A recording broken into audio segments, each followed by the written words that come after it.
I burned the photo in front of the client after taking a look at the target in the photo in order to appear professional, because having a good memory is a basic quality for pretending to be a professional kidnapper. However, I never expected that, just going to the convenience store to buy a burlap bag, I would forget what the person in the photo looked like. Fortunately, I still remember that the person was very beautiful, and there are basically no beautiful girls in the civilian area. Coincidentally, Miss Jean Kwan arrived at this place for inspection at this moment, unexpectedly, as soon as she got off the car, before her bodyguards could react. Their mist disappeared right in front of their eyes. When I claimed the reward for completing the mission, the person who posted the reward saw the person I brought and immediately knelt down, because the person I brought was not the one she wanted at all. What's even more deadly is that the person I brought was the notorious underworld lady boss, Hisha, known for her ruthlessness. Just because I crossed over to this world, I obtained a system that can fulfill wishes, but to activate it, I must satisfy all the unreasonable demands of Lu Ruyan. After pursuing Lu Ruyan for 2.5 years, the system was finally activated. But sadly, the first task after activation was to fulfill Lu Ruyan's birthday gift request. Lu Ruyan was not polite either, directly asking for a Chanel orange lychee patterned bag worth 230,000. Just as I was thinking about how to make my first bucket of gold, the female school bully in the school, Zhang Qian, found me and said that as long as I helped her kidnap someone, I could get a reward of 250,000. Zhang Qian is a student at Huahai College, not only rich, but also the younger brother of a top boss, and this kidnapping is mainly for intimidation, not really going to be violent. As soon as I thought that I could get the money and the kidnapped girl would be fine, I immediately accepted it. At worst, after receiving the reward, I'll just compensate the victimized girl. However, I didn't expect to lose. I just went to the convenience store to buy a burlap bag, and I forgot what the person in the photo looked like. I was a little flustered at first, thinking about whether to ask Zhang Qian for another photo, but now I don't need to, because although I don't remember what the other person looks like, I remember that the person in the photo was very beautiful. At this moment, I was running wildly in the alley carrying a large hemp sack, with a look of joy on my face. Just as I was running, a girl suddenly appeared in front of me, very beautiful but looking a bit timid. The two looked at each other in silence for a long time. In the end, I broke the deadlock, took the initiative to step aside and let the girl pass, then pointed to the sack on my back and said, "The cat at home is not very obedient. I'm thinking of selling it. Do you want to buy it?" Looking at the sack that clearly had a human shape, the girl was shocked and speechless, but she was afraid that the other party would be embarrassed and angry if she exposed it, so she shook her head and slowly walked past me. When the girl passed by, I instinctively glanced at her, feeling a bit familiar, as if I had seen her somewhere before, and she was really beautiful. It wasn't until the girl turned into another alley that I came to my senses, carefully searched my brain, and finally came to the conclusion I had never seen the girl just now. After quickly returning home, I hurriedly locked the door. After all, it was the first time doing such a thing, so I was still a little nervous. Seeing the sack struggling on the ground, I was afraid it would suffocate, so I quickly opened the sack. Then a black silk beauty in a Floral Academy uniform crawled out from inside. Just as I was stunned, Anjisha calmly tidied up the princess's haircut, but the killing intent and indifference in her eyes were almost materialized. Anjisha had just felt bored and wanted to get off the car and walk around, but she didn't expect that suddenly everything went black in front of her, and she was carried away by someone. Originally thought it was an enemy force coming to kidnap her, but looking at the young man in front of her, also wearing the uniform of the Flower Sea Academy, she knew she was wrong. "Do you know who I am? How dare you kidnap me?" Anjisha crossed her arms, squinted her eyes slightly, and stared at me questioning. The aura of a superior made me a little timid, but I was the kidnapper myself. How could I be scared like this? I pretended to be calm. "Someone paid me to kidnap you. I don't care about the rest. You better behave and stay put. Otherwise what?" Anjisha showed no fear at all. I was momentarily stunned. Wait a minute. A girl being kidnapped is not afraid at all. Could it be because I am too handsome? But then again, I really can't do anything to the beautiful girl in front of me. But maybe a little lesson. Anji looked around the room, which was airtight with no windows. She took a deep breath and asked, "How much did the person who kidnapped me pay you?" "I'll pay 10 times that amount. Just let me go now." Pooh's sound. I covered my stomach and laughed. 10 times? Zhang Qian's reward is a full 250,000. 10 times that is 2.5 million. Can someone living in the old city afford it? Anjisha's eyes gradually became cold. She has been the most dazzling jewel in the Yin family since she was born, and has never been laughed at. Being laughed at by a commoner living in the old city is simply a great humiliation. Are you looking for death? Believe it or not, I will throw you into the sea to feed the fish. Yes, feed the fish. Feed the fish, ha ha ha ha. I couldn't help but burst into laughter again. After all, the person who paid Zhang Qian to kidnap himself could not be a big shot, because Zhang Qian herself has some power. She knows who has the power, and it is definitely impossible to act recklessly, although Anjisha's temperament and charm are extremely outstanding. After all, she is just a resident of the old city. How could she be a big shot? Anjisha feels like she's about to explode. Years of cultivation have no effect when facing the night cold. She grits her silver teeth and slowly lowers her head, asking for death. Yi Han, lowered my head to show off, took out a dagger only as long as my pinky finger from my pocket, and waved it in front of Anjisha. You better be honest. Otherwise, or else what? When Night Cold noticed that the tone of the beautiful maiden was too calm, and looked up, he found a dark hole facing him, and she tilted her head proudly, her eyes filled with indifference and bloodlust, and said coldly, say it, or else what? Stab me with a knife? Clang, the dagger fell to the ground, and Night Cold raised his hands in a gesture of surrender. What's with all the guns? That's a bit of a rascal, isn't it? But on second thought, can this be a real gun? A moment of panic passed. Facing the black hole of the gun, Night Cold tentatively put down both hands and stifled a laugh. So old and still playing with toy guns? I stopped playing in elementary school. And Jiza narrowed her eyes, clenched her teeth, and was speechless for a while. This man was not a salt and oil man. Nightchill scrutinized the muzzle of the gun aimed at him, widening his pupils to the inside of the barrel and then to the exterior. Exclaimed, you're so real with this toy. It's just like a real gun. Would it be okay if I traded you for an Ultraman transformer? And Jiza didn't know why she kind of wanted to laugh. How could there be such a cutie in the world? It simply refreshed her 3 views. She then turned on the safety of the pistol, and it clicked, signaling that it was a real gun that couldn't be any more real. And Jiza squeezed 3 words out of her teeth. Still changing? Nightchill froze for a moment. The moment the safety was turned on just now, he really thought that it was a real gun, because the sound was really realistic enough. But the Sea of Flowers is a place where guns are banned, so how could anyone possibly have a gun? Trying to scare me again. With that, Night Cold revealed an expression of dawning realization and directly snatched the gun from Anjisa's hand. It's just a lighter, isn't it? Before Anjisha could get angry, she saw Night Cold turn the gun, which had the safety on herself. Chapter 3, Syria is at war. Just then, Grandpa, your grandson called you. Grandpa, your grandson called you. Grandpa, your grandson called you.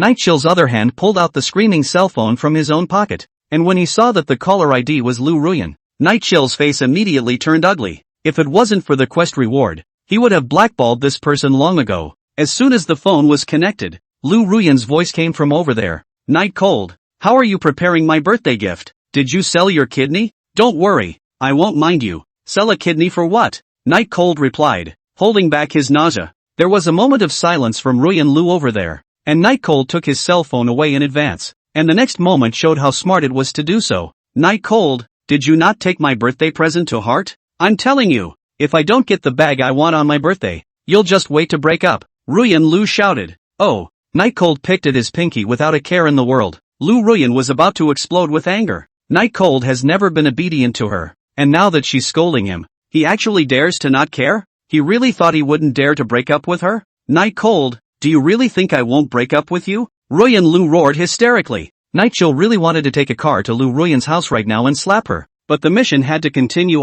If he flipped out with Lu Ruyan right now, then wouldn't everything he did before be for nothing? However, it was good that the system's mission selection object was to see how much contact he had with that young girl, and did not force bind Ruyan Lu. Just endure this time, and never come into contact with Ruyan Lu in the future. Night Cold told himself this in his heart. Then he took a deep breath and softly said to Lu Ruyan on the other end of the phone, no breakup, no breakup, I'm wrong, okay? Your gift I'm preparing, promise to give it to you on your birthday. And Jisa looked at Night Cold with contempt, and Night Cold knew that it was the deepest misunderstanding of himself. The Lu Ruyan on the other end of the phone raised her neck like a proud duck, very pleased with herself. The surrounding little sisters also looked at Lu Ruyan with envious eyes. They did not expect that Night Cold actually licked the dog to this point. 200,000 or so bags will find a way to satisfy Lu Ruyan. Lu Ruyan knew that a licking dog has to give a smile when it hits a stick. Then her tone was mild and she said to Night Cold, I told you that in the future, even if we do get married,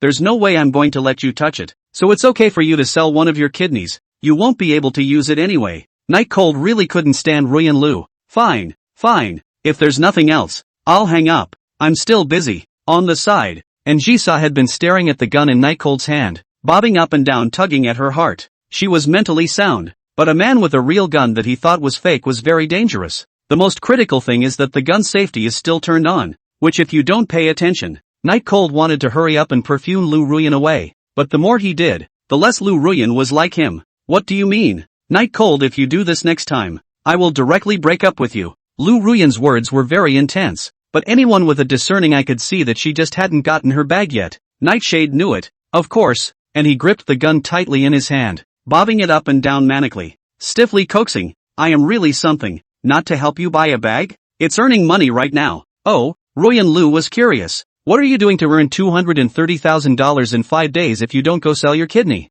Endless. Night Cold felt that his patience is a little bit exhausted. Thinking about it cannot find a convincing reason. Said casually, I'm fighting in Syria for tens of thousands of dollars a day, and in 3 days I can almost buy you a bag. How could Lu Ruyan believe such an outrageous reason? Directly slamming the table, she yelled at Night Cold. Night Cold, do you think it's fun to fool me? Do you believe that I will break up with you right away? Night Cold's face was extremely ugly. The cigarette but held in his mouth was sunk in by biting it. What kind of sins did he create in his previous life to meet Ruyan Lu in this life? Listening to the curses emanating from the telephone receiver, Night Cold picked up his pistol and was about to light a cigarette for himself. Amidst Jisa's surprised gaze and the threat of breaking up with Ruyan Lu, bang! A gunshot rang out in the closed room. The shot seemed to shatter the vocal cords of the world, losing its voice for a short time. Halftime. Night Cold looked at the butt of the cigarette in his hand, which was only half still smoking, and then looked at the gun on the ground, which had been bounced off by the recoil. At this moment, his brain was blank. Isn't this a lighter? Why is it a real gun? If the angle had been a little more positive, he would have lost his life. And on the side, when Jisa saw this wretched appearance of Night Cold, she didn't know why, but an unfamiliar impulse surged to her heart. Smile. Seeing Night Cold's dumbfounded look, even spitting smoke out a little bit, Jisa really couldn't control herself from wanting to laugh. This was something that hadn't happened in 19 years. She hadn't known what laughter was since she was a little girl, because everyone around her was either afraid of her or admired her, and didn't dare to speak out loud around her, let alone make her laugh. The emergence of this emotion made Jisa take a keen interest in Night Cold. He didn't understand how Night Cold could be so neurotic to such an extent that he actually gave himself a shot, and Jisa finally couldn't control it and laughed out, covering her mouth with her hand for the sake of elegance and ladylike, but her extremely fragile and well-maintained eyes were slightly reddened because she was holding it in. Ruyan Lu on the other side of the phone also reacted. Asterisk asterisk asterisk asterisk. Was that gunfire just now? Night Cold, you're still really in Syria? Lu Ruyan swallowed a mouthful of saliva and continued. There are still 5 days left for my birthday, so work a few more days and try to buy me something fancier. You fight, I'll leave you alone. After saying that, Ruyan Lu hung up the phone. Looking at the hung up phone, Night Cold had a new perception of Lu Ruyan's shamelessness. It was simply scum, but that's okay. The system for granting wishes only recognizes the very first wish, and it doesn't work later on, whether it's increased or decreased. Ruyan Lu was done coping. Now it was time to find out why there was a real gun in this room. He waved a hand at the air in front of him, hoping to dispel the unpleasant smell of gunpowder. And of course, it would be nice to dispel his tinnitus along with it. Picking up the pistol that had cooled on the ground, he looked at Jisa, who was laughing uncontrollably. Can you explain what's going on here? Night Cold asked with a palpitating heart. Jisa finally did laugh enough, her reddened eyes proving how hard she had just laughed. Letting out a deep breath, she slowly returned to her queenly state, and just as she was about to put fear into Night Cold and hurry to release her, she was interrupted by Night Cold interrupting the threat that had reached her lips. Even if you got the message in advance and wanted to protect yourself, you couldn't use a real gun, could you? In fact, when he said this, Night Cold had little bottom. After all, he was the one who went to kidnap someone else, and it was understandable that they, a girl, would resist anymore. But he had just brushed up against death and just couldn't do any cool thinking. Just as Jisa was confused, Night Cold softened his attitude and said, to tell you the truth, kidnapping you, I can get $250,000, but I can guarantee your safety. Just cooperate with me, and we'll split the money in half when the time comes. I believe it can improve some of your living conditions. Chapter 4 Demolition. Jisa, this body value add up to enough to buy half of the flower sea of the top plutocrat. There is $1 million on the ground. Stooping to pick up is a waste of time of the existence. Actually, someone wants to use 100,000 to buy her? She held her forehead, crying a little, even amused, because there was no way anyone in her neighborhood would ever say something as stupid as that. Night Cold thought that more than 100, $000 at once scared and Jisa and comforted. Don't feel surprised. There are a lot of rich people in this world. They are very willing to spend money on less important things. And Jisa didn't know who Night Cold was referring to here. But she never used money for boring things. But would a person who could get $250,000 really be willing to share half of it out? For her, who had been in the business world for a long time, this was unimaginable. After all, what everyone was after was to maximize their profits. You got over $200,000 for nothing and would kindly share it with me? And Jisa asked snidely, isn't this getting you involved? Night Cold lit the butt of his cigarette on and took a drag. And when doing this kind of thing, the most important thing is to divide the spoils evenly, or else unforeseen accidents are likely to occur. And Jisa clasped her hands and sneered, you're just afraid I'll go to the police afterward, aren't you? Night Cold was silent as Jisa hit the nail on the head. Not that he was lying, it was just a two for one thing. Changing the subject, he said, by the way, where did you get this gun from? Why is it so brand new? And it's loaded with bullets? You don't have to worry about that. It's legal anyway. Night Cold followed the movie's bridge and unloaded the magazine, which was already empty of bullets. It appears to be only one self-defense round. It doesn't matter where you got this thing. When you leave, take it with you. Night Cold didn't want to get involved with things like guns, and Jisa didn't say anything. Seeing this scene, Night Cold thought that it was because Jisa was still uncomfortable in the unfamiliar environment and comforted. Actually, you don't have to worry. Zhang Qian just wants to teach you a lesson, but I won't let her really do it. Sang Sin? This name Jisa had a little impression. It seemed to be a girl who wanted to recognize her subordinate as the boss in school. I didn't expect it to be her. If she wanted to destroy a Zhang Qian, she didn't even need to do anything, she could just say the name out. And she didn't even need to do it herself. But Zhang Qian should know her. Give her 10,000 guts she wouldn't dare to find someone to kidnap herself.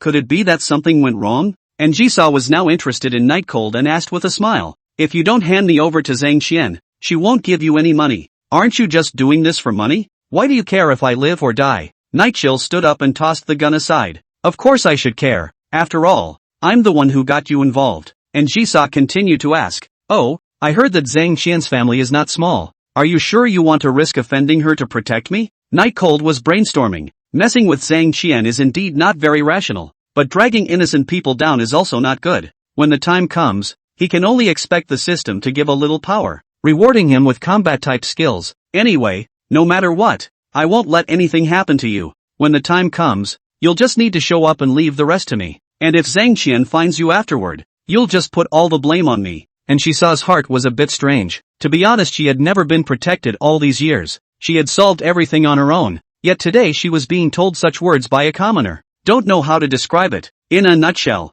Feels pretty good. Since you said so, then I can only agree. But you have to protect me. And Jisa said these words in a rewarding tone. Night Cold was in a good mood, and he didn't want to keep an eye on Jisa all the time. Since she was willing to help, it was naturally excellent. No problem. I'll do everything I promised you, whether it's protecting you or giving you half of the money that comes your way. In fact, there is another reason why Night Cold is so generous. That is, his purpose is more for the system's rewards. Money or not, it's really just incidental, which is also the reason why he dares to put a bold statement. When the time came to get the reward from the system, he would naturally not be afraid of Zhang Qian. Looking at Night Cold's happy face, and Jisha didn't know if she was doing this right or not, but just now she did want to do this, to find some fun in her boring life. The big deal is that when you get tired of playing, you can just leave, and it doesn't affect anything, and it's just that you can take a break by grabbing the development rights of the old city center during this period of time. Night Cold guided Jisa to his bedroom to rest. In fact, only his bedroom was clean in this small two-story building. The rest were all storage rooms. Why don't you rest here for a while I go out? Go on. Locking the door behind him, Night Cold didn't wonder why Jisa's acceptance was so strong. After all, he only needed to stay for one day to get $120,000 in cash. Little cutie. It's not like I'm heartbroken. Night Cold took out his cell phone and dialed Zhang Qian according to the phone number on the map. During that time, he noticed so many helicopters circling over his head and wondered what they were looking for. Hello? The phone connected and Zhang Qian's voice came through. I've already kidnapped the person you want. When will you come over to settle the payment? Night Cold stared at the sound of the helicopters rumbling and yelled loudly. Zhang Qian was impatient and left a sentence. I'm not convenient these days. I'll come over in the next couple of days. You don't let her go yet. It's best to give her some bitterness to eat first. Then hung up the phone. Night Cold looked at the phone that had been hung up and cursed the guttering. That means they'll have to stay at his place for 2 more days. but he doesn't have a room for them to stay in.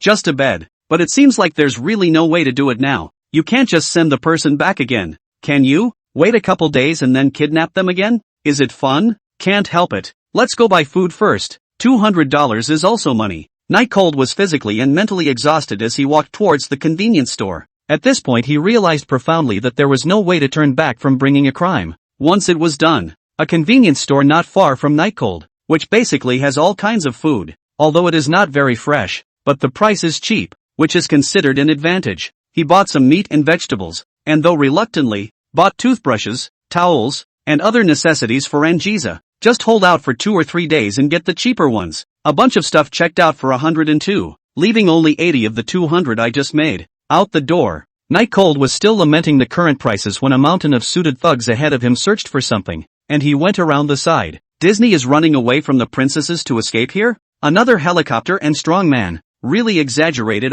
These people are looking for someone at a glance. Night Cold was far away and couldn't help but spit out a sentence. When returning home, Night Cold saw his neighbors moving, and couldn't help but curiously go up and ask, "Two big brothers, isn't this your own house? Is this ready to be sold?" When the two men saw it was Night Cold, they both stopped their hands inside. "Hey, it's not selling, it's robbing." Night Cold frowned. "Robbing? Didn't the developer pay you?" The other big brother cursed. "Give a damn. Those big shots will just talk about the letter of the law. The old town is full of houses from a long time ago. Where are they so complete? Even their own houses can only suffer a dumb loss." Night Cold continued to ask, "They won't give a penny? It's not a dead heat with him? Here it is, 50,000. Or none at all." Recognizing that we do not have all the paperwork, the big brother just now loaded the luggage onto the car and persuaded Night Cold, "We basically all have to move in this building. You're a small detached building, although it's a bit shabby, but the price should be a bit higher. Try to ask them to ask for 100,000. Night Chill froze at the sound of it. $100,000? My third uncle Hardwork spent more than 10 years to put together a few $1,000,000 to take the house. Have not yet lived for 10 years it. This depreciation is also too powerful, right?" Big brother got into the driver's seat and started the engine. "It's not bad to get $100,000. Night Cold. You have to know that in a place like the Flower Sea, people with no power and no influence live worse than dogs. It's better to leave before it's too late." It's true. Back home, 102 could buy a lot of stuff. Night Cold had no choice now but to take one step at a time. If he would really encounter a forced demolition, then he hoped that it would come a little later, when he had certain countermeasures. Now he's a poor student who can't do anything. Chapter 5. Baby. Night Chill returned home. It was almost evening. Opened the door of the room, and Jisa sat in front of the window quietly drinking water. Obviously it was just a simple plastic cup used. Obviously it was just plain water to drink. But in Anjisa's hands, it was like some incomparably noble water. Anjisa has that kind of charm.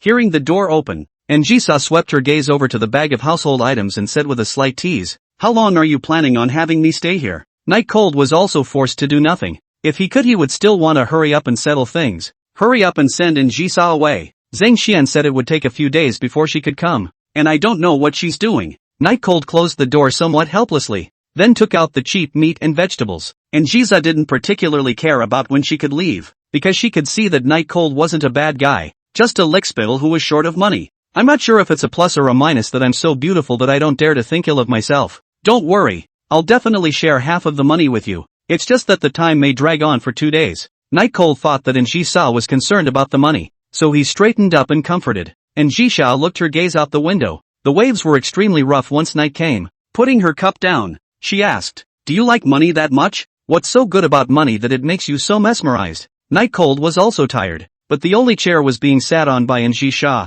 and his pillow was also being sat on by Anjisa. There was nothing to do but sit on the floor. Thinking back on his life, he actually felt something at the moment when the canopy was coming down. "In fact, I am really adhering to enough money on the line, but my old home is in a mountain village, where it is very poor. Growing up in that kind of environment, not afraid of poverty is strange, right?" Night Cold's tone was rarely normal. Anjisa didn't speak first. She had been born with a golden spoon in her mouth since she was a child, and had never had a problem with money, and had everything she wanted sent to her, even the most expensive things in the world. Later, in order to exercise her, the family handed over the group to her to take care of, obviously still in school, but it seems like she was born with such a talent. Giving orders, never thunderous. Tens or hundreds of billions of dollars of business is just part of the daily grind. So money is really just a string of numbers in Anjisa's worldview then. saying all that? Isn't it just to please that girlfriend of yours? And Jisa was like this, never hiding her words. Even if it wasn't good to say this now, she still chose to say it. In fact, she really didn't quite understand why someone like Night Cold would become such a humble-licking dog. After half a day of getting to know her, she thought that Night Cold was still a person with redeeming qualities, and handsome enough. Is it because of his girlfriend that he's not interested in me? And Jesus said secretly. The boys he'd met over the years hadn't said that one would be uncomfortable with her. It was only an implicit or direct distinction, and most of them, like Night Cold, did not know her exact background. Seeing Njisa mention Lu Ruyan, Night Cold felt a pang of distress, but this was something he didn't really know how to explain. I'm not doing this for her. You'll see later. He's doing it for the system rewards. But this perfunctory appearance, wanting to hurry to change the topic, fell into Njisa's eyes. That is to escape. She sneered. It's fine. When it doesn't work out, won't you still be able to sell your kidney? That's the doctor your girlfriend personally introduced you to. Can't talk to you. Night Cold stood up and prepared to cook, looking at Night Cold who was organizing the ingredients. And Jisha frowned and asked,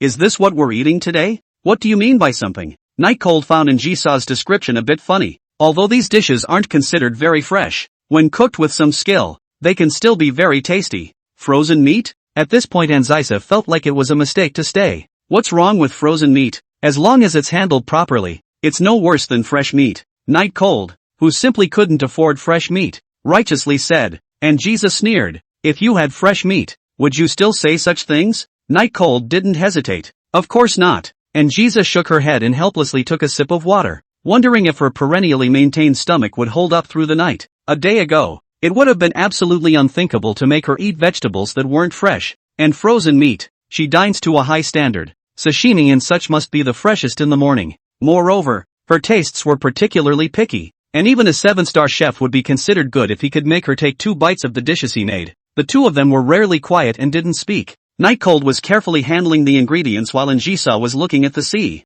The sound of helicopters buzzing overhead is a bit loud. Night Cold shared as he remembered the black-clothed strongman he saw this evening. I'm telling you, you'd never guess. It seems like something big is going on in this old town today. More than a dozen helicopters and hundreds of triad-dressed people are looking for someone. And I don't know who they're looking for. And I'm afraid it's not Disney's princess. Yes? Njisa responded without a care in the world. And you're not interested? Night Cold gave Njisa an admiring look. Aren't you curious as to what exactly is the thing that you've come to find with such a great deal of vigor? Go ahead and ask them. Njisa still replied blandly. Night Cold thought freely while cooking. Do you think there will be an ancient tomb underneath this old city center? I heard that the old city center has recently been taken down by some developer. Could it be for the purpose of grave robbing? Njisa shook the glass of white water with a motion that was like shaking red wine. Hearing Night Cold's words, a smile inexplicably colored her face. And it was getting stronger. She had just been wrong, and staying was definitely a good choice. Night Cold was speechless. What are you laughing at? I'm telling you it's really possible. Otherwise, how can we explain the big man searching the spot again and the forced demolition? And Njisa had laughed enough to wipe the wetness from the corners of her eyes, and said in a tone of coaxing a child, the old city is the last development zone of the Flower Sea. Before because the mayor wants to keep the ancient buildings only left. Now the new mayor on the throne. The old city. This is located in the seaside gold mine naturally want to start digging. By then whether it is to build a villa or build an amusement park, can make a lot of money, but also what to steal the tomb ah? The speech was reasonable, very reasonable, but Night Cold just wasn't convinced. How do you know? Maybe these people are just looking for some kind of treasure? And Zysa didn't retort. It's fine if you want to think that way. Night Cold fantasized while frying vegetables. If I could find that treasure first, wouldn't that make me rich? I'll eat instant noodles with 2 eggs. Chapter 6 Books for Rating Rich Women. Maybe you have found it. These words were said by Njisa. She did not look at Night Cold, but looked out of the window. It was completely dark, and the sea looked very beautiful with the waves calming down. Night Cold didn't pay attention to this joke form of words from Njisa and just served the dishes on the table. It smelled good. Not like the kind of high-end restaurant's good-looking plating and sense of hauteur, but there was a smoky atmosphere. And in the Flower Sea, a place that emphasized raw food, the dishes served up by Night Cold were cooked. And Njisa sniffed it. Obviously it didn't sell well, but it could induce her appetite. I'll serve you rice. Night Cold used a bowl to serve Njisa a bowl of bubbling rice. Seeing such a vulgar way, Njisa instinctively resisted a little, but she didn't know whether it was because she had consumed too much today, or the dishes on the table had whetted her appetite, and she actually didn't hesitate to receive the rice into her hands. Night Cold was hungry enough to serve a bowl of rice and began to eat. The dishes on the table, 1 meat and 2 veggies. And even the meat one was frozen meat on sale at the convenience store. Looked a little shabby, but smoking hot and appetizing on a somewhat chilly evening. And Jisha saw Night Cold's wolfing down, which made her instinctively feel that the dishes on the table were very delicious, and tried to pick up a piece of broccoli and put it into her mouth. Cherry pink lips twitched. The flavor was pretty good. The oil was rather large. Not particularly tasty, but it made her want to keep eating. Tried to eat 2 more bites, learning from Night Cold to bring on rice to eat together, and then drank a flavorful soup. Actually unexpectedly extremely match. How does it taste? Night Cold had already finished a bowl of rice and was planning to serve a second bowl. Nice. It was important to realize that this evaluation was already very high. Those chefs outside could rarely get such a rating from Nji Sha, and being able to say it was good meant that Nji Sha was very satisfied. After taking 2 more bites, Nji Sha's eyes unconsciously fell on the wolfish Night Cold. She felt that this man had characteristics that she had never thought of before. It wasn't that she hadn't seen poor people, but poor people like Night Cold were really unique. The poor are actually more greedy than the rich. It's just that they don't have the wisdom to satisfy their greed, and thus they can't be seduced by their desires. But if their desires do come, they definitely won't be able to hold out for a single round. The night chill was different. She could feel that everything the man said to her was true. Would really be willing to give her half of the $200,000 or so she got just to make it up to her, even in the face of a beautiful young woman as beautiful as herself, and still be able to do it with a heart of gold. At this point, although Nji was a bit reluctant, but this definitely counted as Night Cold's fine character gain. Nji took small bites of her meal, and it was then that she realized that Night Cold was clearly taller than she was. But why was she shorter than she was when she sat down? Curious, she moved her eyes under the table and realized that Nightshade had been crouching the entire time, as there wasn't a second chair in this room. What's wrong? Is the miso soup more salty? I'll pour water for you. Night Cold, who was salted by the miso soup, rushed to pour water, but because his legs were numb, he almost fell down, and he didn't need to turn around to know that Nji was definitely snickering. Indeed, it was also true that Nji was snickering with her mouth covered. She had never laughed so many times in her life. When Night Cold poured the water, he took a big gulp of it himself before pouring it for Nji. Is the family so poor that they don't even have a second chair? Nji inquired as she finished eating and put the dishes down neatly. I'm the only one in the house. What's the need for 2 chairs? Night Cold also finished eating and looked at the mess on the table and asked, how about we rock paper scissors to decide who will wash the dishes? No need. You can just wash it, Nji said in a rewarding tone. This tone, said as if washing the dishes is something to take advantage of, and do not use it. Let him? Simply can't understand this person's thinking. Forget it, I didn't intend to let you wash it. After all, it's a guest. Night Cold knew that it was unrealistic to let Nji wash the dishes, so he simply was a bit more generous. It would be over in a few days anyway. When Night Cold was washing the dishes, Nji was bored and saw a few books by the bed, so she casually picked them up to look at them. But the name of the book made her look blank. 100 Little Thoughts from a Rich Woman. The Secret of Eating Soft Rice. If you want to please the rich woman, please do this. 1001 pages of eating softly, so you can quickly get inside the mind of a rich woman. If you're a man of purpose, say, a rich woman can be a beautiful woman. Nji held her forehead. She really rarely felt ashamed, but at this moment, she was all ashamed for Night Cold. What the hell is this? 6 books in all about how to eat soft food, all of them analyzing the psychology of rich women. She didn't make a sound, and for some reason, slowly, she felt kinda funny. Flipping one of the books open, Nji was outright dumbfounded, because not only is the book being flipped through to the point of sucking, but it actually has notes on knowledge points made in it, as well as your own understanding and explanations. Looking at the analyses in the book that seemed to make sense but looked like they were seriously funny, Nji didn't control herself and laughed again. No wonder you were able to enter the Flower Sea Academy from such a small mountain village. Your ability to learn on your own is still very strong. Nji nodded, sort of recognizing one of Night Cold's strengths. Nji found it interesting and quickly turned the pages of the book, and when she reached the last page, there was a large paragraph of notes. Thinking it was a summary, she read it carefully, but just as soon as she read the first sentence,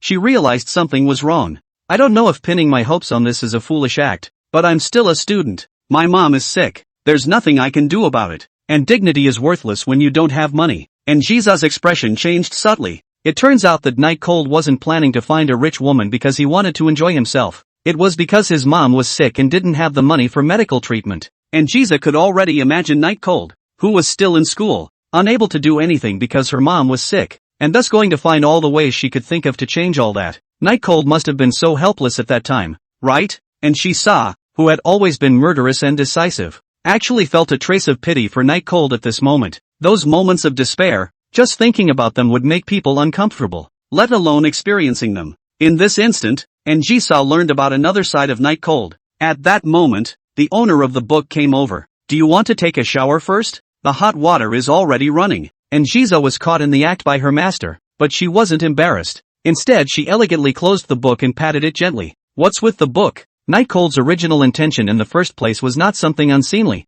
Not hiding the book is proof of this, and at this time being asked by Jisa naturally will not feel ashamed. What's wrong? I can't find a rich woman in reality, so I can't even fantasize about it? Is it against the law? Night Cold said as he stared at Jisa. And let me tell you, I've grasped all the psychology of rich women. It's easy to rip them off, and I'll definitely be rich in the future. So you'd better hold on to my thighs now. Remember to add your bookshelf. People, it's important to the author. Chapter 7. Night Cold is an honorable man. Jisa held her hands, looked at Night Cold with interest, and spoke. With your emotional intelligence, if you really need a rich woman, I don't think you have much of a chance. Night Chill said unconvincingly. How can that be? If I really need a rich woman, with my charm, I can definitely take it. Oh, really? I don't believe it. Jisa said. Night Cold, full of displeasure, walked over, snatched the book from Jisa's hands and read. Look, I took notes. The main characteristics of a rich woman. Dynamic and elegant demeanor. No loud talking. No knowledge of commoners' cuisine. Laid back at all times. His voice was getting lower and lower as the more he read. The more he realized how he felt so much like the young girl in front of him. Instead of continuing to read, Night Cold gently moved his eyes from the book, revealing one eye to look at Jisa, who was sitting on the chair. As it happened, Jisa also looked at him with a smile on her face. So, one on, one off. A man and a woman. Two people looking at each other in the dead of night. For a brief moment they looked at each other. Both of them forgot what they were just arguing about, and at the same time they realized that something was wrong, and immediately averted their eyes as they realized that they were a little too close to each other. Halftime. Jisa got up and prepared to go take a shower, and before she left, she even came very calmly. It's a normal thing to be obsessed with my beauty. There's no need to feel embarrassed. I'm going to take a shower. Kinda narcissistic. This sentence is the Night Cold to find his own compliment, because he cannot say just now whether it is sunk in her beauty or something else. Anyway, for a time he did not want to move away from the eyes.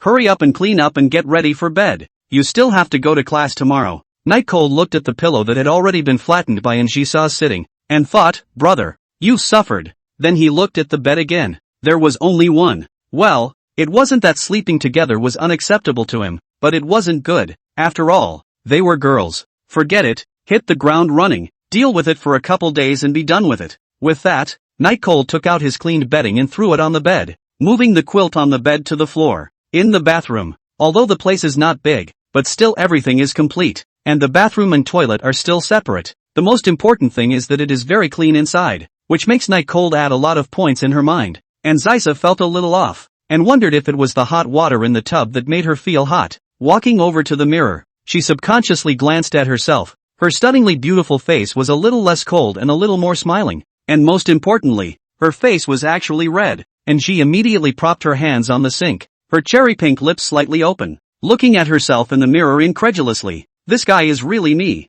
The absolute perversity of the person in the mirror made even Jisa begin to wonder if the person in the mirror was herself or not. But the answer didn't need to be wondered at all, because the face just couldn't be anyone else. I'm actually blushing like a little girl? And Jisa shook her head, a bit unable to accept the change in herself for a moment. Falling in love, snuggling in another boy's arms, being pampered, even blushing, all these things seemed impossible to the Jisa of old, but now they were happening, and to a plebeian in her eyes. Although after a day's time together, Night Cold wasn't bad, or even better than all the people her age she had seen, but she shouldn't be like this. She was the Yin family's eldest young lady. She should have trampled everyone underfoot instead of blushing at that boy. Let's take a bath first. And Jisa lifted her dark flowing sea up a little, revealing her white jade-like forehead, with dots of fragrant sweat rising from it. Pulling the shower curtain closed, an extremely slender figure began to bathe. Adolescent boys are basically penniless and have nothing but impulsiveness. At this moment, Night Cold cradled the pillow in his arms, listening to the sparse sound of running water in the bathroom, before associating it with Jisa's stunning face. Extremely impulsive on the inside, but he still acted as if nothing had happened, even if he was the only one here. Although Night Cold was on fire in his heart at this time, but his face did not show. What should be like is still what He pretended to look for something to move his eyes to Njisa's pillow that he had been sitting on for a long time. By the way, the towels and everything haven't been given to the people yet. Night Cold stood up and placed the pillow on the chair, but just as he took a step out, his foot slipped and he staggered and fell, his face going towards the pillow. The next second, he fell face first into a pillow and sucked in a huge breath of pain. It hurts. I'm going. Why does it hurt so much? Suddenly, Night Cold felt a ray of sight shooting to his back. He immediately stopped his behavior, and in a quiet moment, the sound of the shower in the bathroom was gone. Gulping, he slowly stood up before slowly turning around. As he expected, the source of the sight was Njisa, who at this time only had a head exposed, but was incredibly beautiful, having just been baptized by the hot water. It made the white face, which was already as tender as a freshly peeled egg, even more crystal clear, makes you want to bite into it. But what should have been a fragrant scene became a bit stiff because of Njisa's expressionless face. Night Chill explained in a reasonable manner. I just slipped and fell. Luckily there was a pillow, or else I would have knocked directly on the chair. Njisa's face became even more ugly. Night Cold gulped and inquired, is it a towel? Or do you want a toothbrush or something? If there's anything you need help with, just say it directly, and I'll be obliged to help out in a mountain of daggers. He also did not expect is so coincidental.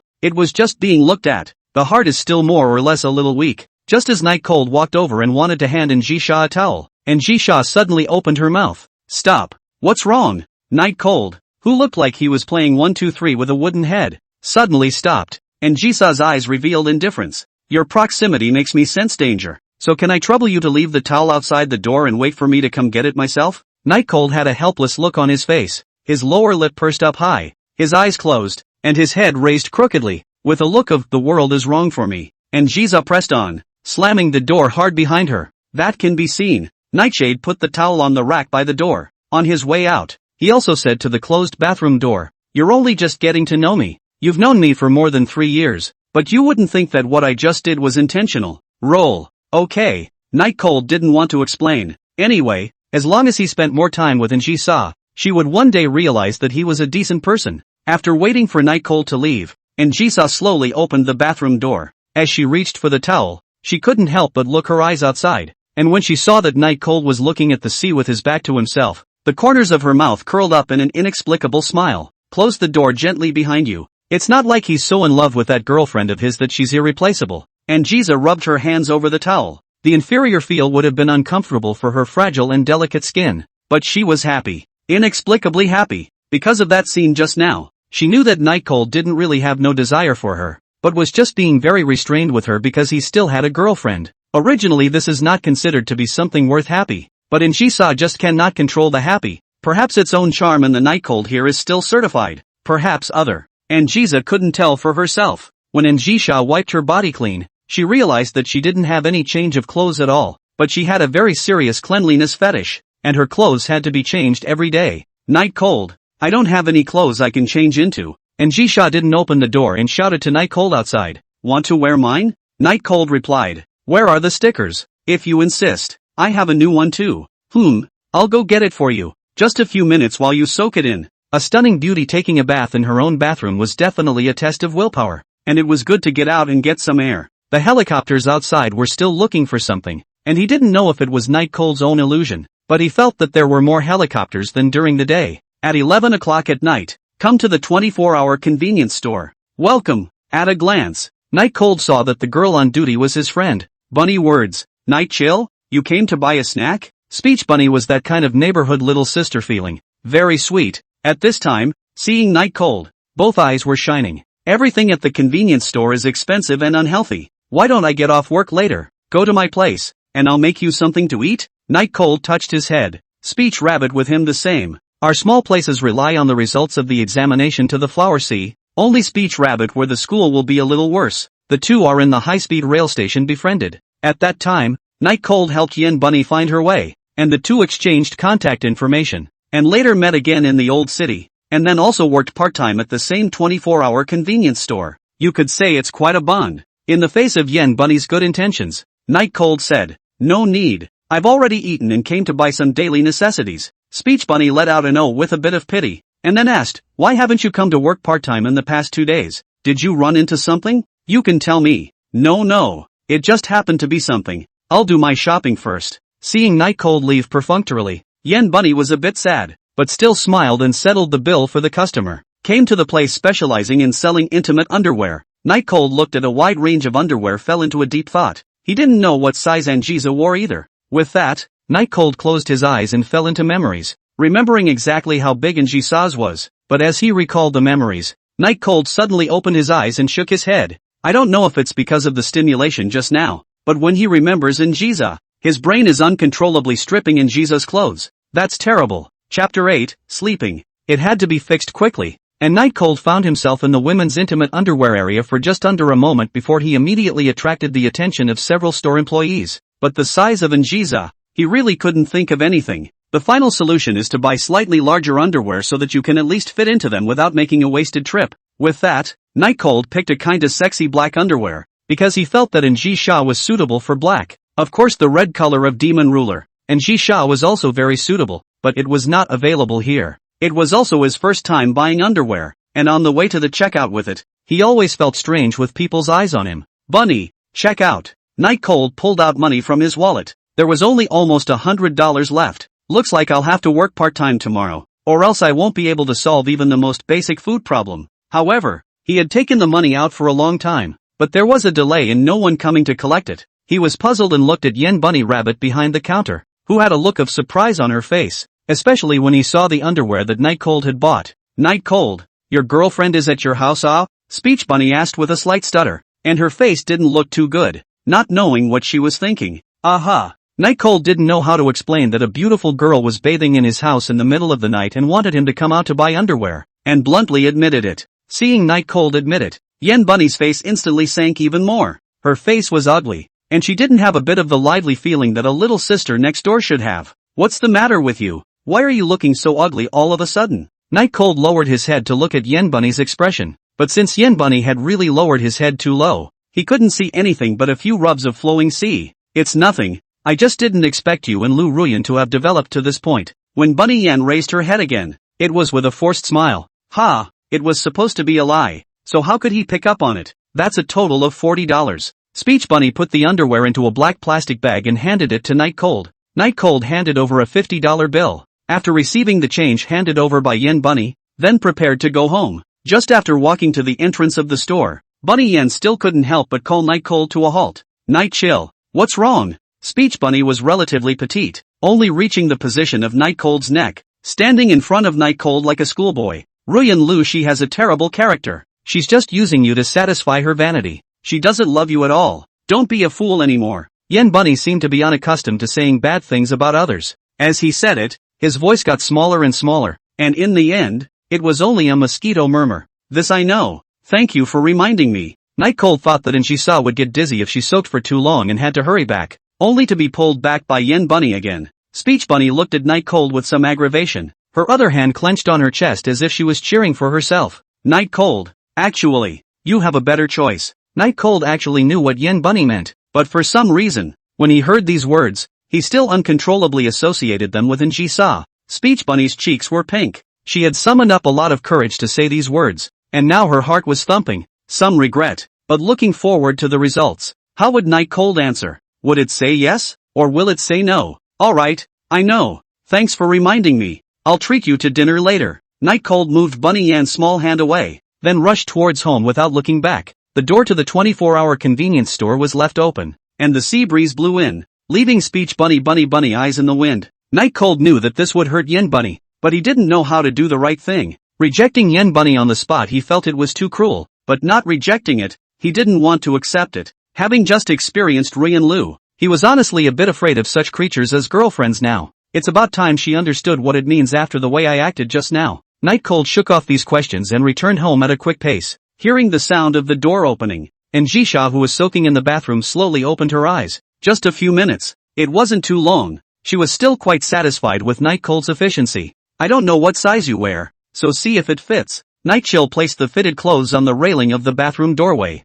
Anjisa opened the door and gave a wary look at Night Cold, who was facing the sea like a facehugger. Just like earlier, the corners of her mouth rose in satisfaction, removing the plastic wrap. Inside was a black bodysuit. Inferior, but better than nothing. When I put it on, it was slightly tight, but luckily, it was within the acceptable range. Want to wear my clothes? I'll get you one. While Night Cold was wondering if he should find a piece of clothing for NGSA, NGSA walked out with her hair wet and wearing a shirt and short skirt. A really very seductive scene, because Njisha's clothes were changed every day and she basically didn't walk on her own. The clothes were worn for a day and basically didn't have any other smells other than the scent of her body that stained them. It's clean. The hair dryer is here, so you don't catch a cold. Night Cold looked a little throbbing inside. However, Njisa didn't bother blow drying her hair, but sat down on the chair, her two thin and tender legs without stockings intertwined. Not blow drying your hair? Don't catch a cold later. Night Cold continued to ask. You wash quickly and come out to blow dry my hair.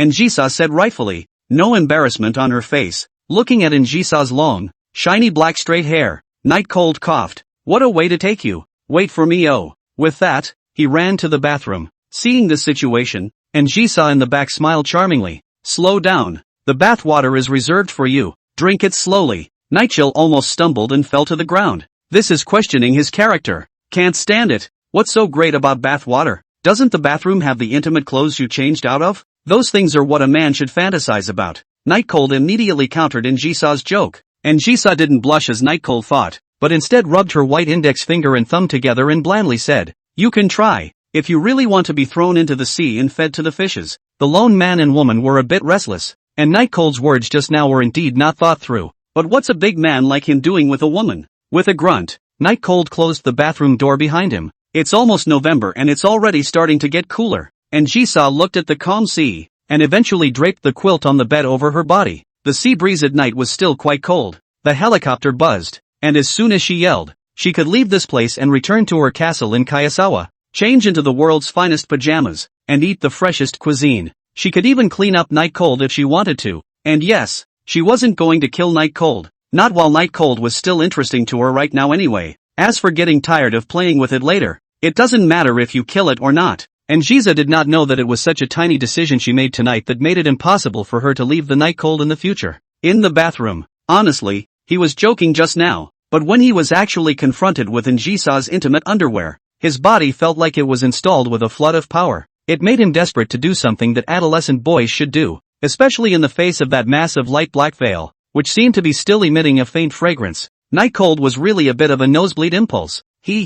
Just this it's simply putting people down. Night Cold pretended to be unconcerned as he swept his eyes away from those three things. Then it fell back. That's right, it's got to be cleaned. Night Cold soaked in the water, which was hot water that he had rerun. After all, he wanted to let Njisa outside know that he was different from ordinary adolescent boys because he could control himself. After soaking for a while, he could never quite control himself, and was even vaguely looking forward to blow drying Njisa's hair later. Damn beauty queen. Parlor. Njisa didn't lure people over. She wanted to experience this kind of life that she normally wouldn't even think about. Of course, the main thing was that Night Cold was interesting enough. His character was dependable enough, and his face was handsome enough. And although Njisa didn't care about that, handsome was always pleasing to the eye. So that being said, if it were anyone else, Njisa would have shot her long ago when she was in the underground warehouse. Just as she was blowing on the ocean breeze and thinking, the bathroom door opened. Njisa's brows wrinkled slightly, as it was only just 7 or 8 minutes since Night Cold had entered the bathroom. Are you sure you're taking a bath? Njisa asked suspiciously. Wasn't I afraid you'd catch cold? That's why it's a bit faster. Night Cold walked behind Njisa with a hairdryer. Njisa didn't pursue the matter any further, as it would have been uncomfortable to have her hair wet in the first place. Don't touch me anywhere but my hair or I'll feed you to the fish. Njisa spread her hair out and put the covers back down afterward. Feeding the fish every day, feeding the fish. Do you like eating fish a lot? Night Cold didn't know that when Njisa said feed the fish, that meant really feed the fish. Thought it was just a kind of mantra of Njisa. Njisa's hair is fine and smooth, and not even a speck of stray hair to be found. It's a work of art. Night Cold began to carefully blow dry Njisa's hair. Playing with Njisa's hair was really a pleasure. It was about 10 minutes before the hair was finally blow-dried. During this time, Night Cold accidentally touched Njisa's neck, but he only received a vicious blank stare and nothing else happened. Both of them were tired today, so they closed the windows and turned off the lights and went to bed, sleeping on the floor in the cold of the night, and sleeping on the bed in the peace and knowledge of the veil.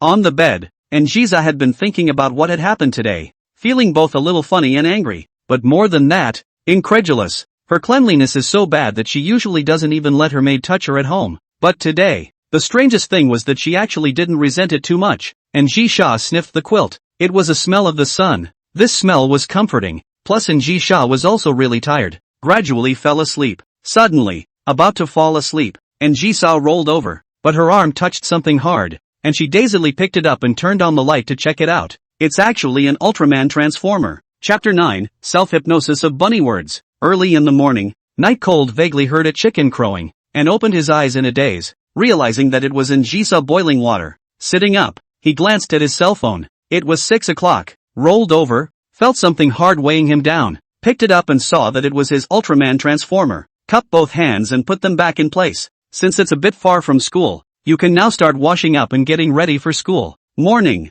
Night Chill gave Jisoo a greeting. Morning. And Jisoo returned as she poured herself a glass of water. Drinking a cup of hot water in the morning is a good habit. Night Cold got up with this thought, tidied up the floor and then went to the bathroom to wash up. Breakfast just casually fried a stupid egg and sausage. Milk is certainly not. Drink hot water on the line. Nutrition this piece. Eggs can top. You shouldn't need to go to school, right? After eating, Night Cold asked tentatively, even if Jisoo wanted to go to school, he wouldn't agree. What if she ran away? Wouldn't that be a waste of effort? I happen to want to rest for a few days, so I won't go. And Jisoo didn't usually go to school, and it was even more unlikely that she would go now in this situation. Night Cold nodded. This is the best. No need for him to worry. But after a day yesterday, he found that in Jisoo is no cell phone. This stays at home, how boring it must be.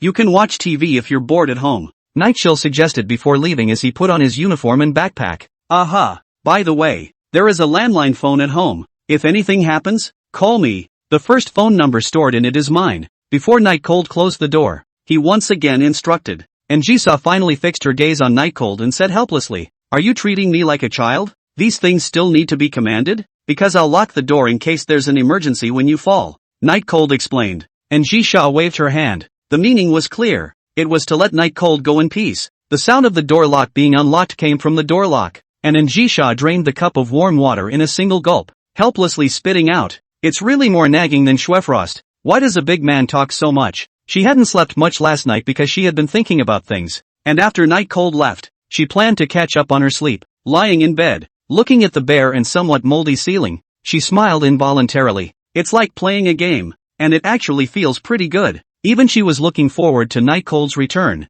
Would it continue to make more interesting things? And how would today's meal be like? These feelings of anticipation put her in an excellent mood and she slowly drifted off to sleep. Out the door. Night Chill was going to take the tram to Route 4. There was only one tram to the outside in the old town, so it was very crowded every day. On his way to the tram, he accidentally bumped into Bunny Words, which wasn't really an accident since he basically bumped into them every morning. Night Cold. Good morning. The sailor uniform that Speech Bunny was wearing looked sweet and cute as she greeted Night Cold with a smile. Good morning. After what happened last night, actually now Night Cold didn't really want to meet Yen Bunny because it would be awkward. Bunny was actually staring at the direction of Night Cold very early, waiting for Night Cold to come out, and then she came out again, pretending to be a chance encounter, because she was getting a little bit of anticipation for last night's Night Chill escape, wondering if it was possible that Night Cold was planning to accept her. It was just perfunctory because she still had a girlfriend now. Otherwise why not just reject it? Yen Bunny barely slept all night, all convincing herself, from Night Cold's demeanor to his movements to his tone of voice. In just a few short minutes, she analyzed it for almost a night. Between the back and forth of imprinting and breaking defenses, she decided to try and test the waters again in the morning. Night Cold, where's your girlfriend? Why didn't you go to school together? The two of them walked side by side towards station number 4, and Bunny Yen bent down and asked softly. She also wore light makeup today, very eager. Night Chill felt distracted as soon as he chatted about Lu Ruyan, didn't notice that Yen Bunny had put on makeup, and said, she went back. Don't chat about her, maybe I'll break up with her after a while. Speech Bunny's heart was delighted. Was this a hint to herself? So then you last night? Speech Bunny asked as she grabbed the hem of her skirt and scrunched her little face back under her hair. Nothing happened between me and her last night, Night Cold replied. Speech Bunny's fingers that gripped her skirt turned slightly white and said, that's not what I'm asking. I mean, my answer. Night Cold felt like his head was about to explode. Why is it that all day long there are problems he doesn't want to face? Walk up to the station.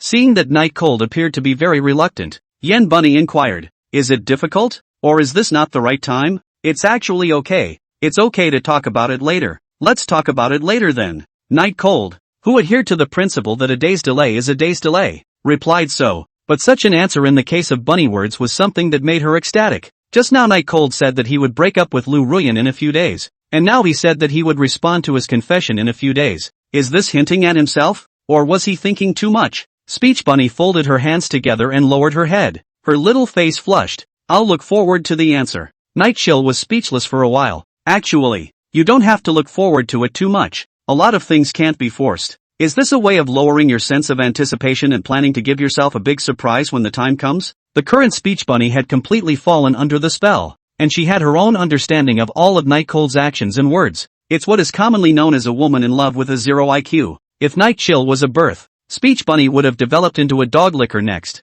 The main reason was that in Yen Bunny's worldview, there was really no girl more suitable for Night Cold than herself, both coming from small places and living in the same old town, and she thought she wasn't too bad looking. She is even more caring to Night Cold than Lu Ruyan. Do not know how much better. If Night Cold can see Lu Ruyan break up, then she should be the only choice for Night Cold is right. The two of them swiped their cards to enter the station, and Speech Bunny turned happy at the thought. Night Cold, how about I make bento for you tomorrow? What do you like to eat? Speech Bunny asked with a big smile. Night Cold couldn't figure out what exactly Een Bunny had thought of, suddenly becoming so cheerful, and definitely not the pretending kind. There's no need. It's too troublesome. And bento or something. It's too expensive. Night Cold didn't want to owe Yen Bunny too many favors, and a girl making a bento for a boy, that means a lot. He can't afford it. Speech Rabbit was a shy little girl, but at this time the courage to become particularly large, grabbed the hand of the Night Cold shake to shake. Slightly pampered said, no trouble. You say, what do you like to eat?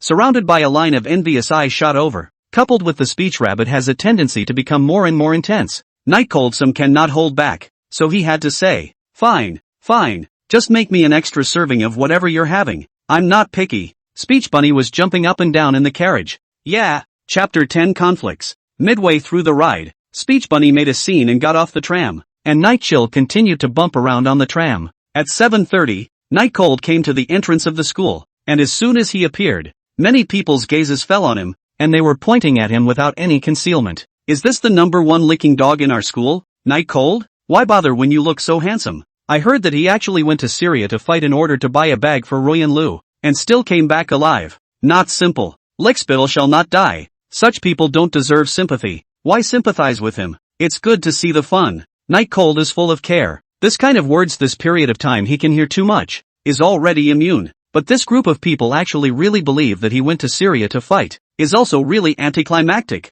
Changed his shoes downstairs and went to the class that belonged to him, Class C. As soon as he entered the class, he naturally caught the attention of the others in the class as well, all of them stifling their laughter as they looked at Night Cold, because everyone knew that Ruyan Lu had been hooking up with other boys for a long time. The time for Night Cold to wear a cuckold was further shortened, allowing them to find a sense of superiority in Night Cold. Really funny. There's no one who can lick a dog to this extent. I just don't know if I'll continue to lick it when I know I've been green. A girl with a pockmarked face said with a smile. I think it will. Anyway, he just needs to be responsible for paying the money. People Lu Ruyan is afraid that her hand has not even been touched for him. I heard that Ruyan Lu asked him to sell his kidney. All agreed. I don't know if he's already sold it. Just sell it. He can't use it anyway. Ha ha ha ha. A few people were loud enough to draw laughter from those who didn't care about the incident, and the classroom was suddenly filled with laughter. Night Cold stood up directly and stared at the few people who were taunting him. The girl in the lead wasn't afraid at all and scolded directly. What? Dead licking dog is still in a temper? Do you know how ridiculous you look when you lick Ruyan Lu? How humble you are. Ha ha ha ha ha. Once again, the scene erupted in laughter. Night Cold said as he closed the book together, the corner of his mouth slightly upturned. What's wrong with me licking Ruyan Lu? Although she is a birth, but at least she looks okay. How about you? A face full of pockmarks. Looking at me makes my intensive phobia break out. The crowd was surprised, doubtful as to why Night Cold, who had always been rebellious, had suddenly become so fierce, and they had just heard Night Cold call Lu Ruyan a birth? Didn't Night Cold love Ruyan Lu the most? The scolded pockmarked face girl directly held her face red. Because of this mention by Night Cold, everyone's eyes were placed on her face like pins. A fat girl next to her, seeing her sister being insulted, directly yelled at Night Cold. Night Cold, are you having fun bullying a girl? We were just joking around. You don't think you're cool like that, do you? And Xiao Mei was originally telling the truth. What can't you accept? Are you kidding? Like moralizing? Night Cold now long ago did not need to give Lu Ruyan face.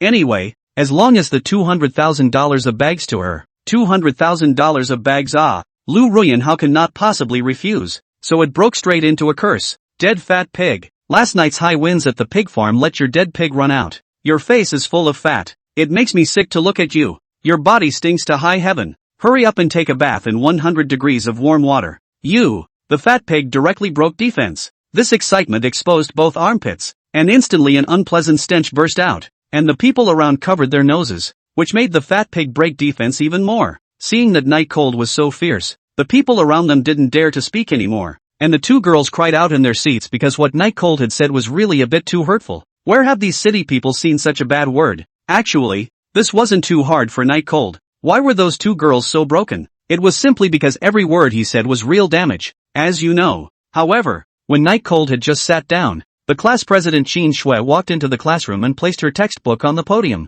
She saw the two girls crying and walked over to ask. The two of them were crying and pointing at Night Cold as they complained in aggravation. Qin Shui was instantly enraged. Walking directly to Night Cold, he slammed Night Cold's books on the ground, angrily yelling, "Night Cold, how can you talk about a girl like that? And this girl is also your classmate." Qin Shui was really getting mad. She didn't dare to imagine how much of a psychological shadow Night Cold's words just now would have to create in those two girls' lives. "What are you mad about?" Night Cold looked at the books on the floor and his face sank. Qin Shui said with a sobbing voice, "Night Cold, I originally thought that you just have a bit of low self-esteem and are still a good person overall. But today you actually vented your dissatisfaction with Lu Ruyan on your classmates. What kind of man are you?" Night Chill laughed more than a few times. The so-called fair class president was just relying on his imagination to do things. "Why don't you ask them what they said to me? Aren't you the class president? Pushing all the wrongs on me for no reason. Is that what you said when you became class president? So-called fair?" Qin Shui was very disappointed to see Night Cold's obstinate behavior. What can the two girls say?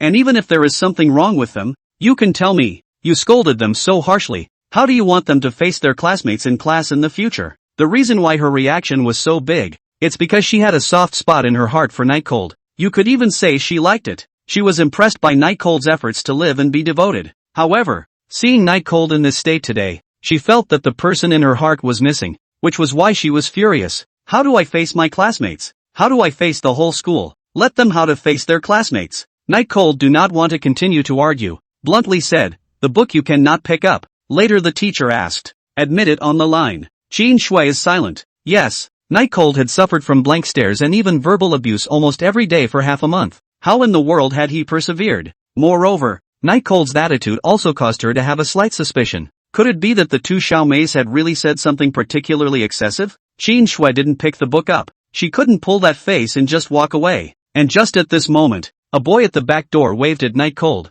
Night Cold saw the person who came, put down the books on the table that had been organized, and walked out. Qin Shui took this opportunity to come next to the two Xiaomeis and asked in a low voice with a frown, "You guys didn't say anything excessive to Night Cold, did you?" Night Cold's attitude was resolute, and her eyes were cold, making her want to confirm it. Pockmarked Face and Fat Pig wiped their tears and replied without flashing their eyes, "Of course not. Xiaomei and I just told him not to continue licking Lu Ruyan, and he suddenly exploded. Said those words to us." Mei nodded in resignation. Qin Shui sighed. "You guys know that he likes Ruyan Lu, but you still go and say such things, even though this time it's his fault. You guys also have some responsibility." "We know we're wrong, squad leader," the two men said in unison. Seeing the two apologizing, Qin Shui's mood improved a lot, and after confirming it, she looked at the chatting Night Cold outside the door and shook her head in disappointment. Unbeknownst to me, this farce, someone recorded the whole thing right here. Chapter 11, Pretending I'll Make You Fly. Outside the classroom door, Night Cold faced Li Yi from Class E and asked indifferently, "Is Ruyan Lu looking for me?" Li Yi copied a hand, a face skimming the air to look at the Night Cold in front of him, towering over him. "Sister Lu hasn't eaten breakfast yet. Go and buy her a breakfast, and then send it to the classroom later on. Hurry up. Don't delay Sister Lu's meal." "Dinner? There's no breakfast place near the school. Where am I going to get it? And it's almost time for class." Night Cold replied with a frown. "I don't care about this old man. If you dare not to get it, you know what will happen." Li Yi threatened. "Don't even think about Sister Lu's level. I'll even break your legs first." Lu Ruyan was a waste. The dog he raised was naturally also a waste, but Night Cold was just too good to bully in their eyes, so they were all very arrogant in front of Night Cold. Night Chill was about to slap the person in front of him, but suddenly remembered that he still had a bag of breakfast he bought last week in his drawer. Then he laughed and said, "You go back first. I'll send it to Ruyan Lu later." Li Yi smiled faintly. "Count on you to be sensible. Sister Lu has a bad stomach. Remember to buy something more expensive for breakfast." "Good."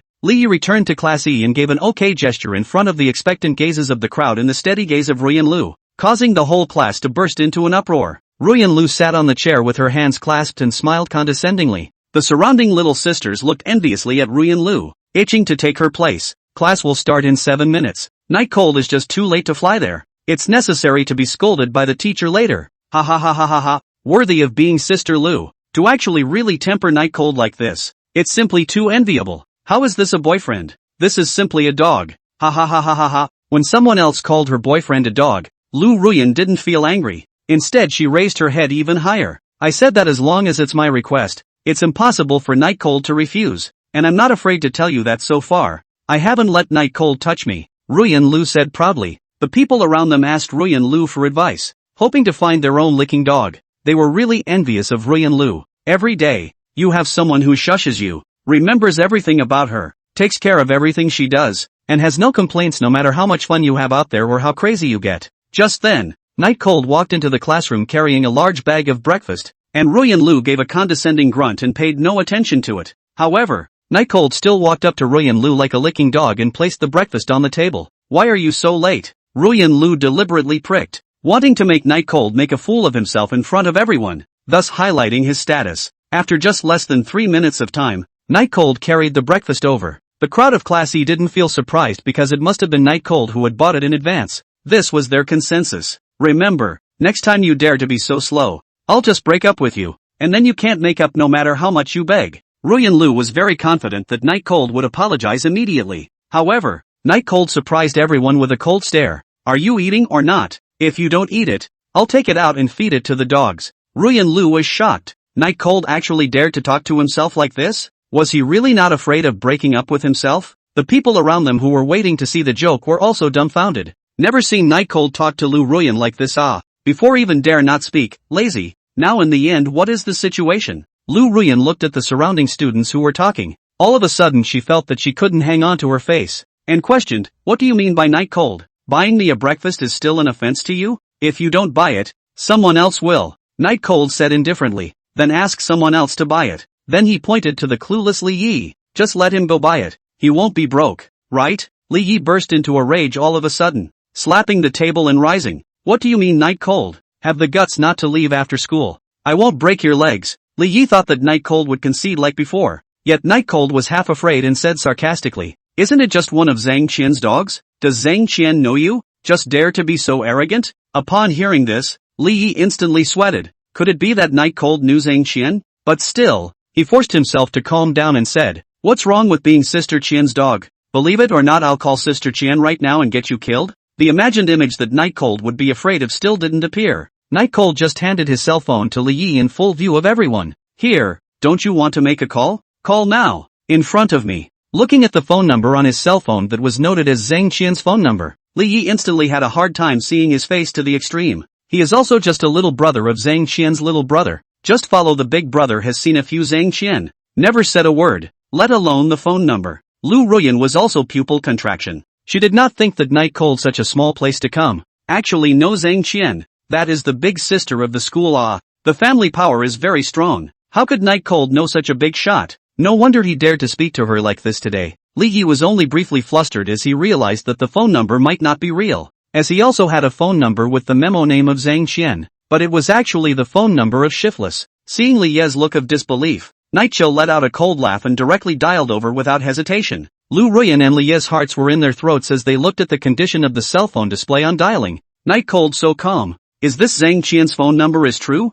When the phone was picked up and Zhang Qian's voice rang out, everyone present shuddered. I can't believe it's true. You have to know that they are different from people like Zhang Qian who have a huge family power. They are just ganging up in the school and just bullying the people in the school. Unlike Zhang Qian, that is playing for real. Night Cold? How did it go? The people didn't run away, right? Zhang Qian opened her mouth and asked. Night Chill? Night Cold didn't say anything, just smiled and handed the cell phone to Li Yi, who backed up in fear, but Night Cold just wouldn't let him go and followed him step by step, nodded his head and signaled the cell phone in his hand. Li Yi didn't dare to open his mouth so he waved his hand back and forth. Night Cold? Are you listening? Zhang Qian's voice had gotten a little angry, knowing that Li Yi was a wimp. Night Cold brought the phone to his mouth and said, everything is fine. Well, very well, keep an eye on the person for me, and there will be no shortage of favors for you in the back. Zhang Qian hung up the phone after saying that. Li Yi was so frightened that he sat on the ground, and Night Cold looked down on him from above and said, "Aren't you going to let Zhang Qian come and clean me up? What? You don't dare to say anything after the phone call? Wimped out?" Li Yi was now completely convinced of Night Cold, still not daring to say anything. Night Cold looked at the time. There were still 3 minutes to go before class started, and left the classroom without looking at Lu Ruyan more than once. But before leaving, he still said to Lu Ruyan, "You'd better eat quickly, class is about to start." With that, he left with a quick step. Lu Ruyan was instantly in a mood as if the clouds had been lifted and a clear, bright sky was visible. Night Cold still loves himself, otherwise why would he buy breakfast for himself in advance? He also reminded himself to eat quickly. It should be that the matter of looking for other men by himself was known by Night Cold, and now he is making a temper. But in the end, he still cannot let go of her Lu Ruyan. The surrounding students became even more envious of Lu Ruyan. Night Cold this all of a sudden became so powerful, and is Lu Ruyan's licking dog. From now on, Lu Ruyan is not going to walk horizontally in the school? Sister Lu, ask for a cover. Night Cold knows Zhang Qian, and his future accomplishments are definitely not low. Yes, listening to their conversation just now, Zhang Qian seems to value Night Cold very much. In the future, you will definitely be rich if you follow Night Cold. What do you mean follow? My sister Lu is the queen. Night Cold as a boyfriend. Devotion is supposed to be. Lu Ruyan was also very proud of himself and slowly said, "I used to treat him that way, but I just wanted to spur him on, letting him know that the road ahead is difficult and he needs to charge hard. I hope he can understand my good intentions." Immediately, some sisters chimed in. Then in that case, half of the credit for Night Cold's achievement has to go to Sister Lu. Immediately, someone retorted, "Nonsense, I see that Night Cold's success is all due to Sister Lu." Lu Ruyan was ecstatic inwardly, but on her face, she was just as unperturbed as an ancient well, and faintly said, "It doesn't really matter if I get credit or not, as long as Night Cold has success in the future." Instantly, someone said with righteous indignation, "If Night Cold dares to abandon Sister Lu in the future, I'll be the first to spare him." Another person picked up, "Yes, Sister Lu has paid so much for Night Cold," not hesitating to take the blame. "If Night Cold dares to be ungrateful, even if we can't do anything about him, we won't let him have a good time." Lu Ruyan saw the crowd's reaction and felt happy in her heart. A few words, not only will she previous all kinds of bad spots wash into her good intentions, but also the Night Cold frame on the fire roast. In the future if the Night Cold dare not listen to her, absolutely will be verbally attacked. It's pretty much one good news story after another today. Lu Ruyan smiled and opened the plastic bag with breakfast, and when she opened it, she felt that something was wrong. How come this breakfast was so cold? Even if it's been sitting for a while, it shouldn't be warm at all, right? Just as Lu Ruyan unraveled the bag completely. Night Cold, the other side. Night Chill recorded the words written down by the teacher in his book. Class was already in session and he could imagine what would happen when Ruyan Lu put the bag of breakfast that had been sitting there for a week. Describe it. Rotten eggs and a couple of buns were left for a week in a confined space with an indoor temperature of 25 degrees Celsius or more. That smell is definitely no less than a biochemical weapon. Night Cold stopped writing and exhaled. Just remembering that scene, he could already smell the stench. When he looked up, however, he realized that it wasn't just him. Almost most of the people were holding their noses, and the young English teacher wondered if someone was pooping down there, hunched over and watching. Originally, everyone thought it was just the usual stench until the toilets on the second floor were filled with vomit. Class E and next door Class F were not in class that morning. The ambulance left one and came another. The teacher of Class E exclaimed that he had seen his own Taiwanese, and the biochemical virus alarm was sounded. It took Night Cold a moment to react. He had far underestimated the power of that bag of breakfast. Chapter 12, 30 Years East of the River. At noon, Lu Ruyan did not appear. Night Cold estimated that she is the closest to the source of biochemical, should be the most affected, and now is estimated to be still in the ICU, but it is a lot of quiet. Just when Night Cold was about to buy lunch to go to the club, he suddenly remembered that Ji-sa at home didn't seem to have anything to eat yet.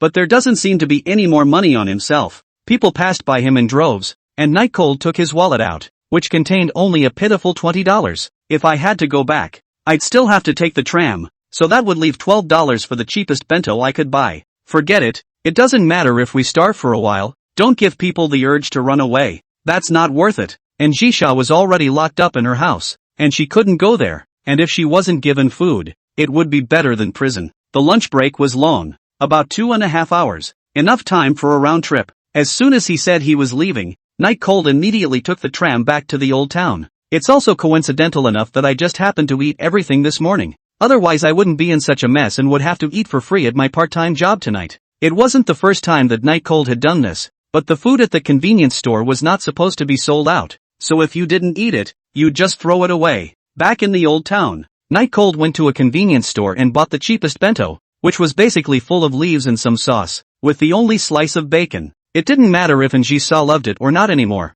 because there was nothing else he could do if he didn't. He was really limited in what he could do, because Flower Sea Academy was a higher education institution. There were strict requirements for students to work part-time. There can only be a maximum of 3 days a week of part-time work. Unlike the Speech Bunny, although there are also restrictions, the control is not strict. Carrying a black plastic bag, Night Cold quickly rushed towards his home, and just after arriving near his home, when he looked around, he saw a group of people pointing at his house. Night Cold walked over, and they spotted Night Cold as well. A middle-aged man asked directly, "Are you the head of this house, Night Cold?" Night Cold said something bad in his heart and replied, "It's me, yes. What do you want from me?" The middle-aged man wrote and drew on the paper, held up his glasses, and said to himself, "It's fine if it's you. Hurry up and come and sign. You're the only one left in the old city who hasn't signed yet." Night Cold frowned and asked, "Sign what?" The middle-aged man stared at Night Cold with a very oppressive feeling, and said word by word, "Sign. If you don't sign you can't get the money.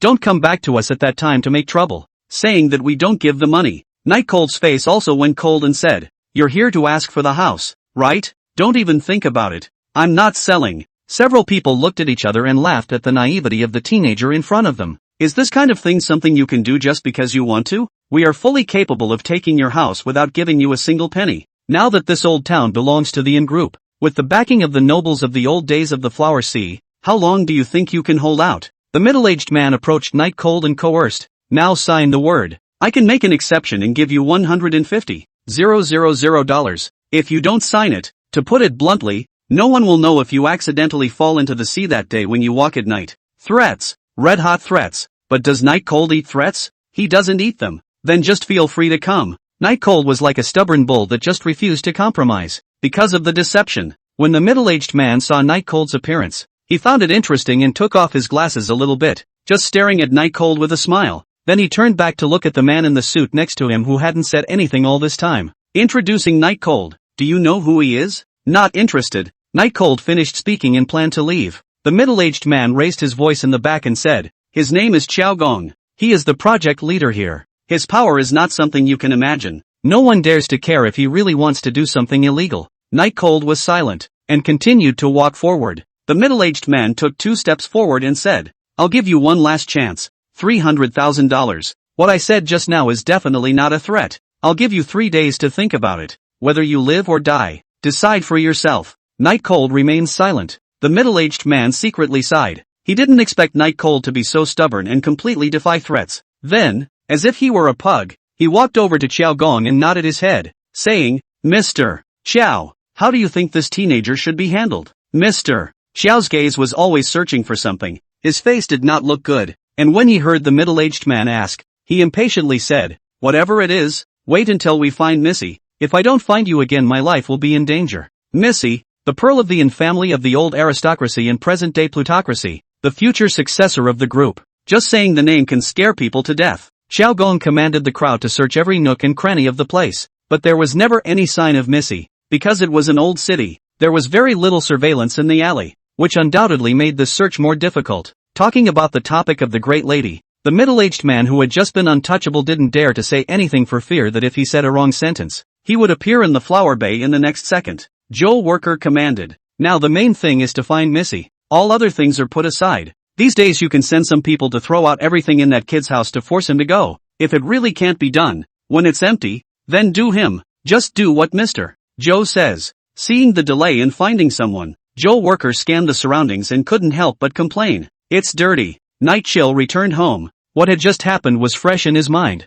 and he knew that what those people had said wasn't to scare him, but was true. The Sea of Flowers is like that. If you have the right, you have everything. Unlocking the door, and Jiza sat inside quietly, as if waiting for him to return. "Didn't eat, did you? I bought you a bento." Night Cold gathered his emotions and put on a normal appearance. "What's wrong with you?" How venomous were in Jisa's eyes. Immediately, she noticed that Night Cold was not right. Night Cold placed the bento on the table and waved his hand. "It's fine. It has nothing to do with you." Looking at the table's veggie bento that couldn't be any more veggie, and Jiza smiled and said, You don't look like the kind of person who gets discouraged when you didn't grab a half-price bento. Night Chill retorted. What half-price bento? Where can you get a half-price lunch at noon? Okay. And Jiza sat up from her chair and gently patted her skirt. Count on you having a bit of a conscience and knowing to come back. Night Cold laughed. I forgot. You can call me if you're hungry. Cheap bento was a relatively novel experience, and Jisha reached out to get it, suddenly realized that something was wrong.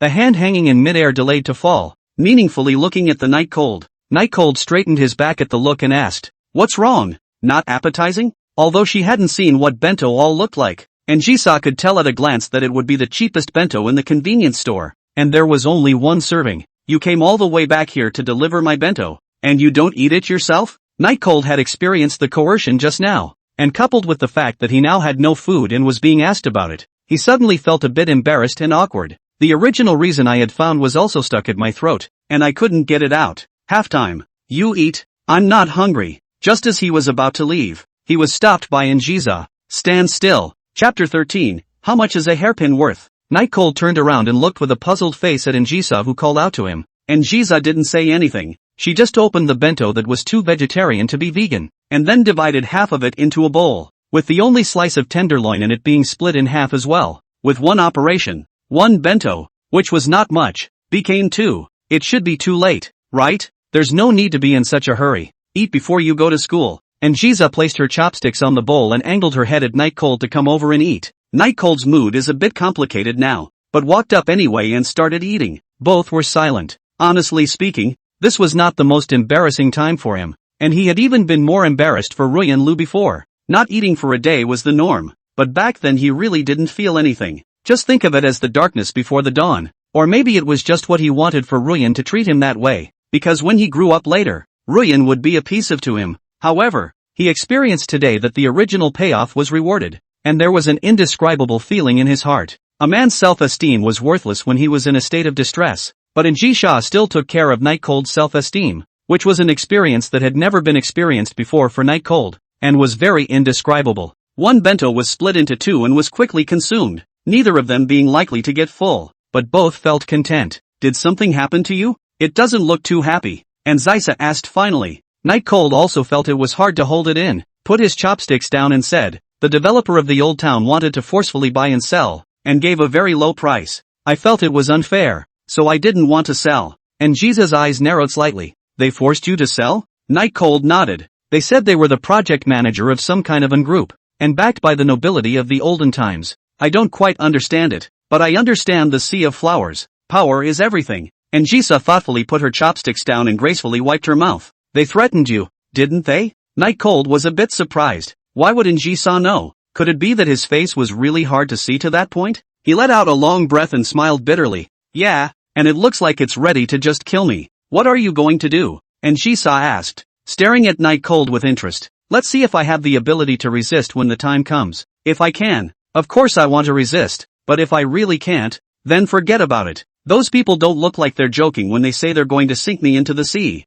Night Cold is not little cute. Stick through it is good. Really can not even if. Life is the most important, and the kind of power of the people die for their own no good. So it depends on the system can open what things to. And Jisa turned her ascetic and high-cooled face toward Night Cold and seductively said, if I can help you solve this matter, you'll listen to me in everything you do from now on. How about it? You? Night Cold held back a laugh. I thank you in advance for your kindness, but there's really no need. Seeing that you should be a local of the Flower Sea, you wouldn't be unaware of what the Zaibatsu stands for, right? And Jiza, however, did not half waver and continue to ask, just say whether you are willing or not. No, I don't want to involve you in this, Night Cold said decisively. Looking at the time is still abundant, did not rush to leave. And Jiza's head was full of speechless question marks. What was wrong with this person? 3 demands. I'll help you solve this matter, and you'll promise me 3 demands. And Jiza retreated and said, but is this a matter of request? This is the Night Cold is worried about Njisa and the bravado thing.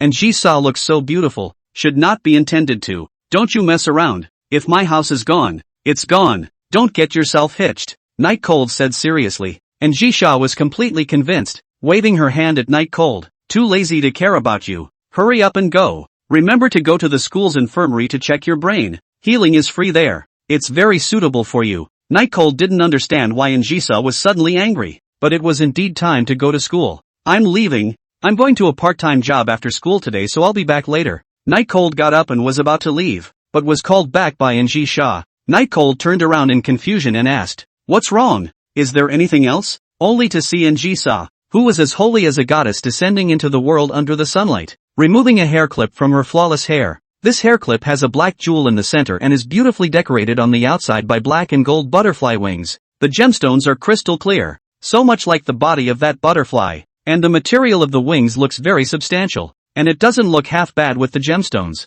"Take it." And Jisa handed the hairpin to Night Cold. Night Cold was a bit puzzled as he took the hairpin, with a very strong scent still lingering on it, and asked, "What are you giving me the hairpin for? Could it be for me to put it back on for you?" Without the hairpin, and Jisa looked more refreshing and said, clasping her hands, "Don't go back to your part-time job. You'll find a place to sell this after school and buy me some clothes and some better ingredients." Night Cold mouth corner pumped. "Hand this thing, although it looks very beautiful, texture excellent, but also is a certain treasure 99 package level. This out to sell. It's a bit humiliating, isn't it? How much was it when you bought it?" Night Cold asked. He was still afraid that he would look away. After all, he knew nothing about these things. Without hesitation, and Jiza answered, "I don't know." "Ha, I don't know. I didn't buy it." "Then how do you know it's worth anything?" "I think it's worth $9.09 at the most." And Jisa had a look of a little cutie expression as she looked at Night Cold, crossed her legs, and said, "If you want to like working part-time, then just find a place to throw it away. I won't stop you." Night Cold carefully surveyed the hairpin in his hand for a moment, then clutched it in his hand. "How could I possibly like working part-time? I only like to study. I'll find a place to ask for a price after school." And Jiza blushed a little better at that. Night Cold took all the plastic bags on the table with him when he left, leaving only the clean and dry room and Anji Shah. Watching Night Cold leave, Anji Shah looked her gaze out the window. These people are really bold in doing their work. They are actually so blatantly corrupt. Killing intent surfaced in Anji Shah's eyes. In fact, it's not that she didn't know about the things that these people from Chaogong did in the past, but after all, the Yin family is black and white, and it's still normal to use these tactics, and she doesn't want to care. But this time, it made her feel angry. Especially the slightly embarrassed figure of Night Cold just now made her feel that even if she sunk everyone involved in this matter into the sea, it wouldn't be able to relieve her hatred. And Zysa leaned back in her chair and spun around. "Night Cold, you said yesterday that if you find the treasure hidden in the old city center, you will be able to reach heaven in one step. One day you will know that you actually found it a long time ago." And Jisa slowly said to herself. Chapter 14. The truth comes out. Who really cursed first? Night Cold put the hairpin in his pocket and hurried back to school. When he passed by Class E, he saw Lu Ruyan sitting inside the classroom with a very ugly face, and he only felt a sense of relief. Just as he was trying to leave, he turned around and suddenly bumped into someone. The other party was very light. It should be a girl. Night Cold rushed up and pulled the girl up. "Sorry, are you alright?" The girl stood up in slight pain, patted the dust on her skirt, and was just about to say something when she saw something shiny on the ground, and she reached right down and picked it up. Surprised, "This is your stuff." "Ha!" This girl Night Cold recognized. She is Lu Ruyan's side of the only character still passable people, named Chen Xiao. Night Chill shrugged and replied, "Sort of. Why, do you know what this is?" "This." Chen Xiao held it in his hand and looked at it repeatedly, his expression clouded with both shock and disbelief. "Does this hairpin really have any origin?" Taking this opportunity, Night Cold also wanted to know if this hairpin was really worth something, although it was unlikely. But what if? Chen Xiao had looked at it for half a day, hiding it and looking at the sun, but she just didn't dare to jump to conclusions, and when she heard Night Cold ask about it, she could only say that she was unsure. "I've seen hair clips of this style in magazines that look exactly the same, and I've heard that the gemstone set in them is a violet jade from Burma. It's just that the texture is so mellow that it looks like black." Night Cold wasn't half shocked, listening to Chen Xiao's description. Then this thing was 100% fake. But Chen Xiao then changed his face. "Violet butterflies are extremely precious. I think it's a fake. But again, this one of yours looks exactly the same as the one in the magazine. It's just missing one. The magazine had two." Night Cold smiled and stepped forward, taking the hairpin back. There's really no way it would be in this place either. But even if Night Cold said so, Chen Xiao still felt that this hairpin was very much like the real thing. But how could the real thing appear in Night Cold's hands? So, under the entanglement, it was better to choose rationality. The name of this piece of jewelry is Violet Butterfly, and although it's fake, the workmanship is enough to make it look real. Chen Xiao teased. "You're not planning to give it to Ruyan as an apology gift, are you?" "Apologize for what?" Night Cold took the hairpin and scrutinized it up. It did look purple. Chen Xiao exaggerated. That breakfast of yours almost put the whole classroom in the hospital. There were no classes in the morning, and it took I don't know how many bottles of air freshener to get rid of it. Don't you apologize for that? Night Cold said unceremoniously. An expired breakfast in a bad odor is not as bad as the one she came in. Chen Xiao feels that Night Cold is really different. Actually has begun to realize that Lu Ruyan stinks, although she is Lu Ruyan's friend. But it is difficult to think that Lu Ruyan is a decent person. Let me take a picture of the hairpin. I'll appraise it for you. Chen Xiao took out his cell phone and took a picture of the violet butterfly in Night Cold's hand. Night Cold didn't refuse, because if he could find a buyer along the way, then everyone would be happy. Before Chen Xiao left, Night Cold couldn't help but ask, Chen Xiao, if it's a fake, how much do you think it can be sold for at this color? You're selling it? Chen Xiao was surprised. I thought you were going to give it to Ruyan. Night Cold explained. I'll just ask about the value. Chen Xiao came to a sudden realization, speculating that the violet butterfly should not be bought by Night Cold, wanting to give it to Ruyan Lu, but being embarrassed if the value was too low. That's why he asked himself. Thinking clearly about this, Chen Xiao said, if it's true, if there's a pair, then it's estimated to be tens of millions of dollars. But if it's one, the price will be greatly reduced. I don't know exactly how much. Night Cold was speechless.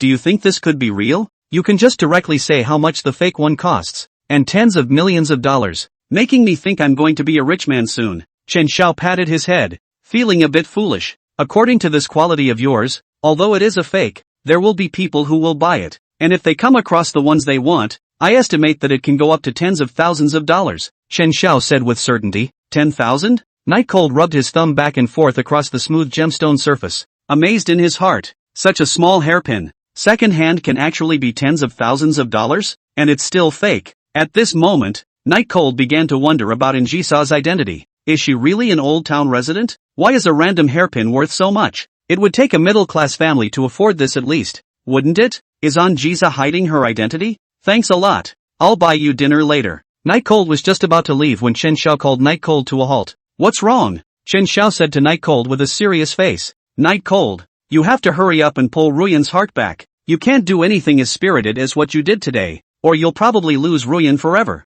Night Cold glanced at Lu Ruyan, who was exuding uninviting presence in the classroom, and asked, what's wrong with her? Chen Xiao said, Ruyan, she's always been insecure, so she's been looking for a mountain that she can rely on. She's already targeting someone now. I heard that it's the son of a certain project manager of the N Group. N Group? Night Cold suddenly thought of Xiao Gong. It couldn't be such a coincidence, could it? Even though you're no match for the one Ruyan is falling back on, you're somewhat powerful now, and you're good to Ruyan, so I hope you'll put some effort into recovering Ruyan. Just then, the class bell rang. Chen Xiao ran into the classroom, and turned back when he was at the door. Try to be as romantic as possible when giving gifts. Night Cold also followed the class bell and headed for his class. He tucked the hairpin into his pocket and put it away properly this time before taking his hand out, and after learning the value, Night Cold's heart was in the right place. As for giving it to Ruyan Lu, to please Ruyan Lu, dream on. Returning to the classroom, the people inside looked at Night Cold with ill gazes. After all, Night Cold had scolded too hard this morning.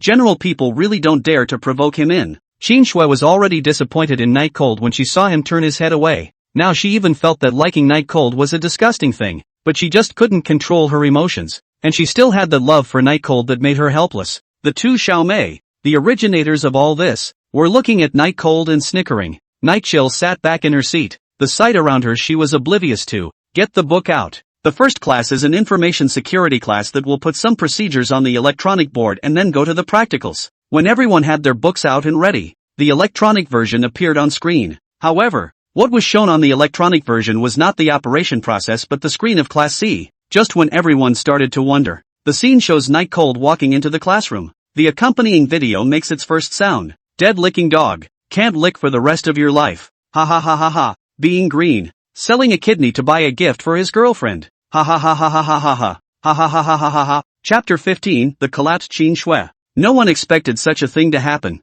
and they all stared at the electronic blackboard in dismay. Qin Shui just wanted to scold whoever the prank was, but looking at the electronic blackboard where Zhang Mei and Zhao Yu were abusing and mocking Night Cold, her face gradually started to turn white and her mind went blank. Zhang Mei and Zhao Yu's curses were also too unpleasant. They actually insulted Night Cold like this. They even brought the whole class to mock Night Cold. It would have been natural for Night Cold to break out and return the favor by talking back in this situation. Instead the video had already played to the point where Qin Shui listened to Zhao Yu's side of the story and started lecturing Night Cold. looking at herself as she threw Night Cold's textbook on the ground. Qin Shui averted her eyes, feeling deeply disgusted by this behavior of hers. Why would someone who was a seeker of fairness himself do such a thing? How aggrieved should the wrongly accused Night Cold be at that time? The whole class kept their heads down, and Qin Shui angrily walked up to Zhang Mei and Zhao Yu and loudly questioned, "Didn't you guys say that you didn't insult Night Cold? What's with the video? Why did you lie?" Zhang Mei lowered her head and whispered, "We were just joking." Joking? Qin Shui laughed. "Do you realize how much of a psychological shadow your so-called joking will cause to Night Cold?" Zhang Mei was completely flustered. She didn't realize that someone had actually filmed the morning's events, and it was even released on this occasion. Isn't this killing them? Qin Shui was very authoritative in the class. He and Zhao Yu were already not popular in the class. If Qin Shui didn't take care of them in the future, then in the future they would really have no way to mix in the class. Squad leader, I won't dare to do it again. Just forgive me this time. Zhang Mei apologized. Forgive you? Qin Shui was filled with helplessness. What qualifications did she have to forgive? She was all the one who needed to be forgiven. Compared to the two Zhang Mei Zhao Yu, she had done the most harm to Night Cold. She clearly should have been the one to administer justice, but she listened to the two men's side of the story and flattened Night Cold. When Night Cold needed her help the most, she stabbed Night Cold instead. How helpless did Night Cold have to be at that time? Not a single person in the class was on his side. The class kept their heads down. Zhao Yu, on the other hand, said with a cross face, "Where did we insult him? What we said was the truth in the first place. Facts?" Qin Shui felt like she was going crazy. How did she help these two speak? To the point that they were still talking tough even now when the evidence was overwhelming. It would have been the truth. Night Chill would have been a dead-licking dog and there were kidneys for sale. Enough! Qin Shui was trembling all over as she pointed at Zhao Yu and said, "Then is it a fact that Night Cold called you a dead fat pig? Is it a fact that Night Cold said you stink?" Once these words came out, the people around were a bit dumbfounded. They didn't expect the always civilized and polite Qin Shui to actually say such words. How angry must this be? Zhao Yu didn't expect Qin Shui to actually talk about her like this for Night Cold, and she was instantly annoyed. "Don't you just like him? What are you pretending here? Bitch!" Boom! Qin Shui was both exasperated and humiliated. She didn't dare to look at Night Cold at all. She could only stare at the fat figure in front of her with a deadly stare. The people in the class all turned their gazes to Qin Shui. They were truly shocked. I didn't expect the class president who had scolded Night Cold to death in the morning to actually like Night Cold. This was simply too unexpected. But also can understand. After all, although the Night Cold is not much money, but handsome, dedicated, and learning out of the results has also been at the top, there are girls like his normal. Everyone felt sorry for Qin Shui. After this kind of thing happened, it was definitely impossible for her to have something with Night Cold when she wanted to. Qin Shui's fists clenched and she quietly glanced at Night Cold, realizing that Night Cold wasn't paying attention to this farce at all, but was quietly reading a book, her eyes never falling on herself. Her heart was aching. There is nothing more hurtful in the world than the ignorance of someone important. Looking at Zhao Yu, who raised her head high in the air in front of her and was full of defiance, Qin Shui's heart gave birth to an unprecedented hostility, wanting to give this fat pig a slap in the face, but in the end she didn't do it. She was class president and she needed to lead by example. "I will tell the homeroom teacher about this matter one by one." After saying that, Qin Shui returned to her seat. Zhao Yu grunted defiantly and sat down, but inwardly, she was still a bit afraid. After all, Qin Shui's father was the school's leadership. If they were really targeted, then they would probably be expelled from the school. Qin Shui sat in her seat, rummaging through the drawers for a book, but after messing up the neat drawer, she didn't find the book she was looking for. Or rather, she didn't even know what she was looking for. Her mind was all about Night Cold. She must apologize to Night Cold, fighting to gain his forgiveness, even if it meant beating her and scolding her. She would never complain. Qin Shui messed up the drawer, failed to take out a book, impatiently pushed all the books into the drawer, and then covered her face, not knowing what she was thinking. Suddenly, footsteps sounded, and judging from the distance, it was Night Cold. Qin Shui slightly flanked her face and was a little surprised to see that it was Night Cold who was walking towards her. It's like what I just said, whether it's a beating or a scolding, she can take it. However, Night Cold didn't pay attention to Qin Shui at all, just so dryly passed by her. His expression was still normal and his complexion didn't change half a bit, as if what happened just now had nothing to do with him. Qin Shui's expectant expression froze, and her entire body froze, just watching Night Cold's back toward the information classroom. Still, nothing hurts more than the ignorance of someone who cares. Qin Shui feels her heart breaking. She had never had the chance to speak her mind to Night Cold in her own life, and she had ruined everything. In the morning, actually helping her classmates was secondary. The main thing was that Qin Shui felt that the teenager she liked had changed, and that was the reason why she was so furious. regardless of the green. However, after knowing the truth, she realized her prejudice against Night Cold, a person from a small place. Surprisingly, she subconsciously felt that she was doing this for the good of Night Cold, to temper him to a state worthy of her. She felt that Night Cold should be thanking herself, but never thought that there is nothing wrong with Night Cold. The one who has problems is her. It was her prejudice against Night Cold's identity that caused this irreparable accident. The more Qin Shui thought about it, the more angry she became. She stood up and slammed her books on the table with a brain. The huge reaction force shook the books and also attracted the eyes of the whole class. It's fine if you guys don't speak up for Night Cold when he's being bullied. Why don't you guys speak up when I misunderstand Night Cold? Could it be that watching Night Cold be wronged could make you guys feel happy? The class is silent. Chapter 16, Violet Butterflies Are Real? Walking alone on the road to the information classroom, Night Cold didn't create any waves in his heart about what had just happened because he didn't care at all. Whether it was Zhang Mei, Zhao Yu, or even Qin Shui, he didn't care. Apologize or curry favor. It didn't matter. He didn't want to care. With this thought, Night Cold stepped into the information classroom. During class, Qin Shui had been trying to find an opportunity to apologize to Night Cold, but she could never find a chance because no matter how she struck up a conversation, Night Cold ignored it, which frustrated her. Night Cold, I'm sorry, I really didn't know that they would be so excessive. Qin Shui purposely sat next to Night Cold and apologized in a relatively low voice, so that only Night Cold could hear it alone. Night Cold played the game on his own, ignoring Qin Shui. Qin Shui came closer and said anxiously, Night Cold, I will make it up to you. Don't be like this, okay? I'll tell the homeroom teacher everything about the two Zhang Meis. You'll definitely get justice. Hearing these words, Night Cold finally reacted.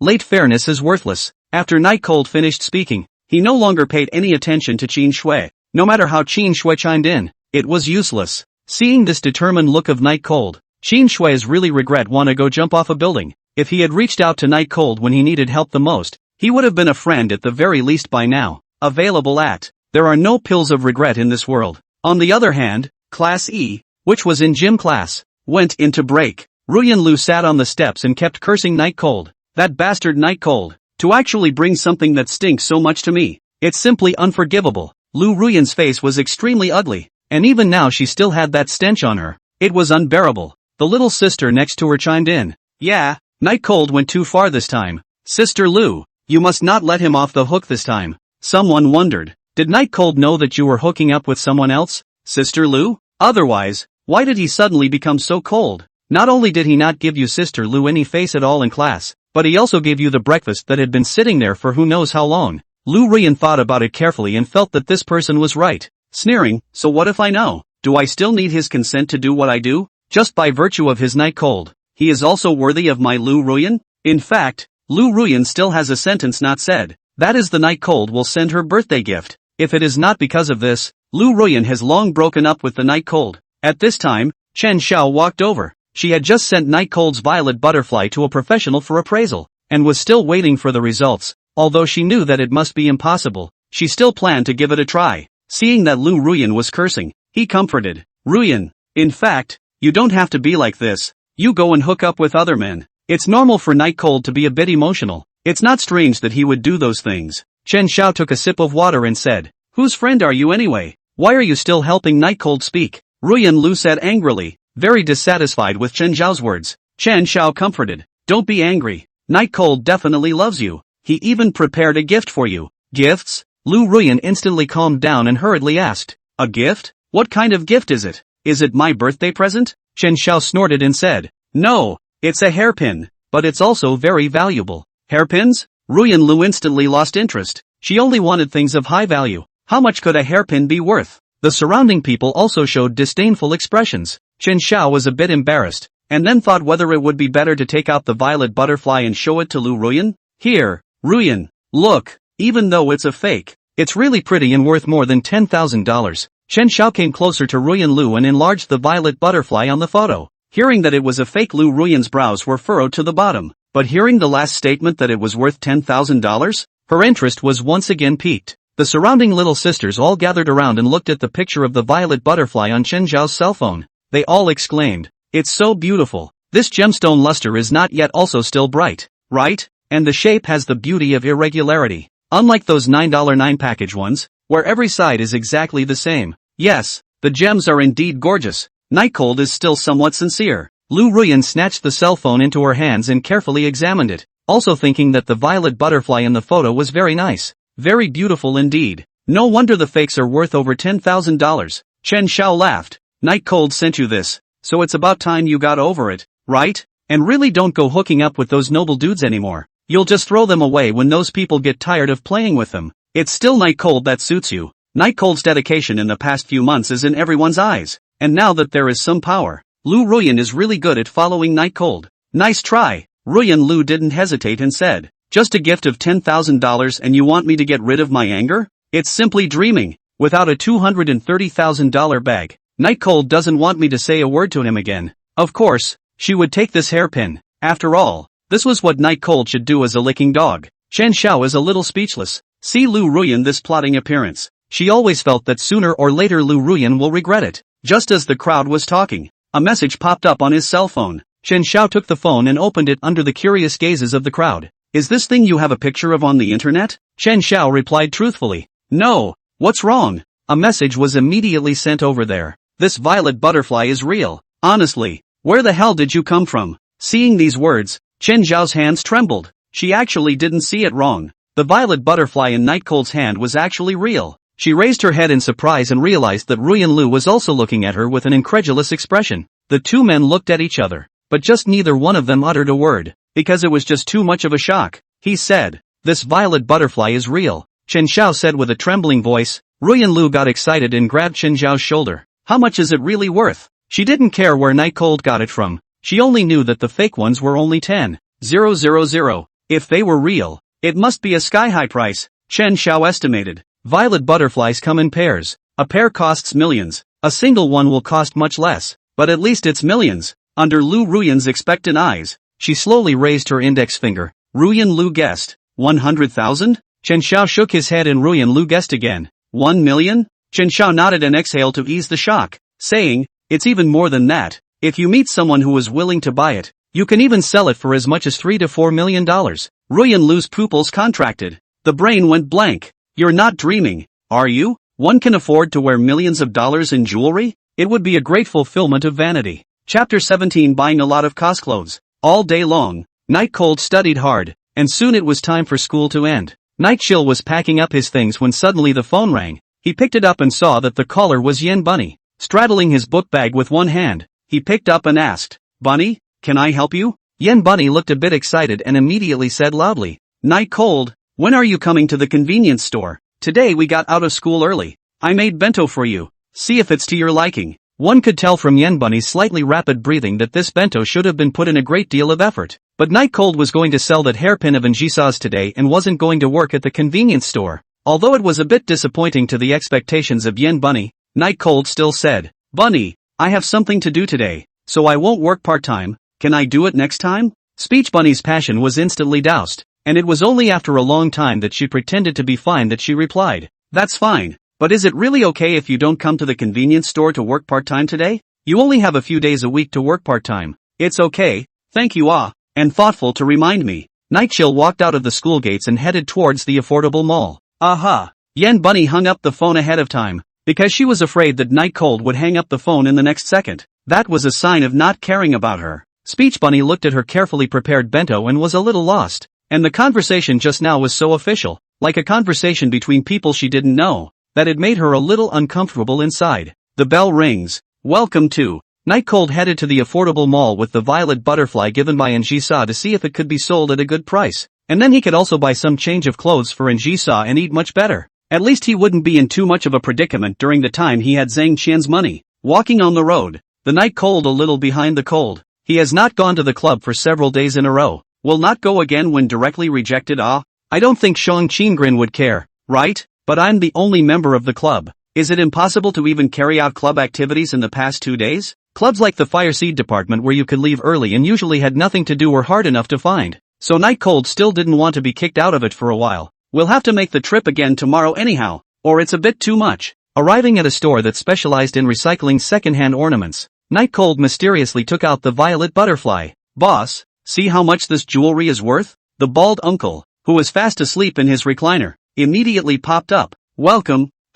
Selling or buying? Night Cold wasn't talking, just handing the hairpin over. The balding uncle put his glasses on and didn't take them. Instead, he was gathering his eyes on Night Cold's hand and kept looking at it. Originally it was not taken seriously, but as the balding uncle watched for a longer period of time, his attitude changed more and more, but still no words were spoken. Night Cold had no bottom in his heart. After all, Chen Xiao was still relatively amateur. Her judgment was not accurate. This violet butterfly was not only secondhand, it was even still fake. Can this be sold? If I had known, I would have asked Bunny to tell him that he had to go to work later. And now, if they didn't accept it, I wouldn't even be able to eat today. Just as Night Cold was messing with his thoughts, the bald uncle's behavior was getting weirder and weirder. From time to time, he used a magnifying glass to look at it, and from time to time, he flipped through the book, and his movements became more and more exaggerated, and he didn't even care if he bumped some of the materials over. Boss, what are you doing? Night Cold inquired curiously. The bald uncle scratched his head. It's not right. How is this exactly like the real thing? Night Cold was surprised. What did you say? The bald uncle flipped through the book again and looked at the physical object in Night Cold's hand, and said in a tangled manner, the color is perfect, and there's not a single blemish. This isn't the level of imitation that comes out. Still in disbelief, Night Cold brought the violet butterfly to his eyes and touched it. Boss, are you mistaken? How can this be real? He had heard Chen Xiao say that real violet butterflies were worth tens of millions, although it was two. One was estimated to be worth several $1 million. How could such a valuable thing be in his hands? It's simply impossible. This thing comes from Njisa. If the jewelry Njisa casually wears on her head is a few million, then the strength is not much greater than Zhang Qian. Would Zhang Qian still dare to let herself be kidnapped? So there's absolutely no way that's true. The bald uncle saw that although Night Cold was handsome, there was nothing that looked like a rich man in his body, and he didn't quite believe that this thing was real, but he really couldn't find where the fake was. If fakes can be made to be as good as the real thing, what's the point of playing business? How about this? Little brother, I'll take it for appraisal, and you come get it in a few days? The balding uncle explained. After all, the stuff is too expensive, so I really don't dare to put a price on it without a professional instrument to identify it. Night Cold was a bit torn and said, but I'm in a hurry to use the money today. Not to mention myself first. At home Njisa spends even more money. The intimate underwear can be recycled, but it's impossible for Njisa to wear whichever clothes she wants for days, right? The bald uncle lifted his glasses, touched his chin and said, why don't we do it this way? This thing of yours can be worth 10,000 or 20,000 even if it's fake. How about I give you 15,000 first? Really? Night Cold was ecstatic. $15,000. That's a lot of money. Not so much that it changes anything, but it's not something you have to worry about lately. Just what you said. After agreeing, the balding uncle was very efficient and immediately gave Night Cold 15,000 on his bank card. Night Cold looked at the balance of 15,000 and a few cents suddenly felt that he had a bottom. Before leaving, Night Cold asked, how much time will the appraisal probably take? The balding uncle put on his gloves and placed the violet butterfly as if it were a holy relic in a box that was valuable at first glance. About a day or two. You leave a phone number and I'll contact you when the appraisal is complete. Good. After leaving a phone number, Night Cold took a huge $15,000 with him, preparing to buy some of the clothes Njisa wore at the affordable mall. After all, this money was strictly counted as someone else's. Originally, he was going to buy clothes, but when he passed a COS clothing store, Night Cold stopped in his tracks as most boys do, looking at a wide range of strange clothes inside. Night Cold unconsciously floated in his mind the picture of Njisa wearing these clothes. Buy a few pieces. Maybe people are good at it? Night Cold seriously considered for Njisa, understanding that Njisa would most likely have needs in this regard. Night Cold no longer hesitated and directly walked in. Nurse uniforms, sailor uniforms, bunny girls, cat-eared ladies. They all feel like they fit her, so she should like them all too, right? Anyway, there's money. Buy a few more, including the above. There were several other COS costumes that were all bagged by Night Cold. And of course stockings. Spent more than 1,000 out at one time. Night Cold do not feel heartbroken, because this is after all Njisha's money. They buy things must be from the point of view of Njisha's use to consider. It's still worth the money. Chapter 18, Revenge on Ruyan Lu. Of course, Night Cold also bought a lot of normal clothes. After all, it was still necessary to give Njisha the right to choose. Then after going to buy many more fresh vegetables and meat foods, Night Cold was ready to go home. What a rewarding day. While waiting for the tram at the platform, the phone rang again. And Night Cold thought it was Njisa waiting impatiently, but it turned out to be Lu Ruyan when he opened it. What do you want again? Night Cold didn't hesitate and directly picked it up. After the phone was connected, Lu Ruyan's tone was rare and gentle. Night Cold, where are you now? I've been waiting for you in front of the school for half a day. Why haven't you come out yet? Night Cold didn't find it strange. When Ruyan Lu had something to beg him, it was always in this tone. Only this time it was a little better. What are you waiting for me for? I left a long time ago, Night Cold said in a calm tone. What? I waited for you for half a day. What makes you dare to leave first? Lu Ruyan's voice instantly rose several orders of magnitude. However, Night Cold had anticipated this and had long since taken his cell phone away. Ruyan Lu and a few sisters had been waiting at the school entrance for almost an hour. It was for the violet butterfly in Night Cold's hand. However, Night Cold had actually left. Isn't this a waste of time? That violet butterfly is a real one worth several $1 million. Otherwise she wouldn't have been able to wait at the door after school. He had waited for so long, and it was just as well that Night Cold didn't thankfully hurry to give her the violet butterfly, but actually left first. It simply pissed her off. But once she thought of the real violet butterfly, Ruyan Lu still softened her tone and said, Night Cold, I heard Qin Xiao say that you weren't going to give me a gift? Why did you leave first? Night Chill instantly guessed that it was Qin Xiao who had shown the photo to Lu Ruyan, and it was even appraised online that it was likely to be the real thing. That's why Ruyan Lu was in such a hurry to find him, even going so far as to wait for him for an hour. The corner of his mouth slightly upturned. Night Cold felt that he had to take revenge on Lu Ruyan, and collect the interest on the revenge from this half-month first. Ruyan, sorry, that violet butterfly, I'm going to sell it. I'll buy you a gift later, okay? Night Cold said as he leaned against the lounge of the tram platform and looked at the light rain outside. Sold? How much? Lu Ruyan instantly became anxious. There was a good chance that thing was real, but Night Cold was bound to be slaughtered if he didn't know. Hooked. Night Cold, difficult to say, I just asked. The boss said this fake color is very good. Said I can spend 100,000 to acquire. I feel that I met a little cute. I feel like I've met a little cutie. After selling it, I'll buy you a present. 100,000? Ruyan Lu started to get excited. The owner of the second-hand jewelry store has a very sharp eye. If they can give it $100,000, then they definitely see that the violet butterfly is real. Otherwise, he would never be able to give such a high price. Night Cold, you mustn't sell it. Just give it to me. I don't even want the birthday gift. Lu Ruyan came close to the phone and said in a warm voice with a bit of excitement. Night Cold was a bit dumbfounded. At this time, Lu Ruyan actually still thinking of whoring? That's gonna take some serious medicine. How can that work? Ruyan, you have such a noble status. How can you use second-hand stuff? And I'm also short of money right now. So selling it is the best option. Night Cold said in a sincere tone. Lu Ruyan was so anxious that she almost crushed her cell phone. This is several $1 million worth of jewelry. How can you sell it at a loss like this?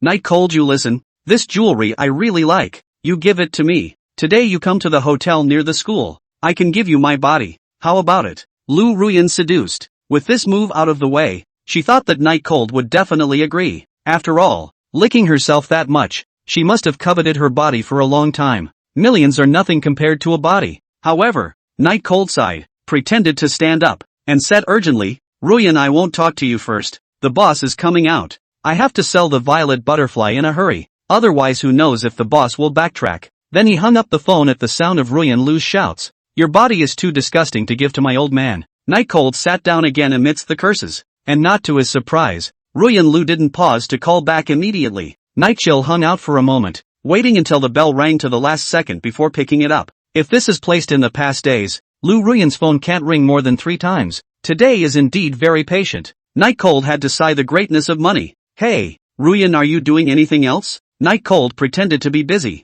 Night Cold, the jewelry is still there, right? Lu Ruyan just wanted to angrily rebuke Night Cold for taking so long to answer the phone. But once she thought of Violet Butterfly, she swallowed her questioning. Trinkets? Night Chill pretended to be confused. The boss has already gone to get the money and will sell it right away. What's wrong? On the other side, Lu Ruyan was so anxious that she was about to hit her head against the wall. I have just over $5,000 on me, plus if I borrow online loans, it's only like $70,000 or $80,000. Still not enough. Ruyan Lu was frantically raising money inside her head. Things were urgent now. The violet butterfly worth millions of dollars was about to fly. She had to do everything she could to take the violet butterfly down. Immediately, Ruyan Lu's eyes looked at the several sisters around her. Do you have any money on you? Can you come up with $20,000? All of them shook their heads. They were all students. They only had $1,000 to live on. How could they come up with tens of thousands of dollars? Lu Ruyan frowned and wanted to curse. But in the end, she held back and begged. Can you guys go borrow an online loan? As long as we get Night Cold's violet butterfly, then we'll be rich. The crowd was a little hesitant. With tens of thousands of dollars in online loans, They couldn't afford it if something went wrong. Lu Ruyan anxiously said, "Don't hesitate. Even if it's a fake, I'll compensate you for it." Hearing Ruyan Lu say this, coupled with their greed for wealth, several people eventually agreed. Lu Ruyan was ecstatic and said to Night Cold on the other end of the phone, "Night Cold, you sold me the violet butterfly. I bought it for $100,000. Night Cold crossed his legs and laughed. "You buy it? A trinket? Or a fake? Is it really worth it for you to spend $100,000 on it? And do you have $100,000? Why don't you just forget about it?" Ruyan Lu said madly, "I'll call you right away, okay?"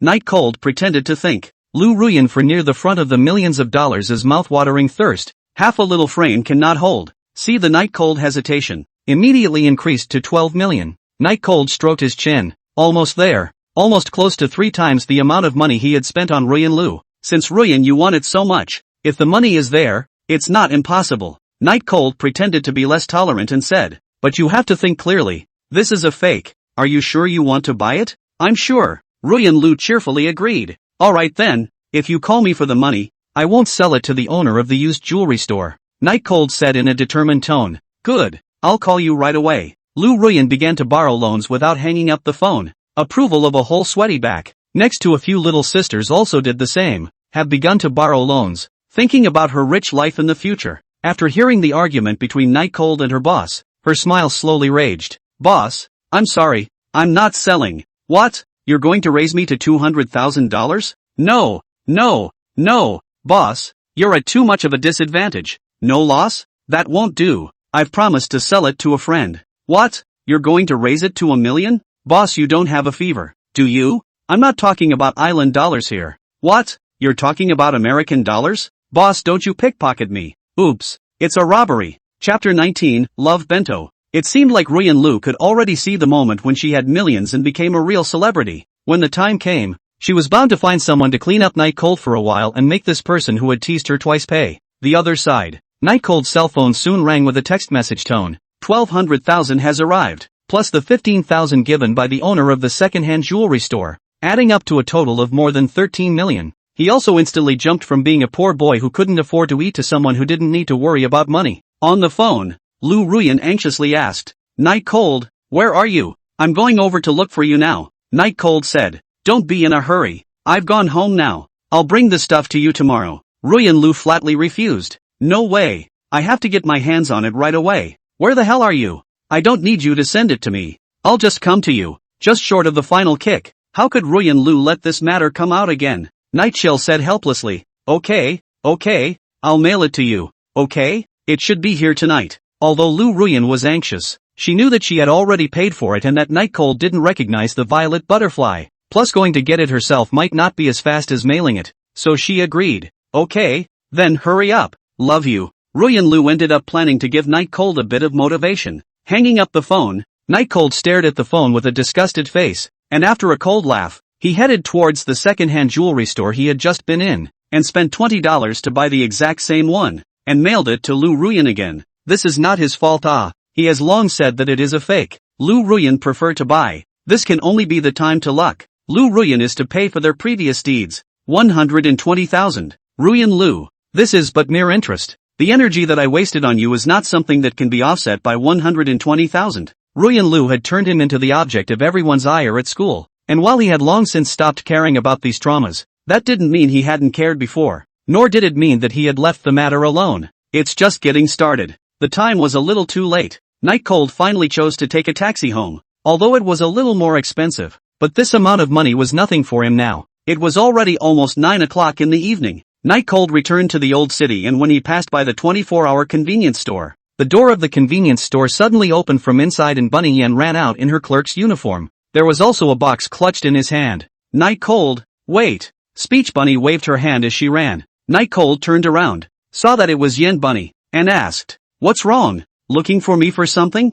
Yen Bunny pouted and said in dissatisfaction, "Can't I find you if there's nothing to do? Why are you getting colder and colder towards me lately?" It was mainly because Night Cold was in a hurry to get home, but now that he saw that Yen Bunny seemed to be really a bit emotional, he also put down his impatience and said in embarrassment, "I've been a bit busy lately, that's why I've been a bit perfunctory." Speech Rabbit blankly glanced at Night Cold. "Forget it, you're forgiven." Then she handed the lunchbox in her hand to Night Cold, her face slightly red. This is the bento I made for you. You eat it. Night Chill froze. So it turned out that Speech Bunny had been waiting for him to come back in order to deliver a bento to himself. Thanks I will definitely eat it. Night Cold took the bento in the hands of Yen Bunny and was still very happy. After all, no matter what, this is a girl's heart and soul, to be able to feel cared for. Speech Bunny glanced her face shyly elsewhere and blushed. Be sure to eat it. Oh, and tell me if it's not done well anywhere, so I can modify it for your future bento. Night Cold holding the bento in his hand. Mixed feelings, say not moved is false. Speech Rabbit so heart bento. The box is also labeled with love. But he really had no intention of being in going for a relationship. Speech Bunny's face was already red. I'm afraid I'll have to spontaneously combust if I stay any longer. And said, don't think too much. It's just that we need to help each other because we're all the same. Bye bye. After saying that, he returned to the convenience store and apologized to these customers waiting for the checkout before sneaking another glance at Night Cold and started working. Night Cold turned around and smiled slightly. It felt really good to be liked. Back home. Unlocked the door. Pushed the door is a fragrance. That is the smell of Anjisa body. I did not expect just one day will be this room stained with her smell. In the room, Anjisa wasn't watching TV, but was playing a fighting game, looking a bit mesmerized, and Night Cold came back and just glanced at it, and didn't say anything more. Night Cold was also a bit tired, put the things down, and then took 2 bottles of fairly upscale drinks from the shopping bag, poured them for the game playing Anjisa, and blew into the bottles himself, then sit back and watch Anjisa play. It was a fighting game with a breakout mode and a versus mode, something he had played when he was very young, and it was the breakout mode that Anjisa played now. Only hit the 2nd level though. Anjisa seemed pretty smart, but was unexpectedly inexperienced and kept getting killed by the same moves. After watching it for half a day, Night Cold couldn't stand it anymore and reminded, what would happen if you just dodged its big move? You don't want to get tough with it. Wait for its big move to disappear before you go up to fight it. Anjisa focused on the picture on the TV and said, it's only the weak who speculate. Strong people like me are tough. Night Cold covered his face and said helplessly, you'll never get through like this, my strong lord. I'm almost through. Anjisa said with a somewhat droll focus, looking at the boss that still had most of its blood on the screen. Night Cold covered his face, and he seriously wondered if Anjisa had been stuck here all day. After watching for a while longer, Anjisa never had any intention to pass. He couldn't bear it anymore and directly snatched the handle from Anjisa's hands. Anjisa was a bit disgruntled, but did get stuck a bit too long and actually didn't say anything. Watch. This is how this level is passed. This boss still belongs to as a novice level boss, so it's not that hard. What this level is going to teach you is to be adaptable. Don't try to die. Anjisa let Night Cold babble on without voicing her own opinion, but the clasped hands gesture indicated that if Night Cold couldn't get through, then Night Cold was done for. However, this kind of thing didn't happen. Night Cold not only passed, but also didn't lose a single drop of blood, which could be described as a teaching level operation. Well, Night Cold looked at Anjisa with a smile. Average. Anjisa took Night Cold's handle, then tried to pass the level with the skill she had just learned, but it was still easy to miss, so Night Cold guided from the side, and the two of them sometimes laughed because of Anjisa's idiotic maneuvers, and at other times they would hold their breath. The atmosphere was very relaxed and cozy. Without realizing it, the two of them were getting closer and closer, even beyond the boundaries of friends. After about an hour, Anjisa was finally through. I knew I was capable. How could this problem be difficult for me? Anjisa's slender and delicate body stretched out. Very tempting. Night Cold looked straight in the eyes and was glared at by Anjisa. Hungry? Well, what's for dinner tonight? Please also pull up your expectations infinitely for tonight's dinner, because the ingredients are fresh meat, not frozen meat. Oh, you're still really fickle. Anjisa looked at the pile of things bought by Night Cold with a smile on her face, and when she saw a lot of strange clothes, she didn't react much, but just raised her eyebrows slightly. However, when the love bento appeared in her line of sight, her face instantly went cold. Night Cold, what is that thing? The tone was very cold. Chapter 20, Anjisa's strange behavior. Night Cold's hand with the ingredients froze, and he turned his head in confusion, looking at Anjisa with a face full of puzzlement. Looking at Night Cold's couldn't care less expression, Anjisa's heart was suddenly filled with hostility, wanting to immediately throw a few people into the flower bay to feed the fish. The stunning face was colored with ice as she spoke again. What's with this lunchbox? Night Cold put down the ingredients in his hand and scratched his head. He didn't quite understand what was wrong with Anjisa. Why was she suddenly angry when she was fine just a moment ago? And it looked like she was also angry. This is a bento lunchbox that a friend of mine made for me. It came back late so I brought it back without eating it. What's wrong? You don't like this lunchbox? Night Cold explained to that loving lunchbox. Friend? Anjisa clasped her hands together. an aura of superiority emerging. Girlfriend? Nightcold corrected. Female friend. And Jisa took a step towards Nightcold and snatched the lunchbox from Nightcold's hands, glancing at it. A female friend would make you a bento? It's still a lovey lunchbox. It's cute. Nightcold was silent. Until now he didn't understand what was wrong with Jisa. It's just a bento, isn't it? Even if it just has some hints in it, it has nothing to do with Jisa, right? Jisa stared at Nightcold. She wanted an explanation but didn't know in what capacity. When she thought about it, she couldn't even understand her own behavior a little bit, and it had nothing to do with her. So why was she subconsciously angry? It wasn't like her. Looking at the bento, Jisa's gaze suddenly became cruel. This bento interrupts the moment. It was clear that she had been looking forward to the evening all day. It was clear that she was going to have more wonderful experiences. It was clear that this was a wonderful evening that she and Nightcold had created together. But all of it was interrupted by this darn bento. Seeing that Jisa's eyes were becoming more and more intimidating, Nightcold spoke out. If you really don't like this bento, I can put it in the cupboard. No need. This kind of thing should be thrown into the trash. Jisa said. And while Nightcold was still frozen, she threw it straight out of the window, and the rice balls carved with love hearts were spilled in the air. There you go. Jisa clapped her hands together. Nightcold's brows immediately frowned, ran to the window, looked at the bento scattered outside, soaked in seawater. For a moment a little trance. He didn't expect Jisa to just throw it away. This bento was something that Bunny Yen had gone to great lengths to make for him, and he hadn't even tasted a bite of it yet. And even the bento box had shattered. How will he face Bunny Yen tomorrow? What are you mad about? For the first time, Nightcold showed an impatient expression to Jisa and walked back to question him. Going crazy? Even though Jisa was a little shorter than Nightcold, when confronted, her aura was halfway down. I'll give you the chance to apologize. Only this time. Jisa's eyes gradually became bloodthirsty, and the feeling that she would take someone's life in the next second was chilling. However, Nightcold, who was in the middle of his anger, didn't feel it, or felt it but didn't care, said, why are you being so unreasonable? If you don't like it, I can hide it. Hide it somewhere you can't see it, and if you like to eat it, we can share it together. What's the matter with you throwing it away? Jisa retorted, I feel sick just looking at that kind of garbage one more time. And you're eating it? Are you kidding? Nightcold moved his eyes away. He no longer knew what to say, and looked at the bento scattered outside again, helplessly saying, originally I thought you were a sensible girl. I was wrong. In fact, he had a soft spot for Jisa because a girl as pretty as her was actually so understanding, would help make excuses for his dilemma, and would bring him his own hair clips to sell. Even if it is a bit capricious, it's still great overall. But it wasn't until just now that Nightcold realized that Jisa was also a spoiled, dictatorial princess. Maybe that's nothing in your eyes, but that's my friend's heart and soul. Nightcold finished speaking and headed downstairs, not even locking the door. Jisa clasped her hands. Her chest was rising and falling violently up and down. And although her expression remained bland, it was evident that her emotions were still too stable. It had been so many years that even Jisa herself couldn't remember the last time she'd been this angry. She hated that feeling, getting angry with me over a mere plebeian girl, and yelling at me. Jisa's face was colored with an angry smile. She really didn't understand that she had given something like a violet butterfly to Nightcold. Nightcold should also be aware of the value of the violet butterfly, and could more or less guess some of her identity. So why didn't he curry favor with her? She really couldn't figure this out. He loves money so much. Wouldn't he have everything if he pleases himself? What's more than $200,000 for a mere $200,000 to go through all the trouble of pleasing yourself? 200 million or so wouldn't be a problem. Is Nightchill a little cutie? Is it? How does a commoner girl deserve to be compared to this young lady?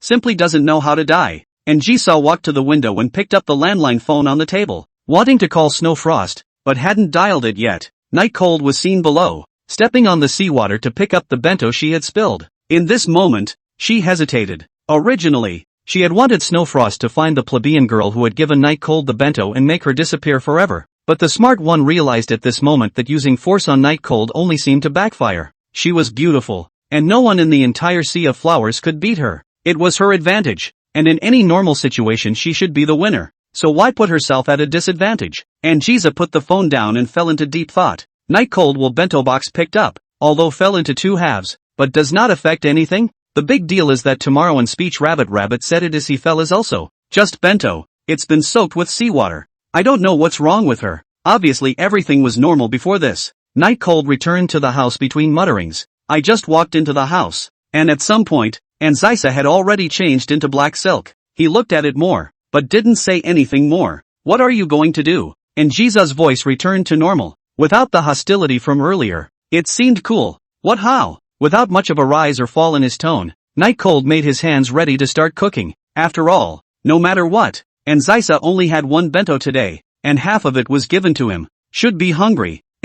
I'm going to apologize for what just happened. What are you going to make me do? Instead of looking at Night Cold, and Jiza looked out the window, mostly because she didn't know how to face it. Night Cold's hand cutting vegetables paused, looking at Njisa's slender black legs. For a moment a bunch of absurd ideas came out of his head. Clearing his throat, the sound of chopping resumed. Actually, the reason I'm angry is that your behavior is so inexplicable. A lunchbox or bento isn't a big deal. It's just that your behavior is really baffling to me. He was unable to think of a reason for Njisa to do so even after thinking about it. Night Chill continued. So if you can explain, of wearing a maid outfit at the same time then, this matter will be settled. Chapter 21, The Maid's Outfit. Sexual desire is only one aspect. Night Cold actually do not want to make too much of a mess with Njisa. He kidnapped people or secondly, the main thing is that the back still need to aggravate Njisa. When the time came, he would not be able to rescue Njisa in the first place after handing her over to Zhang Qian, after getting the money, buying the bag,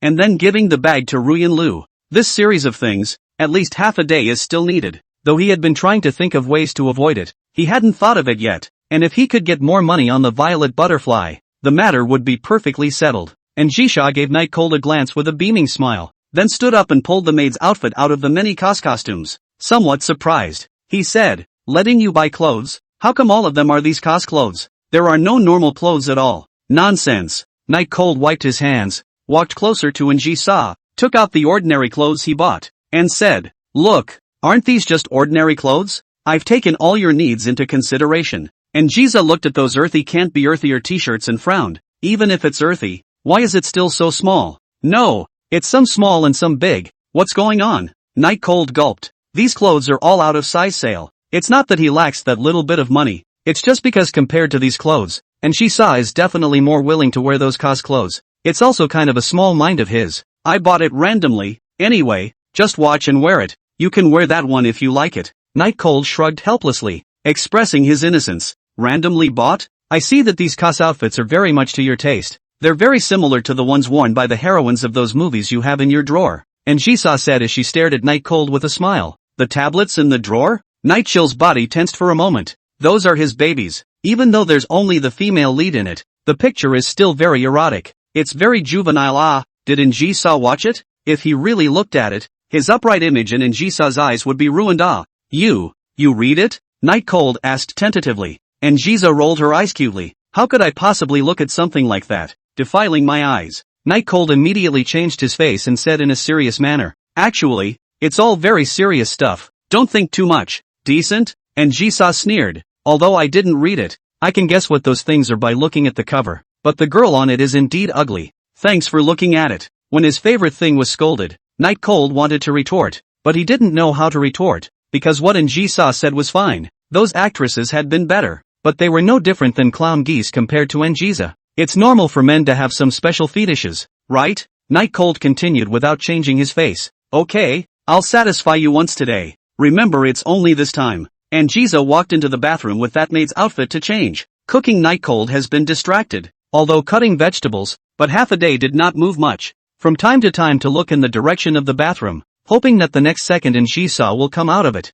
Beautiful girls are really the most foul creatures in this world. You can't really get mad at her when you're pressed. Night Cold was a little scared of his own expectations. After this, will Njisa still be able to take advantage of him? But the main thing is that Njisa knows how to apologize. If it is replaced by Lu Ruyan, Night Cold doesn't care how beautiful Lu Ruyan looks. It is absolutely impossible to look at one more glance. Night Chill is not really a licking dog. Whether the other party cares about him or not, or whether there is no payment, he can feel it. Just as he was rambling on, and Jiza stepped out of the bathroom. The light pink lips are like the world's most delicious jelly. The stunning and high-cooled face and the body to serve others made outfit form a strong contrast, as if the next second will be a face of reluctance to serve others. Even if the hemline was long enough to have reached the knee, the black silk cap that was exposed still looked so slender. The austere and without a single stray hair, princess cut made Njisa's entire person seem extraordinarily high and cold. A high-strung maid? It's Night Cold's favorite style. Night Cold's eyes swept over Njisa's body, feeling a bit ashamed, trying to move away, but there was simply no way to do so. For the night cold line of sight, and Jiza just sneered in response. Yes, that's it. She just wants the night cold like this. For the night cold, this kind of reaction, she is very satisfied. That's the facial expression night cold should have when facing her. That of infatuation. How's that? Compared to the heroines in those movies of yours. And Jiza clasped her hands and walked next to night cold with a smile on her face, asking in a slightly seductive manner. Also, it's not bad, I guess, just the skirt is longer. Night cold forced his eyes away. Want to see my thighs? And Jiza looked condescendingly at night cold and said, depends on your performance in the future. Later? It's better to think about it and forget about it. Night cold sighed. Unfortunately, there's a bit of incompleteness. And Jiza frowned. She actually not complete? Forget it, just think of it as the night cold in the hard mouth. After all, men, always mouth is not the heart. How is it not complete? She asked. Still curious. I forgot to buy high heels. With a pained look on his face,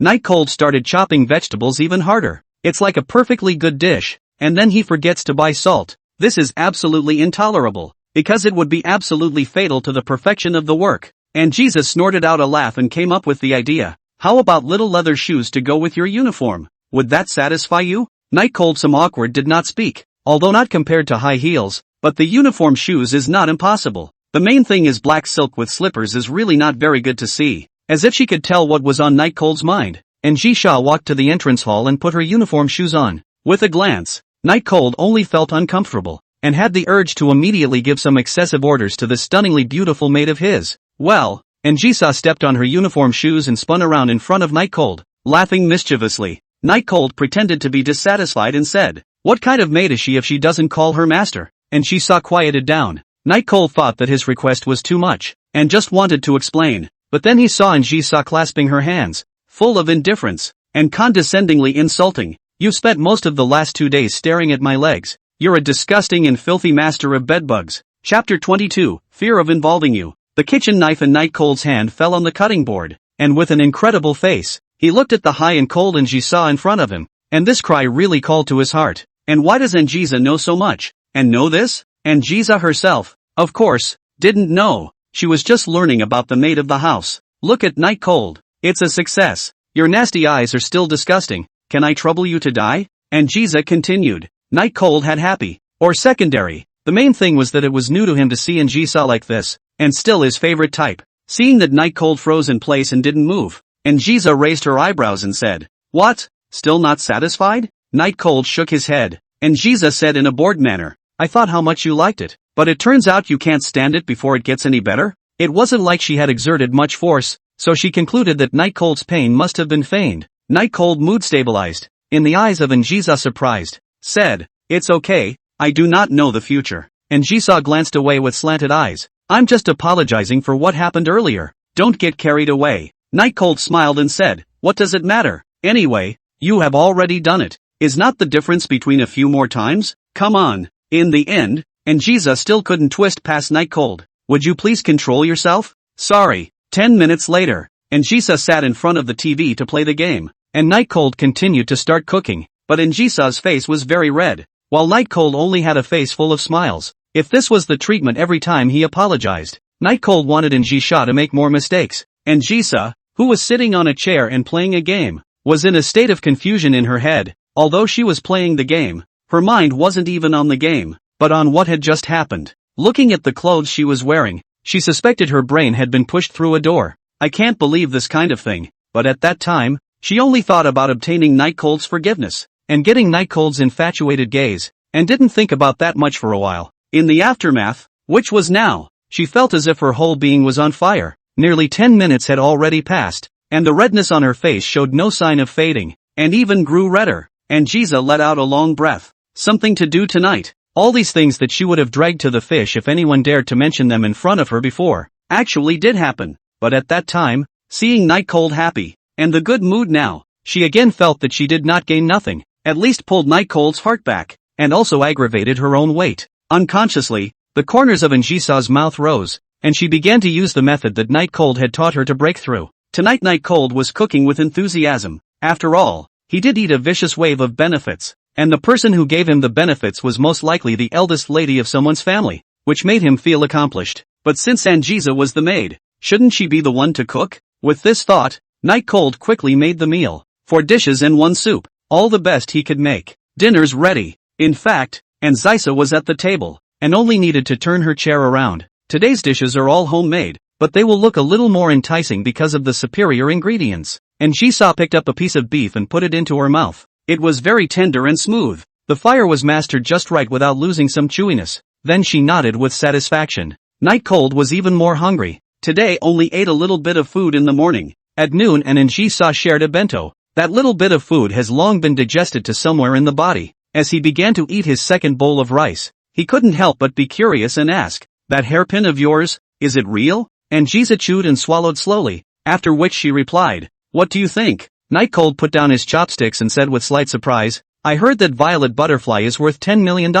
You just gave it to me? Without even asking about the money?" And Jisoo casually asked, "Oh, how much did you sell it for?" Night Chill honestly said, still appraising, "Gave me 15,000 first." He was now starting to get a little confused about Jisoo's purpose for staying at his house. After all, if the Violet Butterflies were real, that would mean that Jisoo wasn't short of money at all. So why would she agree to it? And how dare Zhang Qian let him kidnap such a character? Just then, Jisoo said, "There's a big chance that the thing is real, but that doesn't mean that I'm as high as I'd like to be, because there's only one of that thing left, and it was given to me by someone else, not myself." It was then that Night Cold remembered that Jisoo had said that the hairpin was bought for her by someone else, not her own. No wonder Jisoo looked so full of messy temperament. It turns out that in the past it could really be a child of a big family. Picking up the bowl again. "After I sell it I only want $250,000 and I'll pay you back the rest. Not so much that I can get you back to your old life, but it'll always be a good life for a while." And Jisoo didn't say anything. "It's estimated that it's just these 2 days, and after you get the money, you can leave," Night Cold said as he took a sip of water. And Jisoo put her chopsticks down and said in her usual tone, "You want me to leave so badly?" "No," Night Cold said with a bit of confusion, "but after all, we're technically considered kidnappers and damsel in distress, although it's more harmonious that is." Night Cold didn't say that Jisoo had almost forgotten that she had been kidnapped here, but actually it was the same whether to stay here or not. Anyway, the interesting thing was the person Night Cold, not this house. As for letting her return to the family after, well, that Night Cold in this life do not want to be equal in the conversation with her. She wants to control the Night Cold everything. Doesn't Night Cold like money? Doesn't he like soft food? What would be the look on his face when the time came to know that living with him for days on end was the topmost plutocrat in the flower sea? And Jisoo is not good enough to expose her possessiveness and bad character right now. Facing Night Cold has to be gradual, otherwise it will probably backfire and make him rebellious. This was summarized by Jisoo based on Night Cold's attitude towards the developers in the old city. "Fine. Just decide." And Jisoo put her chopsticks down and said indifferently. Nightshade glanced at her legs every now and then, making her fidget a bit. In fact, the most important thing is that Xiao Gong, the project manager of the Old Town development, he should make a move in the next 2 days. And we don't know what will happen if you're at home by then, Night Cold said with a calm expression. "These people can't be restrained by law, and when the time comes, there's no telling what kind of things they can do." And Jisoo nodded thoughtfully. "You're afraid of involving me?" "Of course I'm afraid. After all, you're the victim in this matter from the beginning to the end. It's too unfair to you if you're being implicated." Night Cold didn't feel that Zhang Qian's behavior was considered in Jisoo's problem. And Jisoo is not talking. Chapter 23, You only like one person in your whole life. Night Cold's words were still contagious, and Jisoo was more than sure that Night Cold was the kind of person she imagined. The boat will naturally straighten out. Maybe all these problems can be solved after a good night's sleep. And Jisoo comforted. Of course the tone was still so meaningful, but Night Cold did not notice. "I hope so." Night Cold had the last bite of his meal left, and he stared deep into Jisoo's eyes across from himself, without dodging. And Jisoo calmly asked out loud, "You don't want me to feed you this last bite, do you?" Night Cold cleared his throat and said in a serious manner, "If you are my maid tonight, isn't that a matter of course? Could it be that you feel embarrassed? Then forget it. After all, it can't be forced." The clumsy agitation worked. Just as he finished his words, before his chopsticks could touch the bowl, they were snatched away by Jisoo, who suddenly stood up. And Jisoo, who stood up a cut taller than Night Cold, smiled cruelly, and as Night Cold expected a follow-up, she lifted the bowl on the table and said with a sneer,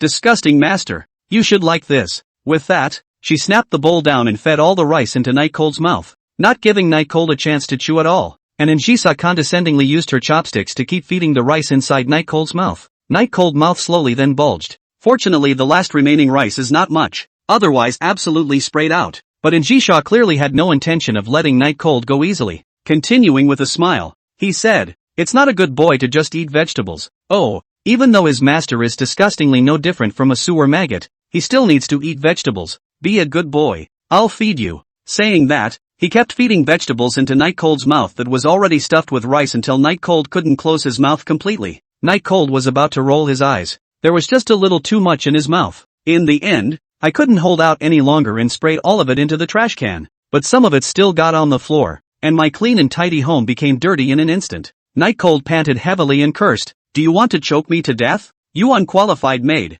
I'm going to deprive you of your right to serve the bed at night. And Jisha snorted coldly, rolled her eyes, and took another disgusted look at the wretched Night Cold, waving her hand to leave. Disgusted, he said. It gets everywhere. It's dirty. So master just take care of it himself. Night Cold's brain was a bit confused, and now it was all still a bit breathless and very hard to bear. Noble Missy maid. It's still torture. Night Cold rested for a while, and afterward cleaned up the rice that was everywhere. Then looked at Njisa. As a maid, isn't washing dishes your due diligence? Night Cold crossed his waist, because of what happened just now. He had to let Njisa do the dishes. He wanted to let Njisa know who was in charge. Njisa played with her hair and expectedly didn't get up. But Night Cold wasn't going to let her off the hook that easily today. Just as I was about to say something, I heard Njisa say with a smirk on her face, "Are you sure you want me to do the dishes? Let me wear these clothes?" Looked at Njisa's tall and exquisite body to support the maid outfit. Night Cold silence. He wouldn't be silent if he was washing the bathroom, but if he was washing the dishes,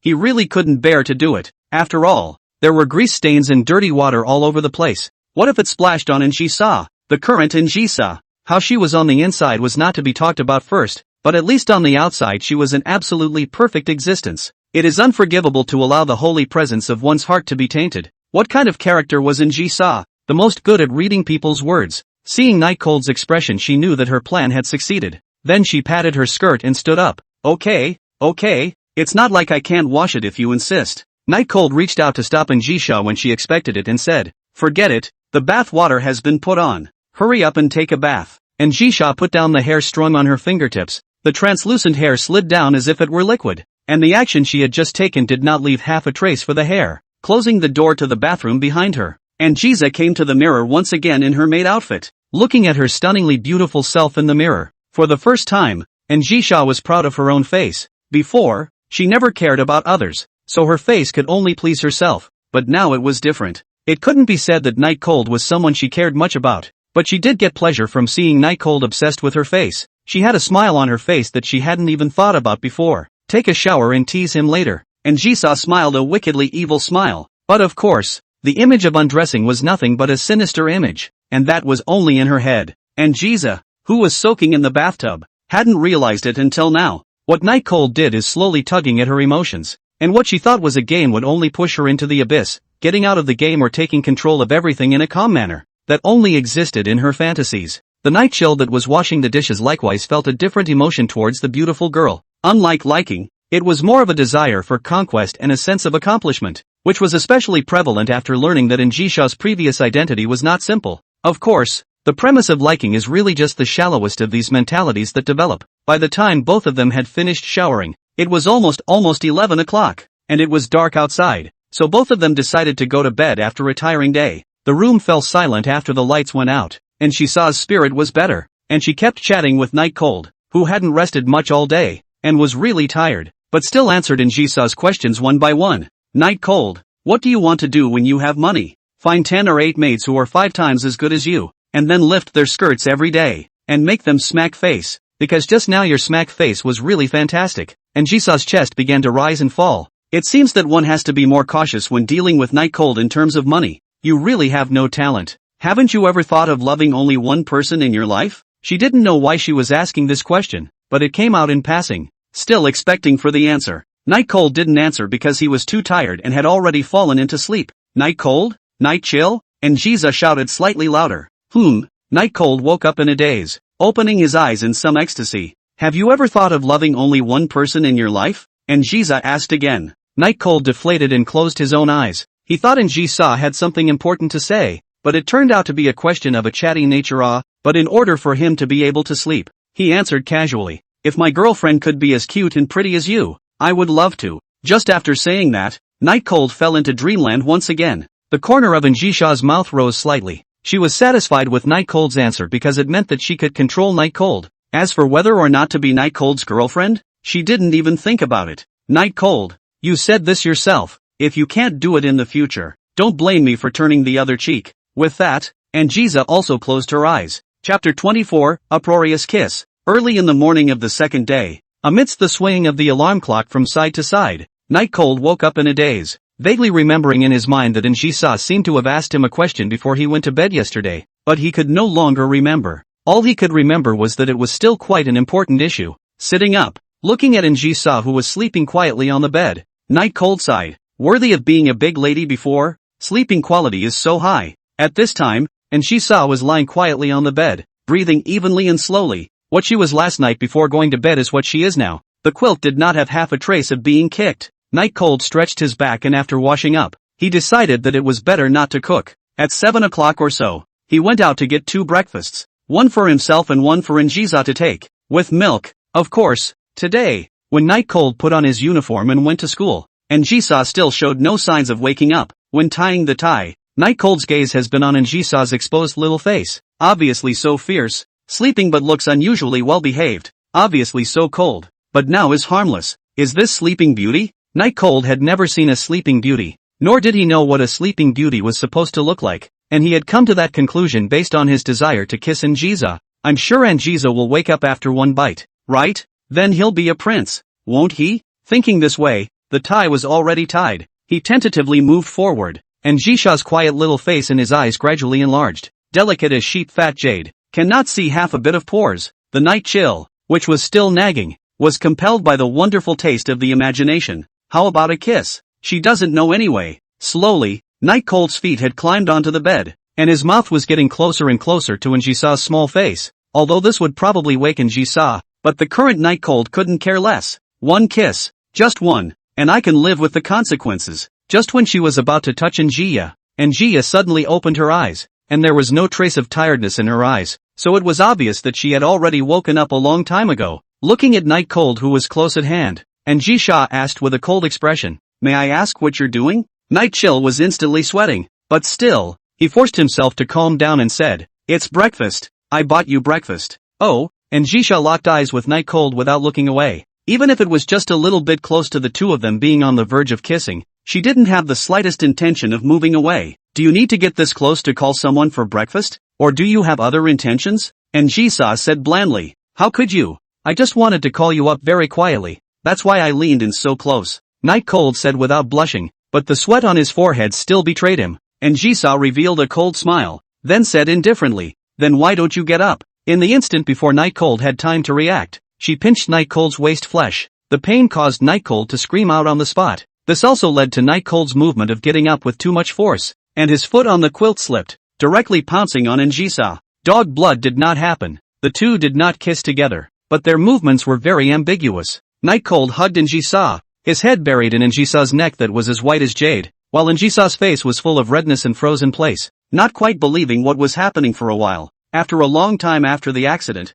Anjisa roughly pushed Night Cold away, but because of the reason of not exercising for years, her strength was very small, and Night Cold was just like a mountain that pressed on her. Night Cold, you hurry up and get up. Anjisa roared in shame and anger. Night Chill came back to his senses from the scent. Just now he only knew that his feet slipped and then fell into a sea of flowers. That scent really fascinated him so much that he lost his reaction for a moment. He braced himself and looked at Anjisa, knowing he was done for. Sorry about that, my feet slipped. I'm going to school first. After saying that, Night Cold put on his shoes and ran away in a puff of smoke. Looking at the heavily closed door, Anjisa sat up hard. Since childhood, no one had ever dared to have such close contact with her, even the servants in the house. To be buried in a man's neck today? But strangely, she had expected to be nauseous, but she wasn't, and she couldn't tell you what kind of feeling she had inside. It was just uncomfortable, and she was horrified by the change in her. She was the one who wanted to control Night Cold. How could she be led by Night Cold?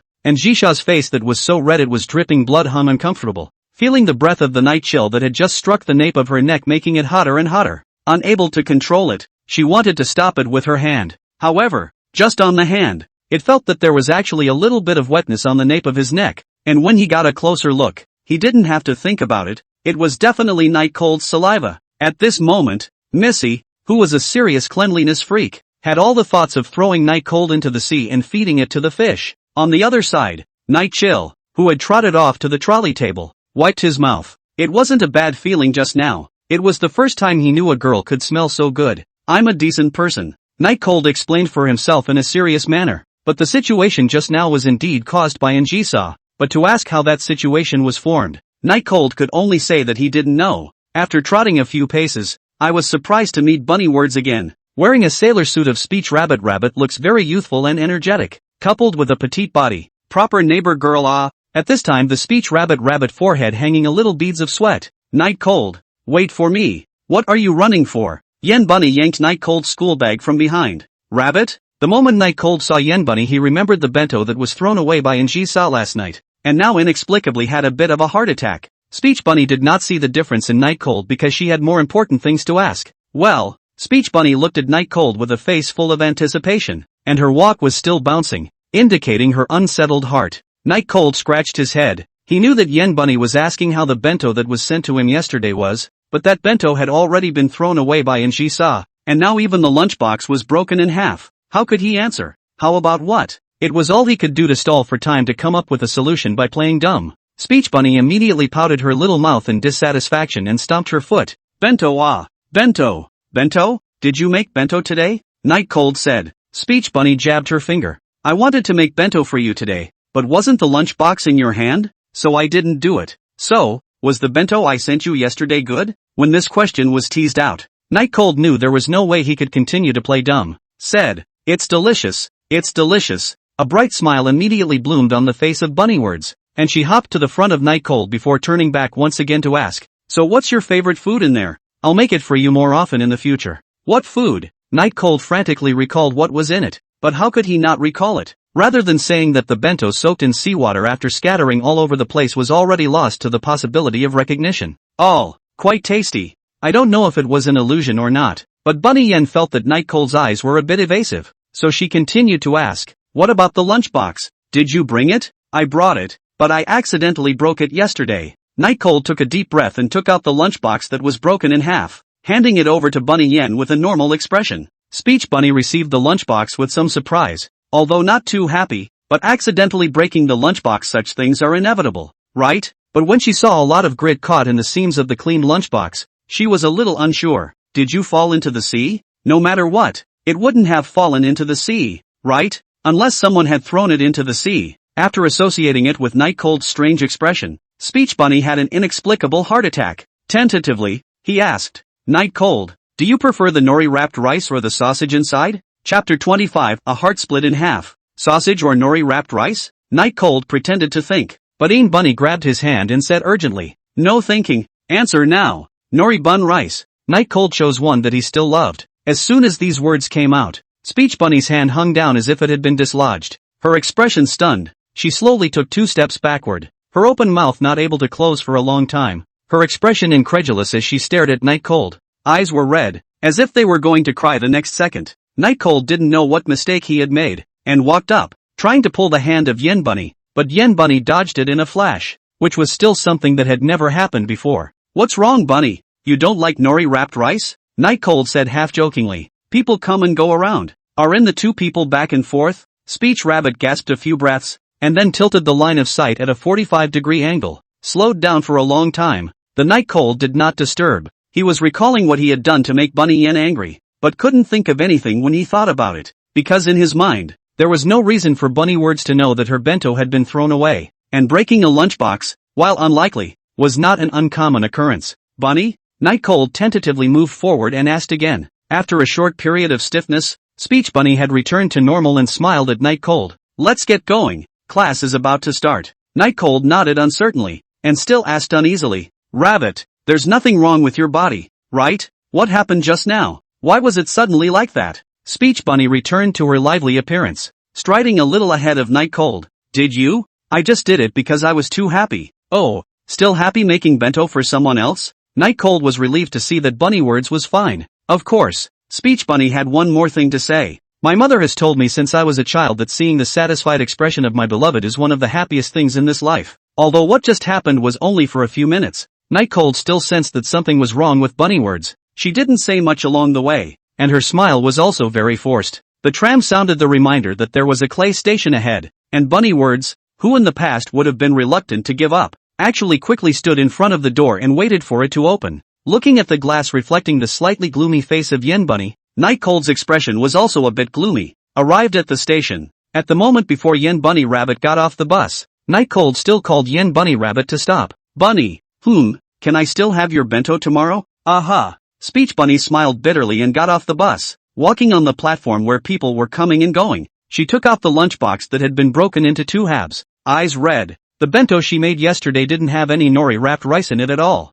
And from that, it was clear that Night Cold didn't eat the bento she made at all. And the odds were that her bento had been fed to the fish. Waiting for the tram to drive away, Speech Rabbit gradually began to sob. Did Night Cold hate her? Why did he accept her bento and then not eat it, and threw her bento into the sea? Why did you do this to her? The Rabbit of Words is getting slower and slower. She didn't know if making bento for her favorite boy was a big deal, but she was really sad right now. Speech Bunny clamped the food box that fell in half and wiped a tear from his eye with his other hand, because recently Night Cold is very busy and also thin. She yesterday in the convenience store, deliberately wait until the freshest meat to buy, and some vegetables, spent her 2 days of working money. Originally thought that Night Cold would like it, would know her heart, would be touched, would like her more or less. That's not how. His reaction shouldn't be like this. Speech Bunny's sobbing grew heavier. If Night Cold hadn't eaten it, wouldn't everything that he had taken the trouble to prepare become a nuisance to Night Cold? So in fact, she was a dispensable girl to Night Cold,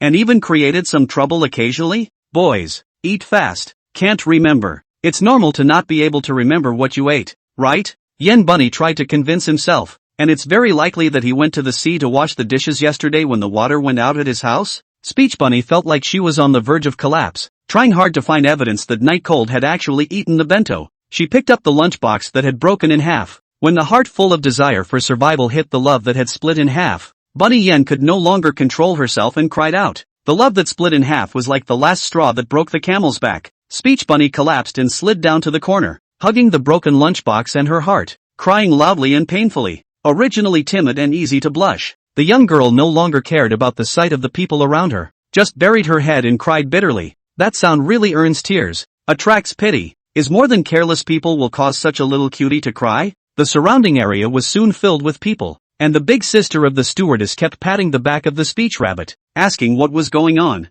But Yen Bunny always buried his head and cried bitterly, paying no attention to anyone's voice. The other side. The night chill that just got off the tram has been thinking about the matter of Yen Bunny, and I don't know what is wrong with Yen Bunny. All of a sudden it's like this. Is it hard to have any hard feelings? Night Cold picked up his cell phone and sent a message to Bunny Words. Bunny, are you really okay? Do you need me to give you a leave of absence so you can go to the hospital? Not receiving a reply, Night Cold rubbed a handful of his hair with some annoyance and headed toward the school. Today, because of the relationship between Ian Rabbit, Night Cold's original still good mood also became a bit poor. But this is not to blame Ian Rabbit. For this matter, he can only choose to find a time to ask. Walking down the road into the school gates, there were some middle-aged teenagers talking loudly around them. Youth is bittersweet. It's the hint of pleasure when a knife is stabbed into the flesh. It's a flash of light in the midst of despair and pain. And it's precisely because sweetness is hard-won that sweetness is worth pursuing. The declaration of love stops the moment he meets the head of the teaching staff. But Night Cold doesn't comment too much on this,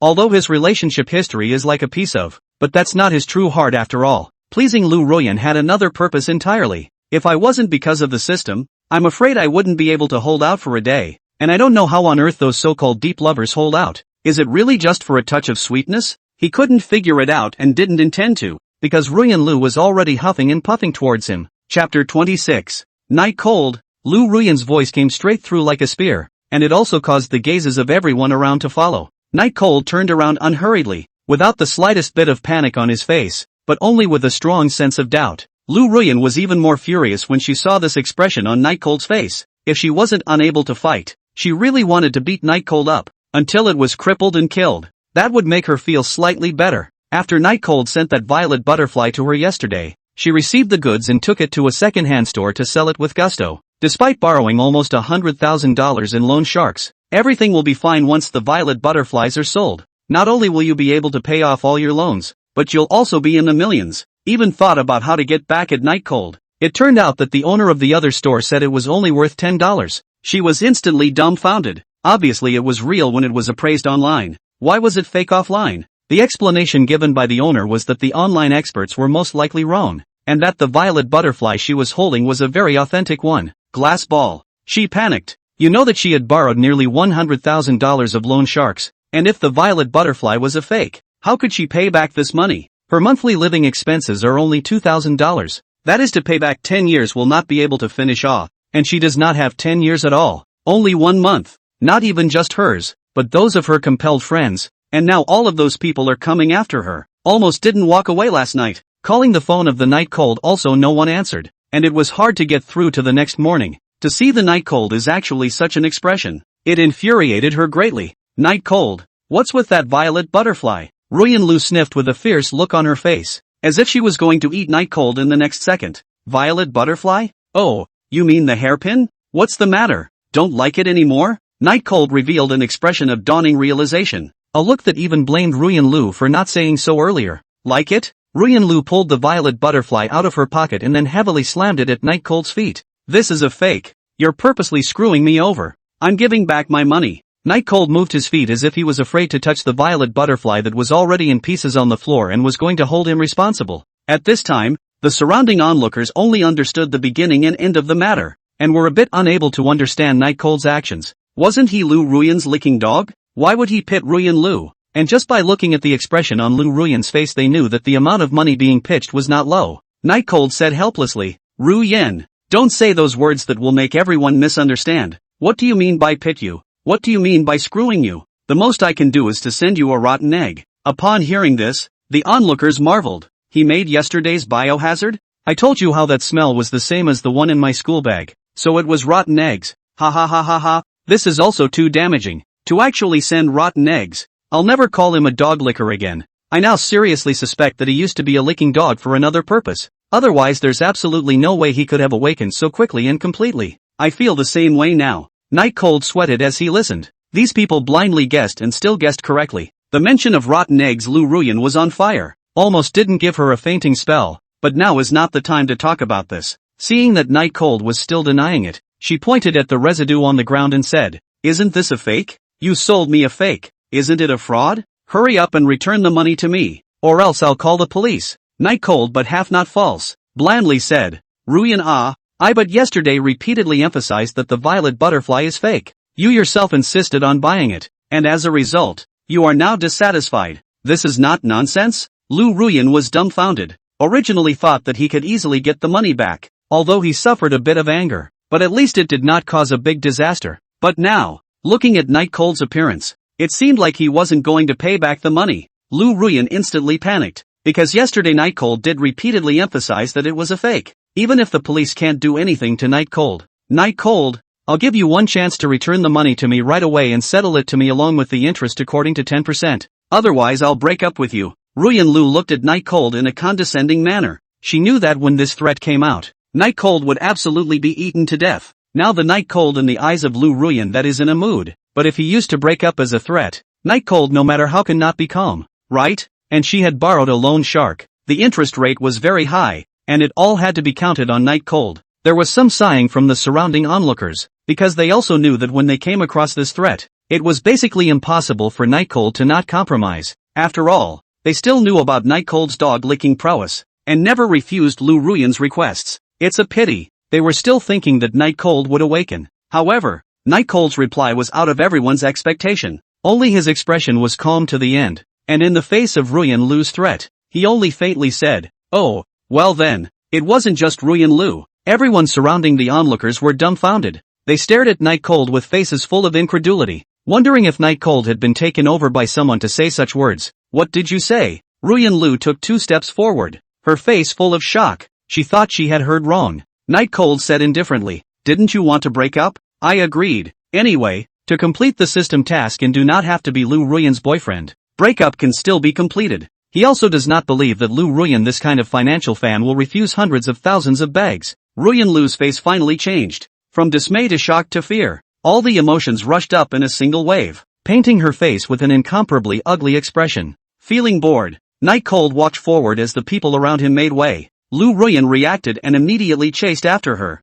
emphasizing as she trotted, Night Cold, break up I want to break up with you Splitting minions, so what? Night Cold was full of disinterest and even walked faster and faster. Lu Ruyan, who was left behind, was completely flustered. If her own threats didn't work, that meant that neither the $100,000 she had loaned out, nor her birthday present were left unattended. For her family in general, it would be better to just kill her. Knowing that she couldn't lose Night Cold, Lu Ruyan hurriedly chased after her and lowered her stance. Night Cold, if you apologize to me now, we can make up. You only have one chance. This time, Night Cold didn't even bother hitching a ride and walked straight ahead. Seeing that Night Cold appeared to be coming for real, Lu Ruyan's heart beat wildly. Chasing after me again? Are you mad at me? I was wrong, okay? I won't hook up with other men. We'll get married after graduation, okay? Night Cold. She watched as Night Cold walked into the class, but all she could do was pray outside. Her words getting more and more humble as she knew what it meant to lose Night Cold now.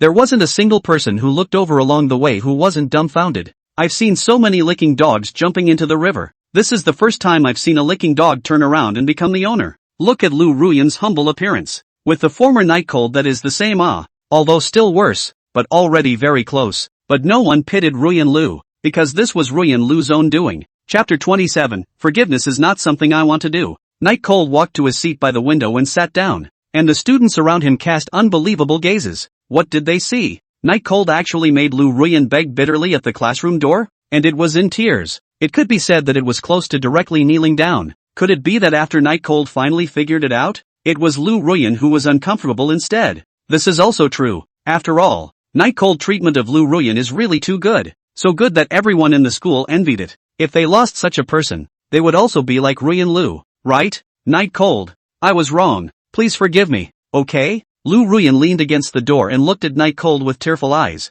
It was somewhat pitiful. However, Night Cold pressed the idea of ignoring her, and looked at the book by himself. Anything may be fake, but knowledge is real. That is to enrich the walls of one's heart. The class bell rang and Ruyan Lu reluctantly left. After leaving, there was no more pity on her face, only hatred. Night Cold was really too hateful, actually teasing her like this. She definitely wouldn't let go of Night Cold. Class C was silent at this time. Everyone felt a little pity for Ruyan Lu, and even felt if Night Cold was a little too much. A girl? Is it necessary to be so serious? Moreover, people have apologized. Why is Night Cold still holding on to it? Although there was a reason for what happened, it still lacked some of the bearing that a man should have. However, given how viciously Night Cold scolded Zhang Mei and Zhao Yu, the disgruntled people didn't dare to speak up. Qin Shui stared at Night Cold, the scene just now deeply piercing her heart. Night Cold is a very good person. Losing Night Cold is just going to be hysterical like Lu Ruyan. The current her was extremely regretful because she had also broken Night Cold's heart just like Lu Ruyan.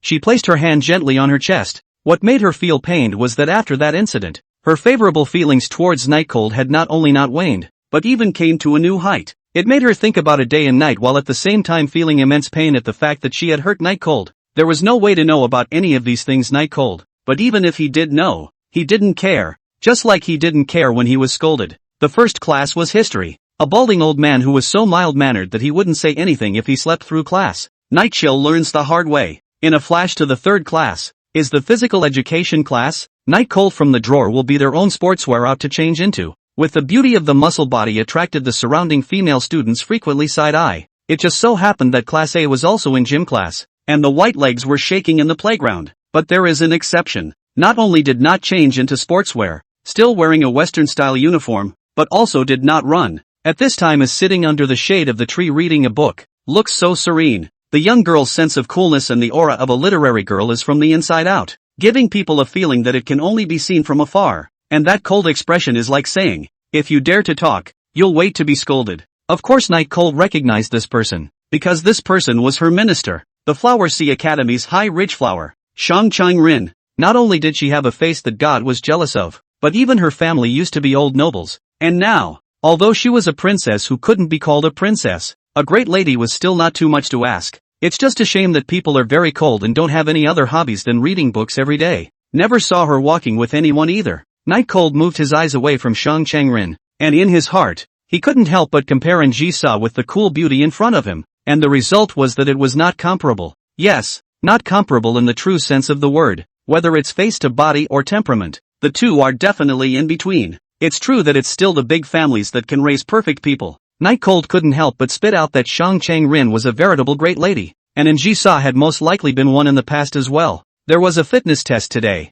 A 200-meter one. Not too much, but you had to sprint all out. After 10 minutes had passed, Night Cold was sitting on the steps, sweating profusely, when Qin Shui hesitantly walked over and handed over the water she had bought long ago. Thanks I'm not thirsty. Night Cold didn't look at Qin Shui and directly refused. It's fine. You take it, replenish the water. The sun is still quite big today. Qin Shui was slightly embarrassed, but seeing that Night Cold had spoken to her, she eagerly handed it over again. Night Cold moved the water directly in front of the tunnel this time, and didn't speak this time. Qin Shui smiled in disappointment. If you're thirsty you can come find me, I'm always here. When Qin Shui left, Night Cold sighed. It wasn't that he felt lost for Qin Shui, but he felt that he still didn't look away enough. Why didn't you drink the water that was handed to you? Being open to it is really not caring, isn't it? But he instantly thought again. He was a mortal after all. It was normal that he couldn't do the 6 roots of purity. Just now that scene was seen by the surrounding students, have cast envious gazes at Night Cold.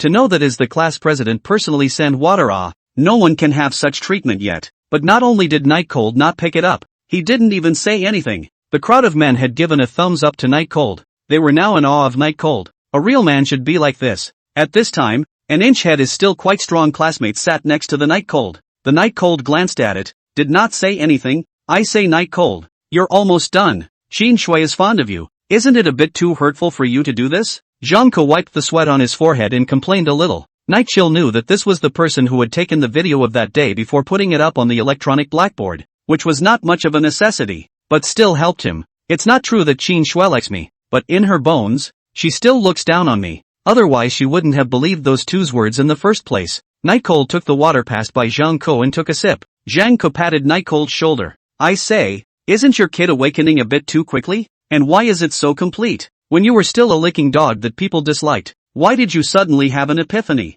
Thinking it through naturally leads to an epiphany. Night Cold snorted. Zhang Ke knew that Night Cold wasn't telling the truth, but it was likely that he himself didn't know why about this kind of thing, so he didn't ask again. Haven't you noticed that there are 2 people missing today? Zhang Ke raised his eyebrows and asked. Night Cold screwed the cap on the bottle tightly and looked at the little cutie. General looked at Zhang Ke and said, I'm not blind. Of course I saw it. Zhang Mei's and Zhao Yu's seats were empty today. Night Cold noticed it from the moment he entered the classroom. Not that he intentionally paid attention to it, but it was mainly because there were 2 vacancies in a classroom that was full of people sitting in it, which was very conspicuous. Because of the matter of abusing you, the 2 of them have been suspended from school for rectification. Of course your matter can only be considered as a small matter. Behind Zhao Yu abusing Qin Shui is the big matter. Zhang Ke said. What's it to me? Night Cold didn't care. Zhang Ke people were dumbfounded. Why was it so obvious that Night Cold still couldn't hear it? Slightly raising his voice, he said, if it wasn't for your relationship, according to Qin Shui's character, the 2 of them, Zhang Mei and Zhao Yu, wouldn't even have the chance to enter the office. Just because of you. Can't you see that she wants to atone for her sins? Qin Shui's father is a school board member, and if you delay in forgiving Qin Shui, then both Zhang Mei and Zhao Yu will probably be suspended from school for the rest of their lives. Zhang Ke made things very serious. The Flower Sea Academy is a top school even in the prosperous Flower Sea, so the diploma is very popular, and can even be said to be the only way out for the poor. And the 2 of them, Zhang Mei and Zhao Yu, were obviously not rich. Things were serious, but what did it have to do with Night Cold? It's not like I'm keeping them out of school, and I don't have that power. And as far as who wants to keep them out of school, it's none of my business. At Zhang Ke's slightly disappointed look, Night Cold got up to leave and threw the money for water at Zhang Ke's feet, but just walked out not 2 steps. Received a phone call. Is Zhang Qian called? Chapter 28, Difficult Choices. Midway through, Shang Changrin's good-looking eyes glanced at Night Cold, then naturally moved back to the book. Night Cold took the cell phone out, saw the caller alert, knew that it should be Zhang Qian who was coming to get the person. I don't know why. He is now a little resistant. Not very much want to give and she saw to Zhang Qian, but the call had to be answered anyway. Hey, Zhang Qian? Night Cold greeted in advance. Well, how is the person? Did you teach her a lesson? Zhang Qian clearly had no intention of making small talk with Night Cold and went straight to the point. Barely. Night Cold didn't know if the things he did counted as lessons or not. Anyway, and Jisao was angry as all. Zhang Qian appeared to be very tired, letting out a satisfied snort, and said again in the middle of the day, I'll come over tomorrow to get the person. Don't let them get away. If I don't see her person tomorrow, you're finished too. Night Cold scratched his ears. He didn't know how to answer Zhang Qian right now. He could only change the topic and obviously said one day, why did you drag it out for so many days? Did you encounter something? This matter Zhang Qian originally did not want to tell Night Cold, but pressed in the heart is really uncomfortable. So he sighed. It's a strange thing. On the very day you made your move, a big shot in Hanami was kidnapped as well. And it's right here in Old Town. It's none of my business, but I don't have the power to refuse. Big man? Night Cold now realized that the helicopters and the thugs in suits were looking for a person. He originally thought that he was looking for a dragon vein, but then again, he had doubts. What kind of big shot would have to be to have that kind of power? It actually made the somewhat powerful Zhang Qian not even have a chance to refuse. Who is this big man? Is it that important? Night Cold asked with a frown. Zhang Qian appeared to be taking a smoke break, chatting with Night Cold in a casual manner. How big is it? So big that you can't imagine. I don't even have the qualifications to be a dog for someone. Do you know how big it is? Hiss. Night Cold cannot help but suck in a mouthful of cool air. When the dogs Zhang Qian are not qualified, that he saw it is not to kneel down and salute? Just kidding. After all, this school is still a lot of big ladies. Not so unreasonable. Zhang Qian to express the meaning is, if you want to climb with the big man, when the dog is not qualified. So you've been looking for someone for the past few days? Night Cold took a sip of water to press the point. That's right. That's why there's been a delay in coming over to get the man. But it's been days since we've been looking for him. More than likely we won't be able to find him. And tomorrow it's a matter of pursuing the matter. Nothing to do with us. So many people can't find it? It shouldn't have been. Night Cold said casually. Don't chew the tongue. The sound of Will twisting the cigarette but came from the other end of the phone. Zhang Qian said again. Well, that's all. Remember that tomorrow I'm going to go to your place to get someone. So get ready. Night Cold gulped and still didn't hold back his question. At the risk of asking, what are you going to do with her? Well, caring about her so much, you don't think you're in love with her, do you? As expected of a vixen, the means to seduce men is a masterpiece. The night is cold and silent, waiting for an answer. Killing someone I definitely wouldn't do. Not that I wouldn't dare. It's just that I haven't gotten to that point yet, but definitely wouldn't make it easy for her is all. Don't ask much about the rest, and I'd advise you to keep your nose out of it, and take your money and dash away when the time comes. Zhang Qian hung up the phone after saying this. Looking at the cell phone that had been hung up, Night Cold sighed. The plan in his imagination appeared different. He originally thought that Zhang Qian did not do anything to Njisa, but now it seems that this is not the case. Sang Sin is likely to make a move on Njisa's face. What should one do? Night Cold felt like his head was spinning. The only chance now was the violet butterfly, and as long as the violet butterfly was real, then everything would work out perfectly. Of course there is another way. That is when the Njisa handed over to Zhang Qian after no longer care about it. Zhang Qian how to treat Njisa can do. He all just collect money is. This would certainly be the best solution if Njisa's feelings were not taken into consideration. I don't realize it's about to be lunch break. Since he had bought lunch for Njisa, and when he was hungry at that time, he could eat it after warming it up. Night Cold didn't go back to the old town. Instead, he ate fried noodle bread and then headed to the club classroom. When he first entered the club, he had to go to the activity classroom even though Shang Qinggren said he could leave early. However, he didn't go for several days in a row, and he didn't know if Shang Qinggren would be angry. At the very top of the club building, next to the student council room, Night Cold pushed open the door to the firestarter section. Inside, there was only a long table and two pole chairs, and the clean-cut beauty was currently sitting on the side by the window, reading a book while feeding broccoli into her mouth. The cherry-pink lips were stained with a bit of oil and looked like the highest grade of lip gloss, which was very nice. The dark, translucent hair was no less than Njisa's, if not a bit brighter, making one always want to do something to her. The sound of the door opening drew the beautiful girl's gaze, but only for a moment, rather a moment that many of the boys in the school begged for. When Night Cold sat on the pole chair furthest away from Shang Changrin, this activity classroom fell into complete silence. Night Chill was also reading, so the only sound in the active classroom was the wisps of wind blowing in through the window. In a flash, 2 hours passed. The lunchbox in front of Shang Changrin had already been put away long ago, and at that moment, he took a deep breath and closed the book.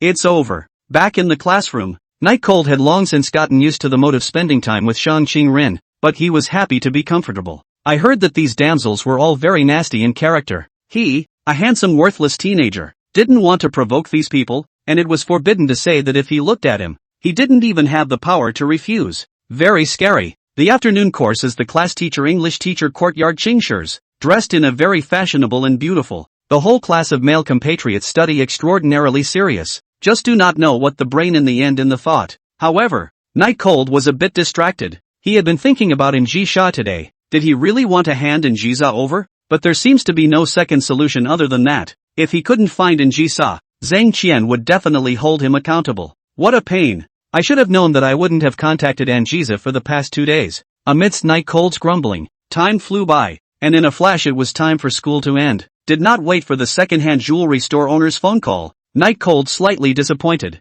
Lu Ruyan also did not appear. Do not know what calculations are planning. About 6 o'clock back to the old city. Passing by the convenience store, Night Cold hesitated or walked in. But unfortunately, never absent speech Rabbit is not inside. Even the message did not return. Bought a can of coffee. Night Cold while drinking while going home. The ingredients bought yesterday still have. Actually it doesn't matter anymore if there is or isn't. Back home. Just as she opened the door, and Jisoo's excited voice came. Night Cold, come and see. I've reached the 13th level. None of these bosses are my match. Let's go one-on-one. This was a different person from the Njisa of a few days ago. Night Cold smiled slightly. The things that had been entangled for a whole day were completely unraveled the moment he saw Njisa. Setting her book bag down, she then opened the door to Anzisa's puzzled gaze. You go. Chapter 29. The most important thing is to make yourself happy. Looking at Night Cold, who had his head down, Njisa put the handle down and slowly stood up. What do you mean? You don't want the money anymore?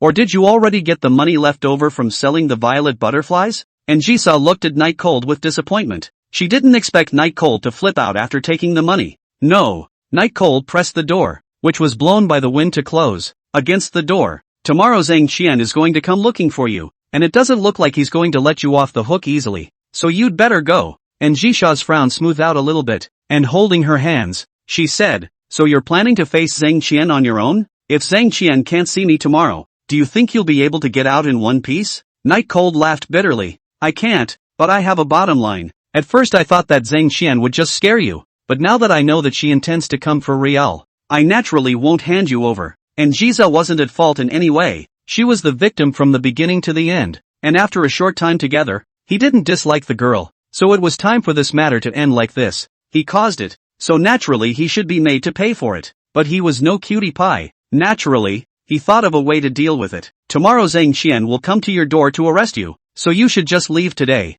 You don't have to worry about me either. I'll sell the house to the developer tomorrow morning. Just move out then. Zhang Qian won't be able to find it. A few days ago, the developer promised to give him $300,000. After getting this money, even if the violet butterfly was fake, he could still complete the system's task, and everything would be solved then. Just slightly disheartening. After all, a teenager's fervor could not be compromised at will, and it was evident how much determination Night Cold had made. And Jisha let out a cold laugh. Night Cold, didn't you tell me you wanted to resist in the first place? Now you're compromising so easily? Don't you know that the way you look now is very unattractive? Night Cold rubbed his hair hopelessly and raised his voice. Then what do you want me to do? Could it be that I'm really handing you over? This is the Sea of Flowers. They don't have to be responsible for killing people. No responsibility for killing? And Jiza's eyes narrowed slightly at the phrase that was usually used to describe her. Do you know why I took out the violet butterfly to help you? Do you know why I'm willing to stay here? It's because I see the charm in you.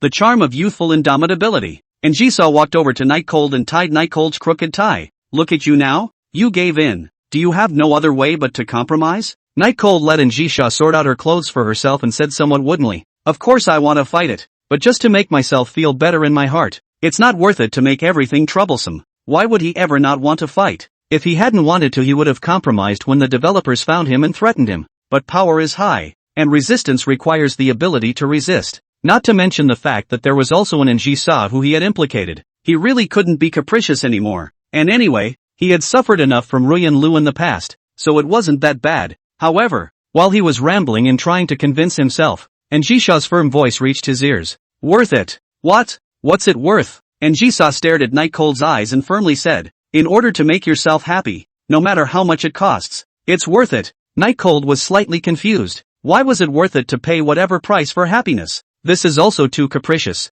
right? But said still have a little bit of truth. But he was letting Njisa leave. Why would Njisa be so resistant? Could it be that he's used to living here? It's not possible. He's just a broken house. Did you want to work with him? His eyes gradually brightened and he said, since you've said so, then whatever happens at that time, the two of us will carry it together. And Jisa smiled. She really liked Night Cold's unconquerable energy. That reckless and unyielding charm fascinated her a little. Of course, it should be interesting to see such an unyielding Night Cold give in before her. Shutting the door behind them, both of them felt a little ashamed of what they had just said. Night cold is to feel their last sentence is a bit pretentious, but also together to carry it. People are estimated to have to come more than a dozen people. 2 people that what to carry? The heart is very bottomless. As for Anjisa, she felt that what she just said was even more intimate than the intimate act in the morning, because it was something she said from the bottom of her heart, and to say something about liking this kind of charm was just humiliating. Both of them were ruminating in their minds, but their faces were immobile, one more than the other not caring.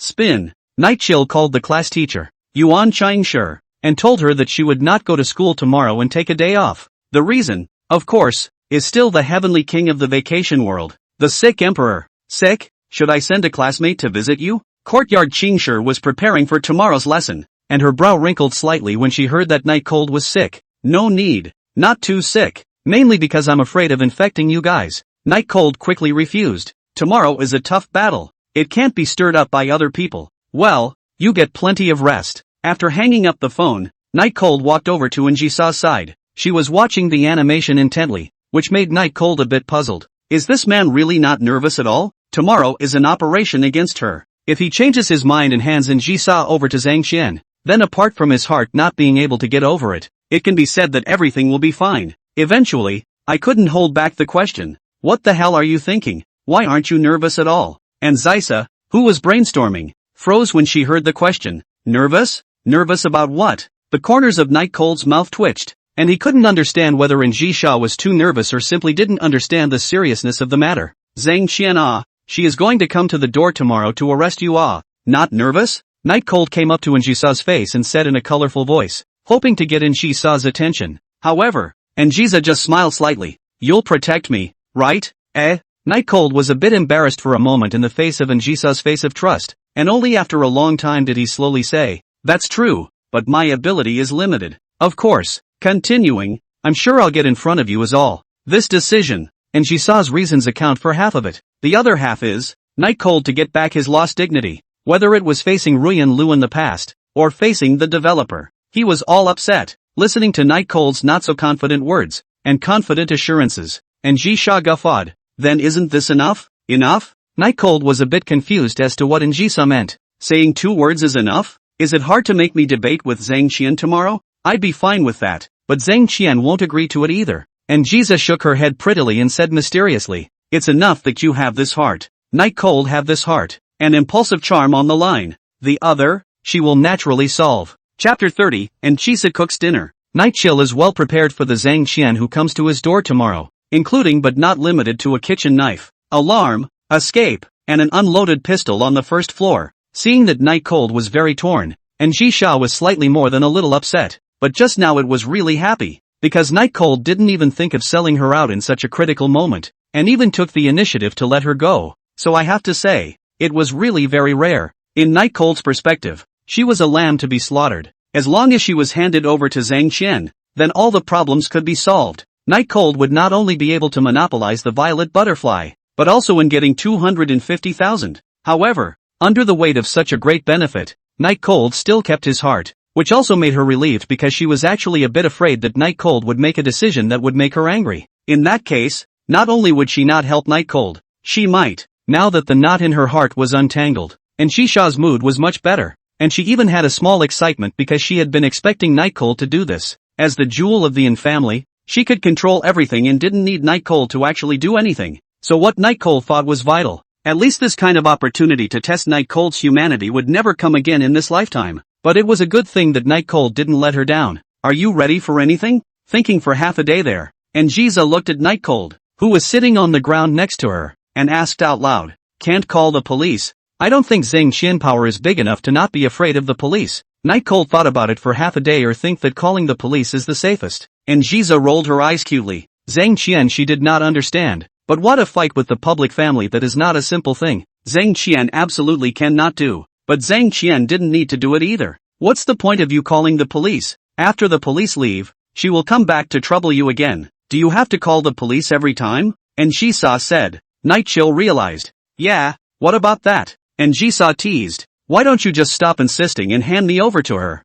You'll still get a commission of $250,000. So why go to so much trouble to cross paths with Zhang Qian? If he had kidnapped Anjisa on that day, Night Cold would probably have done so, but now he really couldn't, mainly because the impulse was gone. And the system quests weren't the only way to complete them. Why don't we go out and hide for a few days? Night Cold said tentatively. No interest. And Jisa bumped Night Cold with her shoulder and said indifferently. Are you only going to run away? Don't make me look down on you. Night Cold helplessly said. Then people bring so many people over. I'm not Ultraman. What can I do if I can't fight? I can only think of ways to escape from the class A. And Jisa thought carefully and felt that what Night Cold said was reasonable. She really did not have a sense of crisis. After all, Zhang Qian had seen her, and as long as she showed up tomorrow, everything would be solved. And Night Cold was facing an actual gangster. The two men's minds are very different. Hiding isn't a permanent solution. Isn't there anything that can directly solve this matter? And Jisa shook her legs and said, direct solution? Night Cold suddenly remembered that wasn't the reason Zhang Qian kidnapped Jisa because Jisa seduced her boyfriend? Could it be true? For some reason, he felt a little uncomfortable in his heart. Mainly because it's just a little bit. For a teenage girl as perfect as Anjisa to seduce someone else's boyfriend. Hard to accept. What's wrong? Suddenly blushing so hard? Anjisa asked with a smile, thinking that Night Cold was scared and feeling a bit new. Even she was not afraid of herself, but as a result, she was afraid of a Zhang Qian. She was more and more looking forward to the day when Night Cold knew her true identity. She thought that Night Cold's expression would be particularly wonderful. Nothing, thinking about tomorrow. Night Cold replied with a smile. So have you come up with anything yet? And Anjisa asked patiently. Sort of came to mind for the moment. Night Chill changed the subject. That gun of yours should do wonders. You want to scare them off with a gun? And Anjisa asked. Which was a good way to go. That's right. When they know that I have a gun in my hand, I guess even the triads won't dare to make a direct move. Right? Night Cold felt that his solution was very good and couldn't help but smile. But, can you still scare them with a gun for the rest of their lives? And guns are forbidden in the Sea of Flowers, so wouldn't you be screwed if she called the police? It doesn't matter. It's us who call the police. It will only be a wide sea in the future. We won't get stuck in the mud. Night Cold did not say it explicitly. He only needed time to get the system rewards. Then Zhang Qian would not be enough to fear. And Jisa nodded seemingly understandingly, her gaze deep. And she didn't know what she was thinking. It was almost close to 9 o'clock when he came back from the night chill and had spent almost 2 hours talking with Jisa. Alright, no matter what, meals still have to be eaten on time. I'll go cook. Night Cold patted his butt and stood up from the ground, intending to go cook. However, Jisa was the one who called Night Cold to a halt. What's wrong? Night Cold looked back at Jisa suspiciously. Let me cook today. You're tired too. Jisa said and stood up, giving her chair to Night Cold. Night Cold was pleasantly surprised. Worthy of being my maid. I actually know to sympathize with my master's exertion. Tonight you are granted the power to serve the bed. Manhwa was glared back with a glance from the beautiful girl. Looking at the teenager immediately convergence of the appearance. The beautiful girl feels still a little fun. Unconsciously flowed out of the smile. Cooking and Jisa of course learned. The Yin family's eldest miss was never synonymous with mixing food in death, but rather a title that had to be in front of others in everything. However, no one had ever been worthy of her to cook for her, so she had abandoned the skill a little over the years, but she still had no problem with just making some simple dishes. Cooking for Night Cold today was purely an impromptu idea, mainly because Night Cold's actions and words just now had made her happy, and she was planning to do something to cheer Night Cold up, and most importantly, she felt like her story with Night Cold in this room was coming to an end. Taking out the vegetables bought by Night Cold yesterday from the vegetable basket, and Jisa suddenly froze a little. The cooking knowledge she learned in her head didn't seem to be able to use any of these ingredients. I say, Missin, are you good? Night Cold couldn't help but ask as he watched Jisa dawdle for half a day. Just wait, Jisa said very arrogantly.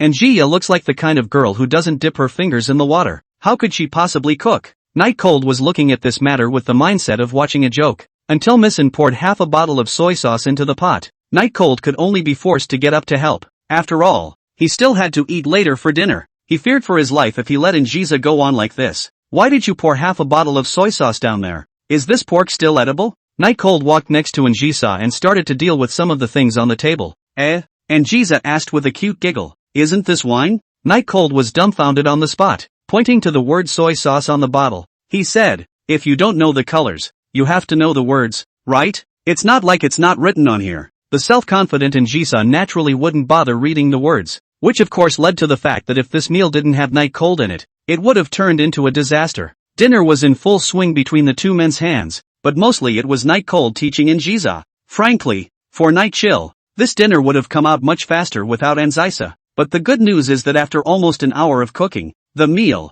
completed by 2 people, is finally on the table.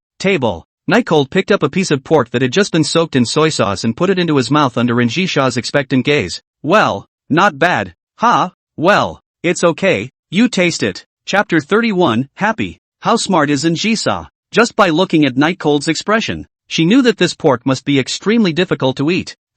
It's mostly salty. Seeing that Njisa delayed her intention to move her chopsticks, Night Cold was a bit anxious. He himself endured the salt to eat the meat. If Njisa didn't eat it, then wasn't he eating it for nothing? Don't be polite. I'll clip it for you. Nothing happened as Night Cold pinched a piece of slightly blackened meat into Njisa's bowl, and then buried his head to eat again, afraid that his smile would reveal a crack. I won't eat this kind of thing. Njisa directly pinched the meat into Night Cold's bowl again. It's really good. It's not bad. The flavor of the soy sauce has been washed away. Night Cold pretended to be helpless and persuaded bitterly. Njisa was slightly torn, and Night Cold rode the wave of victory. You made this dish yourself. Do you really not want to try it? Well, I can eat. Hearing this, Night Cold was already eager to clip the meat into Njisa's bowl, and Njisa didn't reject it, only adding, but I have a condition. You have to eat a piece of it while you're at it. The two men held their bowls and stared at each other, neither one speaking. Njisa was waiting for Night Cold to take a stand, and Night Cold knew deep down that this was most likely Njisa swindling herself,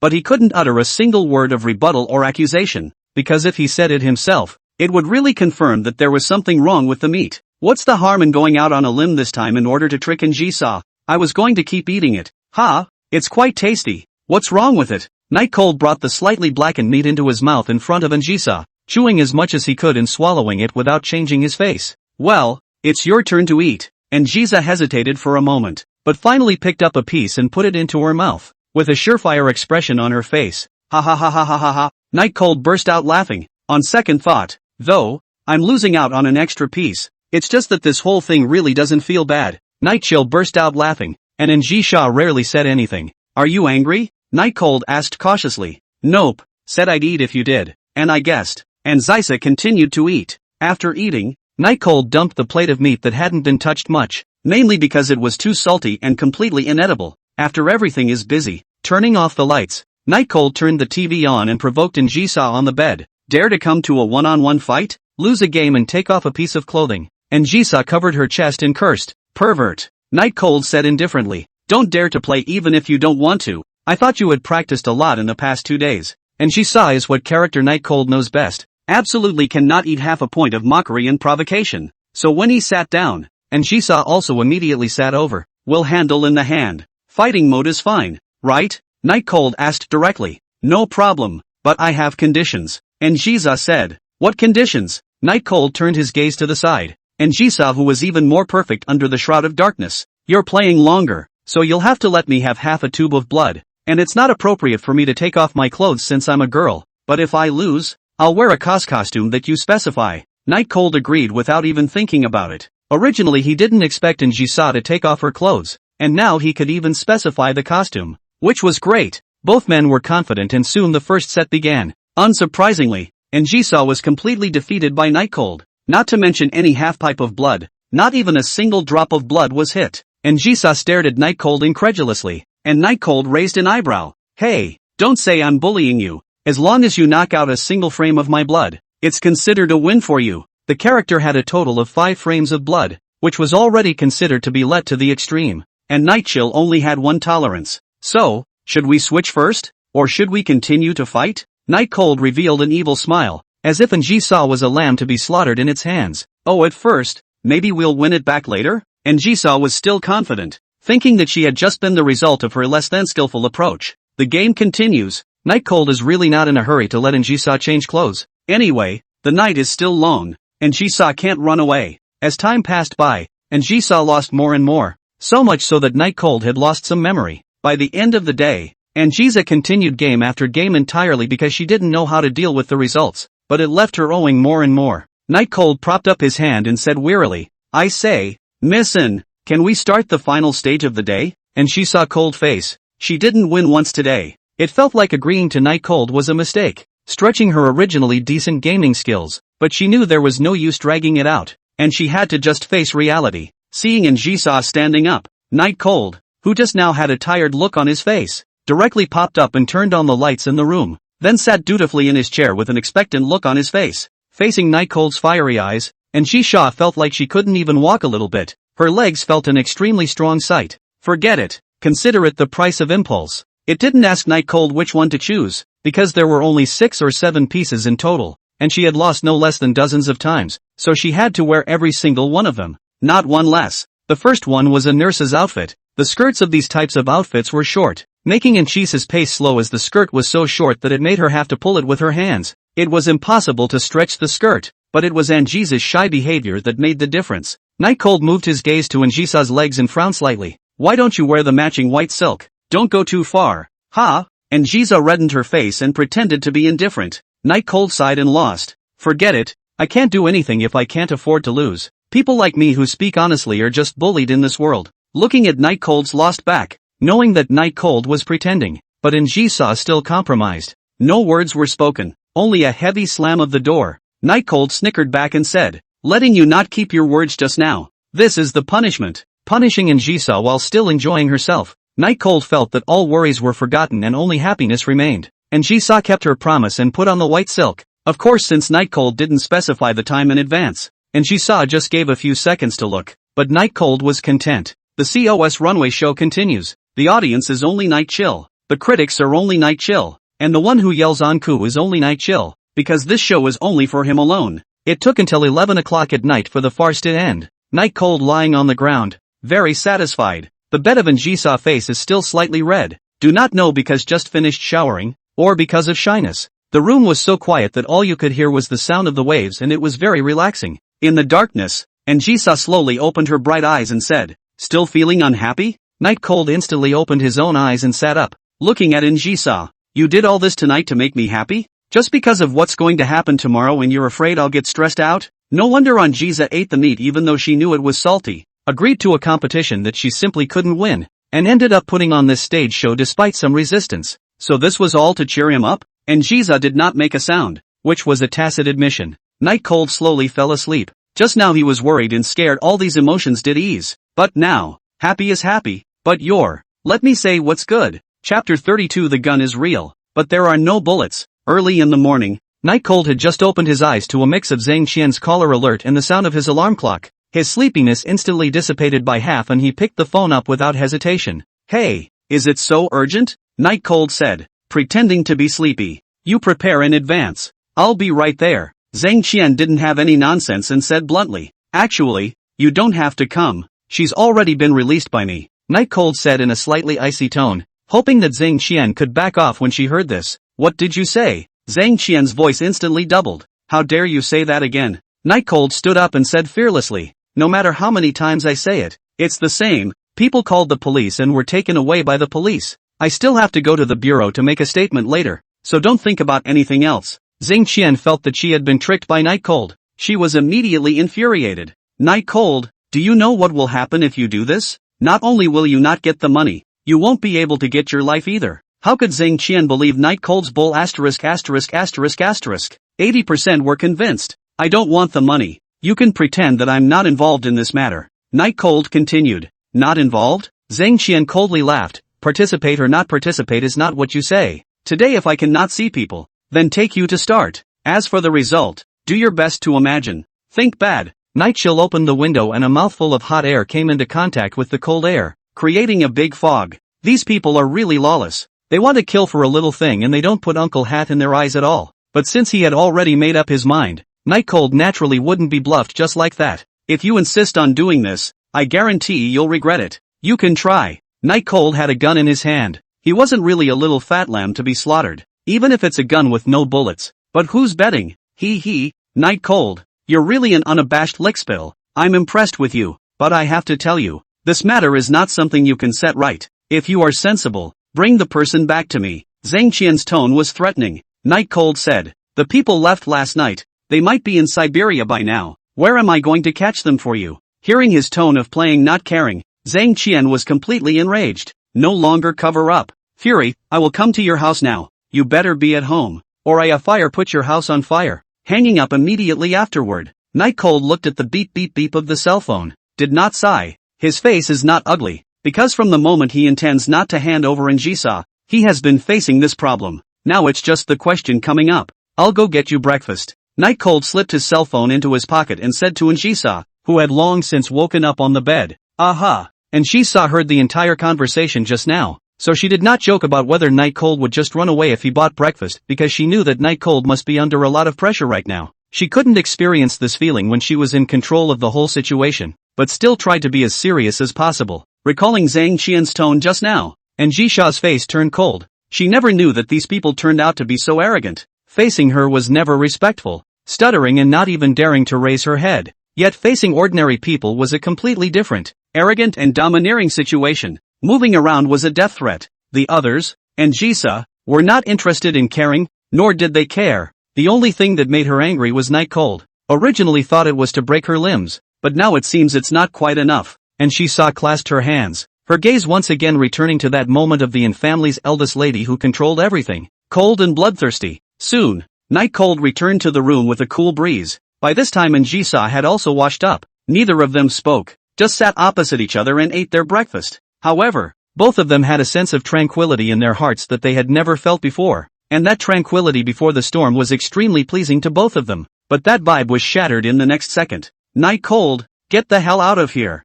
Don't be a shrinking violet, or I'll light your house on fire. Zhang Qian's voice is very loud. Fortunately there are no neighbors here. It is not considered a nuisance. What are you going to do? And Zisa glanced at Night Cold, who had put his breakfast down. Night Cold straightened his clothes and laughed confidently. Didn't you say you like me to look attractive? Later on, you'll see if I'm attractive enough. It was a phrase Njisa had never said before, but at this point in time, Njisa had not refuted it. Just teasing. Call me if you can't beat me. Night Cold in an okay gesture, then stride out the door. Njisa was still eating her breakfast quietly until the sound of the locked door of her room rang out. She immediately stood up, went to the door, tried to twist the lock. No response. She instantly panicked, twisting the door as hard as she could, slapping the door, but all to no avail. The door remained solid. Night Cold, open the door. Njisa saw a dozen black-clad strong men outside from another window, and saw Night Cold in the corridor who didn't care. Of course Night Cold heard it, but didn't pay any attention to it.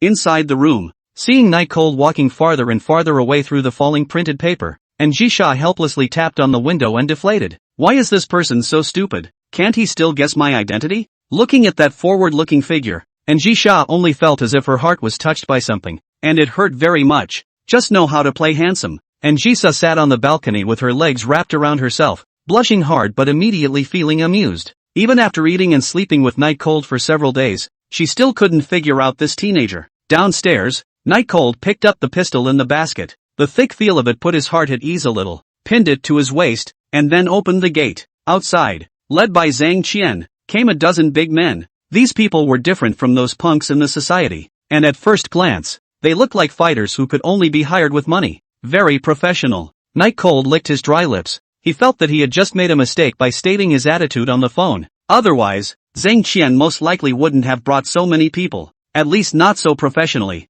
You came out alone? The guts are not small. Zhang Qian tilted her head proudly and looked at Night Cold with a very cold look in her eyes. Originally, during this period of time his father was at a critical moment, and was about to become the vice president of one of the subsidiaries of the In Group. So in the face of a love rival, she could only find other irrelevant people to do it. It was obviously a simple thing to do, but I didn't expect it to go wrong at the end. She was very annoyed now. Originally this period of time has been forced in some stinky ditches and other places in the search for people, but also cannot attack. Mood depressed to the extreme. At this time, there was also a problem on Night Cold's side. It made her explode straight away. Facing Zhang Qian's flirtation, Night Cold was full of unconcern and said, "Isn't one person enough?" Zhang Qian laughed coldly, feeling that she was being underestimated, and said in a cold voice, "Night Cold, 250,000 ah. You can get 250,000 ah for nothing. I've never seen someone as stupid as you." "Stupid?" Night Chill replied. "Maybe my choice is the right one.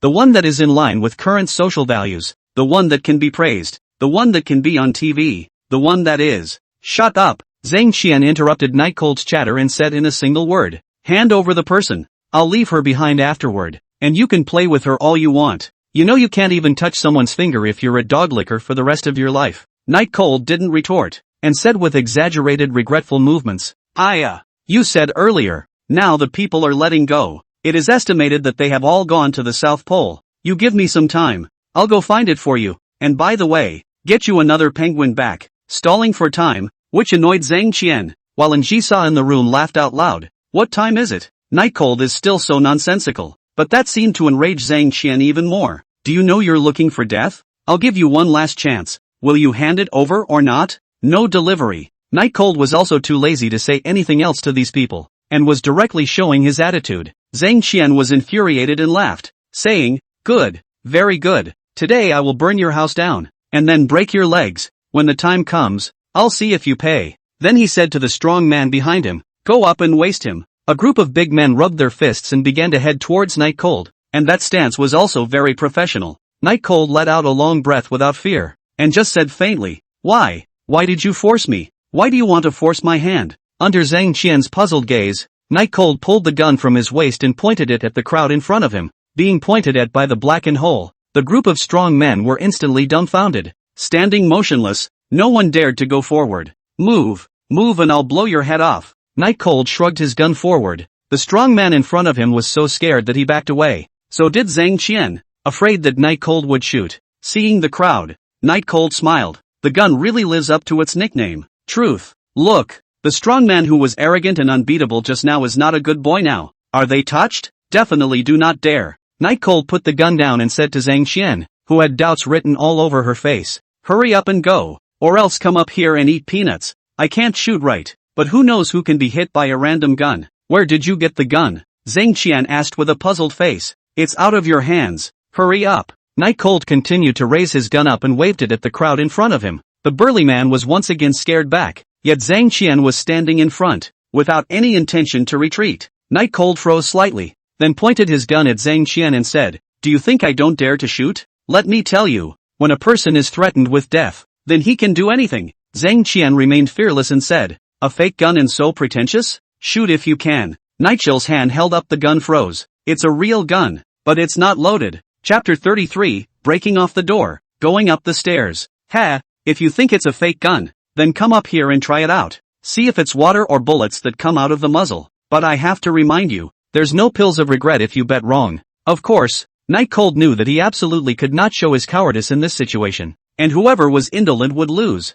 However, the next second, Zhang Qian took a solid step forward, the kind without any hesitation or gambling component. "Shooting? Ha? Aren't you going to blow my head off? You shoot ah." Zhang Qian confidently stared at the black hole of the gun, completely, not afraid at all. Night Cold's face became ugly, and his hands appeared to tremble slightly. He couldn't figure out why Zhang Qian was so sure that it was a fake gun in his hand, and why she was so confident that she would not hesitate to take her own life as a bet. She was so rich. Was it necessary to play with her life? Could it be that he's really that broken? Zhang Qian did not feel refreshed by Night Cold's days, because when she looked at the gun in Night Cold's hand, she knew that it absolutely could not be real. "Night Cold, aren't you curious as to why I'm so certain that the gun in your hand is fake?" Zhang Qian's expression was teasing, like the feeling of being Guangong and ending up being danced with a big sword in front of her. Night Cold didn't say anything, but the beads of sweat running down his forehead indicated that he wasn't relaxed right now. "The gun in the hand that I have to say is very real. It can almost reach the point of being fake,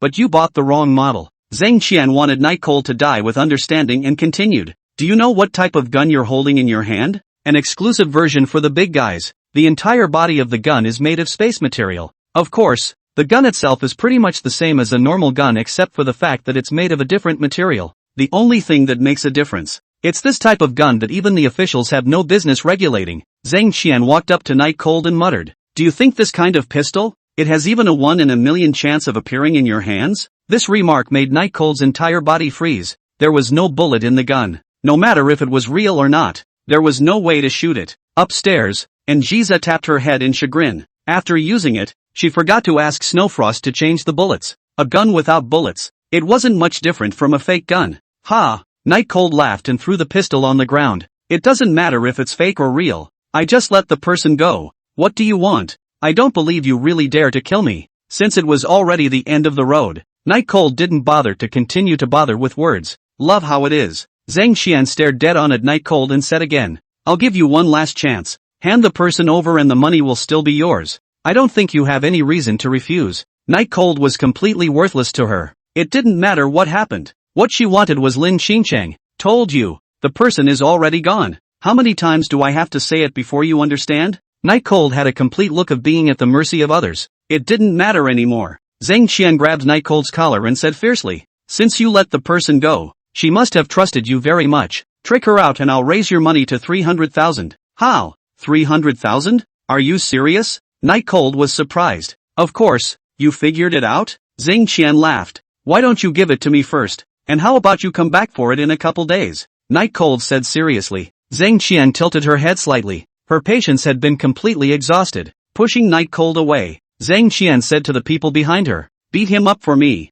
Beat him until he talks." Faced with a group of strong men who came forward, Night Cold took off his jacket and said disdainfully, "I was in the village back then, and the fights haven't served anyone. Come on, upstairs." And Jiza was now both touched and anxious, especially when faced with Zhang Qian's coercion and temptation. Night Cold remained unmoved. She felt her heart melt and even her eyes reddened. Now that she saw that small physique of Night Cold trying to fight with that group of big men, she realized that she was still trapped in the room and couldn't get out. Twisting the door lock again with great force, it still had the same result. It didn't budge. "Hurry up and open it." And Jisha's delicate little hand was gradually stained with blood, but the door still didn't move, and didn't even have the slightest intention of opening, and Jiza was sweating anxiously. Night Cold had most likely been beaten by now, and she was still locked in her room and couldn't get out, which was driving her crazy. There was really no way around it. The door wouldn't open and she was worried about Night Cold, so Jisha could only return to the window again to watch. However, he saw that Night Cold was being beaten by a group of people on the ground,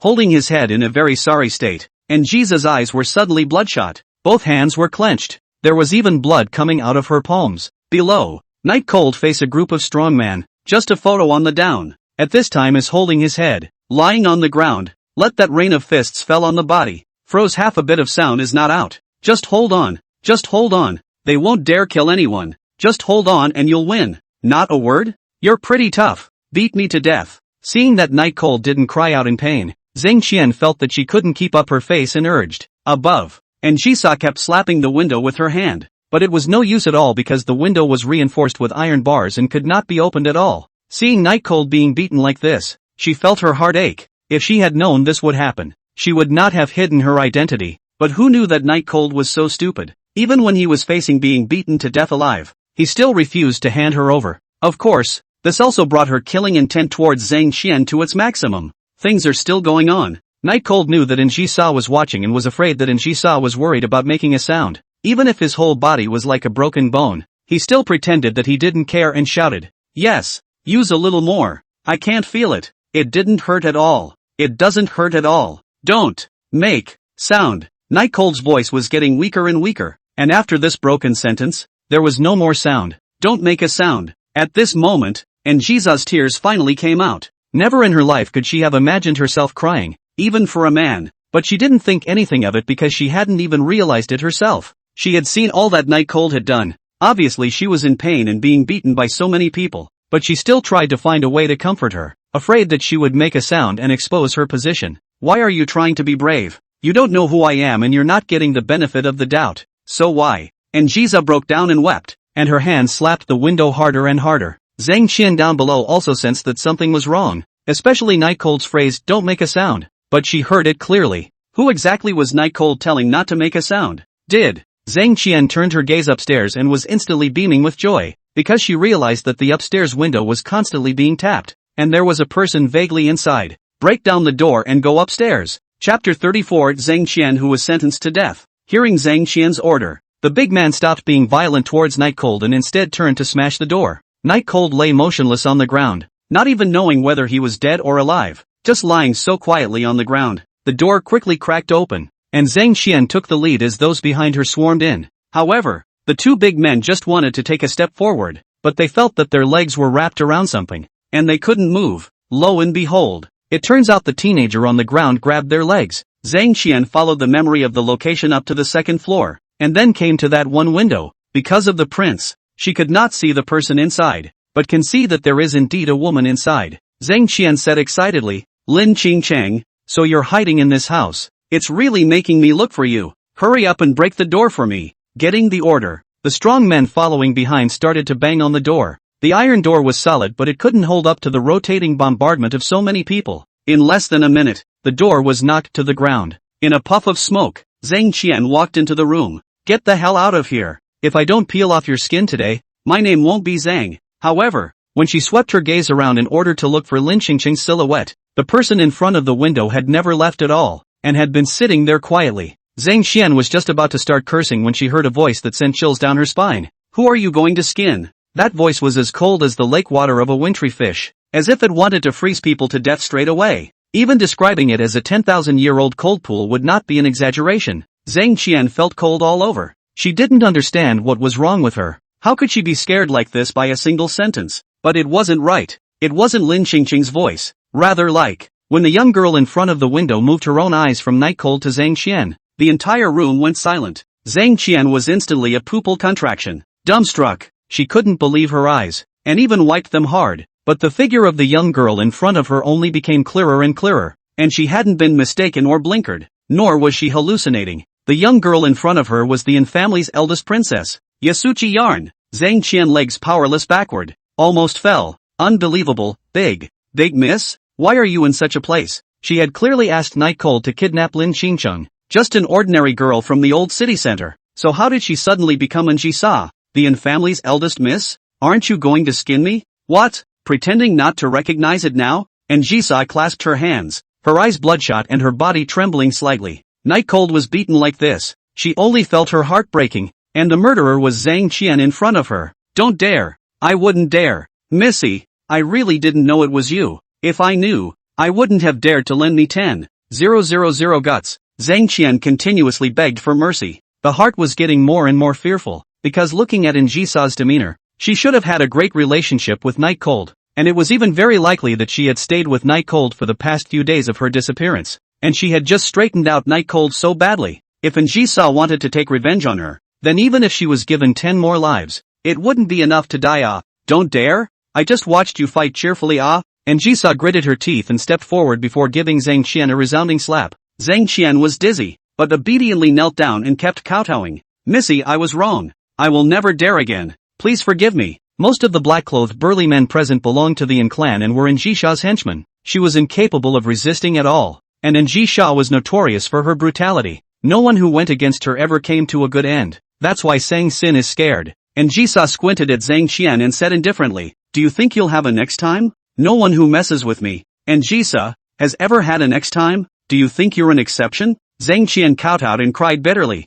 "Eldest miss, I really didn't know it was you. That Night Cold kidnapped you. Why are you still favoring him?" And Jisa kicked Zhang Qian down. "You deserve to ask me questions?" Zhang Qian was kicked and rolled on the ground, did not dare to complain, immediately got up and knelt down again. How arrogant he was when he just faced Night Cold. How wretched he was when he faced Jisa at this moment. And Jisa's breathing became more and more rapid as she instructed the burly man behind her. "Beat it for me." The burly men were dumbfounded at the sight of Jisa for a split second, as they were also the culprits of the assault on Night Cold just now. And seeing Zhang Qian in such a miserable state, they were very worried about their own outcome. Now being ordered by Jisa, one of them eagerly wanted to salvage some. To Zhang Qian, that is a dead hand. Zhang Qian was beaten and held her head, but she didn't dare to hide at all, because she was afraid that if she hid and let Jisha didn't relieve her anger, her own little life would be lost. Anyone who made a mistake in front of Jisa was already considered very good if they could save their lives. But Zhang Qian had underestimated the importance of Night Cold in Jisa's heart,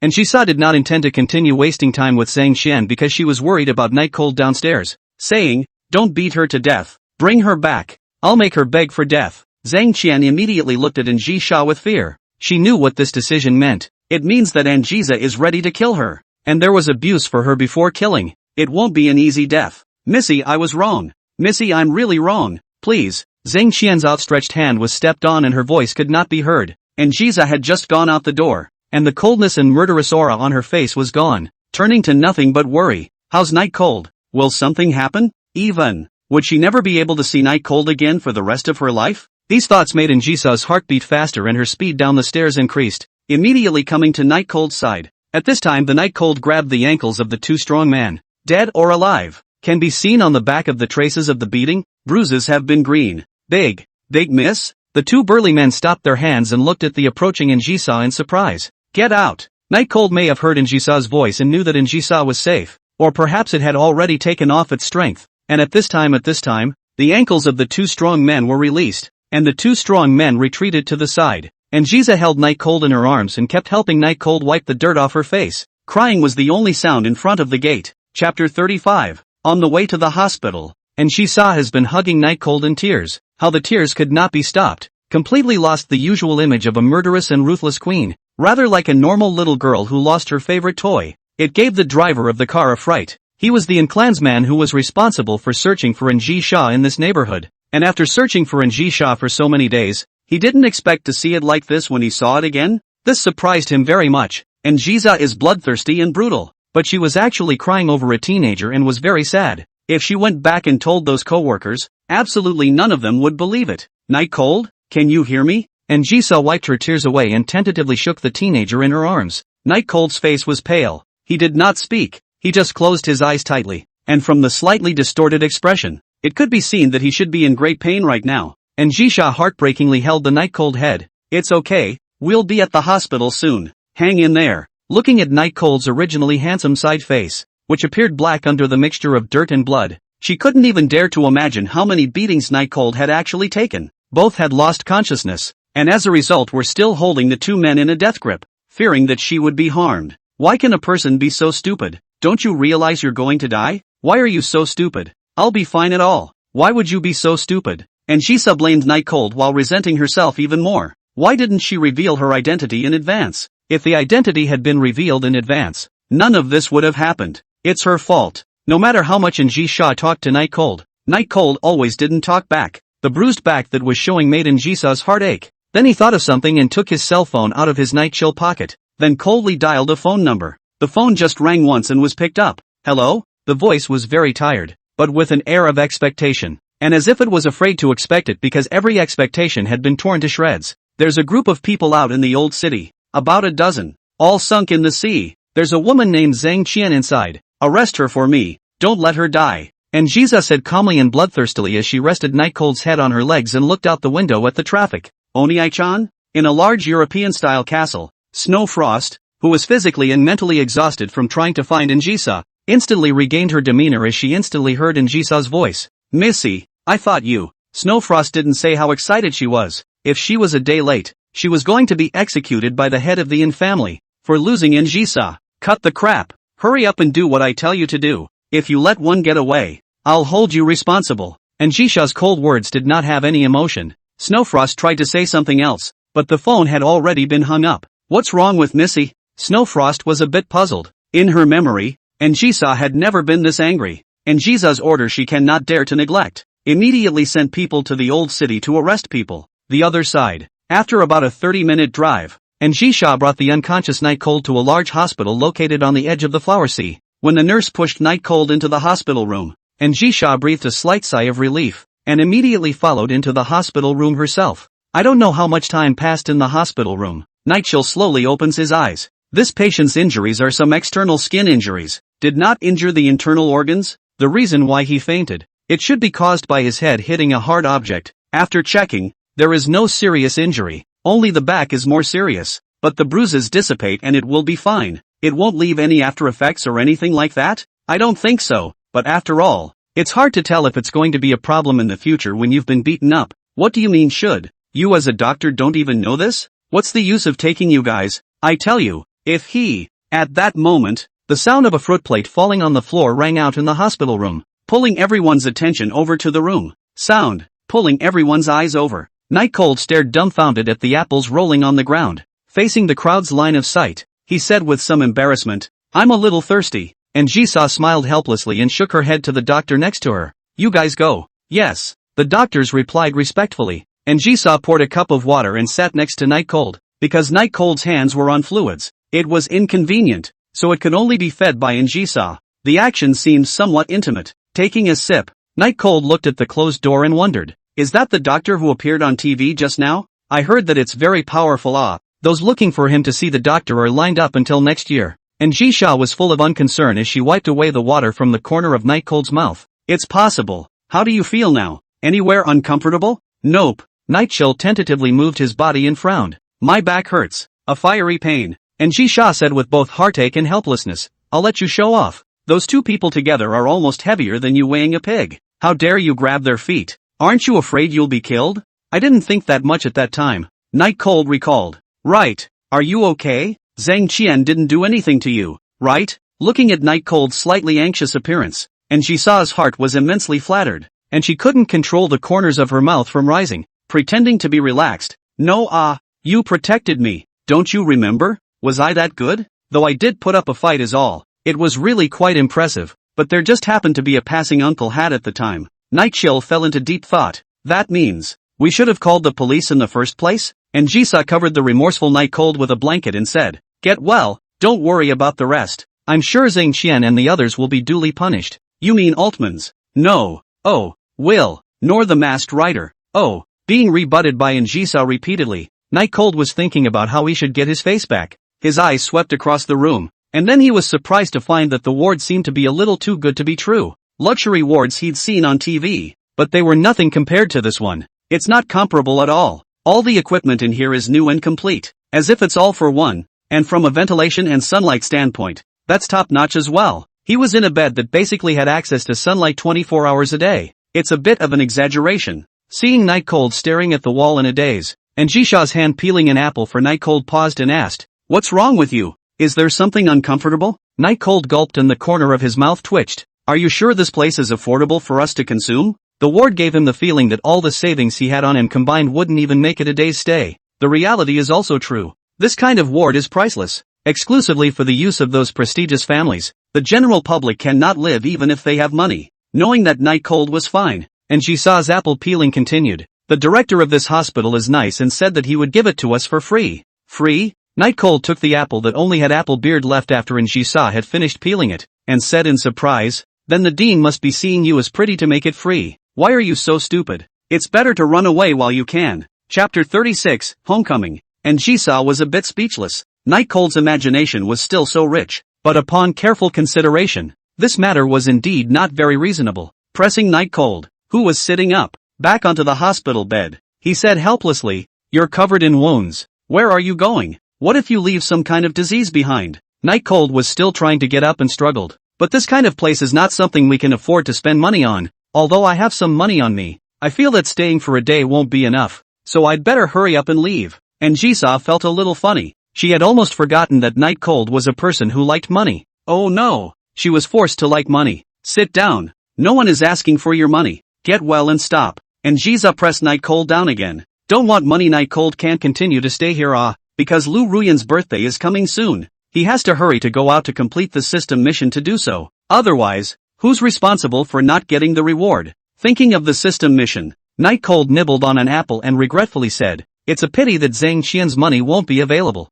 Seeing Night Cold's appearance, and Jisa was a bit intolerant and spoke out. Zhang Qian said she would give you the $250,000. Ha! The apple was still unchewed in Night Cold's mouth, and he looked at Jisha in surprise, not understanding what Jisha meant by this statement. Sang Sin is planning to give the money to himself? How is this possible? She doesn't look for herself to take the remaining $200 as already burnt incense. How can she then the $250,000 of the final payment to himself? You're not lying to me because you see I'm hurt, are you? Night Cold said as he swallowed the apple. And Jisa cocked Erlang Rue and shrugged her shoulders. She said she gave you that money for your medical bills, probably because she knew she beat you up too much and was afraid you'd call the police afterward. Call the police? Calling the police on Night Cold is impossible. Wait to get the system reward. He's going to retaliate ruthlessly. At least break Zhang Qian's legs. This can't be solved by paying money. Night Cold looked around the ward. The $250,000 was the key to completing his mission. It can't be wasted on hospitalization. Sure enough, we'd better hurry. With that, Night Cold pulled the needle out of his hand and tackled the blood that bubbled up with his mouth. His eyes firm. While putting on her shoes, she greeted Jisa as she left. Jisa was dumbfounded. Why did you really pull the needle out? Are you that afraid of spending money? What are you doing? Hurry up and lie back down. You still have injuries on your body. Night Cold then rested for about a few hours, although the doctor said it was nothing. But who knew? So right away, I was going to ring the nurse's bell. Night Cold hurriedly stopped it and advised Jisa, I'm really fine. It's better to hurry up and leave. Staying here might make you pay the hospitalization fee later. And Jisha's heart was torn. She wanted to tell Night Cold about her identity, but she didn't know how to open her mouth. And more than that, there was a bit of covetousness about staying in that hut with Night Cold, and she didn't want to lose that peace and quiet for a while. But if we don't tell Night Cold, what if something like today happens again and Night Cold gets hurt again? By then, her heart would probably not be able to take it. While she was pondering,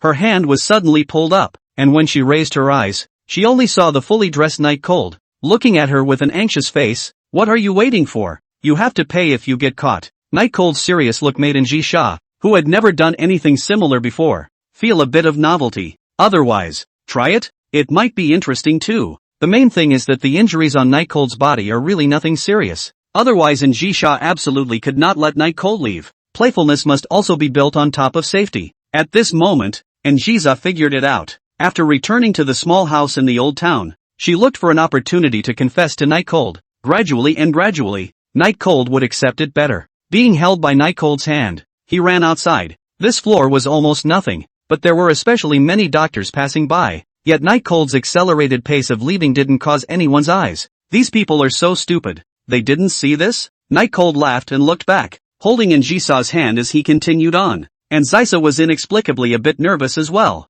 especially when she saw someone passing by in front of her. It was like the reaction she had when she bumped into someone while stealing something, but she knew it wasn't that these people were blind. It was that they couldn't afford to mess with the people coming out of that top floor ward, layer by layer. And Ji-sha followed Night Cold and found it interesting. Occasionally Night Cold's exaggerated movements and expressions amused her to the point of laughter. Finally arriving on the first floor, the two men in their student uniforms managed to blend into the crowd and disappear into the hospital. And the dean, who had just gotten the news and rushed to the top ward side in a hurry. And Ji-sha was the absolute controlling person of this hospital. Usually he didn't even have the qualifications to meet her, but now he's finally got the chance. If only he'd behaved a little better. If things were arranged properly, and if he could perform well in front of Ji-sha, maybe this dean's position would belong to him from now on. However, there was no response to the knock for a long time. He knocked again cautiously. Still no response. He opened the door boldly and it was empty. Monstrous riches were missed. The other side. Walking down the street, Night Cold sweated profusely and looked back at the hospital with a bit of excitement. That was close. "I don't know what will happen if they catch me. Probably would have vaulted us both." The words didn't come out of Ji-sha's mouth, both because she was tired and because the excitement she had just felt hadn't passed. Turning his gaze to Ji-sha, Night Cold asked with anticipation, "Going home?" Ji-sha instantly smiled with joy. "Good. This time the suffering together." Let Ji-sha completely to Night Cold put down the guard. She do not know what she wants to do. She only know that she and Night Cold stay together very happy. Night Cold was the same, although Ji-sha was becoming more and more mysterious in his eyes, as if she was covered in a layer of fog. He knew that Ji-sha had no intention of harming him, and he was happy to stay with her. In the meantime, Snowfrost's sister, Moonfrost, who was in charge of finding Ji-sha, finds a clue when she discovers her young lady's violet butterfly hairclip in a second-hand jewelry store. That means whoever kidnapped Ji-sha came to get rid of the stolen goods. Inside an unknown basement, the owner of the second-hand jewelry store is kidnapped in a chair, beaten and bruised, next to the frantic output of two large men in suits wielding wooden clubs. "Say, where did you get this violet butterfly from?" Wearing a Flower Sea Academy uniform and stepping on white silk, Moonfrost looked fiercely at the boss in front of her who was dead set on not speaking. "We all collect things on our own merits. Break the strange rules of the trade." The boss coveted the value of the violet butterfly and was afraid of being robbed of customers, so he insisted on not saying anything, but he could hardly hold out any longer. Bang! The gunshot rang out and the owner shivered in fear, looking up with horror at the gun pressed against his head. "If you don't say it again, I'll send you to meet the King of Hell." Moonfrost was now very worried about Ji-sha's safety and had a premonition that Ji-sha was already in trouble, which was why she was so grumpy. The boss was scared. He didn't expect these people to have guns, and it looked like they really dared to kill. I say, it was a teenager who brought it to sell. I have his phone number. I'll give it to you guys. You guys let me off." The boss immediately begged for mercy. Phone call? Moonfrost pondered for a while and decided that it was better not to startle the snake. "Haven't you not settled the final payment to him yet? Call right away and ask him to come get the final payment. Hurry." Good. Don't shoot. Whatever you say." Chapter 37, The world will not be gentle with pessimists. The two men said nothing and asked nothing. Perhaps they both had a feeling that when it came to knowing everything about each other, their daily routine would see a huge shift. Let's at least be letting them enjoy themselves for a day. Shopping in the supermarket, Ji-sha walked in front like a housewife, and Night Cold followed as her husband, talking every now and then because of the ingredients. It was a cozy scene and they enjoyed shopping together, and Ji-sha's high and cold face bloomed into a smile countless times at this moment, without anyone knowing how many bloody orders this seemingly beautiful and sunny young girl had given out of her mouth. Night Cold kept smiling and accommodating Ji-sha, even letting Ji-sha sit in the shopping cart and push her around. And Ji-sha did not hesitate of refusing. The two are truly a golden couple, drawing frequent side glances from passers-by, both male and female. In the big supermarket. This is very cheap. Want to buy some? And Jisoo picked up the box of half-price tomatoes and happily asked Night Cold in the back. Well, this time period's half price or forget it. I guess it's yesterday's. It's better to buy the more expensive one. There's no lack of money for food now. Night Cold had been selling things for a long time. He naturally knew this. Basically the things that are half price during the highest traffic hours are things that are about to go bad. Or even things that have already gone bad. Okay. And Jisoo didn't lose her mind. She was supposed to enjoy shopping for ingredients and shopping with Night Cold. Because days like this were few and far between. Anne's group still needed her. So these 2 days would be the equivalent of an indulgence before the end of her vacation. I guess. It's also the last free day of Night Cold. Do you want to buy soy sauce? There's no more soy sauce at home. And Jisoo picked up a bottle of seasoning. Last time she used soy sauce as if it was cooking wine and poured half the bottle directly. There was no more soy sauce at home. Buy indeed. But you're taking the cooking wine. After checking out, the total was $438, which was a sprinkle for the current night chill. On the way home, and Jisoo, who was carrying a few bottles of drinks, couldn't help but say, night chill. Night Cold, who was carrying a large bag, responded, and Jisoo rubbed her thumbs over her palms and asked, what would you do if one day you found out that I'm not actually what you know me to be? Not the way I know you? Night Cold looked at Jisoo suspiciously. I don't know you very well either. If you really have some complicated identity background, I can reacquaint myself with you. So what if you don't like people like that? Or maybe, in fact, what if I'm the opposite of the kind of person you like? And Jisoo's voice was getting lower and lower. She was the person in charge of the in-group, the capitalist of capitalists. She was the one who oppressed others. And Night Cold, as a commoner with no power, was the one who was being oppressed? And after the past few days, she knew that Night Cold hated this kind of person. Hated Joe Worker. Yet Joe Worker wasn't even an ant compared to her. Let's talk about this kind of thing later. Before it happens, who knows if one likes it or not? Night Cold shrugged his shoulders and said easily. He thought he answered pretty well. Whether Jisoo had enemies or a complicated family, he would accept it. It was a promise he made to Jisoo. But such words fell on Jisoo's ears. And that was uncertainty. In her eyes, Night Cold should have immediately stated that he would definitely accept. And take the initiative to propose that he will not have dealings with other girls again. This is what Night Cold should do. But he has always failed to do so. And Jisoo's face instantly changed. Cold, brutal, plus bloodthirsty. In this instant, she once again became that one poisonous rose of 10,000. She felt that she was really too stupid. Because she was desperately protected by Night Cold today, she actually developed a stupid idea that she could rely on her true heart to be able to tie Night Cold to her side. And Jisoo had never thought of convincing anyone in her life. And today she would talk to Night Cold. Mainly because Night Cold had suffered such a serious injury for her. She was a little confused for a moment. One might even say self-righteous. Sure enough, it doesn't matter what Night Cold thinks. I can control everything. Why not? And Jisoo muttered. When Night Cold saw that Jisoo didn't reply for a long time, he thought that Jisoo was touched and couldn't say anything. But when he glanced at her, Jisoo's expression made him a bit puzzled. At this moment, Jisoo's expression was similar to the one she had just kidnapped and returned home a few days ago. Cold and bloodthirsty. You, what's wrong? Night Cold asked tentatively. It's nothing. And Jisoo's expression changed for the better, returning to normal, but it was also cold. Today was the last day of indulgence and she didn't want to ruin it. Rather her mind was just back to this morning. Night Cold was a bit confused. Just now Jisoo's attitude was very good. He thought it was his own behavior that impressed her. And it was true. He just didn't expect it to be so unsustainable. Actually, I can accept whatever you look like. After all, it's a friend. Night Cold thought to himself that he had said a good word. When Jisoo heard the first half of the sentence, fireworks were going off inside. As a result, the second half of the sentence directly rained a downpour in her heart, pouring the fireworks and her heart ice cold. Ha, is that so? And Jisoo's tone was very cold. And with that, she also quickened her pace. Night Cold scratched his head.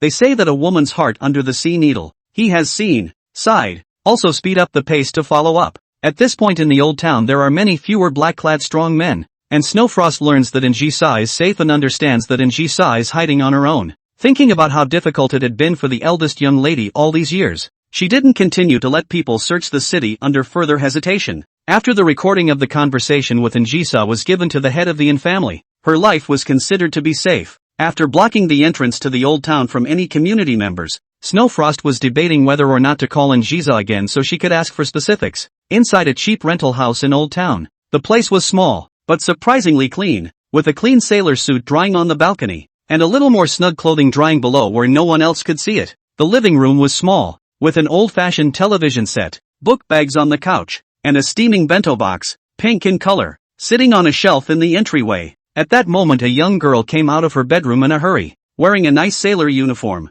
her face painted with light makeup that was not allowed in school, her expression overflowing with joy. Slip your feet, covered in black calf socks, into the small leather shoes and then pull the heels up with your index fingers. After grabbing a hot bento from the shelf, she headed out the door. Speech Bunny trotted off to Night Cold's little house with a happy smile on her face. A little forced in there, but still largely true. The world won't be gentle with pessimists, and I'm not so easily defeated. You have to cheer up, Rabbit. Even Night Cold won't be able to not succumb to your charms. After saying that, Speech Bunny's cheeks were scarlet, and she immediately stopped to look around, and was relieved when she realized that no one was there. Patting her still present chest, that was close. It's embarrassing to say something like that just to cheer myself up. Just as she lifted her foot and was about to leave, her afterglow caught sight of another child playing in the sand on the ground, who was now looking at her with a snotty nose and a dull gaze. Sister, are you going to defeat a monster called Night Cold? The child asked innocently. Sister. Thinking about it, Speech Rabbit could not think of how to answer. Finally, simply do not answer. Speed up the pace of the departure. Vaguely heard the child's pursuit. She ran straight away. Still, the bento was carefully protected in his arms so that the heat would not be lost. Chapter 38, the beginning of the monastery. And Jiza didn't say anything all the way, and Night Cold was in a state of confusion, not understanding what was going on at all. What the hell are you mad about? Tell me and I'll apologize to you, okay? As Night Cold opened the door, he said to Njisa, who was pretending to look at the sea next to him. You're right. And Njisa returned. When Night Cold opened the door, Njisa immediately turned her head and walked in, but seeing the blood on the floor, she wondered if she had gone too far. However, Night Cold's answer just now did make her very dissatisfied, so she didn't say anything and went upstairs, shutting the door behind her and looking at Njisa's high and cold back. Night Cold said helplessly, worthy of being a beautiful girl, so cute even when she's having a disagreement. Njisa, who was walking in front, stumbled and almost fell straight down, turning back, her face slightly red and gritting her teeth as she stared at Night Cold, who raised her hands in a surrendering gesture. Back to the room. Njisa sat on a chair ready to watch TV as Night Cold sat on the bed and asked, You're not going to cook together this time? This young lady's cooking is not something that anyone is qualified to eat. You've eaten it once and you're still not satisfied? Njisa said in a rewarding tone. Night Cold shrugged and didn't answer, but lifted his clothes up. Njisa pretended not to care, but her lips trembled as she said, What do you want to do? Playing the hooligan? Change your clothes and go to the restroom. Night Cold did not take the clothes off directly, but turned around and said, What kind of hooliganism is this? Help me see if the bruises on my back have dissipated. Hearing that it was business, Njisa moved her gaze to Night Cold. I have to say, there has been a part-time job. Night Cold body is very good. Is not the kind of bodybuilding body, but belongs to the kind of dress thin, undressing meat, muscle is still relatively beautiful type. But after all, Njisa was not a little girl. That was the queen of the Sea of Flowers. Naturally, she wouldn't blush easily. Not to mention that there were important things going on right now. The bruises on Night Cold's back had pretty much dissipated. Not a bad recovery. How do you feel? Does it still hurt? Njisa asked. Hearing the answer, Night Cold put the clothes down. It still hurts a little bit, but normally if the bruises are to dissipate, mustn't it take 2 or 3 days? Why is it so serious this time, but also faster instead? It should have something to do with the exercise just now as well. Njisa didn't say that she used a special medicine for Night Cold. The price of over $100,000 was afraid of scaring the night chill out of him. Night Cold is not a person who cares about this kind of small matter. Whether it is an hour loose or a day loose makes no difference. What should be done still have to do. You really don't want to cook together? Before cooking, Night Cold asked again. Aha. Njisa actually wasn't angry anymore after she figured it out, but she had already said she wouldn't do it. Plus she didn't like cooking in the first place, so she still refused. After all, the memories of cooking she already had, albeit not too fondly. Night Cold had actually been indifferent, rather than hoping that Njisa would not intervene, so he stopped asking. However, as soon as he had taken the dishes out and listed them, there was a knock on the door downstairs. Njisa and Night Cold looked at each other. Night Cold put down the dishes in his hands, opened the door and carefully looked out. Njisa knew that Zhang Qian had been captured by Schwefrost, so he didn't care. A young girl in a pretty sailor uniform in front of the door on the first floor knocked and folded back 2 steps to wait, very politely. I thought it was Zhang Qian coming back again, but thought it couldn't be. Night Cold had already received a call for $250,000, and although it wasn't labeled where it was from, it was definitely Zhang Qian. After all, who would pay him for nothing? And the numbers are so precise. Night Cold opened the door and quickly walked downstairs to open the door for Bunny Yen. Since that day, Yen Bunny hadn't replied to his messages, and he thought he'd have to go a while without seeing Yen Bunny, but he didn't expect to see her again so soon. Open the door. Today's speech Rabbit extraordinarily energetic.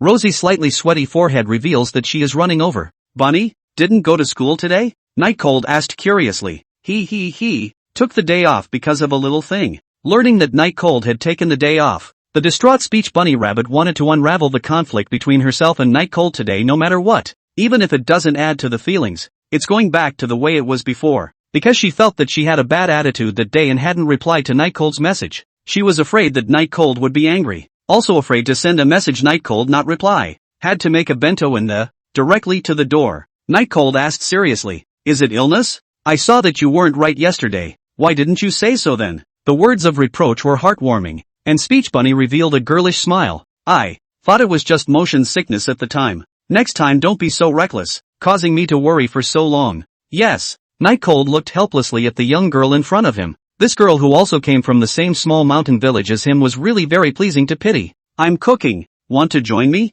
It just happens to be some good ingredients. It should be able to replenish you. Night Cold made way for a path up the stairs and invited Bunny in. Really? Speech Bunny stroked her bangs and was in a very excited mood, because this was the first time she received an invitation from Night Cold. Bunny,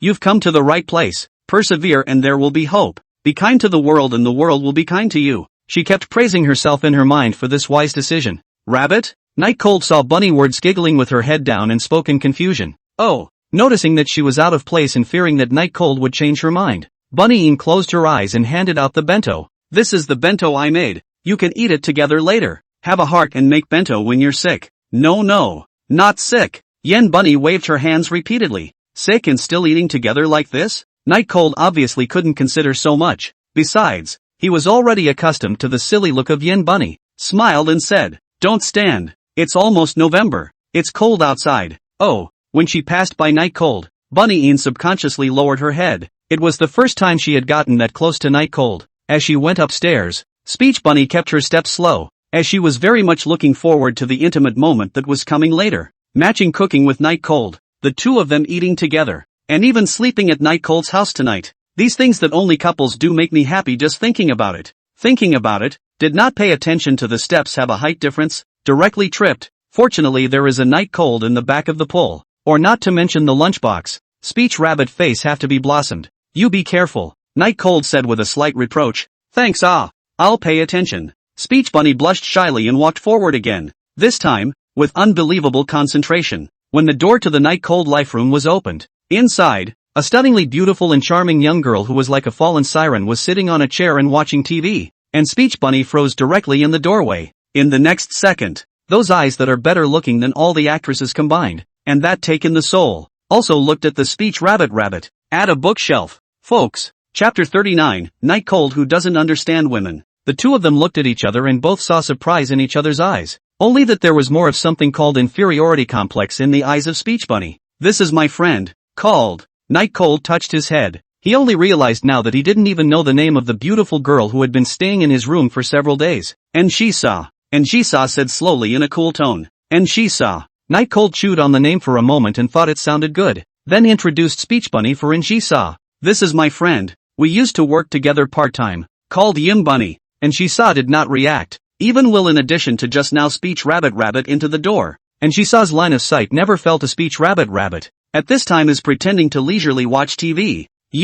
Hello, my name is, Speech Rabbit. Yen Bunny Rabbit immediately bowed vigorously, but did not receive a response from Injisa. A moment of some embarrassment, and do not know whether he should straighten his waist. Night Cold pulled Yen Bunny up. Forgive me, she's just like this person. Get along for a while and you'll know that she's actually not bad. Not a bad guy? And Zeisa's eyes narrowed slightly as if it was the first time someone had ever described her that way. Everyone else's description of her was usually demonic. Speech Bunny stood up and smiled reluctantly and bitterly at Night Cold, and didn't say anything. Facing Injisa she had a deep sense of powerlessness. If she were to compete with the young girl in front of her for the Night Cold, she felt that she had no chance of winning. What's wrong? Did your face suddenly turn sour? I'll apologize to you for Njisa, but she really is just this character. Night Cold said somewhat apologetically to Bunny Yen, hoping that Bunny Yen would be able to ignore it. Njisa was about to explode in her chair. She had never seen Night Cold being so gentle with anyone, not even her. And now she was actually being so gentle with a commoner girl?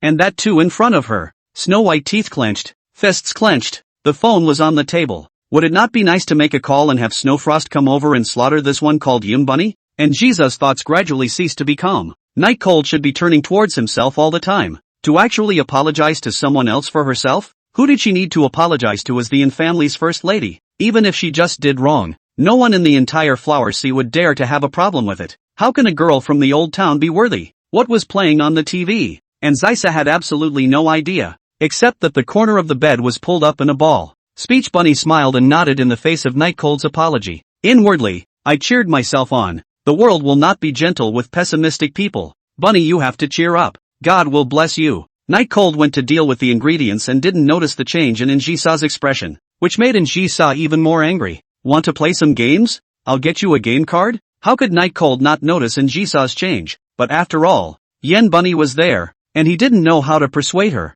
so he could only try to strike up a conversation. Inwardly, she also wondered if Njisa was too easily angry today. Obviously, she had just recovered a bit, but now her face was cold again, even colder than just now. No need. The voice was as cold as a bowl of water poured down the neck on a snowy day in the middle of winter, and the cold pierced one's bones. Forget it. Night Cold wasn't one to make a fool of himself, although he had a high tolerance for his friends. But the current situation with Njisa was clearly not something he could figure out. Between the fact that the women around him were always weird, Night Cold thought he should go buy some books about teenage girls to read. Right. The new, Fallen Girls, from Bones recently is pretty good, and it's also about teenage girls. Going to the store tomorrow to pick up a copy before school to get a wicked fix. Seeing Njisa's poor attitude towards Night Cold, Yen Bunny suddenly became lively and bounced over to Night Cold's side and began to help Night Cold with the ingredients. The corners of her mouth turned up. Sure enough, like this kind of high, but also beautiful, and at first glance is a big lady's girl. How can look on the Night Cold this poor boy? Or are you overthinking it? Humbug. Night Cold looked up at Bunnywords in confusion. He didn't understand why Bunnywords, who had just been sullen, had suddenly become cheerful, and it was also humming a song. Sure enough, he doesn't understand teenage girls at all. Fallen Maiden too, he was going to go ahead and reserve it. He should use it, because of the relationship between the two living environment. For cooking are familiar. Now the two join forces with half the effort. A person cut vegetables and a person stir fry, with a very good understanding, and have a laugh. Suddenly, Njisa stood up from her chair. The laughter of Night Cold and Speech Bunny was really making her sit up and take notice. Really wanted to kill something. Really wanted to destroy something. Really wanted to capture Night Cold and torture him. In the end, though, she chose not to pick the phone up and instead walked to the kitchen area of the room. I'll cook together too, so go get me an apron. Njisa said to Night Cold in a commanding tone. Why are you suddenly? Night Cold looked at Njisa suspiciously. We have a guest at home today, so naturally I have to show it, don't you think? Shell? Njisa's pretense of flirtatious posture under the sky, there is absolutely no that man can carry it, including Night Cold. Night Cold froze in place with a strange expression on his face, wanting to laugh but feeling a bit inappropriate. But it was really cool. He had never been called by Njisa's name before, and this coldness was really unbearable, especially since Njisa was still pretending to cater to it. Coupled with that beautiful human in God's face, the killing power is no less than firing a guided shot inside the brain. I'll go get it for you. Night Cold fled, his little heart beating so hard that he couldn't stop for a moment. Rummaging through his apron, Night Cold cursed, damnable beauty maiden. You want to enslave me even with this tactic? Dream on. Although the movements of his hands were not by heart, Night Cold's mouth was hard. He felt that it was because he cared about Njisa that he was helping Njisa to find an apron, and that there was more power in a crowd, and the cooking speed would be faster. Of course, this excuse naturally does not stand up to scrutiny. By the kitchen boiler, Speech Bunny bowed her head a little timidly. Facing Njisa she felt bad. She couldn't compare anywhere, and inside, she was very flustered, because from Njisa's words, she could tell that she had a good feeling about Night Cold, or else even if it was a joke, it was absolutely impossible for her to be in Night Cold's house and call herself the master. On the other hand, Njisa completely ignored Yen Bunny's intentions. She just wanted to let Yen Bunny know that she could sway Night Cold's thinking, and that she could develop any relationship with Night Cold at any time if she wanted to. Yen Bunny really couldn't help but sneak a peek at Night Cold, but she accidentally caught a glimpse of Njisa, and she instantly froze in place. her pupils contracting, because what she saw in Anzisa's nice eyes was ignorance. It was either disdain or scorn or mockery. It was just ignorance and the greatest provocation to her. She doesn't see herself as an opponent at all. Speech Bunny slowly clenched her hands into fists. Her face was aggravated and dissatisfied, as well as extremely rare anger. The world will not be gentle to pessimistic people. If you don't go to grab it, the world will only think it's because you don't want it. Rabbit, your own happiness. You must fight for it yourself. With that, Bunny Words released her hand and walked towards Night Cold. I'll help you look together. 2 is better than 1. Chapter 40, Eat That? Under Njisha's cold line of sight, Yen Bunny did not hesitate to walk to Night Cold's side. Although she was apprehensive inside, she was brave this time. No need. I'll find it right away. Night Cold was also puzzled. He remembered that he bought an apron during the last sale. How come he just couldn't find it now? However, his refusal didn't make Yen Bunny give up. She directly squatted down and helped Night Cold look for it together. Night Cold looked at the speech rabbit who lowered her head and tried to find an apron, and felt that today this girl was a little different.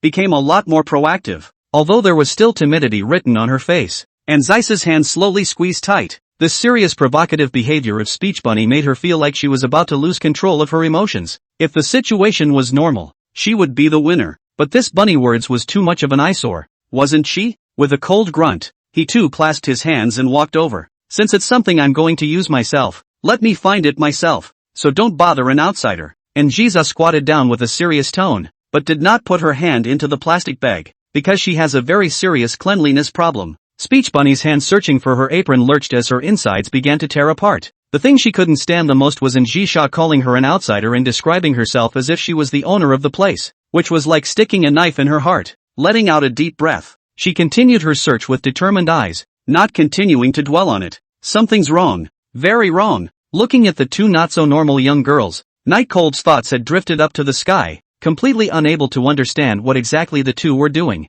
Though the two usually had some odd behavior, this was the first time it had been this strange. Finding an apron is just a matter of finding an apron. Is it appropriate for 3 people? Night Cold said helplessly. Such a small spot was surrounded by 3 people. Even Njisa was squeezing him. Well, it does seem a bit cramped. Njisa agreed. Chill, let this guest go watch TV. We two can just cook. It's our own business anyway. For some reason, Night Cold always felt that these words were a bit ambiguous and carried other meanings. He moved his eyes to Speech Bunny. The look was questioning. Of course, Yen Bunny would not give Night Cold a chance to talk and laugh alone with Njisha, and immediately shook her head and did not say anything. She was a girl who was easily shy, and it was really very difficult for her to compete with Njisha secretly now. And if she hadn't been cheering for herself in her mind, she wouldn't have been able to hold on anymore. The bento and thoughts that Speech Bunny had spent a great deal of time making today. She wouldn't go home empty-handed no matter what. At least see Night Cold eat the bento. Night Cold felt the line of sight from Njisha forcing him to drive away Speech Bunny. He was immediately sweating, a little bead of sweat falling on his forehead. He already felt a little guilty for spoiling Bunny Yan's bento, even though it wasn't his doing, but it was something he couldn't explain. And now Njisha was asking him to get rid of Bunny Yan. So wouldn't that hurt his heart even more? But Anjisa's sight grew stronger and stronger, constantly pressuring him. He can't afford to mess with this one either. Just then a whisper came to his ear. Drive her home. If you don't, then I will. And then the scene may be ugly. Njisa's voice was cold and soft, and there was a bit with hot air blowing on his ears. Very comfortable, but he's half enjoying it. Might as well be very torn. Njisha squatted aside, staring at Night Cold without looking away. Seeing the other party's delayed action, her eyes grew colder and colder. Today was most likely the last equal day she and Night Cold spent in this room, and it was clearly supposed to be wonderful. Instead, it turned out to be disturbed by someone else. It was too much for her to bear. It wasn't that she was embarrassed to drive Yen Bunny away. It was just that she could see that Yen Bunny had a crush on Night Cold, and it would hurt Night Cold more. Just as Njisha saw Night Cold's delayed action and got up, ready to use the most vicious words to make Speech Bunny immediately leave in tears and with a mental shadow, Night Cold said loudly. Finally, this interrupted Speech Bunny's self-cheering, and also interrupted Njisa's indifferent words that had reached her mouth. Night Cold wiped a handful of sweat from his forehead and was very thankful. Luckily it was the apron that was found at the most crucial moment and everyone could stop gathering here. Bunny, why don't you go watch some TV? Just now the two of us have already made a lot of dishes. Let me and Njisa make the last one. Night Cold didn't think too much about it, just the balance. But, Yen Bunny's face was a bit ugly and torn. But this was what Night Cold said, not what Njisa said. She had no reason to reject Night Cold. Otherwise what if it attracted people to hate her? In the end, All I could do was commiserate. Okay. And Jisha hummed condescendingly, still satisfied with Night Cold's behavior. After all, in this round, Night Cold had chosen her. Don't say anything about balance. She only knew that between Bunny Yen and her, Night Cold's choice was her. That's enough. Shall I give you a hand? The last course was chicken with mushrooms. Not exactly a difficult dish. Of course. And Jisha picked up the kitchen knife and looked at her face reflected on the surface of the knife and said, "Count yourself lucky that you can eat my cooking twice in a row. Be thankful." Yes, yes, yes. Hurry up and come. I'll cut the side dishes for you, Night Cold perfunctorily said without a care in the world. And Jisha really wanted to slash over. But when she saw Yen Bunny Rabbit on the side, she inexplicably felt in a better mood again and said, "What's the hurry?" Then walked to the side of the Night Cold began to cook. The two were very close to each other, and Bunny Yan's attention was fully focused on the two. As for the TV in front of her, completely do not know what is talking about. She felt a little behind, but when she saw her bento, she was confident again. It was something she had spent a lot of time making, and it could definitely conquer Night Cold's stomach. And Jisha looked like the kind of girl who couldn't cook, and in that regard, she herself was victorious. Kid mushroom stew comes out quickly. There is not much flavor, and the soup is black. This is still the result of Night Cold trying to stop. Otherwise it would probably have to be similar to the dark cuisine that often comes out in anime. For this pot of chicken stewed mushrooms Night Cold is really cannot help. He just walked away for a short while. The original normal soup color immediately changed. Table. Come on. Shell. Try it. I made the chicken stew with mushrooms especially for you. And Jisha picked up a piece of chicken and put it into Night Cold's bowl. Night Cold gulped. Looking at the somewhat dark chicken, he felt like he was starting to have symptoms. And Jisha smiled and didn't say anything. She just intentionally made things hard to eat, because even so Night Cold still ate it in order to tell Yen Bunny how much Night Cold cared about her. Normally she wouldn't be like this, but today she was irritated by Yen Bunny and couldn't have a seizure,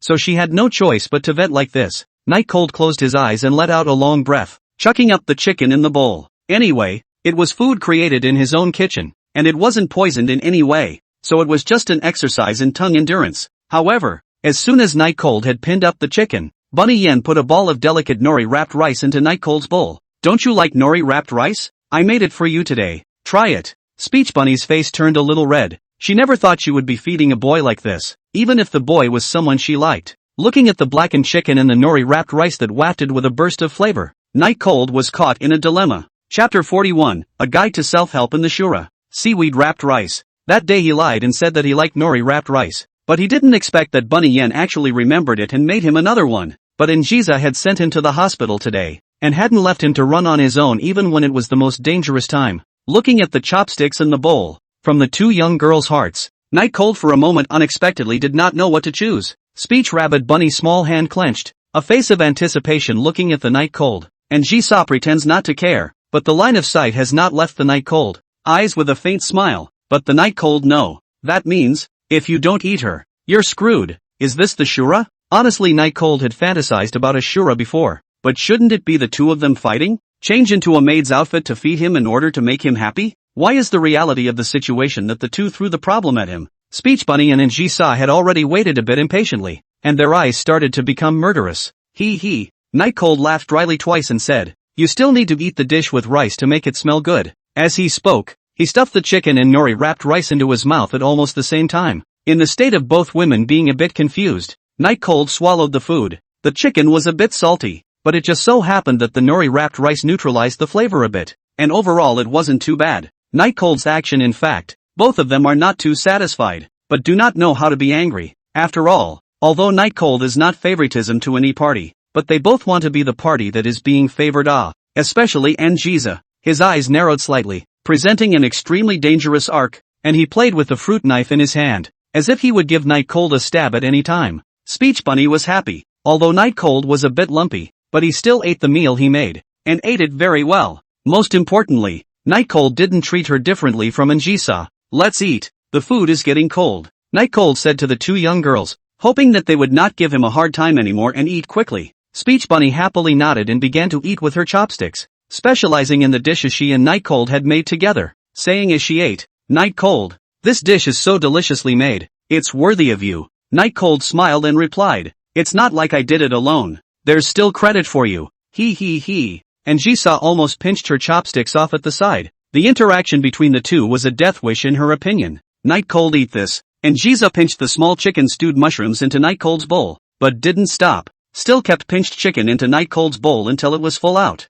In Night Cold's uncomprehending gaze, and Jiza clapped her hands indifferently. If you don't eat everything in the bowl, but you're not allowed to clip the dishes on the table. This is table manners. Understand? But Night Cold was just about to say that the chicken was too salty when he was greeted with a stern look from Njisha, and he could only snapped. Let's obey Njisa for one day today. There are already not many boys as gentle as him in the world, and Njisa wouldn't be jealous, right? For some reason, the thought that Njisa was doing it because she was jealous made him kinda happy. But the chicken in the bowl. On the sidelines, Bunny Ian had long since looked away and folded her own cooking on top of the chicken. It can't be helped if you're full ahead of time. After all, eating too much isn't good for your body. Speech Bunny stubbornly stood out to relieve Night Cold, but Night Cold only had endless bitter smiles. He knew Njisa too well. Obey her and she wouldn't really do anything to herself. At most it would be over after this time, but if he dared to do the opposite, it wouldn't be so simple. As expected, Njisha was already staring at Yen Bunny in an undisguised manner,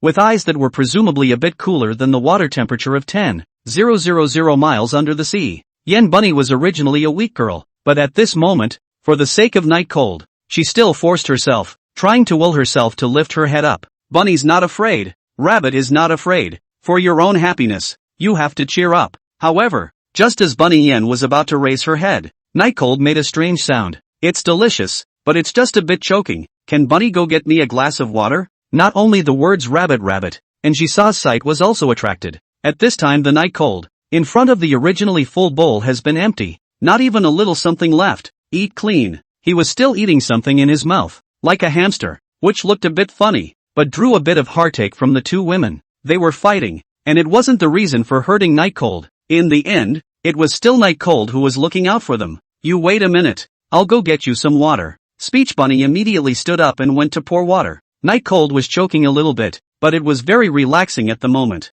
He was truly afraid that Bunny Yen would go against Njisha. In that case, even he didn't know what Njisha could do. After a few days of spending time with her, although she didn't know Njisa's family background, she knew that Njisa was very extreme. It was also easy to go to extremes. 100 speech bunnies couldn't defeat Njisa. The chicken is really not bad. It's a shame I ate it all. Night Cold swallowed the food down and said to Njisa next to him with a smile. Njisa snorted coldly and looked her head aside. She didn't bother to feel sorry for herself, but it was indeed a bit degrading to fight with Yen Bunny. She was the Yen family's eldest young lady. Didn't Night Cold like money? Later, she would tell Night Cold her true identity and see if Night Cold regretted it afterward. When the time came, it was necessary to make Night Cold cut ties with Bunnywards. Although according to Night Cold's character, even if he knew her true identity there was a high probability that he wouldn't do so, but she had her own way, or she would force Night Cold to do so. But if it was the case that Night Cold really immediately cleared the air with Yen Bunny because of her identity, although she would be happy,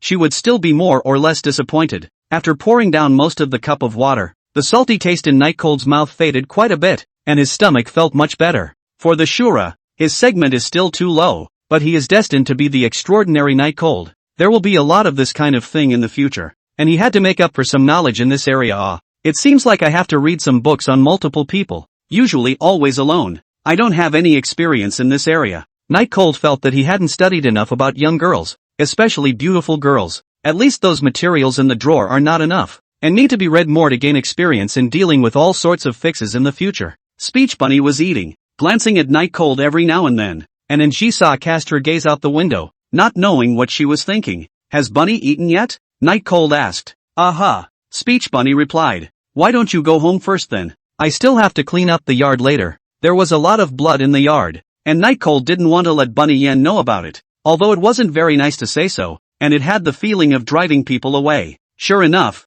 Speech Bunny's little face immediately wrinkled up. I can help you along. Night Cold was about to say something else, when Njisha snapped in a rare moment. Let her stay. I have something to say. Night Cold was at a loss, and Speech Bunny was also surprised. What is it? Night Cold asked. Njisa stood up and was just about to reveal her identity when Night Cold's private phone rang throughout the room. Excuse me. Picking the phone up and looking at it, he found that it was the owner of the second-hand jewelry store from a few days ago. Originally wanted to hang up, the Night Cold immediately picked up. This is a big deal. Sloppy knot. Chapter 42. Who is Missy? Sorry, taking a call. After saying that, under Njisa's disgruntled gaze, Night Cold walked out the door. Hello? How's it going? Is it authenticated? Night Cold immediately asked. That was something worth millions of dollars. He could not afford not to be attentive. The stuff is real. Come to my store right now and I'll pay you. The owner on the other end of the line sounded decidedly weak and off-kilter and rushed, and a burst of response from around him signaled the emptiness of his location.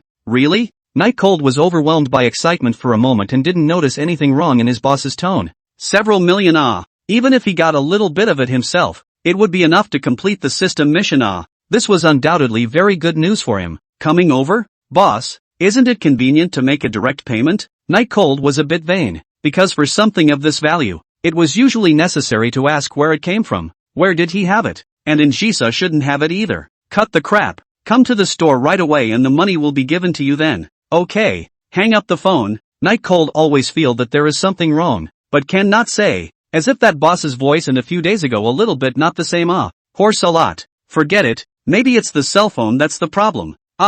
Hurry up and get the money is the right thing to do. Night Cold put the cell phone into his pocket. Back in the room, Night Cold said to Yen Bunny and Njisa, I'm going out for about an hour. What for? Njisa clasped her elbows and frowned. Go to that second-hand jewelry store. You know it. Night Cold did not think to hide Njisa. After all, this thing is her. Even if you get the money, how much you can get, also all depends on Njisa. Njisa sighed and smiled faintly. Go and come back soon. Yen Bunny listened in a daze, not knowing what the two were talking about, a feeling she hated, and just wanted to ask. Night Cold had already left in a hurry. Instantly, discomfort flooded her heart, a feeling that grew stronger when she realized it was just herself and Njisa, and Njisa took out the posture of a host, picking up the magazine on the table that was given to her when she bought groceries and crossing her legs to read it, not bothering to pay attention to Yen Bunny. A few minutes passed. I'm sorry, I'm going to wash the dishes. May I ask if you're done eating? And Njisa stood up, revealing that devilish figure,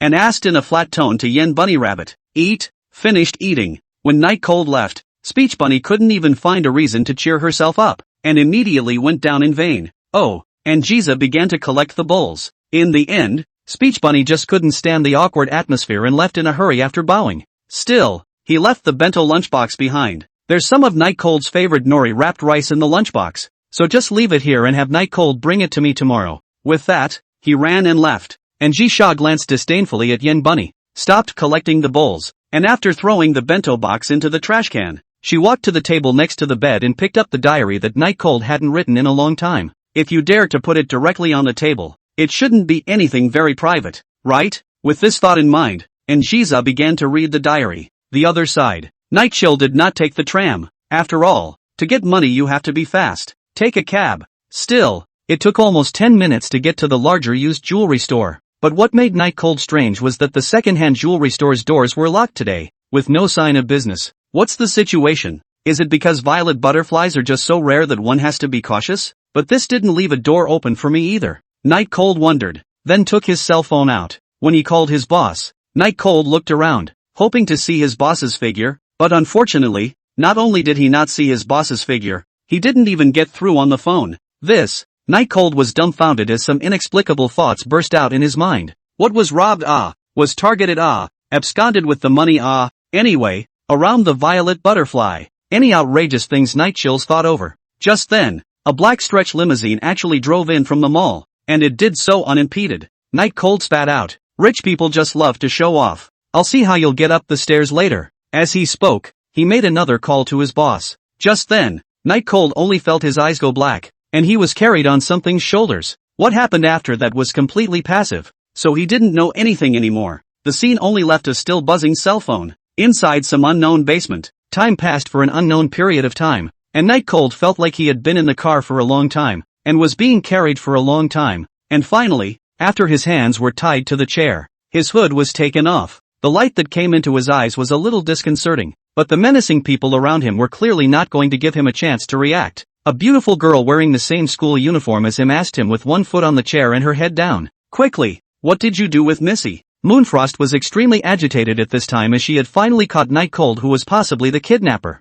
because if they couldn't find Njisa, they all had to die. What the hell? Nightchill hadn't gotten over the burst of blindness from the lights, and his eyes didn't even open. Moonfrost sneered and took 2 steps back. Not going to say anything? Very well, I have all the time in the world to spend with you. I hope you can last longer. Then he said to the burly man next to him, wake up your brain. Before Night Cold could react to what was going on, A basin of ice water poured down on his head, with ice cubes mixed in. In this seaside city that was about to enter November, it was absolutely bone-chilling. He was instantly frozen and shivered all over. It was a good thing that his brain had cleared up quite a bit as well. What do you guys want? Can it be that you want to rob my violet butterfly? But the violet butterfly isn't in my hands either. Nightcold seriously doubted that this group of people thought that both violet butterflies were in his possession. Otherwise there's no way he'd be arrested. He'd have run away long ago when he got his stuff. Moonfrost chortled. Your violet butterfly? This is something that belongs to our family's Missy. Even though it's not much of an item for our family's eldest lady, it has a number on it. As Nightcold digested the information, Moonfrost once again stomped on the chair, condescendingly threatening Nightcold. Quickly tell us where our Missy is, or I'll cut off one of your hands first, or every limb except your mouth. Almost, this posture of Moonfrost, for Nightcold, almost to see the fat, but at this time, Nightcold did not have that leisure and elegance. Nightcold recalled and asked incredulously, the great lady you're referring to, wouldn't be called in Jisa, right? Chapter 43, I'm your Missy's friend. Seeing Nightcold's somewhat confused state, Moonfrost's face grew more and more somber. You even know my family's Missy's name, and you're still saying that you didn't kidnap her? Quickly say, where is my family's Missy? Nightchill was shivering with freezing cold. The mind that had just come to its senses instantly froze on again, or rather went blank. And Jisa is a great lady? And looking at these people present, and Jisa's importance might be beyond his imagination. No wonder Jisa had such a strong aristocratic aura about her, and any piece of jewelry on her body was worth several $1,000,000.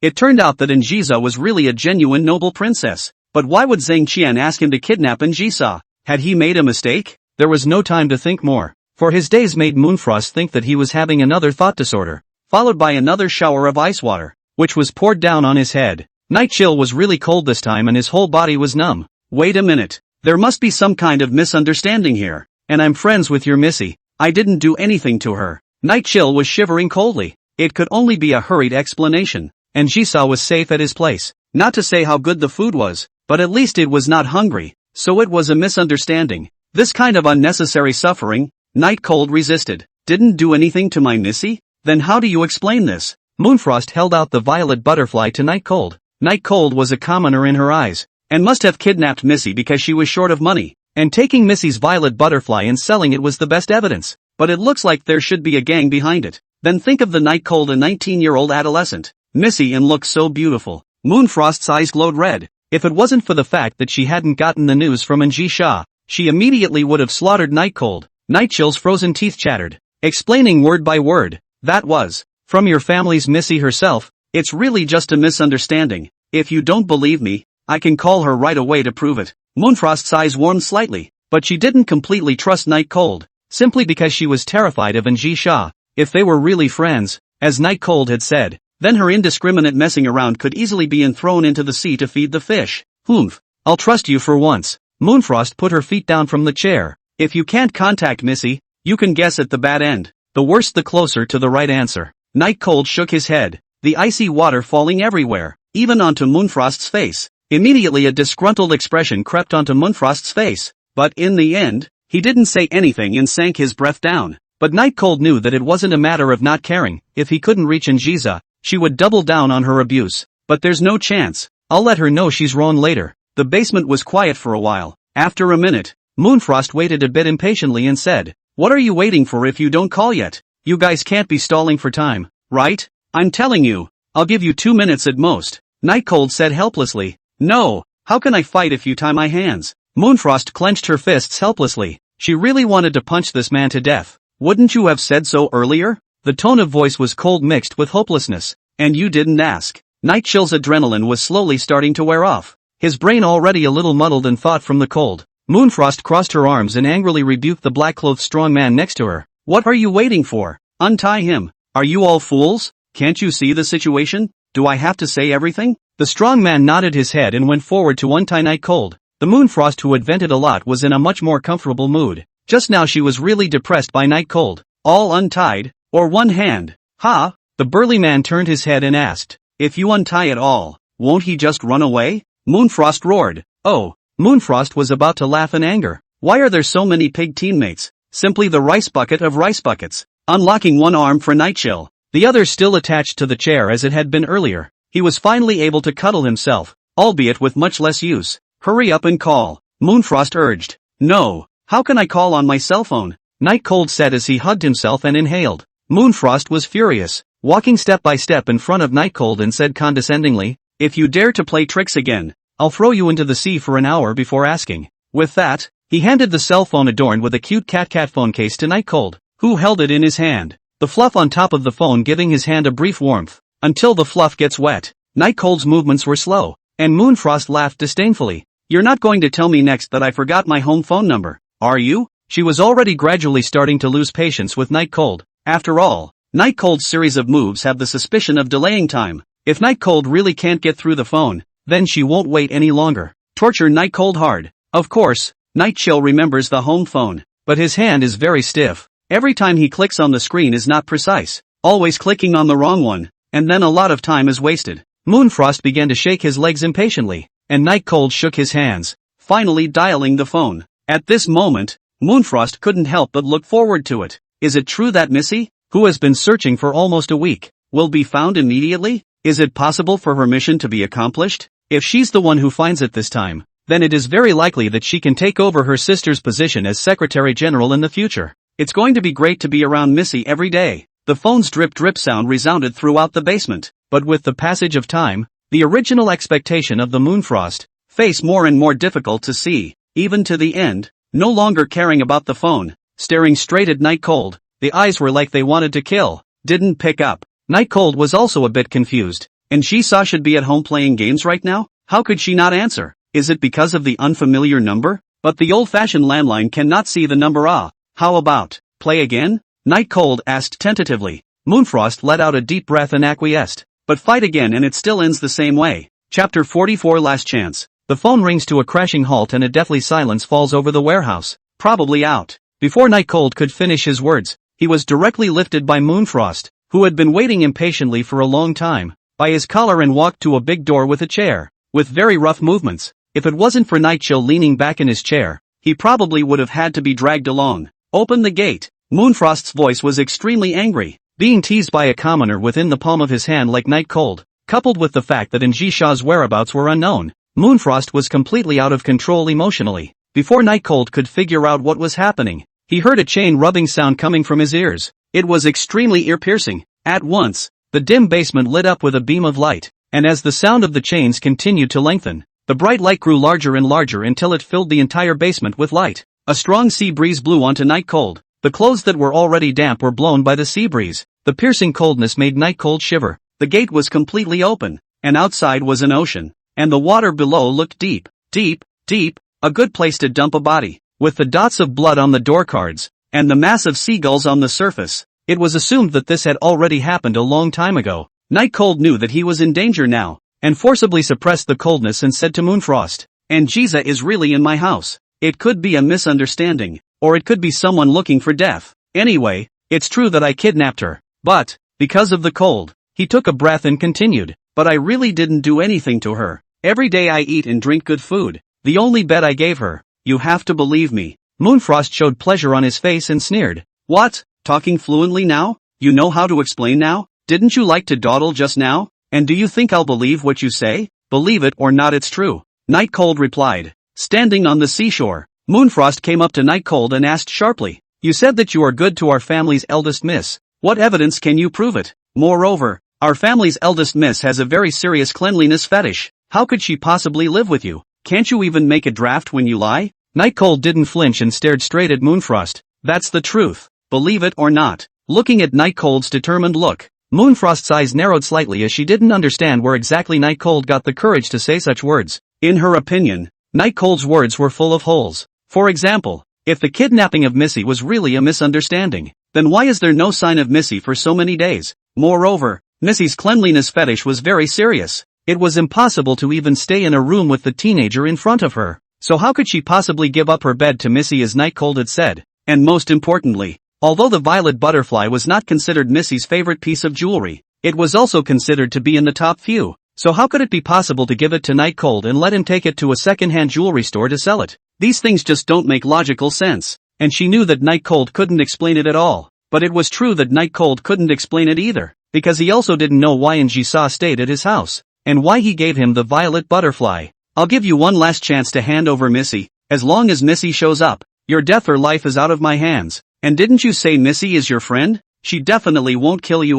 The words were heavy with derision, and it was clear that Moonfrost didn't believe that Night Cold was really friends with Njisa at all. Night Cold closed his eyes and took a deep breath. He knew that this was his last chance. Moonfrost was looking for Njisa urgently. When the time came, it was likely that she would really do something irrational. Although Njisa will help him, but how to help him is useless when he's dead.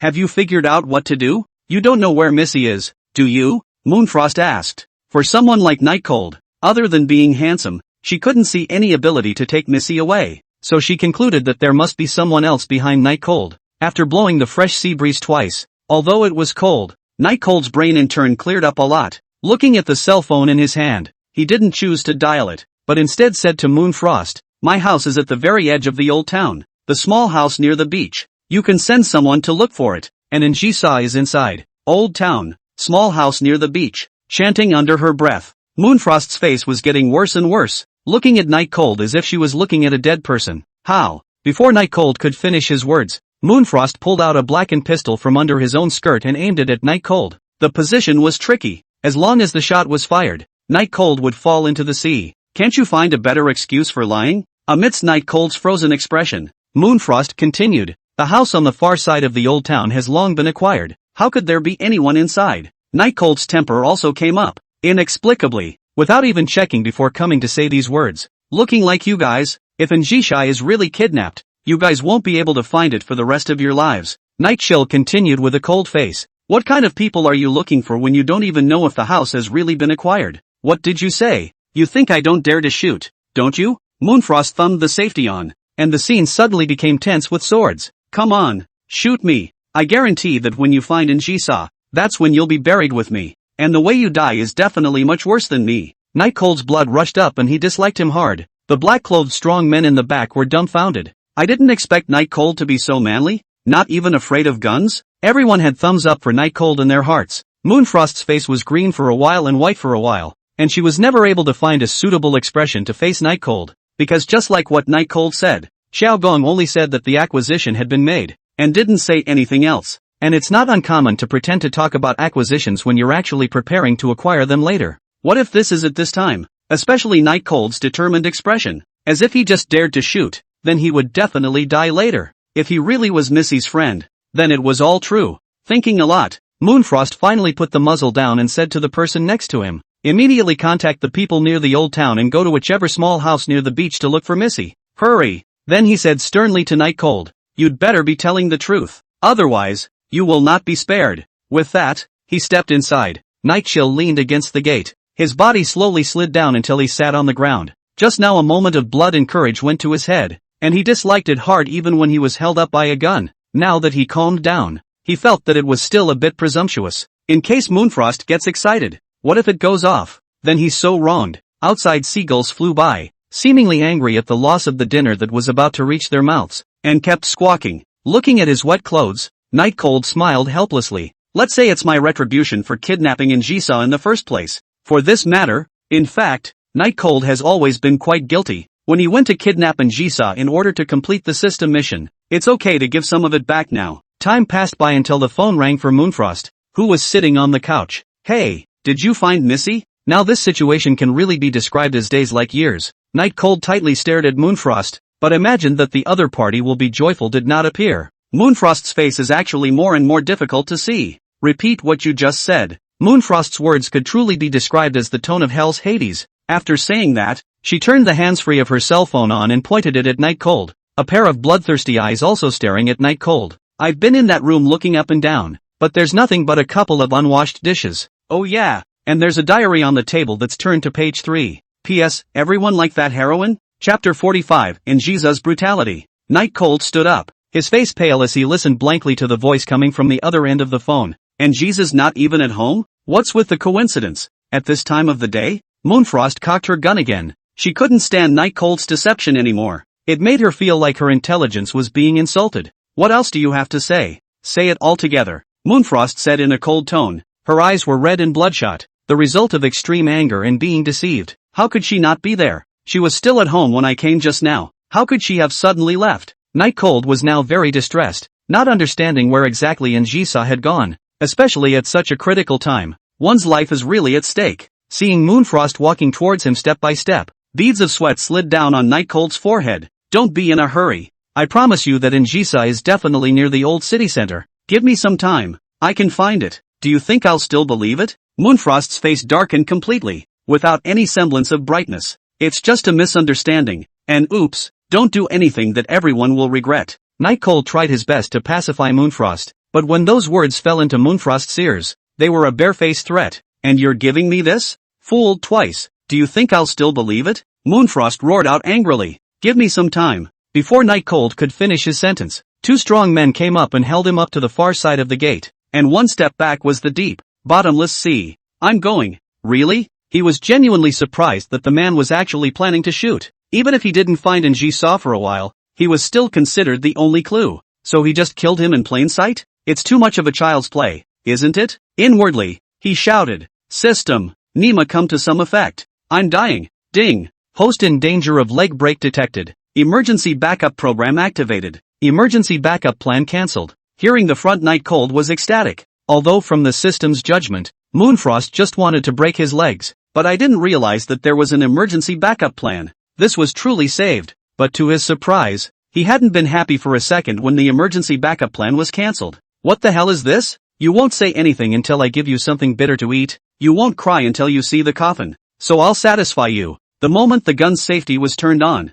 the muzzle was pointed at Night Cold's left leg. Just as the bullet was about to spark, the crisp sound of a leather shoe walking resounded throughout the basement. Who? Moonfrost turned around with anger, showing up when she was about to do something, clearly intending to stop her. She wanted to see who had the guts to be so bold, yet she froze at the sight of the visitor. Just for a moment, that cold, tall figure made her pupils contract. Dumbstruck, shock surfaced in the bottom of her eyes. Everyone had an expression similar to Moonfrost's, except for Night Cold, who understood why the system had cancelled the emergency backup plan, and at the same time was greatly relieved, because the person who came was none other than the Yin family's eldest young lady. Njisa, haven't seen you in a few days. Are you so strong now? Njisa clasped her elbows, her footsteps slow, and said with a slightly sarcastic tone. Moonfrost was very happy. Immediately running next to Njisa, she excitedly said, Eldest miss, where have you been these days? Why can't we find you no matter how we look? Who kidnapped you? Njisa's face was ugly to the extreme.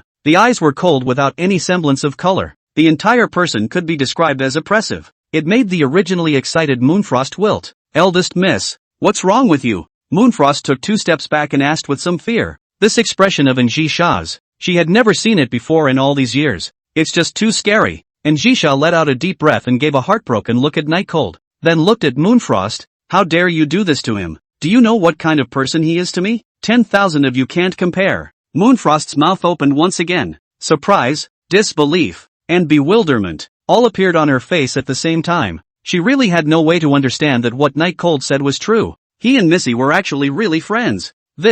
Missy, I really don't know. Before Moonfrost could finish her sentence, she was greeted with a resounding slap that made her dizzy and unsteady on her feet, showing just how hard Njisa had hit her. No? Do you think I will believe it? Njisa looked at Night Cold's wet body. It looked like he had been tortured. How could Night Cold not have told the truth about his relationship with herself? Seeing the Night Cold standing at the edge of the gate, Njisa is a burst of fear. If he came a little later, is it? Moonfrost covered her face, unable to say anything. Night Cold did tell her that he and Missy were friends, but the credibility was too low, and he didn't take advantage of both opportunities, which led to this. Missy, I really didn't mean it. I really was going crazy looking for you. Confused. Pray for forgiveness. Eldest miss. Moonfrost covered her face and begged for forgiveness with a sobbing voice. She could be said to have a very good understanding of her own Missy's character at this time, but if she dared to make excuses and not admit her mistakes, then the next second the bullet would go through her eyebrows. There was absolutely no chance of surviving,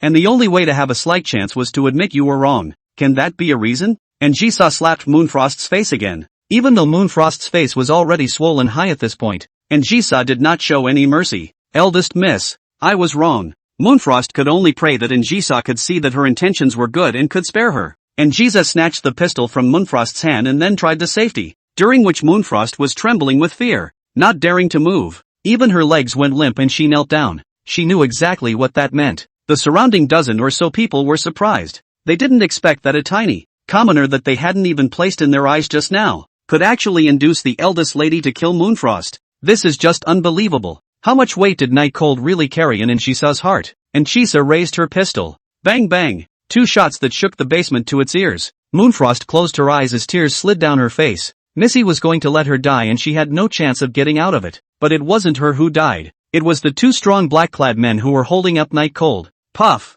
The sound of 2 falling water drew everyone's attention. Night Cold stood in front of the gate, with freshly stained blood on the threshold, and a large stream of red liquid coming up from the sea level. A large number of seagulls then gathered. Dead. Nightshell hadn't reacted until now. The 2 strong men who had held him up were just dead. The sound of the bullet just now was so close to him that the feeling of it cutting through the air made him tingle. The first time he saw someone killed, his inside still rippled, but his body was cold and he didn't have time for anything else. Moonfrost secretly breathed a sigh of relief, but in the next second, the black hole of the gun was once again pointed at her. Chapter 46: The End and the Beginning. Anchisa's eyes were brutal and bloodthirsty as she stared at Moonfrost, always without speaking. No one dared to plead for mercy. The only one who had this qualification, Night Cold, did not open his mouth to speak for Moonfrost. After all, he had just been indiscriminately pointed at by Moonfrost with a gun, and he still had palpitations in his heart. What else do you have to say? Anchisa asked in an ultimatum tone as she stared at Moonfrost. No. Moonfrost was smart enough to admit her mistake. Anchisa's head raised slightly, gripping the pistol in her hand tighter, but there was no change of expression on her face. Just then, a large group of people came in a big way. Snowfrost got the news that Anchisa came to this basement by herself in a car, and she sensed that something was wrong, and also for Anchisa's safety, so she immediately followed her. The moment she saw Anchisa again, her emotions were thrilled. Finally, it's found. But when she saw that Anchisa was pointing a gun at her sister, her entire body was struck by lightning. Fear permeated her body. Missy, no! Anchisa did not turn around, and Snowfrost quickly ran to Moonfrost's side, kneeling down and pleading, "Eldest Miss, what happened? What did Jware do wrong? Why did it come to this?" Anchisa let out a breath and said, "The errand was unfavorable. She directly messed up without asking anything clearly, and just now she almost killed Night Cold. Do you think she should die?" Snowfrost had done her best over the years, and had even helped Anchisa stop a bullet once, so more or less Anchisa would still be concerned about Snowfrost.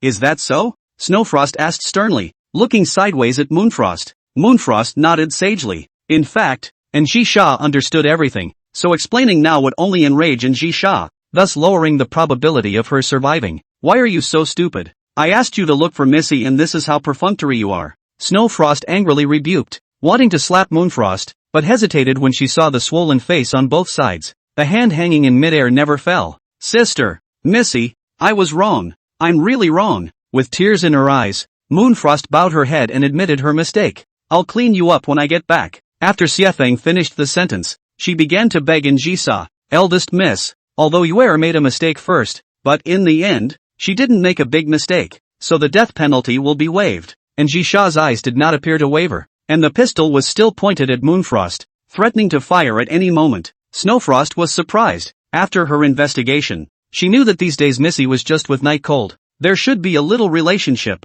but she didn't expect Missy and Night Cold's relationship to be good to this extent. Having said so herself, Missy was actually being still refusing to absolve Moonfrost of her punishment. Surprised, she found a way to break it. "Night Cold, Mr. Knight, please say something about the situation. My sister is only 19 years old. Even if I have to spend the rest of my life atoning for your sins, it's better than dying like this, please." Snowfrost bowed to Night Cold. Night Cold's expression didn't change much, because he also didn't know whether his words were good or not, knowing that the Anchisa in front of him wasn't the Anchisa he knew, but rather the Yin family's eldest young lady. Coughing twice, he still said, "Just for the record, I'm not interceding for her, just stating the facts. She didn't want my life, but my leg, that's all." Moonfrost was pathetic, but wasn't he pathetic? November weather, temperatures in the teens, being splashed with ice water, and being held at gunpoint, but is how it is how it is. As for the end of Moonfrost, let Anchisa decide for herself.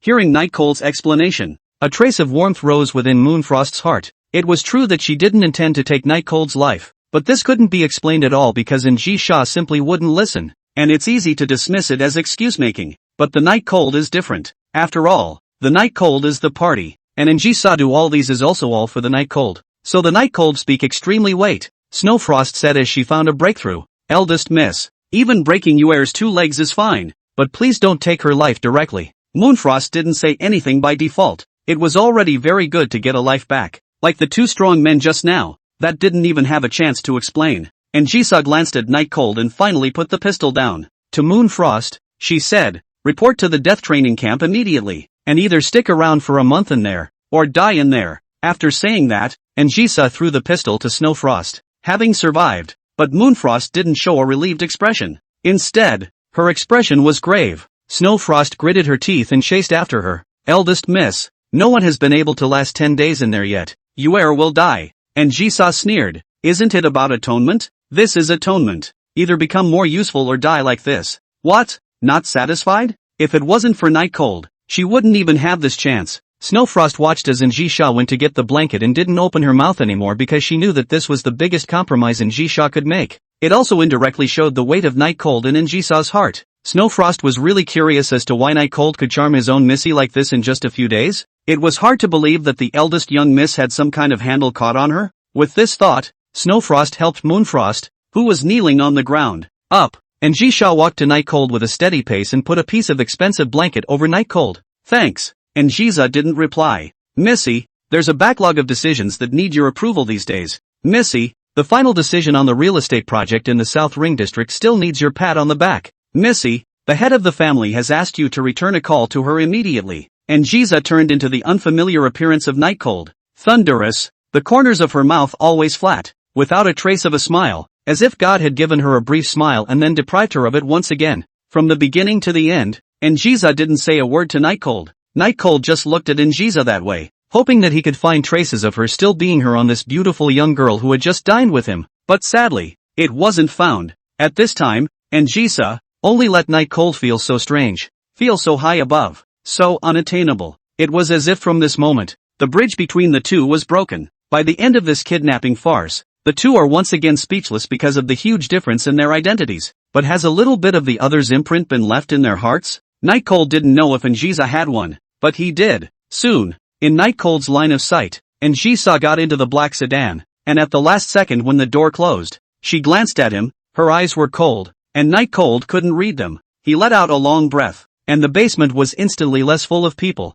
with only the blankets on his body proving that Njisa had indeed been here just now. Mr. Night, ha! Hearing someone calling out to him, Night Cold responded with excitement, hoping that some sort of inner expectation could be fulfilled. A chauffeur said mildly and politely, Missy asked me to take you back. Do you intend to watch the sea view for a while? Or, oh, go back then. Night Chill's voice lowered. I'm begging for some gifts. Gentlemen. Chapter 47 Birthday Banquet 1. The warmth given by the blanket on his body was slowly draining away, and instead of taking him straight home, the driver found a men's clothing store. In front of the floor-to-ceiling mirror, Night Cold straightened the cuffs a bit, the mirror of his own extremely handsome, but his face was a bit pale. It should be caused by the ice water that was just poured on him. The brown suit worn on Night Cold looked very expensive, but there were many more of the same laid out next to it for him to pick from. These clothes? Night Cold glanced at the driver. The driver waiting at the back replied with a smile. This store is owned by the Yin family, so it's fine for Mr.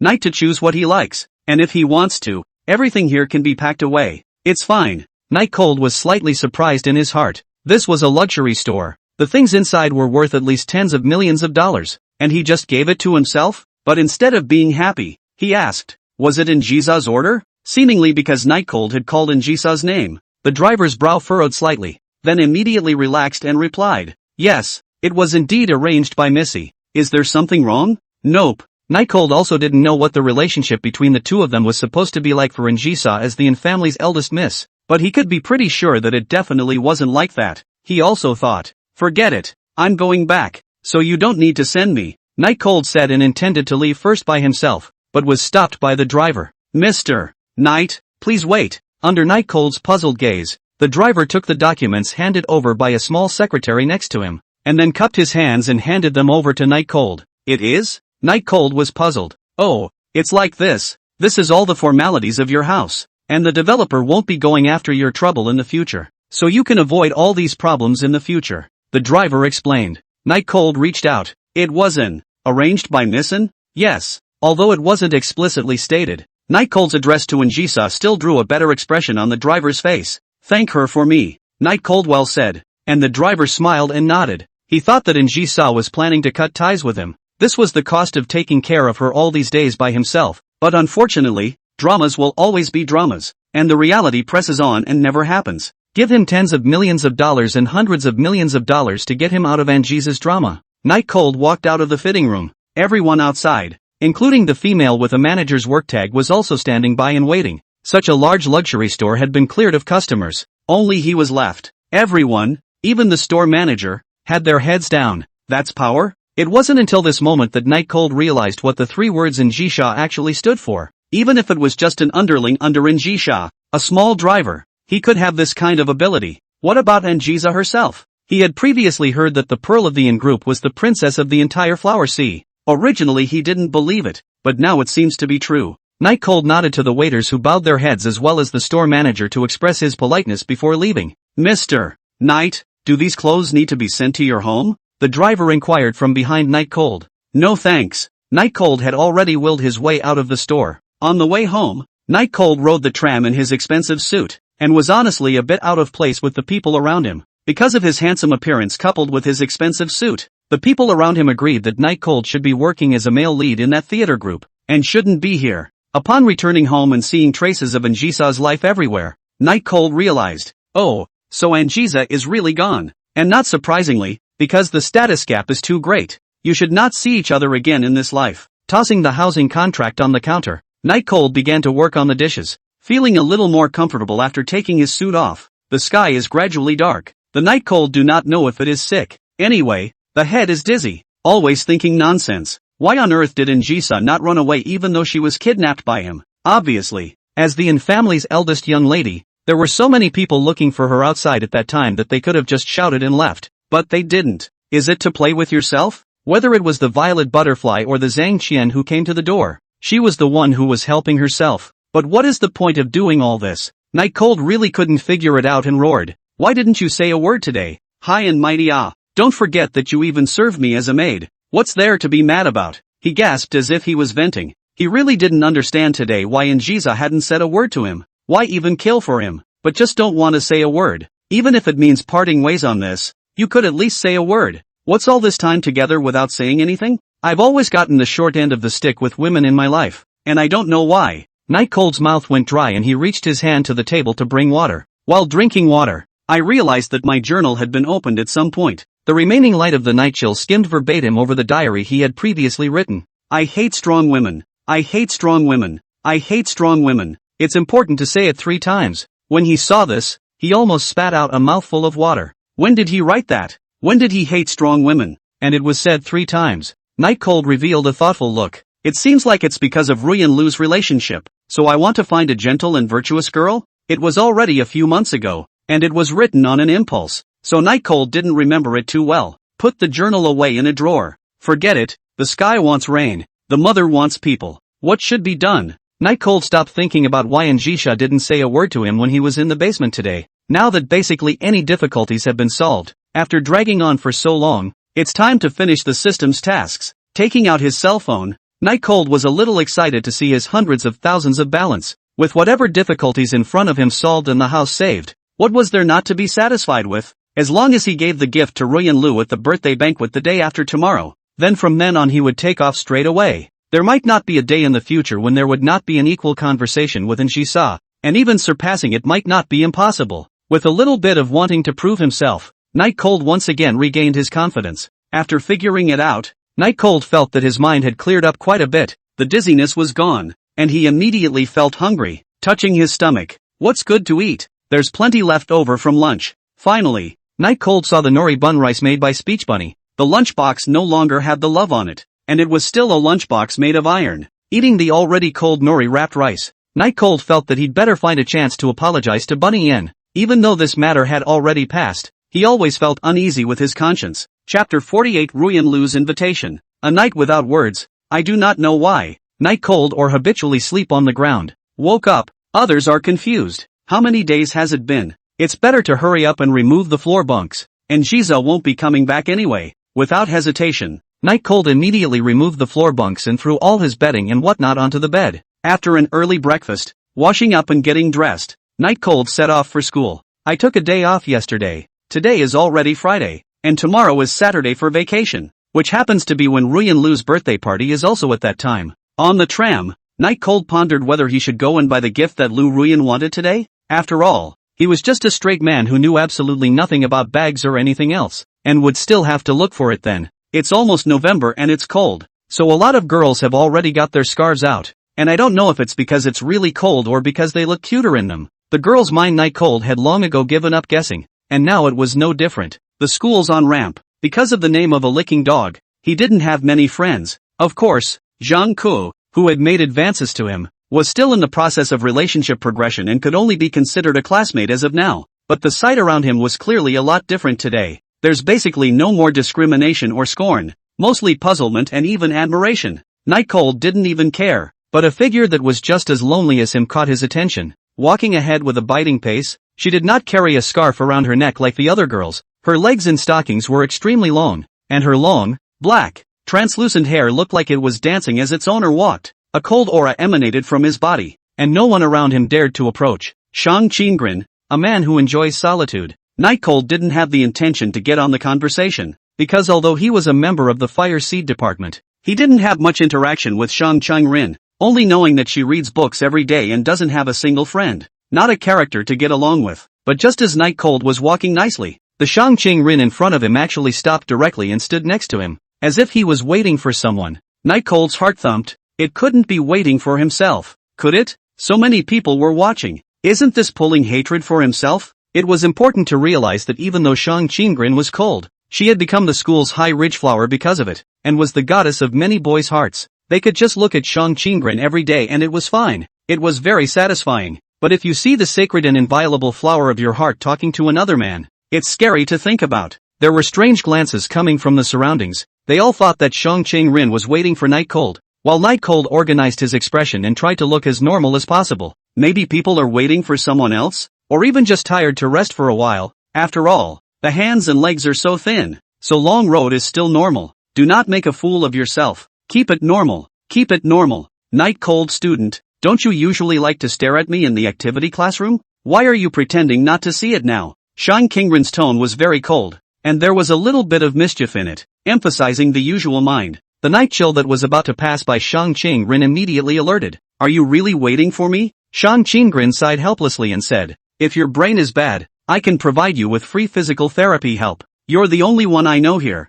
If I'm not waiting for you, who would I be waiting for? Sorry, didn't see it. Night Cold smiled and explained. He really knew that Shang Qinggren didn't have a second person he knew here. He just didn't dare to be sure. Are you saying I'm not cute? Shang Qinggren asked uncertainly. Not cute. Night Cold's gaze immediately focused on Shang Qinggren's clear and stunning face. Cold. Because the weather was too cold, so there was not much blood color on the jade-like little face, and the cherry-pink lips lost moisture. But, a face that is like the ultimate work of the creator can't be anything less than lovely, can it? Please move your disgusting side away. I feel intensely uneasy, Shang Qinggren said with a cold face.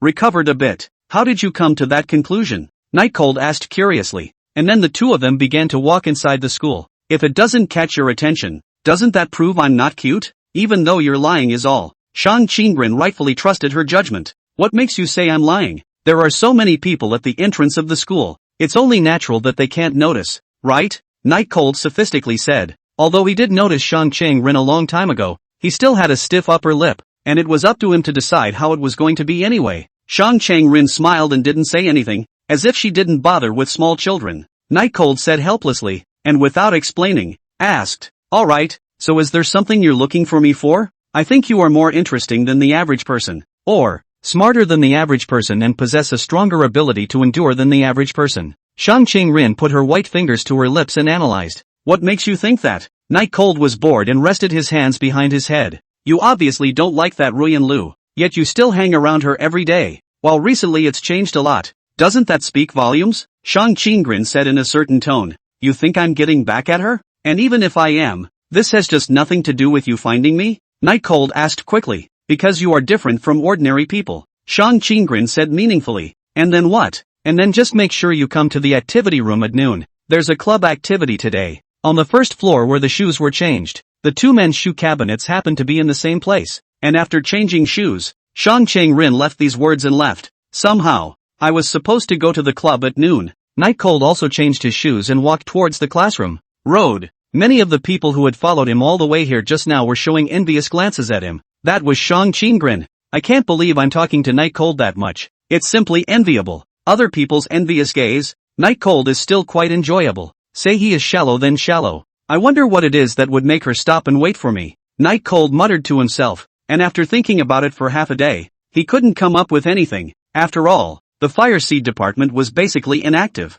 What the purpose was he didn't know. Hallway. Night Cold was just about to enter the classroom when he saw Lu Ruyan walking towards him head-on, looking like she was rushing towards him. Because of the reason why he was going to give Lu Ruyan a gift tomorrow, Night Cold did not choose to ignore it, but waited in place. What? So understanding today? Not like you. Ruyan Lu was finally licking the rich boy. Xiao Shi. A lot of power. Not only did Xiao Shi pay back her loan, but he also agreed to clean up Night Cold's mess, and could even expel Night Cold from Flower Sea Academy outright. Facing Lu Ruyan's yin and yang, Night Cold smiled and responded, how could that be? I've always been like this polite and civilized, oily mouth. Ruyan Lu revealed a disdainful expression. Where am I today? I just want to invite you to my birthday banquet tomorrow. Because of all kinds of things, Lu Ruyan is really afraid that Night Cold won't go to her birthday banquet. The gifts are still secondary. The main thing is that her new boyfriend Xiaoxi will help her teach Night Cold a lesson. When the time comes, breaking one or two of Night Cold's legs will be light.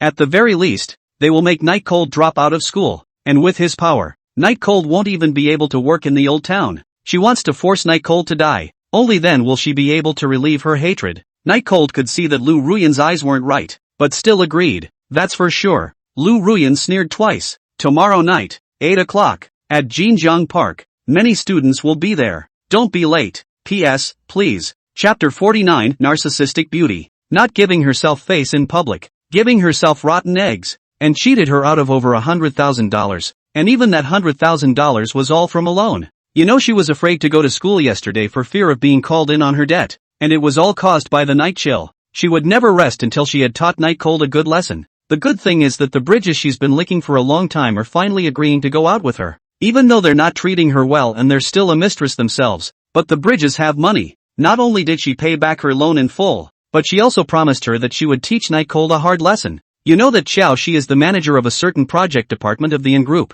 There's no limit to his power. And she knew that Night Cold lived in the old town. And it just so happened that that area was under the authority of Brassie's father. The corner of Lu Ruyan's mouth turned up icily as she thought of this. In 2 more days, Night Cold would even be homeless. But that was exactly what she wanted to see. Do you have anything else? Night Cold was oblivious to the viciousness on Ruyan Lu's face and said easily. Lu Ruyan frowned slightly. She realized that Night Cold hadn't been a bit too arrogant lately, actually talking to her like this every time. But bear with it for a while now. Tomorrow is the time to clean up Night Cold. No, just remember not to forget to come to my birthday banquet tomorrow. It doesn't matter if it's a gift or not, and I've prepared a big surprise for you. Lu Ruyan finished meaningfully and left with quick steps. Night Cold shrugged helplessly. Honestly, just now Lu Ruyan did not let him return the money, but also really a little bit out of his expectation. Lu Ruyan can be an ordinary family. Most of the name brands on the body are bought by him. Of course, he couldn't afford it, so he used to work every day. When I think of those days, not only did I have to buy luxuries for Ruyan Lu with the money from my daily part-time job,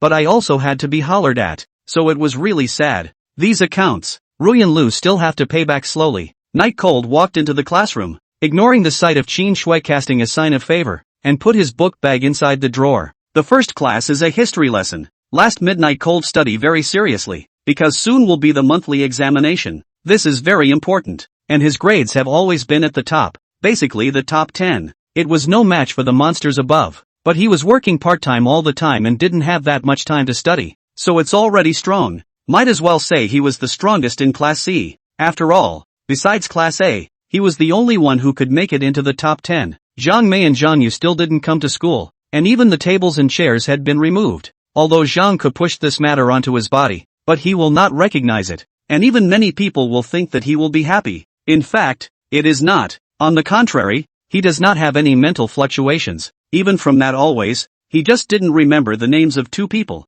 Zhang. What is it? Not caring, much less feeling guilty, so neither would he appreciate Qin Shui's feelings nor have any opinion on the matter. It was noon in a flash, and since Shang Qingren had specifically instructed him this morning to go to the activity classroom at noon, he planned to eat a little simpler and just casually eat a loaf of bread. Fried noodle bread. A very strange thing. Also, it's not bad, is it? Biting on a milk straw. Night Cold arrived at the door of the fire seed department. There is a perfunctory recruiting poster posted on it that makes you wonder if the author was trying to recruit or turn people away when he drew it. Without much pause, Night Cold pushed the door open. Because of the air circulation, the long blowing ink-colored hair of the beautiful girl on the other side of the table, near the window, was blown up in a beautiful way. Night Cold felt that Shang Qing-rin must be able to make a lot of money by going to shoot a shampoo commercial. Only now the beautiful girl wasn't very happy and her face was a little hard. Night Cold student, I've said it many times, please knock first. Shang Qing-rin put her chopsticks down and spoke sternly to Night Cold. What does it matter?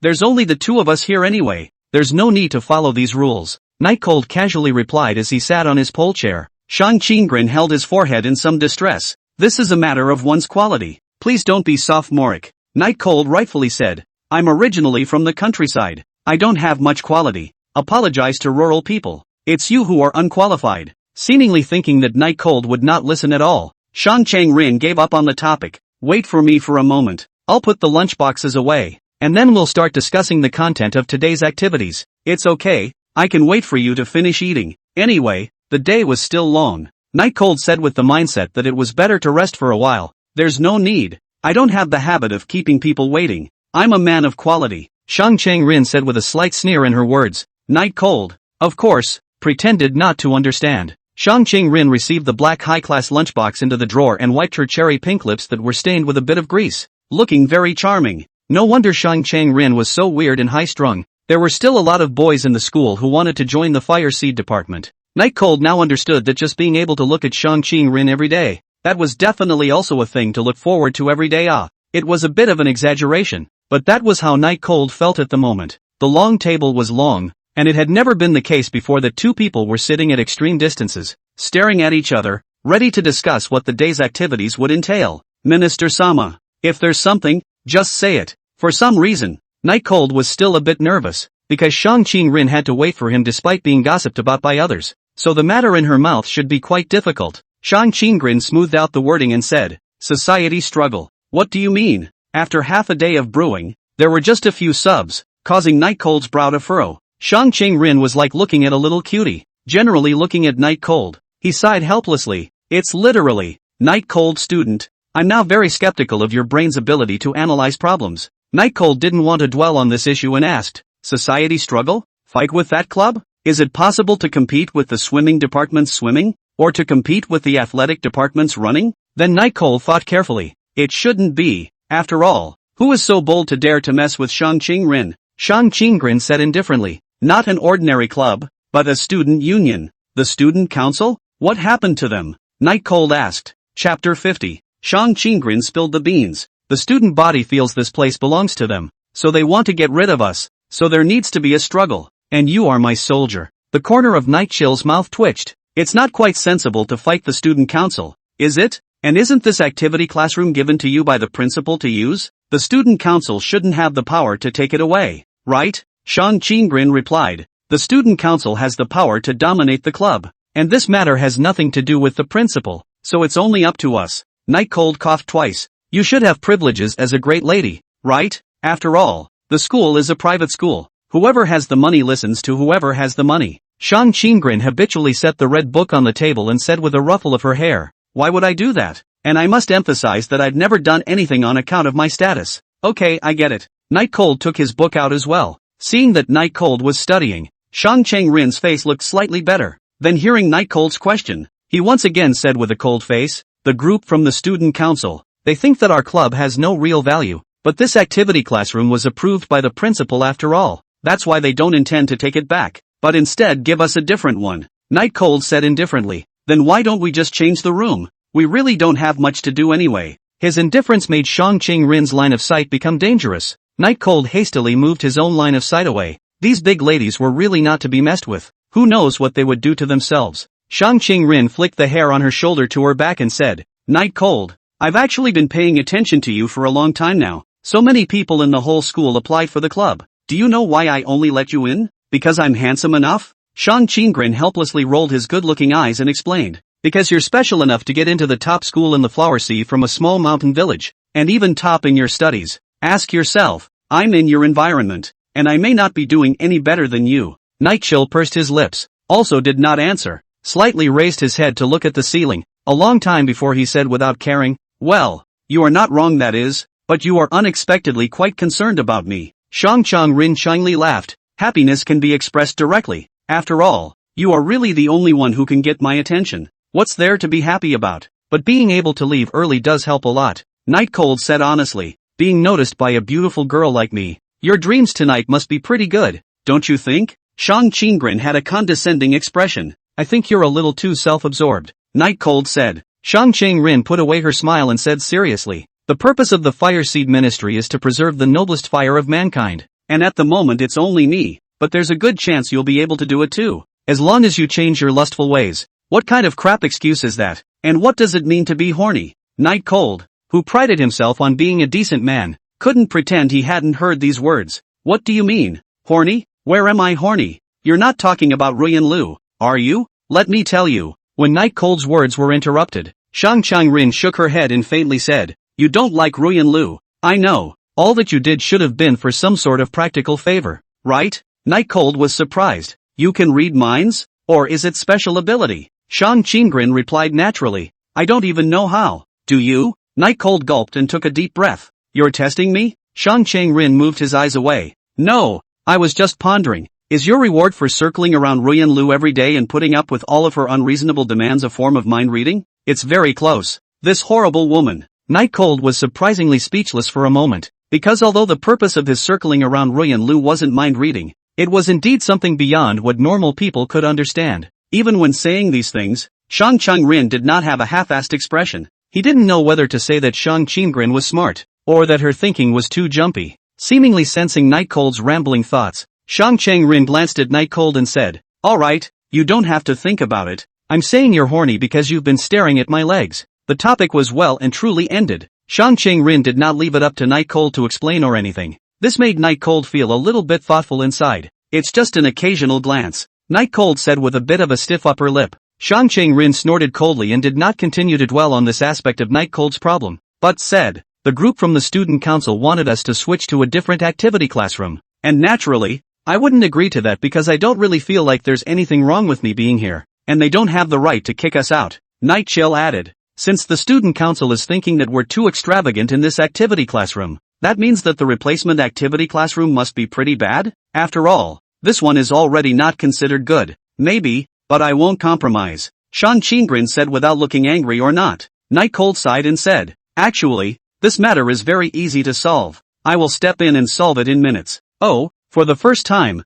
Shang Qingren's emotions fluctuated at Night Cold's words. "You don't use your identity, but I don't care. I'll use it for you. I'll go to the principal's office after school and tell him that you don't want to move the place. I'm sure the principal will agree." Night Cold smiled and said. Shang Rin started pressing his brow halfway through hearing this, looking very speechless. "That approach won't work." "Why? It's not like you're being asked to go." "I'll go." "No means no. We need to go head to head with the student council, or doesn't that mean I'm scared?" Night Cold let out a long sigh. Shang Rin was indeed as strong and defiant as her looks. "Well, was there any talk with the student council side? What's the struggle?" Night Cold asked the question that Shang Qingren wanted to answer the most. Shang Rin immediately replied, "Haunted house. After school today, the two of us and the two people from the student council are competing to see who is more calm after entering the haunted house, and who lasts longer in the haunted house." "A haunted house?" Night Cold didn't feel very scared. "School's out today? I still have something to do." Night Cold still had to go buy the bag that Ruyan Lu wanted.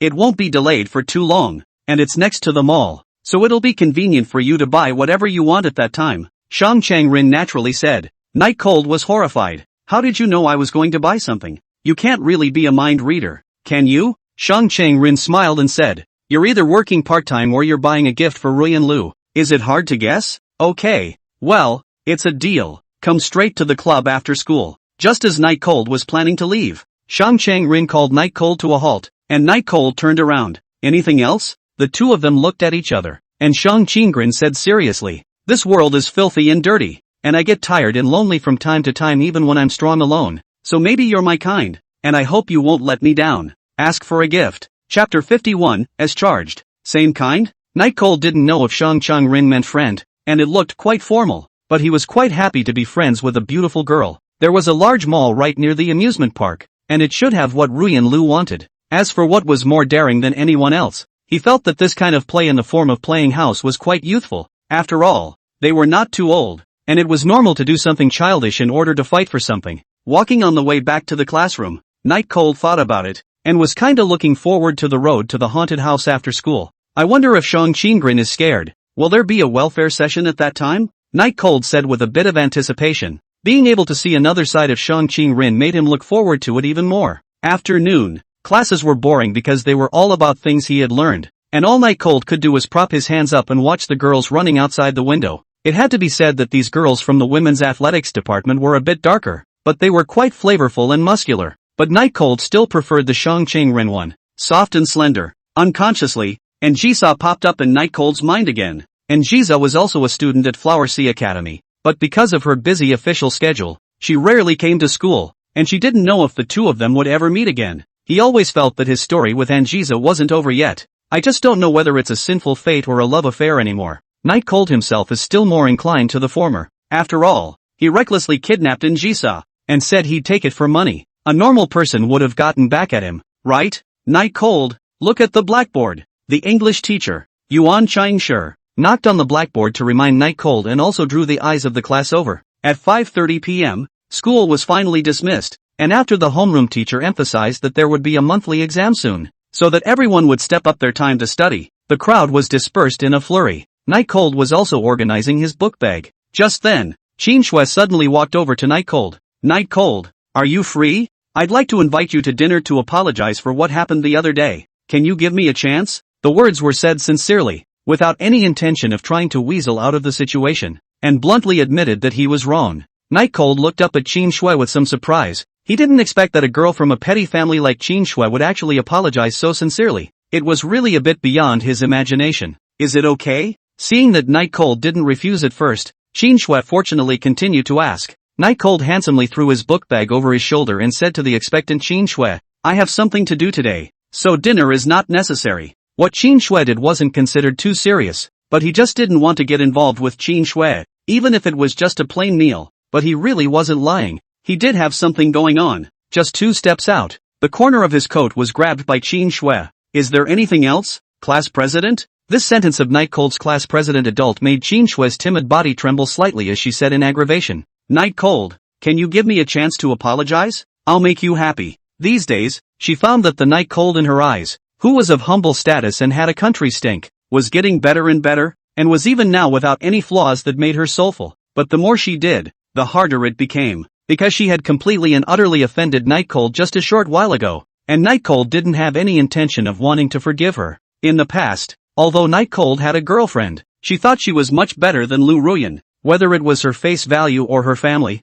she could develop a couple relationship with Night Cold anytime she wanted. But before that, she wanted to change the stinking problems of Night Cold, such as swearing and poor temperament. But I didn't expect to botch it and ruin everything. Night Cold pulled his coat back and said nonchalantly, it's not like the class president has done anything wrong. There's no need to apologize. Well, I really have something to do, so I'll leave first. Qin Shui looked at Night Cold's cold back, directly froze in place. She did not expect that she had pulled down her face and admitted that she was wrong in front of the whole class. He also asked his own father to suspend Zhang and Zhao from school. Night Cold was still so cold to her. The students in the class who hadn't left yet were all looking at Qin Shui with pity. This feeling of being hated by someone they liked. Most of them didn't know, but they thought it wouldn't feel too good. When Night Cold's figure completely walked out of sight, Qin Shui's fist slowly clenched. In a voice that she could only hear herself, she said, I am not going to give up. Qin Shui's thoughts, Night Cold has no way of knowing, because he just went out and ran into Shang Qingrin at the door. The beautiful figure has long been unknown to attract how many teenagers' hearts swing up, but Shang Qingrin's high and cold appearance was a deterrent to everyone. She just stood there quietly, a beautiful sight, more mesmerizing than the evening sun that would appear in another 2 hours. Surprised, Night Cold pointed at himself and said, you were waiting for me? Shang Qingrin held his forehead, and then as if he was used to Night Cold's stupidity, he clasped his hands in his arms again. In a cool voice, she said, if someone's sense of time wasn't too weak, why would I have to make a trip here? Seemingly a bit resistant to the sight of the people around her, she said so. Who is someone? Night Cold asked, pretending not to know. Just now by Qin Shui delayed for a while. This woman came to find him. Time concept so strong? Shang Qingrin seemed to have no intention of joking with Night Cold, and blankly glanced at Night Cold before moving forward. While walking, Someone is a sewer maggot who only peeks at my legs. Night Cold laughed twice and chased after him. Then this someone is also too bad. How dare he peep at the Minister Sama's legs? Next time you meet, remember to tell me.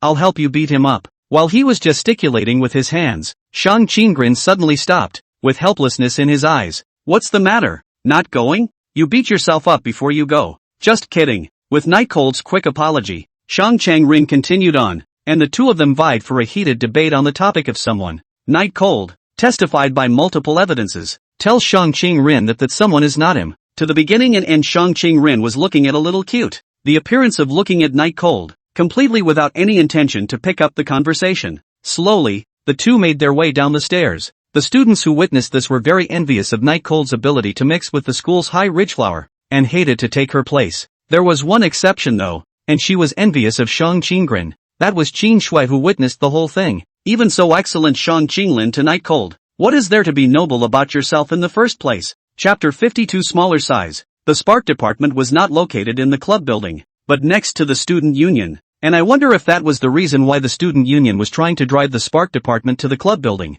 The active classrooms in the Firestarter department aren't really that great, except for the fact that they have better lighting and are quieter. Inside, there were only 2 pole chairs and a long table, and most of the area in the back was filled with some student government stuff and props that would be used at the festival. Night Cold followed Shang Qinggren to the Fireseed department, and there were already 2 people waiting at the entrance. Anna, the student president, clasped her hands and stared at the two of them, Night Cold and Shang Qinggren. But Shang Qinggren's aura did not lose to Anna's at all. With long blonde hair and a somewhat mean, arrogant face, Anna didn't look like a nice person to be around, but she had a great body and a great face, and was rumored to have a backup club at school. Next to her was student president Anna's assistant, named Aura, a girl wearing highly nearsighted glasses. Anna simply ignored Night Cold and said to Shang Qinggren, I don't think there's a need to play this kind of over-the-top game that only children play. You and I are both the popular figures in the school. It wouldn't look good to make it look bad. Are you going to admit defeat? Shang Qinggren replied in a clear and cold manner. Anna pinched her hand tightly. She just couldn't stand to see Shang Qinggren with this indifferent look.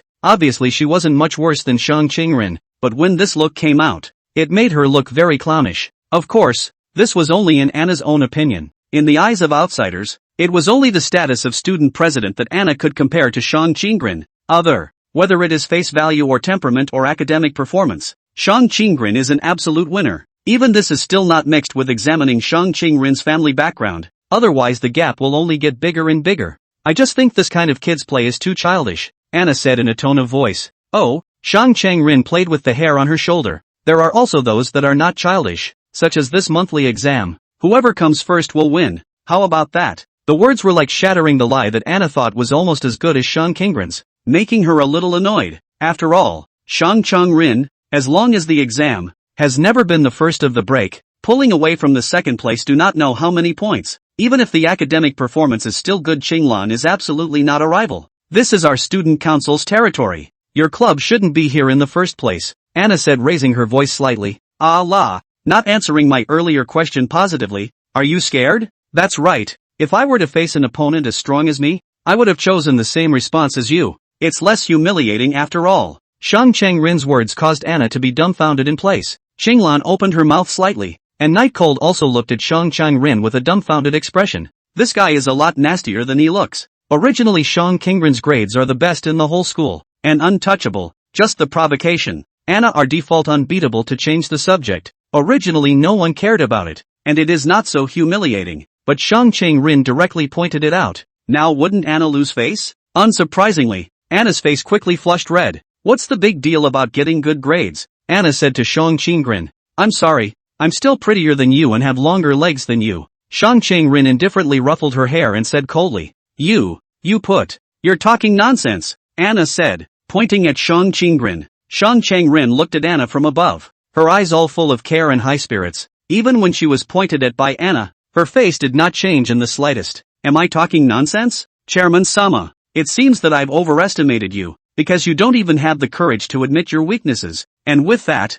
you didn't earn your position as chairman by strength. It was an unspoken fact throughout the school that Anna's presidency had nothing to do with the fact that she had a principal father, but she herself wasn't as unpleasant as Shang Qinggren made her out to be. Gradually, Anna's momentum weakened, and even the corners of her eyes were a little bit of tears. It was because she realized that she couldn't seem to refute Shang Qingren no matter what. But Shang Qingren didn't have the slightest intention of letting Anna go, and continued, "Isn't there a lecherous man here? Let him evaluate which one of us is prettier, won't you know?" Nightchill was suddenly pulled into the battlefield. Even if he wanted to run the moment he sensed the Shura, but the zero-frame starter was just too much of a defense. The next moment, holding back her tears, a red-faced Anna turned her gaze on him. There was not only anger and threat in Anna's gaze, but also a little bit of supplication. Nightcold sighed helplessly. Who was it bad to compare with? He had to compare himself with Shang Qingren? Isn't this looking for death? Shang Qingren also moved her gaze to Nightcold, her eyes filled with confidence.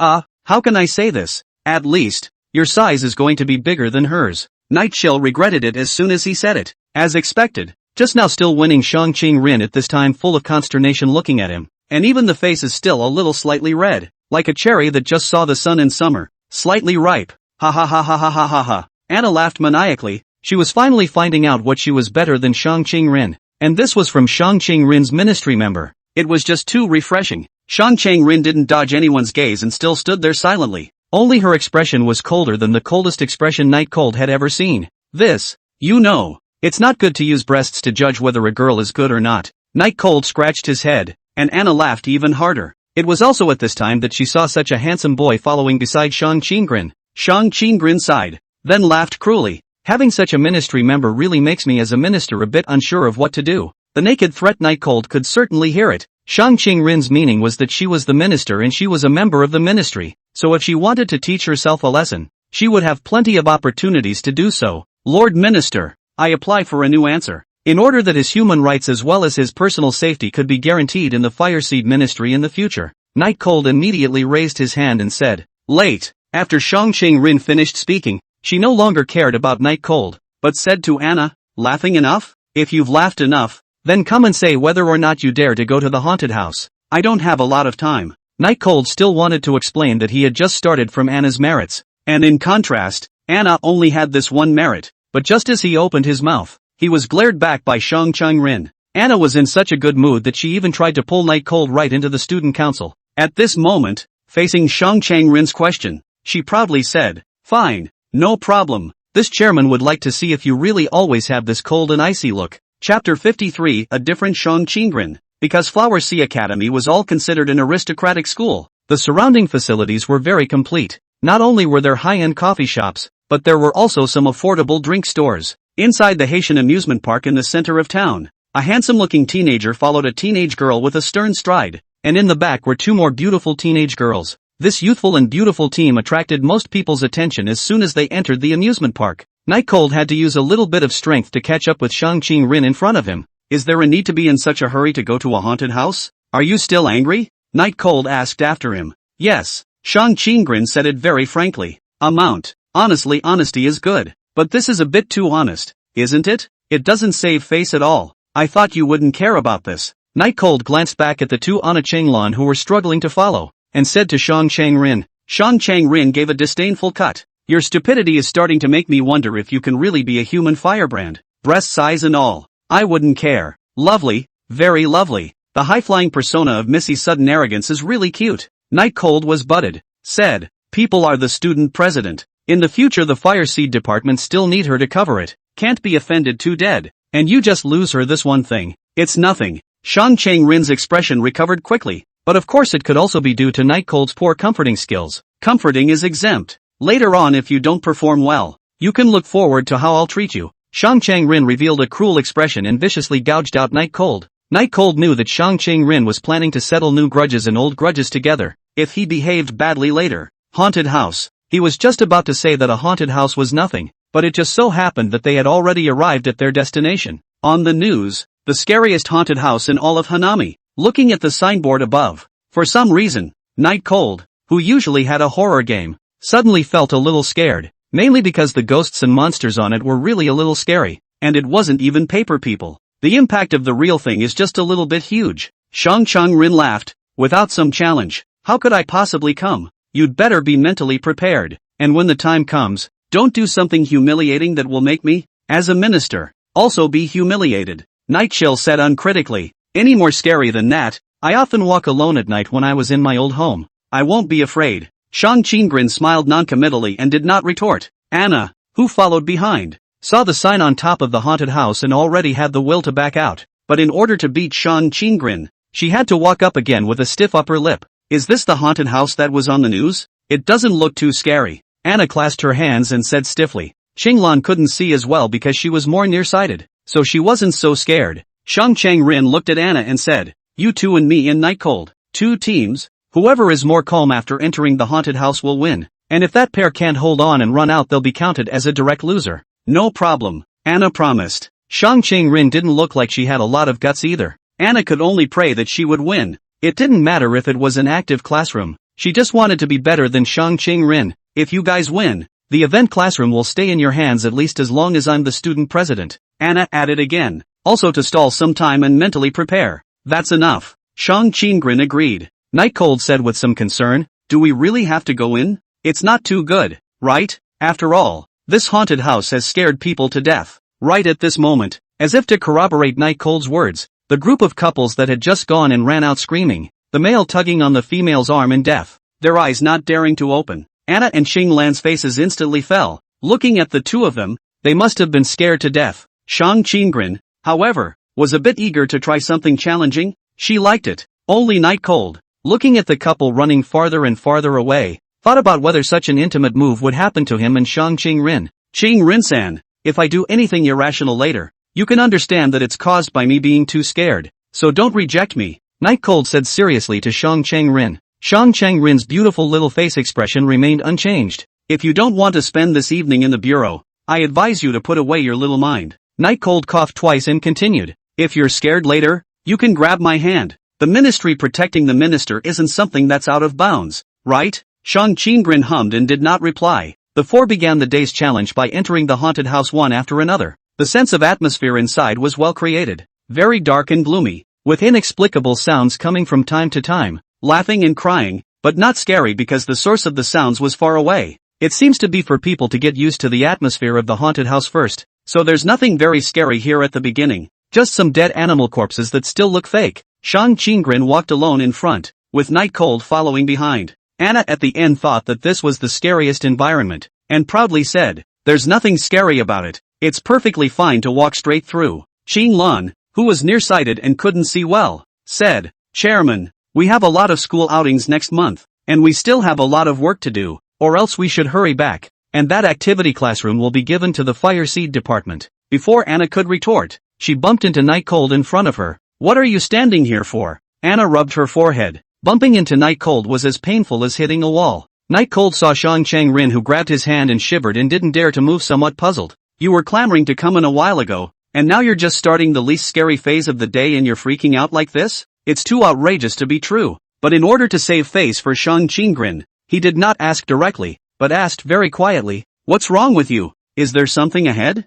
Shang Qinggren was scared to death and tugged on Night Cold's arm, not daring to look as she pointed her finger towards the ground. What is it? Blood. The usual awe-inspiring, lofty tone was gone, turning very soft, like a frightened rabbit, making Night Cold's protectiveness instantly pull to its fullest. He couldn't imagine that a girl who was usually so strong and venomous actually had such a soft side. Night Cold looked in the direction of Shang Qinggren's finger and found a bloody dummy head not far from Shang Qinggren. Dummy heads are of the sort that are recognizable to a degree at a glance. He was now very curious about what made Shang Qinggren dare to walk in so confidently just now, and why he dared to bet with Anna to enter the haunted house. Obviously so timid. Hey, what are you doing up front? Not going yet? The darkness that was meant to create a scary atmosphere did a good job of helping Shang Qinggren take cover so that Anna couldn't see what was going on in front of her. Immediately, the shoelaces loose. Night Cold crouched down, while extending his leg to kick the bloody dummy head in front of him under the curtain, providing cover for Shang Qinggren. Okay, go. Night Cold whispered to comfort Shang Qinggren,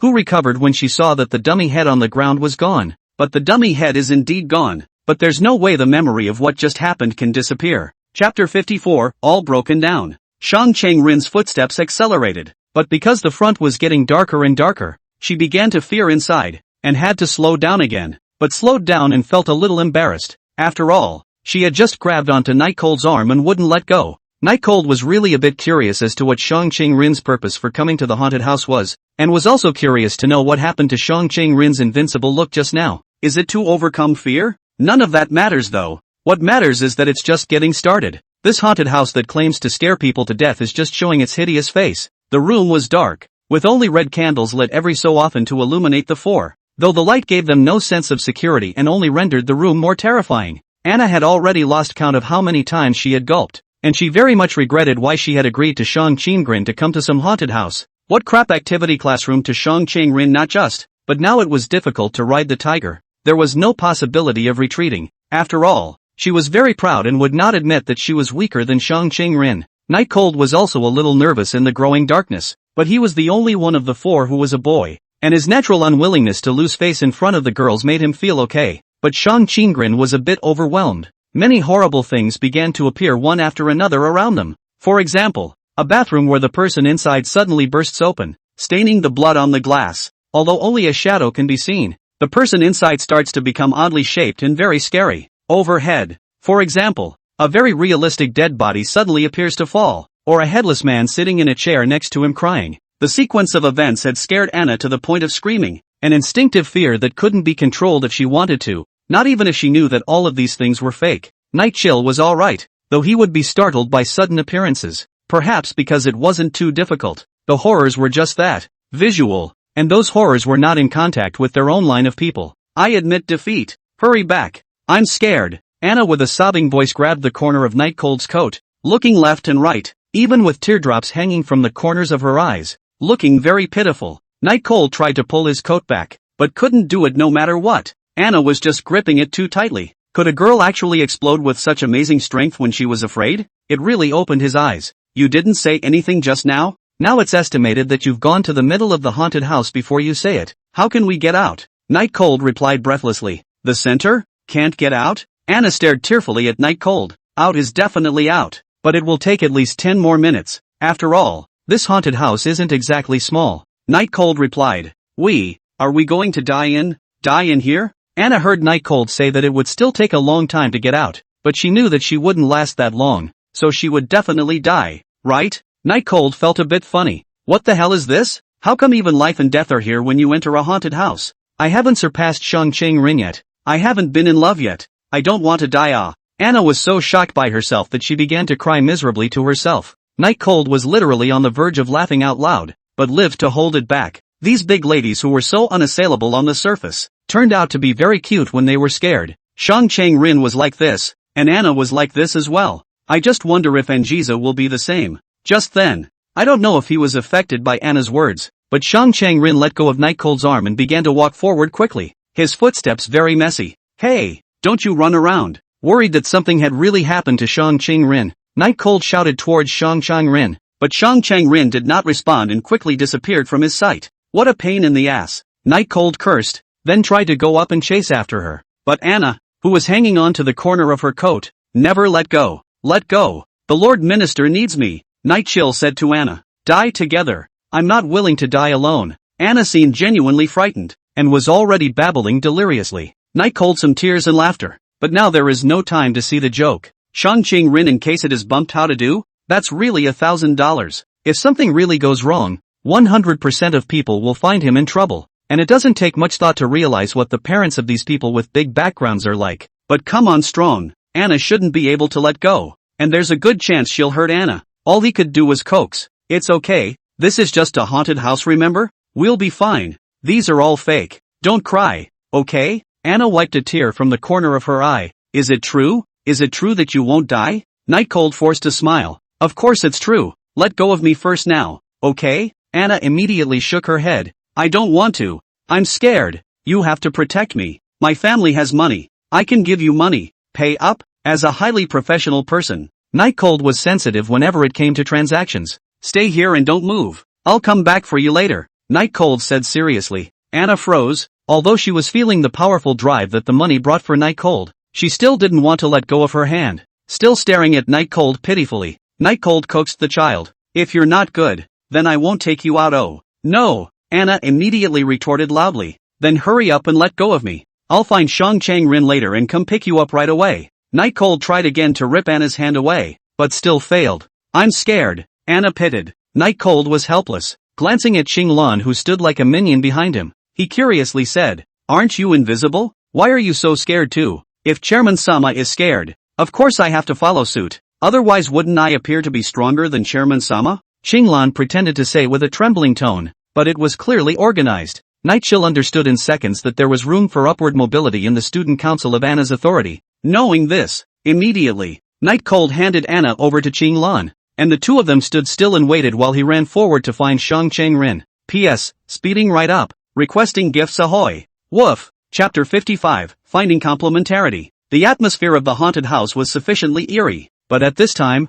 Night Cold had absolutely no intention of caring about these things, and his eyes were circling around, looking for that one cool figure. Just as Night Cold ran out not far away, he only saw Shang Changrin staring woodenly at a tub filled with realistic fake blood in a daze. Kairin-san, what are you running for? Didn't you just read the sign outside that says not to run? I thought you were a very disciplined person, Night Cold said spitefully. Shang Changrin did not respond. Night Cold walked over suspiciously, and wondered how the staff of this amusement park did it. This tank of fake blood tasted really fishy. It was like real blood, and there are some fake props around, with bloody fingers, arms and so on, in conjunction with a vat of red and black blood. The visual effect is very impactful. Isn't Shang Changrin afraid of ghosts? Why are you standing here, Changrin-san? Night Cold pushed Shang Changrin's shoulder in an attempt to wake him up, but Shang Changrin's expression was very wooden, like a puppet on strings that had lost its soul, looking frozen. Night Cold's brows wrinkled slightly. Was Shang Changrin scared silly? It wouldn't be so timid,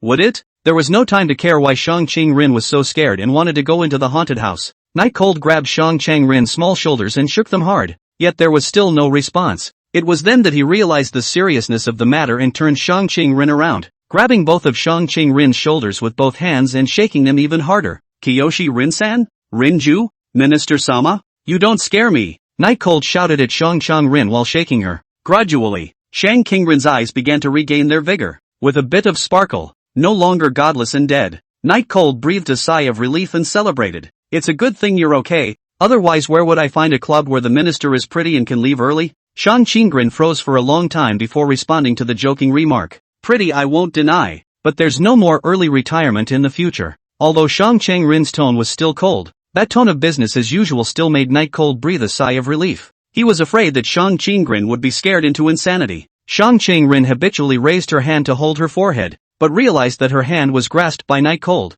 and then looked at Night Cold's hand with a questioning gaze. I'm sorry, just now you stood here motionless. Didn't I want to shake you awake? Night Cold immediately let go of his hand, but who knows? He had just loosened his hand, and Shang Changrin was like a puppet on strings that had lost its strings, falling straight toward the ground. Fortunately, Night Cold was quick on his feet and held Shang Changrin back again. What's wrong with you? The two stood up again, and Night Cold wondered. Something can't really be wrong, can it? Shang Changrin hugged Night Cold's hand, but was awkward and didn't want to have too much contact with Night Cold. But reason told her that Night Cold was helping her, so she couldn't say anything. It just seemed so out of place. Night Cold certainly saw this and helped Shang Changrin to sit down on a nearby stool. Thanks, Dewey said it very quietly, but Night Cold still heard it, but did not respond, but asked, there's not really something wrong with your body, is there? The tone was a bit worried. Shang Changrin pinched his brow. It seems that the Night Cold is here, so the darkness is not there to be scary. Exhaled deeply and said,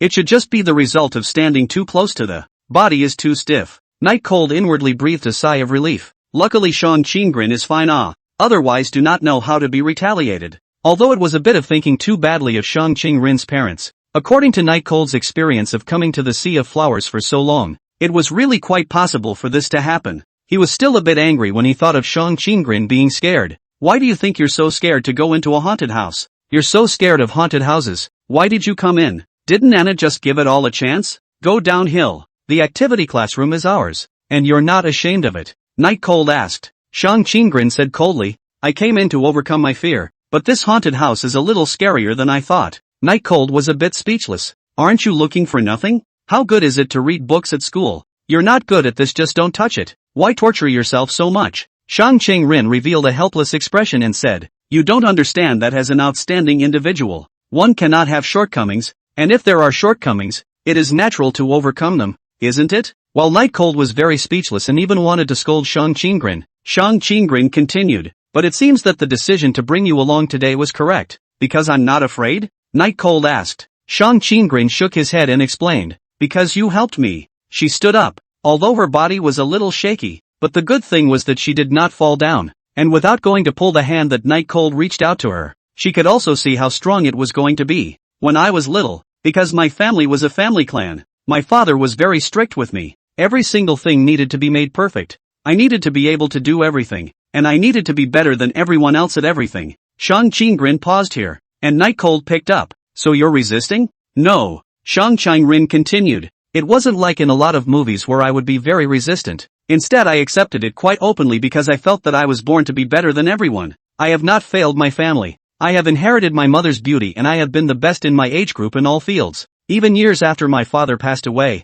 I still do. But, Night Cold said again, but you realized you still have flaws? So you want to overcome it? Shang Qingrin laughed, smiling beautifully, but still shook her head. It is impossible for a person to be without flaws, and so am I. This is a truth that the excellent me has known for a long time. So I need one thing. Night Cold was smart enough not to answer this time, but looked at Shang Qingrin to continue. Being too perfect also leaves me alone on this path, which will inevitably get lonely over time, and may even make me wonder if it's the right path or not, don't you think? Faced with the question, Night Cold shrugged. You can do whatever you feel comfortable with. This doesn't matter. Shang Qingrin walked to Night Cold's side and said meaningfully, I have flaws, and there are times when I'm lonely, so I need to find my complement. That way I can keep going. Night Cold was a bit afraid to look at Shang Qingrin's eyes. Complementary? Male? Boyfriend? Shang Qingrin laughed. Who knows? It could be a cat too. Ding! Helping Shang Qingrin find complementary. Reward, 10 million cash plus 5 advanced skill extractions.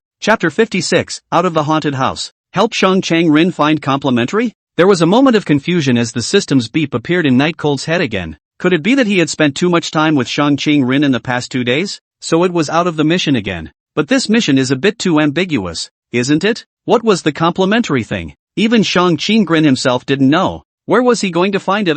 But the rewards are too good to be true? $10 million in cash plus 5 advanced skill draws? He should know that completing Ruyan Lu's mission only gave 10 times of 230,000, which was only 2,300,000, and extracting skills, if he remembered correctly, was only 3 times. Shang Qingrin, this one is $10 million straight away. Could it be that it's based on the difficulty of the mission? Night Cold muttered and muttered. Shang Qingrin recovered very well, now is already have some essence, but the small face is still a little pale, as if in the cellar to stay 1,000 years of alabaster, showing a cold white color. Night Cold, will you think I'm a weirdo? Shang Qingrin ruffled her ear hair and asked with some hesitation. This was a question that she definitely wouldn't be able to ask on a normal day, but today, in the middle of the haunted house, it was indeed Night Cold that was giving her strength, so it was rare for her to care about Night Cold's opinion. Returning from his thoughts, Night Cold immediately replied, no, it's fine for a person to do whatever they want, it's just that you can actually integrate into the collective.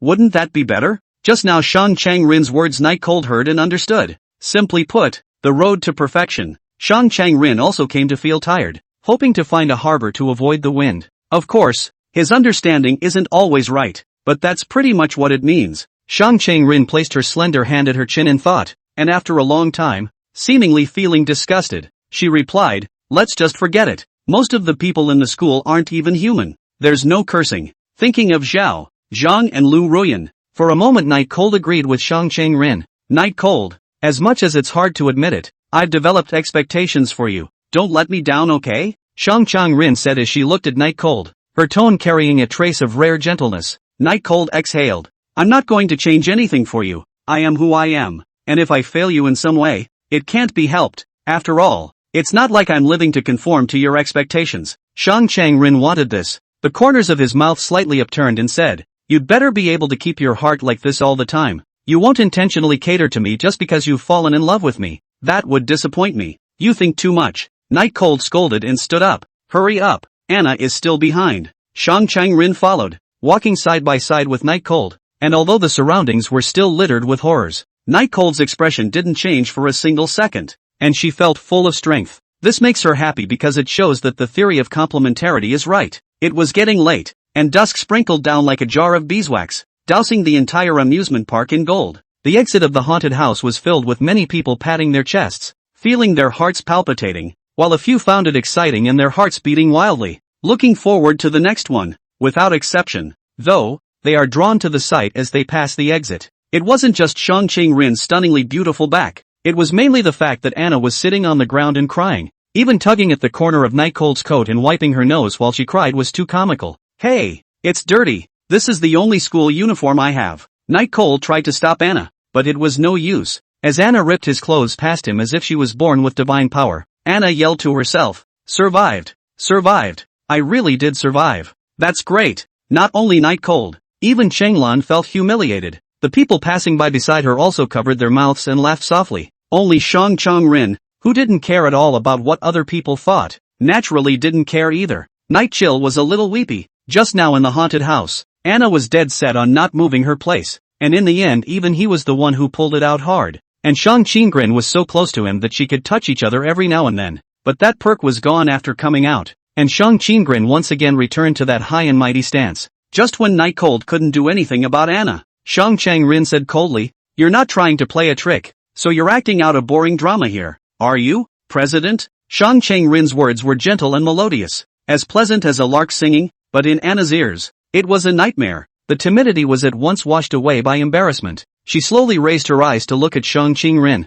who was holding his hands high above her, with no joy or sadness in his eyes, without any joy of winning this game. Anna tucked her coiled legs back in and stood up a bit overwhelmed. Shang Qingren won, but her proud character made her not want to admit her defeat. Just then, Qinglan attached herself to Anna's ear and said a few words, and Anna instantly smiled with joy. Shang Qingren remained expressionless. Anna pushed away Night Cold and walked aggressively to Shang Changrin, saying to Shang Chongrin, "You're scared too, so why should I be counted as a loser?" Shang Changrin never denied the truth and said, "I was indeed scared, but in comparison, I'm still more calm than you. Do you want me to show you Night Cold's clothes?" Nightchill looked at his clothes covered in tears and snot and searched for a way to make Anna pay him back. Anna's face was a little red. She felt Night Cold's line of sight, but didn't have the courage to turn around at all. She could only argue, being scared is being scared. It's just that it manifests itself in a different form. Shang Qingren's brows furrowed slightly. "What do you mean?" Anna continued. "You and I were scared, while neither Night Cold nor Qinglan were scared. This counts as a draw," Shang Qingren said. "You still want to compare? No problem." No.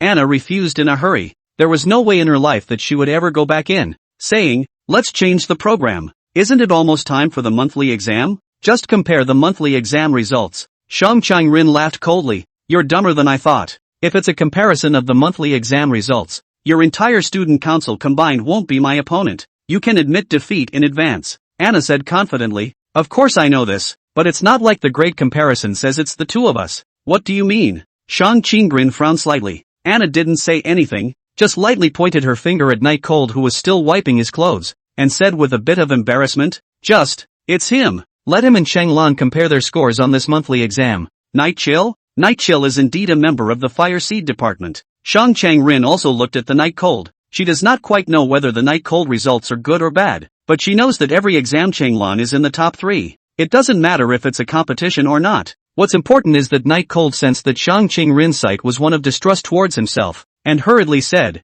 "Looking down on me. Ha, I'm in the top 10 in every exam." This word once, Shang Qingrin helplessly lowered his head. Anna triumphantly smiled widely. Qinglan confidently raised his glasses. Chapter 57 and Jiza becomes temperamental. Monthly test scores became the second element of the game after the haunted house tie, and the Fire Starter division was the absolute underdog. From today onwards, the Fire Seed Department's club activity is to improve your grades. No objections, right? Shang Qingrin said as she lowered her head and wrote down what she had learned in the past few days on her red notebook. "What? You can't leave early then?" Night Cold exclaimed in shock, as the two of them walked through the mall. Shang Changrin decided not to miss a single moment where she could spread knowledge to Night Cold, so she also followed Night Cold to go shopping. "Leaving early?" Shang Changrin raised her head slightly dissatisfied and stared at Night Cold. "The monthly examination results. This concerns the glory of the Fire Seed Department. Your grades are so poor, and you still think of slacking off? I'm in the top 10 of the school. Facing first place, or first place in a breakaway lead,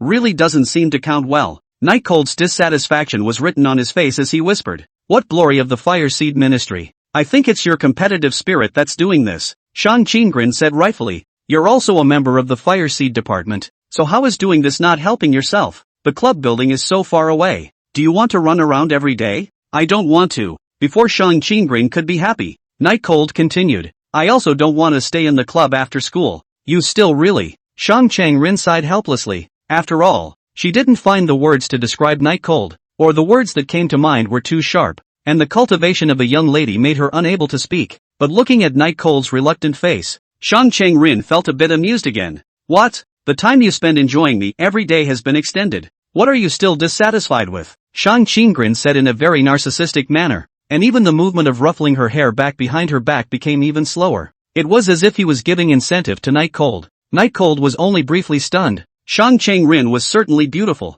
but where was freedom more important? Begging, Mr. Minister, please let me go. I really don't have much confidence. Shang Cheng-rin smiled confidently. Actually, I don't have much confidence in you either. But I'm confident in myself. Trust me. In 5 days I can train you to be more than a student council assistant. After saying that, without giving Night Cold a chance to continue his rebuttal, he began to continue writing the plan for the next few days. Night Cold spat helplessly. You really are narcissistic enough. Please word your words appropriately. It's confidence. By the way, this is my first lesson for you. Learn how to word things properly. Write it down and I'll test you before the monthly exam. Night Chill has been unable to describe his mood at this time. Bright monthly examination is nothing. His results are basically the top 10, although it is not so forward, but it is definitely a top student. Teachers, classmates, who wouldn't give him a thumbs up? Obviously it's a very easy thing to do, but because of some kind of bet, it causes him to be serious. It's really troublesome. Thinking about it, Night Cold was really reluctant and struggled. Lord Minister, I still need a part-time job every day. You know, I'm just a farmer's kid from a small mountain village. Very poor. Night Cold wasn't short of money right now, but hoped to use this tactic to get Shang Cheng-rin to give up on patching him up. But he had obviously forgotten that Shang Cheng-rin was the big miss of the plutocracy. Shang Cheng-rin tapped the corner of her warm lips with a ballpoint pen with a kitten pattern and said, how about this? You work at that convenience store. I'll have someone take a few days off for you, and the pay will be paid as it is. How about that? You sure know how to beat around the bush. What's the point of you doing that? Why don't you just send it to me directly? Night Cold wasn't short of money and was purely spitting on Shang Cheng-rin's brain circuit. Studying is for your own good. It's more like you're giving me money. But there's one thing I need to emphasize. Even if you give more money, you can't ask me, who is number one in the flower sea, to give you tuition. With this opportunity, what grievances do you have? Shang Cheng-rin said. The reasoning did seem to be that way,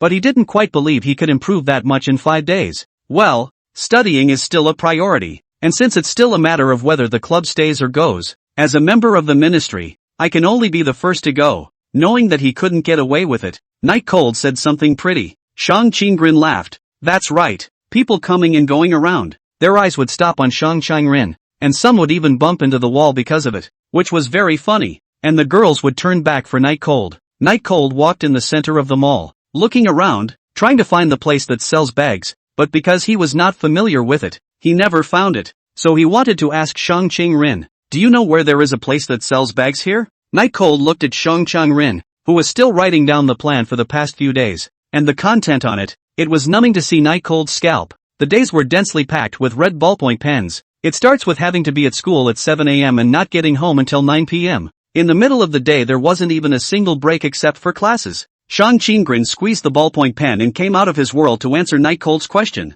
I don't know where the bags are, but the women's luxury type stuff is on the 4th floor. As she walked, Shang Cheng-rin realized that the Night Cold beside her had disappeared. She stopped and turned back, staring at Night Cold suspiciously. Tired? I'm not tired yet, but I'm starting to feel it a little bit already after seeing your arrangement. Shang Cheng-rin smiled as she put the red book into the middle of her purse and said to Night Cold, the tiredness of studying is as light as a feather. Night Cold ignored Shang Cheng-rin's chicken soup and asked shakily, what about rest time? Shang Cheng-rin suddenly realized, oh, you might have misunderstood. It is possible to sleep at night. Just summarize what you have learned throughout the day before going to bed. Summary. The corner of Night Cold's mouth twitched. What's the problem? Shang Cheng-rin asked coldly. No. After Night Cold finished speaking, he was ready to find an elevator to the 4th floor, and Shang Cheng-rin asked from behind, how do you say shopping mall in English? This is already studying? Hello? Night Cold reluctantly replied. Mall. Shang Cheng-rin said seriously, the pronunciation is slightly off.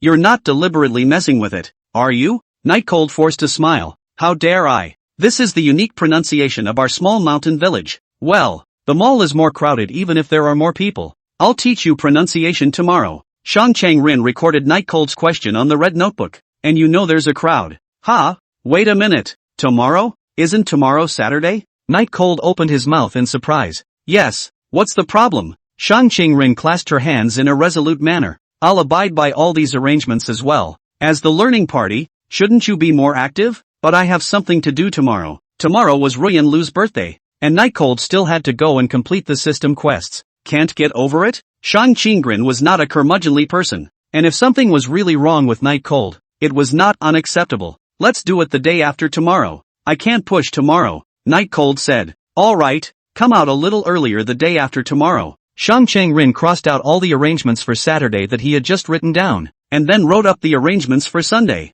Seeing that he was a reliable person who was very strict and adhered to the arrangements, the two take the elevator to the 4th floor. In the meantime, at the very center of the sea of flowers sat a landmark building, the Inn Mansion, on the top 22nd floor of the Inn Mansion, the top floor, where the regular elevator couldn't reach. The gilded office area was so forbidding that one would think that he or she would not be so dirty as to sully the place. On the black leather seat, a stunning and demonic woman was holding an A4 printout with a murderous aura in her eyes. How powerful was Jisa's aura? It scared Snowfrost to the point that she took 2 steps back slightly. Snowfrost had had a gut-wrenching 2 days, because ever since the eldest young lady, Jisa, came back, her mood has become temperamental. She's very short-tempered and I don't know what it's because. In the past, Jisa's temper was also bad, but it was never a posture of controlling everything, and her bad temper was only reflected in her ruthlessness towards her enemies. But ever since she came back from her disappearance for a while, Jisa has become extremely emotional, and has been following a guy named Nightcold.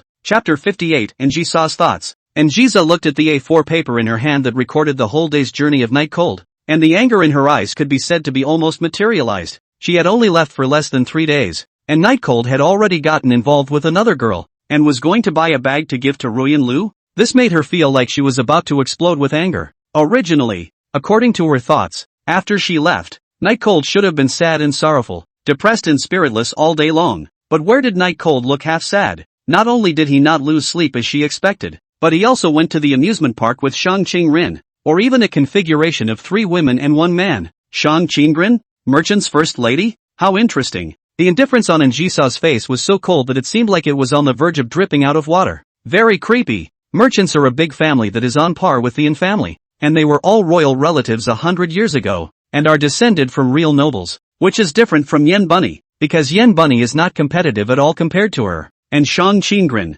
that was someone whose face value and background were not inferior to hers. The more she looked at it, the angrier she felt, and Jisa directly tore up the A4 paper, thinking of that day when she peeked at Nightcold's diary. The 3rd page read, he doesn't like strong women, and Jisha only felt a nameless fire surging up in her heart, wanting very much to destroy something. Am I wrong for doing this? And Jisa inquired herself. She was thinking about how to treat Nightcold when she was dealing with Moonfrost that day. According to her thoughts, Nightcold should have taken the initiative to come forward to flatter her after knowing that she was the Yin family's eldest miss. But no, it was very much out of her league. Nightcold, a person who loved money so much, knowing that the girl who stayed with him for several days was the Yin family's eldest miss, actually did not react at all. It really irritated her. She thought that Nightcold would come to her regardless. She thought that Nightcold would lose all of his face just to get involved with her. But all of these thoughts were wrong. Nightcold didn't react at all. Instead, she was a little topsy-turvy first, losing sleep, not being able to meditate on things,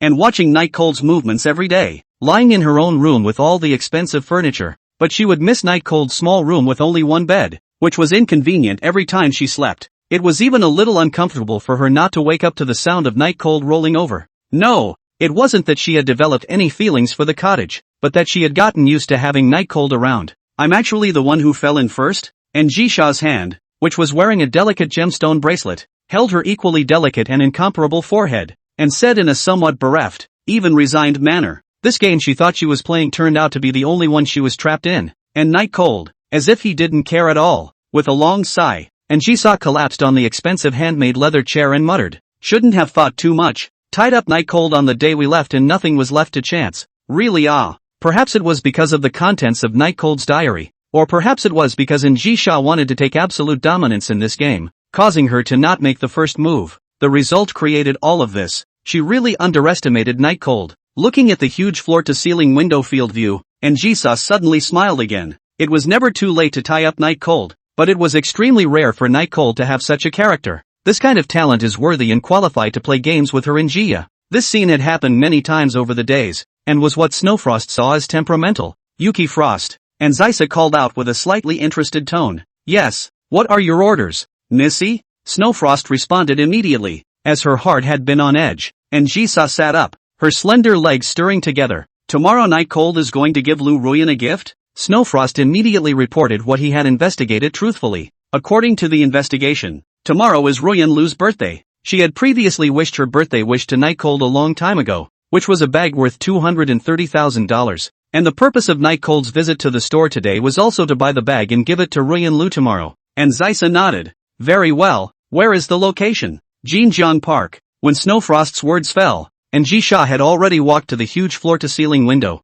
looking in the direction of Flower Sea Academy, and said indifferently, you prepare, and go out tomorrow. Yes, Snowfrost promised and then retreated. Immediately, the corner of Jisa's mouth rose to an extremely cruel arc. Night Cold on Night Cold. Tomorrow this young lady would like to see what the girl you're desperately trying to save up for a gift is really like. It was a test, because if Night Cold and Ruyan Lu behaved intimately tomorrow, and Jisa wouldn't mind a little blood staining the birthday feast, if Night Cold could immediately break up with Ruyan Lu, then she wouldn't make some overly aggressive moves, for both Night Cold and Ruyan Lu, and she could even give Ruyan Lu a large sum of money, if Night Cold had not only acted excessively, but also defended Lu Ruyan on the spot. Then, thinking about this, and Jisa's pupils began to color blood red, although between her and Lu Ruyan, even a little cutie, also knew how to choose, but Night Cold wasn't just a little cutie, is it? It was evident when she was killed rather than open the door to protect her. Night Cold, never, ever let me down. I don't have any more patience for you. P.S. Immediately open blast. Ask for gifts. Den. Chapter 59 Bunny Wins. Inside the mall. When buying the bag, Shang Chang-rin had been making questions for Night Cold, causing the surrounding people to look sideways and causing Night Cold to suffer. I say, Minister, why don't you come back to study on the weekend? There are so many people here. If you don't mind being ashamed, I still mind being embarrassed. Night Cold stood at the entrance of the women's luxury store and said helplessly to Shang Chang-rin. Shang Chang-rin moved her eyes from the red book to the surrounding area and realized that there were indeed a lot of people staring at them, and then she put the red book into her purse with an unchanged face. Night Cold was really admiring her cheek. It was simply comparable to a city wall. Alright, that's enough for today. I'll go back first. After Shang Chang-rin finished speaking, she left straight away without the slightest stop. Night Cold stood frozen in place and scratched his head. So Shang Chang-rin was really teaching him to study. He thought it was Shang Chang-rin who saw that he was going to buy a bag and was afraid that he would be cheated before he followed. But this is good. After all, to buy a bag is to spend more than 200,000. It's not easy to explain where he got that much money from as a country boy. Night Cold looked at his cell phone. It was already almost 7 o'clock. He had to hurry before he could do anything. The process of buying the bag was smooth. 230,000 bags Night Cold held in his hands very small. He suspected that this thing loaded 2 cell phones. I'm afraid that there is no room. Looks quite exquisite, but have to spend more than 200,000 or a little bit not worth it. If not to complete the system's mission, Night Cold 100% will not look at a glance, or he wouldn't buy it even for $230. Please wrap it like a birthday present. Thank you. Night Cold paid the bill under the shopkeeper's surprised gaze and then said to the shopkeeper, yes. The clerk was thrilled. She originally thought that Night Cold was here to pick a fight. After all, a person dressed as a student opened his mouth to ask for a very expensive bag from the store, but she didn't expect to actually buy it. She would get a large commission. That's why the packing was more vigorous. Guest, your Chanel orange lychee pattern is ready. Is there anything else you need? The clerk handed the exquisite and incomparable box to Night Cold. Night Cold reached out and took it. No more. Amidst the slightly excited cheers of the clerk, Night Cold walked out of the luxury store and vowed that he would never set foot in it again in his life. On the tram, the exquisite birthday gift caused the neighboring girls to frequently glance at it. Coupled with Night Cold's handsome appearance, countless kinds of Mary Sue dramas were staged in the minds of these girls. However, Night Cold himself didn't have much of a change in expression, and didn't have the slightest feeling that he was going to give a gift. Looking at the gift worth $230,000 in his hand, Night Cold was even a bit speechless. The system is really waste plus sick. Knowing that he hates Ruyan Lu the most, but also force him to send gifts to Ruyan Lu. This is not disgusting himself? Looking out the window, Night Cold's mood got a little better too. It's a good thing that as much as one pays, Ruyan Lu has to give back every cent. Otherwise I wouldn't be happy even if I got a system reward. The corner of Night Cold's mouth rose slightly. From this point of view, the system is still quite user-friendly. Back in the old town, he would smile as he passed the intersection where he had kidnapped Jiza in the first place. This is the place where the sinful relationship between myself and that great lady began. He couldn't say whether he regretted it or not. There was no way to change what had already happened anyway. Even he couldn't say whether he wanted Ji-sha to look for him or not. After all, the gap between the two people's identities was too great. They were completely from two worlds. Carrying his birthday gift, Night Cold came to the 24-hour convenience store, and Yen Bunny was on duty. Rather than saying that, Night Cold was rushing to Yen Bunny. "Welcome to Night Cold?" Speech Bunny said in slight surprise. "You're on duty today." "Ha!" Night Chill walked into the convenience store. It's Friday. Night Chill knew that Speech Bunny would be off on Saturday and Sunday, preaching a combination of work and rest. "What do you want to buy today? If you're buying a bento, you don't have to, because I made it for you." Oh. Speech Bunny took out a bento from the staff cabinet and happily waved it in front of Night Cold. Seeing the bento in Speech Bunny's hand, Night Cold's guilt surged like a tidal wave. "Night Cold, what's wrong with you?" Seeing that Night Cold's face turned ugly, Yen Bunny immediately asked with worry. "How did you know I was coming today? If I didn't come, wouldn't you have done it for nothing?" Night Cold laughed bitterly. "It's okay, if you don't come to buy the half-price bento, doesn't that mean you're eating well?" Speech Bunny didn't feel bad at all about wasting time making bento that might go to waste. Night Cold smiled and nodded. "Bunny, come out for a moment. I have something to find you." Seeing the Night Cold pushed open the door and walked out, the words "rabbit rabbit" face full of doubt. She rarely saw the Night Cold to show this kind of expression, neither sad nor troubled, as if pressed a lot of words in the bottom of his heart. Could it be that Night Cold and Ruyan Lu broke up? Seeing that the surrounding guests were still picking out items, Bunny Yen immediately ran from behind the cash register to the front in excitement, even not forgetting to straighten her hair in the middle of the process. Pushing open the door and seeing Night Cold standing right next to it, Speech Bunny squirmed a bit and walked over. "You, what do you want from me?" Not daring to look Night Cold in the eye, Night Cold faced Bunny Yen and solemnly said, "Bunny, there's something I've actually been wanting to tell you for a long time, but I just haven't had the chance." Speech Bunny's face began to color red. Could it be that? Confession? What?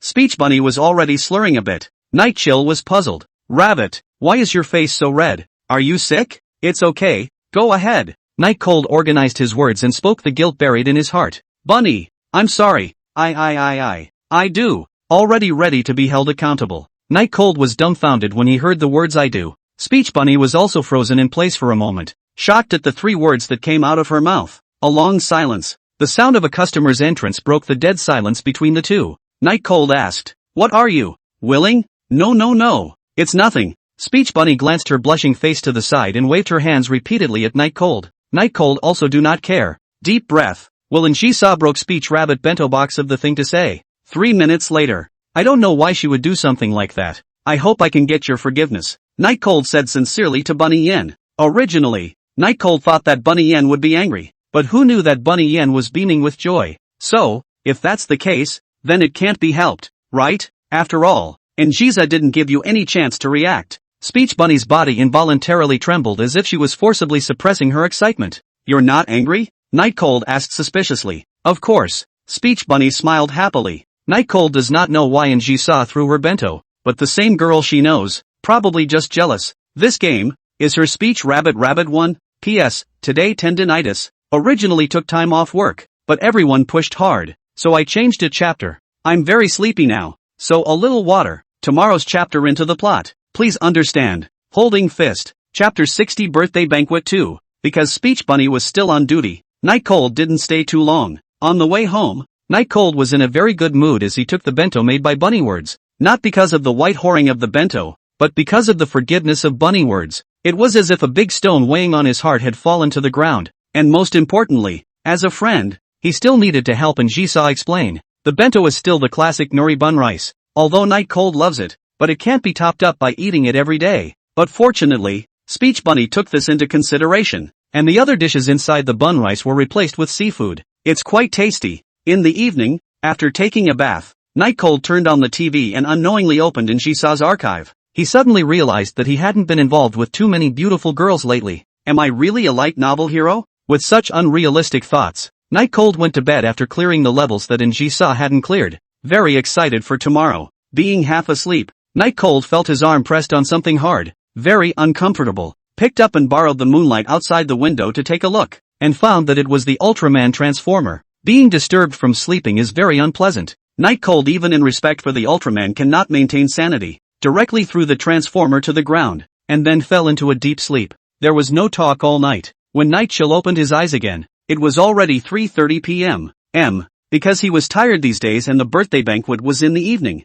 He turned off the alarm clock and took a nap. With messy hair, I ate a breakfast-lunch combination and began to prepare for the evening's birthday dinner. After getting cleaned up and putting on the high-class suit that Njisa had bought for him that day, he watched the time come to 7:30, and halfway through, Sean Kingren's voice urging him to study was so loud that he ignored it. Looking at himself in the mirror, Nightcold was satisfied. Depart. Jinjiang Park is not too far from Nightcold's old house, not too close, in the neighborhood of the school, after all, to invite a lot of classmates, so it was arranged there. At this time in Jinjiang Park, Lu Ruyan was like a queen, wearing a white princess dress surrounded by everyone, next to the burly man in a suit, looking very rich, the river gurgling around the park, the canopy has come down, the cake is in the center, surrounded by ribbons, the atmosphere is very well rendered, very suitable for adolescent boys and girls. Sister Ruyan, happy birthday, and congratulations on getting together with Mr. Bridge, you two are a match made in heaven, a Class E student bragged to Ruyan Lu. Ah, Sister Ruyan really looks good today. Mr. Bridge is also very handsome. That's right, Duke Bridge is not much better than Nightcold. Sister Ruyan abandoning Nightcold is completely the right choice. I don't know if he still has the face to come today. Lu Ruyan was very flattered by everyone's blessing and boasting. She was just vain. She just liked this feeling. However, unlike Lu Ruyan's face full of smiles, Xiaoxi kept his head down on the side, playing with his cell phone, laughing every now and then, not giving Lu Ruyan any face at all. In response, Ruyan Lu didn't dare to have any complaints. After all, Xiaoxi's father was the manager of the In Group's Old Town project, and that was a real powerhouse. The average rich person would have to walk around, let alone poor students like them who had no power or influence. Everyone at the scene was actually expecting someone to arrive, and that was Nightcold, who had evolved from a licking dog into a superhero. If Nightcold could be there today, it would be a good show. They all knew what Nightcold had done to Lu Ruyan in recent days, not only giving Lu Ruyan the stinky rotten eggs for breakfast, but also not giving Lu Ruyan face under the wide public in the hall. It was even a design to cheat Ruyan Lu out of all her money. This is not the most excessive. The most excessive is that most of the money that Ruyan Lu was cheated, most of the money was borrowed from loan sharks. That daytime, Lu Ruyan was called by the collection every day. If not happened to be with Xiaoxi together, Lu Ruyan life is considered finished. So Ruyan Lu must have hated Nightcold. If Nightcold had dared to come today, with the help of Xiaoxi, Ruyan Lu would definitely have ruthlessly humiliated Nightcold. A little girl couldn't help but ask, Sister Ruyan, will your ex-boyfriend come today? We're still waiting for him to give you a gift. Yeah, wouldn't we have fun if he came? It's time to make Nightcold pay for what he did, and let him see that Sister Ruyan, whom he chose to abandon, has already found a boyfriend who is 10,000 times better than him. Piss him off. Listening to the crowd's excited chatter, the corners of Xiaoxi's mouth turned up slightly, satisfied with everyone's bragging. As for Lu Ruyan, once she heard the words Nightcold, her face instantly became gloomy. The main thing was that the damage that Nightcold Band had done to her was just too much and too great. Sourly, he said to everyone, don't worry, I even went to invite him yesterday. As long as he dares to come, I won't let him go. Everyone will enjoy insulting him later on, to let him know what happens when he offends me. There was an uproar of approval below. Chen Xiao was afraid that things would get out of hand. After all, Ruyan Lu was the kind of person who had no brain, and spoke out to remind him, it's best not to go too far. After all, everyone is just a student, and there are so many people here. Once they get up in arms, it's very easy to overdo it. When something really happens it'll be a problem. Hearing Chen Xiao say that, the people around felt that their interest went down a lot. After all, insulting Nightcold was already considered their favorite show. At this time, Xiaoxi said disdainfully, what are you afraid of? I'll take the blame for anything that happens, even if it means beating them to death. You guys don't have to be polite later. You can play any way you want. The crowd immediately resounded with another burst of words. Lu Ruyan hugged Xiaoxi's hand and looked at Chen Xiao with a provocative face, a look that was as arrogant as it gets. Just then, a man in a flashy suit, holding an exquisite birthday gift in one hand, walked slowly toward the crowd. It's coming. Nightcold is coming. Whoever in the crowd shouted. The crowd turned their eyes in the direction of Nightcold. The brown suit fit very well, as if it was customized, and the creases were meticulous, indicating the high price of the suit. Nightcold also made a point of organizing his chicken nest-like hair, looking much more handsome than usual, holding the beautifully wrapped birthday gift in one hand. His footsteps were unhurried, like a green pine, straight and straight. Ruyan Lu actually looked dumbfounded for a moment. This appearance of Nightcold is really like the BMW prince in her dream. Simply how handsome it is, even just this second, she actually gave birth to, and Nightcold to live a good life. Not only Lu Ruyan, Most of the girls at the scene were staring at Night Cold with a florid face, as if they had fallen into some kind of nightmare. However, there are those who are happy and those who are angry. For example, the boys present, they hate boys who are more handsome than they are. Like Night Cold, who is handsome and has style. It's not as simple as hating, it's jealousy and hate. Especially Xiao Shi. He was very upset about the fact that Night Cold had robbed him of his aura. Chapter 61, Difficulty. Ruyan, it's your birthday today, and I worked for a long time to save up enough money to get you the gift you wanted. Night Cold's handsome face, paired with a gentle smile, instantly captured the hearts of most of the girls present. As if he couldn't see Xiaoxi, Night Cold directly handed the gift to Ruyan Lu, who was just about to reach out to pick it up when she felt a pain in her arm holding Xiaoxi's hand and immediately came to her senses. Against Xiaoxi's eyes that wanted to kill, Lu Ruyan was glad that she didn't take Night Cold's gift, although Night Cold gave her a gift that she wanted very much, but she wouldn't forgive Night Cold. She wants to get back at Night Cold. If she had accidentally taken the gift handed over by Night Cold just now, Xiaoxi would definitely not have helped her today. So close. Night Cold, on the other hand, secretly regretted that as long as Ruyan Lu caught the gift, then his mission would be completed and he would immediately receive a system reward. But Ruyan Lu stopped at the last second.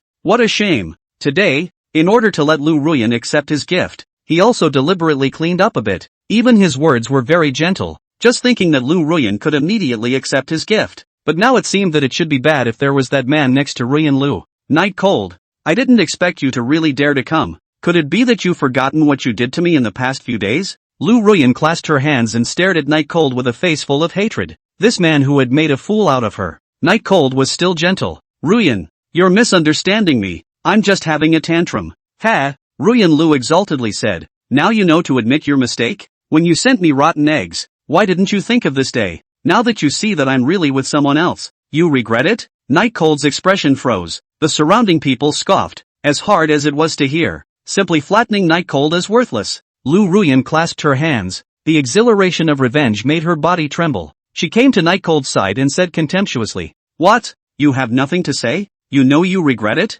But I'm telling you, Night Cold, it's too late." Xiaoxi stood back with a victorious demeanor, looking at Night Cold with disdain. So what if I'm more handsome than him? So what if it's gentler and more classy than him? Men have to have power, and women like men with power, and he was destined to get Ruyan Lu without having to do anything. Originally having little interest, Hashizashi's sense of superiority was born when he saw the excellent Night Cold suffer defeat. The woman that you Night Cold can't even lick even if you kneel and lick. He has already played it many times, I don't know. That feeling of being stronger than Night Cold was wonderful. Night Cold's face was a bit ugly. His hands squeezed and released, and finally said, "Forget it, since you chose someone else, there's nothing I can do about it, but I'm still giving you this gift, and I hope you'll accept it." Delivering the gift to Ruyan Lu again, Ruyan Lu hesitated. A bag of more than $200,000, even Xiaoxi wouldn't buy it for her, and it still had her own 100,000 or so inside. This bag is a must. But would accepting a gift from an ex-boyfriend in front of Josie cause Xiaoxi not to open it? If it did, it would be a big loss. First, I'll humiliate Night Cold severely. After reluctantly accepting the gift, and finally explaining it to Xiaoxi, there should be no problem, right? Ruyan Lu muttered to herself. After figuring this out, Lu Ruyan held her hand condescendingly and stared at Night Cold. Wanting me to accept a gift isn't that simple. You do a few things first, and if I'm satisfied, I'll accept your gift. When speaking, Lu Ruyan intentionally or unintentionally looked towards Xiaoxi and found that the latter did not have any change in expression before putting his heart down, and his words became even more unbridled. You tell me, what is it? As long as you're willing to accept my gift, I'm willing to do anything. Night Cold immediately took a stand. With such an attitude, even Lu Ruyan was dumbfounded. Is this giving or receiving a gift? Why is Night Cold so active? Does he really love himself that much? Is he really so in love with himself that all his behavior was just because he was jealous of another man? The little girls around us were envious. Her current boyfriend is entitled and rich, while her ex-boyfriend is handsome and classy, and even willing to do anything to get her to accept a parting gift. Simply envious. The opportunity for revenge came. Lu Ruyan wouldn't be soft on Night Cold, because in her opinion this was all Night Cold's own fault. Go, take your clothes off and swim around in the creek in the park, Ruyan Lu said with full concern. Everyone around them was shocked. This request can be very excessive, because it's already November and it's only in the teens during the day and even a few degrees at night. As it is now, for instance, it's only 3 or 4 degrees, the water is freezing, and if you go down for a second, you come up with a cold or even a very bad fever. But Ruyan Lu's request wasn't to go down for a second, but to swim laps around the park. That's over 1,000 meters. It's not even certain that anyone can finish it just by running, let alone going to swim inside the water in a temperature of 3 to 4 degrees. It's just killing people. Not only the crowd present to watch. Even Lu Ruyan doesn't think that Night Cold will be stupid enough to go down for a swim. She's just making a statement to Xiaoxi, telling Xiaoxi that she's cruel to Night Cold. But it was true that she wasn't pretending. She just wanted to get back at Night Cold. But what everyone didn't expect was that Night Cold directly put the gift down and started to undress Ruyan Lu and the small group of sisters. Even the boys who hated Night Cold, and even Josie were stunned. Is Night Cold planning to really go into the water and swim? To not be so desperate? Just to give his gift away? It's a bit ridiculous to be stupid. But this behavior was very moving to the people present. Even Lu Ruyan. Ruyan, these days with you were the happiest I've ever been. And now that you've found another man, it's time for me to retire. But please let me put my life on the line for you one last time. My princess. After saying these words that move Lu Ruyan, Night Cold had already taken off his jacket and shoes, wearing only a shirt and pants in the cold wind. He slowly came to the edge of the creek. The cold water was harmlessly illuminated by the moonlight, but spots of icy mist were exposing the fangs of this creek. At this time, Xiaoxi couldn't help but speak. It's nothing more than pretending, wanting to get Ruyan's mercy. I guess I already knew that I would be cleaned up, so I came to put on this show. These words were like an enlightenment, causing those around them who were moved to wake up. Right. It must be that Night Cold knew in advance that he would be retaliated against by Lu Ruyan, so he came here to put on a show, wanting to use this to make Lu Ruyan feel pity and thus let him go. I told you, what kind of person would be so stupid as to actually go this far for a breakup gift? What are you pretending? Now that you know, then hurry over and apologize for the beating. Still swimming? You'll be frozen stiff if you don't go 3 meters, and you know how to brag all day long. Lu Ruyan, who was originally still touched, also stared viciously at Night Cold. She felt that she had been deceived. Night Cold, you today. But before Lu Ruyan's harsh words could be said, he saw Night Cold, who was standing next to the creek, jump down without any hesitation. Chapter 62. But willpower is taking him out for the kill. The loud sound of falling water was extraordinarily loud in the silent park and shook the hearts of everyone present. Nightshell actually jumped into the water and was swimming forward. It looked like he was really planning to swim around the park. To know 1,000 meters, even the water temperature is suitable. The motor nerve developed people is very difficult to complete, let alone in such a temperature of only 3 or 4 degrees, and the surrounding environment is dark. This is really not a life. He actually did jump off? Can it be that he doesn't want to live anymore? This is showing loyalty to Sister Ruyan with his life. A boy like this is probably something you'll meet once in your life. It's simply an eye-opener. So touching. If there's a boy who's willing to go into the water in this cold for me, I'll follow him for the rest of my life. Che, it's not much of a big deal. I don't think he'll be able to hold out anytime soon, and it's a pain in the ass to have to make an ambulance call for him later. The girls present, even those who hated Night Cold, were all filled with emotion at this time, mainly because Night Cold was just too pure, like a jade stone that was about to fall to the ground, disregarding everything for the sake of their beloved. The boys present thought that they couldn't do what Night Cold did.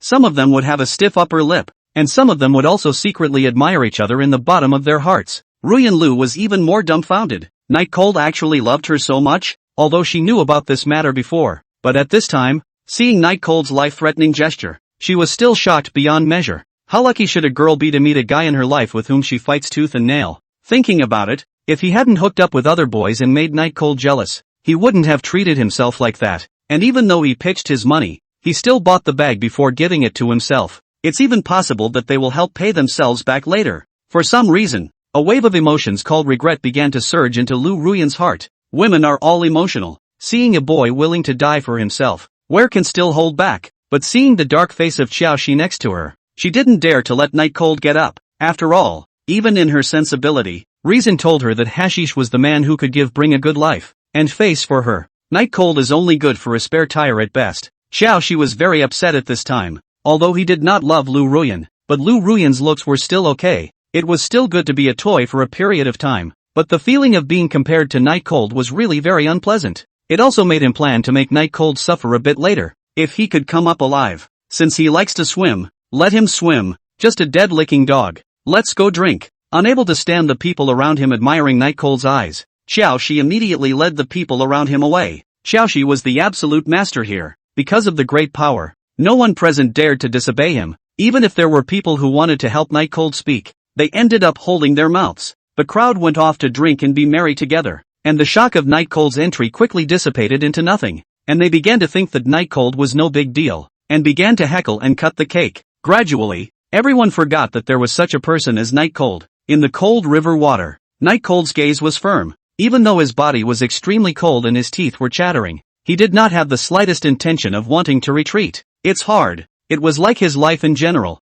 There were no shortcuts to getting anything. Even if it was something close at hand, you needed to fight for your life to get it. It's dark. Countless times in his life he has been lost, unable to see what is really around him, unable to see if he is on the right path or not, but he knows that perseverance is all he can do and all he can do. It's cold. But how does this coldness from the outside compare to the coldness of the blood of defeat? No matter if it was in his last life or this one, Night Cold knew that it wasn't easy to get anything. So even if Ruyan Lu made such an outrageous request, he would still agree without hesitation for the sake of the system rewards. Or maybe that's what he wants. Because life experience has taught him that what is easily obtained must not be cherished by himself. Couldn't remember how many times I'd swung my arms around, stiffening up, relying entirely on instinct to move forward, tired, wanting to close my eyes and whoop it up, but willpower is taking him out for the kill. It's easy to give up. There are shores all around you, but there's something more than just a reward to be gained after putting it all together to complete the test. There's something to be gained from facing the test the next time you're faced with it. The sound of the crowd making merry and singing birthday songs gradually turned into tinnitus in Night Cold's ears. The coldness on his body gradually changed to a numbing tingle. At this moment, it has nothing to do with anyone's request. The Night Cold himself is fighting with himself. Park on. The warm orange halo of light illuminated everyone as Hashizashi smiled broadly and raised his glass up, and everyone immediately clinked their glasses together, talking and laughing as if they had long forgotten that there was another person in the water fulfilling the promise. Ruyan, it's cold. Put my jacket on. Xiaoxi tenderly draped his jacket over Ruyan Lu. Ruyan Lu blushed and said thank you in a small family voice before draping Xiaoxi's jacket over her body. Seeing this scene, the crowd rose up. Oh, so much love. Give me a kiss. A kiss. Lu Ruyan pretended to be embarrassed, and her gaze glanced at Xiaoxi seemingly intentionally or unintentionally. Xiaoxi was very generous and poked her head towards Ruyan Lu, whose eyes were slightly closed in a let-it-be-pick look. However, right at this moment, the sound of countless drops of water dripping onto the floor drew everyone's attention. Next to the creek, the white light shining, Night Cold wet standing there, face pale bloodless, like a big sick patient in general, shaking, seems to be about to fall down. Lu Ruyan instantly widened her eyes. There was a feeling of being caught in the act of adultery and immediately pushed Xiaoxi in front of her away. It was only after pushing it away that I realized the folly of doing so. Sure enough, when Lu Ruyan looked again, Xiaoxi was filled with black lines and was very angry. Just as she was trying to explain, Night Cold dragged himself across the river, picked up the gift next to him, and took a step towards Ruyan Lu. This scene was watched in silence. I don't know how long it took. Maybe it was already the latter part of the night when he came back to his senses. Or maybe it was only a few minutes later. Night Cold trembled and walked to Lu Ruyan. Raising his frozen, purple hand up, he forced a smile and said, Ruyan, your birthday present, please accept it. Chapter 63 Reward arrives. The people present were all staring at Night Cold in a daze. They all thought that Night Cold could no longer stand the icy cold river water and had long since gone ashore and slipped home. I didn't realize that I actually swam around the park. He's a cutie. It's so cold that he actually swam hard around the park. How on earth did Night Cold hold out? It's completely inconceivable that a person could stay in that cold water for that long. Did he go ashore midway? I doubt that very much. I'm convinced. I really am. The eyes of the surrounding girls were bubbling with little stars. Night Cold's actions really seemed too romantic to them, especially now that Night Cold was dripping wet. His erect figure was reflected to the fullest. Did you really swim around the park in the river? Ruyan Lu asked incredulously as she didn't bother to pick up the gift in Night Cold's hand. Of course, for your sake. How could I possibly fake it? Night Cold was trembling, but still forced a smile and said to Lu Ruyan. Lu Ruyan was silent. She was torn between taking the gift in Night Cold's hand or not, but in the next second she was no longer torn. Night Cold, no matter if he was attentive to her in the end, he was just a licking dog, and Bridges is the one who can really give her a good life. Just pushing away Xiaoxi had already upset him, and now if she took the gift from Night Cold herself, then she and Xiaoxi would probably break up, although the bag was something she wanted. After weighing the pros and cons, Ruyan Lu chose to make Xiaoxi happy. Then Lu Ruyan clasped her hands and said indifferently in the crowd's expectant gazes, when did I say that if you went down to swim, I must accept your gift? Even though Night Cold came prepared to be given a hard time today, when faced with these words from Ruyan Lu, he still almost couldn't hold back from going up to Ruyan Lu and giving her a slap on the face. Seeing Night Cold's face harden down and Xiaoxi's expression slowly begin to tend to be satisfied, Ruyan Lu knew she had done the right thing. All that would happen later was the loss of Elixpetal. but it didn't matter. It was what made Hashizashi happy that mattered. Continuing, I just said that I'll accept your gift if it satisfies me. But you're so slow that you can't compare to my boyfriend at all. Are you still qualified to let me accept a gift like that? Night Cold took a deep breath and once again raised his trembling hand to hand the gift to Ruyan Lu. Ruyan, consider this my last wish. Accept this gift and I will leave immediately. Night Cold's expression was very ugly. It could be freezing, or it could be moving to kill. When handing the gift over, 2 drops of water accidentally landed on Ruyan Lu's body, who had put on very expensive makeup today, and instantly became furious, slapping the gift on the floor. The wrapping smashed and the Chanel orange lychee print inside was revealed to be so beautiful. Get the hell out of here. Knowing you is really the most regrettable thing in my life. You're a dead-licking dog, you know that? Dead-licking dog? Lu Ruyan disregarded her image and cursed at Night Cold. Xiaoxi took this opportunity to hold Lu Ruyan's shoulders. Don't be angry, dear. Why should this kind of trash be general with him? Let him do whatever he wants. What a good dog. Ha ha ha ha ha ha ha. The surrounding students laughed and hurled insults at Night Cold in order to agree with Hashirama. Night Cold scowled, and Xiaoxi walked over to Night Cold and said proudly, Kid, I heard that you've been dating Ruyan for so long and you haven't even touched your hand? Do you know that I took her down on her first day with me? Ha ha ha ha ha ha ha. Lu Ruyan was a bit shy at this time, hitting Xiaoxi's shoulder, seemingly pampering her. Hurry up and get lost. But thanks for your gift. I just haven't bought a gift for Ruyan yet. Xiaoxi smiled and picked up the bag on the ground, then handed it to Ruyan Lu in front of Night Cold. Happy birthday, darling. Here's the bag I got you. Lu Ruyan immediately covered her mouth in surprise, then pretended to shed tears as she took the bag in Xiaoxi's hand and said, Thank you, husband. Ha ha ha ha ha ha ha. The whole room is laughing, also including the Night Cold. Gradually, the Night Cold laughter over others. Ding! Congratulations to the host for completing the wish quest. Reward of $2.3 million in cash. Blast! Cash rewards are being doubled tenfold. Congratulations to the host for the reward, $23 million and 3 chances to extract advanced skills. Newbie quest completed. 3 free draws of advanced skills. Advanced fighting techniques +1, just beyond human comprehension. Have you ever seen a human grab a bullet with his bare hands? Advanced charming divine face +1, a must-have divine skill to live off your face. Tell rich women you're hungry. Advanced versatility +1, go be a scumbag.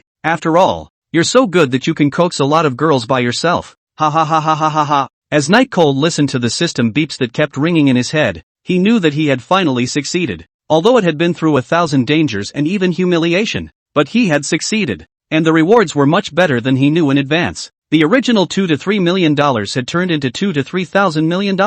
The original 3 advanced skill drawing opportunities hadn't been used yet, and they had actually drawn 3 for free first. It was really too good. However, the 3 free draws were rather average. Only the first one, advanced fighting technique, was of great use. The others felt like they all had something to do with girls. It really wasn't to his liking.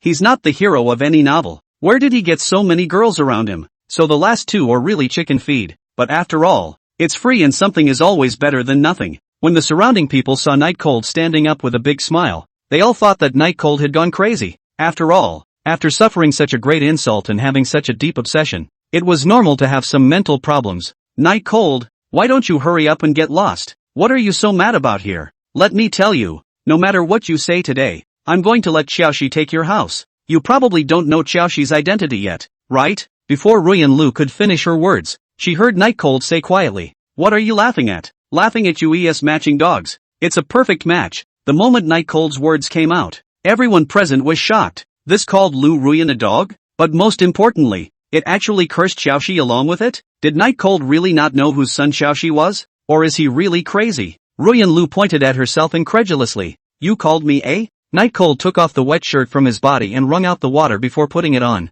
This scene attracted all the girls around to obsess as much as possible, even the furious Lu Ruyan. They felt that Night Cold had become so much more handsome in an instant, and there was an inexplicable attraction that made their hearts pound. Completely unable to stop, it took Ruyan Lu's extreme anger to manage to keep her sanity. Putting the wrung-out shirt on, Night Cold's angular face lifted slightly, and the corners of his mouth turned up slightly as he said, Aren't you a? You obviously have a boyfriend and still hook up with other men. Calling you a whore is light. You're just a who's as good as anyone. You. What did you say? Ruyan Lu pointed at Night Cold and was slow to speak. Right at this moment, a group of black-clothed men came up from nowhere and surrounded Night Cold. Xiaoxi stared at Night Cold with an expressionless face. Kid, if you obediently walked away just now, you can still suffer less physical pain today. But now, You don't have a chance to walk away even if you want to. If I don't break both of your legs, I won't be called Bridge. P.S. Don't call out rookie authors. Woo hoo hoo. Chapter 64, Like to Talk? These people brought by Xiaoxi were originally meant to teach Night Cold a lesson, and it was a bit of a shame that they thought they wouldn't be able to use them just now. Now that Night Cold had taken the initiative to seek death, then he couldn't be blamed. Night Cold. Originally, I wanted to let you off for the sake of the gift you gave me, but you sought your own death and actually dared to scold me. Then I can only break your legs to teach you a lesson. Lu Ruyan put her bag behind her and looked at Night Cold arrogantly. Originally she wanted to be kind and let Night Cold leave, but Night Cold actually dared to scold her. And the scolding was so unpleasant, so it's just as well to go with the original plan. Spare me? Night Cold couldn't see any semblance of fear on his face, but rather a thick smile. It just so happens that I don't intend to spare you guys either. Since so many people have come, let's do it. Seeing Night Cold's bashful demeanor, the surrounding students were a bit shocked. I didn't expect Night Cold to be such a person. I really didn't see it before. But this appearance of Night Cold was what completely enraged Xiaoxi and Lu Ruyan, because in their opinion, it was only right that Night Cold should be so scared right now that he would immediately kneel down and beg for forgiveness. He shouldn't be so blasé. Since you're looking for death, I'll satisfy you. Don't say that I'm bullying you. I can beat you up all by myself. Let you know what happens when you mess with me. Hashizashi took his suit off, revealing his wide body. This kind of muscle was obviously worked out, and there was a lot of fat on Xiaoxi's body. The block was very big. Even if the jacket was taken off, it still stood in front of Night Cold like a big mountain. Originally, Xiaoxi himself was not going to do anything, but he really did not expect Night Cold to actually have so much guts. How dare you provoke him? With so many people present watching, he had no choice but to go on by himself for the sake of face, and he was convinced that he could win. After all, Night Cold didn't look scrawny, but he was a lot smaller than him. It's finished. This little body of Night Cold's. He won't be directly killed by Hashizashi, will he? I don't know, but crippled is absolute. Just don't know how many levels of crippled. Hey, Night Cold's life is finished. Night Cold himself is too stupid. Just walked away is not it? He had to get into a fight with Xiaoxi, and he even insulted Xiaoxi. It's strange if he doesn't clean him up. There was a lot of talk around him. Night Cold felt a section of advanced fighting techniques crossing his brain. His fists slightly clenched. At this moment, Hashirama appeared to him to be in slow motion. He could feel the direction of the wind blowing around him, as well as the sight of his classmates around him, and that feeling of being in control of everything was very good. As he rolled up his sleeves, Hashizashi scoffed, "Now get down on your knees and kowtow to me and I'll let you off the hook. It's only this one chance." Oh. Night Cold laughed helplessly. "Sorry, even if you kneel down for me, I won't let you go." Hashizashi burst into a rage. Eyes shot out dangerously. Lu Ruyan hurriedly added, "Break his legs, then cut out his tongue. Let him dare to curse me in the future." Lu Ruyan's level of venom caused the surrounding close-knit students to have a chill down their backs. One must know that Night Cold had swum in the extremely cold water for half an hour for her, and also gave her the most expensive gift of the day. Even if she really didn't like Night Cold, she shouldn't be like this, right? Lu Ruyan didn't care, looking proudly at Night Cold, wanting to see the fear in her opponent's eyes, but she was wrong. Big mistake. With just a glance, she was shocked and backed away. Night Cold's eyes were cold and scary, just like an emotionless robot, just looking at her expressionlessly. Why did Night Cold have such icy eyes? This question cannot be answered, but Lu Ruyan's brain slowly surfaced an ominous premonition. "Kid, get your ass over here," Hashizashi commanded to Night Cold from his high horse. Just when everyone thought that Night Cold was going to have his legs broken, Night Cold moved, so fast that it was almost impossible to see. It even left a residual shadow in place. Where are the people? The question had just risen in Hashizashi's mind when he felt a coldness on his forehead and a strong wind blowing toward him, and before he could figure out what was going on, a sharp pain came to his face. Boom! In just an instant, just a blink of an eye, Hashizashi's entire body flew straight out, crashing into the tree behind him, and blood immediately flowed out of his face. The crowd was dumbfounded by this scene. Night Chill, is this still human strength? Is this still the speed a human can have? Fast enough to make the stumps invisible, and powerful enough to send Hashizashi, who was nearly half his own weight, flying with a single punch. Is this still human? Lu Ruyan was even more frightened and directly kneeled on the ground, staring woodenly at Night Cold, as if in disbelief, and twisted her head to look at the back of Xiaoxi. It was only after realizing that Hashizashi was indeed collapsed under a tree, moaning helplessly and bleeding all the way down her face from some unknown part of her face, that she reacted to the fact that it was all true. The night is cold. Someone they had looked down on from the beginning actually did send Hashizashi flying. Night Cold's eyes were ice cold. Just now he was just a small test. After all, he wasn't very familiar with the power he had just obtained. but it was also beyond his expectations. He didn't expect it to be so strong. Originally, he thought it was just some tricks, but he didn't expect a substantial increase in strength and speed. Squeezing his fist and lowering it again, Night Cold walked towards Xiaoxi with stern footsteps. The crime he had just suffered was not something that could be cancelled out by this punch. Seeing Night Cold walking towards him, the just unbeatable Xiaoxi immediately shrank back,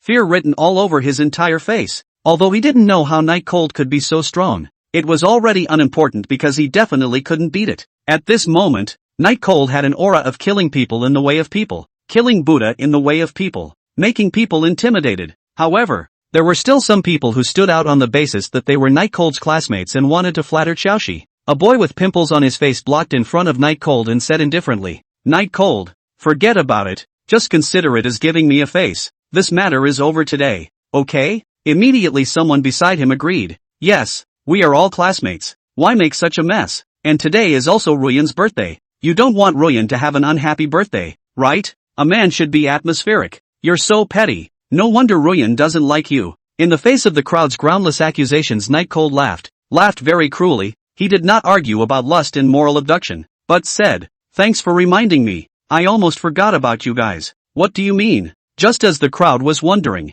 Night Cold slapped the man in front of him in the face, and several teeth and blood flew out. And the pimple man didn't even shout, he was directly knocked out, lying on the ground, bleeding out continuously. "Didn't you guys curse me so hard just now?" "Now," Night Cold said, "we'll just speak a few people all ear slaps served? Those people are scared out of strength, can only be slaughtered." Chapter 65. Are you a good fighter? Power is everything. In just 1 minute, the people present who had just followed the mouth of the Night Cold were basically all nosebleeds, and even the ones who cursed so hard that their teeth were knocked out. At this moment, Night Cold was like a different person. The gentleness from earlier was half left. Only tyranny. This time is to teach you guys a lesson. If there is a next time, there is no need to keep your tongues. After Night Cold finished speaking, he no longer cared about those wailing students and headed towards the west side of the bridge. At this time, Hashizashi also finally reacted and shouted, "Quickly stop him. Foster, what are you guys doing?" In an instant, the people brought by Xiaoxi once again surrounded Night Cold.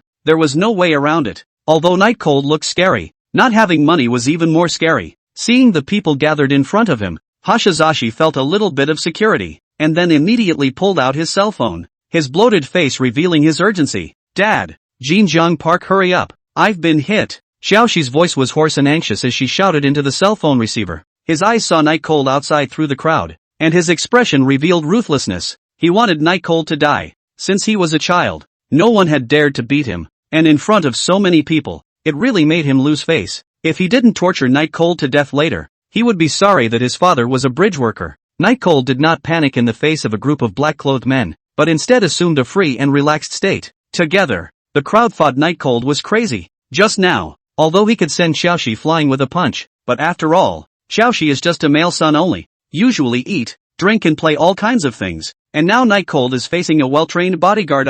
Even one of them was probably too much to eat, and they actually dared to let all of them go together? Isn't that a death wish? But because many of the students had just had their teeth knocked out and their noses bloodied by Night Cold, none of those present were daring to speak. "Don't beat him to death. Later I'll show him what happens when he messes with me." "Hashishi!" Hashishi shouted from behind. The bodyguard in the lead promised, and without further ado, he threw a punch at Night Cold's face. The speed was also very fast, and you could tell from the posture and the harsh angle that it was definitely a practiced insider. But it was too slow for Night Cold. Just when everyone thought that this person could steadily take down Night Chill, Night Chill was the one who moved, directly grabbing the fist that was coming towards him, and in one smooth motion, an over-the-shoulder slam, slamming the person onto the ground viciously. A mouthful of blood sprayed out from the man leading the group, and he lay on the ground, never able to stand up again. Everyone around them looked dumbfounded. I didn't expect Night Cold to be so powerful. It was actually possible to kill the leader of the bodyguards of the practicing family directly in seconds?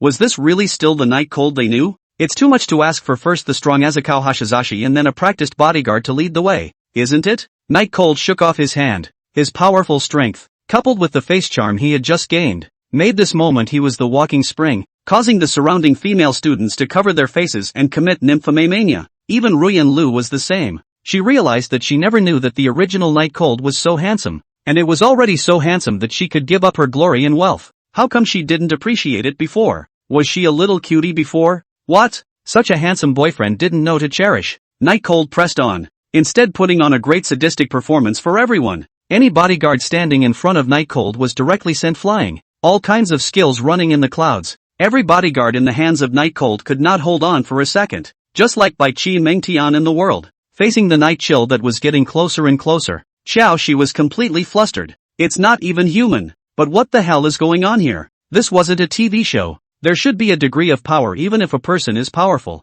right? Night Cold was completely at the level of a monster. Xiaoxi's face was in shock as Night Cold had already finished off all the bodyguards he had brought with him and stood in front of him. Aren't you going to break my legs? Come on. What are you doing lying on the ground? Night Cold's eyes were filled with cold teasing as he opened his mouth to ask. Lying on the ground. Hashizashi just wanted to get mad and dislike him, but before the words could come out, a sharp, drilling pain surged from his leg straight to his brain. Ah, my leg. No need to doubt. It was Night Cold who did it. One of his feet stepped hard on Xiaoxi's knee. From the angle of the bystanders, the knee was sunk directly into it. It is estimated that the bones are broken. Night Cold stared at Hashizashi at his feet with disdain, holding him down to keep him from moving around due to the pain. To break my leg, and as a result, your own leg broke first. This is not keeping your word, and those who don't keep their word should break another leg. Night Cold laughed cruelly, very cruelly. Xiaoxi was sweating profusely and was already close to being deflated, but when he heard Night Cold's words,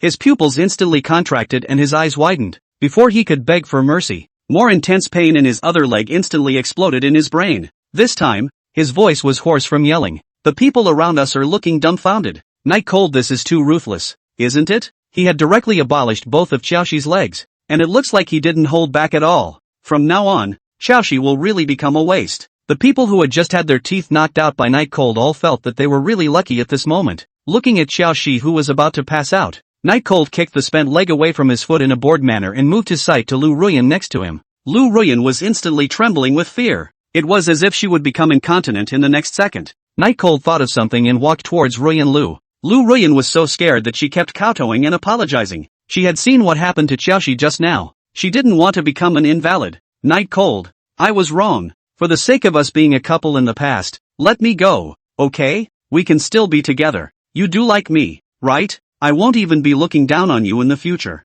Ruyan Lu was saying whatever came to her mind. However, Night Cold didn't pay any attention at all and just reached out and picked up the bag beside Ruyan Lu. To the amazed eyes of the crowd, it was thrown into the river. You don't deserve a gift from me yet. Night Cold looked at Ruyan Lu with an ice-cold sight. You should be glad that I don't hit women, or else I would have killed you just based on what you did to me before. Yes. Ruyan Lu nodded her head in a hurry. Just then, the frantic voice of Hashishi came. Night Cold, I'm definitely going to make you pay. The voice was hysterical, with madness and recklessness. Night Cold looked his eyes over. Xiaoxi's eyes were bloodshot. Maybe he couldn't accept his crippling, and now it didn't matter what he was doing. You don't want your hand either? Night Cold asked. Half afraid, Xiaoxi said grimly, don't think you can be lawless just because you can fight. This is the Sea of Flowers. Power is the root of everything. Can you still kill all of Hanahai's army? Night Cold was silent. Bridgestone continued. I'm telling you, I'm not going to kill you easily. That would be too cheap. I'm going to go through my dad's connections and get the school to expel you first, then get the convenience store you work at to expel you, and take your house away without spending a penny. The Sea of Flowers is just so big that there isn't one, and people won't even want you if you go to wash dishes. You'll just have to go and grab food from the beggars to eat and end up dying in the gutter. It's because my father is the real power in the in-group. That's my bottom line. Chapter 66. It's the goddess of darkness. And we're saved. At this moment, the students who had just had their livers cracked and were terrified of Night Cold to the extreme began to come back to their senses. Right, Night Cold even in the ability to fight, but is only a small rural children. No power. No power. Food is a problem. Why dare to be arrogant in front of them? How dare he make a move, or even break Hashishi's legs? Knowing that Xiaoxi's father is considered a small powerful figure in a behemoth like the in-group, what makes Night Cold dare to do this to Xiaoxi's? Can this Night Cold be more powerful than a gun? In being able to fight 10,000 people? I was almost bluffed by him just now. Don't even call the police. Today I just want to see how Night Cold dies. It's going to be great, although it's a bit unexpected. Night Cold's ending today still won't change, and it will only get worse. I just don't know how Xiaoxi's father will treat Night Cold when he comes and sees his son's legs broken. Power. This Night Cold has always been fighting against something, but it is always overrate. There is no possibility of shaking it anymore. Night Cold's fists were clenched and his teeth were clenched. Why was it that when he just wanted to live his life quietly, there were just people who didn't want to do what he wanted? Why? Xiaoxi dragged his already crippled legs and leaned against a tree, looking at Night Cold cruelly. Now you know you're afraid? It's too late. Just now I've already called my dad to come over and will be here soon. You're finished. Ruyanlu also looked at Night Cold painfully. Just now, Night Cold didn't make a move on her. Not only did it not exchange for the slightest bit of gratitude from her, but instead, it made her hate Night Cold even more. Just then, since there's no room for maneuver, then I'll simply kill you straight away. One life for one life. What do you think about that, Lord Xiaoxi? Night Cold's eyes flushed red as he stared deathly at Hashishi. Brassy laughed out loud. Ha ha ha ha ha ha ha. I've been a wreck for a long time. Kill me if you have the guts. When my father catches you, you will definitely die without a burial place. Nope, it's a life worse than death. Although Xiaoxi's words were spontaneous, the fear in his eyes was still captured by Night Cold, which was in fear. Night Cold smiled and slowly walked towards Xiaoxi. Every step was like stepping on Xiaoxi's heart, making his heart and soul tremble. You still really want to kill me? Xiaoxi's fear was already completely exposed. He didn't expect Night Cold to actually be this crazy, actually really intending to kill him. Night Cold, are you crazy? Seeing Night Cold walk in front of Xiaoxi, Lu Ruyan yelled, you'll only push yourself into the abyss of doom. It won't do you any good. However, Night Cold was half ignoring it, and instead stared at Xiaoxi with a deadly stare. I hate it when people use their power over me. Don't you plan to kill me anyway? Then it's not a loss if I kill you before that. Night Cold grabbed Bridge West's collar and lifted it up a little. Don't you dare! Hashizashi roared, but the response to Hashishi was a resounding slap in the face. With that, Night Cold choked Hashishi's neck to death, his arm muscles bulging high and very hard, as if he really intended to strangle Hashishi to death. The students around this one looked stunned. Is Night Cold crazy? Actually planning to kill Xiaoxi for real? Regardless of what happens to the responsibility follow-up, just the matter of killing people is out of reach for regular people. After all, people killing people nowadays can only be touched in the movies. 99% of the people in the room wouldn't dare to kill a chicken, let alone kill someone. And it was obviously just a birthday banquet, just a midway entertainment program to tease Night Cold. But why did it turn out like this? At this time, the Night Cold seems to be surrounded by black gas, so that the surrounding peoples do not dare to approach, afraid of being affected by the fish. Xiaoxi felt that he had difficulty breathing and lacked oxygen in his brain, and kept using his hands to break Night Cold's fingers. But because of his powerlessness, Xiaoxi, who looked much bigger than Night Cold, couldn't shake Night Cold at all. Night Cold's gaze was firm. He knew that he had broken Xiaoxi's legs, and Xiaoxi would never let himself go no matter what, and since he was going to die no matter what, he would never choose to flatter. If we're going to die, we're going to die together. Hashizashi, everything that happened today was forced upon me by you. If you hadn't insisted on humiliating me, I wouldn't care if you were with Rian Lu. You brought this on yourself. Not only did Xiaoxi go to his head, but Night Cold also had his blood and courage rush straight to his head. The unfair treatment received everywhere after coming to the Flower Sea exploded out at this moment. Night Cold shouted frantically, a life for a life. Although it's not worth it, but I'll switch with you, old man. Just when everyone thought that Xiaoxi was really about to be strangled by Night Cold like this, a voice came from not far away. A life for a life? Your parents' lives aren't lives? Your friend's life is not a life? Your relative's life is not a life? Night Cold immediately froze. The surrounding people followed the line of sight and realized that there was a middle-aged man walking quickly towards this side, surrounded by many bodyguards. The man's face was very ugly as he came to the center of the birthday banquet and looked around, surprised, because so many of the bodyguards that he had assigned to his son had actually fallen, and his precious son was still being choked to death, and he was about to die. The visitor was none other than Xiaoxi's father, Xiao Gong, the real power of the in-group. Little, hurry up and let go. Night Cold gritted his teeth and didn't let go, but he also didn't dare to continue to exert himself,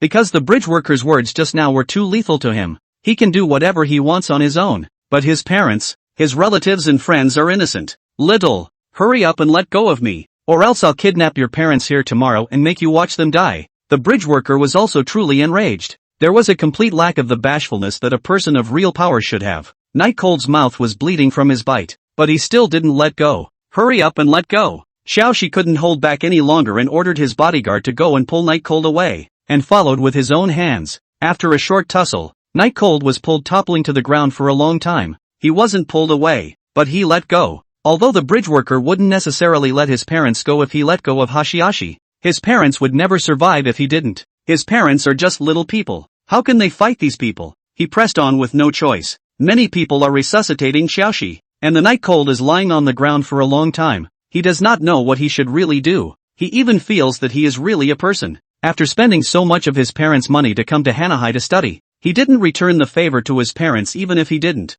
But he also got into so much trouble. The powers that be are untouchable. If you do it all over again, bear with it. Little, I will let you die. I'll let your whole family die. You wait. The bridge worker was very distressed to see his son's weakened appearance and cursed at Night Cold, who was lying on the ground. Night Cold's hands trembled, teeth clenched. The hands scratched 5 bloody marks on the ground. Why is that? Why don't we just kill them all? Right at this moment, Night Cold's brain cleared up, but he realized that there was no more sound around him. As if the world had gone silent at this moment, he subconsciously looked up, only to realize, a young girl wearing a long black dress, with a strong air of superiority, like a dark goddess in the dark night, walked slowly toward him surrounded by her men. Chapter 67, Njisa. The young girl's aura was simply too strong. Even a bridge worker was just like an overrated mole cricket in front of her. No one knew this beautiful maiden who was as beautiful as if she had come from fairyland. But when everyone's eyes fell on the maiden, they were ashamed of themselves, thinking that they were all doing a great disrespect by eyeballing each other.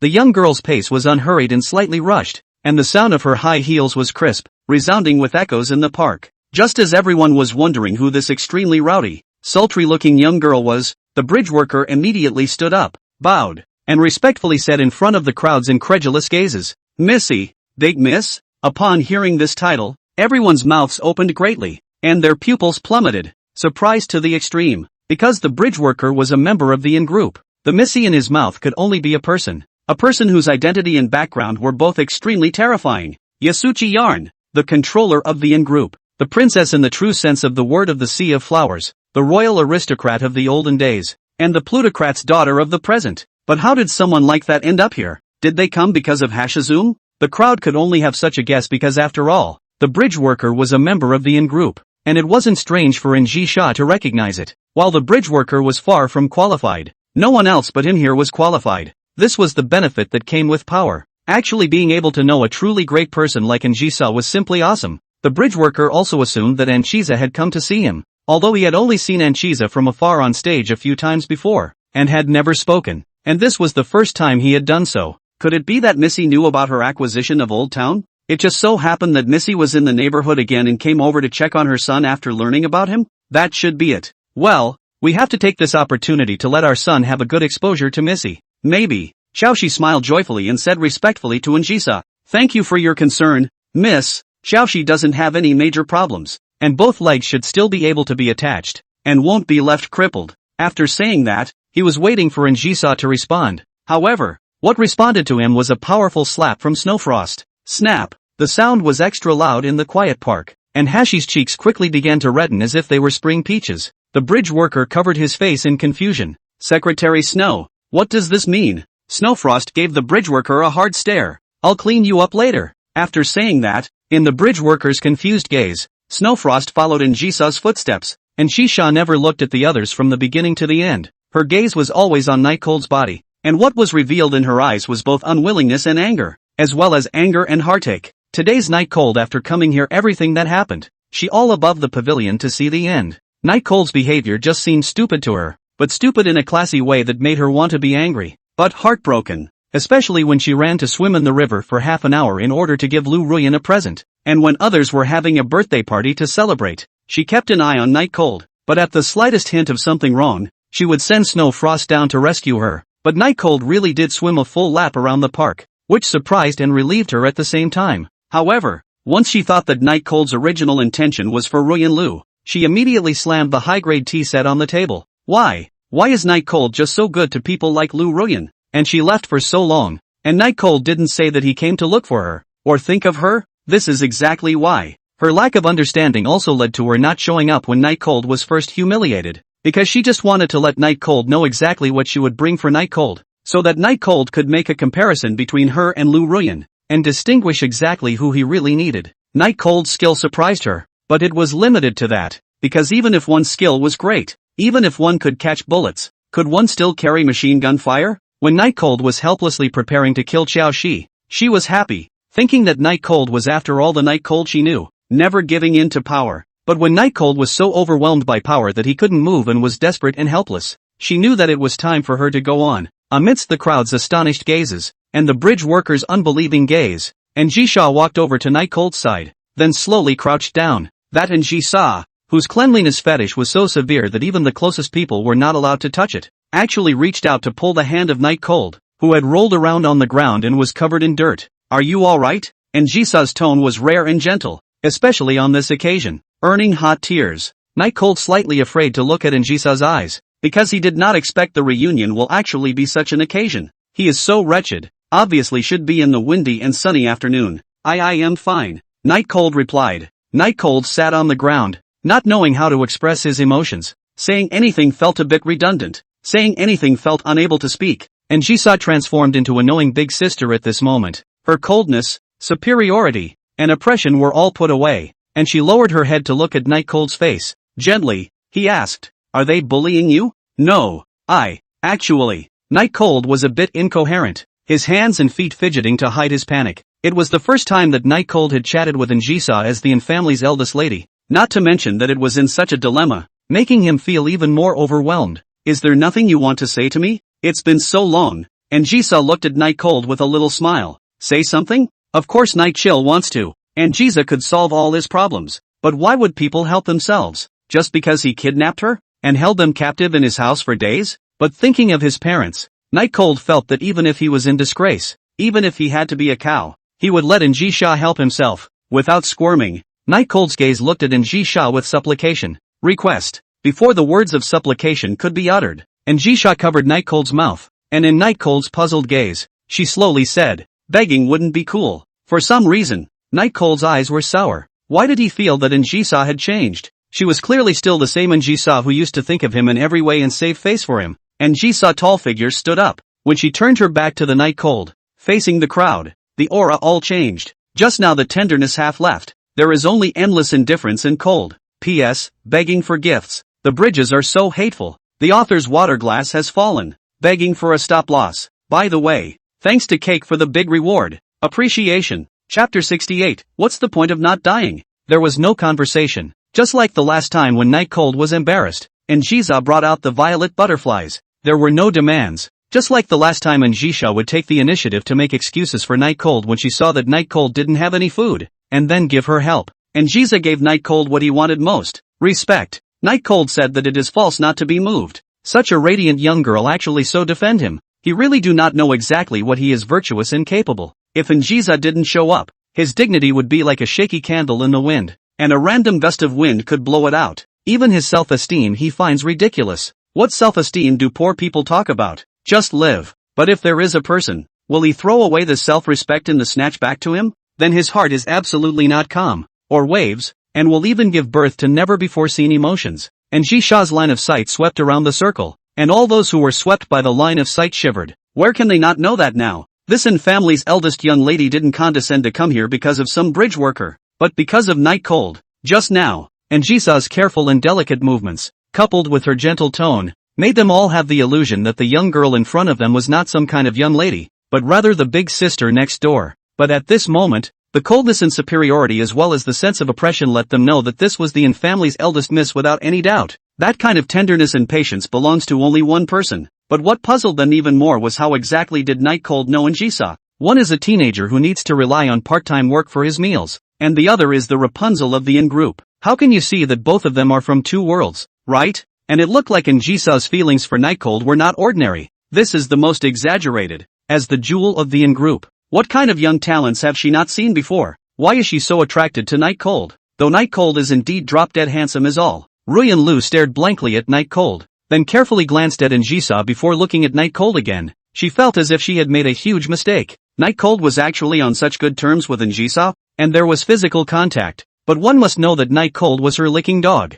However, how high was Ji-sa's status? Even the most envied celebrities of hers could probably only look up to Ji-sa. Is Night Cold that good? Ji-sa's various behaviors set off the things Lu Ruyan used to do like little cuties.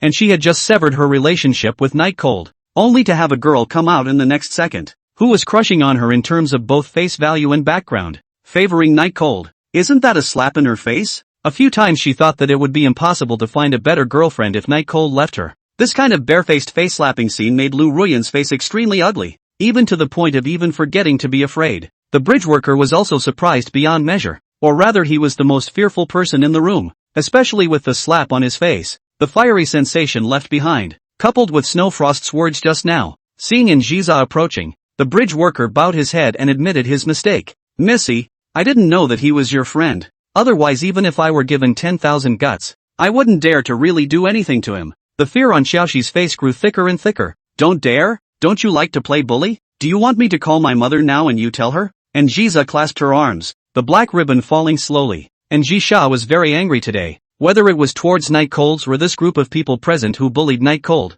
But Night Cold couldn't move after all, so he could only throw all his anger at these people. Or maybe it was the night chill that gave her the most gas. Hearing Anjisa say that she wanted to call the family's family head, the bridge worker waved his hands and stammered in shock. I dare not, dare not. It's just a small matter. Don't alarm the family head. He was aware of how high the family's head of the family expected Anjisa to be. When Anjisa had just reached adulthood, he handed over the group to Anjisa to take care of, but instead delivered it with full authority. Keep in mind that Anjisa was still in school at that time, so for Anjisha's request, the head of the family usually wouldn't refuse. Moreover, he knew more than anything else that the family head, as a woman, could carry the entire family, and that means was not something that could be compared to an ordinary person. If this call goes out, not to mention him and his son, I guess the whole bridge family will be affected. Anjisa stared at the bridge worker and sneered before giving Snowfrost a look. Snowfrost immediately understood the meaning of her own great lady, and sent someone to set up Xiaoxi, who had collapsed under a tree and had just recovered a little, to the edge of the creek. Missy, what are you planning to do? My son is very weak right now. He can't withstand this kind of tossing and turning. Xiaoxi was at a loss for words and panicked, but still didn't dare to step forward to rescue him. After all, as long as Anjisha was present, then everyone's life and death would be decided by Anjisha, and it was not something that could be swayed by anyone else's will. Just now Night Cold soaked in the water for half an hour. For the sake of you being a veteran employee of the group, your son only needs to hold out for 10 minutes. Hold out and I'll let him go. Anjisa said cruelly. These words actually made Night Cold, who knew Anjisha's character, a bit uncomfortable. Because with Anjisha's character, how could the punishment be halved? It should be double the punishment even if you don't kill her outright, right? Let's say we get Brassy to stick around for an hour. Night Cold cannot figure out. The bridge worker is extraordinarily happy. Today this matter he thought at least bridge west to waste here. But now look, Miss still intends to show mercy. Well, the temperature of the water, while certainly cold, was not fatal, but when Hashizashi was thrown into the water, he was completely dumbfounded, and the illusion that he had just felt that he could get out in one piece was completely gone, because the two bodyguards threw Hashizashi under the water and then held his head under the water. This was going to make his son hold his breath for 10 minutes? How is this possible? Seeing that Xiaoxi kept flopping in the water, Xiaoxi immediately stepped forward and said in disbelief, Eldest miss, what are you doing? Why are you pressing my son's head in the water too? My son will die. Because of the excitement, so Hashizashi took 2 steps forward and was within a meter of Anjisa. This distance was already offending Anjisa. Snowfrost didn't hesitate, and directly stepped forward and threw Hashizashi out by lifting him up. The 2 bodyguards in the back directly break both of Hashishi's legs to prevent him from offending Anjisa in the process. Ah! The bridge worker's pig-killing screams resounded through the park. Anjisa laughed disdainfully. It will die? What's the point of not dying? Do you think I'm here to play house? Listening to the words that were like the timbre of a fairy, but more cruel than the devil, everyone around them had a chill down their backs. Chapter 69, What's the secret? Everyone around them was shocked at Anjisa's ruthlessness. It was hard for them to imagine that Anjisa was actually a freshly minted student about their age, and that her methods would actually be so ruthless, saying kill and then killing. There was absolutely no hesitation at all, and there's a little bit of bad taste in giving the bridge worker despair first when he thinks this thing can just go away. Night Chill was also a bit shocked, but he was a bit used to it after seeing Anjisa gun down 2 bodyguards in the first place. It was just that at this moment, although he was grateful inside, he suddenly remembered the time when he had mocked Anjisa for her love of feeding others to the fishes in the sea. At first, he didn't know Anjisa's true identity, so he thought that Anjisa was joking or verbally speaking. But now he knew that Anjisa really didn't talk nonsense in the first place, and that she just likes to throw people into the sea and feed them to the fish. I wonder if there will be a bridge later on where Anjisa is going to throw him into the sea in order to prove it to him. Let's hope she forgets about it. Night Cold muttered with a bit of afterthought.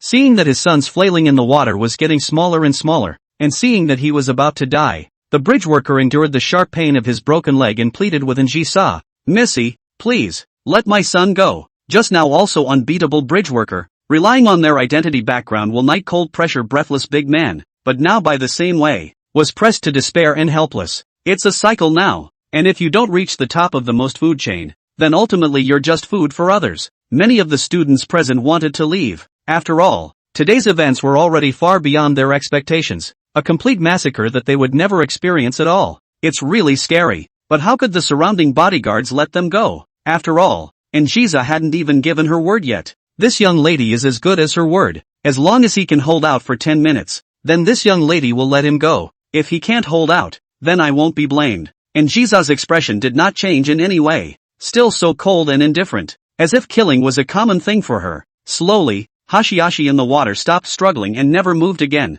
From life to death. It was just a little over 2 minutes. The bridge worker slapped the ground in pain. How could his son be so stupid? Who could he have messed with but the night cold? Who had Anjiza as his backstage? An agonized wail escaped his throat, but even in his agony, the man in the water couldn't hear him. Some of the timid people around them covered their eyes. They couldn't believe that Hashizashi had actually died just like that. The people who had just scolded Night Cold had round eyes at this moment, fearing that Anji would find them in trouble. Lu Ruyan's pupils contracted. She didn't expect that today was just her simple birthday banquet. Her own dependence, her own backing was actually gone just like that. Shouldn't they be the ones to humiliate Night Cold today? Why did this happen? Hearing the bridge worker's cries, Anjiza's brow furrowed slightly. Pull it back. Throw it in the sea and feed it to the fish. It's noisy. Desperate bridge worker dragged down. Only the bloodstains on the floor indicate that he was indeed present a moment ago. Once again, the surrounding students were startled. Even the bridge workers have to come along? You can't be that brutal.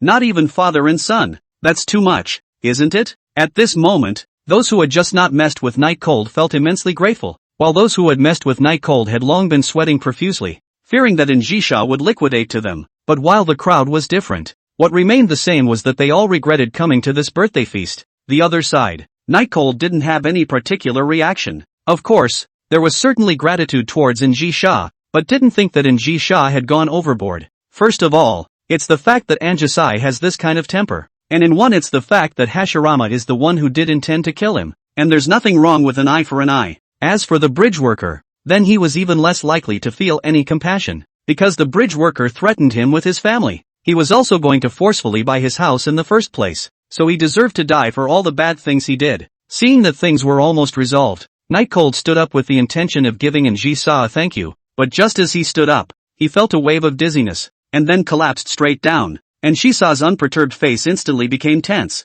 Fortunately, Schwefrost pulled Night Cold in time. Otherwise Night Cold would have collapsed on the rocks. What's wrong with you, Night Cold? Wake up! And Jisa walked over and shook Night Cold's shoulders in a panic. But there was no half response. Night Cold's eyes were still closed tightly and his breath was like a swimmer. And Jisha's tense look was completely different from the cold brutality of a moment ago. It was like a different person. Snowfrost spoke up. The Night Prince should have just soaked in the water for too long and developed a high fever. Missy doesn't need to worry too much. And Jisa's face looked a little better when she heard this. Hurry up and get to the hospital. Don't freeze. After Anjisa ordered, Snowfrost agreed and carried Night Cold towards the black sedan. Snowfrost was also ready to follow, but a bodyguard leader next to him asked, Missy, what about these people? One moment, the hearts of everyone present were in their throats. Was it finally their turn? And Jisa wouldn't even let them go, would she? Fear gradually spread through the crowd, maximizing their regret. And Jisha coldly glanced at the crowd and said in a clear and cold manner,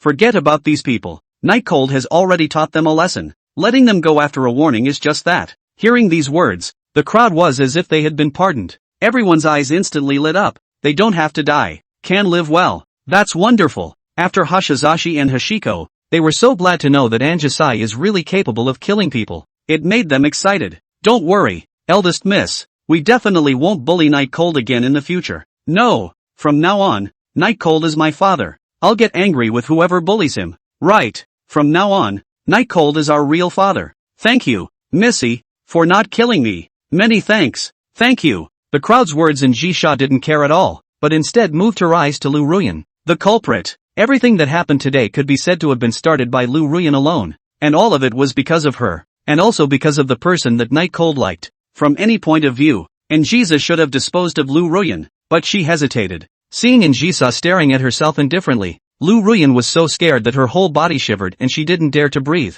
afraid that she would end up like Xiaoxi. Just as he was about to open his mouth to beg for mercy, Anjisa turned around and left, leaving behind only one sentence. Bring it back. There was no follow-up, no order to do anything to Ruyan Lu. Her footsteps were slightly hurried towards the black sedan containing Night Cold, and Jisa wanted to get all the preferences of Night Cold from Ruyan Lu. And she was also curious why Night Cold would like Ruyan Lu so much. Was there any secret in it? Chapter 70, No Talking About Other Girls. A spacious hospital room in which there was no clutter of mechanical sounds, only the gentle sound of a fresh breeze blowing through. The sun was shining nicely, as if it had gathered all the sunlight in the entire sea of flowers, and it was still warm and cozy in November. In the hospital bed, Night Cold woke up leisurely. The white ceiling with its ornate chandeliers made it hard for him to tell where he was for a moment, or even if he was still alive. When he came out of his trance, a sharp dryness in his throat immediately hit him, as if he were burning, and it was very unpleasant. Coughing twice, Night Cold tried to struggle to get up, but his weakness and dizziness made him brace his hand and slow down for a long time.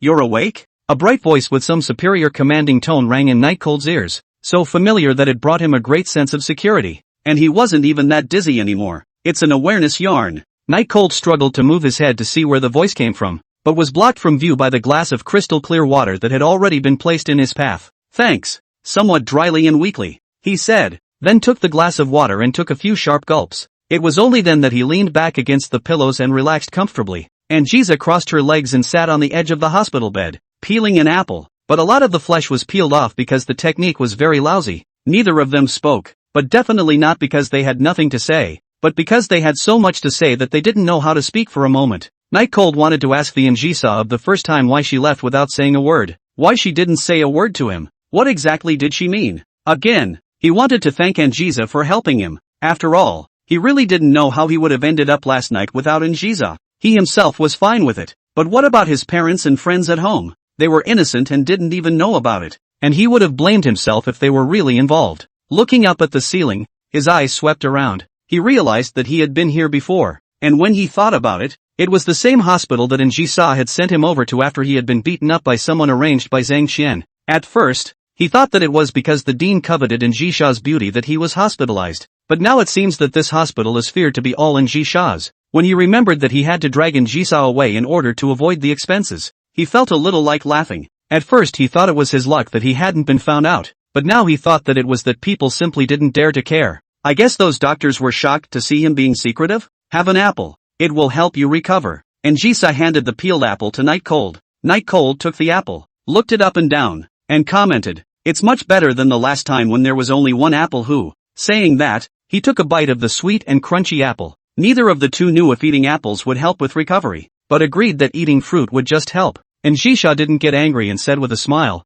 "This young lady personally peeled an apple for you, and you still don't know enough? I dare not." Two words that drove away the little separation between the two. Maybe nothing ever changed between the two in the first place. Just too much thinking. Seeing the corners of Night Cold's mouth slightly upturned, Njisa couldn't help but ask curiously, "You're happy? Is it because you know that even if I am the family's eldest miss, I am still willing to get involved with you?" Night Chill froze for a moment, realizing that this point he had never realized seemed indeed worthy of his happiness. Well, what, isn't it? After knowing that Night Cold was fine, Njisha's attitude gradually changed back to what it used to be, sometimes cold, and her patience with Night Cold was very limited, but that's just the way she is. Someone who was originally heartless suddenly has someone she cares about, and having never experienced a relationship before, she doesn't know exactly what to do to make it right. Night Cold replied, "While this is indeed something to be happy about, it isn't." "Oh, so what's the reason for being so happy? Knowing that you're not dead?" Njisa asked again with slight disappointment. Night Cold's intense admiration for who she was hadn't changed, which made her both happy and unhappy. Happy that Night Cold's character passed, unhappy that he could not enjoy the admiration from Night Cold. "It's tangled. I remember when I came here because of Zhang Qian, and at that time, I was still stupid enough to think that I couldn't afford to pay the hospitalization fee and had to run away in a hurry." Night Cold with a smile left his teeth marks on the apple again.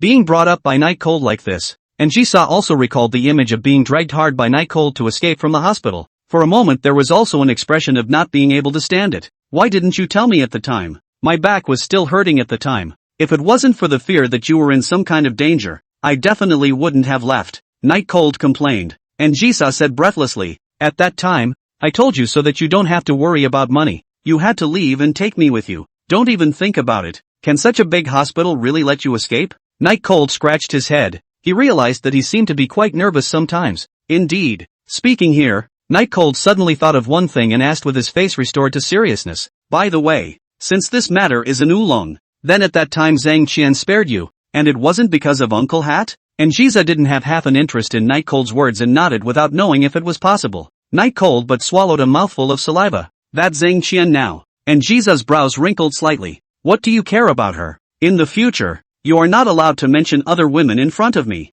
Just now. And Jiza felt that she had hinted enough to make Night Cold stop mentioning other women. She hated Night Cold mentioning other girls in front of her. But it turned out that Night Cold was still nervous enough to ask. She remembered that when she first read Night Cold's diary above, it was written that he didn't like strong women, and it was also written 3 times. So when she was in contact with Night Cold, she was trying to restrain herself as much as possible. But that's just the way she is. It's not restrained. From the moment Jiza threw away the bento of Yen Bunny Rabbit, Night Cold knew exactly what kind of person Jiza was. So at this moment, facing Jiza's sudden strength, he didn't show too much panic. I'll just ask her how she's doing, because after all, it's not because of Uncle Hat, and you were fine that day. I'm just curious. Night Cold threw the apple hooch into the trash, and Jiza helplessly clasped her hands. She really admired her patience with Night Cold. If it was someone else, she probably would have already dropped her things and left. She's fine now, in a place where no one can find her. Speaking of which, Jiza didn't intend to let Zhang Qian go easily, but these days she had been focusing on Night Cold's situation and had little time to spare. So where Zhang Qian was, she really didn't know. And Jiza's tone wasn't very good, like she was saying it with extreme reluctance. Night Cold knew that Jiza didn't want to talk about other people, even if the content had absolutely nothing to do with issues between men and women. Silence falls on the ward. After a long time, when a breeze blew into the room, Night Cold said sincerely to Jiza, "Thank you." Chapter 71, for Royan Lu, chatting with Jiza in a haphazard manner, having slow reflexes, looking a bit stupid, and even pissing Jiza off. All of these simply because Night Cold didn't know how to thank Jiza. He didn't have anything. If he had money, he had more than $10 million, but for Jiza, even if he gave her all of the $10 million, it was estimated that she wouldn't even look at it more than once, not to mention happy. So Night Cold was torn as to how exactly he should say thank you, but after thinking about it, he didn't come up with it in the end, because the actual thing Jiza pressed was not lacking at all. But one can't help but make a gesture, and in any case, it's better to give thanks first.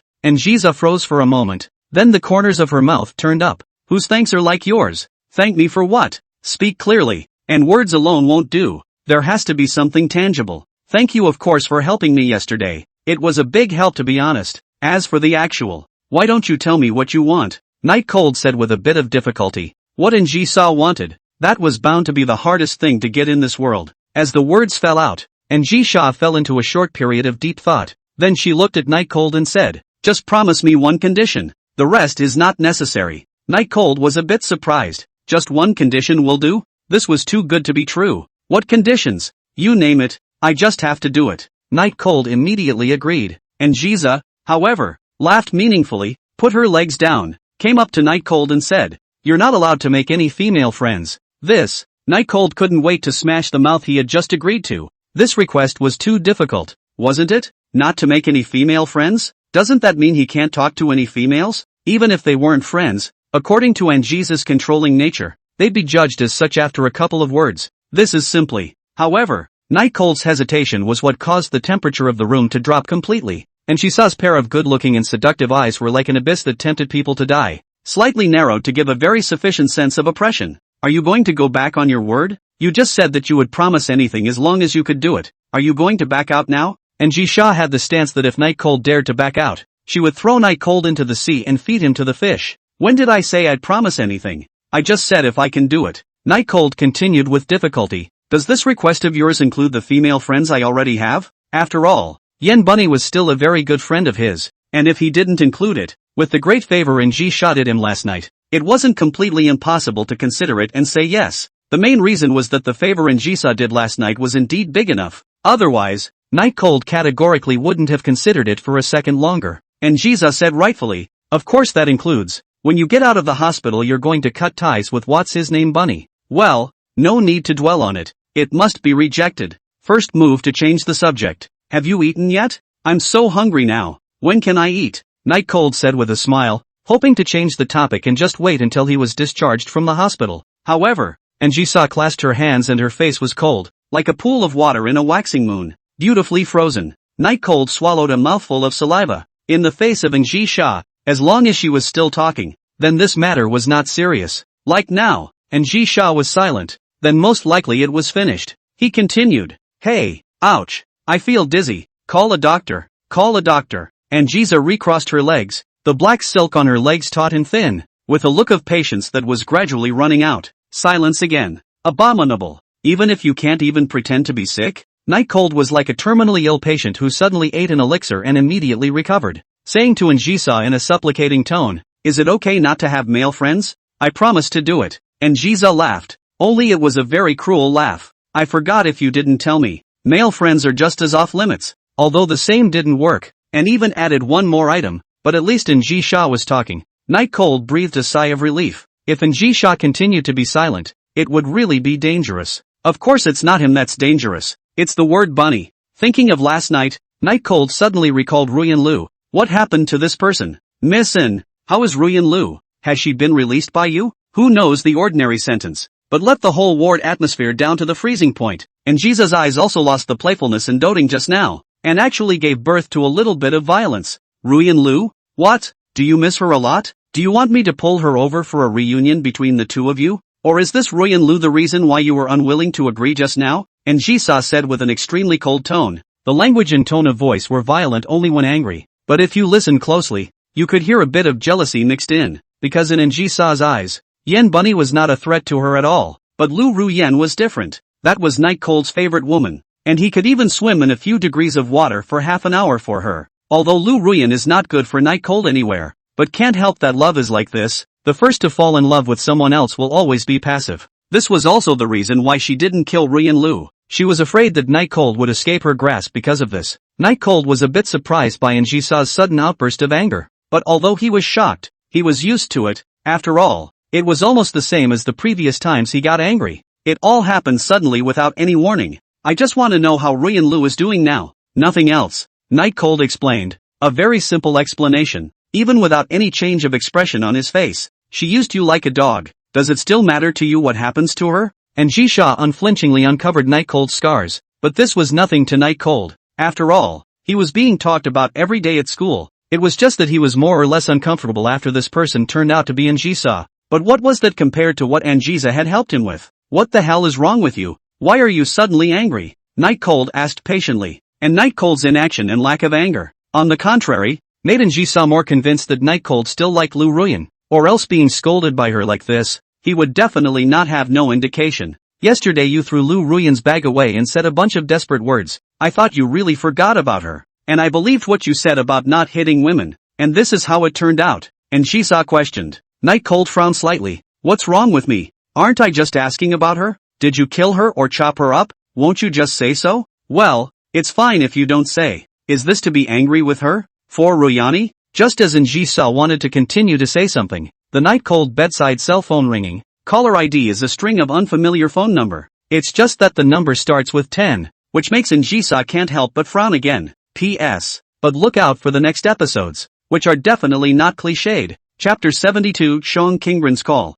The ringing of the phone in the room where the atmosphere was a little strange caught both of them a little off guard and they fell into silence. And Jisha thought that Night Cold had only just recovered and was now cultivating his feelings. So how could he completely reveal his character all of a sudden? And Night Cold felt that he should have been more patient with Njisa as she had done him a great favor last night. Apparently both felt they had just lost their cool a bit. The ringtone rang for more than 10 seconds, and seeing that Njisa did not say anything and looked out the window without knowing what she was thinking, Night Cold picked up the cell phone. The odds are it should be a sales call, right? With this thought, Night Cold picked up the phone. However, before the words were spoken, a cool and indifferent voice immediately came from the other end of the phone. You'd better be sleeping, because the punishment for being lazy in your sleep will be lighter than not answering my calls. The voice was very pleasant to the ear, but the emotions mixed in it were still captured by Night Cold, and coupled with the fact that he judged the owner of the voice in a split second, he was a little flustered for a moment. It wasn't that he was afraid of Shang Qingren, but just now Njisha had said that he wasn't allowed to have any female friends,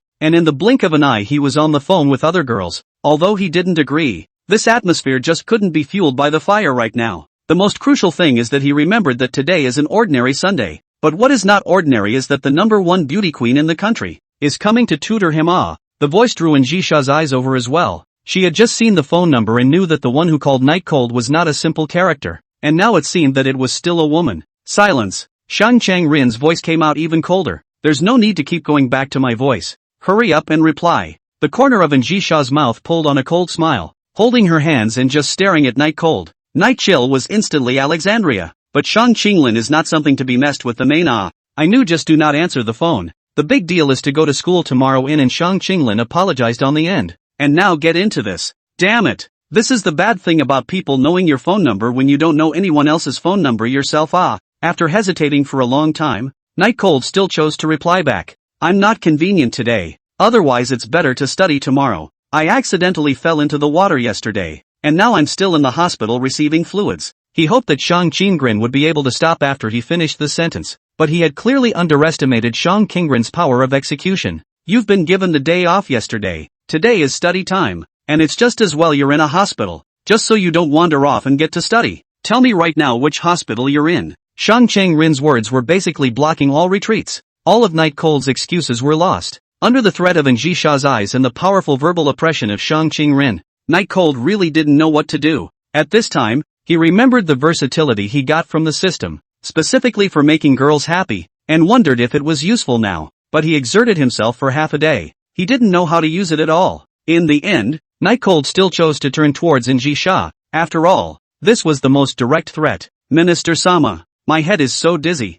I have a terrible fever. Why don't we just forget about it? I'll come and double my studies tomorrow. No, but I'm too dizzy to learn. A little bit of learning is a little bit of learning. Do you want to be laughed at by the group in the student council? Mock? Just the way Anna was scared in the haunted house. I could have mocked her just by moving out. So you're going to laugh at me too? Don't dare. The sound of packing up textbooks into a book bag came from Shang Qinglin's side, and after the zipper sound was pulled to the bottom, Shang Qinglin said in a tone that could not be refused, "Tell me your address right away." Night Cold was helpless, and even had the situation of facing a commander on the battlefield. But just when he didn't know what to do, Anjiza was the one who spoke. The hospital at the bottom of the An's building, the exclusive medical room on the top floor. This was the exact address of the hospital? Night Cold stared blankly at Anjisha, not understanding why Anjisha had to tell Shang Qinglin the address, when clearly he was planning to reject it. But the one thing he could be sure of was that Anjisha definitely didn't have good intentions, as the flavor of the fireworks in her words just now was extremely strong.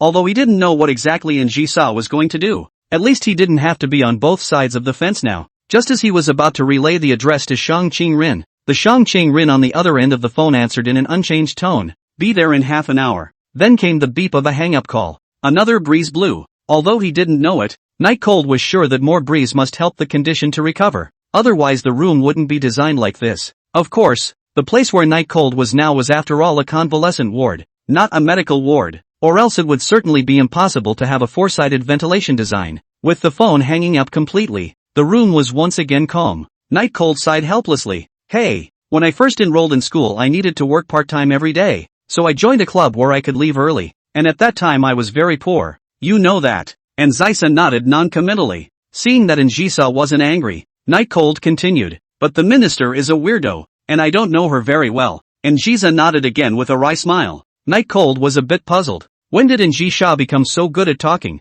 Continuing, he said, "Some time ago there was some kind of community struggle. It's simply childish to the extreme. I don't even want to get involved. But people are ministers and their family backgrounds are scary, so I can't do anything about it." Anjisa still nodded as she did just now, only the smile on her face became even more intense. Night Cold, who didn't understand a woman's heart, judged his words to be very correct through Anjisa's expression. Picking up again, he said, "Now you're making me compare my academic performance with some student council, and I'll have to study hard every day in the future. I just wanted to find an excuse not to study. It's all your fault." It was obvious that he was being relieved of his duties, but Night Cold just put on a reluctant face. After all, any more in front of Njisa, clearing the air with the other girls trumped everything else. Njisa finally did speak, even with a mischievous grin. "Shang Qinglin is a rare and beautiful girl. Are you really that reluctant? I thought you would be very willing." Njisa said meaningfully to Night Cold. Night Cold was shocked in his heart. It seemed that Njisa had investigated pretty much everything around him,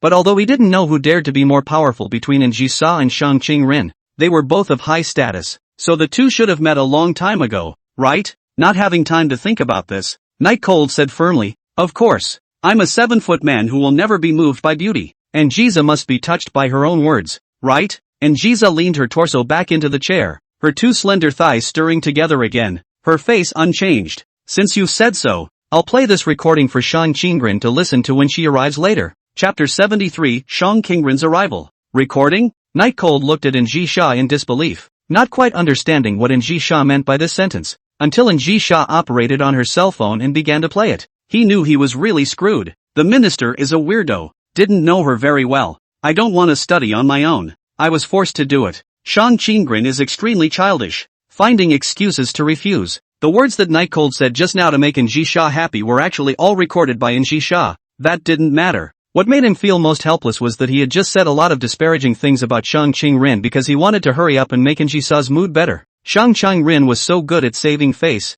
If she knew that she had said something so excessive, then wouldn't she really be finished? And on top of that, Anjiza was absolutely capable of doing such a thing, unlike others, who were most likely just joking around. She saw, you know, she and I are just normal ministerial department members. If you give this recording to her, I'm going to be purposely maligned by her in the club in the future. Night Cold still held a glimmer of hope that Anjiza could not play this recording to Shang Qingren, otherwise he didn't even know what Shang Qingren would do to him. However, for Night Cold's distress, Ji Sha immediately gave a solution. It's simple. Why don't you just quit the club? That way she can't control you, and it just cuts off any risk of possibly becoming friends in the future. This solution could be described as a clean sweep to the end. It was completely unforgiving, and was even a 2-for-1 situation for Anjiza. But for Night Cold, this is where resistance is needed.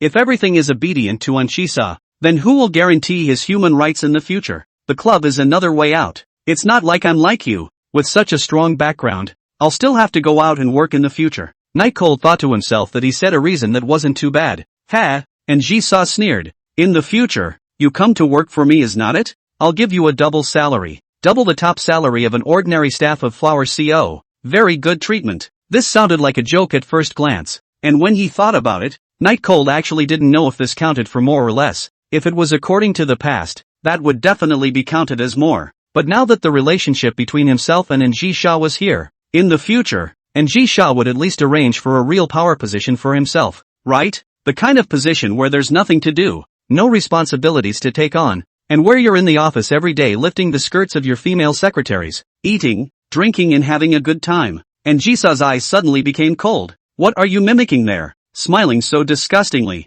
Night Cold came back to his senses. He realized that a small change in his expression would be noticed by Ji Sha. He thought himself to be relatively less obvious, and even a lot more restrained than before, but it doesn't help. I'm just imagining a good life in the future. Double salary, it's cool to think about it. Of course Night Cold wouldn't say out the dirty thoughts inside himself, and made up nonsense. And Ji Sha sneered. She knew that Night Cold was talking nonsense, but did not look deeper, because she thought that just now, Night Cold must have been imagining the image of herself being adopted by her. That's why her expression was so unpleasant. Time passes by. It had come to almost 10 o'clock in the morning. Because of what happened just now, both of them were thinking about their own things. Neither of them said anything, and the dean outside had been looking for an opportunity to come in and say hello to Ji Sha, but never waited for the chance because the star's Night Cold had been pissing off Missin. The dean outside waited for a long time to have this opportunity, but Night Cold had been making Ji Sha angry, and they didn't dare to come in when they saw that Ji Sha was angry, so they could only continue to wait outside.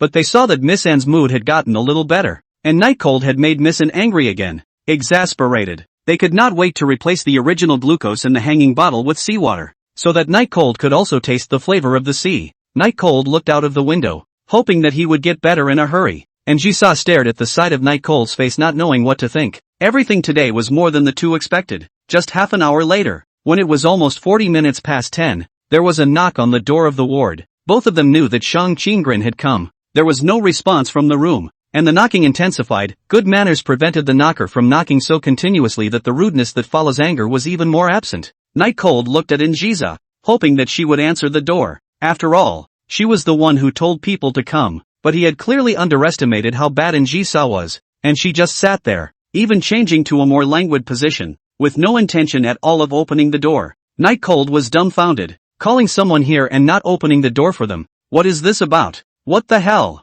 And Ji Sha was planning to give Shang Qingren a head start, just as Night Cold couldn't look away and wanted to remind Shang Qingren that the door was left open. Shang Qingren directly pushed the door to the hospital room open and then walked in with a ruffle of her hair. Not only Night Cold, even Ji Sha was also a bit stunned, not expecting Shang Qingren, who had been receiving intense etiquette training since childhood, To actually do such a thing as pushing the door directly into the house. It was an eye-opener. Looking at Shang Chang-rin, who entered the hospital room with an awe-inspiring pace, Night Cold suddenly felt that his heart appeared to have calmed down a bit. Today's Shang Chang-rin wears a very youthful literary flavor. The long, ink-colored hair that had been running straight down like a waterfall was beautifully tied into a double ponytail, and even though the complicated craftsmanship had been carried out on Shang Chang-rin's head, there was still not a single stray hair. The face was a little colder than usual, but it was still as exquisite as before, not as much because of the knitwear that had been added to her body for the cold weather. Today's weather was cold, and Shang Chang-rin had a light white jacket on with her warmth in place.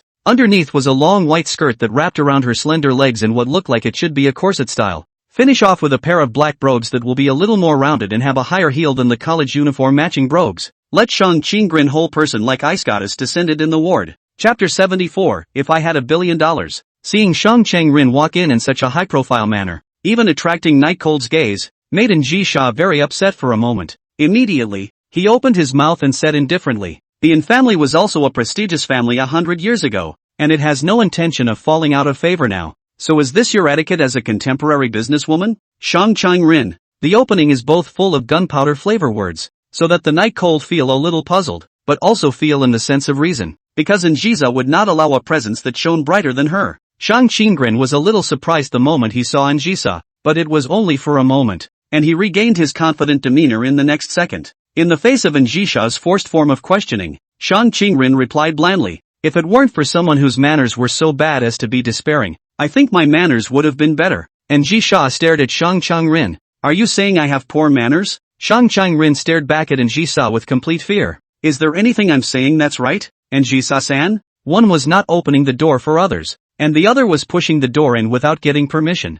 Although there was a back-and-forth karma relationship added, but neither was a big deal, right? Night Cold thought so. His dark analysis was not in vain. For the next moment the eyes of the two men fell upon his head, lying on the bed. Night Cold was puzzled for a while. What's wrong? Could it be that there is still something about me in this? But I didn't do anything. This kind of fight between big ladies, he could never insert himself into it, or else people could maneuver around, and he would surely die without a burial place. Tell me who doesn't have manners. Njiza stared at Night Cold with a smirk, seemingly determined to prove that she was better than Shang Chang-rin, and although the means were not honorable, it would be fine to win. This, even killing Night Cold couldn't have imagined that this could actually involve him. Shang Chang-rin, who was still expecting a reply from Night Cold, sighed when she saw Night Cold's appearance and took off her light jacket, revealing her white jade-like neck before hanging the clothes on the hanger. This kind of boring question, Njiza-san can ask him in private. I believe I can get a satisfactory answer. Shang Chang-rin said while took out his textbook and walked towards the other side of the hospital bed. Njiza stared at Shang Chang-rin with indifference in her eyes. Wouldn't Shang Chang-rin's words seem like she was being competitive? Night Cold cast a grateful look at Shang Chang-rin, but when his eyes came into contact with Njiza, he knew that he really had to answer this question today. In fact, such things as etiquette are made for outsiders. We are all friends. There is no need to talk so much. Night Cold's words could be said to have taken care of everyone. Shouldn't be a problem. When Njiza heard this, she just wanted to speak up. When Shang Chang-rin said indifferently, "Sorry, fellow student Night Cold, we're just very ordinary classmates. We can't be counted as friends yet." Njiza leaned back on the back of her chair, satisfied with Shang Chang-rin's answer, so she no longer dwelled on the question she had just asked, and Night Cold shrugged his shoulders, indicating that it didn't matter. Shang Chang-rin was like an exquisite porcelain doll sitting next to Night Cold, small and delicate, even more snow white in this cold winter. On the other hand, Njiza was like a poisonous rose with thorns. The whole person exuded the kind of temperament that tempted people to death was different from Shang Chang-rin's holiness,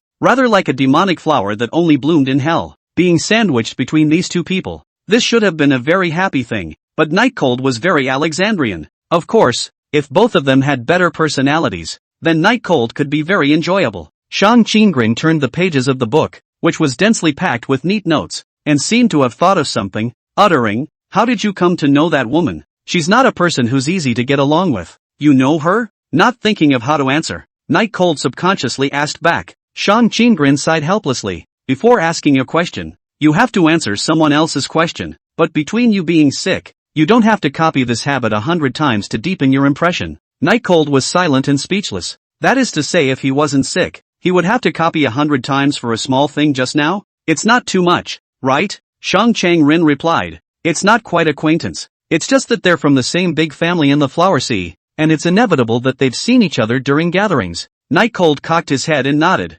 indicating that he had expected it, and Zysa glanced her head to the side noncommittally. Soon after, Shang Chang-rin started teaching Night Cold English according to the plan she had made. For Night Cold, a student who could consistently make it into the top 10 in the whole school, words couldn't possibly be difficult for him. So the first lesson arranged by Shang Chang-rin was almost without any mistakes. He wasn't joking though. His head was genuinely a little dizzy, after all that time in the water last night. Aha, Shang Chang-rin said with satisfaction. Your English is very good, but it's the grammar that's really bad. You have to focus on learning it. This will be discussed tomorrow when you come to school. Night Cold breathed a sigh of relief. Finally it was over. Doing this kind of thing in the hospital, I don't know why. It's really awkward.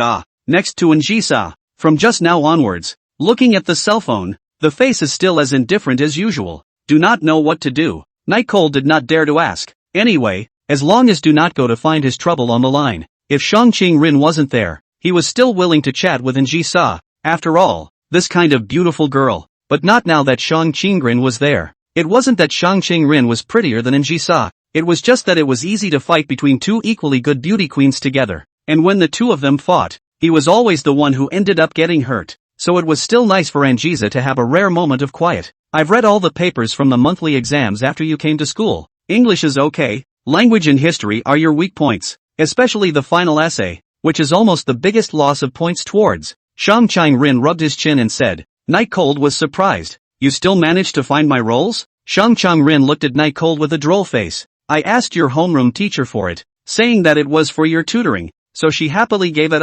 What's wrong with it? Nope. The capitalists of all evil, always privileged in all sorts of places. It's simply sinful. He's going to be a capitalist later too. Shang Chang-rin nodded and moved his eyes to the books once again. Languages aren't as rigid as math. Your mind can be a bit more open. My mind is very open.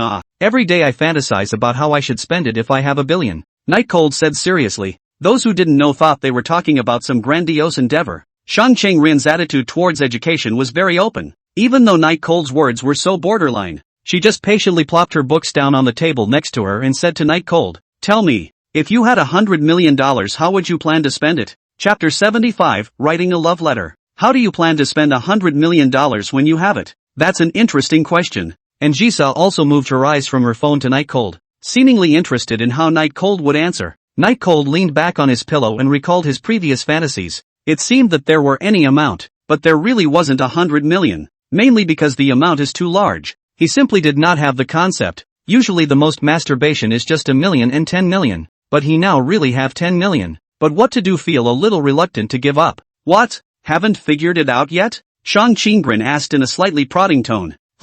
Under Shang Chang-rin's curious gaze, and Nshisa's puzzled gaze, Night Cold leisurely said, the amount is too big. Can you change it to a smaller one? $100 million. I really don't have much of a concept. Shang Chang-rin helplessly held her forehead, and was really speechless at Night Cold's lack of imagination, while Njisa was very happy. Night Cold was like that. Sometimes the nerves were so big that he could always say something unexpected. From this point of view, Shang Chang-rin still didn't understand Night Cold as well as she did. It's just imagination. It's not like anyone really wants to give you $1 billion. Just spread your mind a little, okay? It'll help with writing essays, Shang Chang-rin explained. Njisa sneered and didn't say anything. Night Cold scratched his head. Shang Chang-rin added, if you really had $100 million right now, do you have any desires you want to fulfill right now? Desire? Without knowing why, Night Cold glanced his gaze back and forth between Njisa and Shang Chang-rin, and the two of them understood Night Cold's meaning in an instant. Shang Chang-rin angry, a hand will textbooks up and heady fall down. A cold face staring at the Night Cold. Sorry, $1 billion. You look at my qualifications or not. Don't think of anything else. You said yourself that desire. Night Cold replied with some embarrassment. Shang Chang-rin shook her head helplessly and continued. I'm talking about realistic desires. $100 million is nothing to me and fellow student Njisa. Don't you think so? Night Cold stopped speaking and departed from his own desires. I want to buy the latest model of laptop. Eat instant noodles with 2 eggs. And yes, it's best if there's also the freshest squash. Speaking of this, Night Cold suddenly realized that he had $100 million.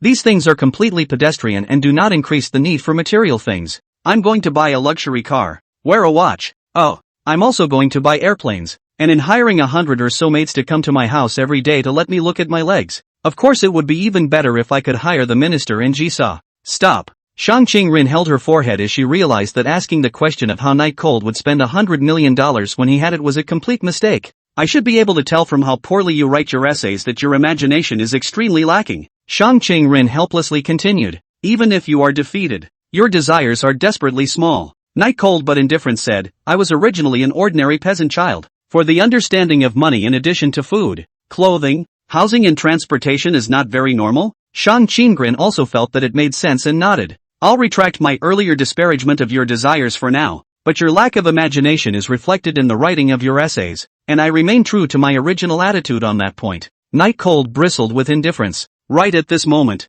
and Jisa, who had been looking at her cell phone, suddenly put it away and opened her mouth to say to Shang Qingrin, you have the nerve to teach someone at your level? Are you really not afraid of teaching Night Cold to be like you? Shang Qingrin pulled the bookmark down and closed the book elegantly, facing in Jisha's provocation and said, if Night Cold could be like me, I'm sure he'd be willing, and I can't pretend I didn't hear you when you belittled me in your words. And Jisa sneered, I just said what happened to your low level. Shang Qingrin said blandly, ah la, if the level of being number one in the country is considered low, then what level are you students below me? Black lines slowly surfaced on Jisa's forehead. It's not like I went to school to take the test, otherwise you think you can be better than me? Shang Qingrin still had that same expression on her face and said, strong or not, I'm still number one in the rankings, no matter how much you try to weasel your way out of it. I'm still number one in the rankings, so there really isn't much of a need to argue about it. Night Chill also wanted to interject a word. As a peasant child, working hard every day to earn money to make ends meet,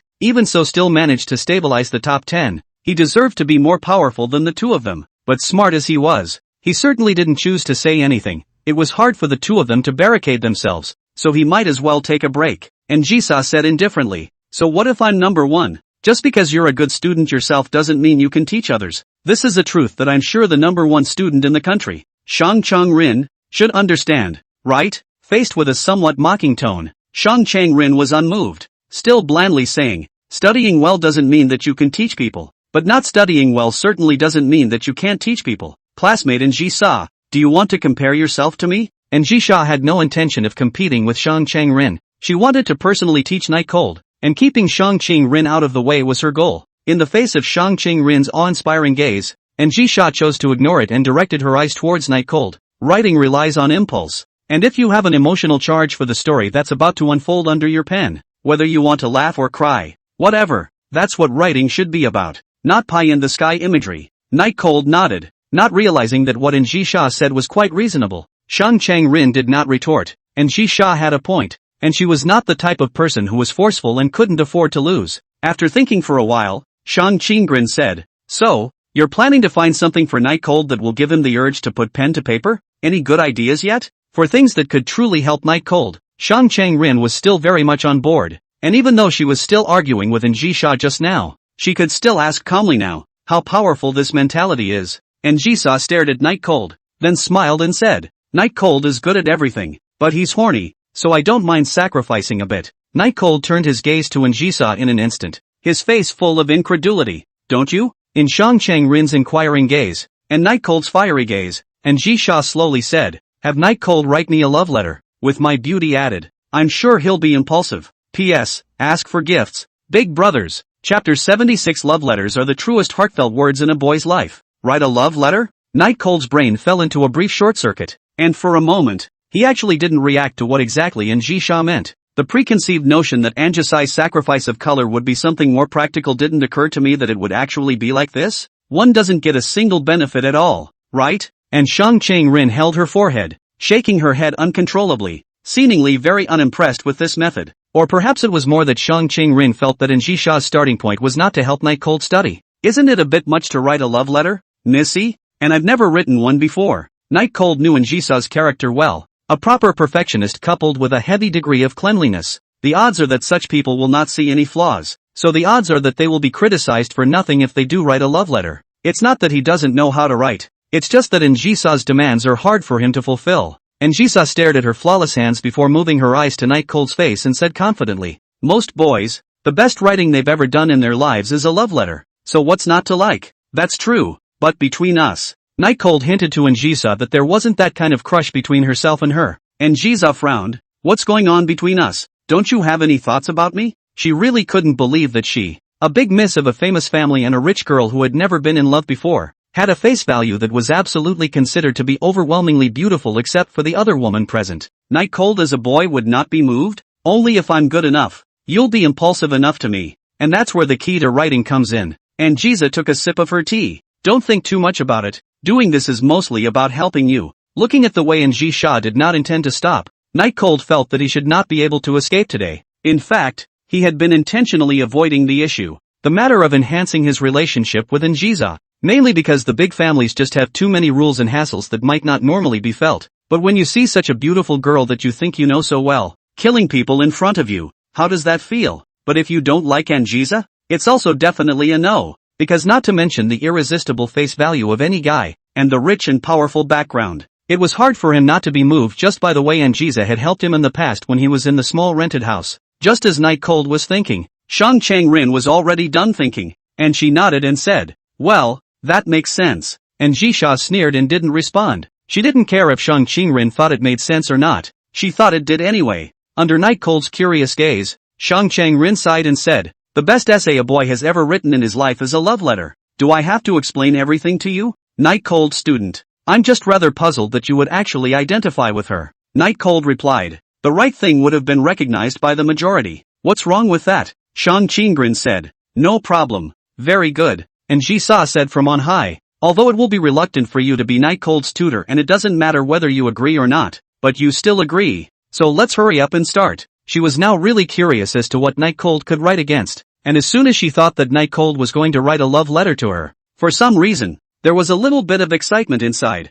Even her breathing started to catch up, because if the best writing a guy has ever done in his life is a love letter, the most heartfelt inner words in this life are the contents of a love letter. She was really curious about what Night Cold would write. Night Cold at this moment on the contrary is not panicked. Anyway, write a love letter is about sincerity. Writing is not good is also sincere. And Ji Sha cannot pick fault, right? Can I borrow a piece of paper? Mr. Minister, it would be best to have a matching pen. Night Cold reached out to Shang Chang-rin to borrow something. After all, this was a hospital. It was impossible to have these things. Of course there is paper. Shang Chang-rin carries a notebook with her. But for pens, there is only the kitten ballpoint pen that Shang Chang-rin herself is using. It looks like it should be Shang Chang-rin's favorite type. A girl's own things are actually rarely lent to others, and Shang Chang-rin is no exception. I can provide you with paper, but not a pen, Shang Chang-rin said decisively. The look that there was no room for negotiation. Night Cold smiled and said, why, isn't it just a pen? I'll just use it for a bit. Shang Chang-rin had a stern face. Fellow student Night Cold, our relationship isn't good enough for me to lend you my personal belongings, so please don't mess around. I'm sorry. Night Cold immediately apologized. No need. The conversation between the two once again displeased Ji Sha, and with a wave of her hand, she slightly raised her voice and said, alright, it's just a pen. I'll just have someone else send one. Don't delay. This time, the interaction between the two of them is still secondary. The main thing is that Ji Sha is waiting for a love letter from Night Cold, and she really doesn't want to keep waiting any longer. Inside the hospital room, a smiling middle-aged man walked in and delivered a pen. Eldest Missin, this is the pen you asked for. That middle-aged man fawned at Ji Sha, but Ji Sha didn't even raise her head and pointed to Night Cold on the bed. The middle-aged man handed the pen to Night Cold, and on the other side of the room, Shang Chang-rin once again caused him to be shocked. He gulped and stared at Night Cold, who smiled and nodded, indicating that he was good to go.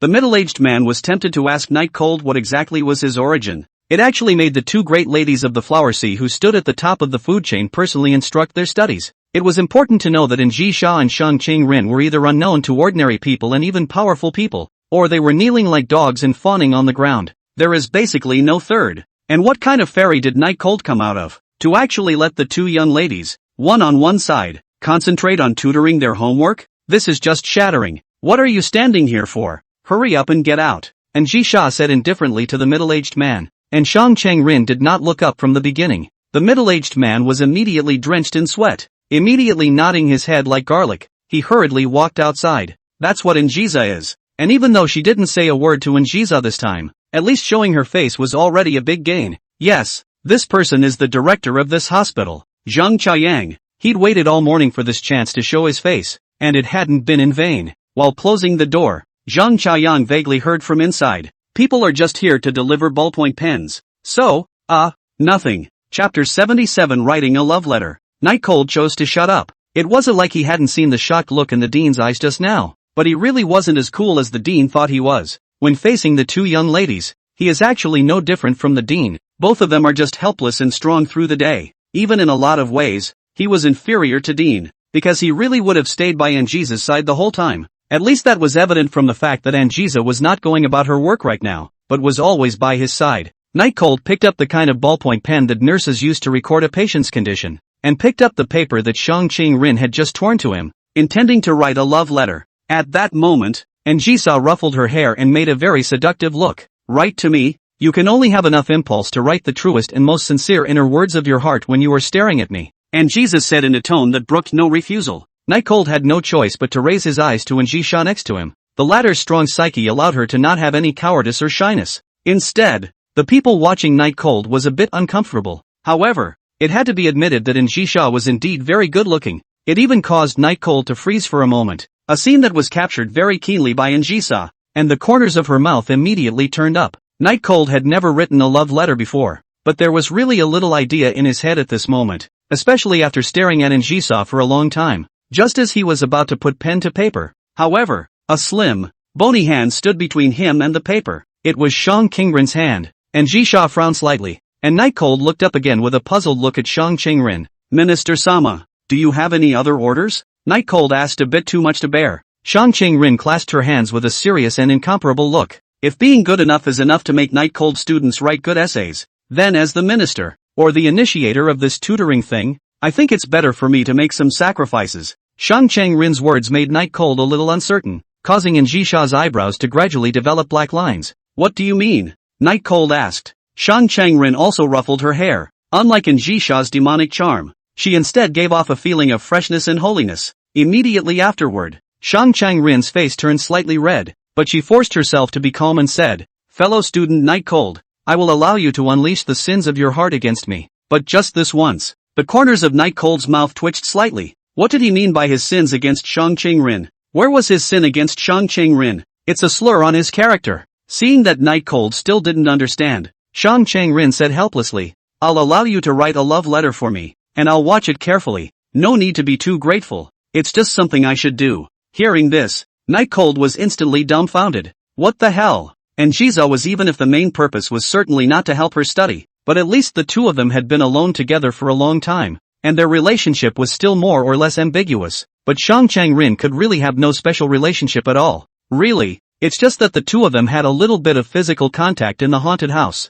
But that situation was, after all, a special case, and one was passive. Now he's asking him to write a love letter for Shang Qingrin? It's a bit hard to say it's for studying anymore, isn't it? Before he could retort, Angisa took the lead. What are you getting yourself into? What does this have to do with you? I even wrote you a love letter. Are you so thick-skinned? Shang Qingrin, however, was completely bashful as she said, "This is a necessary sacrifice so that student Night Cold can learn to write quickly. I don't think I have any problem with it." Necessary sacrifice? Angisa snorted out a laugh. You really think he can write a good love letter to you? From the fact that boys will have strong urges towards good girls. It seems so. Shang Qingrin stared into Angisa's eyes and said without any cowardice. Angisa was really exasperated and laughed, and said only after a long time, "Normally maybe you're still considered excellent, but with presents you still dare to say you're excellent. You really don't know what you're talking about." Shang Qingrin responded, "If you're better than me, then why should I sacrifice? It's mainly because you don't enhance Night Cold's writing enough. That's why I sacrificed myself to be the object of Night Cold's impulses. You want to compete with me?" Angisa's eyes narrowed slightly as she stared at Shang Qingrin. "Although I don't think there's a need to compare. It's not impossible if you want to," Shang Qingrin said confidently. "Good." Angisa thought she wouldn't lose, and proudly said, "Fine, let Night Cold write 2 love letters, and later on, we'll compare who he writes better to, and it'll prove who he's more impulsive towards." "No problem," Shang Qingrin agreed. The corner of Angisa's mouth raised in a confident arc. She believed that she wouldn't lose. After all, she and Night Cold had experienced so much. It wasn't something that Shang Qingrin could compare. This was why she was willing for Night Cold to write another love letter for Shang Qingrin. She wanted to let Shang Qingrin know that in Night Cold's heart, there was only a place for her. Up to this point, the two young ladies, just like every time before, finished their quarrel and once again moved their eyes to Night Cold at the same time. Nightshill's head exploded for a moment. It's okay to write for Angisa, But now Shang Qingren is interfering again? And why is she somehow on top of it? Sure enough, in front of the two great ladies, he just had no human rights. Knowing that both Ji Sa and Shang Qingren had already agreed, his opinion no longer mattered, and there was no possibility of pushing back, so he had to be resigned to his fate. However, Night Cold still spat out, "I say, Minister Sama, if you really want to read love letters, then go to the shoe cabinet and look around. I guarantee that it's full of love letters for you to read." Shang Qingren flipped open the book and looked at it, and nodded when she heard Night Cold's words. "It just so happens that you reminded me that the trash in the shoe closet needs to be cleaned out. I'll leave this matter to you." Night Cold student. No human rights. No human rights. Just a simple tirade has added to my workload, so I guess I'll have to be careful what I say in the future. Maybe a lot of friends think that he and the two Missy play around very happy, but in fact are misunderstood. Happy only accounted for a very small part of the heart. Tired is his most of the time the true picture. 2 love letters. Night Cold got 2 pieces of draft paper and carefully began to observe the two. Also because of the relationship of writing love letters by themselves, the sight that would normally be scolded, the two young ladies are silently enduring, and she saw are nothing, even enjoying this sight. On the contrary, it was Shang Qingren, who was a bit squirmy and couldn't help but her face was still a bit red, because of her looks. Shang Qingren actually had no feelings for the sight, but when she thought that the reason Night Cold was doing this was to write love letters for her, and she didn't want the old ones, she could just throw them away. Night Cold's love letters she must still read carefully, although it is to enhance the writing skills of Night Cold, but after all, it is a love letter to yourself. Who can be indifferent? Especially adolescent girls. P.S. The author's jet lag has been reversed. Will be released in the afternoon from now on. Today a little sleepy, so watered down a little. Immediately end of the daily into the plot, but also hope that you help point a 5-star praise. Ratings are too low, a lot of people don't come in and read them. Traffic gets lower and so does the author's income. Trouble everyone. Chapter 78, The First Love Letter. On the bed set up a small plastic table. Night Cold began to create their own love letters on it. The two ladies, one staring at the phone, one reading a book, are pretending not to care. In fact, the attention of everyone present was on Night Cold's hands, and Ji Sa blindly felt that Night Cold would definitely be able to write a love letter that she was satisfied with, while Shang Qingren felt that with her own excellence, Night Cold's creation shouldn't be too bad. Night Cold looked left and right, hesitant to know how to put pen to paper. He had received a lot of love letters in his life. After all, he was very handsome, but it was the first time he wrote a love letter. Not to say that he did not have any experience at all, but he was also considered a very new person. Love letters. Night Cold tapped his lips lightly with a pen. It feels a bit hard to start with like and adoration. Anjiza has helped herself a lot and is pretty, but the encounter was an accident. What exactly would have happened to herself without Anjiza? Would Hashizashi have made her unable to hold her head up anymore? Would she have been made to feel inferior? And even the people around her would be in danger?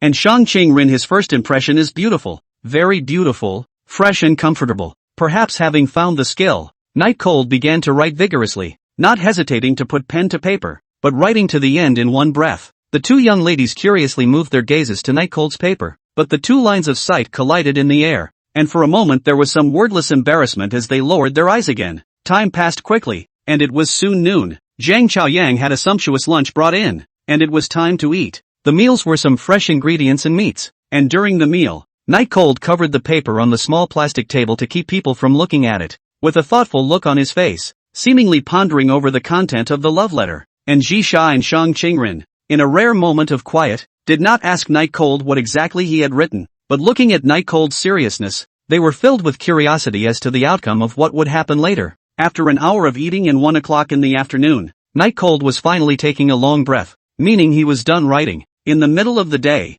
and Ji Sa went out to answer a few phone calls, while Shang Qingren had been basking in the sunlight reading a book, and neither of them had disturbed Night Cold. It took almost 2 hours to write. If it's not well written, you know what happens. Close to revealing the answer, and Ji Sha was a little nervous. She was really afraid that Night Cold would not write well. Shang Qingren pulled the bookmark down with a sigh of relief, looking like he should have been looking forward to it for a long time as well, and even reading the book was a little hard to read. Night Cold covered the 2 sheets of paper with love letters on them on the table, then pressed his hand on them and inquired, "How do I read them? Should I give them to you all together, or just read them one by one?" Because the two had just said they wanted to compare. That's why Night Cold had asked that. Otherwise he would have just given it to the two. Shang Qingren glanced at Anjisa. "Read them one by one. First read the ones you wrote to me." "No problem." Night Cold flipped the love letter that he had written to Shang Qingren over and displayed the contents in front of the two. For some reason, and Shisa talked a bit less. Was it a bit scared because it was the moment to reveal her weight in Night Cold's heart? Perhaps Anjisa, who had never experienced such emotions before, didn't realize it herself. Night Cold generously showed the love letter to the two young ladies, because he was fairly confident in what he had written. Rather than saying that there was no author who was not confident in what he had written, the two young ladies immediately moved their eyes to the paper to view its contents. Rin, the gentleness underneath your high and clear exterior mesmerizes me. I really want to take you to see the purple phantom Joan of Arc, which only blooms at night in the summer, and which I've heard is the most beautiful flower in the world. The beauty under the moon, because it's just so pathetic and has never seen anything more beautiful than itself, and I'm sure you'll solve that problem. The purple specter Joan of Arc blossoms only on summer nights each year, and only has a short lifespan of 4 hours, but if it sees you, I'm sure that time will be greatly shortened, as anything that sees you will be ashamed of itself. You are like a foggy field of flowers, no one knows what is in the fog, but if you take the initiative to show the intoxicating flowers, the world will fall to you. You are like a lonely boat on the sea, heartbreakingly lonely and stubborn. I want you to take off your defenses. I want you to show me flowers, and I want to pull you back from the depths of darkness. If you can, please take my hand. Let loneliness be like a knife, gossip like a sword. We will face it together. I like you, Rin. I hope you like me too. Night Chill. After reading the whole thing, and Jisha was somehow a bit shocked. This was not a simple love letter, but a love letter to pull Shang Qingren out of the abyss. This proved that Night Cold knew Shang Qingren very well. Realizing this made her very upset, and her eyes became very cold when she looked at Night Cold. But this was, after all, a comparison that she had brought up herself, and it was not a good idea to have a fit now. And, also most importantly, one's love letters have yet to be read, so maybe the writing is even more revealing and excellent? And Jisha felt a little uncomfortable, subconsciously wanted to do something, but there was nothing around to do, so she reached out for the cup, but for some reason, the hand that reached out was trembling slightly, because she got nervous. Shang Qingren looked at the contents of the paper and nodded expressionlessly, keeping her facial expression under control to indicate that she was not as calm as she looked. Maybe, Night Cold knew her better than she thought. How was the writing? Night Cold asked tentatively. Originally he didn't know how to write it, so he wrote it from the first impression Shang Qingren gave him and the things he had done, and felt that the effect was okay. Sloppy. Shang Qingren's heart was very unsettled, but she was now in the role of a teacher. She could not have mood swings because of a student's test paper. To have it should also be a test paper done too poorly. Rin, her name, no one had called her that in a long time, or the only one who had called her that among her peers was Night Cold. She had received very many love letters in her life, but she had never read any of them, and this one was the only one she had ever read. She didn't know if she felt this way when she read love letters, but her heart fluttered when she read the love letters written by Night Cold. Night Cold is well written, not as a mere show of love, but as a desire to save her. Using the most beautiful flower in the world as her foil, she knew she was beautiful, but she didn't know that she was actually more beautiful than the most beautiful flower in the world in Night Cold's eyes. Saying that she's a field of foggy flowers that the world will fall to if she shows it is talking about that time at the haunted house, isn't it? The process of finding a compliment was slow, but Shang Qingren seemed to have a direction. The corners of his mouth involuntarily rose slightly at the thought. Chapter 79. The first time I met a boy who didn't like me. Laugh if you want to. There is nothing to be embarrassed about. After all, it is the handsome me who wrote the love letter to you. Others only have the envy. Night Cold looked at Shang Qingren with the corners of her mouth raised and said with a smile. In an instant, Shang Qingren's face slumped, as if the girl who had just carried a touching, slightly moving face was not her, and Jisha had long been waiting. See, Night Cold delayed to bring out her love letter. A time a little anxious, reached out and hit Night Cold's shoulder. Night Cold immediately reacted. Of course, it's not just the minister. It's also Chisa. The person referred to here as the one who asked him to write a love letter was also Njisa, but Njisa didn't care about what Night Cold had just said, and only used her eyes to urge Night Cold to hurry up and take out her own love letter to read it. At this time, Night Cold was a bit hesitant, because actually Njisa's love letter he didn't write very well, mainly because it was too complicated. I'll tell you in advance, if what you write doesn't satisfy me, then you'll pay the hospitalization fee yourself. And Jisha was a bit dissatisfied with the love letter that Night Cold had just written for Shang Qingren. Not because the writing was bad, but because it was so good. It was even so good that it made her a little jealous. It made her really unable to think of what kind of things Night Cold would have to write to make her happy. It even made Njia, who was born with the character of a queen, who was not afraid of anything and had everything under her control, actually begin to regret agreeing to Shang Qingren's provocation just now. If she didn't say yes, then Night Cold would only write love letters for her, and she wouldn't have this feeling of suffering. Shang Changrin also noticed that Ji-sa was a bit off, and was a bit surprised inwardly, because only someone with too special an emotion for night cold would be able to develop anxiety over such a thing. And then from Ji-sa arranging for night cold to stay in a specialized convalescent room, it was hard for Shang Changrin not to wonder if Ji-sa had any feelings for night cold that went beyond friendship. Night cold turned over the love letter written to Ji-sa, and this action caused Ji-sa's heart to jump violently, as if she was drawing a lottery ticket. The paper was turned over and just a few very simple words were written on it. Meeting you was an accident. Falling in love with you is my true feelings. Night chill. 2 short sentences will Ji-sa directly control in place. Eyes staring at the paper for a long time did not return to focus. But despite this, the expression did not have any change. Do not know exactly what is thinking. The more time passed, the more uneasy emotions rose within Night Cold. He has basically experienced everything since he came to the Sea of Flowers. But he hasn't really been afraid of anything yet. Only Ji-sa is silent. It's really scary, because you don't know if it's the silence followed by Ji-sa opening her mouth again isn't just a bloody opening. Night Cold rescued like a glance at Shang Changrin, who knew that Shang Changrin was looking at his own piece of love letter, seemingly really reviewing his writing skills. Very serious. But it's also possible that you're continuing the process of reading the first love letter you've ever opened in your life. Facing Night Cold's rescuing gaze, she chose to ignore it. Night Cold helplessly retracted his line of sight. He was now really afraid that Ji-sa would get angry, because the love letter he wrote to Ji-sa really wasn't very good. It was too simple and bland compared to Shang Changrin's, and there are no adjectives used, just the simplest of big words. For the competitive Ji-sa, losing to Shang Changrin must be extremely upsetting, right? And that anger would usually come out on him. Although he also wanted to write a nice love letter to Ji-sa, when he thought of Ji-sa, his emotions were really complicated and he couldn't think of anything he wanted to write at all. Ji-sa had been a great help to him, but such words were just too out of place in a love letter. To say that he had feelings for Ji-sa, he felt that if he were to describe them at length, he would definitely be weak when he saw Ji-sa in the future. And not because it was all made up, it's because if it's long, a lot of what's in it is true, and there's the embarrassment of having a crush caught in the act. The summary is that, for Ji-sa's emotions, Night Cold is very complicated, and can even be said to be thankful mostly, so when the love letter really do not know how to express, perhaps subconsciously, he felt that he would write love letters to Ji-sa again in the future, so he didn't want to put too much thought into the love letters he wrote this time under the pretext of tutoring,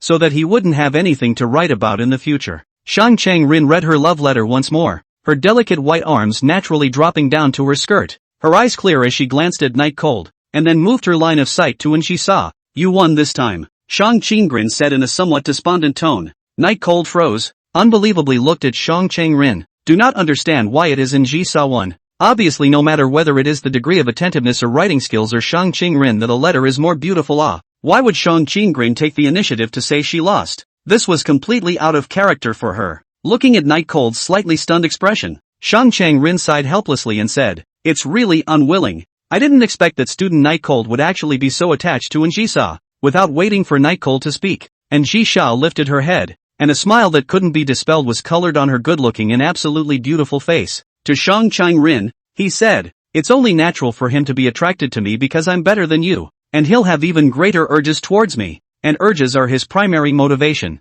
Having already lost, Shang Changrin didn't want to be stubborn with Ji-sa at a time like this. It would look like she couldn't afford to lose. The two appeared to have reached some sort of tacit understanding, while Night Cold was still in a daze, not understanding why the 2 short sentences written to Ji-sa, which didn't even rhyme, had instead gotten the approval of the 2 great ladies. The love letter that was painstakingly written to Shang Changrin was not. At that moment, Missin spoke up. You did a great job and let this lady win, so this lady can grant you a small wish. What do you want? Night Cold's heart was happy, although he didn't know why Ji-sa liked that love letter he wrote so much. But what the heck? The ending was always good, and got a chance to make a wish. But Night Cold really didn't need anything yet, so he said, can I keep it? Wait until I want to make a wish? Ji-sa smiled and said, not in principle, but, this time, for the sake of your good behavior, make an exception. The 2 of them talked and laughed while Shang Changrin looked down at his book as if he was isolated from the world. The first time I was ignored. The first time I lost in a tournament format event. The first time I met a boy who didn't like me. Chapter 80, Drinking Hemlock to Quench Thirst. Rhetorical modifiers look beautiful, but anyone can write them. They are like carefully woven lies. And it's hard to talk about something as shy as true love. Even if it's perfectly groomed, the person writing the love letter will not feel it's enough for the girl he loves. Shang Changrin walked on the neon flashing streets with her bag on her back. looking at the love letter that Night Cold had written for herself, and for a moment there was a surprising emotion called loss that surged through her heart. This emotion did not unsettle her, for she knew that she had simply encountered something she had never encountered before in her life, and thus felt a fall within her. It wasn't that he had any thoughts about Night Cold, but in the face of Njisa's love letter that had scribble marks everywhere and was very unattractive, but was mixed with a sincere heart, Shang Qinggren was actually a little jealous and envious for a moment. After all, in her understanding, she was the best of the best, and boys would be attracted to good girls, and while she didn't care, it was always the case. Losing to Njisa today made her feel a little resentful,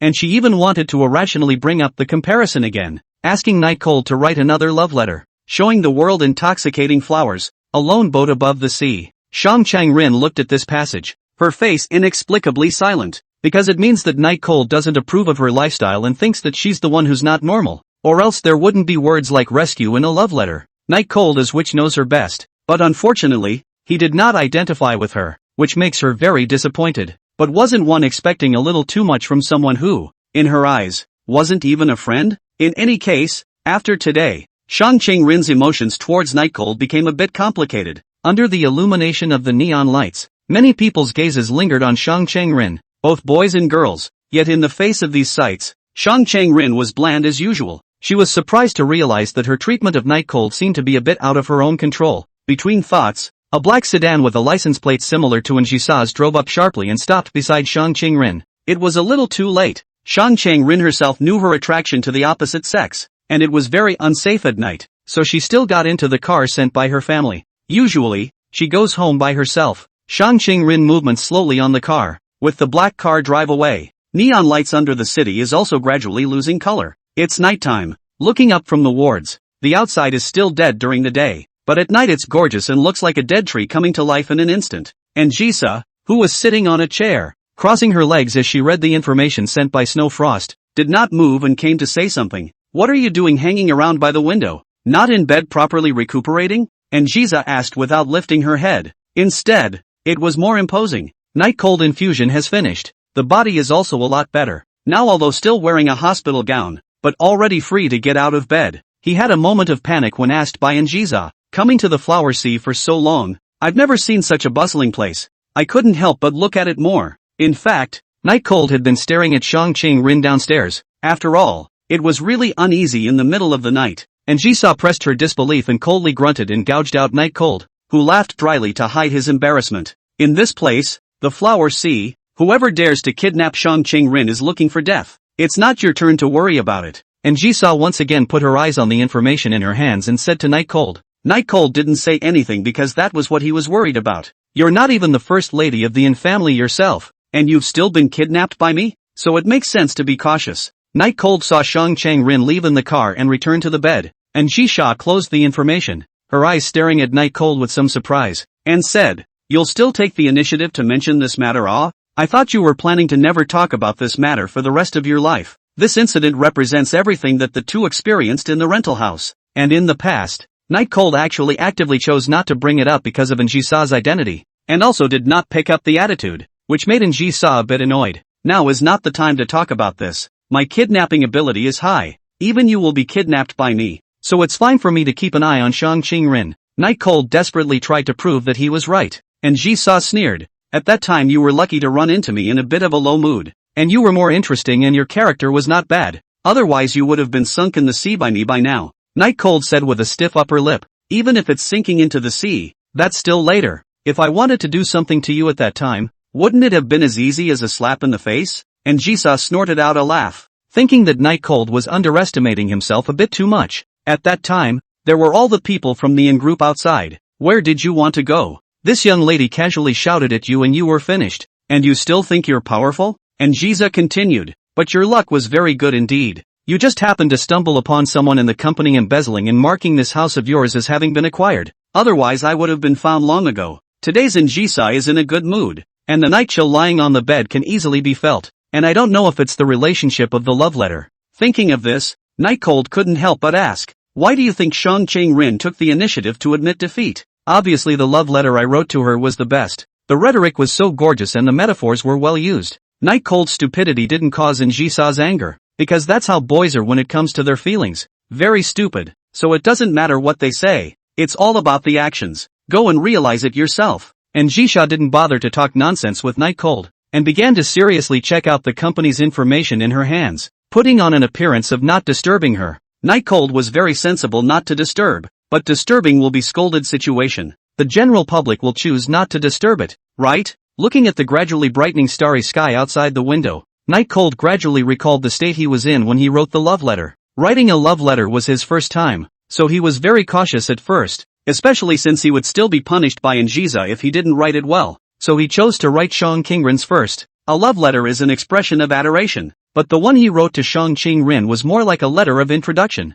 asking him to rescue her. Shang Qingren was in the middle of an abyss, and she wanted to pull herself in to accompany her, but Night Cold thought that Shang Qingren should take the initiative to come out. Then all problems will not be a problem. Instead of pulling herself in, which is just drinking hemlock to quench her thirst. But look at Shang Qingren, is not too satisfied, because he noticed the disappointed look in Shang Qingren's eyes as he left, the look of giving high hopes but being let down. Chapter 81 Rub Me. Regardless, the love letter thing was finally over, and Njisha was still satisfied, so nothing else really mattered. Night Cold was reading history books to cram by himself, while Njisha was dealing with the company's affairs, until it was past 9 o'clock in the evening, when Night Cold stretched his waist, Njisha looked up and asked, "Let's go eat." Saying that, she placed the information on the table next to her. Night Cold stared at the pile of information that was close at hand, thinking that these must not be any important information, right? Otherwise, Njisha wouldn't have placed it next to herself so easily.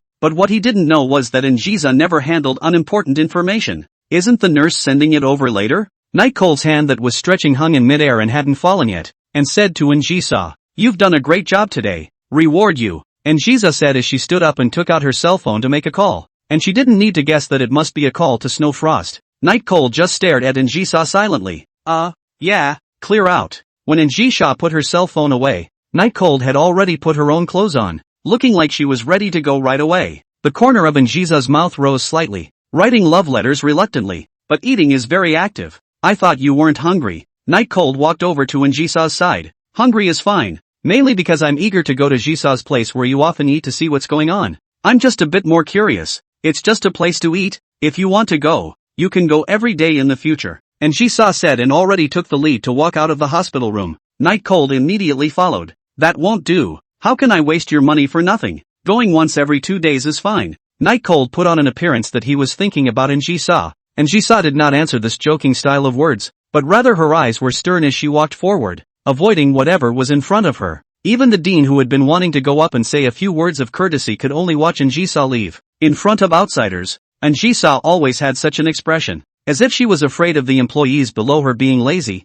and her eyes were always very sharp. Downstairs, Snowfrost was already waiting there on the neon-lit street, next to a luxury stretch limousine that Njisha often rode in. Car. Night Cold sat across from Njisha, while Njisha shook the bright red liquid in her hand, not knowing what she was thinking. Njisha did not speak. Naturally, Night Cold could not take the initiative to speak, because in fact, when facing Njisha, he always had a kind of fear, although it was very slight and had no origin, but there was just a little bit of fear. It should be the reason that Njisha killed someone in front of him. Or maybe it's the reason that anyone who messed with Njisha is still unaccounted for, because Njisha is not willing to say. So today, taking advantage of the afternoon break, he took the initiative to learn about Zhang Qian, and even went to the then institute to call Zhang Qian, and looking for people who know Zhang Qian, go inquire about Zhang Qian's whereabouts, but are not found. Zhang Qian is like evaporation, half a trace is not, and the most let the Night Cold feel shuddering. Having asked several people and teachers,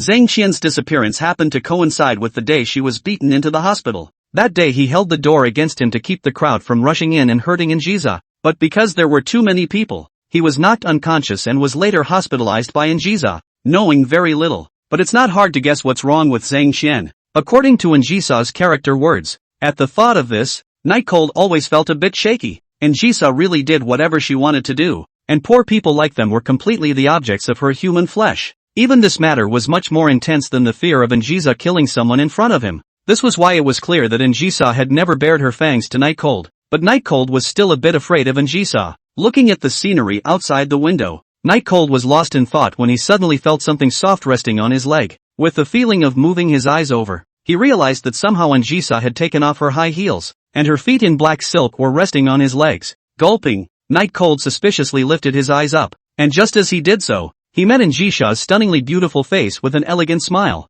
It's been a long day. Rub me. Good. Promising. Night Cold pretended to be a decent person and started rubbing Njisha's small feet without any expression. Well, although it can't be described in detail, the experience was perfect in every aspect, but Night Cold was still expressionless, even looking his eyes out the window. Anyway, he just didn't look at Njisa. As for what it was about, everyone understood, but Njisa didn't. With her own initiative, Night Cold's sight was actually not on her, and Night Cold's expressionless face angered her even more. Her seductive eyes narrowed slightly, and Njisha propped her delicate cheeks with one hand while acting as a kind of relay. Little feet start to get mischievously naughty. After about 10 minutes of time had passed, the limousine that belonged exclusively to Njisa finally arrived in front of a grandly decorated French restaurant with very few people and only those who went out, not those who went in. Nightchill took the lead and got out of the car, his face a little off, like something was being held back that hadn't been liberated.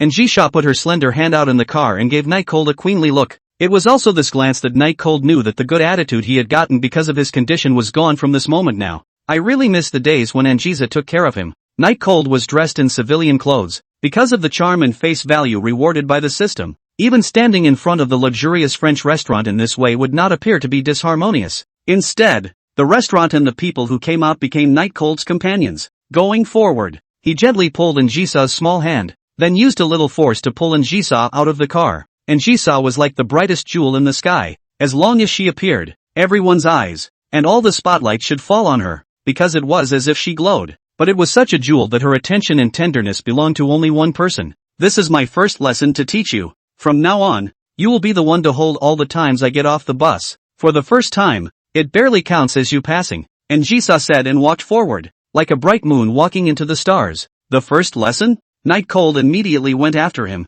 Wouldn't there be a second and third lesson? Are you kidding me? Njisa laughed and laughed, but in the face of Night Cold's question, she chose to ignore. Chapter 82, Mischief. The interior of the restaurant was even more luxuriously decorated than the exterior. Njisha walked in front with Night Cold. Snowfrost walked behind, and the waiters around them stood in 2 rows as if they were greeting some important guests. And it's true. In fact, Njisa can't even be said to be important anymore. It can even be said to be the lifeblood of this restaurant. The two quickly sat down in Njisa's exclusive seat, and Night Cold was still chattering. What etiquette did you just say? I've never been exposed to it before, and it's too late for me to learn it now, isn't it? Njisha's eyes remained unchanged as she stared coldly at Night Cold. If I tell you to learn, then learn. Where did all this nonsense come from? Or is it unwilling? Night Cold scratched his head. You know my time. It's very busy. I still need to go to my part-time job every day. By the way, the boss of the convenience store is still very fierce. The mental damage of a day is very serious. I really don't have the energy. There are $10 million in the card, of course. Night Cold does not need to go to a part-time job. This is just the same as the first time to deal with Shang Qing Rin to say the same thing. It is just an excuse. Obviously, as the eldest young lady, Njisa likewise refused dryly. Still, the way of refusal can reflect the difference in the character of the two great ladies. Oh, Njisha's black, gown-like, glossy black veil dress, paired with the bit of scarlet red wine that Snowfrost had just poured on it, swayed as she looked at Night Cold with a slightly dangerous gaze. Night Cold is actually very curious. Njisa so rich, why every time you drink alcohol pour so little? Can quench your thirst? If she choked, it didn't feel like that little bit of wine would be of much use. Part-time job? The convenience store owner has a bad attitude? Njisa asked as she took a sip of red wine and looked at Night Cold with a slightly deeper meaning. Night Cold looked at Njisa, this look a little stunned. After all, he was lying, but still nodded. Anyway, the previous things Njisa does not know. He can say whatever he wants, but also worrying. What if Njisa was like Shang Qing Rin and wanted to settle his paycheck to him in a different way? However, Njisa's next words almost made him sit on his butt. Njisa placed the wineglass on the red carpeted table, waved her hand to signal Snowfrost to pour the wine, and looked at Night Cold and said, "Poor attitude isn't a problem. I'll have Snowfrost buy out that convenience store tomorrow, and I'm sure your spirits should be replenished by the time we get a new owner with a better attitude. Unless you're lying to me." When she said the last 2 words, Njisha's gaze became slightly cold, and her tone was slow and oppressive. Night Cold raised his own hands in a gesture of surrender. After 2 dry laughs, he said, "You're really generous. Haven't you ever thought of giving me the money for the convenience store? What are you doing with all that money?" Njisa asked. Night Cold replied very naturally, "Of course, the more money the better. Is there any need to ask why?" and Jisa blankly glanced at Night Cold and said with a sigh, "Don't worry, it's just some very simple etiquette, after all, to stay beside me." And Jisa, although you don't have to be too careful, but the most basic manners are still needed. Otherwise, if you disgrace me, I'll throw you into the sea and feed you to the fish. And Jisha's tone softened, and also promised not to take up too much time. So Night Cold reluctantly agreed. The food was served very quickly. It should all be something that Jisa often eats. Night Cold judged from the fact that no one came over to order. When the lid on top of the dinner plate was opened, Night Cold kind of regretted coming to this haunted place, because the dinner plate was full of items that could only be seen on TV. It's also very much the stereotype of being underfed and hard to eat. Give me back what I've been waiting for. Damn it! It's Wellington-style foie gras with some black truffles. The delivery girl had only just introduced a dish for Night Cold when she was waved away by Njisa without even finishing a whole sentence. Night Cold moved his eyes from the delivery man to Njisa. Njisa smiled and said, "Try it, it has great foie gras." Oh, I can't find any other adjective to describe the foie gras before it enters the mouth other than fragrant, but after it enters the mouth it is sheer and very tender, as if it were ice cream that melts in a sip and can be dispersed to every part of the mouth. It was good,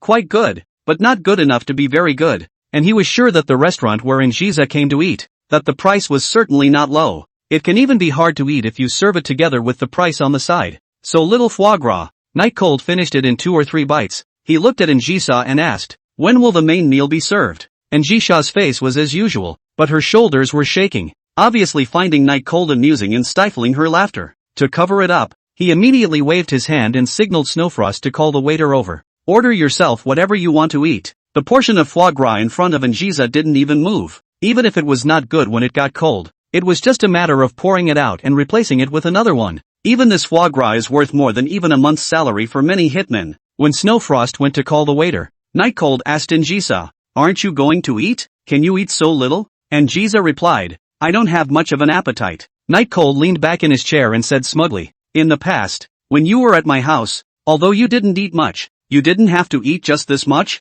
Is it because you like my handiwork better?" And Njisa froze. After returning to her own identity, she habitually stopped eating a lot of food, almost forgetting the scene of eating at Night Cold's house. It even felt like it was the right thing to do, and there was nothing strange about eating what Night Cold had cooked, but it was only when Night Cold brought it up that she realized it was very wrong. "Well, in the future I will often go to your house. You are always ready. The meal does not need to be carefully prepared, just the same as before." And Njisa was silent for a long time, and said in the gaze of Night Cold regret. What could Night Cold do? It could only agree. Not long after, the waiter who had just introduced the dishes for Night Cold came back again and had a menu in his hand. The waiter respectfully handed the menu to Njisa with both hands. However, Njisa did not take it, but pointed to Night Cold, and also still did not say a word, as if she disliked talking to outsiders. Night Cold took the menu handed to him and was dumbfounded once he opened it, because it was actually all in French. He was okay with English. After all, it was taught in school, but he didn't know French. It looked all twisted and turned like a bug, and he really didn't recognize it. The kicker is that there's actually not even a picture of the food. This is clearly discrimination against children. She saw. Night Cold just wanted to ask for help from Njisa, but when he looked up, he realized that Njisa was looking at himself with a smile, and even the smile was mixed with a little bit of triumph of getting away with her mischief in it. This damnable beauty queen did it on purpose. Night Cold secretly took a picture and then sent it to Shang Qingrin via text message, with the caption, "Minister, 100,000 urgent. If you don't reply, your favorite ministry member is going to lose your face." Chapter 83, Scrambled Eggs at a French Restaurant? Of course Njisa knew that Night Cold didn't understand French. She was doing this on purpose, in order to make Night Cold seek her help, thus achieving the goal of making Night Cold get used to her existence. But to her surprise, Night Cold actually didn't look like he was going to open his mouth to ask for help at any point, and his eyes were on the menu the rest of the time, except for a glance at himself at the beginning. This made Njisa slightly displeased, but didn't say anything, as it was still a long time now anyway. Night Cold took a picture of the series of menus and secretly sent it to Shang Qingrin. According to the amount of knowledge Shang Qingrin had in reserve, recognizing French shouldn't be a problem, but for some reason, Shang Qingrin was slow to return the message. This made Night Cold a little embarrassed. It wasn't that he was afraid of Njisha's urging. After all, he knew that Njisha just did it on purpose, but the expression of the waiter next to him, that quiet waiting look, really made Night Cold not be able to say the 3 words "I don't know." Mostly, he was embarrassed to keep the waiter waiting because if he didn't recognize the menu, he should have said so earlier. What was the point of floundering for so long? As time passed by, The waitress appeared to recognize the dilemma of the handsome teenager in front of her and took the initiative to speak up. "Guest, would you like me to introduce you?" Just after the waiter finished his words, he felt a coldness all over his body, and his entire body went crazy with goosebumps. It didn't need to be said to know that it was Njisa's eyes that landed on her. The waitress didn't know what she had done wrong to piss off this big shot that the store manager had named to be taken good care of, but she knew she had to apologize right away or she wouldn't be able to keep her position as manager. But after bowing twice, she still didn't know exactly where she had gone wrong, and could only stand coyly where she was, not even daring to breathe. Njisa's sight was very dangerous and icy because this waitress was just too much of a nuisance. Why hadn't Snowfrost made it clear to this woman on her way here? Thinking of this, Njisa's line of sight slightly glanced at Snowfrost in the back. Snowfrost immediately understood Njisa's meaning, and with a little bit of panic inside, she immediately bowed, wanting to take the manager who was disguised as a waiter to leave. Just then, a voice broke the undercurrent. "I've chosen. Have an order of egg fried rice. And yes, a side of coleslaw." The manager froze in place. She didn't understand what was going on with Night Cold. Could it be that she couldn't see Njisa's face? Why did he order food at this time of the day? And this was a French restaurant. What's with the egg fried rice? It's over. In the dark, the manager's hand was slightly clenched. Beads of sweat slid down like rain. Although she didn't know why Njisa was angry, she knew that once Njisa was angry, the consequences would be very serious. Coupled with Night Cold's adding fuel to the fire, the three people present, with the exception of Snowfrost, who was the Secretary General and taking care of the bodyguards, would probably have to be punished. However, to the manager's surprise, Njisa's complexion was actually slowly recovering. It actually ended up with a smile. "Well, Njisa, do you want one?" Night Cold recommended it very proudly. "No need. You're probably the only one who comes to this kind of restaurant to eat egg fried rice." Njisa said helplessly. Was it so hard to want Night Cold to rely on herself a little more? Funny souls are always the most important thing though. Njisa's eyes were cold, staring at the manager who froze in place next to her, saying, "What are you still standing there for? Didn't you hear Night Cold's order? Hurry up and let the chef do it." "Yes. Receiving Njisa's instruction, the manager left with a quick step and a sigh of relief at the same time. As she closed the door, her afterglow glanced at Night Cold across from Njisa. She knew that it was this teenager who had relieved her, but it made her even more curious about Night Cold's identity. What kind of status could make even Njisa give her face like that? I guess the status must be not bad, right? Seeing the manageress leave, Night Cold also breathed a sigh of relief. Let's just say that Njisa always gets angry for no apparent reason, right? It was very strange to get angry without any sign at all. The good thing was that he had experienced a lot, so naturally he was very comfortable dealing with it, but it was a bit of a shame that he wasn't able to put on a show in front of Njisa. Originally, he had planned to wait until after Shang Qing-rin had replied to him, then he would read out the name of the dish, ruthlessly surprising Njisa, so that she would never dare to test herself like this again in the future. But unfortunately, Shang Qing-rin's reply didn't wait. Instead, the manageress pissed Njisa off first. He, on the other hand, couldn't care less. "I tell you I used to sell egg fried rice in the mouth of the old town. The craft is very skillful, but free to eat is still only you." Night Cold used to do everything when he was embarrassed, but setting up a stall is just too time consuming and requires a lot of experience. "So I just watched it for someone else for 2 or 3 days and stopped going." "The mouth of Old Town? Who let you set up a stall there?" Njisa stared at Night Cold with feigned indifference. A bit of a bluff as she looked like she wanted Night Cold to get her papers. "Who gives permission? Who needs permission for this? The places where the stalls are set up are all grabbed by everyone." Night Cold recalled. "Rob? Humph. The entire Old Town is mine. I won't allow it. So what can you do if you snatch it?" Njisa said as she looked down on Night Cold from above. Nightchill whistled awkwardly. He had just forgotten who was sitting in front of him. Njisa took another sip of red wine and slowed her tone down to say to Night Cold, "You find it time to move out. Don't live in the old city. It's humid there and it delays the remodeling." "Ha?" Night Cold was a bit reluctant. "I thought you could keep me from moving out." Njisa looked at the little cutie. Looking at Night Cold as she did, she said, "I was able to keep you from moving, but there's no need. The old town is already far away from the school and in poor condition, so why bother?" "That money." Night Cold looked at Njisa with a beaming smile. Njisa's face went cold. "What's with the giggling? Positive color." Night Cold immediately put his smile back and turned back into the handsome son of everyone. Njisa nodded in satisfaction and said, "Find yourself a house near the school. A villa is fine, or a building is no problem. I will buy it for you when you find it, and as for the money, I won't give you a cent." Night Cold for a moment do not know whether he should cry or should laugh. Even a 3-room hall near the school is not his district of 10 million can buy down. Not to mention the villa, that's estimated to be in the hundreds of millions. As for the building, Night Cold had even less of a concept. But why wasn't Jisoo willing to buy him these things and not pay for them? Knowing that his house was worth a few $1,000,000 at most. What exactly was Jisoo thinking? Night Cold thought carefully. It seems that all along Jisoo has never given him, or promised him a penny. P.S. The author was in bad shape the last 2 days and just got better today due to jet lag. Chapter 84, Pursuing Jisoo. Egg fried rice was quickly served up, because the chefs are all French. So this egg fried rice or the manager himself, and sent someone to go outside to buy a coleslaw, and warily served it to the Night Cold guest. Your order. The manager didn't dare to look at Jisoo's at all, and could only face Night Cold, which would make her feel better. Well, it's not bad, but it's still inferior to mine. Night Cold served the egg fried rice in front of himself and didn't forget to brag to himself, and Jisoo lazily propped up her delicate white cheeks, like a queen who would always put up a cold front about anything, and rolled her eyes when she heard Night Cold's bragging about herself. Didn't say anything though. The manager stood next to her, and according to the general procedure, she should have left after serving the food, but Jisoo didn't give the word, and she didn't dare to leave for a while yet. Night Cold was quick to notice this time, and just after taking a bite of his meal, he looked up and stared at the manageress. I know I'm handsome,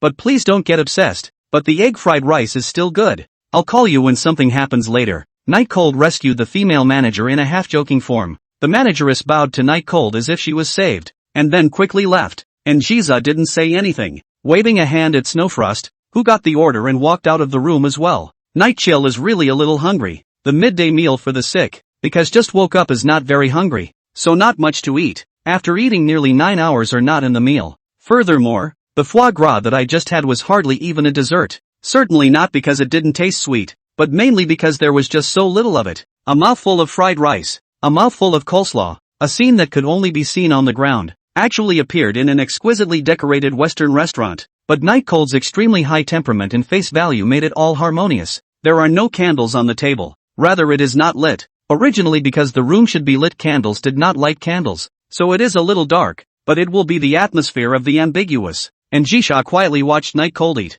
occasionally taking a sip of red wine. Since Snowfrost had been kicked out by her, the job of pouring the wine fell on Night Cold's head. Night Cold was too much trouble. He still had to eat, so he simply poured the slender goblet half full, and the liquid took on a beautiful bright red color in the glass. That will be enough for you to drink. Night Cold thought he was being clever when he said, and Jisoo blushed a little bit slightly. Normally, such a little bit of wine was not enough to get her drunk, but today she was extraordinarily inebriated. Of course, she couldn't be described as drunk in her current state, but rather a blur of sobriety. It feels cozy. According to normal times, if Night Cold dared to pour the wine like this, and Jisoo would definitely pour the wine out and make Night Cold do it all over again, even if the price of the wine was ridiculously high. But now, she actually lifted the glass up without a trace of disdain, shook it, and took a sip. As he poured the wine, Night Cold also smelled the intoxicating aroma of the grapes, and just happened to still be a little thirsty. Can I have a sip? Seeing Jisoo drink it day after day,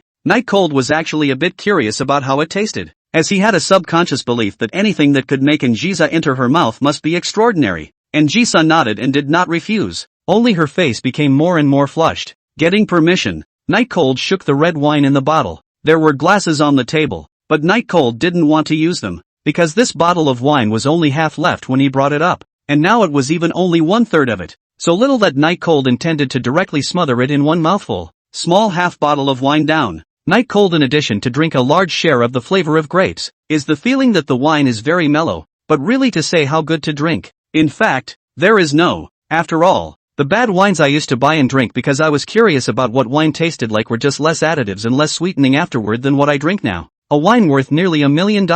This mouthful of Night Cold was more than $100,000, and Jisoo laughed and said, drinking red wine is white wine. There's no one else in the entire flower sea but you. The more top quality wine, the more it needed to be tasted, while Night Cold drank it dry. Of course, he couldn't taste the difference inside. That's just because I didn't come to the flower sea. If I had come earlier, someone would have already done that. Night Cold continued to eat his egg fried rice, and Jisoo's vision was a little mesmerized. Her breathing gradually began to rush. Her chest had a rise and fall. She stared at Night Cold, feeling that the relationship between herself and him was slowly returning to the old days when she was in the rented house. Of course, she herself just misses the life in the rental house and doesn't really want to go back because she and Night Cold still have a long way to go and can't be stuck in a small rental house. Alcohol went to her head, and gradually, Dissatisfaction began to creep onto Anzisa's face. Why didn't Night Cold show her love? Very blunt thoughts. Night Cold had clearly written a heartfelt love letter for her, but why had Night Cold not frantically prayed for himself to grant his adoration?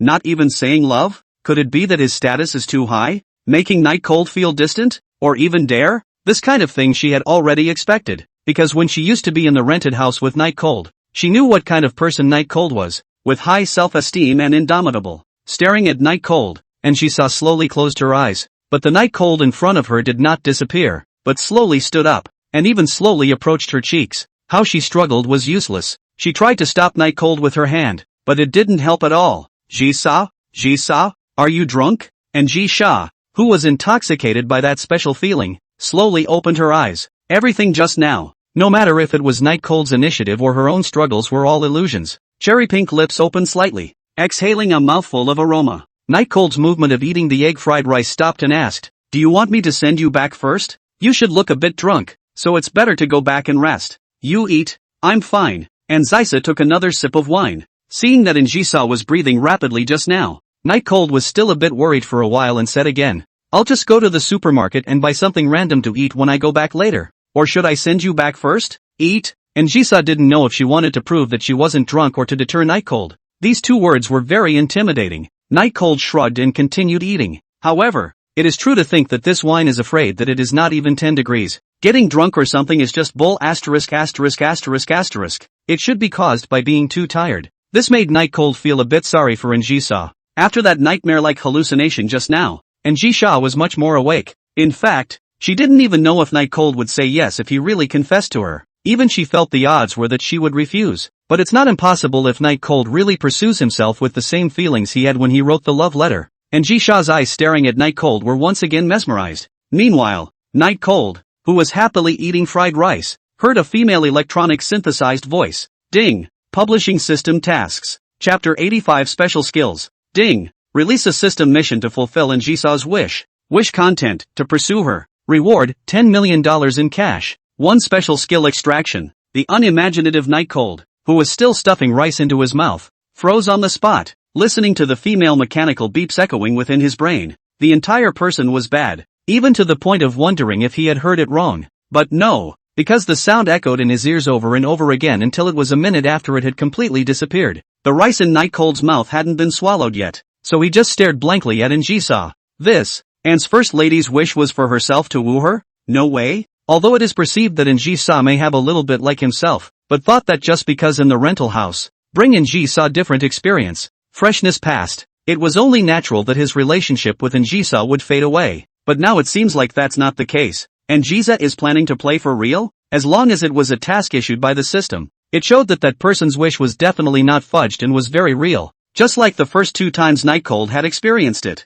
Whether it was Rian Lu who wanted the bag or Shang Qinggrin who wanted to find the compliment, Night Cold could be sure it was true. So, Anjisa really wanted to let herself go after her? What's wrong with you? Staring at me? Seeing Night Cold staring at her with a shocked face, Anjisa touched her stunningly beautiful cheeks and asked in confusion. No, it's just that you look so beautiful when you're drunk. Night Cold perfunctorily and at the same time remembered the system's task, and tentatively said some meaty words, wanting to see what exactly Anjisa's reaction was. Anjisa smiled faintly and got up, moving her chair forward, exposing her face, which was beautiful to the gods, to the light of the small lamp. The purpose of doing so was also quite understandable, and that was so that Night Cold could appreciate her properly. Is it clearer to see this way? Anjisa said in a tone that she would never normally use, and inside was a sexiness that she couldn't hide, even to the point of giving Night Cold the urge to have a nosebleed. Night Cold's dry throat swallowed nothing, staring at Anjisa as his own breathing began to get heavy. Sexual desire was one thing,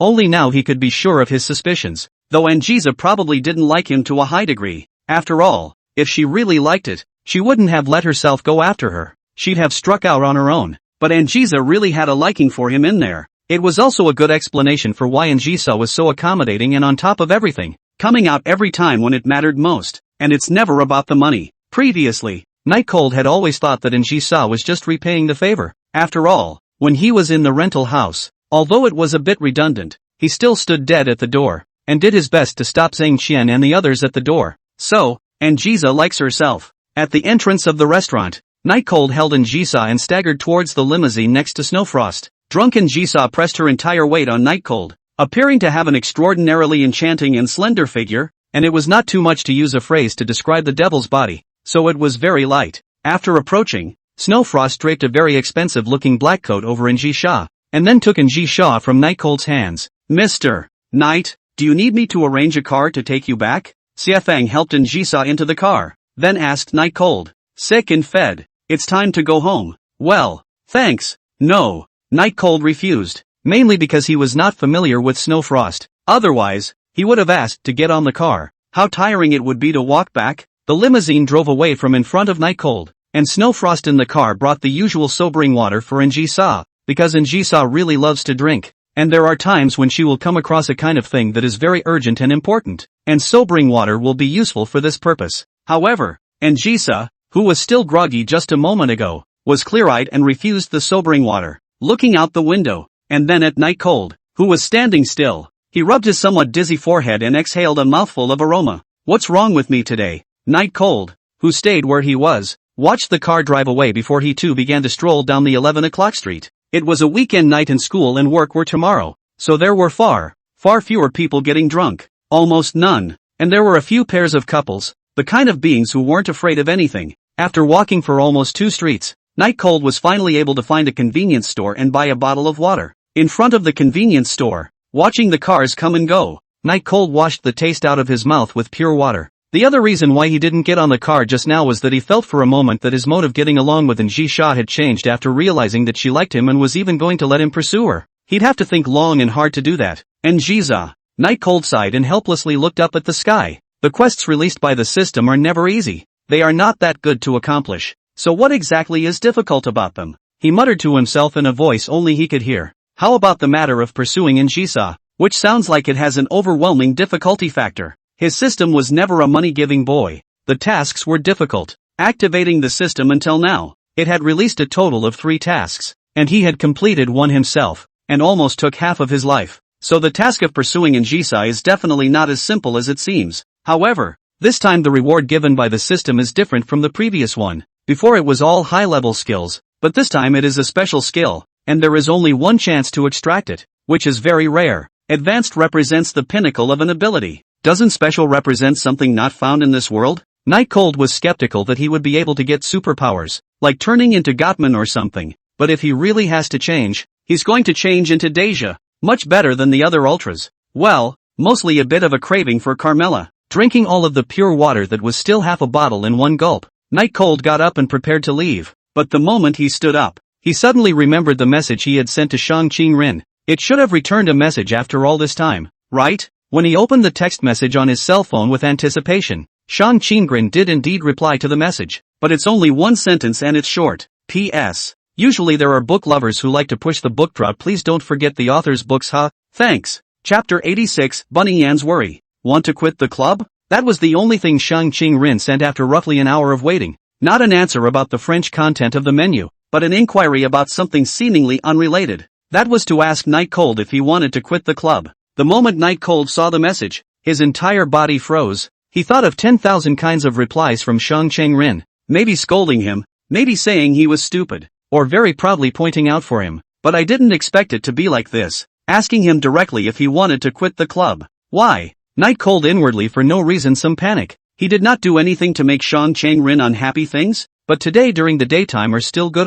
Love letters. Night Cold's face hardened as he realized that something might have gone wrong with his love letter. Replying to Shang Qingren with a Y, but delayed in getting a reply. Night Cold waited for a while, putting his cell phone in his pocket and headed for home. Walking on the street, it seems to want him to feel the mood of Shang Qingren at this time, actually began to drizzle. Shang Qingren shouldn't be the kind of person who can't afford to lose, right? And even if he can't afford to lose, he shouldn't be so angry, right? According to reason, a love letter is supposed to be a comparison in the form of a joke. Dripping in a light rain, Night Cold really couldn't figure out what was wrong with Shang Qingren. Suddenly, Night Cold remembered the disappointed look in Shang Qingren's eyes when she left today, the look of despair that seemed to be drowned by the tide, which was exceptionally clear in Night Cold's mind at this time. Could it be because of something else? Night Cold frowned and thought, leaving the club was impossible. Shang Qingren didn't have many people to talk to in the first place, and if he was there, he could at least relieve Shang Qingren of her boredom. Of course, more importantly,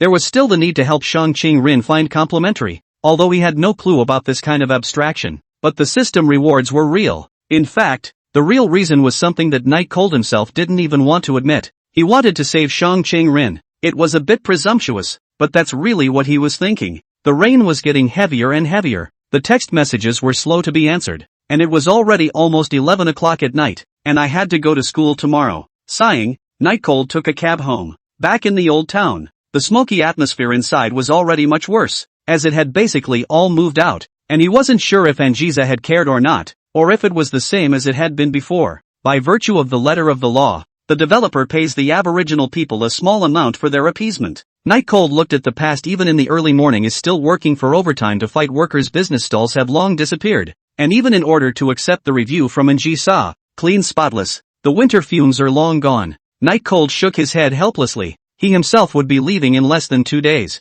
In fact, the old town was a bit run down, but he was still living comfortably, mainly because everything was cold in a big city like Hanahai. Even people are just a cold number in some people's eyes, and although the old town is dilapidated, there is still more or less human warmth that makes it feel less distant. The 24-hour convenience store was still open for business. Night Cold felt a little hungry and wanted to buy a little food, so he walked into the convenience store. The matter of Shang Qing-rin made his head spin. He planned to ask about it face to face tomorrow. It was better not to think about it so much now, otherwise it would affect his sleep later. Welcome. The sweet welcoming voice was a little surprised, supposedly not expecting anyone to come shopping this late in the now nearly vacated old town. When the clerk stood up and saw the visitor, he was surprised. Chill, Rabbit? Night Chill didn't dwell on why his title changed to Little Chill in Yen Bunny's mouth, but rather was surprised that she would normally have a double day off. So why was she still working on Sunday today? There were not many people in the store already. Night Cold sat down to eat in the store, and then Yen Bunny served a big plate of Kanto boiled up, but Night Cold's soda was replaced with a cup of hot cocoa. With that, Speech Bunny also sat next to Night Cold. Chill, why are you still out so late? Aren't you going to school again tomorrow? Speech Bunny had both hands propped up on her face, her big eyes fluttering as she stared at Night Cold for dinner. Night Chill picked up a piece of daikon radish and put it in his mouth. Even in November weather, it was still hot. Seeing that Night Cold was scalded, Yen Bunny immediately brought Night Cold a bottle of pure water and a pack of paper towels. You slow down. Night Chill took a sip of the cold pure water and wiped his mouth with another paper towel and said, It's been almost a year since I've eaten it, and it's even hotter than I remember. For poor students like them, Kanto boiled food was not so bad that they couldn't afford it, but it wasn't cost-effective, and it was better than eating a half-price bento, so the only time Night Cold would eat some to warm up was in the winter when it was very cold. Just then, Speech Bunny brought up an open tray of bento boxes containing a variety of delicate sushi and nori-wrapped rice and sausages. Eat some, let's see if my handiwork has grown. Speech Bunny happily brought the bento box to Night Cold. Night Cold didn't move his chopsticks, but stared at the delicate food and asked, Do you make bentos every day? In case if I don't come to the convenience store, won't you make it for nothing? This matter Night Cold do not even know what to say. After all, it is the Speech Rabbit's good intentions, and he cannot really harshly lecture. Speech Bunny gave herself a cheering gesture and said cheerfully, Now is the time to practice, so of course you need to do it every day. Otherwise there's no way for your skill to grow. Aren't you afraid of wasting it? Night Cold picked up a piece of sushi and fed it into his mouth. The ingredients weren't great, but they were fresh, and it was mostly the mindfulness that made the sushi extra tasty. Speech Bunny Rabbit braced her hands on the stool whose 2 legs couldn't reach the ground, and blankly glanced at Night Cold. If you don't eat it, I'll eat it myself, and heat it up tomorrow as breakfast. Insightful. Night Cold ate while giving a thumbs up for Bunny Yen. The convenience store was already empty, and now Night Cold was eating, and for a while there was only the sound of Night Cold eating in the convenience store. But Speech Bunny wasn't bored as she stared at Night Cold eating the bento she had made. As time passed by, Bunny Word seemed to have remembered something and suddenly asked in a lost tone, Little Chill, are you also looking around for a house outside because you don't have a place to live soon? Speech Bunny thought that Night Cold coming back so late must be because of this. Night Cold froze when he heard this and took a sip of pure water, staring at Yen Bunny's somewhat lost and insecure face. He also instantly understood why Yen Bunny, a person who never worked on weekend Saturdays, was still working at the convenience store today. Turns out it's because of the demolition of the old town. Chapter 87, The Tough Bunny. Night Cold slowly put his chopsticks down and looked at Bunny Yen and said, Originally I was wondering why you are still working at the convenience store today. So is it because of the demolition? Speech Bunny nodded helplessly. The old town is going to be demolished, and the houses outside are all high-rise buildings, so there's absolutely no room for me. As he spoke, Speech Bunny looked very pitiful. and although it wasn't to the extent that he was about to cry, the despondency and overwhelm were still obvious. In front of Night Cold was a huge glass wall. Things outside were clearly seen. It was almost midnight, even raining, still people were still moving, big bags and small packages. Hanami is just an extremely realistic city, especially if you're alone here studying and don't even have a place to live. He would have been one of them if it hadn't been for Angiza or the system. When Yen Bunny looked at the people still leaving one after another so late outside, she couldn't help the sadness of the rabbit's death and said, "I'll have to move out in a couple of days, and I'll be just like them by then. So I hope it won't rain by then." Night Cold took a sip of cocoa. "Where are you going?" Speech Bunny lay on the table, her eyes all confused, and said, "I don't know, it's too busy outside, and it's not appropriate for me to live inside, but if I don't have a place to live, there's no way I can go to school." In fact, both Night Cold and Bunny Yen knew in their hearts that the demolition of the old city, the last gathering place of the poor in this sea of flowers, would mean that most of the students in it would give up their studies. Either you go home and help out, or you go to work full-time to pay the rent in the outside world. Speech Bunny didn't know exactly what to do. Her family was also poor and she didn't dare to tell her family, but she knew she needed money. So when she didn't know what to do, she came to work in a convenience store. In fact, she had a fantasy that she would find a smaller room with Night Cold, even if it was a one-bedroom, one-bathroom, and the two of them would share the rent together. She would cook and wash clothes for Night Cold every day, and some idle things were all taken up by her, so Night Cold could work a long extra shift every day, and the problem of rent would be solved. There's no delay in going to school, and vaguely, she longed for that life, but when she really saw Night Cold, she always felt that Night Cold was different from before, so she didn't know how to open her mouth. "Do you have any plans, or do you still want to study?" Night Cold now had more than $10 million on him, so it was still a simple matter to help Bunny Yen, and Angiza also promised to buy him a villa near the school, so a place to stay is a complete no-brainer. But before helping, he wanted to see what Speech Bunny thought when faced with difficulties. Unexpectedly, Speech Bunny answered very firmly, "Of course I want to study." Speech Bunny clenched her small fists and cheered herself up. "I don't want to spend my life farming in the countryside. Planting rice seedlings is hard. Breaking corn is hard work. Digging potatoes is hard too." Yen Bunny stared at Night Cold and continued, "I don't want to work that hard. I want to live happily. And working my ass off to get into Flower Sea School is my attitude. I won't give up." Night Cold's face was slightly stunned, although it was a bit of a surprise. It was still very much in line with the kind of persistent impression that Speech Bunny had in his heart. It's really possible to go to the extreme for what you stand for. It was important to realize that he was a traveler and had studied for 19 years in his previous life. And most importantly, his older mentality made him aware of the importance of studying, which allowed him to keep on studying. A little girl from the countryside like Bunnywards, who is by nature a despised being, realizes that she must rely on her grades to change her future, and thus executes it, which is true perseverance. Night Chill all but admired Speech Bunny. Against Night Cold's slightly shocked face, Yen Bunny blushed and lowered her head. Just now she was really too presumptuous. Other people, Night Cold, was an existence that had been admitted to the topmost school in the Sea of Flowers. Only got into a second-rate school myself. It's really embarrassing. Bunny, very impressive. Oh, Night Cold said as he looked at the people outside who were starting to leave one after another, searching for a way to find out if it was the developer's allotted time tomorrow. Thanks.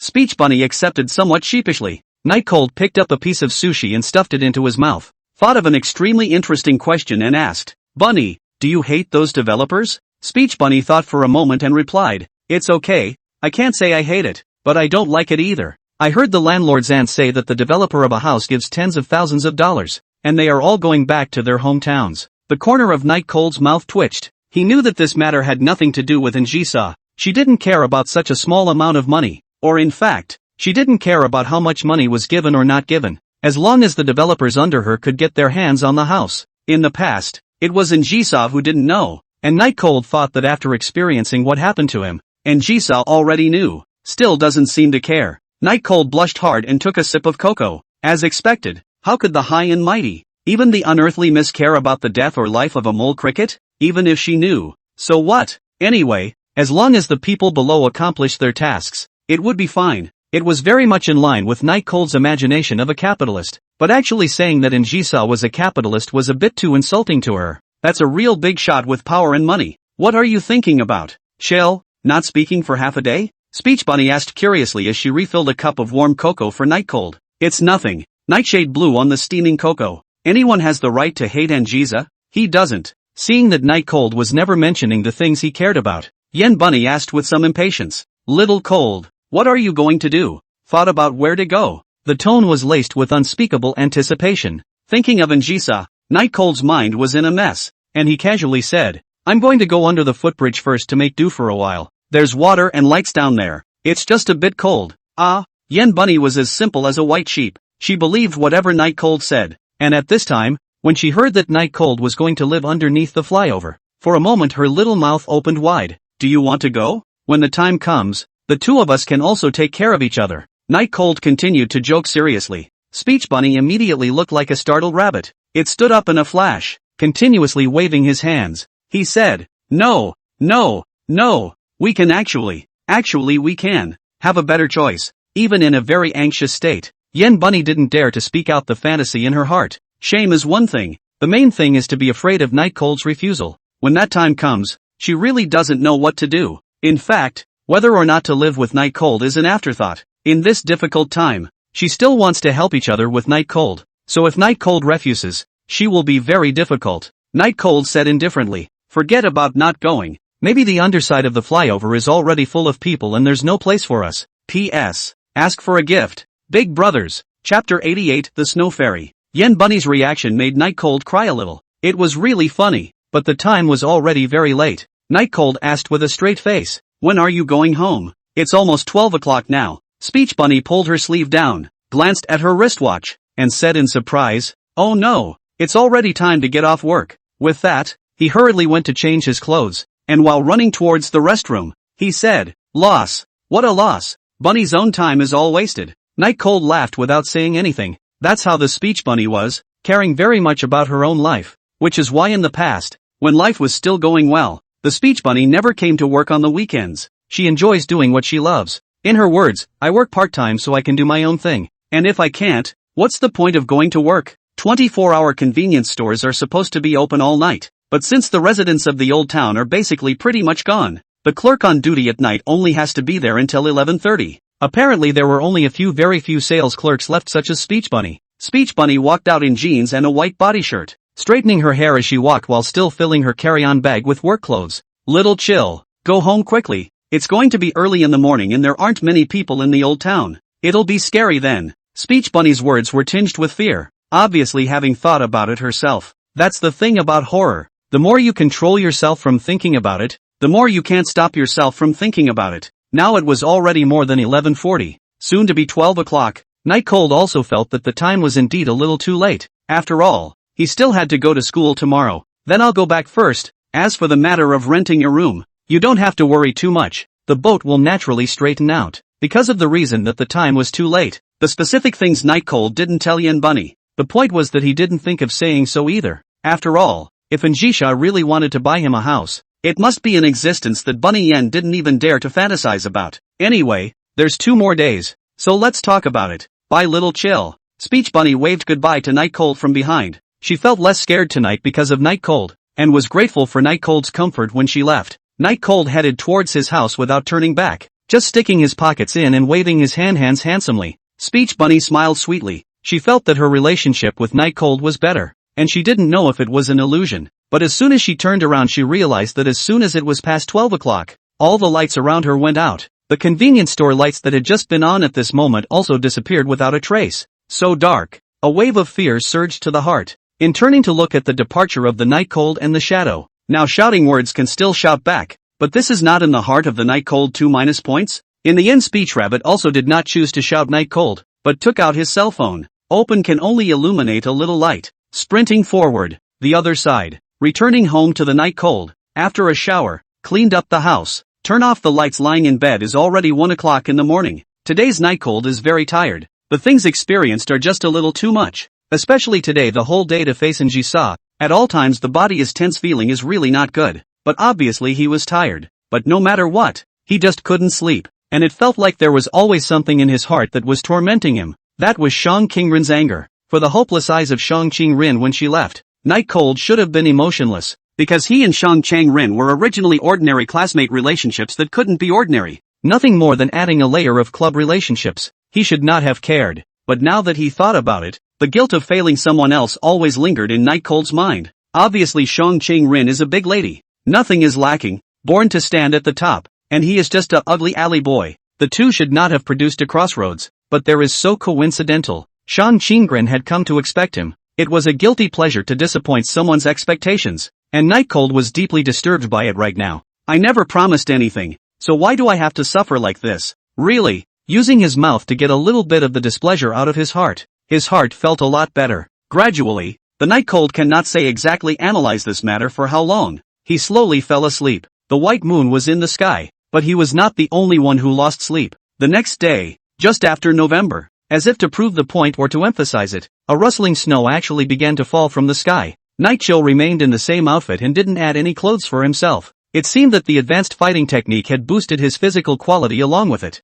There weren't many people left in the old town, so the tram platform was much less crowded, which was definitely good news for Night Cold. Walking onto the tram, Night Cold muttered, "Let's go look at houses after school. It's just a little too cold here." It's like Shang Qinggren is beside him at all times was something Night Cold didn't say. Lu Ruyan is gone. Night Cold does not know where to go. Anyway, it should be over not too good. Night Cold is also happy to be at ease. Clean. Learning on the mandatory uphill road. Night Cold's gaze had been sweeping around, and many people would immediately move away when they met Night Cold's line of sight. It was as if they had seen something extremely terrifying. These people were all those who had attended Lu Ruyan's birthday banquet, and when they left that day, they were forced by strong-arm tactics not to say anything about Night Cold. And you'll have to be respectful when you see Night Cold in the future. That is in Jisa's order. They do not dare to disobey but to let them in front of so many people face Night Cold bowed down to some difficult. Simply is to avoid like a snake scorpion. Of course, besides these people, there were also some girls who covered their mouths in surprise after seeing Night Cold.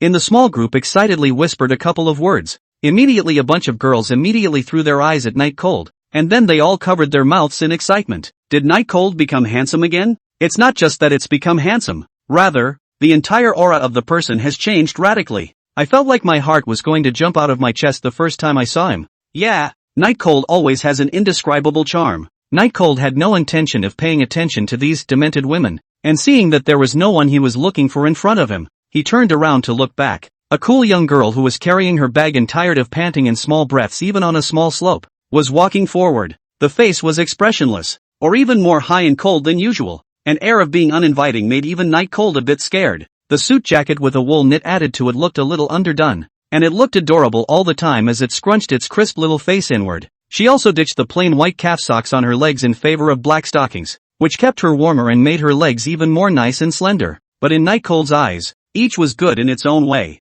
This elf in the snow was the person Night Cold was looking for. His minister, Shang Qinggren. Chapter 89 Love Letter Controversy. The appearance of the young girl instantly drew the attention of the people around her, but because the young girl's aura was simply too powerful, the people around her could only stay away, not daring to approach at all. And Night Cold's heart rejoiced when he saw Shang Qinggren, leaning against the wall. He made a handsome and melancholic appearance and waited for Shang Qinggren to arrive. The surrounding girls were made to blush more than a little by Night Cold's appearance, and some of them even whispered and screamed out, because at this moment, Night Cold's appearance was really too lethal to the girls. However, the person that Night Cold really wanted to attract walked straight past him as if he didn't see him. Night Cold froze. What's the situation? Shang Qinglin didn't even reprimand herself for looking like this? He just walked past her with no expression on his face? Moreover, Night Cold could clearly feel that when Shang Qinggren passed by him, he was even colder. Looking at that cool back, something called frustration began to rise within Night Cold. He hadn't thought about relying on his face value to charm Shang Qinggren. After all, Shang Qinggren didn't need that. Rather, he wanted to get Shang Qinggren's attention, and when he made such a weird pose, Shang Qinggren would not be able to resist reprimanding himself. And then he was picking up the conversation and asking yesterday's question. But Shang Qinggren leaving as if she didn't recognize herself was a bit too cold. What the hell is wrong with her? Night Cold scratched his head, really not sure what he had done to make Shang Qinggren so angry, even if he was still ignoring himself even now, not to mention yesterday's message, which wasn't returned at all. Night Cold lifted his school bag and immediately followed him up, saying in a fake manner, "What a coincidence. I didn't expect us to meet in front of the school once again. I have to sigh at our destiny." Shang Qinggren glanced at Night Cold, but did not say anything. Is this a fight? Night Cold continued. How about the love letter I wrote you yesterday? Wasn't it very touching? The tentative words had indeed brought a harvest, and Shang Qinggren's complexion became even colder. It was almost like a pond in March, still bubbling with a slight chill. Night Cold immediately put on a straight face and said,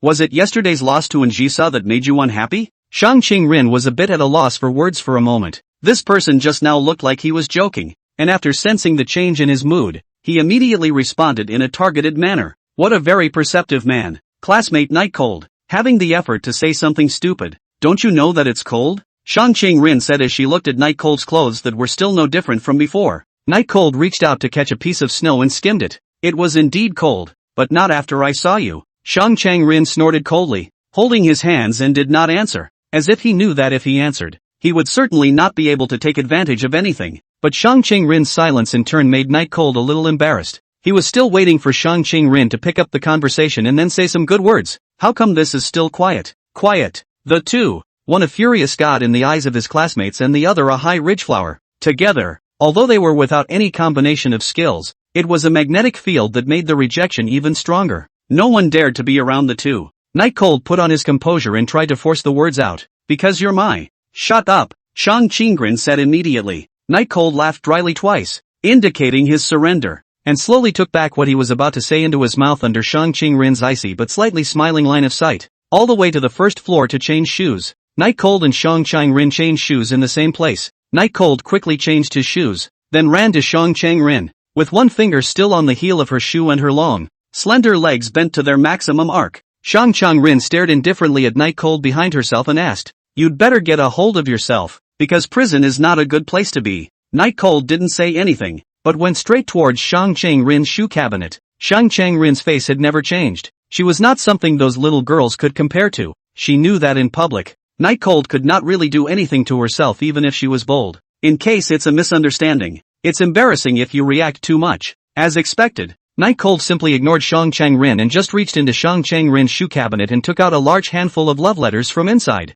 "Wasn't it you who asked me to clean up your love letters?" Night Cold asked in a serious manner, and those who didn't know thought it was some kind of a great guy. Shang Qingren then remembered that yesterday, Night Cold mentioned love letters. She did ask Night Cold to help her, but it was only a mention, and it was words of a joking nature. I didn't realize that Night Cold still remembered. Shang Qingren stomped her own shoes, holding her hands and looking at Night Cold who was holding a love letter, picking it up while dropping it. That funny look made Shang Qingren want to laugh a little, but still, she held back, because the ruthless teenager in front of her had broken her heart so hard yesterday. It was a small punishment for making her lose sleep almost until morning. The love letters that Night Cold was holding were estimated to be more than 100. Surprised, he said, "Lord Minister, I didn't expect you to be quite popular." Shang Qingren replied indifferently, "Watch your wording. It's human nature to like me, but this is already the result of frequent treatment, or there would be more." Between the tone of voice a little bit of bitterness in it. This kind of other people begged for something. In Shang Qingren here is trouble. If not because of the shoe cabinet must leave a gap, she would like to seal up. Wouldn't it be better to take it to the dump when you change your shoes? Save the backlog so much. Night Cold squatted down, picked up a love letter, pinched it, and it appeared that there was something else inside besides the love letter. "I don't want to touch this kind of thing. There might be something strange on it." Shang Qingren looked at the pile of love letters warily. "There is indeed something strange, and I have found it." The love letters kept falling, and Night Cold simply threw all of them on the ground, picking up the one he thought was problematic, a move that drew a disgruntled sigh from Shang Qingren. Night Cold opened the envelope labeled with love hearts, and inside was actually a pink greeting card with love words written on it. Night Chill began to read. "Student Shang Qingren." Shang Qingren immediately stopped it. "Shut up." Night Cold immediately shut up, only that his eyes kept lingering on top of the greeting card, and his expression was getting more and more wonderful. Still, Shang Qingren didn't care. "Guess who wrote this love letter?" Night Cold asked with a very exaggerated facial expression. "Who?" Shang Qingren asked carelessly. "P.S. A little more research. What is everyone's favorite female character? It won't affect the subsequent episodes. It's just the author simply checking out the progress." Chapter 90, Interrogating Ruyan Lu. Night Chill said in a word, slightly surprised. "There's actually $10 in there." Shang Qingren covered her forehead inside, then turned to leave, that lonely back becoming a bit footsore because of Night Cold's messing around. Night Cold disposed of all the love letters and took the $10 in his hand, looking at it with surprise all over his face. It wasn't because of the $10 that he was surprised, but the fact that the love letter just now was written by a girl to Shang Qingren surprised him greatly. It seems that Shang Qingren has already reached the point where she is both male and female. Night Cold shook his head and slipped the money into his own pocket before returning to his own classroom as well, reaching out to Shang Qingren, but he still hadn't figured out why Shang Qingren was angry. rather than saying that he didn't have much of a clue from the beginning to the end. During class, Night Cold listened carefully, because of various reasons. Basically no one dared to find Night Cold to talk to within the class in the past 2 days. Soon it was noon. Night Cold immediately brought his books to the club after eating. According to Shang Qing Rin's arrangement for him, there was only 10 minutes of mealtime at noon. The rest of the time needed to study. Shang Chang Rin was indeed very smart, and Night Cold had seen what it meant to be number one in the country, and could always reduce the difficulty of understanding any point of knowledge through a variety of analogies. The tutoring that had originally made Night Cold very resistant was a great benefit to Night Cold. Still, it's a bit unrealistic to try to overtake Aura, who was ranked a steady second, in just this short week, but Shang Chang Rin has never had any intention of giving up, and for Night Cold's tutoring, the words are always so harsh, without any bit of relaxation. Even going to the toilet was watched for time, but any time he was a minute late, Night Cold would suffer a cold blank stare. Time passed by. Friday's monthly exam was not really something that anyone cared about, and no one took it seriously, but there were people who cared so much that they even went all out for it. In the school time, the Night Cold basically in the study, originally thought to go to the school neighborhood to see the house is also delayed again and again. Good to have a few days left in the old town. Thursday, October 4th. Night Chill is still studying as usual, and has grown a lot under the day and night teaching of Shang Chang Rin. Not only the pronunciation of English problems, but also a lot of the more cold knowledge points explained. In the meantime, and she saw, who was finally the one who had finished the piles of work, was holding her forehead in the office, and Snowfrost brought a cup of coffee so that the tired Njisa could relax. And Njisa took a sip of her coffee, and Snowfrost asked knowingly, "Missy, do you want to go to school? You haven't been to school since it started, just when the work is done." These words made Njisa's eyes light up. Snowfrost was really good at reading Njisa's expression and acting on it. She knew that dealing with the aftermath had caused Njisa a lot of headaches in the past few days, and these days in fact, Njisa has always wanted to call Night Cold, but then lived to hold back. Although I do not know why, but Snowfrost knows that his own Missy wants to see Night Cold very much. However, she also knew that her own Missy was very fond of Face, so she did not explicitly say so, but used school as an excuse. Njisa did want to go to the school to see the Night Cold. These days although they did not see each other, but they still call in the evening. This is also a little bit of solace for these days so busy, right? I'll prepare a car right away. Snowfrost, as Njisa's secretary general and bodyguard definitely wouldn't let Njisa personally ask for everything. Every time, she was able to act based on Anjisai's expression, but this time it was wrong because Anjisai called out to her, "Oniai-chan?" Snowfrost replied looking at Njisa suspiciously. Njisa stood up, her long black dress following her master's movements like a dance. "Go and take a look at Night Cold's little mistress. I'd like to see what she has on her that mesmerizes Night Cold to the point where she doesn't even want to die." Njisa seemed as if she was only interested in Lu Ruyan, but in reality, her tone was full of killing intent. Snowfrost was frozen for a moment, but immediately reacted to the fact that her great lady was going to feed the fishaw. Where people were locked up was only known to Snowfrost, and Njisa was generally not interested in such small things, and even if she really wanted to do something to the people locked up,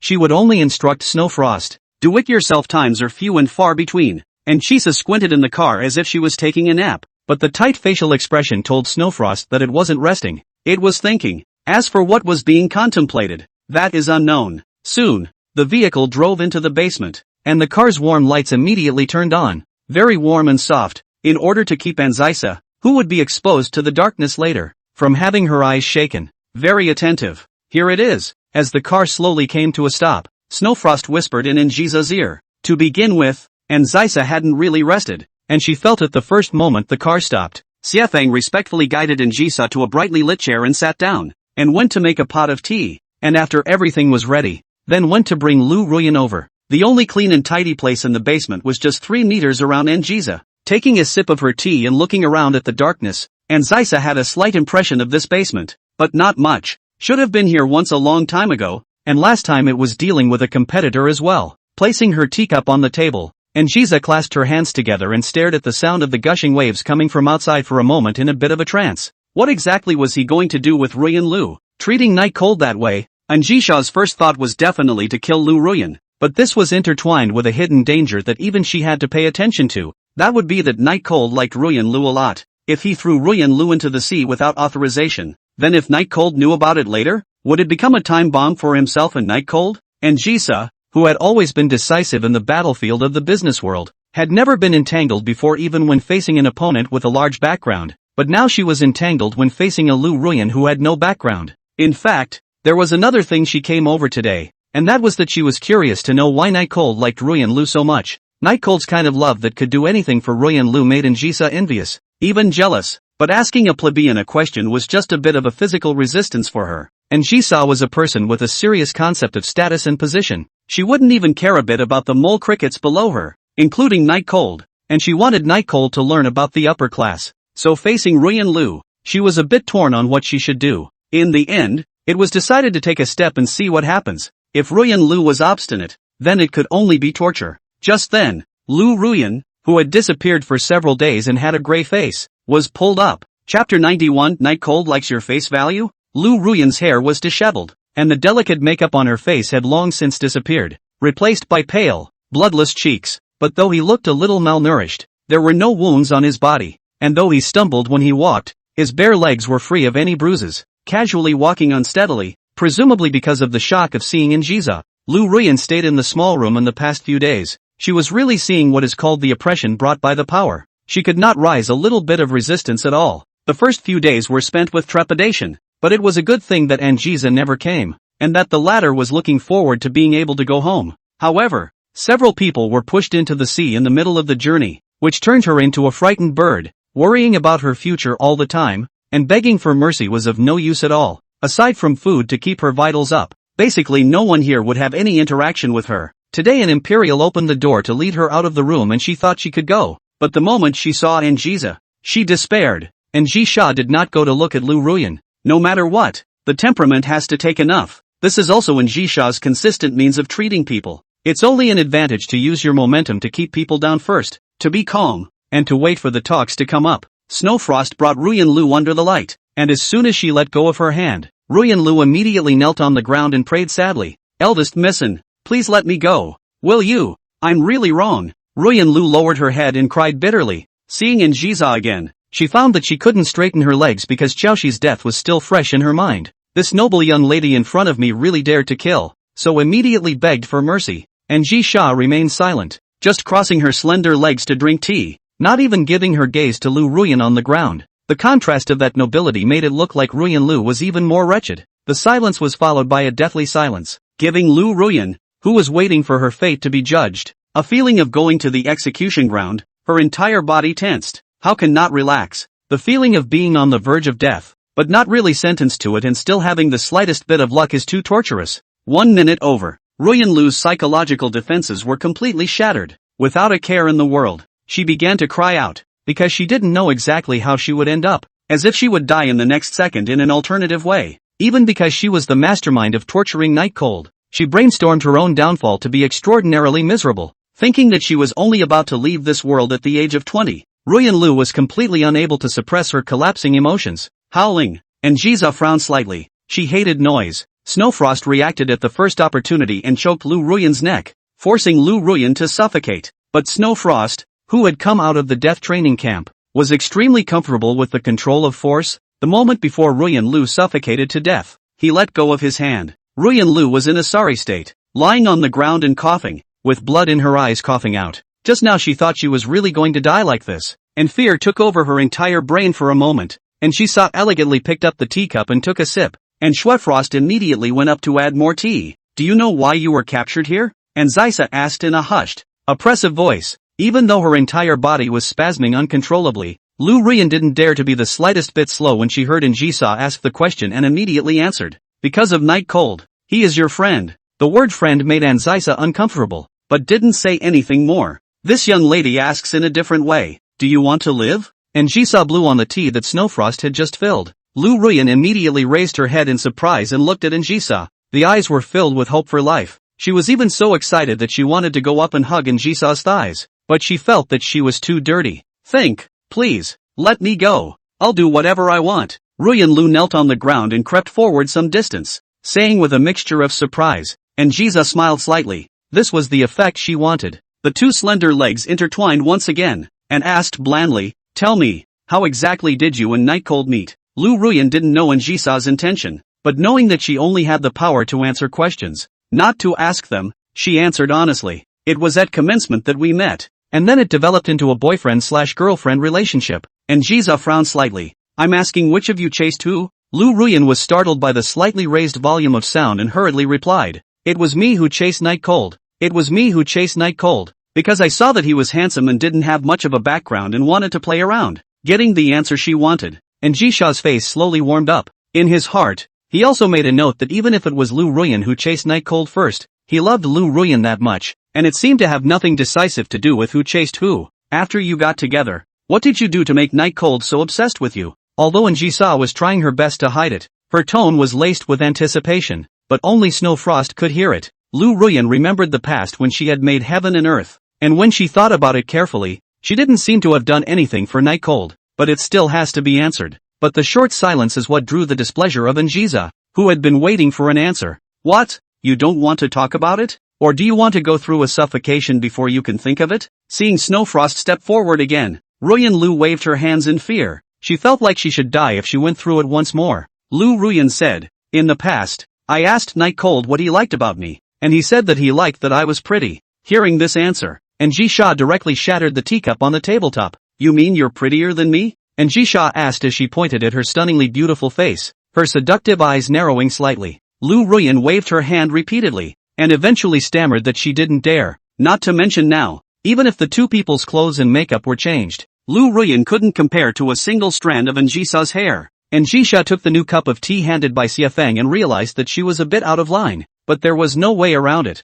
Lu Ruyan's statement that Night Cold was liking her face value was pure bull ********. There was no denying that during his own contact with Night Cold was a bit horny, but the most basic principles were still there. All those days without harassing her once is the best evidence. If Night Cold really liked pretty girls that much, then she shouldn't not show love to herself, right? With her expressing so much favoritism, Night Cold should have misunderstood that she liked him, right? But no, Night Cold hadn't shown more than a passing liking for her, and even the love letters were a product of coercion. That's why Anjiza concluded that Ruyan Lu was lying. Chapter 92, Study Frenzy. Ruyan Lu's entire body was trembling. Not many people could withstand Anjiza's anger, and Ruyan Lu, a small ordinary student, was even more frightened. Excellent cultivation allowed Anjiza to immediately dispatch her emotions back and forth. In fact, she also wondered why Night Cold treated Lu Ruyan's attitude, to say that it was like it, but it seemed that it was not particularly attached. In the case of knowing that Lu Ruyan was in his hands,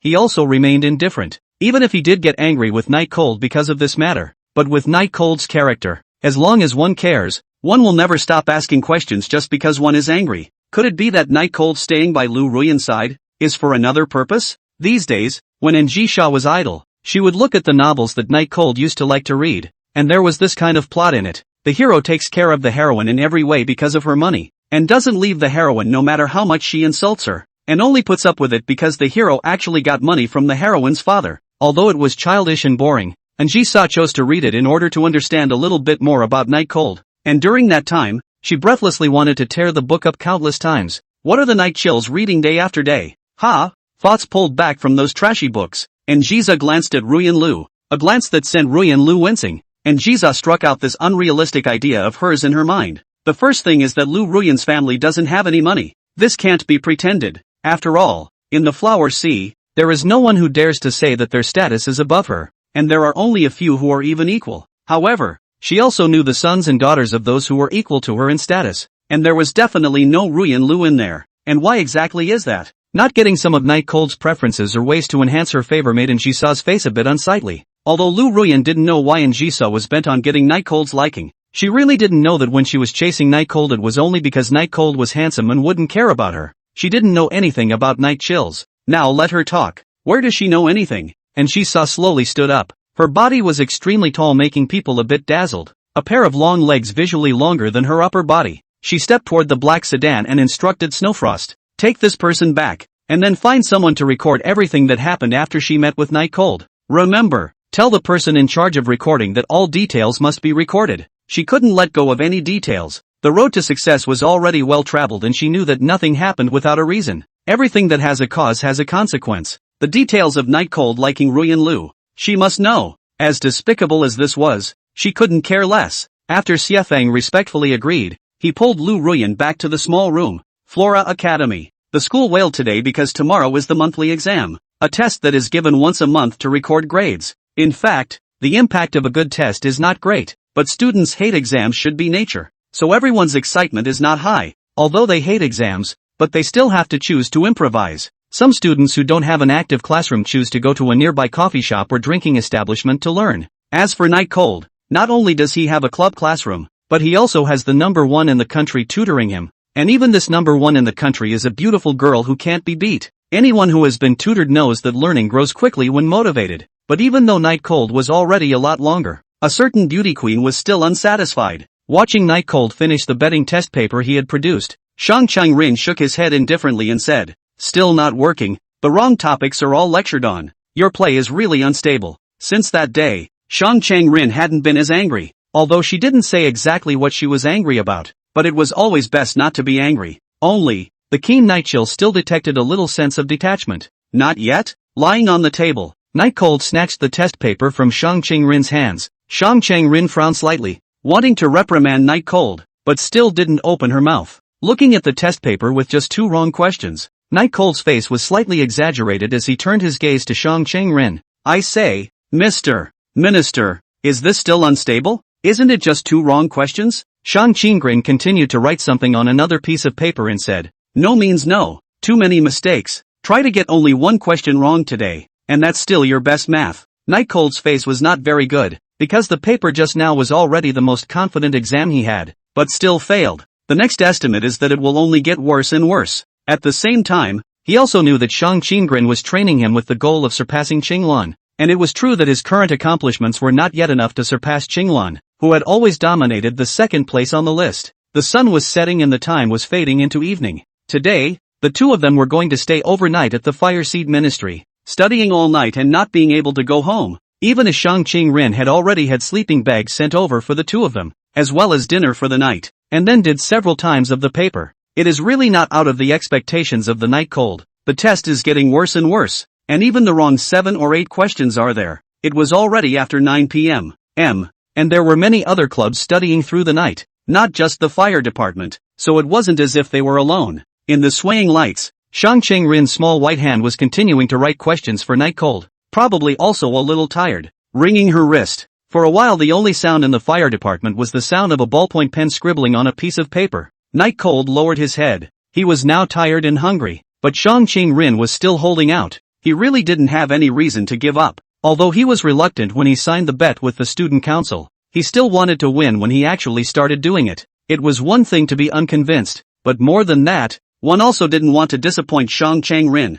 who had come to expect it of herself. And learning is, in the end, for your own good, even though the goal is very difficult to reach. Night Cold glanced at the sky outside the window which was already dark, and then at the expressionless Shang Chang-rin who was still thinking about the exercises. She should also know that it's impossible for her to beat Qinglan with such a score, right? But why is she still insisting? Was it really for the desire to win? While Night Cold was staring at Shang Chang-rin in a daze, the sound of writing stopped. "What's wrong?" he asked tentatively. "There's no more ink," Shang Chang-rin replied with a clear and cold voice. "Night Cold, why don't we eat first?" Night Cold knew that Shang Chang-rin's stamina was very poor. Even sitting here writing questions, beads of sweat were oozing out of his forehead at the moment, and those who didn't know thought that he had gone running for a few kilometers. Shang Chang-rin looked at her small white hand that was slightly trembling and tilted her head, as if she was feeling a bit unwilling. Finally sighing, he said, "Fine." Chapter 93 Shang Chang-rin's Tangled Heart. Shang Chang-rin pinched the bridge of his good-looking nose,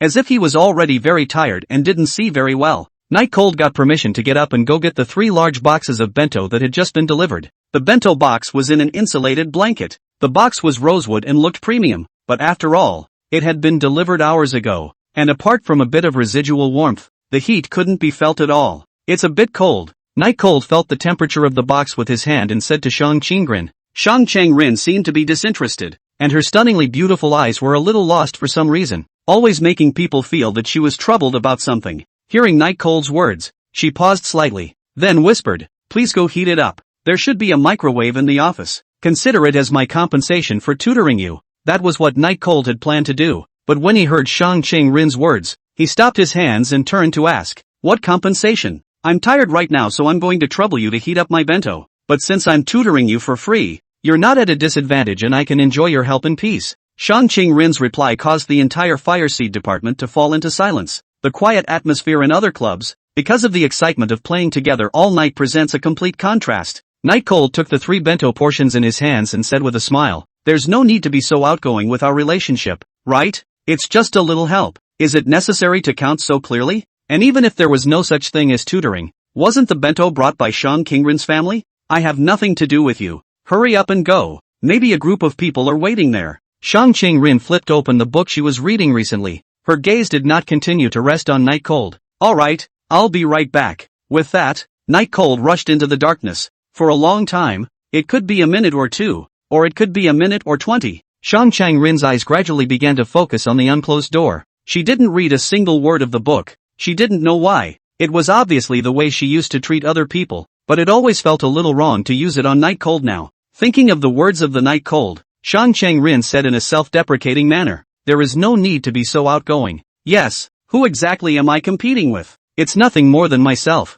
Why have you been even colder to Night Cold these past few days? Why did you separate everything clearly? Even though she hated to admit it in her mind, the fact was, she was having a fit. She knew that her unauthorized expectation of Night Cold was her own problem, and Night Cold's failure to respond to her expectations was even more natural. It was like the first time he told this matter to Night Cold. Night Cold had said that he didn't live to cater to anyone's expectations. He was only being himself. So the fact that Night Cold didn't cater to his own expectations is entirely his own problem. But she always felt betrayed. Shang Qingren's rare 2 hands propped up his forehead. The brain that would never be unable to solve the answer actually started to go down a bit. Night Cold was going to pull her to the crowd, which was not agreeing with her lifestyle. Then Night Cold was not the person she was looking for. She could obviously just kick Night Cold out of the club, but he always managed to cheer himself up, saying off-color things. Even the love letter that had caused her so much pain that day, which was basically what moved her except for that one line. Obviously thinking of treating him the way I treat other people,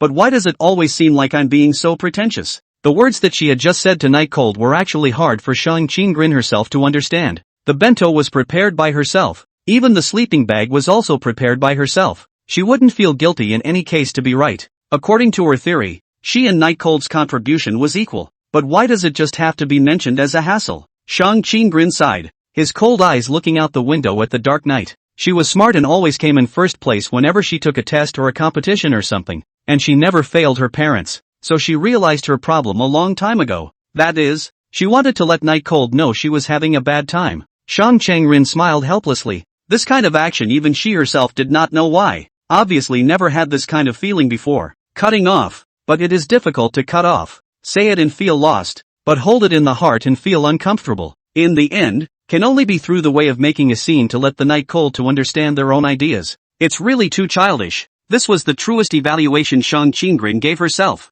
Maybe exams and so on. In the present Shang Qingren seems to be no longer important, but want what she herself cannot say, because feeling this kind of thing, and how can you say it? Hearing footsteps coming from the corridor, Shang Qingren knew that Night Cold had returned and slowly focused her eyes on the book, but trying to force her composure was what made her not even realize that she had her book backwards. Minister Sama, it's not good. Before Night Chill even entered the door, he carried his voice into the Fireseed Department's activity classroom. Shang Qingren frowned slightly, dissatisfied with Night Cold's loud clamor, but before she could say anything, she saw Night Cold staring at her book and said, "Ha, Minister Sama, why is your book backwards?" That's when Shang Qingren snapped out of it. Just now when she put the book down, she put it down upside down, plus she wasn't even looking at the book. Night Cold immediately relieved himself. "I didn't realize that you've become so powerful to this extent. You can look at it even when it's upside down?" He really didn't have a yin and yang. He just felt that Shang Qingren was reading backwards, which was also caused by seeing Shang Qingren's erudition over the past few days, making him think that when it came to knowledge, there wasn't anything Shang Qingren wouldn't be able to do.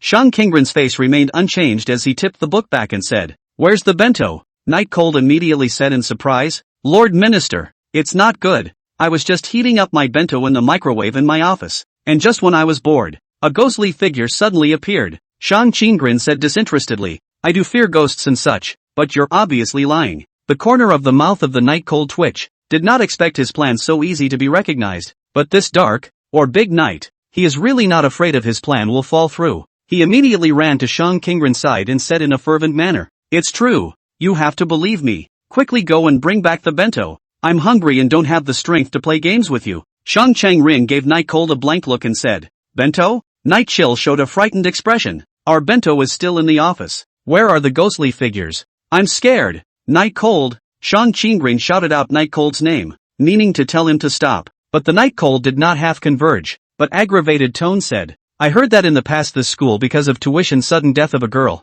Chapter 94, is there really a ghost? Night Cold is making up his own ghost story. Shang Qingren suddenly realized that it is now almost 10 o'clock at night. Such a situation, in the school to tell ghost stories, is not a little. Shut up, Shang Qingren said indifferently. Night Cold immediately closed his voice, and the made-up ghost story was not told, but it was not at all useless, rendering the atmosphere of the activity classroom horrible. Shang Qingren couldn't figure out why Night Cold was intentionally scaring himself. Was it because it was fun? But he wasn't that boring. What the hell are you doing? Shang Qingren asked with an icy gaze. I really saw a ghostly figure just now. It's really a bit scary. Why don't you accompany me to take out the bento from the microwave? Night Cold said fervently, without blushing. Shang Qingren didn't believe in the idea of ghosts and monsters, and only thought that it was Night Cold talking nonsense. But even if that was the case, Night Cold wanted to scare himself. There was no way to change ghosts out of thin air. Alright, I'll follow you. If there are no ghosts, you won't have your dinner. Shang Qingren stood up with a sense of wanting to expose Night Cold's lies. Great, with you,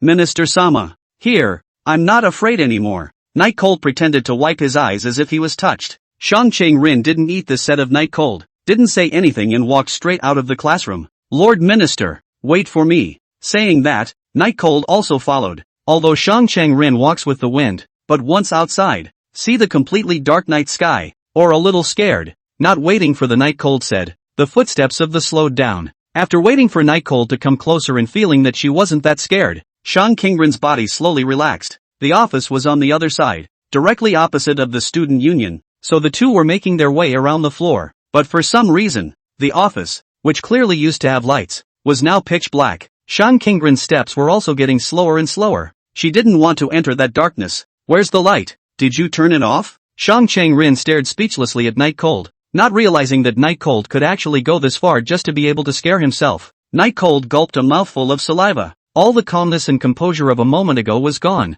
and his mouth read, It shouldn't be. Just now I obviously turned the lights on. Why did it go out? Hearing Night Cold's words, Shang Qingren was slightly stunned. That superb expression, she didn't find any cracks. It really seemed like she was completely unaware of it. What do you mean you don't know? Shang Qingren forced herself to pretend to be calm and sniff. The school building only had their club, which was situated next to the student council. All the other clubs were in the club building. That means they're the only ones in the building. No one else. And how did the lights turn off? Lord Minister. Night Chill came over to Shang Qingren's side and said, Originally I wanted to scare you, but it seems like it's really a bit scary now. Turning off the lights really wasn't my doing. Shang Qingren clasped her hands and stared at Night Cold. How do I know that this is not part of your plan? Even now, Shang Qingren was still calm and unperturbed. And even if she had been a little surprised because of Night Cold's words, she quickly adjusted, because she's a very sensible person. Night Cold is very suspicious. But when the lights behind them went out for no apparent reason, Shang Qingren's entire body froze.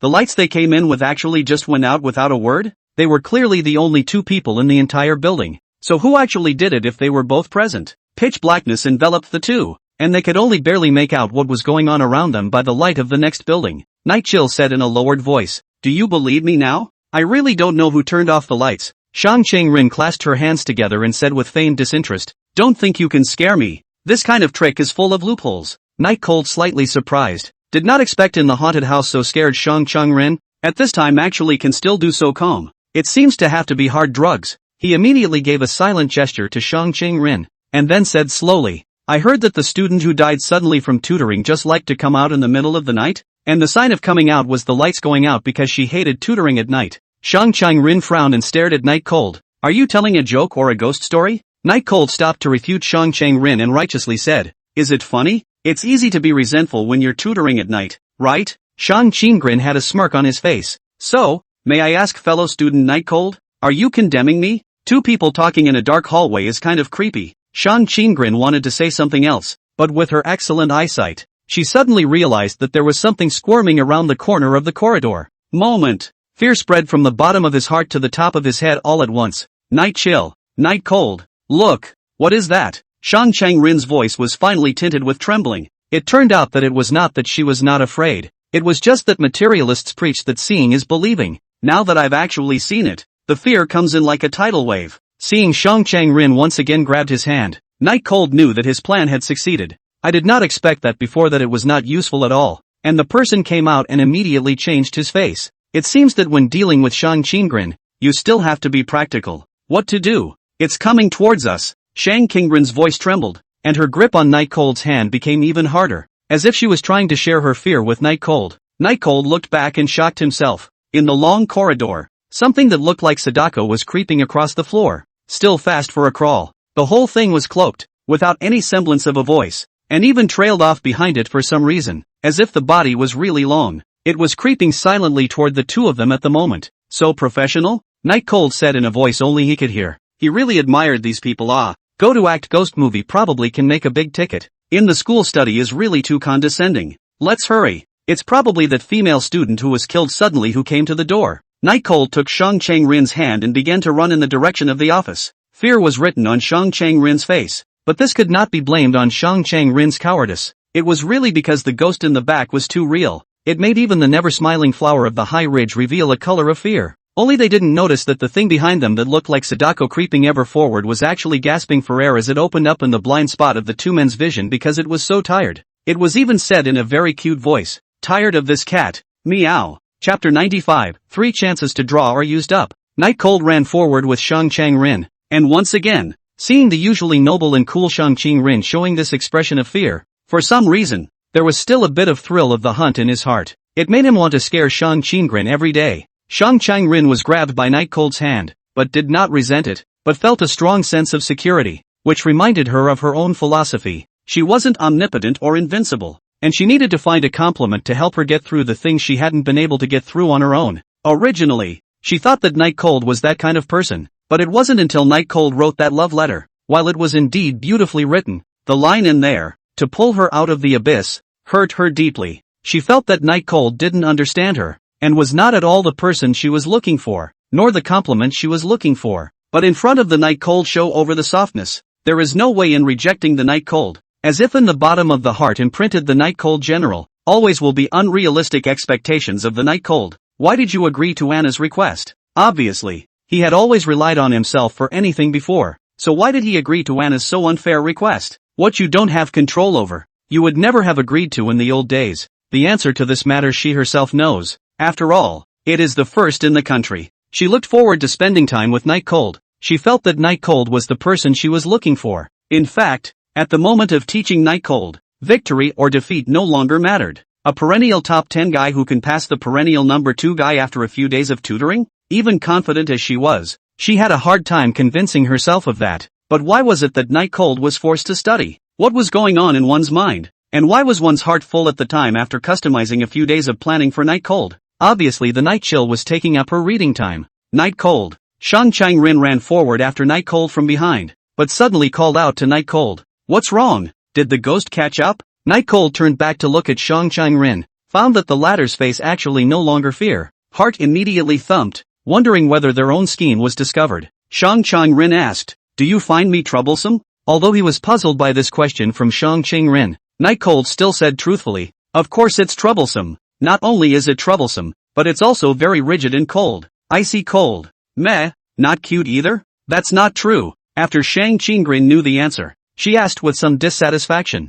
"Since you think I'm troublesome, why didn't you answer the other day when I asked you if you wanted to quit the ministry? Shouldn't you take this opportunity to leave?" Coming into the office and sneaking around, he turned the lights on, and instantly the bright light illuminated the two of them, and the sense of security came flooding out in a flash. Night Cold even went to close the door behind him under false pretenses. Shang Chang-rin waited beside him for Night Cold's answer, and Night Cold came over and said, "Why do you want to quit the club? Where can I find a club where I can leave early and have no activities after quitting the department?" Just because of this? Shang Chang-rin was slightly dissatisfied. "And of course because I promised you, that I would surpass Aishirama in the monthly exams. Remember, struggle." Shang Chang-rin didn't say anything, and Night Cold shrugged and continued, "And I know you're angry, although I don't know what it's about or what it's about to do so, but leaving is definitely not an option." Shang Chang-rin nodded, a faint feeling of being spoiled surging through her heart, causing her to stroke the long hair on her forehead. The two talked about chaos again, as if any evil spirits were forgotten.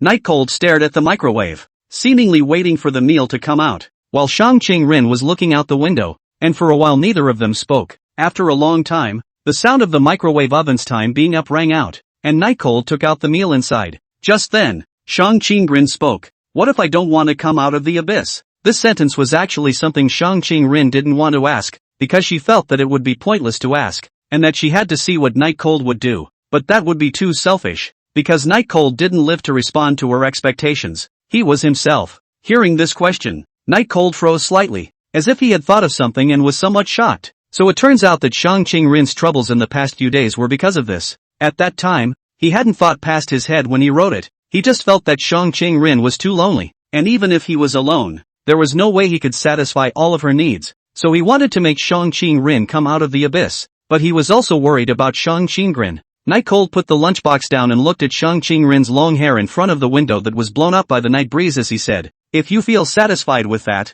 I can also go to the abyss to find you." How could Shang Qingren not understand the meaning of Night Cold's words? In an instant, it became clear that Night Cold's words were actually all for her benefit. Not really guilty thoughts though, because she's selfish. The two of them returned to the Fire Seed Department's activity classroom, and after closing the door behind them, they didn't continue with the exam, because Shang Qingren knew that even with how they continued to cram, Night Cold didn't have a chance to pass Qinglan's exam. The other reason is that the obsession in her heart is gone. During the meal, the two talked a lot. Shang Qingren once again returned to the previous as poisonous, but the Night Cold is very happy. Has been the end of the Shang Qingren, always less of a charm. At 11 o'clock at night, the two men were ready for bed. At this moment, two female ghosts are talking outside the office. Didn't Night Cold say he'd be out soon? How come it's been an hour and he hasn't come out yet? Sister, he's not lying to us, is he? The other female ghost said, keep waiting to see. It's rare that someone seeks us out to scare them. In the sleeping bag, the tip of Night Cold's nose could always smell an extremely fresh scent. The kind of scent that was completely different from the smell of industrial perfume made Night Cold a bit mesmerized, even though he was far away from Shang Qingren. Did you sleep? Night Cold asked. Unable to sleep. What's wrong? Shang Qingren replied. Is this your first time sleeping with a man? Night Cold asked without a clue. You think I'm going to pick up your yellow accent? Go to sleep right now, please. Shang Qingren's tone was instantly cold. After a while, Night Cold said again. Are you willing? Losing to the student council. Shang Qingren immediately replied. If the men are too much of a waste, it's useless to be the commander-in-chief. In fact, from you in which you can still hear Shang Qingren's reluctance, or even loss. Right, after all, since childhood she has not lost. But the ability to accept reality is also strong. That's where she excels. Congratulations to the host for receiving rewards, advanced learning ability, timeline spanning simulation ability, advanced music ability. Having extracted the 3 advanced skill opportunities, Night Cold asked in an unchanged tone, Lord Minister, if I surpass you in the monthly exams, what rewards are you going to give to your ministry members? Chapter 96, AS50 Timeline. Shang Qingren appeared to be uninterested in this question, or perhaps she had absolute confidence in herself, and did not answer Night Cold's question, but only transmitted an even breathing sound. What? Afraid of losing to me? Night Cold felt his brain begin to continuously ingest new knowledge and was refreshed, and all of a sudden was bursting with self-confidence. Poorly thought-out provocation. Shang Qingren rolled over. A bet without suspense is meaningless. Night Cold sat up and looked at Shang Qingren, who was a table away from him, and said, just tell me if you're afraid? Scared of losing to your ministry. I don't care if anything makes sense or not. Feeling the strong self-confidence in Night Cold's words, Shang Qingren opened her clear eyes and carefully surveyed Night Cold. Where did you get the self-confidence to surpass me? It's clearly nothing more than a sewer maggot who struggled to get into the top 10. Shang Qingren asked with a slightly curious tone. Night Cold held back the name maggot and said with clenched fists, even if it's not for the sake of surpassing you, it's always okay to do so for the sake of surpassing Qinglan, isn't it? Shang Qingren closed his eyes once again. Is there any relationship between the two? Night Cold also lay down. Maybe you don't realize that people are likely to burst into an unprecedented small universe when they are tempted. Maybe I'll surpass Qinglan? Seemingly feeling justified, coupled with complete confidence in herself, Shang Qingren sighed and said, alright, what kind of reward do you want? Night Cold smiled and said, I've actually been looking forward to Shang Qingren's maid outfit. Oh, last time in the rental house, the Night Cold has seen in Ji-sa maid outfit, but that is, after all, pretend to dislike. If it is Shang Qingren can wear a maid outfit then, it's gonna be great. You're disgusting. Probably fantasizing every day while staring at my legs, right? Shang Qingren's slightly disgusted voice came out. How can? Night Chill retorted loudly. I occasionally think about studying. What about the ratio? Shang Qingren asked. At the very least, I have to spend a third of my time thinking about studying, Night Cold said with a slight lack of confidence. Shang Chang Rin grunted coldly. So you spend 2/3 of your day staring at me fantasizing about me? I now regret staying in the same room with you because you make me feel very insecure. Night Cold immediately quit and sat up, dropping his sight through the darkness onto Shang Chang Rin's face. How can it be 2/3 that much? At least there's some time to spare for thinking about what to eat for dinner. Shang Rin replied calmly. Is there a difference? Night Cold once again lay down. In response to the matter of how long a day actually fantasized about Shang Rin, he gave up debating with Shang Rin. Another moment passed. Night Cold asked again. Do you promise? For Shang Rin's maid outfit, Night Cold was still looking forward to it. Shang Rin sighed and said helplessly. Yes, but if you fail to pass me, you must also promise me a request. What's the request? You'll know naturally when the time comes. Night Cold swallowed his saliva. Shang Rin's demands were generally high, but Shang Rin's maid outfit there would be no better maid outfit in this world than Shang Rin's. This is an opportunity one should never miss. In the end, the horny mentality or Night Cold's reasoning shattered. Even if it is tutoring these days seeing Shang Rin all-knowing, but Night Cold still do not believe that Shang Rin can be stronger than the system. Good. Fair enough, I promise. Deal. I hope you won't deny it when the time comes. That's what I was going to say. The activity classroom fell into silence, and the corners of Shang Rin's mouth inexplicably rose as she rolled over, but immediately realized that she was facing Night Cold, and even though there was a table in the way, she immediately turned back around. Night Cold, on the other hand, was studying the advanced skills he had just obtained in his brain. Actually, the first and the third were well understood. That is, knowledge and advanced talent in music. But the second one, Night Cold was really a bit confused. Even the name only confused him more. What timeline line spanning simulation ability? What does that mean? Night Cold said in a voice only he could hear. Luckily there are instructions though. On the blue panel, Night Cold opened the description of this one skill. The general idea is that he can use this ability to cross over to any timeline. But there isn't one for him, so there's no way to go back in time and change something. You can only cross over to other worlds' timelines. And not only that, there are a lot of restrictions. That is, no matter which timeline you cross over to, you can only stay for a maximum of 5 hours. And if you die, you immediately cross back over. And you can't bring anything back with you. Sounds pretty lofty, but what's the point? It's not like it's your own timeline. And there's no way to go back to the past or the future and look at the winning lottery numbers. Night Cold said a bit speechlessly. In fact, he had been expecting this ability since a while ago, but it didn't seem to be of much use. Somewhat disappointed, he turned this skill on in his head, and immediately a number of images appeared in rotation around the sleeping bag, all labeled with timelines. Night Cold chose a timeline named AS50, which was particularly similar to his own timeline to enter. He wanted to look at it first while he thought about what it actually did. Night Cold only felt a blackness in front of his eyes, and then something similar to a wormhole in space and time kept crossing in front of his eyes, and then after a bout of dizziness, the sky, which was originally dark, lit up. This is, directly traveling through? Night Chill looked at his attire in front of the standing water on the ground, and it was actually exactly the same as what he wore when he slept. Through this, Night Cold knew that there wasn't a person named Night Cold in this world, and that he was who he was, not the body of Night Cold who had taken over this world. It made him feel less bad. After all, he was still comfortable using his own body. Straightening his shirt, which was loose from sleeping, Night Cold walked out of the alley. I can't believe it's Old Town. At this time, I think it was the time when I had just started school, and Bunny Yen was still distributing promotional flyers outside the convenience store under the scorching sun. Night Chill walked over to him, and Speech Bunny only dropped her gaze on him for a second before moving away, looking like she didn't recognize him at all. This made Night Cold understand one more thing. And that was that the people of this world didn't recognize him, but that was right. If he hadn't come over, this timeline called AS50 wouldn't have Night Cold as a person at all. It's not unusual to not recognize them. Rabbit! Night Cold shouted with a smile on his face. Speech Bunny instantly blushed and said in surprise, how do you know my name? How could I not know the name of a beautiful girl? Night Cold found it amusing and flirted again. Me. You. Speech Bunny squirmed for half a day, as if she had summoned up all her courage and said, even if you are very handsome, I can't give you my contact information. Chapter 97, Careless Night Cold. The realism is just too much. It's totally indistinguishable if you don't keep reminding yourself of it.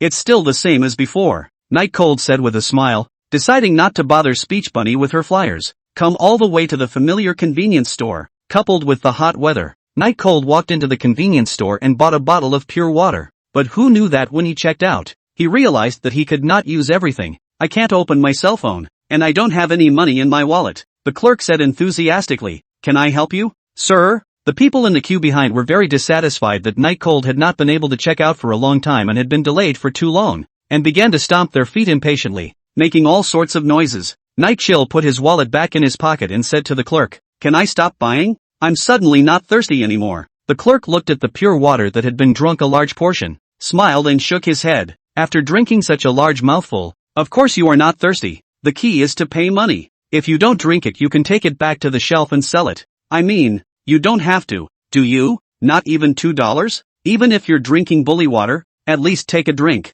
A person in line behind him yelled. "That's right." Quite a few people agreed. Just as the clerk's face became more and more ugly, Night Cold suddenly lowered his body to tie his shoes, and when he stood up, his face changed and became confident. "Who said I don't have money?" He picked up 2 coins and waved them in front of the crowd before finally handing them over to the clerk and leaving in style. Looking at Night Cold's back as he left, the crowd was puzzled. The man who had just flirted with Night Cold scratched the back of his head and said, "He's putting money in the bottom of his shoes?" Saying so, the clerk immediately gave a disgusted look and threw the coins into the cash register. Night Cold finished the pure water in one gulp, then threw the bottle into the trash can and began to walk aimlessly through the old town, a place that was both familiar and unfamiliar. His timeline hadn't been this lively in a long time. It's a good thing there's someone who likes to hide coins under the counter. Otherwise I really don't know how to get out of it, Night Cold said with a relieved sigh as he held his head. He had worked at that convenience store, so naturally he knew the specifics of what was going on in the convenience store. There used to be a clerk who worked earlier than Night Cold who always hid the dollar coins under the counter after payday, and anyone who had worked at a convenience store for a little while basically knew about it. As it happens, the new clerk just now didn't know that. Night Cold and he were still on good terms, so consider this his unauthorized treat. The time to cross over is 5 hours in total, and you can't go back unless you die, which makes Night Cold a bit boring. After all, he's still sleeping, and there's an exam tomorrow. Without realizing it, Night Cold walked to the corner of the street where he kidnapped Njisa. "This world's Njisa can't meet me. I don't know what will happen." With words on his lips, Night Cold suddenly realized that he still had a mission on Njisa. That's the pursuit of Njisa. Night Cold clapped his hands together. "Right, I can pursue Njisa in this world. Even if I fail, it doesn't matter. You can always start over anyway." Night Cold felt that he was finally finding a use for this ability. A moment of ecstasy. In the next second, Night Cold didn't hesitate to walk towards Anne's group. Although he had never been to Anne's group, Anne's building was a landmark building in the sea of flowers. It was easy to find. Basically all the locals knew it was there, and Night Chill was certainly no exception. On the tram, Night Cold was still excited, because not only could he complete the mission, it seemed like his life wouldn't be affected in any way. After all, there wasn't a person named Night Cold in this world. Right, if you've practiced, you'll be able to face Njisa in the future. You'll be able to handle her at will. "Oh, don't let me find your weakness, or else." Night Cold smiled wickedly. He suddenly felt that it was fantastic that he had gained this ability, but when he arrived at the inn group, he was confused as he looked at the skyscrapers in front of him. Njisa was the inn family's eldest lady. How on earth could he, a commoner who couldn't even be considered a commoner, meet Njisa? Should we wait downstairs? Just as Night Cold was struggling with how exactly he was going to meet Njisa, the highly professional receptionist was already noticing Night Cold and walked over. "May I ask if this gentleman is looking for someone?" The receptionist was a woman who looked amiable, but her smile was laced with a sense of detachment. Is that a professional fake smile? When Night Cold saw that someone had taken the initiative to ask, he immediately stated his intentions. "I'm here to look for Njisa. Can you go and inform her? Just say that it's Night Cold who has come to look for her." The receptionist's cheeks twitched as if it was a struggle to keep out a smile, and with some disbelief, she confirmed, "Sir, the person you are referring to as Njisa. What is her full name?" Night Cold said rightfully, "Is there a second Njisa in the inn group?" "Of course it's surnamed in and called Njisa." His voice was slightly louder, drawing the eyes of both the suits and the city slickers around him. Everyone wants to see, who is the one who doesn't know what's going on shouting the president's name. However, when they saw Night Cold, they were all a bit surprised. It wouldn't be the little white boy raised by the president, would it? So handsome. The receptionist saw that although Night Cold was wearing a school uniform, he had an extraordinary demeanor, and the Njisa in his mouth was called really familiar, not pretending, and thought that he was a relative of Njisa. "Just a moment, sir. Go in and have a seat. I'll go inform Secretary Shue." The receptionist left in a huff, introducing Night Cold into the VIP room and bringing a cup of coffee. Night Chill sipped his coffee and waited, but before he could take 2 sips, he heard a respectful "good day, President" salute from outside the hall. he immediately moved his eyes over. Through the glass wall, a beautiful figure was seen standing out in the luxuriously decorated hall. The long black dress frames the slender thighs to the utmost perfection. The stride was awe-inspiring and the hairstyle with some princess cuts indicated that she was the noble princess. Behind them were secretaries in professional attire. Everyone was making way for the two of them. To be precise, they were making way for the one queenly and stunningly beautiful young lady in front of them. Who else could it be if not Anjisa? Anjisa's aura was very powerful. Everyone breathed a sigh of relief when Anjisa walked by. While seeing Anjisa going to get into the car and leave, Night Cold was immediately putting the coffee down and running in Anjisa's direction. It's fast. Jisa, you wait. Anjisa heard someone calling out to her and slowly turned around. Seeing Anjisa waiting for him, Night Cold was happy that he was finally going to start the path of the raiders. Although it was tough to find Anjisa, he believed that it would be much easier later on. But when he looked at Anjisa's expressionless, icy eyes with a hint of doubt in them, he froze, because although he had seen this kind of look from Anjisa, it was the first time that this kind of look was directed at him. Before Night Cold had time to figure out what was going on, he saw that Snowfrost was aiming a high kick at himself. P.S. Because the recommended period has passed, the data is not much wave, so the author is a bit lazy. These tens of thousands of words are late into the plot. Very water. Today the author did a little bit of their own ideological work. Think it is still expensive to adhere to, and adjust it a bit. The follow-up will be better. Chapter 98, The Strange Anjisa. Night Cold was dumbfounded when Snowfrost's long legs in a black silk tube skirt slashed towards him. One's body could not move at all. The advanced fighting technique that he got from the system disappeared into thin air. Finished. It was only until this moment that Night Cold remembered that there was no such person as Night Cold in this world at all, which meant that Anjisa didn't recognize herself at all.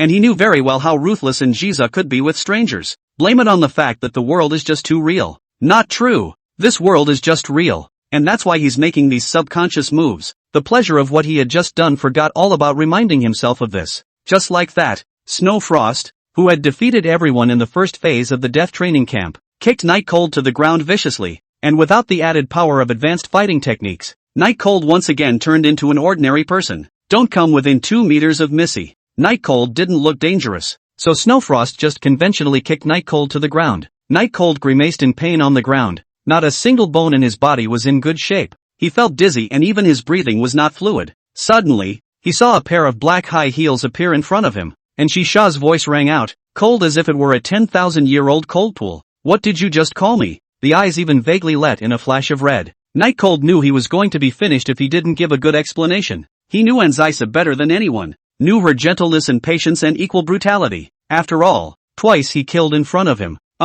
Missy, I'm a student of Flower Sea Academy and your admirer. My name is Night Cold. Night Cold said as he endured the severe pain and raised his head. But Anjisa was far away so his eyes were full of legs. Anjisa clasped her hands together and didn't question the excuse. Although she hadn't heard of any night chills, she didn't know everyone in the school in the first place so it wasn't surprising. An admirer? So what are you doing here today? Anjisa said with a slight hint of teasing. Finished. Night Cold knew that Anjisa asking didn't mean she believed it, but wanted to extract more information, which was Anjisa's usual trick. Night Cold went out of his way and stood up with the idea of success or failure. And next to him, Snowfrost immediately stared at him with full attention, afraid of his sudden attack. On the other hand, Anjisa stood still and didn't move. That kind of determination was really charming. Miss N, please be my girlfriend, Night Cold said loudly, and while kneeling down on one knee, he extended his right hand to Anjisa. The people around me at work were confused. It's actually a confession. Who on earth is this person who dares to come to the group to confess to the group's president?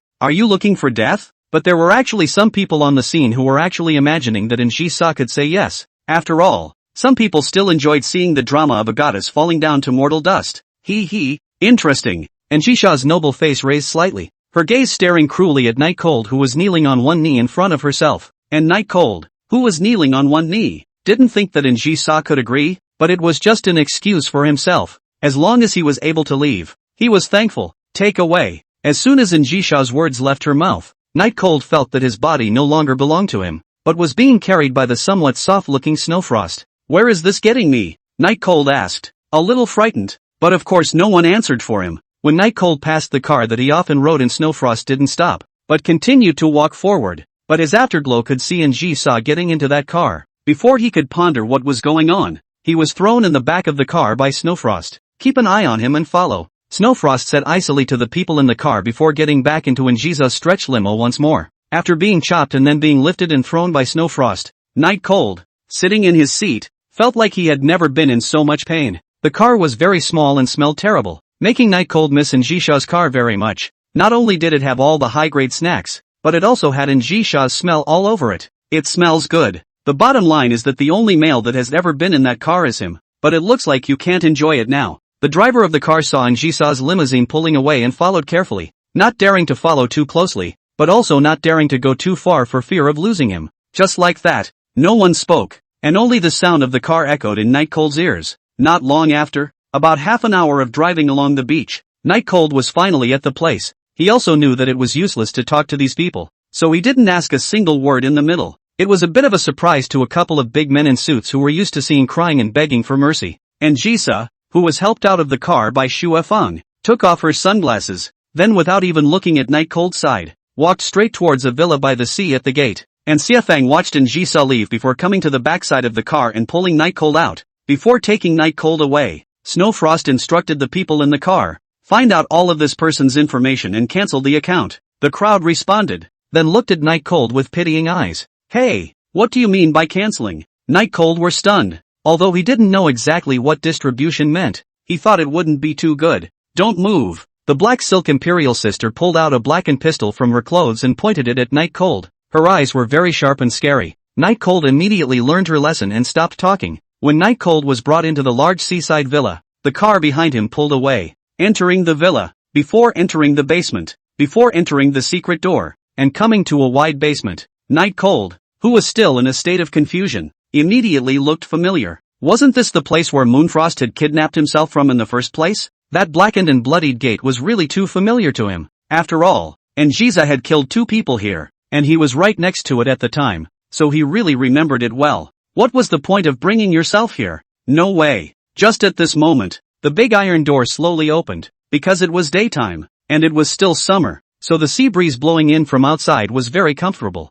Njisa sat lazily on a very sunny chair not far away, shaking red wine in her hand. This one action was also considered a representative action, but at this time, Njisa was so strange to Night Cold, because the eyes weren't on themselves. It wasn't until then that Night Cold reacted to just how much of Anzisa's eyes were usually on him. Snowfrost pushed Night Cold to the front of the large iron gate, a safe distance away from Njisa, but not far from each other. After a long time, Njisa asked after taking a sip of red wine, tell me, who actually sent you here? Say it and I'll let you die a painful death. Otherwise, the seagulls outside are meat eaters. Chapter 99 Njisa's cruelty. Hearing those words really made Night Cold's liver crack. Is Njisa treating him like a commercial spy? Or an assassin? This is a big misunderstanding. Facing such an Njisa for the first time really made Night Cold a bit less adaptable. In the past, Njisa always protected him, helped him out, and cared very much about his pride. Even if it was to help himself, he would not let himself say the word beg. And in the past,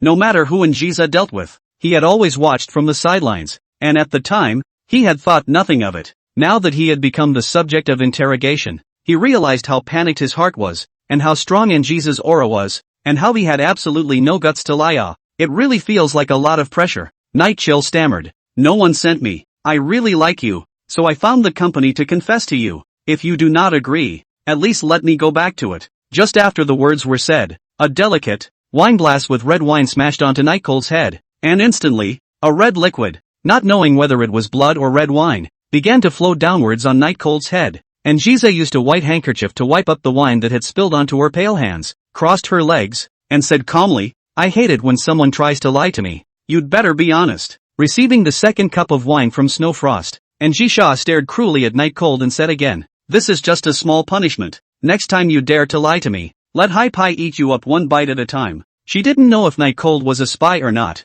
but she knew that Night Cold must not be normal because she could be pretty sure that she didn't know Night Cold and had never seen him before. However, when Night Cold had just called her at the company, that feeling of familiarity couldn't be faked. What exactly was going on in Njisa didn't know, but the interrogation process was the same. Couldn't it just be a revenge from the haters? Seagulls. Pecking? Night Chill felt a tingling numbness in his head. And cold. Apparently the red wine had just been taken out of the cellar. Not even a little explanation to their own. According to the general formula should not be given another chance? This how to directly smash it hurts. After the icy cold, Night Cold felt a wave of dizziness. And she saw was this rough? How come he didn't know before?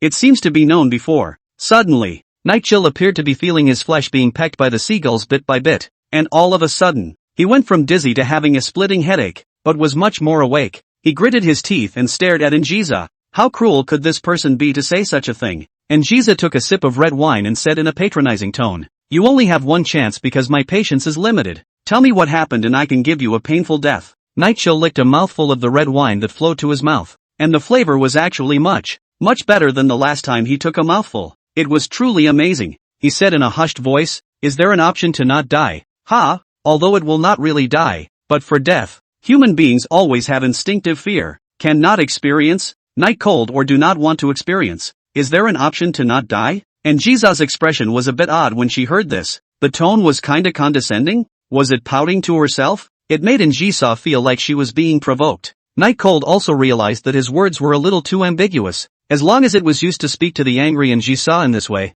But this Anjisa in front of him obviously did not eat the saw. Hastily, he said, "What I mean is, I'm just an ordinary person who doesn't know anything. Do I have to die for being so ordinary? This is too unfair." Fair? This sentence seemed to have touched Anjisa's sensitive nerves, making her appear even more bloodthirsty and brutal. "Mentioning fairness to me, Anjisa, are you worthy? Snowfrost, tie it up and throw it into the sea." Anjisa had completely lost her patience with Night Cold and directly ordered to throw Night Cold into the sea. Night Cold panicked. How is this going to feed the fish before we even say 2 words? Wait a minute. No, there's a reason why I'm here. It's true that it's not a commercial spy. Night Cold, who was being pulled along, managed to survive by constantly turning back and shouting at Anjisa. "What? I don't know. Wait." Anjisa's face was as dark as ink, so she should be really angry. Anjisa was very concerned about what she called herself, and being called twice by Night Cold made her very angry. Even Snowfrost was staring at Night Cold with a surprised look on her face, not expecting this person to be so brave, and gradually some admiration was added to her eyes. Night Cold didn't know anything and thought he had survived, and had just breathed a sigh of relief when he heard Anjisa say grimly, "Hang him up. Let the seagulls peck his mouth to pieces and see if he still dares to talk nonsense." "Nima, I survived. But what's the point of surviving just a few more minutes? And you'll be tortured. Jiza, bah, Missy, missin, have mercy. I'm really just an admirer of yours." Before Night Cold could finish his sentence, he was sealed by Snowfrost, and then tied a rope around his body. Playing for real? Fear instantly filled Night Cold's pupils. He didn't think he would have the honor of experiencing being pecked to death by a seagull once in his life. It was novel, but he didn't want it at all. Looking at Night Cold trembling in uncontrollable fear on the ground, Anjisha's face finally looked a little better, elegantly picking up the red wine and taking a sip, as if drinking red wine at this time of the day would make it taste better. Regardless of whether Night Cold was a commercial spy or an assassin or not, Anjisha could be sure that Night Cold was definitely not ordinary, so killing was the best way to deal with it. And Night Cold knew that what Anjisa decided to do was usually not easily changed, so the heart is in the right place. He would die anyway, so he might as well fall into the water and drown. If he really died from being pecked by seagulls, he was afraid that he wouldn't be able to slow down for the rest of his life. In the Snowfrost is ready to tie the rope. Night Cold violently used inertia to roll toward the sea. Snowfrost did not pay attention. In want to go to catch already cannot catch, can only watch the Night Cold fall into the sea. Puff! The rope that was tied to Night Cold's body began to slowly unravel in the water because it wasn't tied, but just that little bit of time was enough to make Night Cold choke on the water. Night Chill struggled for a while and gradually began to sink backwards into the water. The sky was so blue, the clouds were so white, and everything seemed so serene and peaceful, except for the fact that he was about to die. Suddenly, Anjisa appeared in Night Cold's blurred vision. She was standing on the deck, her face staring indifferently at herself. If it was Anjisa in her own timeline instead, she would definitely come to her rescue regardless, right? In the next second, a black hole of a gun was pointed at him through the seawater, and the person holding the gun was none other than Anjisa. Night Cold had no memory of what happened after that. I don't know how long it took. Night Cold slowly opened his eyes. The surroundings were bright, and in front of him was a demonic face. Night Cold, you're awesome. Not going home in the middle of the night to sleep in the classroom with Shang Ching Rin. Do you know how worried I am about you? The phone didn't answer. The message didn't return. How long did I look for you before? Seeing that Night Cold had woken up, Anjisha began to harp on Night Cold and reprimand him, her tone full of worry and dissatisfaction. And the moment Night Cold saw Anjisa, he directly jerked a carp and stood up. At Anchisa's puzzled look, cuddling her own pillow and cowering in the corner, she stared at her warily. P.S. Ask for a gift. Chapter 100, if you say it, I'll believe you. Night Cold stared very vigilantly at Njisa in front of him. The image of just being sunk into the sea and also being shot at was vivid in his mind. The murderer was this extremely beautiful young girl in front of him,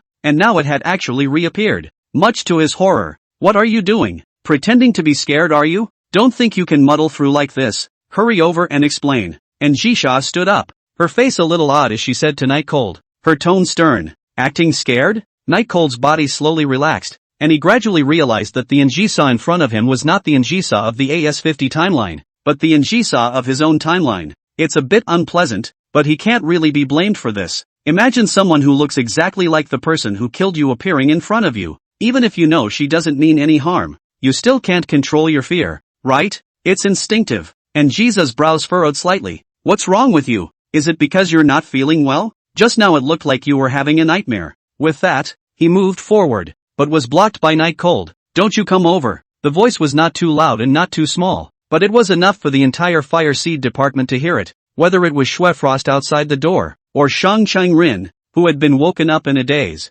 They all looked at Night Cold in surprise. When did Night Cold's guts get so big? To actually dare to reject Njisa in public, and that too in the form of a yell. It can't even be described as bold. It's totally looking for death. What did you say? Say that again? Is it because this young lady has been too good to you lately? Njisa's eyes were glaring at Night Cold as if they were glowing red. Her eyes were cruel and violent. Very scary. Night Cold also realized that he had said the wrong thing. The Njisa in front of him just now, and the face of the Njisa of the AS50 timeline gradually overlapped, making him not distinguish them for a while. Gulping down a mouthful of saliva, Night Cold slowly took a deep breath, thankful that he was still alive while thinking about how to solve the trouble in front of him. And sighs. Njisa, I'm not wearing pants yet. It's not appropriate for you to see. Night Cold found a fairly reasonable excuse. Njisa's face was slightly better, but not by much, and she clasped her hands and said, no pants on? Then do you want me to ask Snow Frost to help you put them on? Night Cold student? This title was the first time Njisa had called Night Cold this way,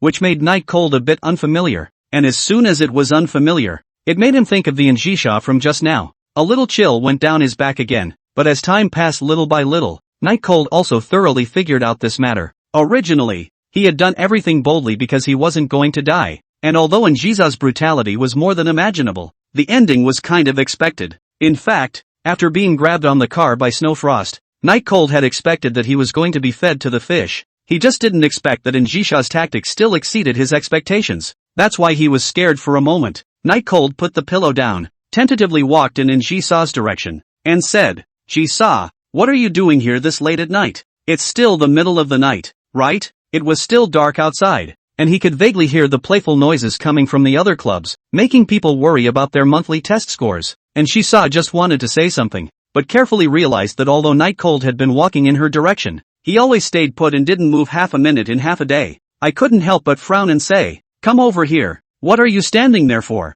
Night Cold smiled and said, my legs are a bit numb from squatting. Take a break. And Njisa sneered and violently rushed in front of Night Cold, whose body suddenly tightened. Night Cold swore it was all the body's instinctive behavior. He himself did not want to be so tight. He couldn't help it. And Njisa's snow-white cheeks that were exquisite as if they were works of art leaned forward slightly, smelling a flavor of intrigue, and said, just now I was wondering what was wrong with you. It turns out that you are afraid of me. Facing Njisa's meaningful look, Night Cold whispered, I'm afraid of you. Shouldn't I be? Hearing these words, Njisa's expression gave a slight lurch. Then she remembered how Night Cold looked like he was having a nightmare just now, constantly waving his hands forward like a drowning person struggling. Just guessing if he killed a little too many people in front of Night Cold and scared the kid? That's why you're so afraid of yourself. Figuring that out, everything just happened could be explained, and Njisa herself was less angry. Yo, you still know you're afraid? I thought you were not afraid of the sky and the earth. Usually face me is not quite casual? Now you realize that this lady is not a good person, ah? Njisa asked with interest. As he spoke, he even reached out his white hand to pinch Night Cold's face as if it was a prank. I'm not a child. Don't be like this. Okay. Night Cold opened Njisa's hand, and having a close contact with Njisa also allowed Night Cold to start gradually adapting to this Njisa. Most of all, the Njisa of the alternate timeline really impressed him too much. Death. How many people in their lives are able to face death honestly? Not to mention the person who caused his death. Njisa laughed happily, using her hand to take Night Cold's head in her own embrace, gently said, not afraid, not afraid. Sister's embrace to give you to rely on. The courage is so small it. Smelling that familiar scent, Night Cold's defenses were dropping rapidly, enjoying himself, and said, "You were a little too scary in the dream, I just couldn't carry it." And Jisa stroked the back of Night Cold's head and said dotingly, "Let the nightmare pass, it's not real." The two were enjoying this rare moment of tranquility when Shang Qinggren, who was ready to watch the show from the side, spoke up. "Ah la, Night Cold students shouldn't be having nightmares that are caused by a vain fear of being discovered by Jisa-san because you slept with me, right?" Shang Chang-rin said with a pretense of self-reproach. In Njisa's arms, Night Cold's eyes opened at once. Sure enough, at that moment, Njisa was staring at him with a smile, but everyone knew that expression was not a smile, but a helplessness that wanted to kill. She didn't speak, and the silence was backbreaking. Just as Night Cold was about to explain, Shang Chang-rin spoke up again. "Don't misunderstand, MS. She saw, Night Cold and I are just studying all night. Don't worry, nothing happened between me and him." The Ministry of Fire is once again quiet. These words were true, and they were also the lines that Night Cold had prepared to explain. But why was it so strange coming out of Shang Chang-rin's mouth? It always revealed a falsehood that made people misunderstand. And Jisha slanted a glance at Shang Qingren and once again dropped her eyes to Night Cold. "If you say it, I'll believe you." Chapter 101, Don't Go Looking for Me. And Jisa had a very strange look in her eyes, wanting to be angry but holding it hard. Night Cold guessed that it should be because of Shang Qingren. If Shang Chang-rin's words hadn't been too purposeful, and Jisha would probably have gotten angry a long time ago, and wouldn't be here right now to give herself a chance to explain herself in a pleasant manner. Night Cold seized this opportunity and used his clever brain to start explaining for Njisa. Although he himself didn't know why he was explaining, clearly he hadn't done anything wrong either. "Jisa, I'm sorry for making you worry." After a few minutes of explaining, only these words were from Night Cold's heart. In fact, what Njisa did move him. Just because he couldn't find himself in the rental house and didn't return his phone messages, he was looking for himself everywhere, afraid that something had happened to him. On second thought, his own behavior just now did hurt his feelings a bit. "Count on you to have some conscience," Njisa said in a satisfied tone. Shang Chang-rin blankly glanced at Night Cold from the side. This man full of lies really could say anything. Night Cold glared back at Shang Chang-rin, signaling that she was not allowed to continue talking. The browbeating between the two was very subtle, and it just so happened that Njisa was in the midst of another happy moment, so she didn't notice, and at this point, she was still immersed in her joy. "It's just after 3 in the morning, or why don't you go back first? There are still exams during the day today," Night Cold said to Njisa, who was sitting on her own chair. "What? Rushing me away?" Njisa's tone could not be heard as angry, but her expression was taut, as if she was enjoying this feeling of being surrounded by Night Cold. Night Cold scratched his head. "Then why don't we both sleep together? After all, there are only 2 sleeping bags here. Think beautifully." Njisa tapped the tip of her slender finger on Night Cold's forehead and scolded with a laugh. "Dream on if you want to sleep with this young lady. Since I've found you, I'll go back first." In fact, when Njisa learned that Night Cold and Shang Chang-rin were sleeping in the activity classroom, Njisa was very angry, but when she broke the door down, she felt like she wasn't very angry again. Because the two were separated by a table even when they slept in sleeping bags, it was like sleeping in 2 rooms. Most of all, Shang Chang-rin couldn't possibly look at Night Cold, which was sort of the most reassuring thing about Njisa. "Take care, Jisa, be careful." Night Cold's concern, and Jisa didn't have the heart to answer, just waved her hand and left. Once the stone in her heart fell to the ground, and Jisa felt her tiredness immediately surging up. It was only after seeing Njisa's car leave that Night Cold closed the door to the fire department and turned off the lights. The two slept in their sleeping bags once again, as if nothing of the party had ever happened, and Nzisa had never been here. Night Cold has a lot of things in his head. Closing his eyes is the scene where he was just killed. The strange Njisa let give him chills, but also let him see hope. Instead of having to mess with Njisa in his own timeline, he could chase Njisa down through other timelines, though it seems a bit redundant, since Njisa in her own timeline is significantly better to follow. But that is just an illusion, because the system issued by the mission is not simple. 9 deaths exaggerated, but to half a life is still very likely, and in his own timeline, he only lives once and can't be resurrected after he dies. What if Nchisa's hostile forces kidnapped him during his own pursuit of Nchisa? The probability of one's death is very high. Moreover, Nchisa is the Yin family's eldest young lady. The least thing that is lacking is admirers, and those admirers, although their status is not comparable to Nchisa, but it is still more than enough to fix themselves. It was as if a bridge worker, who was nothing in Nchisa's eyes, could keep himself alive in the sea of flowers. The bottom line is this: such big families usually have political marriages as a way to expand or solidify their status and wealth. Did the Yin family have any? If so, It would be okay for her mother to give herself tens of millions of dollars to get away from Anjiza. What if she just sent someone to kill her? He had advanced fighting skills, but his parents and friends didn't, especially Anjisha's mother. The head of the An family, that was in existence with a higher status than Anjisha. And even if we take a step back, even if there was no one to disturb us, chasing after Anjiza didn't have to be such a simple task. Maybe it wouldn't even take the people he'd just thought of to take a shot at him. Anjiza herself would be tired of playing the game. So either way, an AS50 timeline with infinite resurrections and infinite do-overs is the optimal solution.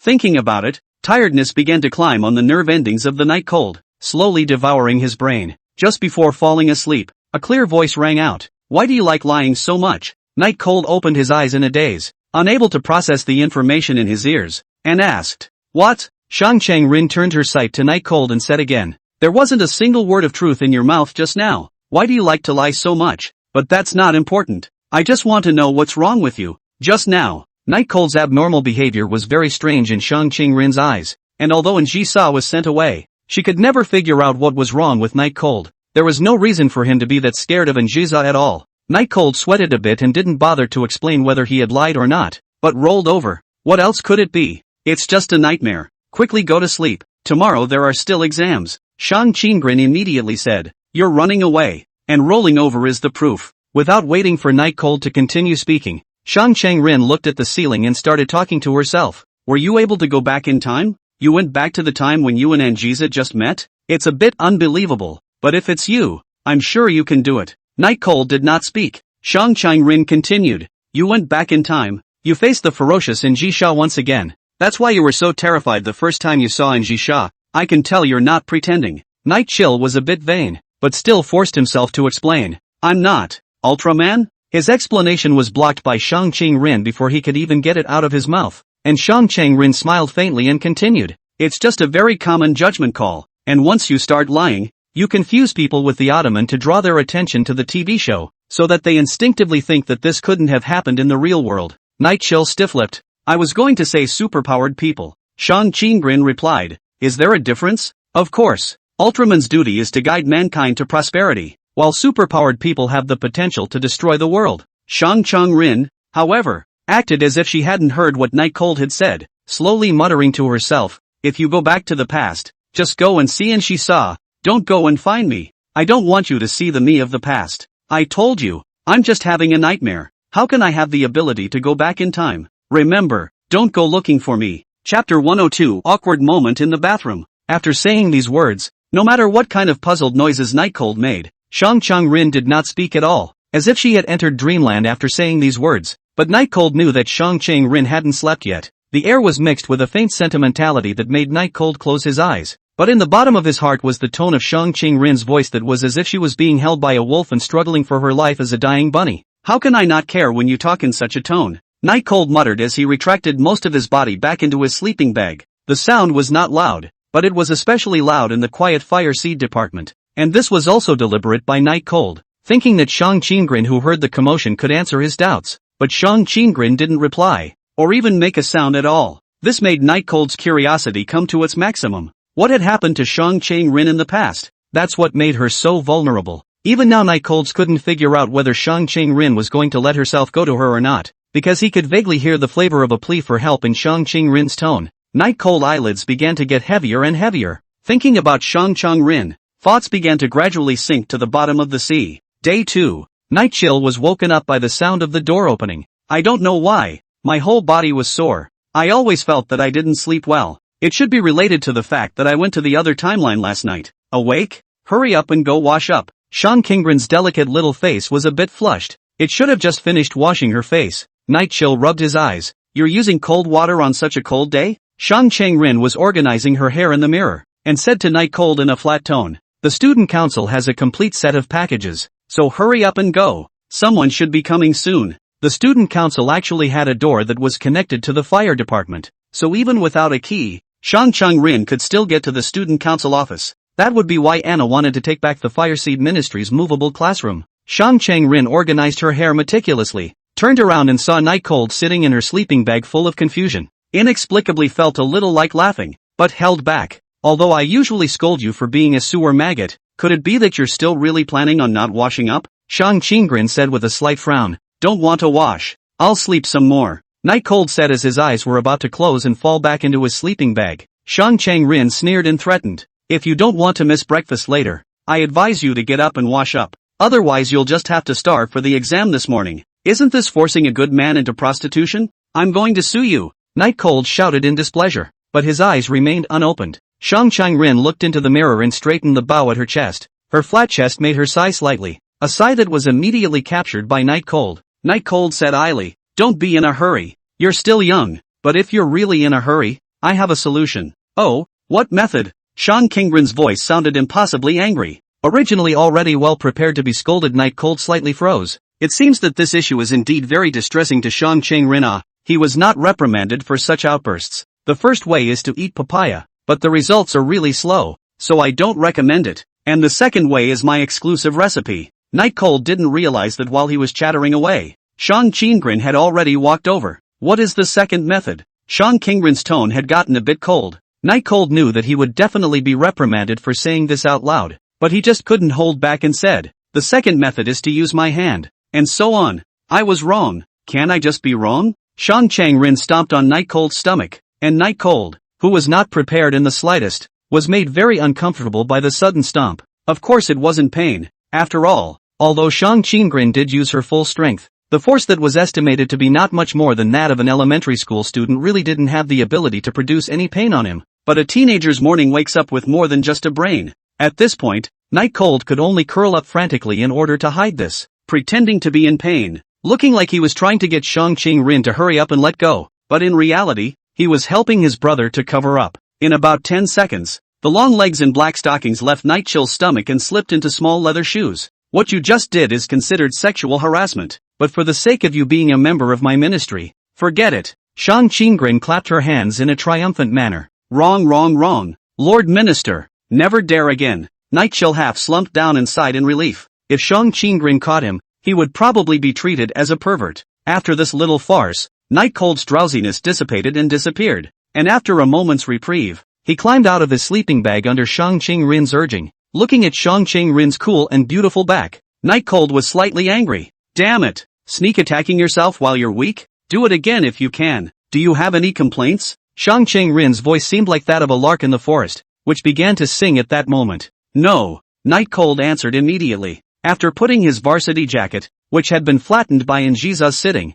on his body and tidying up, Night Cold wanted to go and wash up. He was still looking forward to the breakfast that Shang Chang-rin had just mouthed. I didn't bring a towel. Shang Chang-rin was reading a book at this time, but what she was reading were some famous books that were completely different from what she was going to test today. Hearing Night Cold's words, she threw over a towel. Isn't this your towel? Night Cold took the towel and subconsciously smelled it. It was very fragrant, but very light. In short, it was very fragrant. Shang Chang-rin, who originally wanted to say that he would throw it away when he finished using it, immediately had his face go cold when he saw Night Cold's behavior. Disgusting man. Put the towel down and wash yourself by hand. How can you wash it by hand? Barely use it. I don't mind you. After saying that, in Shang Chang-rin's line of sight that was about to freeze to death, Night Cold directly slipped away. Shang Chang-rin clenched her small fists and lowered them again, and finally all her emotions transformed into a sigh. Night Chill entered the student union through the back door, grabbed a fresh toothbrush and toothpaste, and Shang Chang-rin's towel,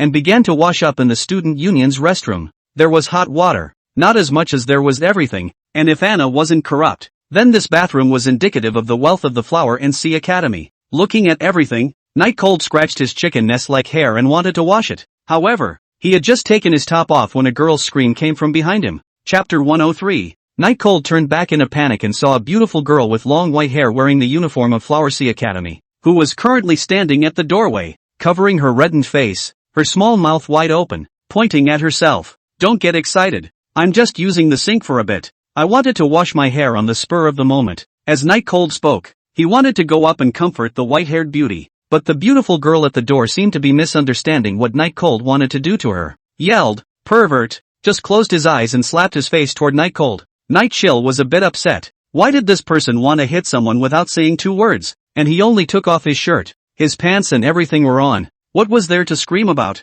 Facing the slaps that came. Not to mention that Night Cold possessed advanced fighting techniques. Even if he didn't, he could easily take them. You let go of me, you pervert, the beautiful maiden shouted, Just now Night Cold's naked appearance was still playing on a loop in her mind at this moment. How could she, who had never seen a man since she was a child, not be shy? First of all, I'm not a pervert. Secondly, who are you again? Night Cold hadn't really seen this person before. And why was he in the student council's office? Although the beautiful maiden was a bit scared, once she thought that this was the student union and her own territory, she became bold and said to Night Cold, "My name is Ray Suki ********. I'm the vice president of the student council. You'd better let go of me right now. Otherwise, when President comes later, he will definitely not let you go." The beautiful young girl who called herself Suki *******, Ray threatened. Vice president of the student council? Why haven't I seen this guy before? Night Cold mooched his chin. Why did he find the name familiar?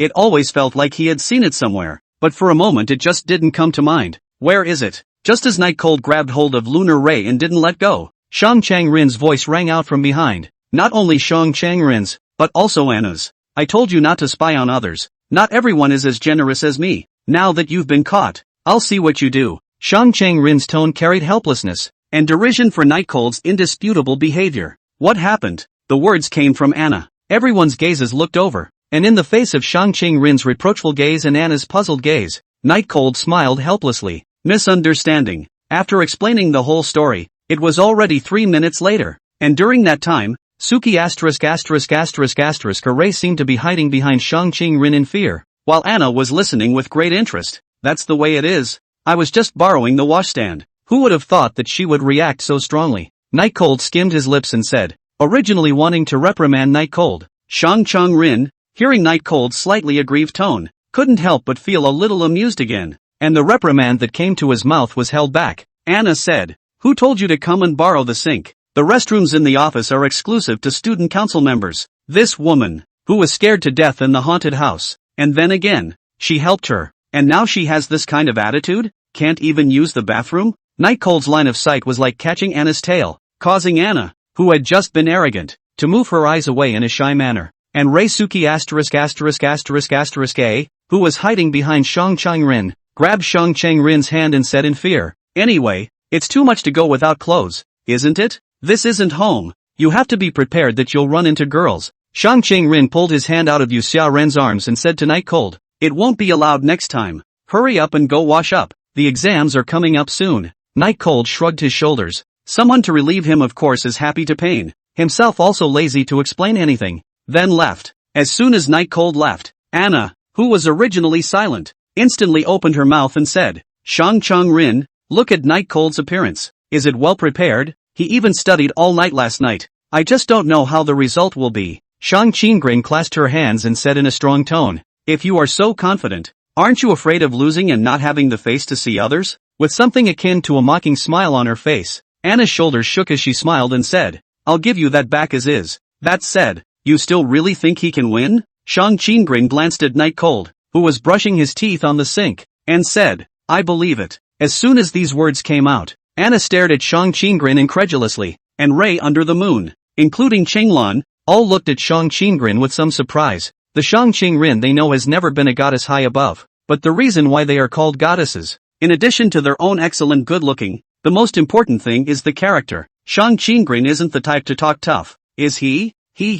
Shang Chang-rin, originally I thought it would take a lot of time to surpass you, but I didn't expect that I would be able to do it right away. It turns out that you're no different from an ordinary person. You can still talk tough." The mockery of Anna's words intensified. Shang Chang-rin did not reply, looking as if she was letting Anna think whatever she wanted. At that moment, the next person, Ray Suki *****, walked up to Shang Chang-rin and blocked Shang Chang-rin's line of sight, saying, "Minister Chang-rin, what exactly is it that makes you so confident? Can you tell us about it?" Anna and Chang Lan's ears perked up as well. They also wanted to know what exactly made Shang Chang-rin so confident. Otherwise, is it really hard to talk tough? They don't believe it either. Shang Chang-rin habitually stroked his chin and looked his eyes towards Night Cold again, but only saw the inquisitive expression of Run under the moon, as if he was eager for the answer. She sighed and said, "Because he said he would win." He said? This word he in here was obviously referring to Night Cold, but this word said was not understood by everyone. Do you believe whatever Night Cold says? You know Night Cold is a top 10 player, while Changlan is a perennial second-place player. Is there any comparison between the two? If you stretched out the time, it might be possible with Shang Chang-rin's tutoring. But it was only a few days between the initiation of the bet and its conclusion, so how could it be possible to have time for tutoring? Not even if it's an all-nighter every day. Everyone present was surprised, but Shang Changrin's gaze was firm, as if she was the only one who felt that Night Cold could indeed surpass Qinglan. Ha, why don't you just admit defeat? And if you beg for forgiveness, I can still choose to let you off the hook. Anna clasped her hands and said disdainfully. Shang Changrin didn't say anything, but left straight away. On the way to the classroom, Night Cold and Shang Changrin were also together, but Shang Changrin was in Class A while Night Cold was in Class C, so the two of them were soon welcomed to part ways. First things first, I'm not asking out of curiosity, I'm just asking off the top of my head, do you really believe that my test scores can surpass Qinglan's? Night Cold looked at Shang Changrin and asked,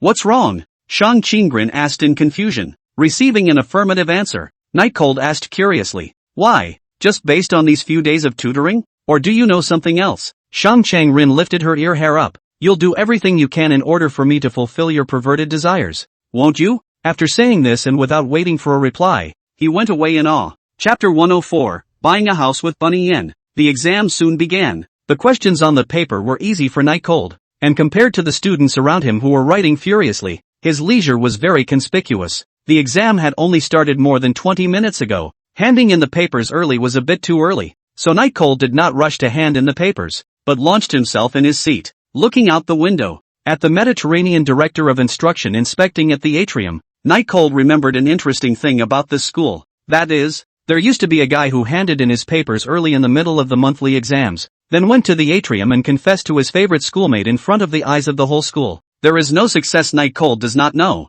but this kind of extreme social death thing, even if it gives Night Cold $1 million, he will not do it. Okay, if it was before, I would have done it for 10,000, not to mention $1 million. Now that we have money, of course we are not short of it. Later, every time there was an exam, there were instructors who patrolled during the exams to prevent this kind of thing from happening. From this point of view, it seemed that the one who had confessed to his schoolmate in the first place was most likely successful, or else there wouldn't have been so many imitations. Thinking about it, Night Cold fell asleep, sleeping during exams, which caught the attention of everyone around. Soon the morning was over, the exams were over, it was time to go home. Tomorrow was still Saturday, and everyone at school seemed happy. The main thing is that the results won't be released until next Monday, so no matter how well you do, you're safe for at least this weekend. I just have time this afternoon, go around and look at the house. The old city side is pressing hard. Night Cold slung his school bag over his shoulder and looked at the text message from Bunny Yen on his cell phone and said,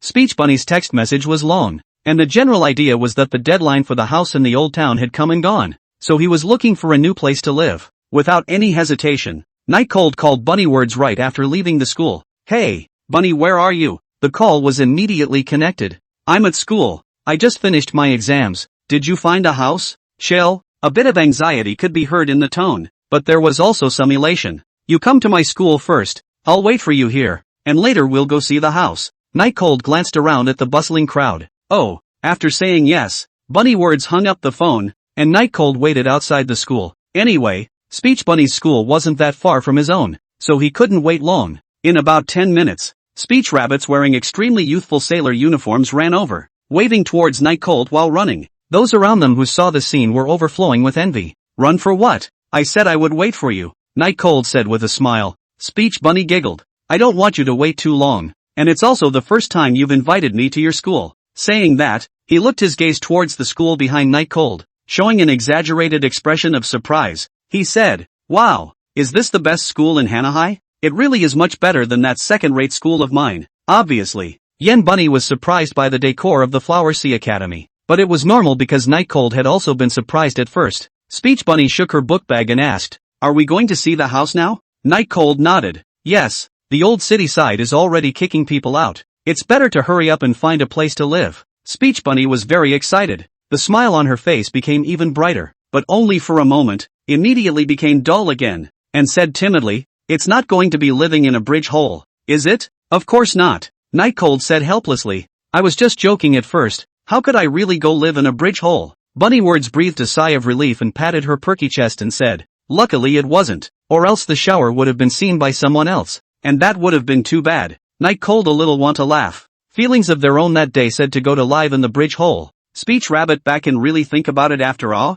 Why is this guy so stupid? Taking Yen Bunny towards the agency. The two of them chatted as they walked, but they seemed quite at ease. Seeing that Night Cold had a plan, Yen Bunny couldn't help but ask curiously, "Little Cold, where are you planning to rent a house, and where are we going now?" "Rent a house? I didn't say I wanted a house," Night Cold said as if nothing had happened. Yen Bunny froze, looking at Night Cold, silent for a long time before saying, "Then you ask me out. Is it hard to be a date?" Looking at Yen Bunny, whose face instantly turned red, Night Cold smiled and said, "It's not renting a house. I'm planning to buy a house. When the time comes, I'll just rent a room for you." "Buy a house?" Speech Bunny instantly realized how humiliating her fantasy was just now. Not only did the brilliant redness on her face not subside, but instead it intensified. "So humiliating. I can't believe you're saying it's a date or something. Bunny, you're just so full of yourself." The response was immediate. "Buy a house? Where did Night Cold get the money to buy a house?" But before the question could be asked,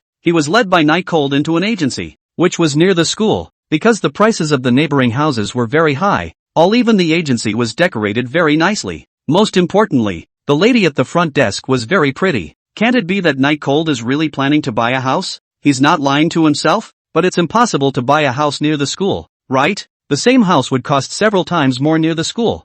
Night Cold didn't know any rules. Sitting on the sofa, after taking a sip of tea, he asked, "Do you have any villas here?" "Near the school. The bigger the better. The closer the better. Don't worry about money." A mouthful of tea was sprayed out by Speech Bunny, who was sitting next to him. The tea sprayed everywhere. "Doesn't this silly girl know that you can't drink tea without eating the leaves?" Feeling the line of sight of several people, including Night Cold, Yen Bunny, who had just wanted to say something, immediately shut up with a blushing face. In order to ease the embarrassment, she came to Night Cold's ear and asked softly, "Can't you eat the tea?" Night Chill replied, "Can it, but it's best not to eat it. It's too bitter. Of course, if you must eat it, it's best to add some sugar. And yes, add a little milk. It's commonly known as milk tea." Speech Bunny punched Night Cold's shoulder. Of course she knew Night Cold was teasing her. Night Cold smiled and didn't say anything, continuing to look at the intermediary big sister in front of him wearing black silk, with a convex front and back, and long legs and thin waist. "Can I fulfill the request I just made?" It's still the same sentence. Money is not a problem. Night Cold once again willed himself to ask. The face of the agency lady in charge of receiving Night Cold is a bit ugly, thinking that Night Cold is looking for them to have fun. After all, Night Cold looks like an ordinary student just. Chapter 105, Dating? "Sir, nothing else, but the smallest villa around the school has to be over $50 million. You'd better go home and communicate with your parents," the agent lady kindly reminded. Thought that Night Cold was acting as a big money in front of the girls. Originally thought of letting Night Cold know what to do, and even Ean Bunny Rabbit was not too good to pull Night Cold. But Night Cold frowned and said, "What small house? I said I want the biggest, and the best location. Do you have any here? I'll go to another agency if you don't." Joking aside, how could he buy some small villa when he'd finally found a chance to rip off Njisa? He had to make Njisa bleed heavily. But this kind of idea is very childish, because it's like what Njisa said, like can buy a building. Villa is no more expensive than a building no matter what. Night Cold was just planning to be bold for once. Night Cold's words could be described as not very polite, but as an agent of the largest agency in the neighborhood, she still had her own professionalism and did not lash out. Instead, he said, "Sir, the villa you want is certainly available, but like I said just now, the price." Night Cold waved his hand and said, "You don't have to worry about the price. I will absolutely buy a villa from you today, as long as I am satisfied. It's okay to pay immediately after seeing the house." The average person didn't have much liquidity even if they had money, but Night Cold could be sure that Njisa could definitely manage it. The agent had a professional smile on his face, but because of Night Cold's words, his face looked a bit ugly instead. But after all, she had been selling houses for many years, and she knew that there were some people whose appearance was not impressive, but whose status was exaggerated, especially since Night Cold was still wearing the uniform of the Flower Sea Academy. It made her not dare to neglect Night Cold. "Okay, please wait a moment. I'll send a car over right away to take you to see the villa." The aged little girl left after saying these words. Her footsteps were quick. She vaguely felt that she could make a big profit today. Night Chill, who was drinking tea in his seat, looked natural, but Speech Bunny was miserable. Her hands and feet were cold, especially when she heard the figure of $50 million. It was even more so that she hadn't reacted until now. She knew that Night Cold wasn't a person who liked to blow off steam, but could it be that Night Cold really had tens of millions of dollars on him? And listening to Night Cold's tone just now, the villa he wanted was estimated to be in the hundreds of millions. This makes her feel like she is not in the same world as Night Cold and is a little sad. About a few minutes later, The car drove over, got in, and after about 10 more minutes, finally arrived at an extremely luxurious manor. That's right, Night Cold's first feeling after getting out of the car was that this villa was a manor. There was no such thing as a yard, because after the gate was opened, there was a long way inside. The corners of Night Cold's mouth twitched. He did want the biggest, but it didn't say it wanted to be this big. But no matter, and Jiza is paying for it anyway, so since we're here, let's take a look. And the whole of Yen Bunny, who got off at the back, was stunned. Originally, she thought that she would just rent a more crowded room together with Night Cold, but she didn't know that she had actually come to such a place, and living here. The servants were afraid that there were more servants than masters. It was the kind of place she couldn't even think of setting foot in before. Seeing that Night Cold had chased after him, Bunny Yen also immediately chased after him out of fear. 10 minutes later, is this place unwanted by someone else? Even though it's been renovated, it still has traces of someone else living there, Night Cold said as he looked at the opulent bedroom. The agent wore shoe covers and said at the end, yes, this place used to belong to a high-ranking official, who later stepped down due to corruption, and also sold the estate, and this is the house that fulfills your requirements. Night Cold bristled. He didn't like things used by others, even if it was a house. Forget it, go look at something else. I'm afraid that living in this will be haunted, Night Cold said and walked downstairs.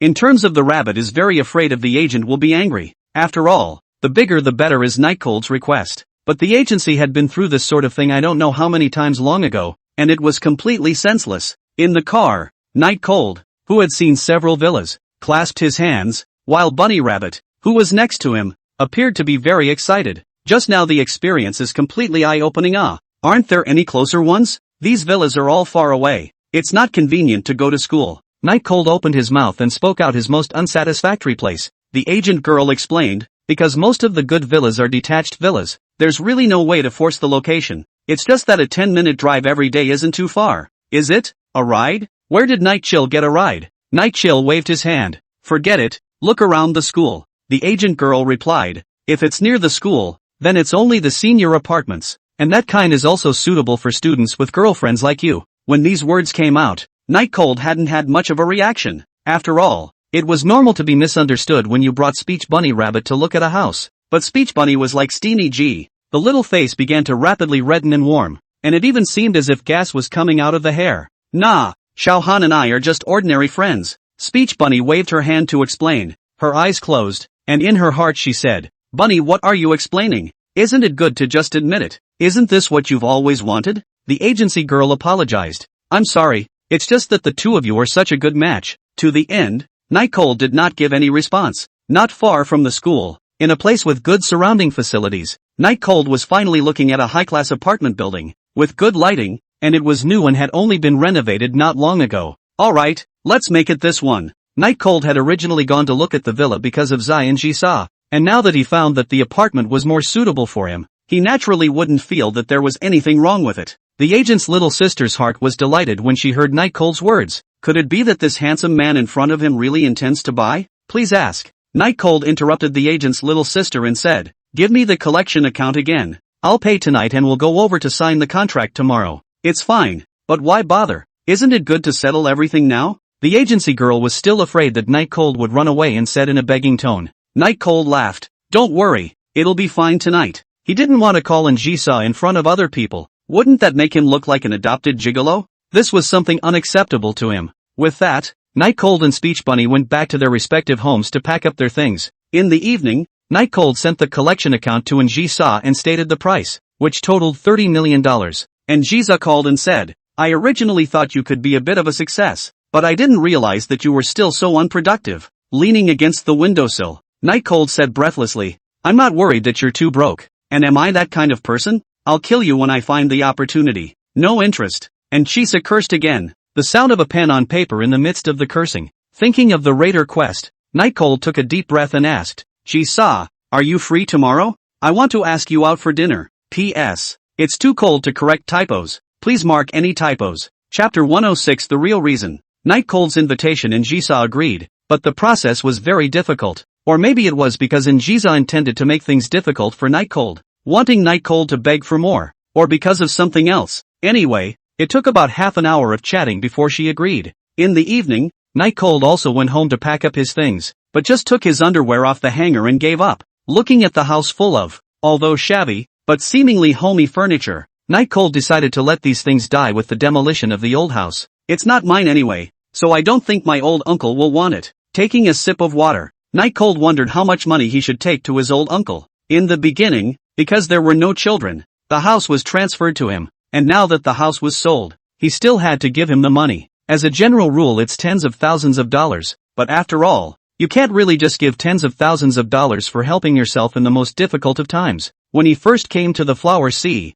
if it wasn't for this dilapidated house that took him in, according to the mandatory part-time work restrictions of the Flower Sea Academy, he was afraid that he would have to go down to the sea every day to fish to support himself. Night Cold is a man who knows how to be grateful. Give $1 million, and my family will be much better off by then. Rural people were simple. Having food and drink was enough, but it was always better to have money. Soon, after eating his bento, Night Cold went to sleep and his last night in this house. The next day, he washed up and then put on the suit that Anjisa had bought for him that day, and later contacted the moving company. Sir, you don't want any of the furniture and such inside, do you? The moving company worker asked. Well, I don't want any of the shabby ones. I'll move the ones that look okay. For the trouble, Night Cold replied. Duty calls, no trouble. With that, he went to work, turning his eyes back and looking at the handsome young man in the mirror wearing a gray suit. Night Cold felt that he was really handsome today. Not bad for him, letting the movers mess up the house he had lived in for so long. He went out. Outside,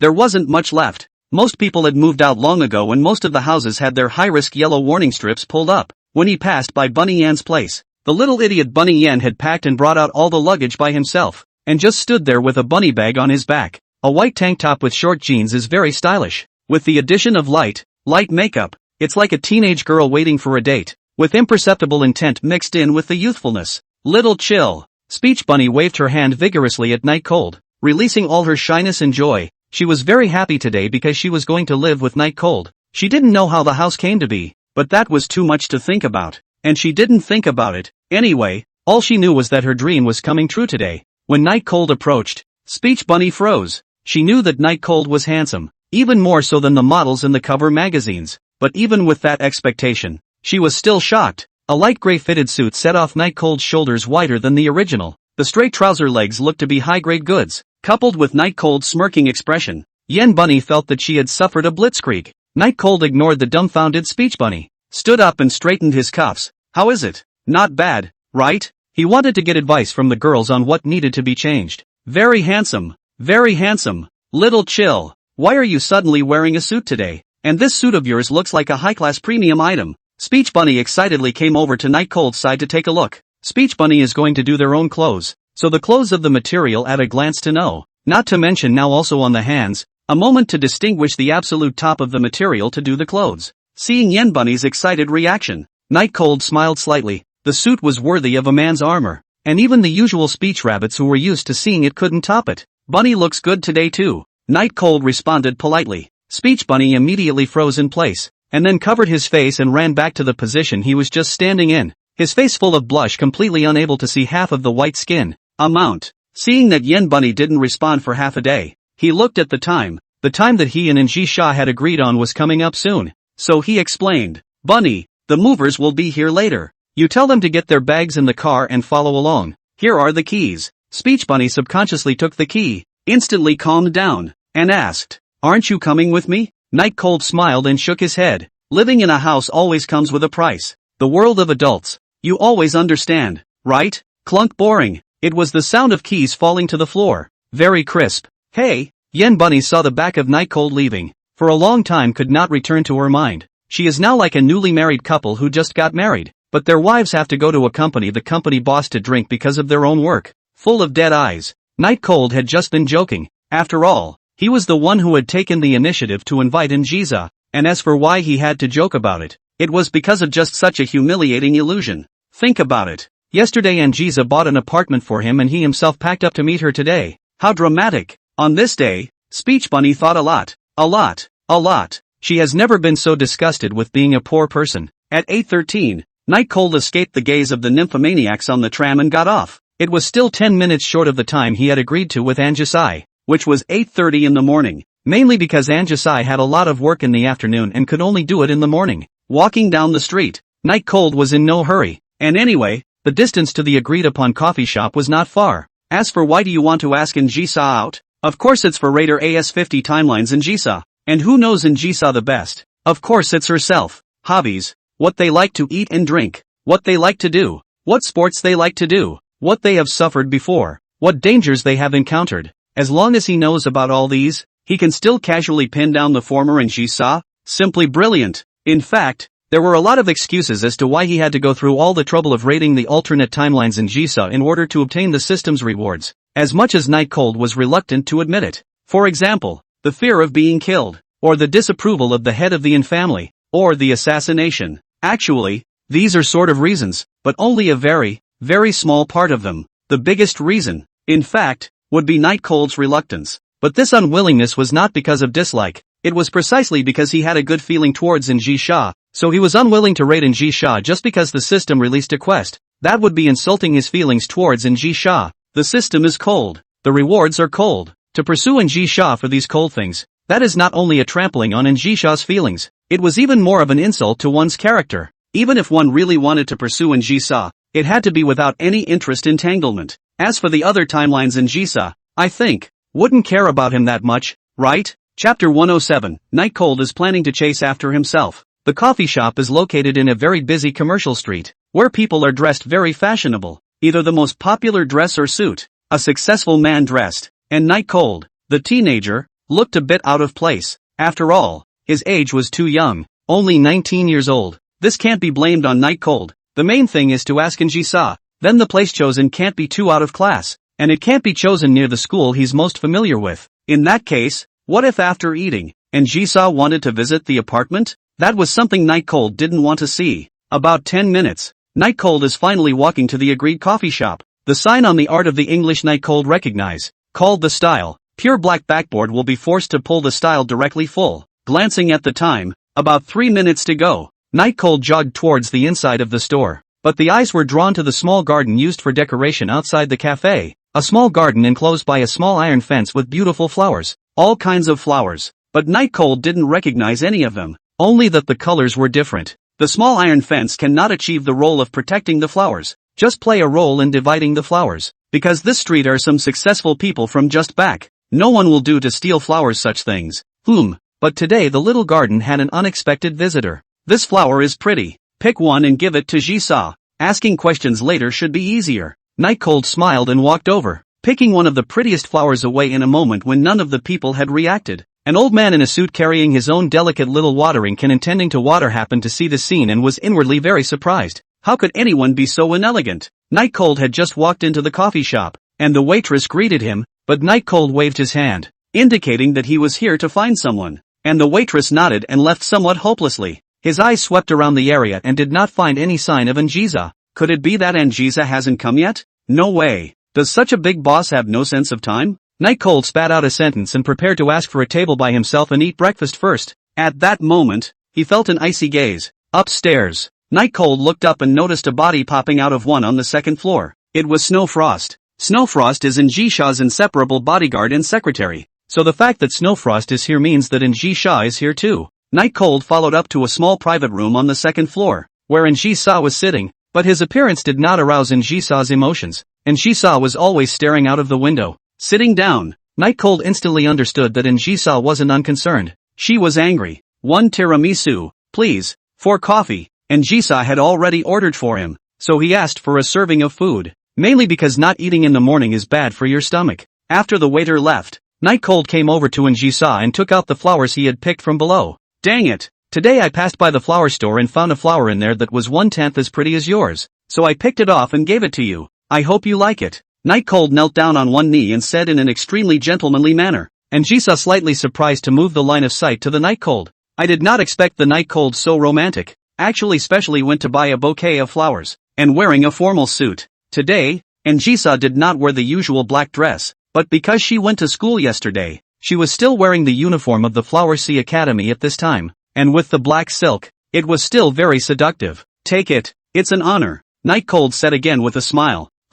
Njisa hummed, pretending not to care, but her body was no longer under control, reaching out to take the flowers that Night Cold had handed in front of her in her hands, even as she moved closer to look at them. Flowers with beauty. There is really no scene that makes my appetite grow more than this one. Just in time, the tiramisu was delivered, and Night Cold coaxed in Jiza to be ready to start eating, but before I could pick the fork up, I felt my whole body go cold. When he looked up, he saw Jiza staring at him with an unfriendly gaze. Jiza, don't you like it? How about throwing it away? Seemingly thinking of something, Night Cold hurriedly persuaded. Bought it especially for me? And Jiza put the delicate rose on the table and asked rhetorically, but why does it look so much like the one in the garden outside the door to me? Shouldn't it be? Originally it wasn't a big deal. So Night Cold didn't care at first, but when he really saw Jiza, he felt that it was more romantic to say so he said it with a quick mouth for a while. There was no way to even weasel out of it now, because the flowers were meant to be seen. The garden was in the most conspicuous place,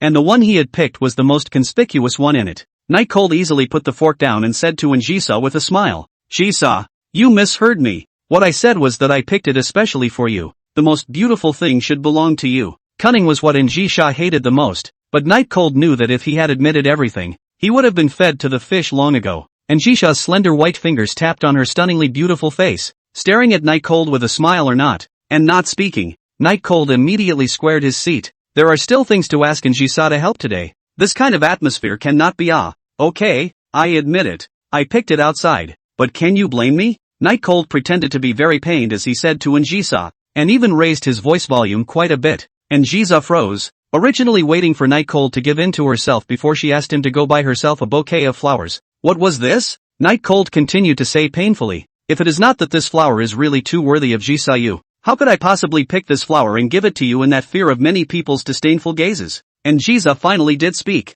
This flower is beautiful, but it's not like the florist didn't have it, and the fact that you didn't find it yourself means you don't care about it. Am I right? Night Cold immediately changed his face and said, how about next time? This time, I really came in too much of a hurry. I should have known better than to pick any flowers. It's a lot of work and a lot of effort. And Jiza was mostly angry because Night Cold had arrived too late. Flowers and all. Her garden was full of them, and prettier ones than this abounded. The flowers on the table, though, she didn't bother to throw away. Never mind. Seeing as you cleaned yourself up a bit today, I'll let the lateness thing go. And Jiza sipped a cup of coffee and continued. So what is it that you asked me out for? She wouldn't think that Night Cold was asking her out on a date. There must be something for her, because Night Cold is a log. A hated log. Without dwelling on the tardiness of Jiza's mouth, Night Cold took a notebook out in front of Jiza and began to ask as if he were interrogating a prisoner. What's your favorite food? Any special hobbies? What's a favorite wine? Listening to the chattering, exaggeratedly posturing Night Cold, and Jiza actually revealed an expression of surprise. Is Night Cold planning to chase himself? Chapter 108, Emotional History of the Two Parties. As soon as Night Cold's words were asked, and Jiza's hand that was about to go to serve the coffee stopped, she originally thought that Night Cold had asked herself out for money matters. After all, although she had helped Night Cold buy a high-class apartment, after all, Night Cold was still a student and had no money on her. Of course, this was also deliberate on her part, in order to make Night Cold come and beg for herself. But she didn't expect Night Cold to open his mouth to actually pry into her hobbies, which made her hand, which was extended to serve coffee, hang in mid-air. Seeing that he was serious, he even took out a small notebook with a serious face, seemingly to write down what she would say later. Is it to chase yourself? Is he finally realizing his importance? And Jiza smiled a little smugly. We'll stop the hand to continue forward, pick up the coffee, gently sip. Anyway, now it is the Night Cold is begging for their own, tempered to temper the patience. After a long time, so long that Night Cold thought that Jiza had forgotten her question, and Jiza finally did speak. Not only are you late today, but you picked a random flower on the side of the road to give it to me. And for that you're still trying to pry into my preferences? And Jiza looked happy, but the more times like this, the more calm she had to be. Hey, why are you bringing this up again? Didn't we agree to buy one next time to make amends and forget about it? Night Cold said with a bit of emotion in his tone, and Jiza immediately changed her face. Her eyes narrowed slightly and said, is this the attitude you have for begging? Night Cold immediately sat upright and straightened his back, and Jiza saw Night Cold's serious appearance and felt that Night Cold cared very much about herself, and smiled even more happily. Putting the cup down, he asked, why did you suddenly remember to inquire about my hobbies? I haven't seen you this attentive before. Say, what exactly is the purpose? Say it and I'll tell you. For what purpose? Night Cold's eyes turned and said, of course it's to understand you better. Think about it, you know all about my birth and background, but you're a mystery in my eyes, only knowing your name. The real purpose was definitely not to be told, but even if it was, and Jiza wouldn't believe it. Understand yourself? When did Night Cold become so bold? To actually dare to say such things so blatantly? I didn't see it before. And shouldn't you ask someone about something like that? How can you ask a person in person? But thinking that Night Cold didn't know anyone who knew her, and Jisha stopped thinking about it and instead hugged her hands, leaning back on the sofa and said, "Granted." When Night Cold heard this, he clenched his fist hard to show that he was happy. On the other hand, and Jisha was staring at Night Cold with a smile on her face, her eyes filled with the pleasure of reward. "You ask one thing at a time. I'll think about it before answering, lest you play tricks in there." This was what Njisa said, and of course Night Cold was satisfied. Otherwise, he wouldn't be able to remember it. Night Cold's first question was, "What's your favorite wine?" And Njisa replied without thinking, "Romane Conti, Lafite. They're all very good wines, but they're in scarce quantities, and even I don't have many, so you don't have to bother if you want to buy them for me." Buy it for Njisa? Night Cold was still thinking of taking a bottle from Njisa, but it wasn't essential to take something from this timeline. Otherwise, one would definitely have to ask for a bottle, even if it was precious, and I think Njisa should still be willing to part with it. Jotting down these two familiar and unfamiliar names in his book, Night Cold once again asked, "Do you usually have any special favorite food?" The usual won't do. It has to be a special favorite food. This time, Njisa didn't answer right away, but fell into a deep thought, like she was remembering her past. Or maybe it was a bit hard to pick one of the many preferences to be a favorite. Favorite food, prime beef or foie gras. It's actually all okay. Njisa snapped back from her musings. When you say that, I do remember that I especially liked sugar plums when I was a kid. Sugar plum? Night Cold's writing hand paused and looked at Njisa suspiciously. No matter what, he couldn't connect this murderous beauty in front of him with sweet sugar gourds. Njisa pretended to be unconcerned and said, "When I was a child, my teacher fed me once. It was very delicious. But then the teacher was fired, so I always have a vivid memory of the sugar gourd." There may be other reasons. Njisa's mood swings weren't that big, because after so many years of trials and tribulations, it was hard to get emotional about anything anymore. So, in contemplation, the matter was noted down as a very good thing. If it could be applied to Njisa in the alternate timeline, I can't say anything else, but at least my own life is still guaranteed. Seeing Night Cold rambling about something, his hands busy, Njisa's mood did not come good. Feeling so concerned about this kind of thing, I think Night Cold is already thinking about how to act, right? After writing down the matter of the sugar gourd, Night Cold once again asked, "Jisa, do you usually have any hobbies or habits?" Life born of small habits, Night Cold have recorded. Have to say is really a lot. These were all originally Snowfrost's work, but they were definitely a great help to the raiders. The next question was whether Njisa had liked anyone else and whether she had ever had a boyfriend. Night Cold gulped, a bit reluctant to ask the question. After all, he was very reluctant to get a definitive answer, and he didn't know why that was the case.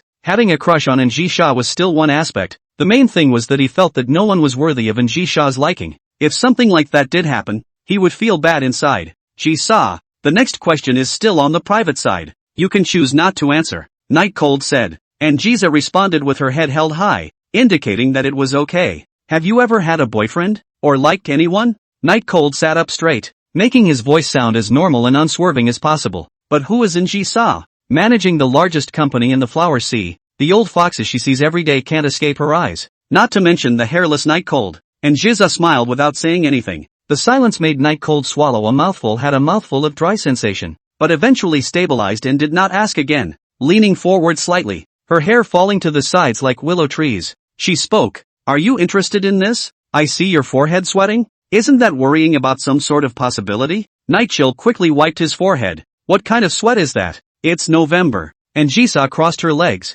The scenery was picturesque, causing Night Cold's eyes to follow the thighs as they swung a bit. Njisa continued, "Tell me your emotional history? I'll tell you mine and I promise you'll be interested." Chapter 109, Have you suffered those calamities in the past? His own emotional history? Night Cold scratched his head as he realized that he didn't seem to have much of an emotional history. Because he was a traveler, he knew the importance of learning, so from a young age, Ben had been studying hard and finding ways to improve himself while waiting for the system. There used to be a lot of girls who liked him. After all, he was handsome. But he didn't even respond. To say that the only girlfriend he has ever had, there is only Ruyan Lu, and if it were not for the opening of the system, Heian would have broken up with Ruyan Lu. My emotional history is very simple. Other than Ruyan Lu, there's nothing else, Night Cold said with his gaze as usual. As he spoke, Njisa kept her eyes on him, but he didn't show any cracks. Either he was mentally excellent or he was telling the truth. And Njisa preferred that Night Cold was telling the truth. because in fact, she had asked Snowfrost to get all of Nightcold's previous information to her, so she still knew more about the previous Nightcold. As for some of the information that cannot be found, such as whether Nightcold has had a girlfriend, are using a lot of polls to confirm, coupled with Nightcold's dictation, it was basically a sure thing. I've finished mine, what's yours? Because Njiza had just whetted his appetite, causing him to now be very curious about what special emotional history Njiza had. Think about it, like Nji saw such a big lady, how to have 2 dances with others, right? Close contact is even more but less, and it can be beautifully called socializing. You're interested? Nji saw that Nightcold was interested, and for a moment she didn't want to reveal the answer so early. Not really, it's just a normal question. Nightcold pretended to be indifferent. He wasn't going to be led by Njiza. Njiza was not a person who couldn't read the atmosphere, and knowing that it was her turn, she couldn't be bothered to push back, and said to Nightcold, "No." "What no?" Those 2 words caused the long-awaited Nightcold to giggle for a moment. Generally speaking, there were a lot of things that Njiza didn't like to say twice, but it wasn't just that Nightcold was concerned about her emotional state, it was more likely that she was jealous, so Njiza repeated herself. Emotional history means no emotional history. Is that clear? Nightcold recorded this matter on a small notebook without changing his face. Damn, Njiza, actually teasing himself like this, but he was indeed quite interested in the result. Njiza wasn't exactly lying. Njiza understood through and through about Nightcold's small mind, but didn't say anything because she liked it. The 2 had been in the coffee shop for half an hour. Nightcold's question also came to the most critical place. Have you ever encountered any danger before? Nightcold asked tentatively. This kind of question wasn't even private anymore. It was a major secret. Nightcold felt that he was really like a business scout in this moment. The moment these words came out, not only Nji, but even Frost, who was standing at the side, stared at Nightcold with a serious face. What's wrong? Why so serious? Nightcold replied with a dry smile, thinking that he shouldn't be fed to the fish in his own timeline, right? That would give himself no chance of resurrection. Njiza placed the fork she used to eat the cake on the table and faced Nightcold and asked, "Why are you asking that question?" The sometimes furrowed and sometimes relaxed brow indicated that the current Njiza was struggling a lot and had been trying to convince herself that Nightcold wasn't some suspicious person. Just asking, Nightcold said somewhat sheepishly. Such an expression fell into Snowfrost's eyes that was a lie. And Nightcold's question must have a purpose. Otherwise, if an ordinary person would never ask such a question. Hiddenly, Snowfrost moved even closer to Njiza, but such an act was stopped by Njiza, who absolutely believed in Nightcold, because although the encounter between the 2 could be planned, there was absolutely no way to make it seamless, and no one would be stupid enough to kidnap themselves to boost their trust in them. If there was, she, Njiza, recognized it. Nightcold closed the book and said, "Isn't this question too personal? Otherwise, how about the next question?" The reason why he would ask Njiza this question, that was because he had no method of disarming Njiza no matter how well he knew her as a person, and the fact that he could kidnap Njiza in the past was purely coincidental. Besides, the other timelines simply don't exist as Nightcold. So where to put the kidnapped person? That's why Nightcold was brave enough to ask such a question. Because if he knew where Njiza had suffered a calamity before, then he could travel to that time to save Njiza. It would also be a good way to use this as an entry point to get into Njiza's side once again, coupled with the fact that he knew Njiza beyond measure. Wouldn't that strategy be simple and quick? But what he didn't expect was that Njiza's reaction was actually so great. There's no need to be so nervous. These words were spoken by Njiza to Snowfrost next to her. But it didn't make Snowfrost dispel her wariness of Nightcold. After all, this question was just a bit too much. No longer paying attention to Snowfrost, Njiza said to Nightcold, "It's not something that can't be said. Why are you prying into this? Give me a reason." "Ah, there is no special reason, just want to know these after, in the future to protect you well." Nightcold, this sentence did not lie, so said very natural. "Well, there's no harm in telling you." Njiza smiled at Nightcold. Nightcold froze. Had thought that basically he could get this kind of information, but also had to spend a long time with Njiza, at least after convincing Njiza thoroughly. But I didn't think it would be that easy. The truth of the matter was that as long as he didn't lie or talk nonsense, Njiza basically did the same thing and agreed to his requests right away. He just never realized it. It's supposed to be something that's already in the past. It doesn't matter. Njiza took a sip of the steaming coffee that had just been served and recounted some of the things that had happened in the past for Nightcold. It was when Njiza had just taken office, and I don't know if it was a patriarch in the group or a rival business rival, but in any case, they just found an opportunity to push Njiza to the brink. If it wasn't for Snowfrost sensing that something was wrong and rushing over, Njiza would most likely have been killed. It was not even found out later who actually directed it. It wasn't that long ago, It was July of this year, and the location was in the alley next to Seiko Business. Luckily, they were preparing to kill me at that time, or else it would likely have been even worse.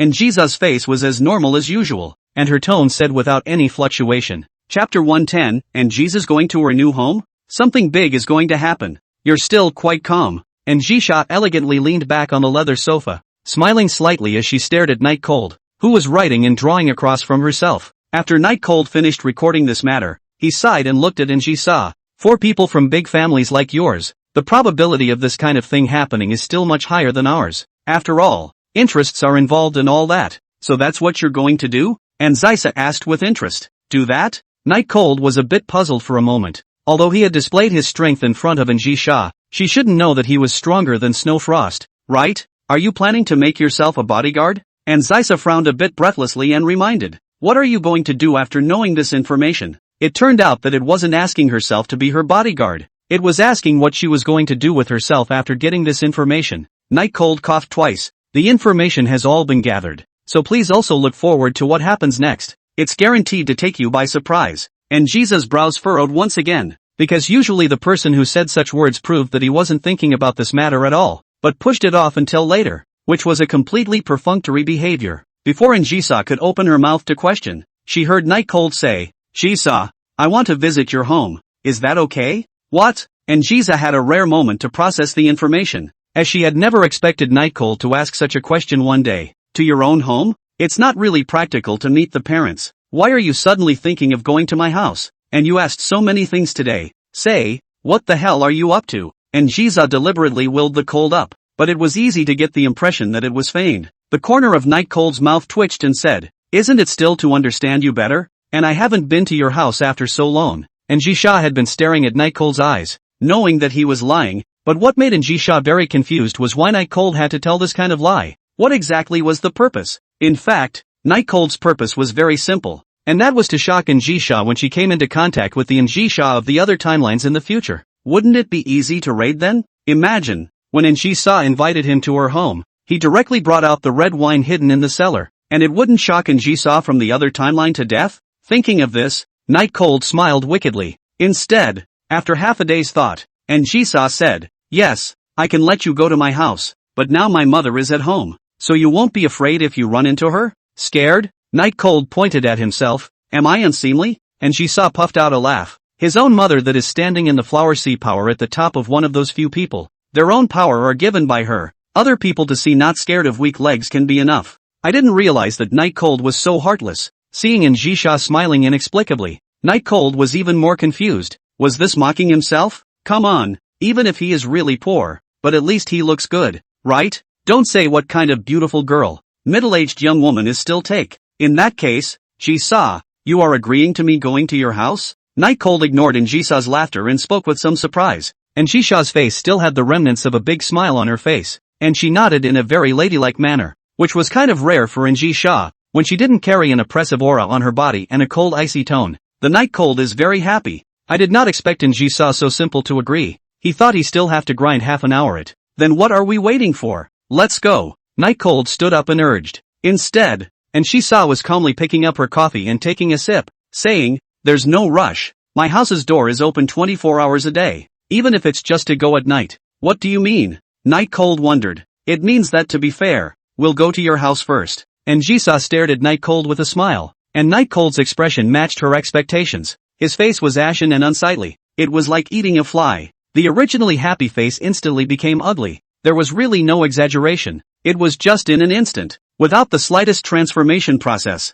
What? I'm not welcome? And Jisa stared at Night Cold with a calm demeanor and did not give her advice based on Night Cold's face. Welcome? Ah, how could I not welcome it? Night Cold laughed harder than he cried, and in his heart, he was already thinking about how to push this off. You should know that there was now a yen bunny in his apartment. This would definitely make fish feed for Jisa if he knew that there was such a person in the apartment he bought. Very well, it's good that you're welcome. I was afraid that you wouldn't be welcome. In that case, I'll have to force myself to go. And Jisa said a nonsense that no one could understand and stood up. And Night Cold already couldn't care less if Jisha had a cleanliness fetish. Immediately went up and held Jisha down, saying, Jisha, or else let's forget about it? That place of mine is very small. There's nothing to see. And Jisha stared indifferently at Night Cold's hand that pressed on her shoulder before moving her cold gaze to Night Cold's face. I thought you said welcome. What does that mean? And Jisha obediently sat down. And Night Cold obediently squeezed in Jisha's shoulders and said, that is a new house. Formaldehyde exceeds the standard.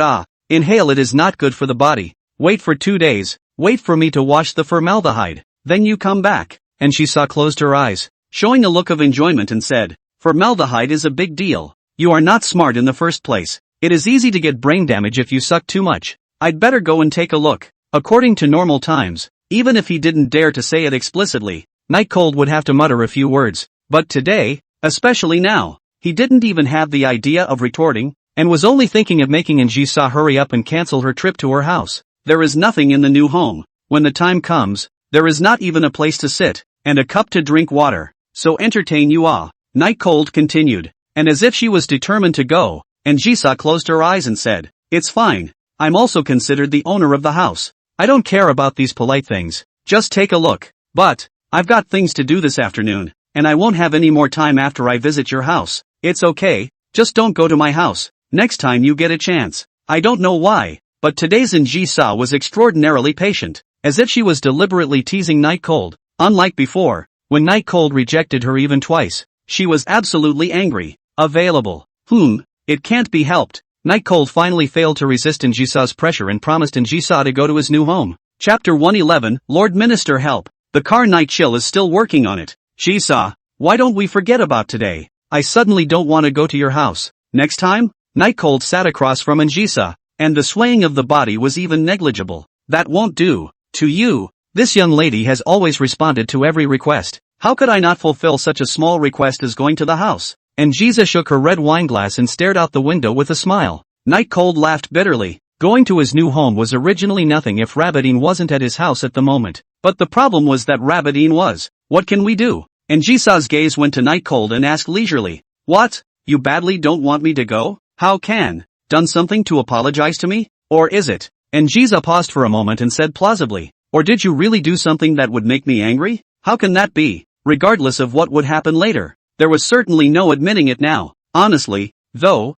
he didn't even know himself if taking Yen Bunny to his home was considered a bad thing, but he knew that Jisha would be angry about it. And that was enough. As long as Jisha will be angry, it doesn't matter if it's reasonable or not. That's good. And Jisha took a sip of red wine in peace. When Night Cold saw that Jisha was drinking again, he couldn't help but wonder if Jisha didn't go to the toilet when she drank so much in a day. He hadn't seen Jisha go to the restroom today, but seeing Jisha quieted down. It was safe for now at least, even though she already didn't know what to do later. But this safety didn't last long, like the kind of experienced hunter catching his prey. And Jisha saw Night Cold settling down and suddenly said with a change of words, if there's anything that displeases me later, you know what happens, right? As expected, Night Cold's heart, which had just relaxed, was instantly raised to his throat again. Even if it was a little further out, it was going to jump out. This tone of wanting to feed someone to the fishes was feigned, but at this point, Night Cold couldn't discern it at all and only thought that Jisha was really planning to punish herself severely. Night Cold froze completely, and Jisha asked with interest, why so serious? How could I really feed you to the fish? You are special in my heart. Don't worry. Nearly deflated, Night Cold once again put his heart on the line. Scared to death. Jisha, you're so naughty. Wiping off a sweat, when he looked up, he found Jisha staring at himself with unblinking eyes, and with his body leaning forward. The plumpness of his chest was visible to the naked eye, but this kind of beautiful scenery Night Cold pressure is not in the mood to see, because Jisha's face is almost close to his face. And Jisha said quietly, at most, you will be made into fish food and scattered for a day every day. You will not be fed directly to the fish. Ha ha ha ha. Listening to the laughter that sounded like the biggest female villain in the animation, Night Cold slowly clenched his fists. Uncle can tolerate, and can't tolerate. This is a deliberate attempt to scare myself and play with my feelings. And it's just abhorrent. Don't let him find an opportunity, or he's going to retaliate hard. After Jisha laughed and didn't say whether it was a joke or not, causing Night Cold to still be afraid.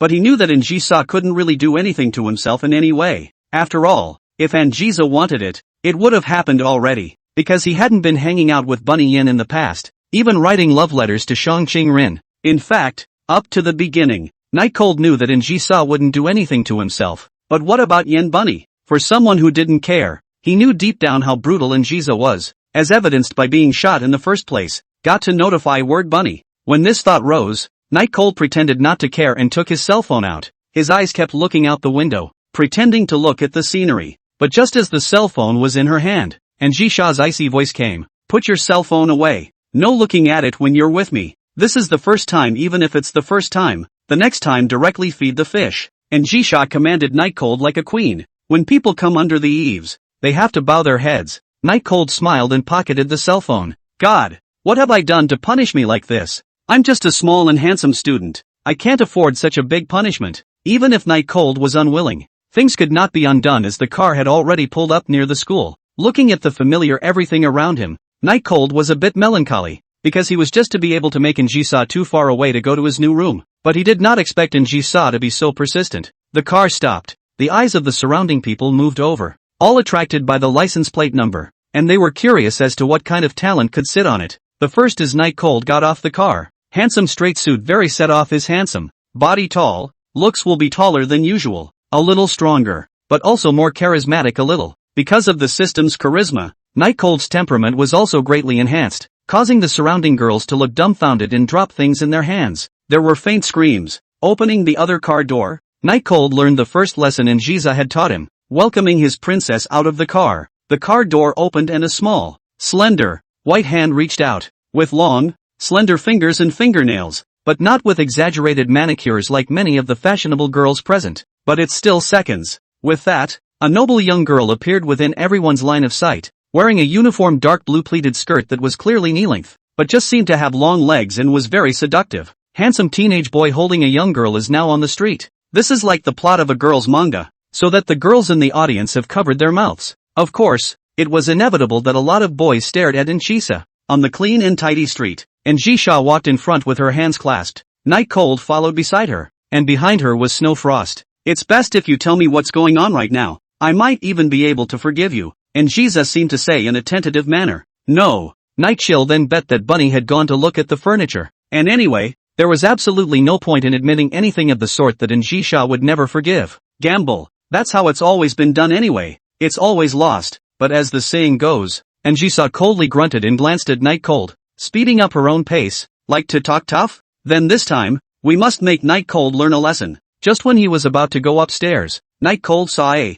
Usually he didn't want to see, but at this moment, he was extraordinarily affectionate, and even wanted to go up and hug and kiss her. "Shang Chang Rin, Lord Minister, I'm Night Cold. Help!" Chapter 112, The Winter Shura. Perhaps it was because today's weather was indeed quite cold, but Shang Chang Rin, who was picking up ingredients in the store, was wearing a stylish knit sweater and had added a dark blue scarf. Tiny, snow-white face in the scarf looked like a newborn moose, fragile and delicate. Hearing someone call out to him, Shang Qingren subconsciously put down the 2 portions of beef he was comparing in his hands and turned his head in confusion, and Night Cold was already rushing close. "Minister Sama, what are you doing here? You don't even know how excited I am to see you here." Night Cold's expression was so excited that it could even be said that he was dancing around, because the one who could save him, there was no second person in Hanahai besides Shang Qingren, or to be more accurate, the only one he knew who could save him was Shang Qingren. Although Shang Qingren had never admitted that the two were friends, Night Cold thought that he was still on good terms with Shang Qingren. When Shang Qingren saw Night Cold rushing in front of her, an androgynous aura came over her, making her a bit overwhelmed, so she habitually chilled her face, taking 2 steps back and clutching his non-existent chest. He said, "I know that normally you're holding back, but please continue to do so, because if you expose your sexuality, the police department is right next door." "Hold back what? I'm just excited to see you." Night Cold spread out his hands to show that he wasn't threatening in any way, but Shang Qingren pressed on, still as wary as ever. Night Cold was wondering just what kind of image he had with Shang Qingren. Perhaps seeing Night Cold's delay in taking action, Shang Qingren slowly patted his chest, making an appearance of having palpitations, and his sight also saw Njisha with an odd expression behind him, laughing coldly, seemingly sensing what the situation was all about. Shang Qingren walked up to help Night Cold straighten his collar and said, "Let you meet something first calmly, and forget it, right?" Once again, Night Cold froze as a fresh and light scent went straight to the sky. It made him, for a moment, feel like he was covered by a dream. Very strange. Realizing that Njisa was behind her while an extremely dangerous line of sight shot behind her, Night Cold wanted to push Shang Qingren in front of him away, but my hand was hanging in the air, and couldn't get it down, because Shang Qingren, like Njisha, didn't like people touching her, and while Njisha could be said to be used to it, Shang Qingren hadn't had it yet. Once he thought of Shang Qingren's icy gaze, Night Cold still withdrew his hand, and as if he didn't see Njisha's gaze that was about to kill, Shang Qingren finished straightening Night Cold's collar, took a step back, and nodded his head in satisfaction, as if Night Cold was some kind of masterpiece. Did you study at home? I gave you an assignment. Shang Qingren seemed to have thought of something and asked. Of course, Night Cold replied with conviction. Of course there is no study? Shang Qingren, who knew Night Cold, was the first to fill in that of course. Of course, Night Cold said breathlessly, wanting to lie even as he felt no need to do so. Shang Qingren sighed, pinched the bridge of her nice and delicate nose, and said, I'm talking about you. It's okay if you can't pass Qinglan in this exam, but at least have the spirit of hard work, right? Don't you know how to study hard? Night Cold would love to rip on Shang Qingren. Even for a day it doesn't matter, as long as Njisa in the back doesn't say anything. But how is that possible? Seeing that Night Cold had actually run away in front of her, even going to find a woman who didn't lose in every way to her to talk and laugh, the anger in her heart was already about to materialize, even if he knew that Night Cold was only doing this because he was afraid of being punished by her later. But no matter what the reason was, doing this just wouldn't do. She clasped her hands and walked up in a queenly manner, pushing the Night Cold who was talking to Shang Qingren out of the way as she faced Shang Qingren. Thought you were hiding from your family where you could live. Didn't realize it was still this kind of rich area. Ah, that's right. A normal apartment is still probably not enough to satisfy a pampered young lady like you. Ah. And Jisa came up with a strong flavor of gunpowder, and even had the intention of directly revealing someone's old age. Oh, what does such a thing have to do with you? But I must tell you, as long as I can live, even if it's in the old city center, I'm equally fine with it. Shang Qingren disliked back. On the other hand, Njisei laughed without the air of a lady of the house and laughed so loudly that she even drew the eyes of the customers picking out food around her. At once, everyone realized that the two beautiful girls were quarreling. Seeing Njisa's look of complete disbelief, Night Cold in the back wanted to say, you haven't lived? What can't you live in? Damn it, there are so many people here. It's really not good to argue in front of them. Night Cold slowly muttered to himself. His intention was actually to invite Shang Qingren to his new room, so that if Yen Bunny was actually in the room, he could at least drastically distract Njisha's attention. Most importantly, Shang Qingren was the only one who could disobey Njisa and still not suffer punishment. When Njisha finished laughing and just wanted to say something vicious to Shang Qingren, Night Cold directly went up and pulled Njisha back. Jisa, they're all watching. When the time comes to recognize you, the impact will be bad. It's better to hurry to the new room, Night Cold said to Njisa, his tone full of sincerity. Njisha stared expressionlessly at Night Cold's eyes for half a day. Looking at Night Cold's face couldn't help but from twitching. But in the end, she didn't move away. I'll clean you up later. After saying these words, Njisa turned around and prepared to walk out of the store. She certainly wasn't afraid of the gazes of the people around her. After all, she had seen this kind of thing too many times, and she wasn't afraid of affecting the company. After all, the In Group wasn't a small company that cared about this at all. The underlying reason was that there was no need for her to argue with Shang Qingren at all. Keep up, Njisa said without forgetting as she walked forward. Night Cold promised, and then immediately turned his head to make a final struggle, folded his hands together and continuously shook them at Shang Qingren, praying that Shang Qingren could follow him. If Shang Qingren didn't go, then he could say that he was dead. Just what he just did was enough to be made into fish feed, not to mention the speech rabbit in the new room. Then, in ancient times, one would probably have to be put to death. If you look at it from Anjisa's point of view, Shang Qingren had all of her time today already planned out. She rarely, or never, put her plans in disarray, so she didn't really want to agree to Night Cold, because in her perspective, Night Cold wasn't her friend yet, and wasn't in a position to let her ruin her plans. But just as she was about to refuse, Njisa at the door said, who allowed her to go? Night Cold, hurry up and follow. Chapter 113, The Ultimate Shura. Night Cold felt like he had done something very stupid. Not only had he completely pissed Njisha off, but Shang Qingren wasn't going to help herself out either. Is that God's will? But when Njisha's words that carried no room for rejection came out, Night Cold knew that he was saved. I dare not say anything else, but could the aggressive Shang Qingren endure this matter? It was definitely impossible. And even if it was to make things difficult for Njisha, she would definitely follow along. As expected, not out of Night Cold. Shang Qingren originally intended to leave the footsteps, hard to stop, and then sat on the bag, walked to Night Cold in front of, said to Njisa, it's just as well. Night Cold and I will be neighbors from now on, so it doesn't matter if we go to see his new room. Maybe we'll tutor often in the future. Shang Qingren said as she stared blandly at Njisha, as if he was deliberately trying to make Njisa angry. His tone even carried a strong sense of provocation. Njisa clasped her hands. She is the kind of people who face provocations to endure? Obviously not. Immediately said, I'm not allowed. Are you deaf? Or are you so thick-skinned that you don't care? The trio stood in front of the store, but the interaction was so dramatic that others even thought they were filming an idol drama. It was just that the onlookers couldn't remember how the three were actually who they were. After all, this kind of face value, as long as they had seen it, it was absolutely impossible to forget. Ah la, ms. Ji-sa, since you're the one who helped Mr. Nightcold buy the house, it should rightfully belong to Nightcold. How can it still be up to you? Shang Chang-rin responded with a smile. Black lines gradually crawled on Njisa's forehead, indicating that she was now very angry. Seeing that the two were going to quarrel again in such a place,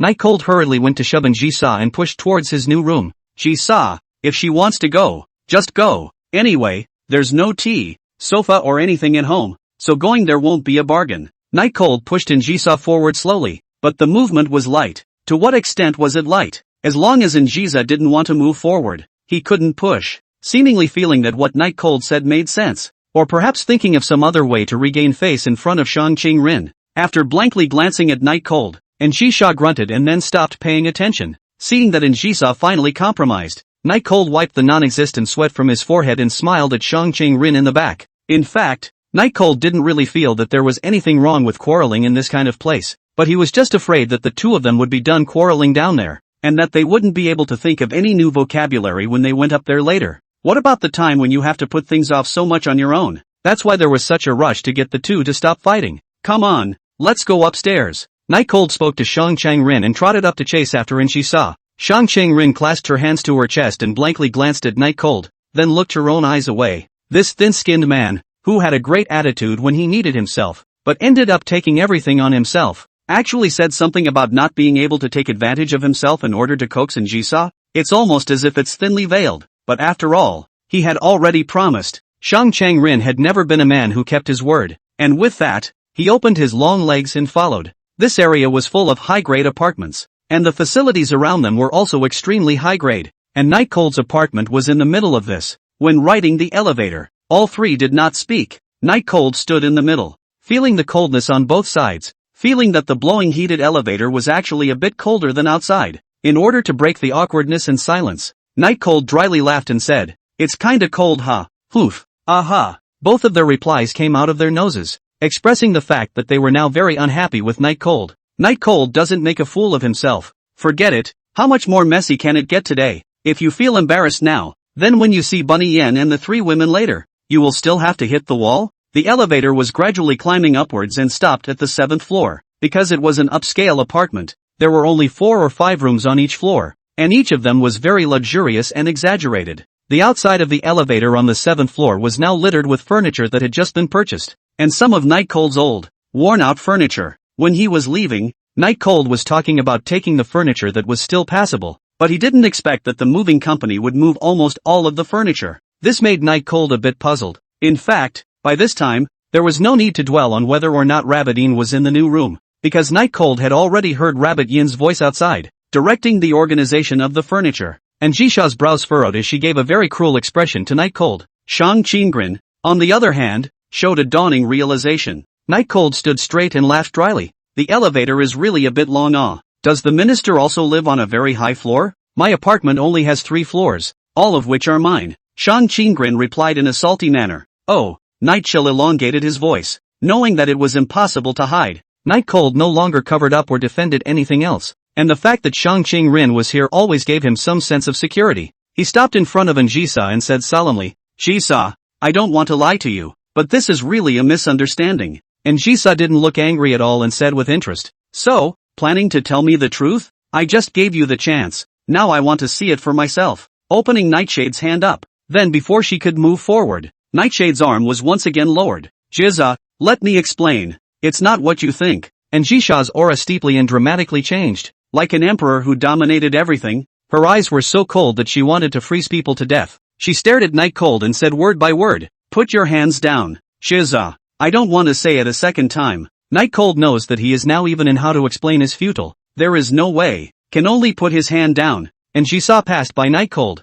viciously gouged out Nightcold, once again said, "Your punishment is behind you. What's the rush?" With that said, Anzisa called for Snowfrost to come upstairs. What does this mean? Night Cold didn't understand, however. He is now very self-condemned. How could he wishfully think that Ji-sha will not go to his new room? Although Ji-sha had a million reasons not to go to the new room, but it was Ji-sha, she didn't need a reason. As long as she wanted to. What to do? Speech Bunny was just an ordinary person who couldn't be ordinary, and it was impossible to take advantage of any advantage when facing a ponce like Ji-sha. It's not even certain that it will survive. Speech Bunny in the new room seemed to have heard Night Cold's voice and shouted out before running out excitedly, happily fiddling with the furniture with Night Cold, which was one of the ordinary young girl's wishes. Chill. But when Yen Bunny cast her eyes out the door, her whole body froze. Chapter 114, Helplessness. Bunny Yen, who was so excited that she was busy, poked her little head out to see Night Cold outside, as well as the two big ladies who would make her feel inferior.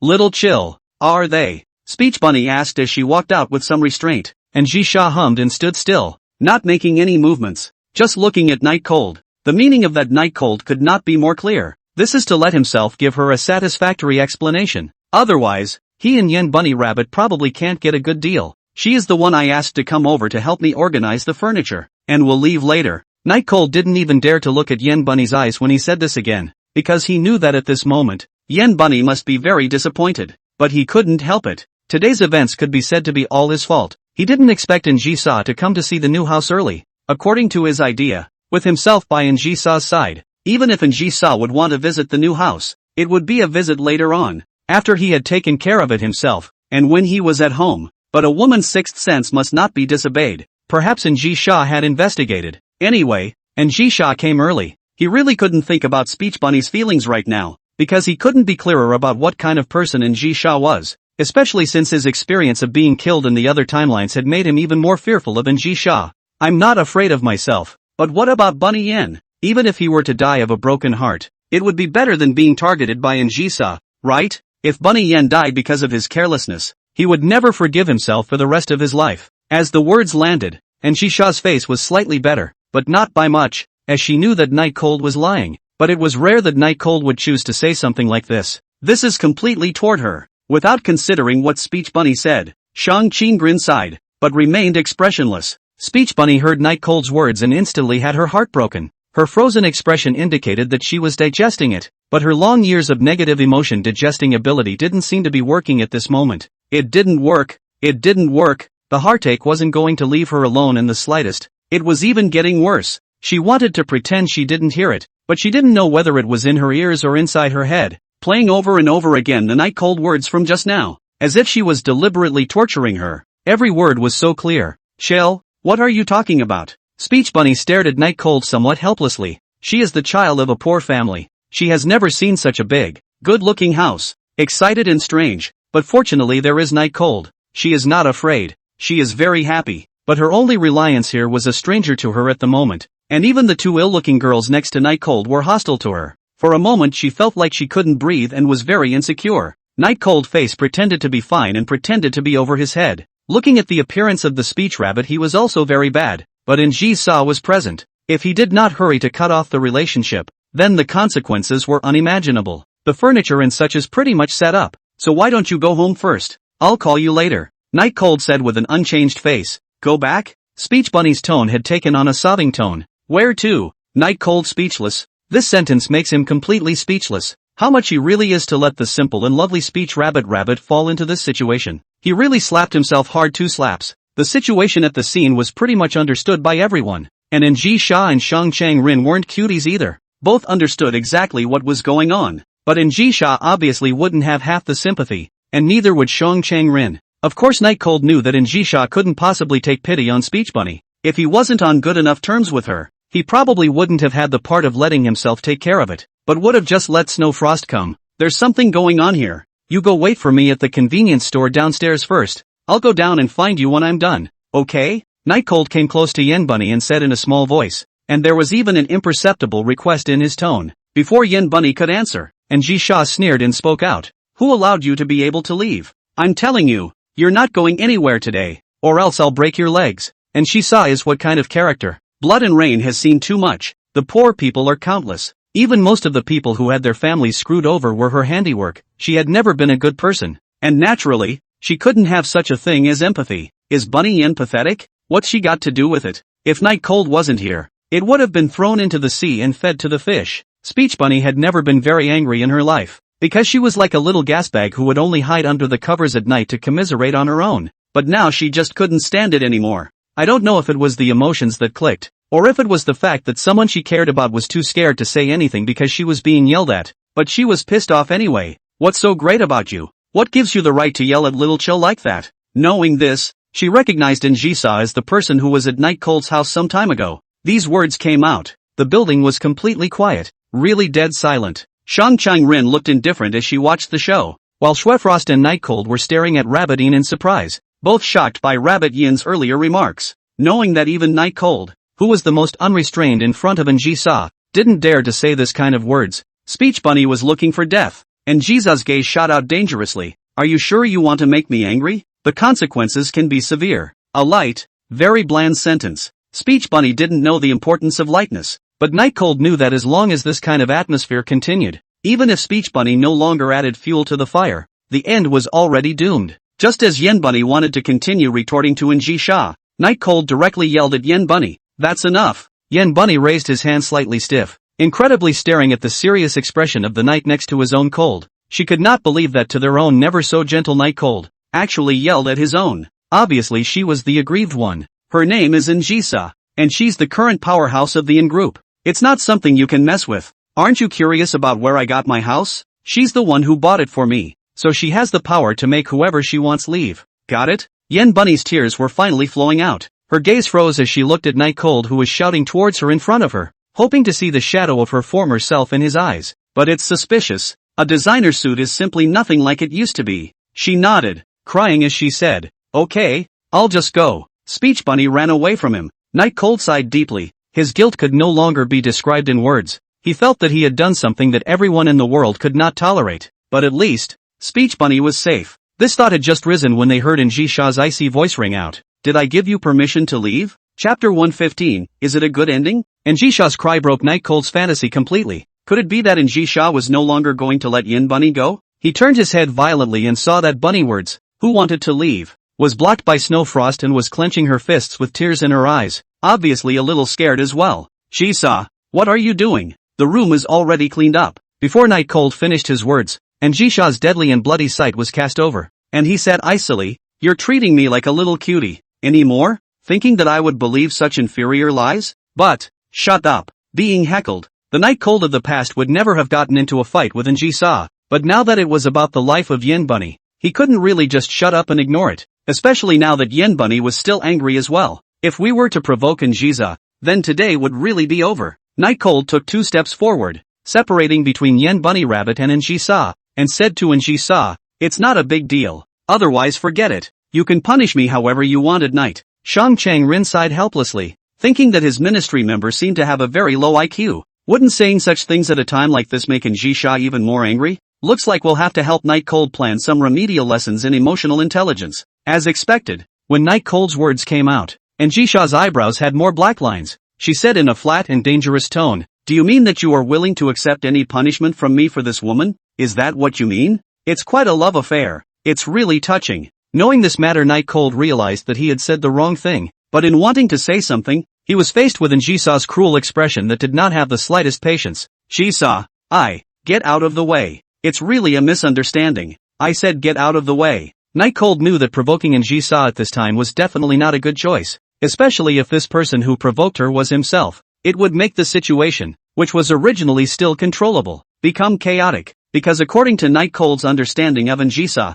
she didn't care about Speech Bunny. As he turned to leave, Night Cold glanced at Shang Chang-rin with supplicating eyes, and the latter clasped his hands without any intention of trying to intervene. But the intense sight of Night Cold still made this high ridge flower make a different decision. As Njisha moved her eyes from Night Cold to Bunny Yen, Shang Chang-rin sighed and still stood out. To be so angry at a commoner maiden. When did your temperament become so small? Shang Chang-rin's tone was cold, as if the furious queen in front of her was not scared at all. Get mad at her? Is she worthy of that? It's just letting Night Cold know what happens when you cheat me. Njisa clasped her hands and said in a flat tone. The truth was indeed like what she said. Yen Bunny she never put in her eyes at all, and never felt that this commoner girl would have any effect on the relationship between herself and Night Cold. But since Night Cold could never remember a lesson, she didn't mind giving Night Cold a more profound lesson. Yes, Or are you still angry for your own incompetence? Shang Qinggren half-heartedly refused to give Njisa any face, specifically coming towards Njisa's pain points. The super-intelligent Shang Qinggren had long since detected Njisa's different emotions towards Nightcold, so she could also speculate on why exactly Njisa was so angry. It was because Njisa thought that she had the upper hand, but Nightcold still brought Yen Bunny with her in everything she did, so this made Njisa very irritated. It also caused the current situation where Njisa didn't give any half-face to Nightcold. Njisa's seductive eyes narrowed slightly as she stared at Shang Qinggren and said word for word, "It's best for you to shut up right now, because you can't afford to provoke me." "What's the point of provoking you?" Shang Qinggren said indifferently as she ruffled her long, soft hair. At this moment, it seemed as if fierce energy rays were emerging from the bodies of the two men in confrontation. The two could be said to be not letting anyone in, and they were completely evenly matched. And next to him, Nightcold felt like his eyes were going to flash blind. Shang Qinggren was truly a tough guy. He was actually able to forcefully explode his aura against Njisa's aura. It's almost as if a heavenly god has descended from the heavens. "Are you sure you want to go against me?" Njisa said in an unkind tone. "I don't have that interest. It's mainly because as a minister, I can't just stand by and watch my own ministry members being bullied." "Don't you think?" Shang Qinggren said rightfully. "I think you should leave now." "I'm sorry, I'm afraid I can't do what you want, because just now Nightcold delayed me from buying the ingredients. So tonight's dinner will have to be on Nightcold, and it will be delayed for a long time." It was at this moment that Nightcold finally found an entrance opportunity. "Since we're talking about dinner, let's hurry up and go buy ingredients. If we're late, the fresh ingredients will be sold out." Nightcold smiled and came to the two, hoping to stop this farce. The two of them glanced at Nightcold, but neither of them said anything. Their eyes were strange. After a long time, Shang Qinggren sighed and said faintly, "A housewarming is indeed something that should be celebrated, don't you think?" "Ha, what's like or not? Stinks." Njisa rolled her eyes. See, Njisa's tone is finally softened. Nightcold immediately walked up, said, "Njisa, this can be your wrong. Housewarming also ancient customs. The law of the ancestors cannot change."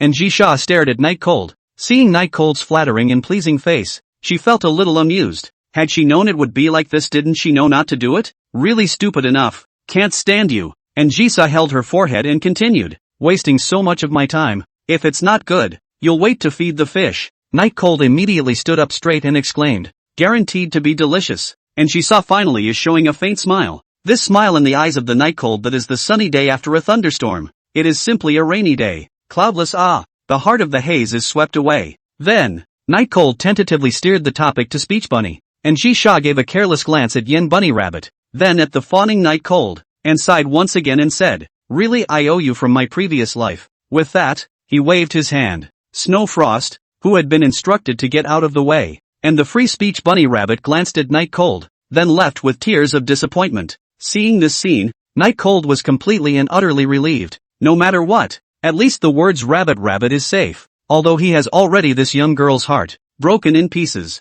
Even at this time, Nightcold was wondering if it was a good ending for Bunny Yen for him to separate from him just like this. The answer is unknown. P.S. Woohoo! Chapter 116, The Goddess. Today was destined to be uneventful for Nightcold. Looking at Speech Bunny's lost expression, Nightcold wanted to chase after him and explain. Wanted to say that he didn't say what he just said. Wanted to say what exactly he said those words just now because of. But even for something like that, he couldn't do it because Njisa was right next to him watching him. Njisa wouldn't sympathize with anyone, including him of course. Go take a look at your new house. After Njisa said this, she stopped paying attention to Nightcold and walked towards her new house on her own. After this kind of thing happened, Njisa did not let Nightcold forcefully follow her, because she knew that she needed to give Nightcold a process of acclimatization, and it would be better to let Nightcold stay by himself for a while. Rigid and soft, is considered to be Njisa's consistent mastery of the art of people. Only she does not know is that the treatment of certain people cannot be so. Looking at the direction that Yen Bunny left, Nightcold's heart was wrapped in self-reproach. A wave of unspeakable pain blossomed into a black flower within himself, causing him to be both in pain and unable to do anything at the same time. Where could Bunnywards have a home? That poor young girl had placed all her hopes in herself, and now she was driven away. Where could she go? Is it sitting in a park somewhere crying? Is it calling home to cry and complain? Will you hold a grudge against yourself? It should. Bunnywards should hold a grudge against him, because everything that happened today was because of him. He was the one who messed everything up. He was the one who kicked Bunnywards out of the house. He was the one who made Njisa angry. He deserves to be remembered by everyone, and that's what he deserves. The guilt made Nightcold breathe heavily. but there was never any way to quell the unbearable feeling in his heart, like a person who was about to drown, but could barely stand on both feet again. It might even be better to just go ahead and die. He wanted to rush out and retrieve Yen Bunny, to do so regardless, but he knew that he would only make things worse if he did, and Jisha's patience was basically all but exhausted, and if Shang Rin hadn't been present today, he wouldn't have known exactly what would have happened. The house was indeed bought by Angiza, and it cannot be taken for granted just because Angiza was nice to him, but he was taking things too much for granted and thinking too simply, and Jisa didn't like Yen Bunny. He clearly knew that. Why did he have to drag Speech Bunny here? It was clearly a misunderstanding that could have been avoided. Clearly nothing would have happened. Speech Bunny won't be insulted, and Jisa won't be angry. What the hell was he thinking? Why was he so stupid himself? He could have taken care of everything, but why was it the opposite? He messed everything up. Why? You wouldn't. You're blaming yourself, aren't you? Shang Rin's voice was like a heavenly sound, ethereal and pure, like the warm sun in winter and the stream in spring, purifying one's mind and making one comfortable and at ease. Night chill snapped out of it. He hadn't realized that his body was actually tensed up so tightly, and breathing so heavily. It's completely out of control, but the softly murmured whispers in his ear still made him gradually relax, and his breathing gradually calmed. He turned back to look at Shang Rin, who seemed to be smiling. I don't know if it was an illusion. Night Cold always felt that the current Shang Rin was even more gentle. The whole person exuded the aura of a goddess descending into the world, which made people serene. I shouldn't blame myself? Night Cold, for some reason, did not dare to touch Shang Rin's line of sight and looked to the side, asking tentatively, "Of course you shouldn't." Shang Rin's words were laced with tenderness. Not only should you not blame yourself, you should instead be proud because you solved all the troubles, didn't you? Night Cold stared blankly at that kind of clear little face, his mouth slightly open, not knowing what to say, but Shang Rin's words were such that he couldn't help but feel comfortable, and his entire being tranquilized. Shouldn't I have screwed everything up? Why do you say I solved everything? Night Cold asked somewhat incredulously. Screwed up everything? No, oh, in my opinion, the gentle Night Cold student solved all the troubles, not only calming down the extremely troublesome Jisa-san, but also not letting that girl just now get hurt. Shang Rin was getting taller and taller in Night Cold's eyes at this time,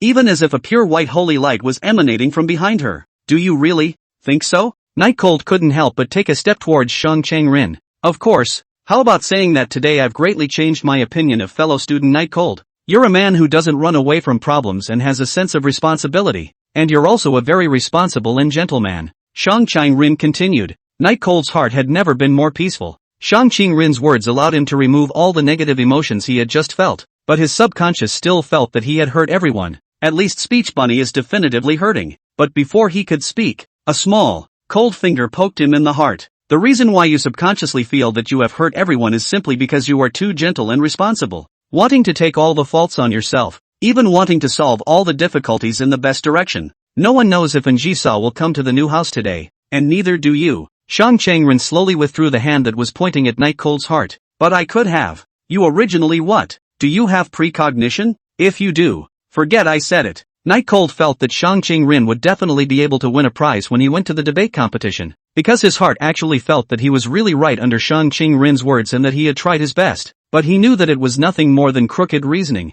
and that doing his best was the truth. But so was hurting Bunny Yin. I didn't expect that Minister Sama is quite good at comforting people, Night Cold said with a smile, only the smile was a bit ugly because of the aftermath of the tightness just now. Shang Rin turned around, turning his clear, unblemished face to the sunlight that had just poked through the clouds. I'm not comforting you, I'm just being honest. As for why I'm saying this, I just don't want my ministry members to still be this preoccupied in future club activities, Shang Rin said as she caught the sunlight with her small white hand. Thanks anyway. Nigel similarly looked in the direction of the hallway bay window to greet the sun. In the next second, Shang Rin childishly grasped the sunlight in her hands and turned to Night Cold. Is your heart touched? Night Cold froze, not understanding what Shang Rin meant by this, and asked, What? What touch? Shang Rin said with some dissatisfaction. I heard that giving encouragement to a boy when he is at his lowest will make the boy forget that girl for the rest of his life. I don't know whether fellow student Night Cold will do it? Chapter 117, Gentle? Night Cold revealed a withering smile and asked, Now I really can't figure out if you're a good person or not. Shang Rin ruffled her hair and said confidently, Of course not. If there is anyone who thinks that I am a good person, then that person must be the luckiest person in this world. Bar none. Why? Night Cold asked. Isn't getting my attention not the luckiest thing in the world? Shang Rin said rightfully. Night Cold propped his hand on the railing and said with some puzzlement, "Just now you didn't intend to help Bunny at all, did you? By the way, Rabbit is the name of that girl just now. Her full name is Yen Rabbit. I'm not interested in knowing who she is." This was what Shang Chang-rin said after interrupting Night Cold's words as she continued. "That's right, if it wasn't for your eyes begging me, I don't intend to care about her life or death. Even." Shang Chang-rin whetted Night Cold's appetite and said, "Even I didn't intend to help you in the first place, let alone any speech rabbits. Then why did you end up helping?" Night Cold asked, raising his voice slightly. Shang Chang-rin blankly glanced at Night Cold, obviously not really wanting to answer this question, but she still said it. "Because your persistence and gentleness impressed me? If you were just bent on excusing yourself, I wouldn't have said a word for you. You are still very gentle." Night Cold said with some snickering, "And you say you won't control Yen Bunny, isn't that a pleasure?" Shang Chang-rin sighed and looked at Night Cold with the gaze of an idiot and said helplessly, "What I just said remains unchanged. It doesn't matter to me what happens to Speech Bunny, but your character is very important to me. Is that clear? Understand next time don't say stupid things. I don't care. Anyway, you're just being nice. You're the one who wants to be in charge, and you don't accept rebuttals." These words from Night Cold were actually a kind of flirtation with Shang Chang-rin, as he knew that Shang Chang-rin wasn't lying. It was a retort to the molestation of himself earlier. Shang Chang-rin seemed to have seen it as well, and did not continue to answer the question. "You two are outside and still not coming in?" After about 7 or 8 minutes, and Jisha's pressed voice finally came out from the new room. A voice that was suppressed to such an extreme that one couldn't help but shiver. It ended. A short conversation with Shang Chang-rin. A conversation that also allowed Night Cold to see Shang Chang-rin's ability to attack people's hearts. It's not to be underestimated. "Why are you still standing there? Later on, if you're making Jisa-san angry, I won't be in charge of you, and today's dinner has already been used," Shang Chang-rin said to Night Cold who was sunbathing next to her. "What are you afraid of? Isn't there still tomorrow's breakfast?" Night Cold's footsteps that were just about to go stopped hard. Anyway, he just couldn't let Shang Chang-rin see that he was in a hurry. Shang Chang-rin smiled faintly, looking mesmerizingly good. She pulled back her wind-blown hair and whispered to Night Cold, "You say, if you're the girlfriend, and she saw, is this considered cheating on us?" Night Cold's eyes immediately widened to an exaggerated level that had never come before, because he really didn't expect Shang Chang-rin to actually be able to say such words. It simply subverted his impression of Shang Chang-rin. Could that unattainable goddess, that flower of the high ridge that could make one's heart happy just by looking at it from afar, actually say such words to herself? And look at that expression, as if it was enjoying itself. Was this still the Shang Chang-rin he knew?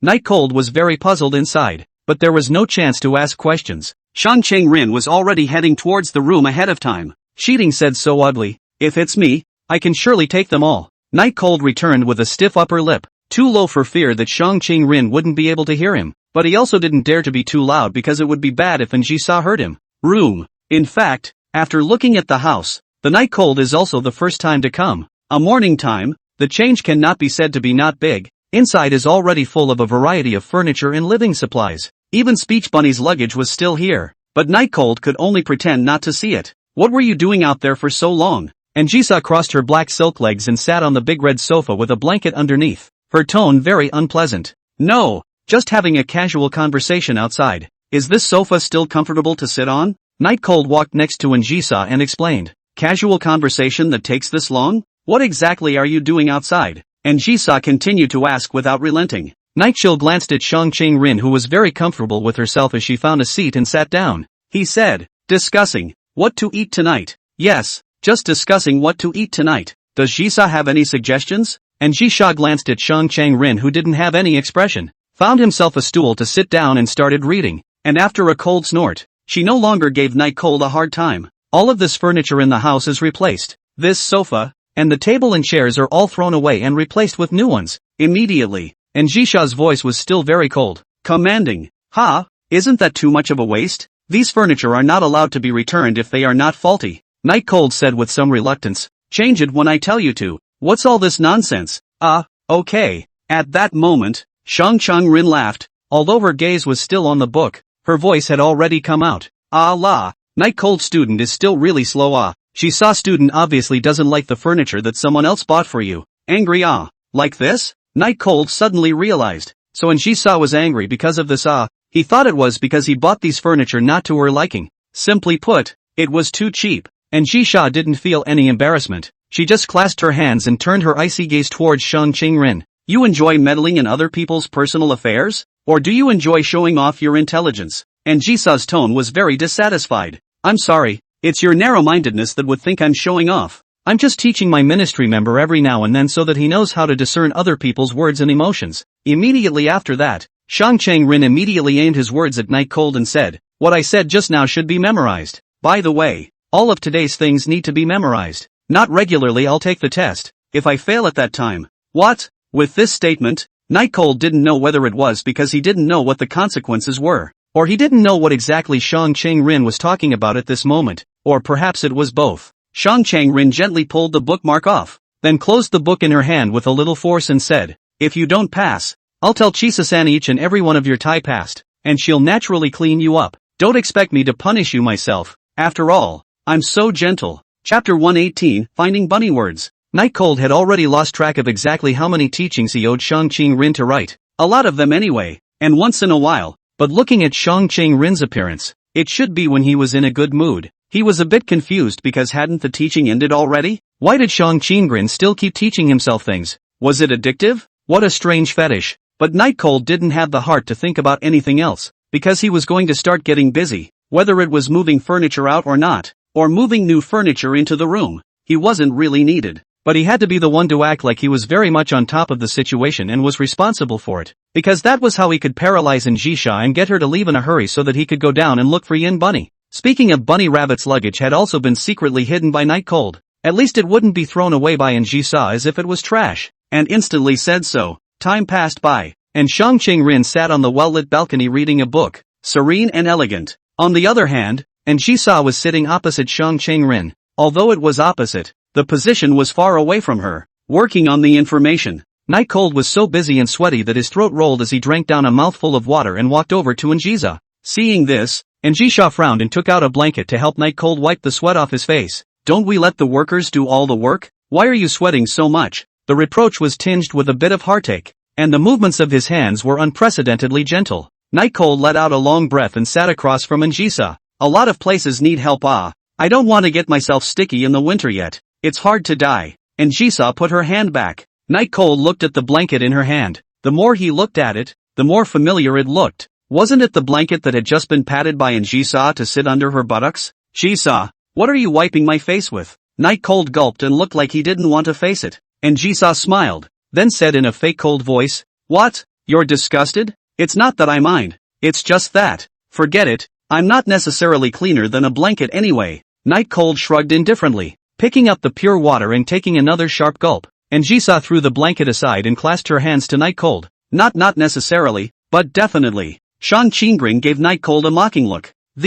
Of course, the mature and handsome Night Cold wouldn't care, because he was here for a reason and didn't have time to argue with these two beautiful girls. Anjisa thought that Night Cold was angry, and said with a slightly gentler tone, how is it? Did you get it right? Night Cold knew that Anjisa was asking about the furniture, and replied, almost got it done. Just missing some daily necessities. I'll go down and buy it right away. Right. Jisa, do you want to buy something? This sentence, Night Cold said a bit awkwardly, as if he was trying his best to hide his true thoughts, and Jisa was inexplicably silent. A silence that could be described as torturing Night Cold's heart every minute, making him gag but still have to live with it. I don't know why, but when he was playing tricks in front of Anjisa would always be silent like this, as if he knew everything. Night Cold didn't know if Anjisa knew, but he knew that if he revealed himself, then Anjisa wouldn't let himself go down to buy something even if she didn't know anything. After all, Anjisa was very suspicious. Remembered to buy a good serving of beef. And yes, by the way,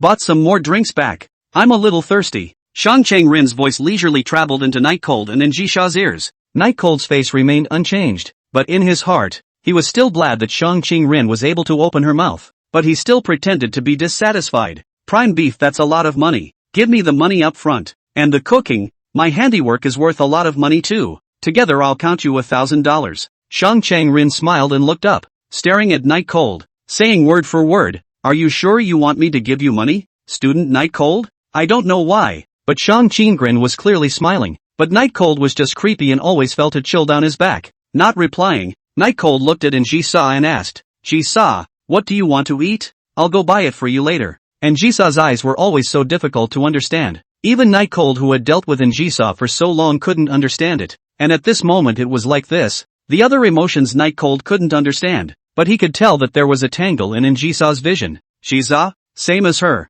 I guess. As if she didn't want to think about this matter, the moment she decided to let Night Cold leave, and Jiza uttered this answer. No one knew what exactly Jisa had thought just now, but Night Cold knew that it must have been very complicated, or else he wouldn't have said such words as he wanted the same as Shang Qingren. Receiving permission, Night Cold was very happy, but the departure remained unhurried, and he even sat in his seat for a while. I'll be back in half an hour at most. After Night Cold said these words, he took the elevator and left. Balcony. Shang Qingren closed the book and said with some surprise, "It's really surprising that you would actually let him leave." And Jisha sneered and stared at Shang Qingren. "Don't think you're the only one who's smart. Pushing Night Cold too hard won't do me any good." Shang Qingren stopped talking about this topic and asked, "You like him?" Instead of answering the question head-on, and Jisa said, "When did you become so fond of prying into other people's personal affairs?" Shang Qingren of course do not like to pry into other people's private affairs. Just a little surprised that Jisa will like someone else before asking a little, although did not get the answer, but also so-called. Open the book and keep reading. Out of the elevator door, Night Cold will look around. He wants to find the figure of Speech Rabbit. In fact, in the elevator on the time, he has already impatient. At this time just more so. He knew that because of various reasons, Speech Bunny must not have traveled too far and must be in this neighborhood. Running out the front door, it was really cold outside because the sunlight was all cut cleanly by the balcony above, so it was very cold down there. It was now 3:30 in the afternoon, but there weren't many people, and Night Cold walked along, his eyes sweeping around, hoping to see Yen Bunny's figure. Speech Bunny was the kind of person who liked to lick his wounds alone, so the targets of Night Cold's searches were always places that didn't easily attract attention. About 3 or 4 minutes passed. Night Chill finally is found in a park slide hole in the Speech Rabbit crying into tears. Chapter 119, Apology. Like a real rabbit, the Speech Bunny hides in its own rabbit hole to vent its emotions when it is sad or upset, and at this point it is the same, except that the rabbit hole has turned into a slide hole. Night Cold gently walked over. Anyway, he had already found Speech Bunny. The rest could be completely unhurried. The closer he got, the louder the sobbing became. Night Cold sat next to him and said for no reason, "Luckily it's cold today and no kids came over to play." When Yen Bunny heard Night Cold's voice, her entire body slightly stiffened, but it was only for a moment, and she immediately changed direction again and continued to start sobbing, obviously not wanting to take care of Night Cold. "Is the rabbit hole empty? Or did I come at a bad time?" Night Cold said gently. "Rabbit hole? Isn't that flirting with yourself?" Speech Bunny couldn't hold it in. Even if it was making a scene, it couldn't withstand Night Cold's teasing and said, "What rabbit hole? I'm not a rabbit." Night Cold walked over and said with a smile, "So you're here. I thought it was a rabbit." Thinking what if a little kid slipped down the slide and the bunny got hurt? Yen Bunny grunted and glanced her face aside, not wanting Night Cold to see her teary eyes, but in fact just now Night Cold had already seen her swollen eyes from crying. "A good long time. What are you doing here? Didn't you kick me out? Why did you come to me again?" Speech Bunny said to Night Cold in a tone she had never used before. The element of gambling was very high. Speaking of this matter, guilt immediately crept onto Night Cold's face as he sat down on the stone platform and said, "I'm sorry. I didn't mean what I said upstairs just now. I couldn't help it." And Jiza was a murderous demon, and the worst case scenario at that time belonged to the category of anything could happen. But Night Cold would not allow the life of Bunny words to be threatened. All it took to say that part. But even if Yen Bunny didn't understand him, it didn't matter, because in the end, this matter was also because of him, as long as Njisha didn't get angry, and Yen Bunny's personal safety wouldn't be jeopardized. That's all that mattered. It can just feel a little heartbreaking. Speech Bunny wiped a handful of tears and said angrily, "Because that woman is rich? Because she was helped to buy your house? So you don't dare to disobey her? So you want to hurt me?" Night Cold didn't know how to answer. He hadn't smoked for a long time. At this time he couldn't help but pull out one and light it up. The reason why it was cold, so the smoke almost covered his whole face. I don't know why, and I don't know whether what Speech Bunny said were words of anger or words from the heart. In fact, Night Cold had a little disappointment, a very selfish thought. Regardless, I don't want that to happen just now. I don't want that to happen just now any more than any of you do. Night Cold said as he took a sharp drag and exhaled the smoke. Yen Bunny has not seen Night Cold smoking for a long time. At this time smelled the smell of smoke, then subconsciously looked at Night Cold. The whole person froze. She had never seen Night Cold like this before, and it felt exhausting and tiring, but obviously she was the victim. What right did Night Cold have to be like this? I was originally looking forward to today, looking forward to being able to live with you. I didn't expect, Speech Bunny said. Her tone once again took on a sobbing tone. I didn't expect that it would actually turn out like this. I'm sorry, Night Cold apologized. Especially the words you just said were like a knife in my heart. Do you know how much my heart hurt after hearing those words? Yen Bunny stared at Night Cold with hatred.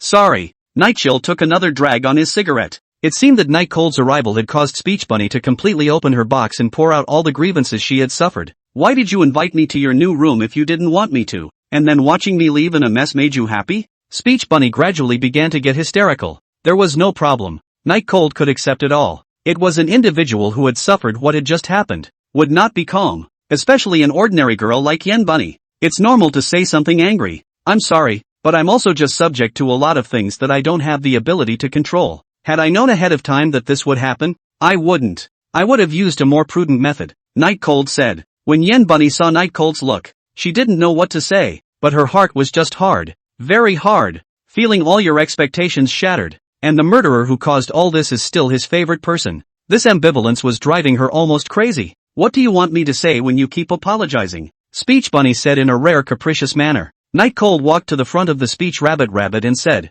I originally came to apologize. Of course, always apologized. Actually don't even ask for forgiveness. As long as you can feel better in your heart. Speech Bunny's tears finally stopped, but was still looking at Night Cold in a less than satisfied manner. She had never seen Night Cold care so much about herself before, and it felt so wonderful and enjoyable that she even forgot about being angry. I don't mean to say that everything is your fault. It's just that today's incident, it's really too sad for me. Can you understand? Speech Bunny said in a pearly voice. The calming of her mood also made her much more rational. Night Cold nodded. Yen Bunny hadn't made any mistakes. He had pulled her over, and then he had also asked her to help him fiddle with the furniture, and then he had finally kicked her out. Yen Bunny had been a victim to the very end. Sadness, grief, anger, it's all normal, but the Night Cold always have a stomach of words want to say, but cannot say the feeling, so can only be in the light of a cigarette. Little Chill, my luggage is still in your new room. Speech Bunny calmed down before remembering that her luggage was still in Night Cold's new room.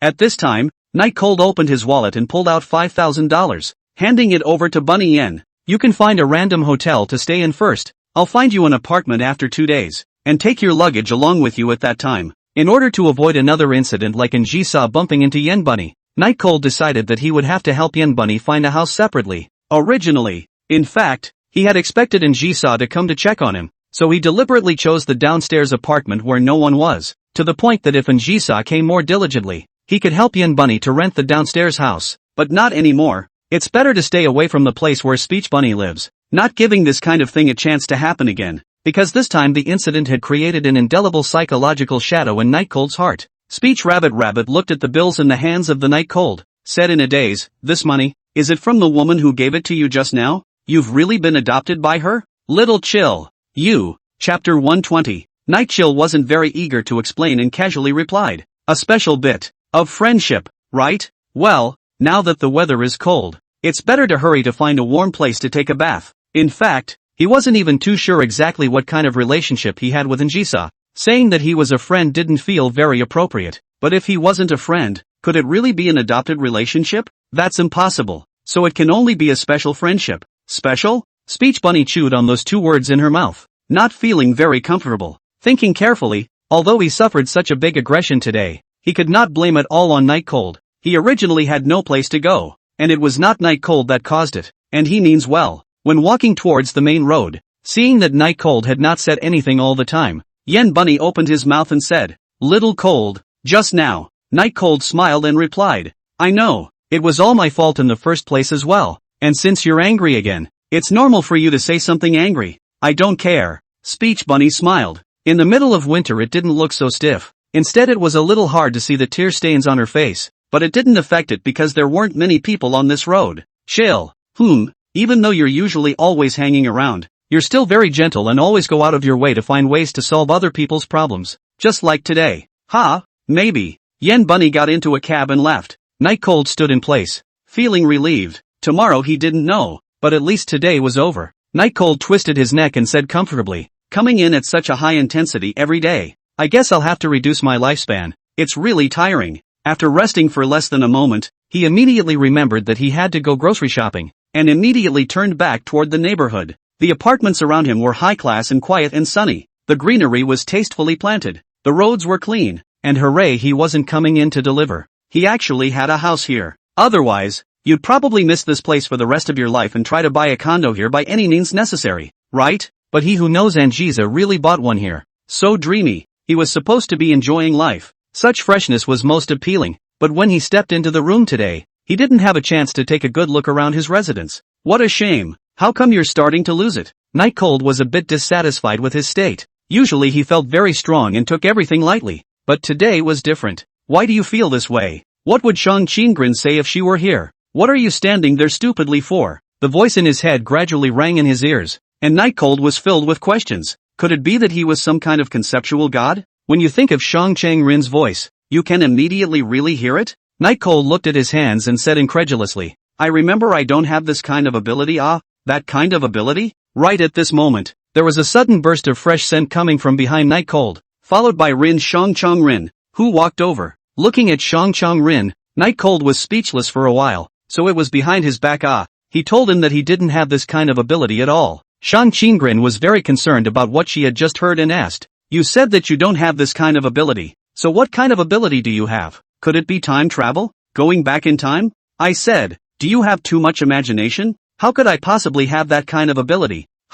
If I did, I would have traveled back to this morning and changed my decision to go to Angiza. Night Cold didn't lie. He really didn't have the ability to travel through time. His timeline spanning ability was a completely different thing from this, more like a simulation. Seeing that Night Cold didn't look like he was lying, Shang Changrin said with a bit of disappointment, but you're supposed to be able to do it. If you can't, who else can? The two of them walked forward side by side, and Night Cold said helplessly, how do I know who can? Maybe Ultraman can, but unfortunately, my transformer is just a fake, not real, and can't help you. Speaking as if there really was a real Ultraman transformer in the world. Shang Changrin blankly glanced at Night Cold. If you don't have this kind of ability, then why am I still alive? Shang Changrin said as she stared at Night Cold very seriously, as if she wanted to use this way to tell Night Cold that she wasn't joking. Night Cold froze slightly, looked his eyes towards Shang Changrin, and said with a sudden realization, don't tell me that the books you read every day are all web novels. If that's the case, and your grades are still so good,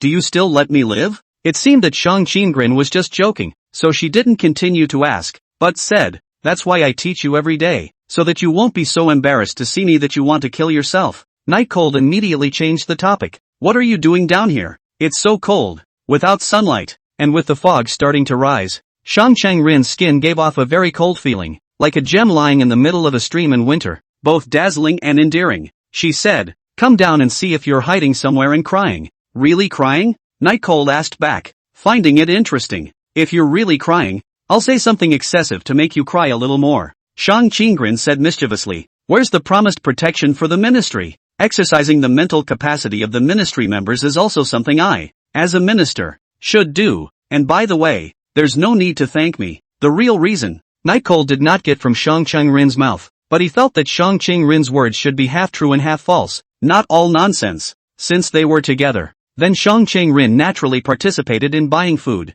Night Cold pushed the cart, while Shang Changrin looked like a gentle housewife, picking out her husband's favorite dinner ingredients, a scene that caused the crowd to look at her sideways. Night Cold, who was pushing the cart, yawned as he remembered doing something like this with Njiza as well. The one time he had just been beaten into the hospital and then escaped. That time it was purely for shopping, but this time, there was always an indescribable emotion that made Night Cold comfortable, as if Shang Qingrin was really his wife. Shang Qingrin had an almost harsh requirement for anything to be good or bad, and naturally the same was true for the ingredients that would go into her stomach at night. You can buy more broccoli. It's Saturday. It sells faster and will be quite fresh compared to normal. Steak. I'm sorry I can't look out for your wallet. I'll never eat frozen. And even if it's fresh, it falls into the category of being pretty bad. Drinks can be bought with more milk to protect the stomach. Chapter 121 Njisa's Trickery. Why is this milk papaya flavored? Night Cold picked up the milk that Shang Changrin had thrown into the shopping cart and looked at it. But when he looked at Shang Changrin again, Shang Changrin had already walked out far away,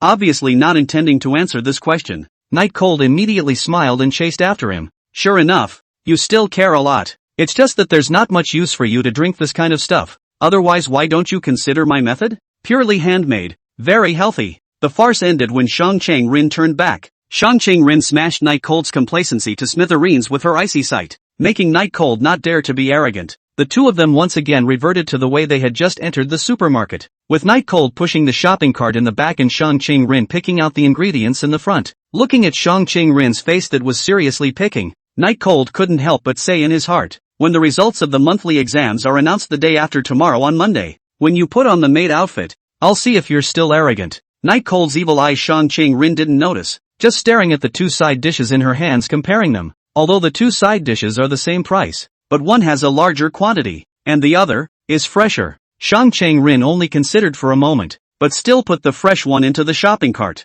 then continued on. The checkout is of course Night Cold, a total of more than $700. Beef is of course expensive, but it is not so expensive. After all, it is a low-cost supermarket. It is unlikely that there is anything particularly expensive. It was Night Cold who bought a bottle of red wine for Njisa, more than 400, outside the door. Shang Qing-rin looked at the red wine that Night Cold had bought for Njisa and covered her mouth as she smiled, her shoulders shaking especially obviously, which meant that Shang Qing-rin was laughing happily. Because of the general laughter, Shang Qing-rin was very dry and would not cover her mouth. What's so funny? 400 or so is pretty expensive too, okay? Night Chill didn't really understand. Can't you drink cheap wine? Besides, 400 isn't cheap, right? Is that necessary? Shang Qing-rin should have laughed enough, stroked the delicate, tied bow chest, said, you buy 2 bottles of sake perhaps Njisa in your face will still drink a mouthful. What's wrong? Guess I'll wash your face. Is it that exaggerated? Night Cold glanced at the red wine in his hand. It felt similar to the kind that Shang Qing-rin drank last time. The packaging and such.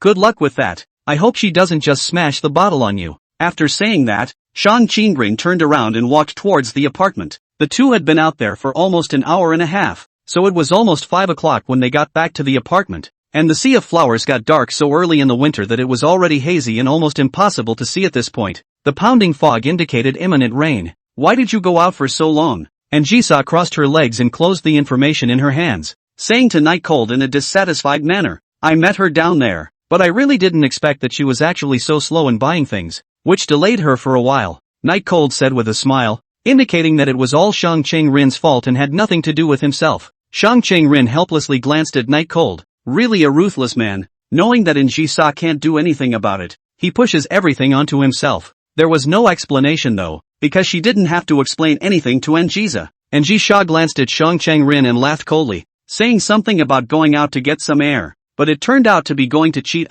Really? Shang Qing-rin, worthy of being the number one in the country, that's how smart you are. This derisive remark Shang Qing-rin of course heard, but she graciously admitted, thanks for the compliment, but I won't teach you even if you give me money. Loser. Seeing the two come to fight again, Night Cold immediately stopped it. Enough. Stop arguing. These words were very intimidating, and both of the two beautiful girls actually shut up and didn't say anything, but instead looked at him blankly, as if they were looking at something extremely unbelievable. Night Cold's face was taut as he pointed at Njisa and said, it's probably going to rain outside. Hurry and come in and sit down. Njisha's silver teeth clenched slightly. Her eyebrows narrowed as she looked at Night Cold and said word for word, are you trying to rebel? Night Cold felt that he had been greatly aggrieved today and didn't want to obey Njisa anymore. Hearing Njisa say this, he walked straight over. Njisa clasped her hands and looked up at Night Cold with a very strong aura. However, Night Cold was just determined not to obey Njisa today, so he simply ignored Njisa's dangerous eyes and instead directly reached out and picked Njisa up.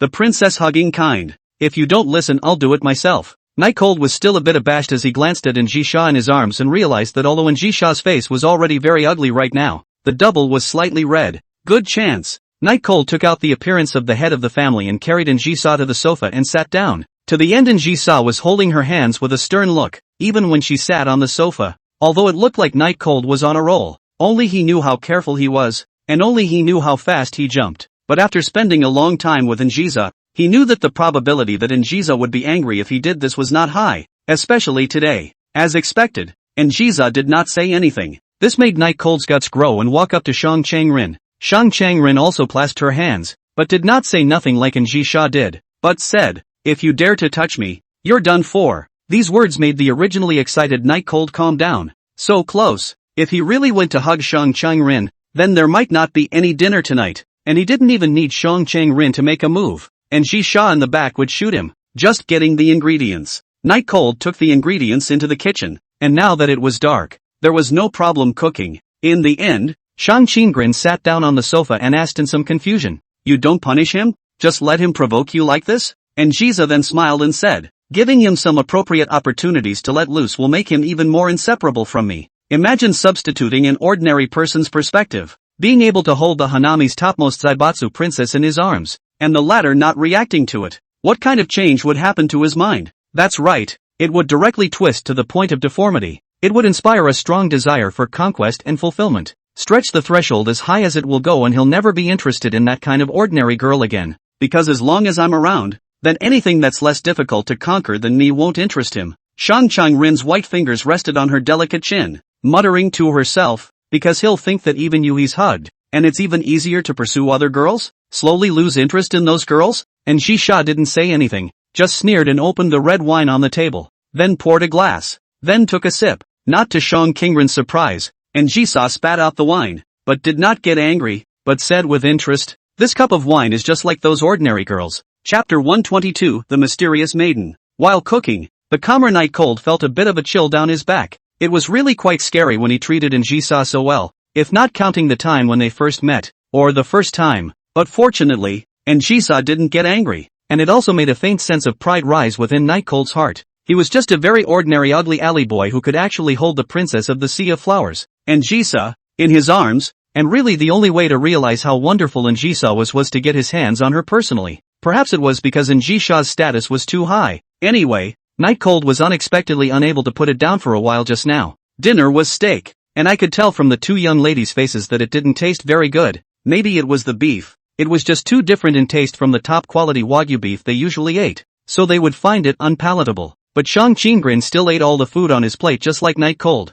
The only one who was dissatisfied with the meal was Jiza, who even took a couple sips of the inferior red wine, but just didn't eat the steak. Probably too old for that. The red wine he bought himself, and Jisa just sipped 2 sips. Night Cold pretends to be indifferent to the wild drink. Eat dinner. The poor quality red wine is also basically drunk by him. In the evening, Jisha and Xuefan were the first to leave. They should have something else to do, while Shang Qingren was leaning on the sofa, reading a book for a while by the warm light, looking a bit tired as well. Night Cold, who had packed everything away, walked through the kitchen and said to Shang Qingren, isn't your apartment right around here? Do you want me to send you home? Shang Qingren closed the book and laboriously pinched his brow and said, what? Interested in my room? Night Cold's face changed to go, but just couldn't find how to face Shang Qingren. In the end, he could only sigh helplessly and said, I just see that it's getting dark. It's not safe for you to go home alone. Don't pull back. Shang Qingren stood up, straightened her clothes, and said, it's better to forget about it.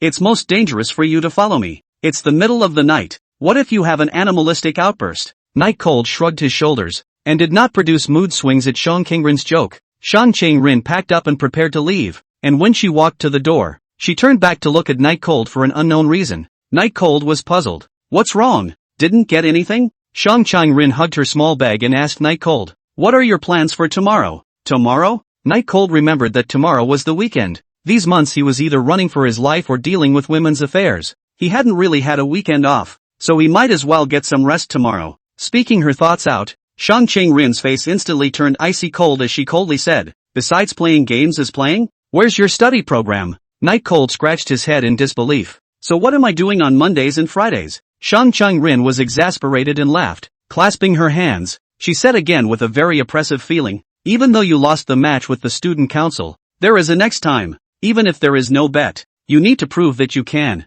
I'm afraid I don't need to wait until later. Night Cold said meaningfully. This time the examination results he was very confident that he could surpass Shang Qingren, not to mention what Qinglan, casually decapitated in the horse. Shang Qingren helplessly glanced out the window and moved his eyes back again, saying blandly, this apartment was bought for you by Jisha, and a lot of things were solved for you by Jisha, even your dignity was given to you by Jisha. Do you really want to spend the rest of your life pleasing her? Expect her to help you solve your problems for the rest of your life? Night Cold's lack of progress made Shang Qingren really angry. She hoped that Night Cold could refuel and work hard, even if she really couldn't do the best, but at least she could hold her own. Seeing that Shang Qingren seemed to be really angry, Night Cold immediately said, of course I know. What I mean is that I can surpass Qinglan this time. I don't need to wait until later. Shang Qingren's brows immediately spread, leaving behind a sentence. Alright, I believe you, and left. The door closed and the sound of the elevator faded away. Night Cold's mind echoed that sentence.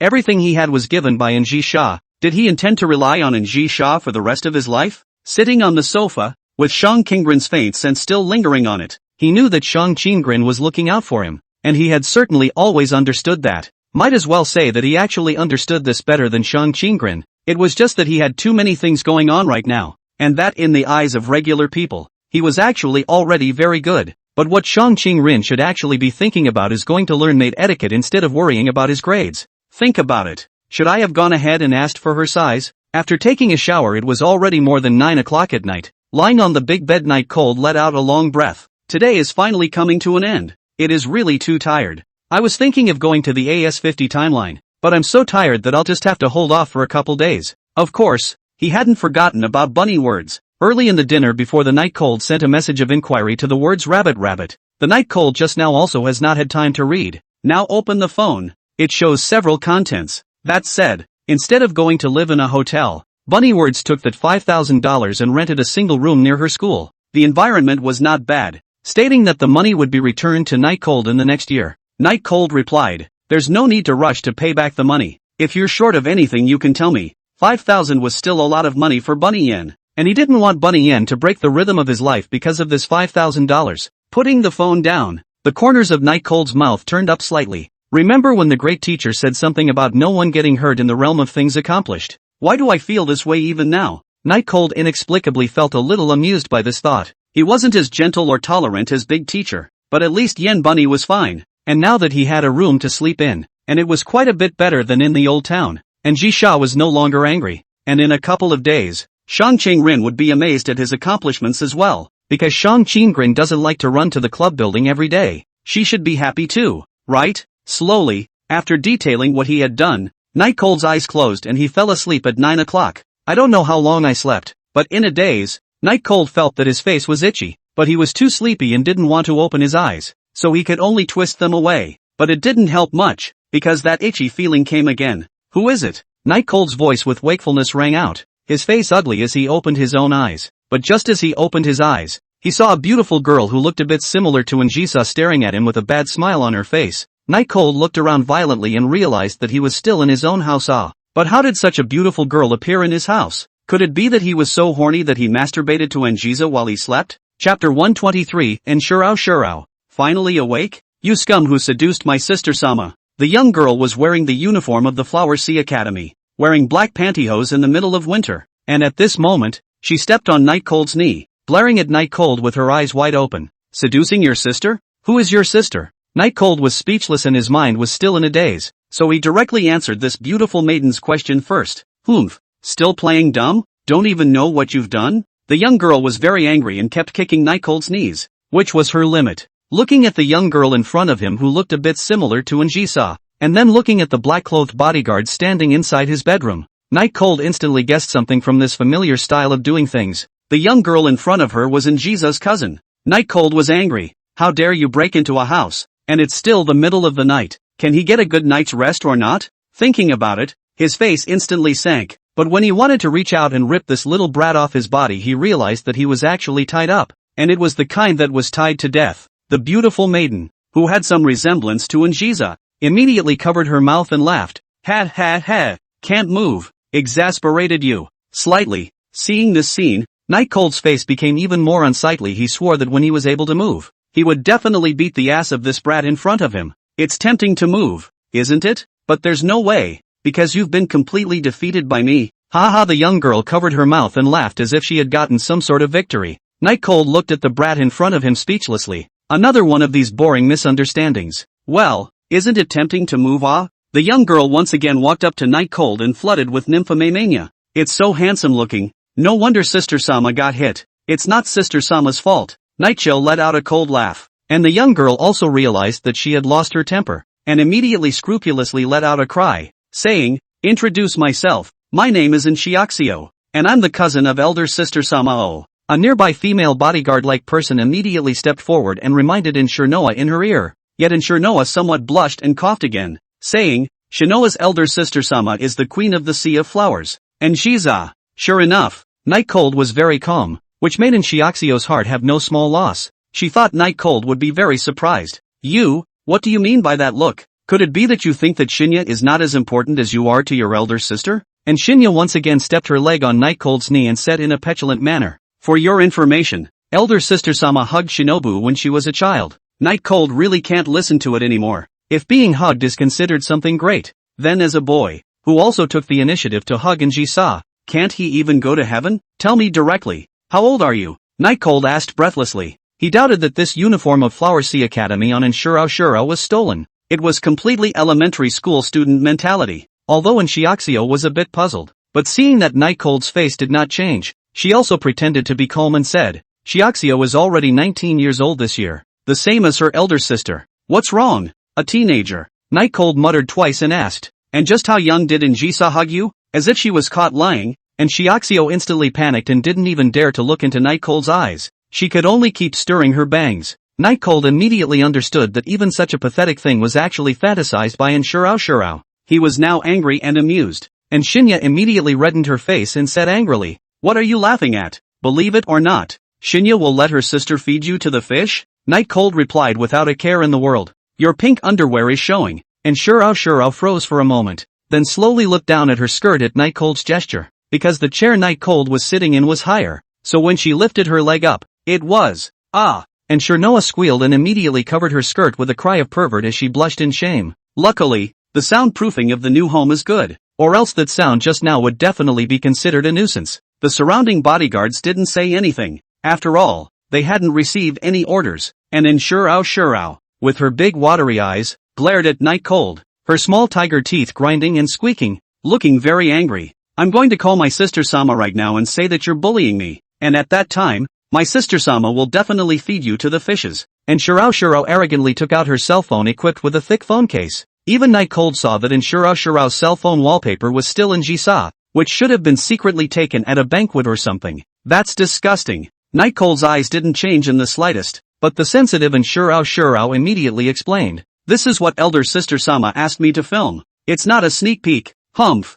Even if Sister Snowfrost is powerful, how could I possibly film it if she didn't agree?" However, Night Cold did not give the slightest bit of face to reveal. It took a long time to think of such a reason that can convince yourself, right? With an angry expression, like a small cat that had blown up its hair, and Shiaxio no longer paid any attention to Night Cold, but turned her head to dial the phone. It was as if it had been a long time since I had called Njisa, so there was a bit of hesitation when it came down to it. However, just as she made up her mind to call Njisa, Night Cold begged for mercy. "Okay, I was wrong, okay?" As if she had finally found a step down, and Shinya immediately put her cell phone away and said to Night Cold, "Humph, now you know how powerful Shinya is, don't you? You'll be dead when elder sister comes. Let you off the hook for now." With a slight smile, Night Cambria raised her palms up, clearly intending to make a surrendering gesture, but stiffly making it look like she was about to take off. "Lord Shinya, help me untie it first, and I'll apologize to you in a grand manner, okay?" Night Cold coaxed gently. "Don't you dare try to lie to Shurnoa." And Shinya tilted her head and said, "How can I lie to you? All your people are here. Even if you untie me, am I not still under your control?" Could it be that Shinya is afraid? Night Cold seemingly intentionally or unintentionally provoked. How could it be? Shinya is the one who will be by elder sister's side in the future. How can she still be afraid? And Shiaxio immediately exploded and then asked the bodyguards accompanying her to help Night Cold untie her. It wasn't supposed to be a big deal, so Night Cold was immediately untied. The moment the rope fell to the ground, Night Cold stood up, his face very dark, twisted his wrist and gritted his teeth. "Leaving Njisa? For such a boring reason. You came to disturb my sleep in the middle of the night. Little brat, see if I don't whip your ass." Seeing the raging Night Cold, and Shurao was immediately confused. "I didn't realize that so many people Night Cold would dare to make a move. Quick, stop him." Looking at the bodyguards that surrounded him, Night Cold didn't even look at them. 3 times, probably just a few dozen seconds to beat them all down.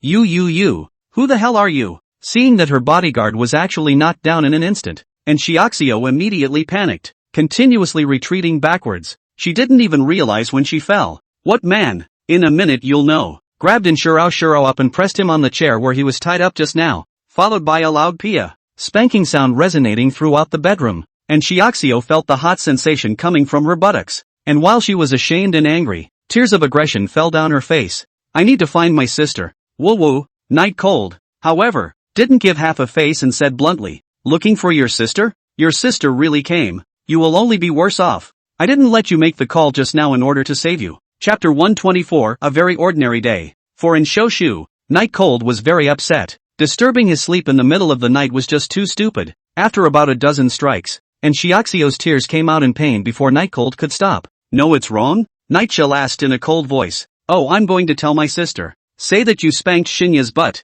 And Shinya covered her little butt and said in a very aggrieved manner, as if Night Cold had done something hurtful. However, Night Cold was unconcerned. Anyway, he had already done what he could do. If Shiaxio insisted on seeking death, then let her do as she pleased. Night Cold now can still remember, when inexplicably will be their own kidnapping of Snowfrost's sister Moonfrost's end of the If it wasn't for Snowfrost, I guess I don't know how many times I would have been pulled out by whatever was in the sea by now. And anyway, there were many results, and just none of them could be alive. But even when Snowfrost pleaded for mercy, Moonfrost was dragged off to some kind of death training camp, and now he doesn't know if he's dead or alive. "This is my bedroom. Don't even sleep here, If you want to sleep, back to your own home to sleep. Hurry up." Night Cold kicked the fallen bodyguards a few times, telling them to hurry up. He didn't use a lot of force, and these bodyguards just saw that he was too powerful, so they didn't dare to get up for fear of being beaten. After Night Cold reminded them of this, all the bodyguards immediately climbed up, all looking at Night Cold with fearful eyes,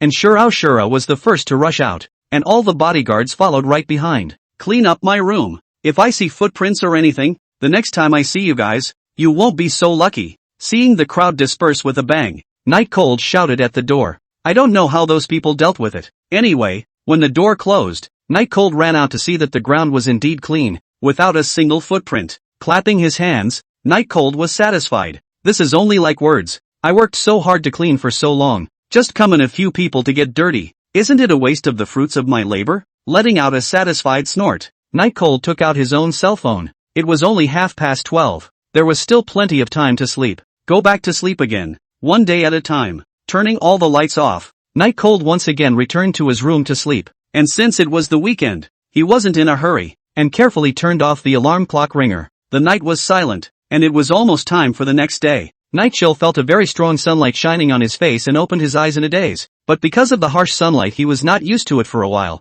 He blocked it with his hand. I have to say that a premium apartment is a premium apartment. The lighting is really good and the bedrooms are well designed to welcome the first rays of sunlight in the morning. But when Night Cold saw the time displayed on his cell phone, he was completely embarrassed, because it's now 12 noon. Seeing the room that greets the first ray of sunlight in the morning is going to be a little more expensive. Night Cold was a bit embarrassed, but fortunately no one was there, especially since Shang Qing Rin wasn't there, or else he would definitely be ridiculed severely because of this. After getting up, I looked at my cell phone, and on it, in addition to the message from Yen Bunny, there was actually a message from Anjisa. "Anjisa, did you hit her last night?" Night Cold: "Yeah, I'll teach her a lesson in advance for you, so don't give her a hard time." Putting the phone down as his stomach had started to growl. Ingredients and all, quite a few left over from yesterday. Originally the amount bought for still a few days, plus the fact that the two older ladies hadn't eaten anything, simply dealt with a meal. Night Cold took a shower and changed into clean and tidy clothes.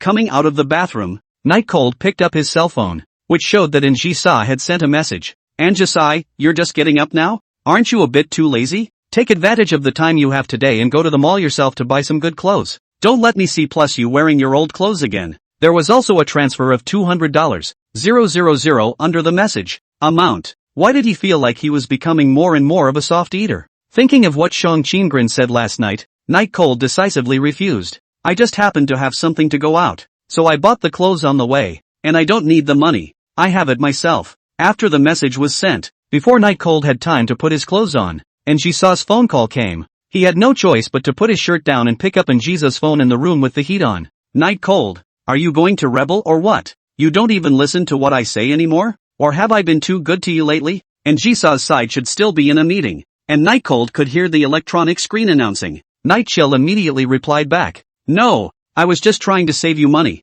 I've never been the most obedient." "Obey?" The pen in Anjisa's hand kept turning over. "Obey, then take the money, and you must buy all the clothes. Not a penny is allowed to stay." Fine, I'll get right on it. I think you have something else, don't you? Or should I hang up?"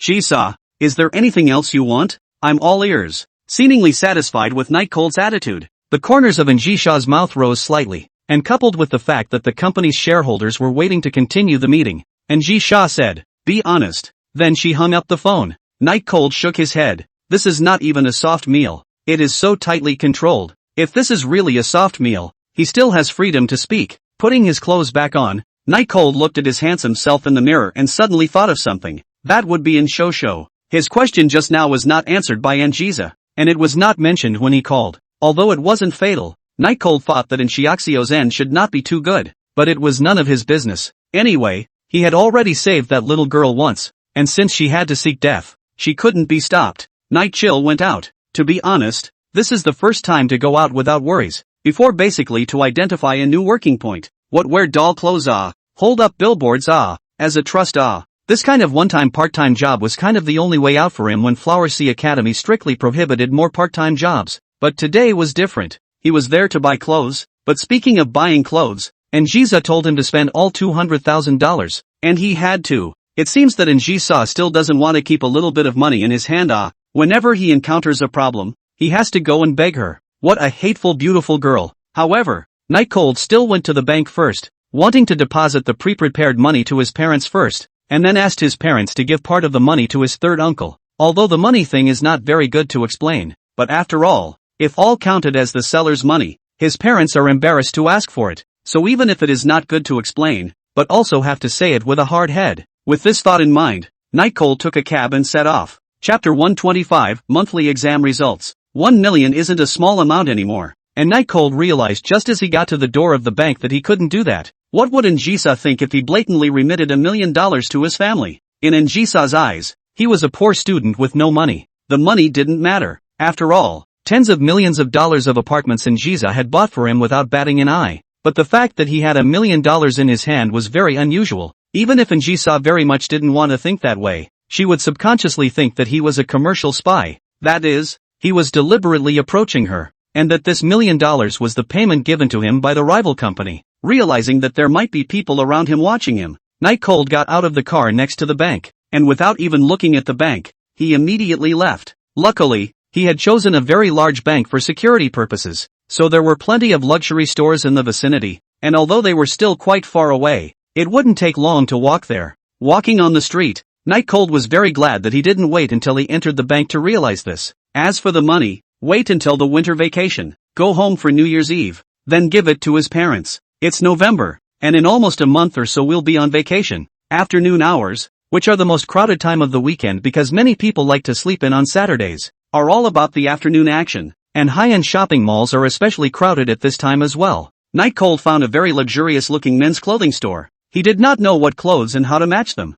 so he asked the clerk to help him. After all, to meet Anjisa's requirements, too perfunctory is certainly not acceptable. Of course, the shopgirl, who had long been a nymphomaniac, must have been very happy about it. A few minutes later, Night Cold, who was dressed in a fashionable outfit with a not particularly expensive wristwatch on his hand, appeared in the men's clothing store. The admiring eyes of the female shopkeeper proved that Night Cold was a natural clothes rack, and it was a very good look to wear. Sir, this outfit really matches you hard body or shirt is still more suitable. May I ask if you are still satisfied? The female sales clerk looked around Night Cold and came to this conclusion. Night Cold looked at himself for a while. Although the clothes fit well, but after all, it is new, there is still a little uncomfortable, but he is full of satisfaction is not really important, but to Anjisa's satisfaction. Thinking of this, Night Cold lifted his cell phone and took a picture of himself before sending it to Anjisa. It wasn't long before Anjisa's text came back. It's not bad, at least when you walk out with this young lady, people won't think you're a dog that this young lady raised. By the way, your kennel needs to be taken care of in a bit as well. Raised dog? The corners of Night Cold's mouth twitched. He was curious about how exactly Anjisa looked at him in the past. Was it really as a dog? He very much wanted to dislike him back, but when he thought of Anjisa's cruel methods, he could only just say back, as you like it. Maybe she went to another meeting. Maybe she went to clean up in Shiaxio. Anyway, Anjisa wasn't answering back. And of course Night Cold was happy to do so. He didn't want to chat with Anjisa yet, blocking people half to death every time. At this time, the female sales clerk saw Night Cold's face cloudy, thinking that there was a problem with the funds, and tried very politely. Sir, may I ask what problem is encountered? Night Cold reacted at this time, immediately said to the female clerk, such clothes, you match me with a few more according to my body type. By the way, it's going to cost all 200,000. Trouble. The shopgirls were shocked. Who buys clothes like this? Not to mention that their clothes here are very extravagant.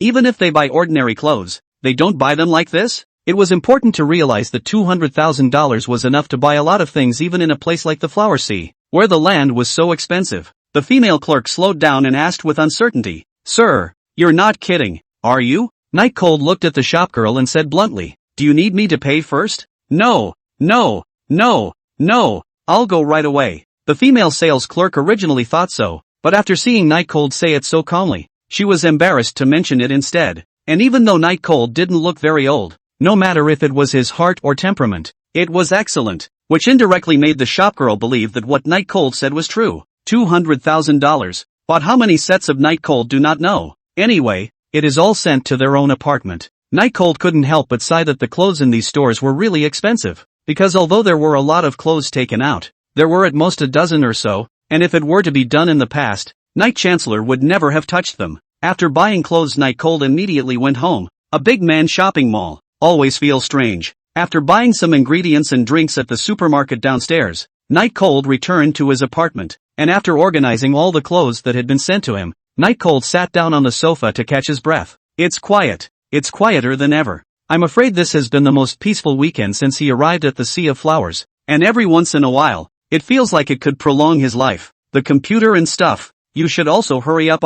Actually, Night Cold wanted to match the computer yesterday, but because things were really too complicated yesterday, he didn't have time for a while. Night Chill, who had just taken a break, made another run to the place where he bought the computer and paired it back up, with the highest configuration of course. Well, of course it's to ask Njisha for reimbursement.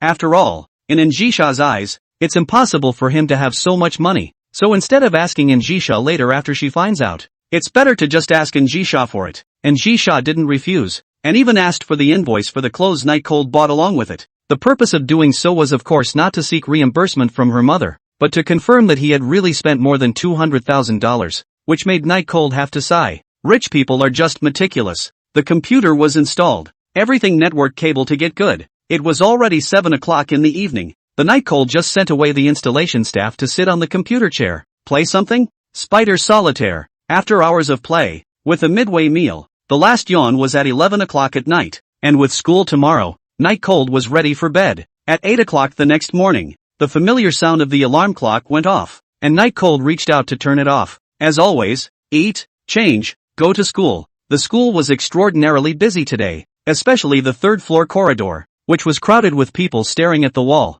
on which was the report card of this monthly test. At that moment, the school bell rang and the crowd dispersed, some very happy and jostling away, while others were full of sadness. After the crowd left, a clear and beautiful young girl happened to pass by and subconsciously glanced at the report card. Night Cold smiled evilly and also walked up. Please allow me to introduce myself. My name is Night Cold. My last monthly examination results for the 10th place. Very regrettable. Ching Rin students. I don't want this either. Shang Chang Rin looked at Night Cold with an expressionless face. In his eyes was a bit of doubt, but it dissipated instantly. It was a sign of being used to some kind of stupidity. Night Cold was even more indulgent, saying, I know that failure is very hard for you to accept, but reality is cruel, and we must learn to accept it. Shang Chang Rin still ignored Night Cold, but after blankly glancing at Night Cold, she hugged the book in her arms and left straight away. Don't know how to face me anymore? Yay! Today's victory belongs to me. Night Cold was so happy that he almost jumped up. Finally, he had won Shang Chang Rin for once. It was too hard. Although it was cheating by relying on the system, at least it was a win, and the system was something he had worked hard to get. But when he moved his eyes to the scoreboard with confidence, in an instant, the whole person was like an eggplant that had been frosted. P.S. Happy New Year, Harpy Cow 2. Chapter 126. How can it be? Night Cold stared at the scoreboard, never able to believe what he saw, and couldn't help but wipe his eyes with his sleeve and look again. There was no change in the results. First place, Shang Qinglin, 789. Second place, Night Cold, 760. Third place, Awailan, 753. Fourth place, Yi Qingcheng, 692. Fifth place. Night Cold didn't have time to look at the rankings below, but instead stared dead in the face at his own name. Second place, and it was actually almost 30 points behind Shang Qinggrin. It was still ahead of Qinglan, which made him breathe another sigh of relief, but it simply didn't make sense. Did it? Why was it like this? Obviously all of the answers were pretty much right. It's just a couple of questions you can't do that you haven't seen before, but it doesn't affect much. It's just a couple of points at most. Even if he couldn't beat Shang Chang Rin, he shouldn't have been so many points worse. This Could it be that Shang Qinggren has used some very unseemly means? Otherwise it's impossible. Night Cold really couldn't think of where he had fallen short, actually falling short by nearly 30 points so much. The only explanation was that Shang Qinggren had used Missy's exclusive skill of using power to change all of this after she couldn't afford to lose. While Night Cold was secretly reveling in the fact that he had been viciously targeted, he suddenly remembered that if he had taken more exams, shouldn't Shang Qinggren be happy? After all, this was what Shang Qinggren had been thinking all along, and with Shang Qinggren's level of pride, he should still not care to do such a thing, right? Just then, a familiar scent greeted him, and coupled with the hand patting on his shoulder, Night Cold snapped out of his thoughts. Teacher Yard? Night Cold was very excited as he looked at Yard Qingshi in front of him, who had just come out of the office. As the class teacher, he must have read his test papers, so he must know something. Night Cold, you did very well on this exam. You actually climbed directly from the 10th position to the 2nd, and you usually have a part-time job. Teacher is really proud of you. Courtyard Qingshi said lovingly to Night Cold, just a little bit of a different color mixed in with the loving eyes. Thanks for the compliment. By the way, Mr. Yard, my grades should be more than that, right? Although I don't know my exact grades, I'm still very confident in this exam. Night Cold grasped the question. Courtyard Qingshi rubbed Night Cold's head, with a helpless smile on his face, perhaps because he did not know how to open his mouth, and was silent for a long time without saying anything, but only sighed with a desire to speak. Teacher? Night Cold uncomfortably detached himself from Yard Qingshi's hand and tentatively asked, It can't be. You really have been bribed by that fellow Shang Qinggren, right? Hitting head on head, Night Cold suffered a hard blow to the forehead, beaten by Yard Qingshi. What are you talking about? Is the teacher that kind of person? Your grades have a bit of a problem in them, but they're still generally fine, and they're absolutely fair and equitable. Yan Hyangsai was like she was educating her own child. Night Cold rubbed his somewhat sore forehead and asked bluntly,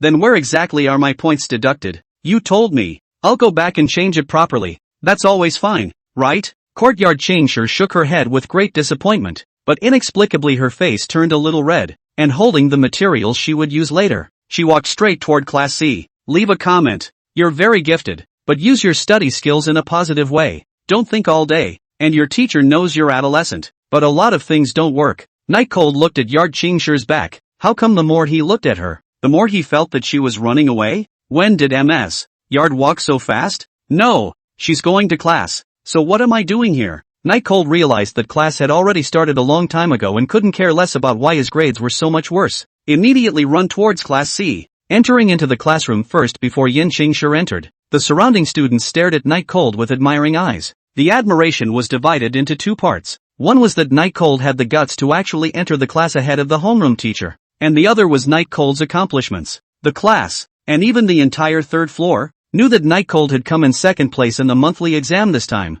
It's still an accomplishment that a class like Class C has never achieved. Qin Shui looked at Night Cold with complicated eyes. The teenager she looked down on in the past was now a very outstanding existence, making her, who was the class president, a little unsure of how to face it. Just as Night Cold sat down, Zhang Ku in front of him turned back and bragged, Awesome! I can't believe I took second place in the exam. This can be ranked in the top 1,000 in the whole country, right? Admirable. What's before? I could have gotten to number 1 in the country. Night Cold was annoyed at the thought of it, and now it was brought up by Zhang Ku, so he said in a very unfriendly manner. Zhang Ku, of course, didn't care, but replied with a smile, Just blow it off. You're dozens of points away from our high ridge flower. Still the number 1 in the country. Did you dream about it last night? Humph, how can a summer insect talk about ice? If you don't understand me, you will see me as a frog in a well sees the moon in the sky. If you understand me, see me like a mayfly seeing the sky. Night Cold spoke out the very middle-aged quotes from his last life. When these words fell,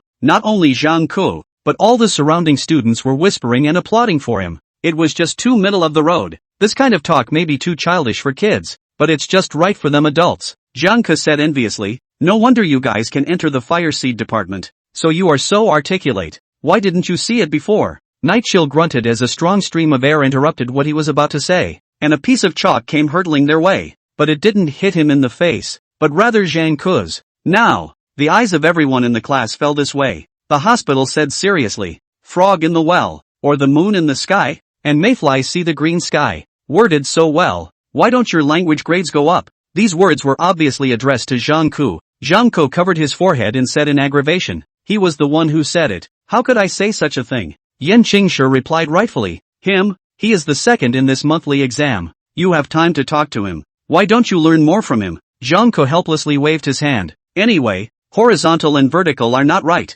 right? Night Cold, on the other hand, started to take out his English textbook on his own, with a very composed look as if what had just happened had nothing to do with him. Well, before the class, we still come to congratulate the Night Cold students. This time the monthly examination results reached the second place. Is very outstanding results. Everyone should learn from the Night Cold students.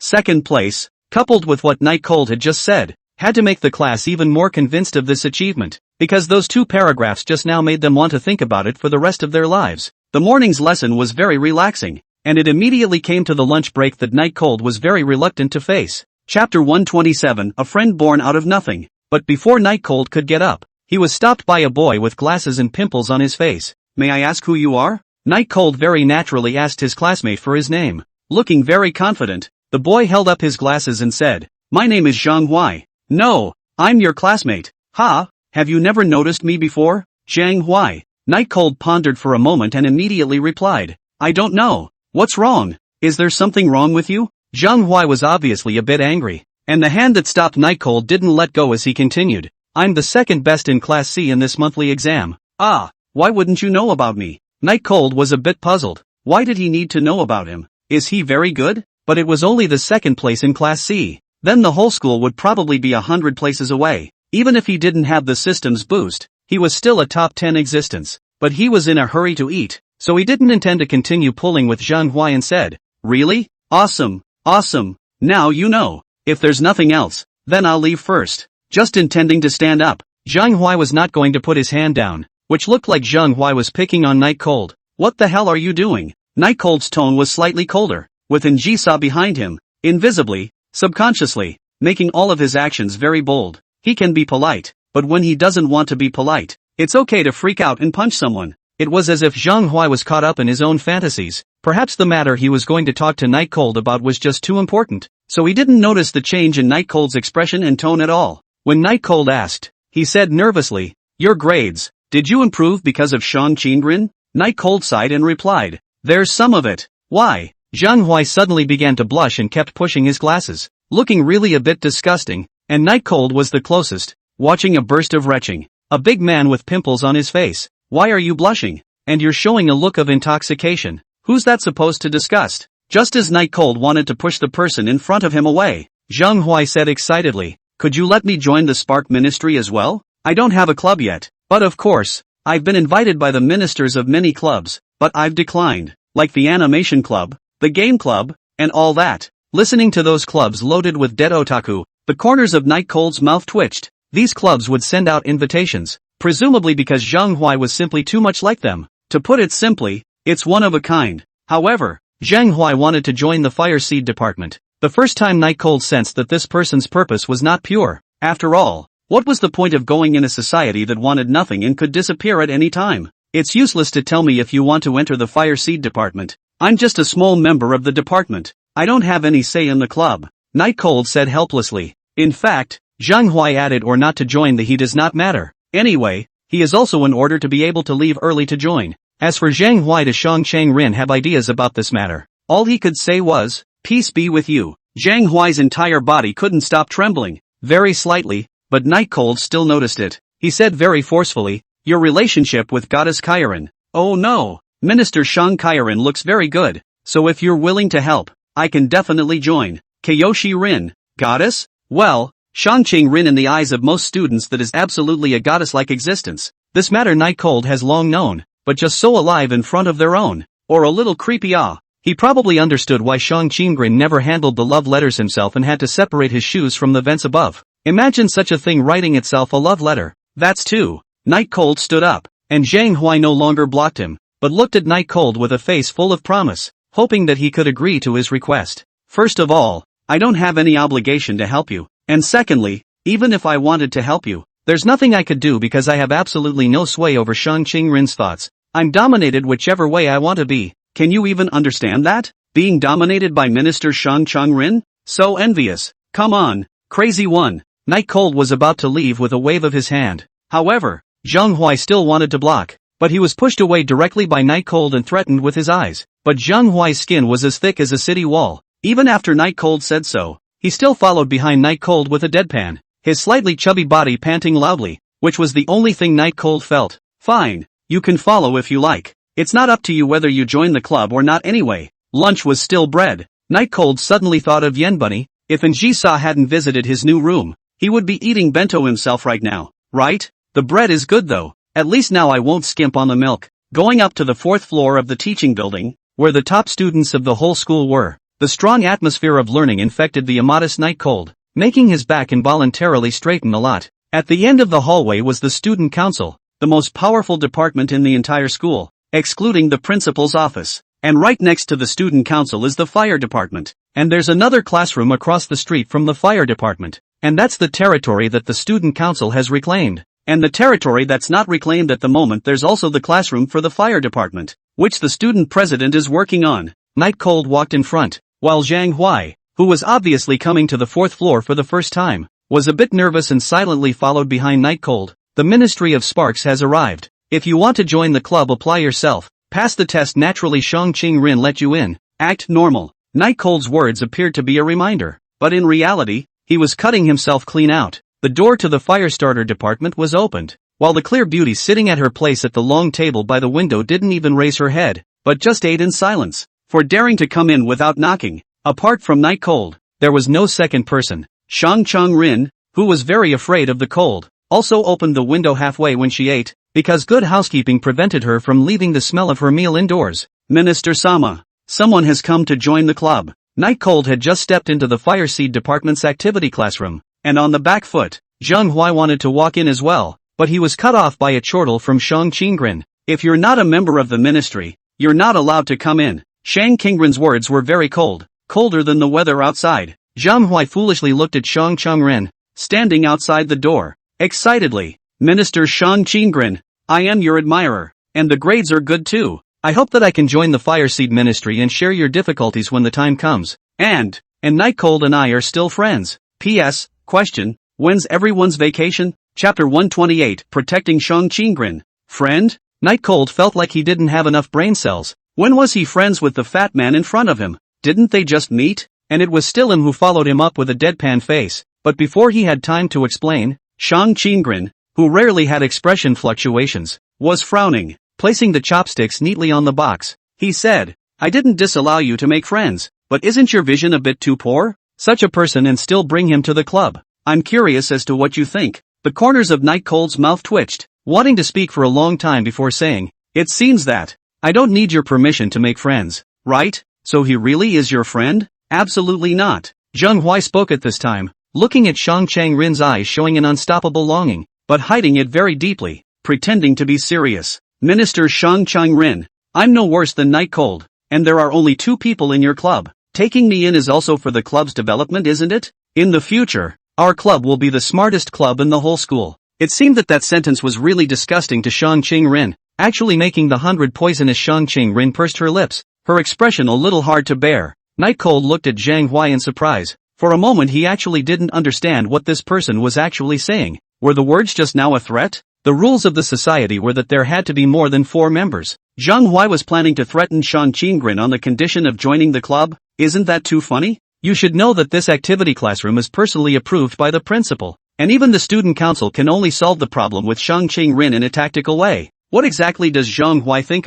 Shang Qingren spoke, his eyes icy cold. Your words disgust me. And are you trying to get my attention by sticking the metal to your chest? Boring trick. So allow me to also deny you entry. Cursed, but lightly. Night Cold was a bit puzzled that the person who had made things difficult for Shang Qingren hadn't been scolded to death. Wasn't it a bit too cheap to ask Zhang Huai to leave just like that? But immediately, this thought disappeared without a trace from Night Cold's mind. Goddess Qingren, please give me a chance, okay? I definitely won't let you down. I promise. Zhang Huai heard Shang Qingren's rejection for a moment and panicked, but because Shang Qingren's good tutelage made Zhang Huai feel less uncomfortable. Instead, he got even more carried away and actually tried to walk inside the activity classroom. Immediately, Shang Qingren glanced over with a single glance, and not only did Zhang Huai's feet not dare to land in the activity classroom, even Night Cold, who was standing next to him and had little to do with this matter, froze in place. One could tell just how cold this look from Shang Qingren was. Joining the Spark Ministry? Taking your fantasies every night seriously? Shang Chang-rin stood up very nonchalantly, clasping her hands in awe. Reading 2 light novels and fantasizing about having a story with me? You're too ignorant. Although it's rude to say so, but that's the truth. Ignorant, disgusting, and fantasizing. If it's possible, can you please leave now? Zhang Huai's entire body froze in place. Night Cold cast a look of pity. How pathetic. Actually going to mess with Shang Chang-rin. This guy will not be able to move his hands or use his family's power though. But she really does specialize in hitting you where it hurts. And she really knows your general condition just by looking at it. Hit. Excuse me. Bowing, Zhang Huai left as if escaping. Night Chill walked through the door, still looking out curiously, and only walked in after seeing that Zhang Huai was nowhere to be seen. Closed the door. In the future, people like this will handle it themselves. Don't bring them to the club. Shang Chang-rin's tone was very cold, only a little bit weakened compared to just now. I didn't realize this guy was so persistent. Night Cold fell back and closed the door behind him, then came to the long table. He took one look at Shang Chang-rin's food box and realized why Shang Chang-rin was so angry. In the black high-class sandalwood food box was eel rice to replenish energy. Shang Chang-rin, who was so disgusted by Zhang Huai that she couldn't eat, did have a reason to be angry. At this time, Shang Chang-rin made a pot of black tea and poured a cup for herself and another for Night Cold. Night Chill took a sip and revealed a satisfied expression. When I came to school today, I still thought that winter was just too bad, but now I've changed my mind. Shang Chang-rin took a sip and did not reply. Night Cold also ignored it, and continued to say to himself, to be able to drink the black tea made by the Minister Sama himself, I would be willing to come to school every day. You were supposed to come to school every day, and my legs aren't as attractive as black tea? Shang Chang-rin did not look like she was joking, but asked seriously. Night Cold subconsciously poked his eyes under the table. The slender legs were close together, both legs falling gracefully to the side so that the most desired view could not be seen, and padded stockings had been added for warmth. It's great. Too. Of course, this idea Night Cold could only think about it in his heart, not daring to actually say it. When he lifted his head up, Shang Chang-rin's icy eyes were staring at him, and he pretended to cough twice. Subconsciously, out of my control, you need to understand. Shang Chang-rin flipped the book open with an expressionless face. If I didn't understand, you'd already be in prison. Night Cold innocently asked, going to visit? The corner of Shang Chang-rin's mouth turned up coldly. You guess. Night Cold didn't want to guess. Lying on the pole chair to think about life. A long time before he said, every day can only eat bread. Do you think why I'm so handsome? But there is no beautiful girl to send lunches? Couldn't figure it out. Really couldn't figure it out. And Night Cold shook his head deliberately. Get your own if you want to eat, Shang Chang-rin said. Night Cold was like being forced to take Shang Chang-rin's bento to himself. But there was only one pair of chopsticks. He said to the chopsticks, I will not dislike you, even if you have served more than one of my masters. It's okay. I'll kill the virus properly. Chopsticks, of course, would not speak, and Shang Chang-rin interjected. It's not like I'm sick, and don't you understand women? Just now I was persuading this pair of chopsticks to work for me, Night Cold retorted forcefully. Shang Chang-rin helplessly pinched the delicate bridge of his nose and sighed. I underestimated your stupidity. It seems that it can only be disposed of harmlessly, lest it will pollute the air. Subsequently, no matter what Night Cold said, Shang Chang-rin no longer answered. But a slightly louder voice from Night Cold would usher in a blank stare. Yes, that's right, a lethal blank stare. The eel rice was delicious, and even though it was a bit cold, it still couldn't cover the tender texture and flavor. In fact, there had been one thing that the two hadn't talked about, and that was this monthly exam. Night Cold was sure that not only did he have something to say, but Shang Chang-rin definitely had something to say as well. It was just that all the prepared remarks were interrupted by Zhang Huai just now. Thinking of Zhang Huai, Night Cold swallowed a mouthful of rice fiercely. It seems that in the future he will have to keep an eye on Shang Chang-rin.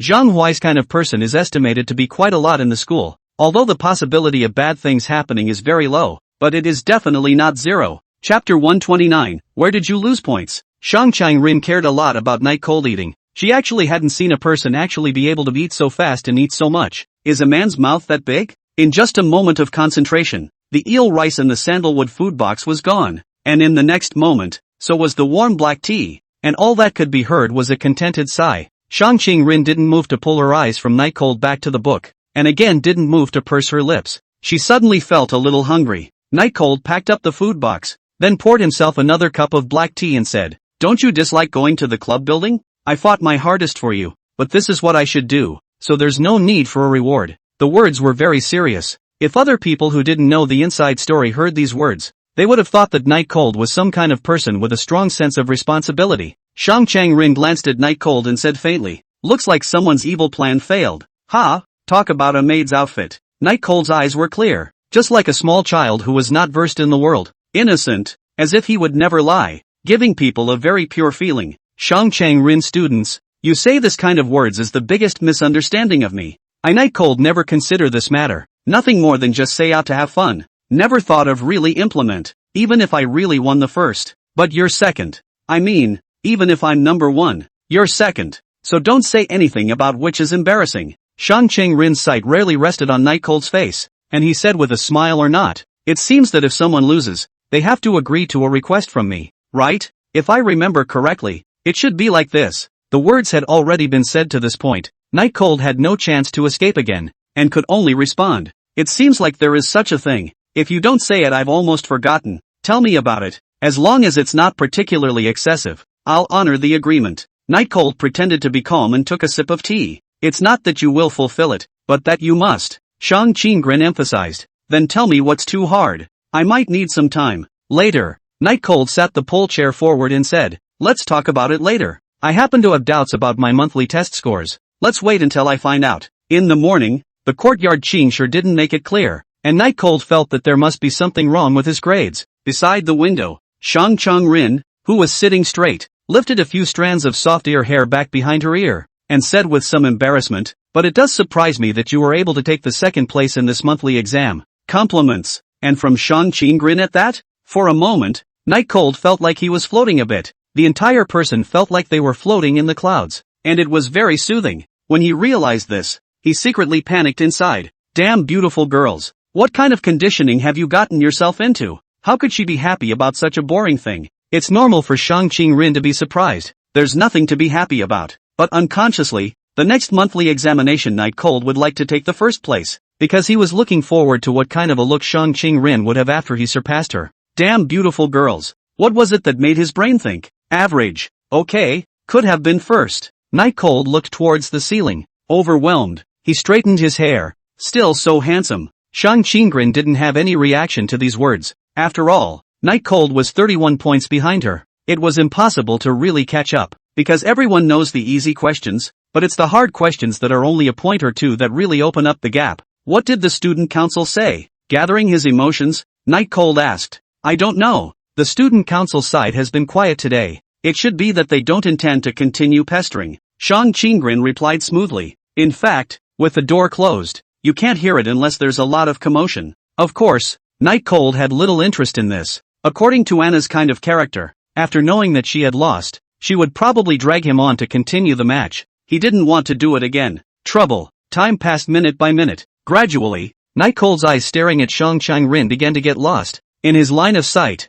the uniform on Shang Chang-rin slowly turned into a maid's outfit. Cold arrogant viper maid. This is the Night Cold favorite role. Obviously is the service master of the subordinate, but is cold and arrogant disobedience. The sense of contrast is really great, and he had to call him master. And then he was full of dislike afterward, but behind his back, he secretly liked him, and only badmouthed him because he was too inferior or didn't think he was worthy, and do weird things with his clothes. Sparasi. At that moment, the high-strung, venomous maid spoke. Please move your disgusting sight, because your sight makes me uncomfortable all over, and if you really can't help it, I suggest you think about your family. What will they do if you go to jail? Night Cold's vision shifted, and the high-cool maid in front of him gradually changed into a normal uniform. Shang Chang-rin clutched her chest with a scared look, her eyes staring at him warily. Didn't sleep well. Forgive me, Night Cold explained. That dirty look in your eyes like you haven't slept well? Guess I can't have you staring at me all day. At least for these few years at school. I'm going to work hard to keep you out of jail. Shang Chang-rin said lightly. Don't. This is my only ministry benefit. Night Cold rushed to say. Actually joking. Shut up. You're interrupting my reading. No human rights. The time is in the afternoon. On the English class, Night Cold has been thinking about how he actually lost those 30-some points. He really cannot figure it out. If it was just a few points, he wouldn't feel anything wrong, and although he would not want to believe it, he would just accept it for a few hours. But a difference of 30 or so points, he couldn't accept it in any way. After class, you must ask for clarification. Associated with the morning class teacher's stammering and unwillingness to speak plainly, Night Cold felt that there must be something wrong inside. Jingle bells. The bell rang for the end of class, and without dragging her feet, Yard Qingshi packed up her materials and headed for the office. Because she is the classroom teacher, she has a separate office. Courtyard Qingshi had just sat down on the front foot when Night Cold knocked on the door on the back foot. Enter. Night Cold respectfully pushed the door in. Seeing the person who came, the Courtyard Qingshi slightly surprised asked, Night Cold? You seldom come to the office looking for me for something? It's not that it's rare. He presses on. Teacher, as my homeroom teacher, you should have seen all my test papers, right? Just tell me where exactly I went wrong, so that I can correct it. Night Cold said seriously. Yard Qingshi was again in a state of desire, and only after a long time did she say, what question do you really not know? P.S. Thank you to Autumn Squire for his great certification. Thanks to, I'm here to give my big brother a hug. Chapter 130 Essay written as a love letter? Night Cold was a bit puzzled. What did he know about the words of the opposite Courtyard Qingshi? He only knew that his score was questionable. Still, it didn't matter even if he lost to Shang Qingrin. After all, Shang Qingrin was close to a perfect score, but he definitely wouldn't be 30 or so points worse than Shang Qingrin. Yard Qingshi was a bit angry when she saw Night Cold froze. Why could she still come here to find herself after doing something like that? Or is it just a misunderstanding? You really don't know where you went wrong? Yan Qingshi said somewhat angrily. Or did you come to molest your teacher on purpose? Seeing his homeroom teacher cross his arms with a look of preachy anger, Night Cold repeatedly recalled his exam content. There's nothing wrong? What's wrong? And why did the house secretary poem use the word molest? Seeing that Night Cold really didn't understand, Yard Qingshi was a bit exasperated as she retrieved Night Cold's paper from the drawer. And Night Cold was kind of just in time, as the students' papers needed to be uniformly handed in. Night Chill was in a whirlwind of thoughts, still recalling where he had gone wrong, when the quick-moving Yin Qingshi threw his test paper onto the desk. See for yourself. Not understanding the situation, Night Cold walked up and picked up the test paper to look at it carefully and scrutinize it. The test paper was an English paper, and the front didn't lose a single point. All of them were correct. Night Cold nodded, thinking that's only right. However, when he flipped the test paper to the back, he was instantly dumbfounded, because the essay that I wrote with all my heart was actually a 0. Hanahai was an institution of higher learning, and in order to exercise the student's ability to improvise, so there was no topic for this essay. As long as it was 120 coherent English words, points are then added and subtracted based on skill and what was learned. That is to say, Night Cold's alright and very fair English composition is actually 0 points. This was very abnormal in every situation. Teacher, why is my essay a 0? Even if it doesn't reach full marks, it can't be not even a single point, right? Night Cold asked suspiciously. In his eyes, his own composition was definitely a perfect score. Courtyard Qingshi was really angry in general, and said sternly to Night Cold, Night Cold, do you think it's fun to molest your teacher? Look at what you wrote. Is that an essay? Night Cold carefully looked at the composition he had written. The handwriting was neat, the theme was clear, and a lot of modifiers and metaphors were added. It was perfect. What's wrong with the essay? It should clearly be a perfect score essay, right? Night Cold scratched his head and said. At this time, Yuan Qingshi's small face that was painted with delicate light makeup was slightly reddened, and after hearing Night Cold's words, she was even displaying an appearance of having anger with no place to come out, which was very strange. But in order to maintain the teacher's image and not to be molested by a student, Yuan Qingshi pushed up her glasses and said through clenched silver teeth, then could you please ask Mr. Night Cold to read your composition for the teacher? Night Cold suddenly realized, the original is too well written. The teacher suspected that he cheated. Really naughty. He did not come to the words to explore some words. He really was Shang Qingrin then down. Under the gaze of the Courtyard Qingshi, Night Cold began to recite, my dear, you are like that evening wind, blowing away my boundless loneliness. Oh, you are so beautiful, like the river on the shores of Lake Seine, moving me. Courtyard Qingshi's face was getting redder and redder, and she finally couldn't help but shout to stop when Night Cold was halfway through reading. But before the words could leave his mouth, he was interrupted by a loud bang from the doorway, and Night Cold, who was in the middle of reading his essay, stopped and turned his head to look, only to see that the English class representative of Class C was picking up the homework on the floor hand over fist, her face full of panic. It was like seeing a ghost. I'm sorry. I didn't know that Night Cold student was confessing to MS house. I'm sorry, I didn't hear anything. Night Cold student, you continue. The English class rep picked up the homework on the floor and ran off, saying forbidden exciting that sort of thing as she did so. Courtyard Qingshi's entire body was dumbfounded. She didn't expect that this scene had actually been seen and misunderstood. The most horrible thing is that she didn't even have a chance to explain if this was spread out. Instead, Night Cold came to a realization. Confession? No wonder Yan Xingshi had been talking about flirting and stuff. So he thought his final essay was a confession letter to her? This is too much of a dogfight. No wonder you don't give a single point. If you do, isn't that a promise of confession in disguise? That said, why would he write such a thing? At the end of the break, the class bell rang, and Yan Xingshi gave a raw look at Night Cold before going off to teach another class, even relieved to leave Night Cold in her own office. The whole thing is walking unsteadily. Night Cold reached out to explain something, but ultimately gave up. It's better to let Yard Xingshi slow down first, and come back to explain to her after some time. There were still a few classes left in the afternoon, and Night Cold could clearly feel many admiring eyes falling on himself, even causing the history teacher to wonder. The history teacher scratched his own head whenever he was confused, and I guess it was this habit that turned him Mediterranean. Zhang Ku turned back to look at Night Cold adoringly and said with a thumbs up, "Awesome, I really admire you to the core now. I actually dared to confess to the academy secretary. It's really too awesome." Night Cold blankly glanced at him and did not say anything. Although history was not a very important subject, but in class he still abided by the principle of not talking. Of course, on top of that, he didn't want to answer. They wouldn't believe me if I told them anyway. Just like that, admiration plus envy swept over Night Cold's body until school was about to end. There is still a minute from the end of the school day, but the Night Cold has been ready to go, in accordance with the surrounding situation of the classmates, and so on will certainly be after school to ask him. Just after class he also hid in the bathroom to escape a hijacking. The school bell rings. Today's class. Before the history teacher could finish his sentence, Night Cold fled from the classroom with his own book bag, causing the history teacher to scratch his Mediterranean sea once again. Is my class really too boring? Next time it's better to talk about some wild history.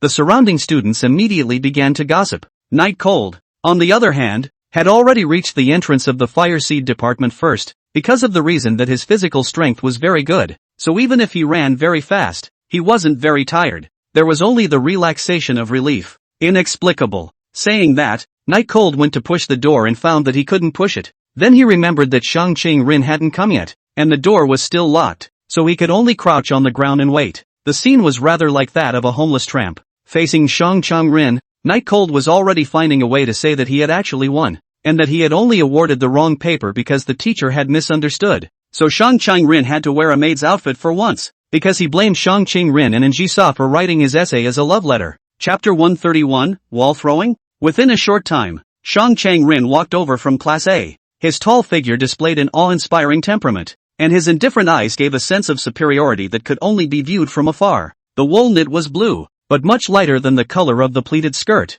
and the stockings were black, but had the appearance of being less black than the dark strands of hair. The bow on the chest was red and not too big, but the fluttering ribbons on either side were long and meticulous. The school bag was shiny black leather, and at this moment it was straddling under Shang Qingren's slender arm. As he watched, the dazzling legs came to a stop in front of him, and the owner of the legs made a cold, sarcastic sound. "Ah la, planning to squat here and peek at the panties of passing girls?" Night Cold looked around and said, "It's clearly a bold look. Where is the sneak?" Shang Qingren blankly glanced at Night Cold before signaling with her eyes for Night Cold to leave the place where she was now crouching. And Night Cold knew that Shang Qingren was trying to open the door, so she stood up and walked to the side. The door was opened and Shang Qingren entered first, putting her book bag down and started to make black tea. The winter of the flower sea was still quite cold, and there was no heating within the fire seed department, so Shang Qingren could only be making a pot of black tea to warm up her body. Night Cold walked in, then closed the door behind him. "Why did you come so early today?"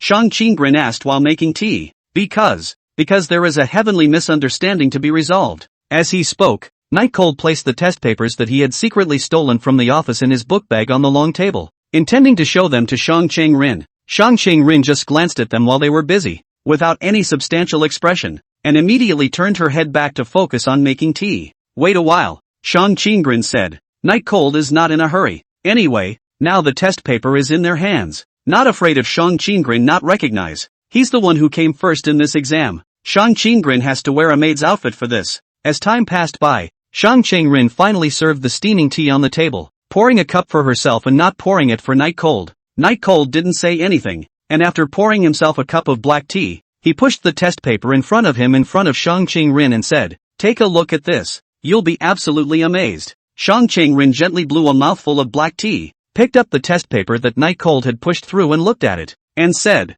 "The handwriting is ugly, and there's no trace of personality. Is there anything to show off for such a simple topic?" Back. Shang Qingren glanced at Night Cold as if to say, You wasted my time by not saying so earlier. Night Cold didn't reply, just waiting for Shang Qing-rin to read it and give her own answer. And when Shang Qing-rin saw the beginning, she raised her head and looked at Night Cold with doubt in her eyes, while Night Cold ignored it and just gestured for Shang Qing-rin to continue reading down. I don't know what kind of push made Shang Qing-rin's hand, which originally wanted to take the test paper away, harden and not move, but continued to look down. Slowly, the black tea cooled a bit and Night Cold took a sip while Shang Qing-rin continued to read Night Cold's English composition. 2 minutes later, Shang Qing-rin pinched the bridge of his good-looking nose and said in a deep voice, "So, this is a confessional love letter you wrote to me? And stupidly written on a test paper? Just to prove your feelings?" Night Cold didn't say anything for a while, because Shang Qing-rin's answer was completely different from what he had imagined. In his idea of realizing the exercise, when Shang Qing-rin saw her 0-mark paper, she should have just said that he was the one who won,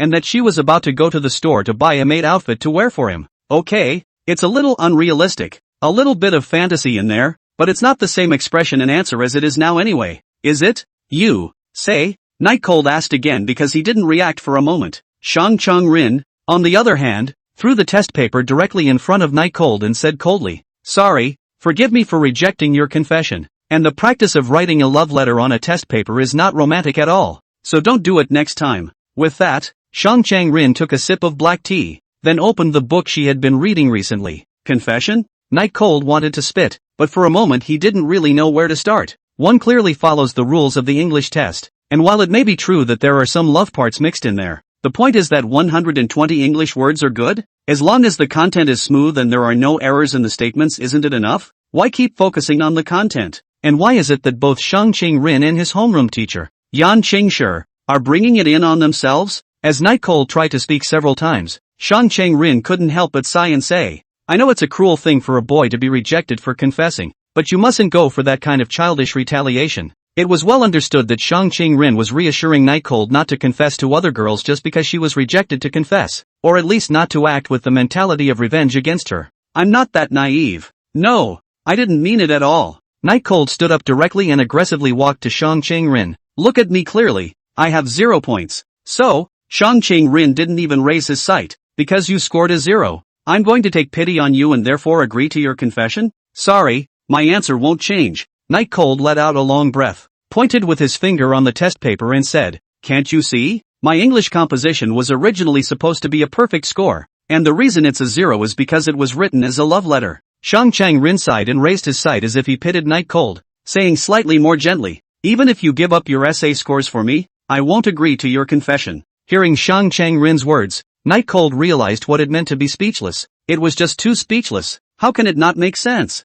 Trying to find a place to sit down, but there were only 2 pole chairs in this portable classroom, and his was on the far other side of the room, so he could only stand and be speechless. Just when Night Cold felt his breath was very bad, he suddenly thought of a possibility. Shang Qing-rin is so smart, would she really not know? I mean, you didn't do that on purpose, did you? When this sentence came out, Shang Qing-rin actually couldn't help but laugh out. To know that Shang Qing-rin would rarely laugh, even Night Cold who was with Shang Qing-rin every day was seeing it for the 3rd time. Still, as on the 2 previous occasions, his shoulders shook, and the little red leather book he held in his hand hid a large portion of his already small face. The smile was elegant. However, the Shang Qing-rin at this moment was very bad in the eyes of Night Cold. Very bad. This damnable beauty queen probably understood him a long time ago, but pretended not to know and teased him, and he was still foolish enough to think that Shang Qing-rin really didn't know, and kept explaining. Night Cold really wanted to kill himself just now. It's so humiliating. No,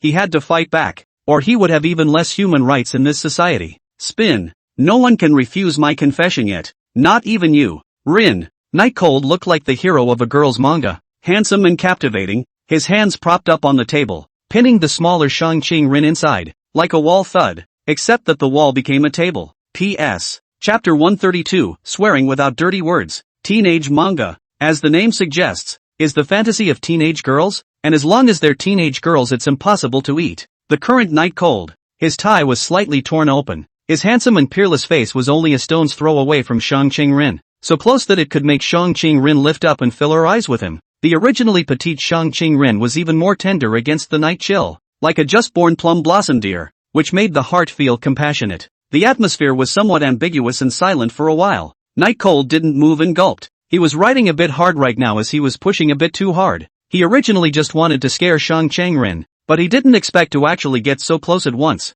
Even he could feel Shang Chang-rin's breath, and as for the scent, it had already permeated his lungs. The posture of the two of them was as ambiguous as it could be, and the average girl would definitely not be able to resist Night Cold's attack. But Shang Chang-rin's reaction was not quite the same as the vast majority of girls. The gently trembling body didn't know if it was because the laughter from just now hadn't stopped yet, or if it was in fear because of Night Cold's boldness. Anyway, tilting his head slightly to stare at Night Cold's face coldly was different than usual. Dumb egg. It was very whispery, as if it were a mosquito, and even the cherry-pink lips weren't open. Night Cold, who was extremely nervous inside and whose heart was beating wildly, of course didn't hear clearly and couldn't help but ask with a mouthful of saliva, "What did you say?" The sound was not loud, but it was the biggest sound in this active classroom since Night Cold walloped Shang Chang-rin. It even caused Shang Chang-rin, who was at a loss for words for a moment, to come back to her senses. Shasta. That snow-white skin was like an autumn fruit, gradually tinted with a reddish hue,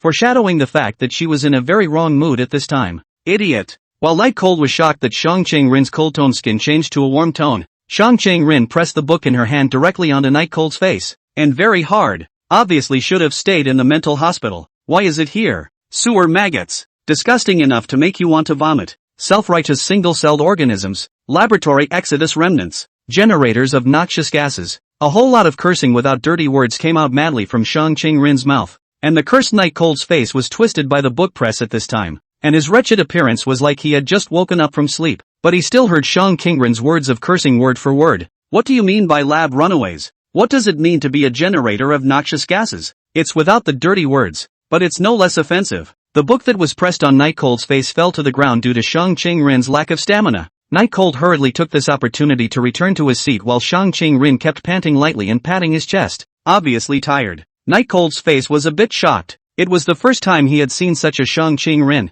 He didn't expect to be quite fierce. He thought that he would be scolded at most, but it turned out that Shang Chang-rin actually made a move. Shang Chang-rin slowly recovered. Her eyes were cold and incomparable as she stared at Night Cold. Her face was a bit remorseful. She should have been regretting why she had said the words idiot. Don't look at me like that. I was just joking, Night Cold explained with a smile on his face, hoping that Shang Chang-rin would not pursue his responsibility. Joking? Shang Chang-rin's eyes could be said to be able to kill a person. Very scary. She continued, is that your idea of a joke to approach someone without their consent? That's called harassment. Night Cold also knew that he had really gone a bit overboard, and sincerely apologized. I'm sorry, I just wanted to counterattack a bit, and overdid it a bit. I didn't expect you to be so resistant. Hearing this, Shang Chang-rin's face looked slightly better, but that was only a slight easing compared to the ice coldness just now. It was still very cold in comparison to the usual. I thought I was used to your stupidity. I didn't think you'd always surprise me with how stupid you can be.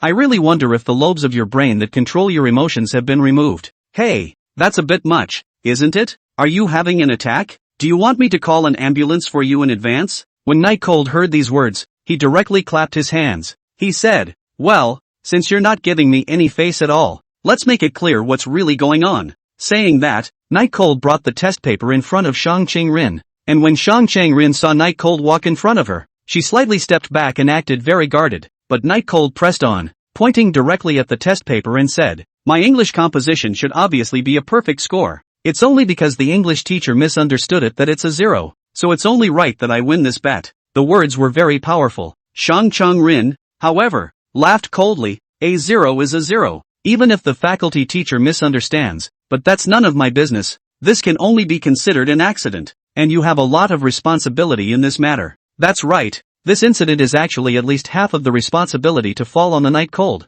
and pressure cannot be blamed on other people, unless that writing style is what someone else taught you. Night Cold smiled coldly and glanced at Shang Chang-rin, the cold smile slowly turning into an evil smile that was somewhat frightening. What do you want? You're going to force yourself because you're slow to fulfill your desires through formal means? I know you can't resist my charms, but please also calm down. Shang Chang-rin said warily, this is true in general. What are you talking about? Night Cold ignored Shang Chang-rin's words, but lifted his head up petulantly and looked at Shang Chang-rin and said, normally this matter really has nothing to do with bystanders, but you are the exception. Oh, Shang Chang-rin coldly replied back, as if the person on guard just now wasn't her. Night Cold picked up the test paper and said, why would I write a love letter, or even write love letters on the test paper? Isn't it because that's what someone taught me when they were teaching me? Saying this, He felt his breath go out of his body, finally having found the original offender. He couldn't write essays well, so when Shang Qingren was teaching him to write essays, it was in the form of writing love letters, so it was all Shang Qingren's fault. Shang Qingren clasped her hands and said disdainfully, even if it's because of this, but the one who proposed to write the essay as a love letter was Ji-sa, not me. To find you can go to her. Night Cold shook his head confidently, always with a seeming smile on his face. It's true that this matter was brought up by Ji-sa, but when I wrote my essay, I wrote it according to you. If you don't believe me, you can look at the love letter I wrote to you some time ago, and you'll know it once you compare it, so you'd better hurry up and take the responsibility. Shameless man. Shang Qingren's eyes were cold. The corner of his mouth slightly picked up an icy arc. Oh, so the love letter on your test paper is still written to me? What would happen if Ji-sa knew about it? I really want to see. P.S. Anyone who wants to add penguins can read the last chapter with the mystery code at the end. Chapter 133, The Warmth of Winter. Night Cold instantly calmed down, and when he heard the name Ji-sa, he calmed down completely. Missy really can't be messed with. She's just too cunning. In Shang Qingren's cold eyes, Night Cold took a step back to his pole chair, sat down, and fell into deep thought. After a long time, he made a final struggle and said, I think you're still at least a little bit to blame for this, so just wear the maid's outfit for a minute. Shang Qingren sneered and said, even if we follow your logic and your essay is a perfect score, then it's only 30 points, but there's a difference of 31 points between us. One more point. The chi on Night Cold's body instantly dissipated. Yes, Shang Qingren was right. Even if he made up the 30 essay points according to his calculations, he was still 1 point short of Shang Qingren. She, still, is number 1. Thinking of this, Night Cold knew that wanting to see Rinja's maid outfit was out of the question, so he could only sigh and say, alright, let's count you as a winner this time, but next time you won't be so lucky. Shang Qingren snorted coldly. A weak man's words. The activity classroom once again fell into silence as Shang Qingren began to read seriously, while Night Cold was thinking about how to beat Shang Qingren next time, but this time he had lost, and the punishment was that he had to unconditionally agree to one of Shang Qingren's demands,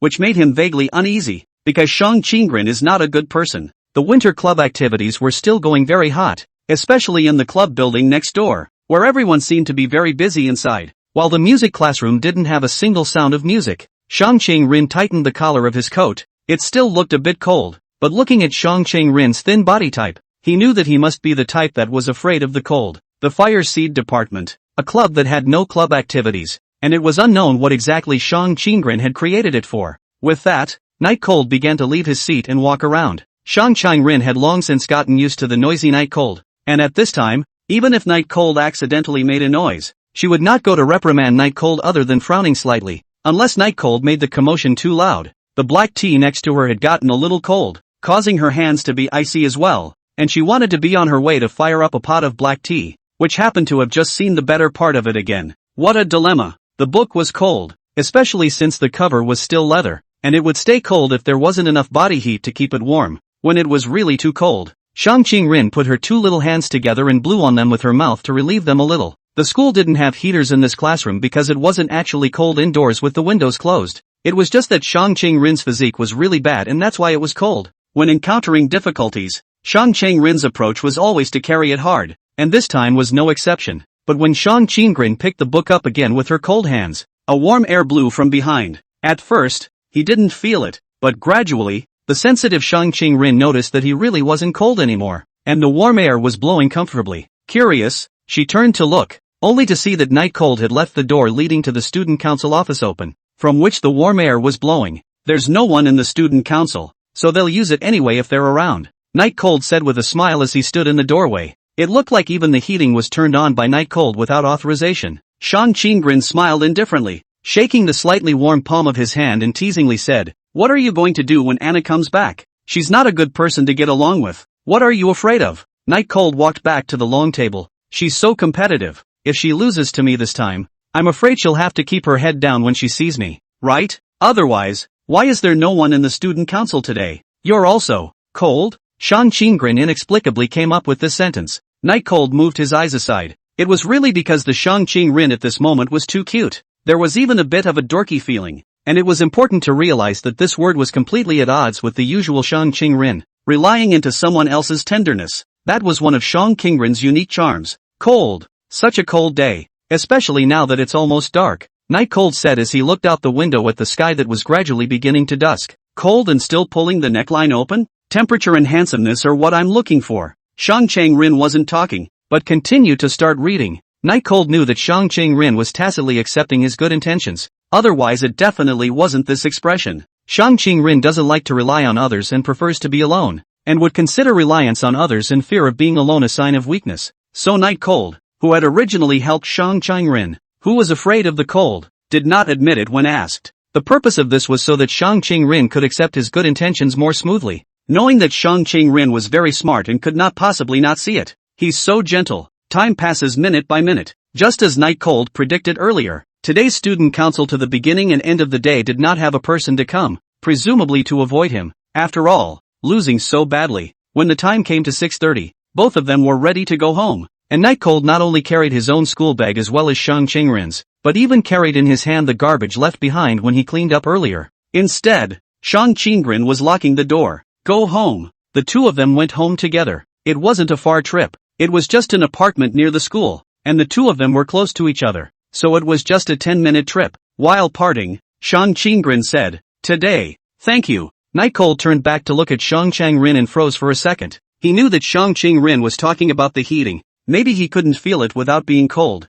That heating helped Shang Chang-rin a lot. There's no need to say thank you. Wear a maid outfit. I'll turn on the heat for you every day in the future. Night Cold joked in a serious manner, and was ready to be reprimanded. But who knew that Shang Chang-rin was smiling and asked, "You won't open it for me if I don't wear it?" Night Chill would open it, but this situation now was something that could never be said. While walking towards his apartment, he said, "Who knows, maybe it won't be possible. Bye." Instead of saying goodbye, Shang Chang-rin looked in the direction that Night Cold had left and muttered, "You will." After saying this, he left. On the elevator, the corners of Night Cold's mouth curved a bit. Being relied on by Shang Chang-rin was definitely a great thing. There was no argument about it. But reason always told him that he was at a disadvantage to think like this, and that he couldn't think like this. There are times when you really have to admire the ability of a beautiful girl to control a boy. It's just horrible. In the evening, Night Cold talked to Njisa on the phone. This is also a fixed program. As long as it is not seen face to face,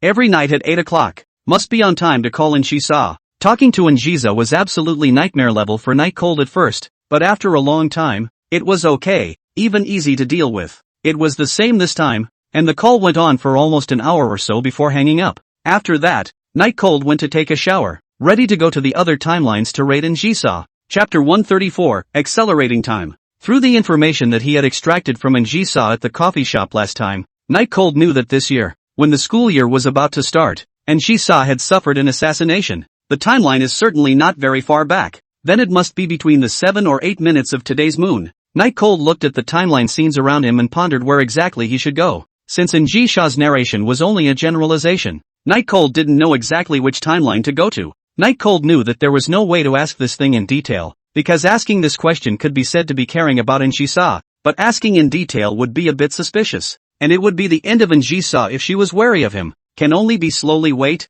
But fortunately in the last night when Night Cold idly researching the ability to travel through the timeline noticed that it can also be accelerated. This point made Night Cold's goal much clearer. He just needed to be able to get as close as he could to exactly that, as long as he was moving forward anyway, and then use his acceleration when the time came. He didn't need to keep waiting around stupidly. In that case, let's start from July 1st. Figuring this out, Night Cold selected a timeline named AS48 to travel through. It was still the same as last time. Night Cold's eyes just blacked out slightly, and when he opened them again, he was in an alleyway in the old town. I don't know why, but every time the respawn point is this alley. It's very incomprehensible, but it doesn't matter. Night Chill walked out of the alley as usual, and the 24-hour convenience store outside had not yet stood Yen Bunny, because right now at this time of the day, no matter whether it was him or Yen Bunny, they were still in the old house. He looked at his hands, a feeling both familiar and unfamiliar rushing over him. Traveling was always like that. Feeling like everything around him was fake,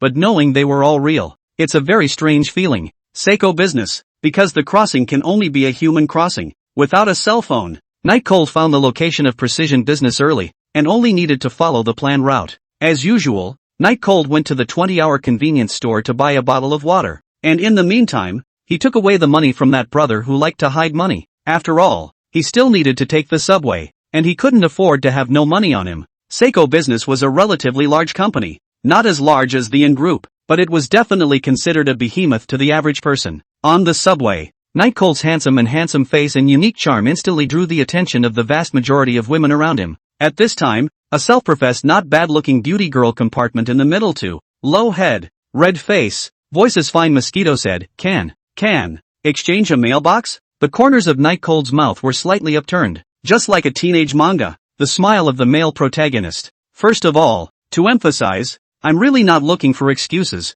and secondly, I really don't have a cell phone. Nightcold said very seriously to the girl in front of him. The excuse of not having a cell phone clearly hurt the girl, and with tears in her eyes she ran to the rear of the carriage. It was so humiliating to be rejected for such a reason when it was so hard to muster up the courage to do so. Many of the girls in the carriage who had just tried to come forward were now looking sympathetically at the young girl crying at the end of the carriage. After all, it's impossible for a modern person to not have a cell phone, and the reason why they're rejected like that is that people just don't see it at all. Nightcold cannot help but sigh. He is really no cell phone. It's clearly been emphasized, so why don't you believe it? Really, the little episode came and went quickly. Nightcold didn't put it on his mind at all. He was just thinking about how exactly he should save Njisa when he saw her being assassinated later. It feels better to shed a little blood, or else with Njisa's temper, she'll definitely give me a little money and get rid of it. Anyway, it won't really die, so the big deal is to start over again one at a time. This was Nightcold's thought. Soon,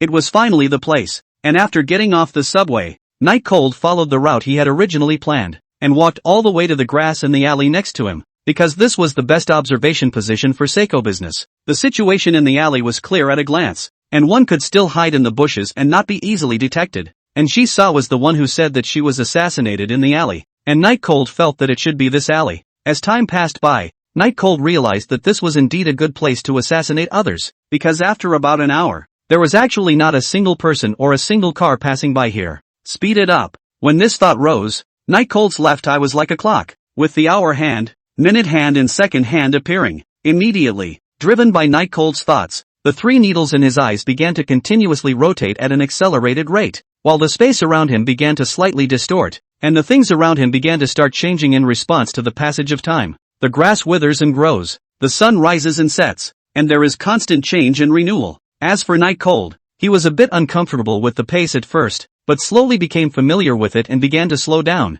also observing the entire Seiko business, stopping whenever he saw Njisa's figure. In just a moment, it accelerated hard by 15 days to the middle of July. It was at this moment that a stretch limousine with a familiar license plate arrived at Seiko business. Here it comes. Nightcold was a bit excited to return the time to normal. A foot in black high heels stepped out of the black sedan, followed by a beautiful girl in a long black dress stepped out of the car and then went up the stairs with an expressionless face. Of course, Snowfrost still followed. Seeing this scene, Nightcold spat. It is not necessary to be held by others to be able to come out. Every time to make so much trouble do not know what to do. For every time Njisa let him get off early and then go to hold her this matter. In fact, Nightcold not counted as disgusted, but feel unnecessary. After all, just a little bit higher place. Why bother? It's a waste of time. Of course, he only dared to spit out a few words at this point, and he definitely wouldn't dare to let him go and tell Njisa to her face, without the need to accelerate. Nightcold looked around and realized that he was not affected by time acceleration in any way.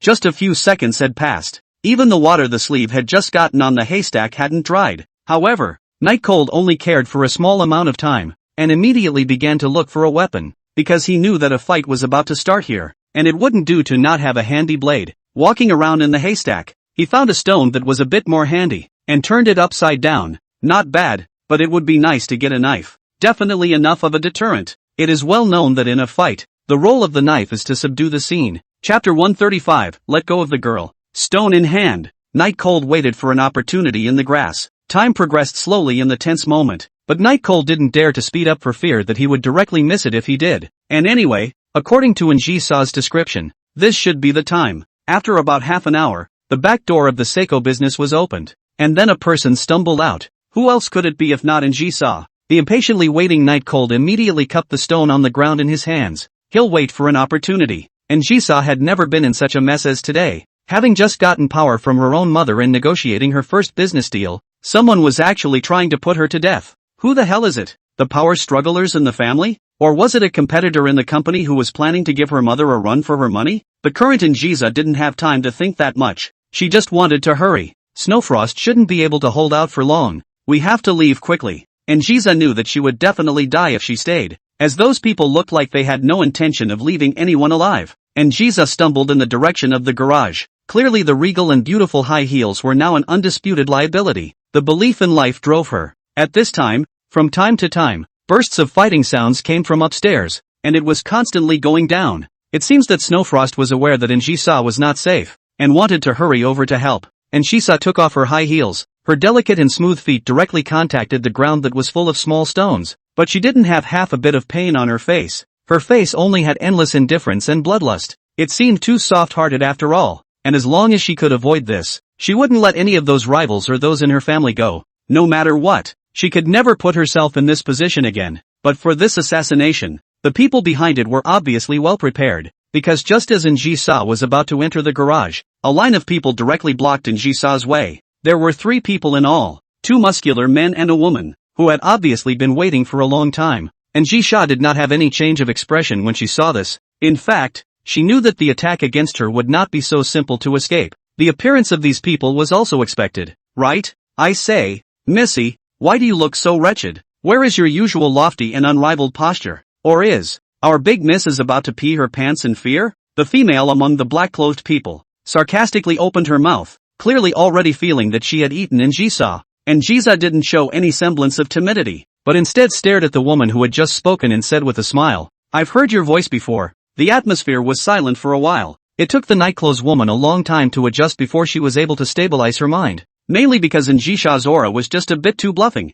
and she was fully aware of exactly what the consequences would be if she let Njisa off the hook. At this time, a man next to him who was also wearing nightclothes said disdainfully, What are you afraid of? The young master is saying not to speak, but Njisa is dead today. What are you all afraid of? You don't think that this ugly woman Njisa will still be alive today, do you? One of the other men tried to stop it, but seeing that it was too late he could only stop, except that the club in his hand was pinched tightly and was waiting for an opportunity to move. It was obvious that he wasn't going to give Njisa any chance. Young master? Njisa probably knew exactly who was planning to assassinate her, but she didn't say it out loud, because if she scared the few people in front of her, it would be a real dead end. Njisa's aura did not subside in the slightest. Holding her hands, calmly said, How about this? I'll give each of you $10 million, and you let me go. How about it? $10 million? Ha ha ha ha ha ha. I thought you wouldn't beg for mercy. So it turns out that you're also afraid of death. Ha ha ha ha ha ha ha ha. A man in black said,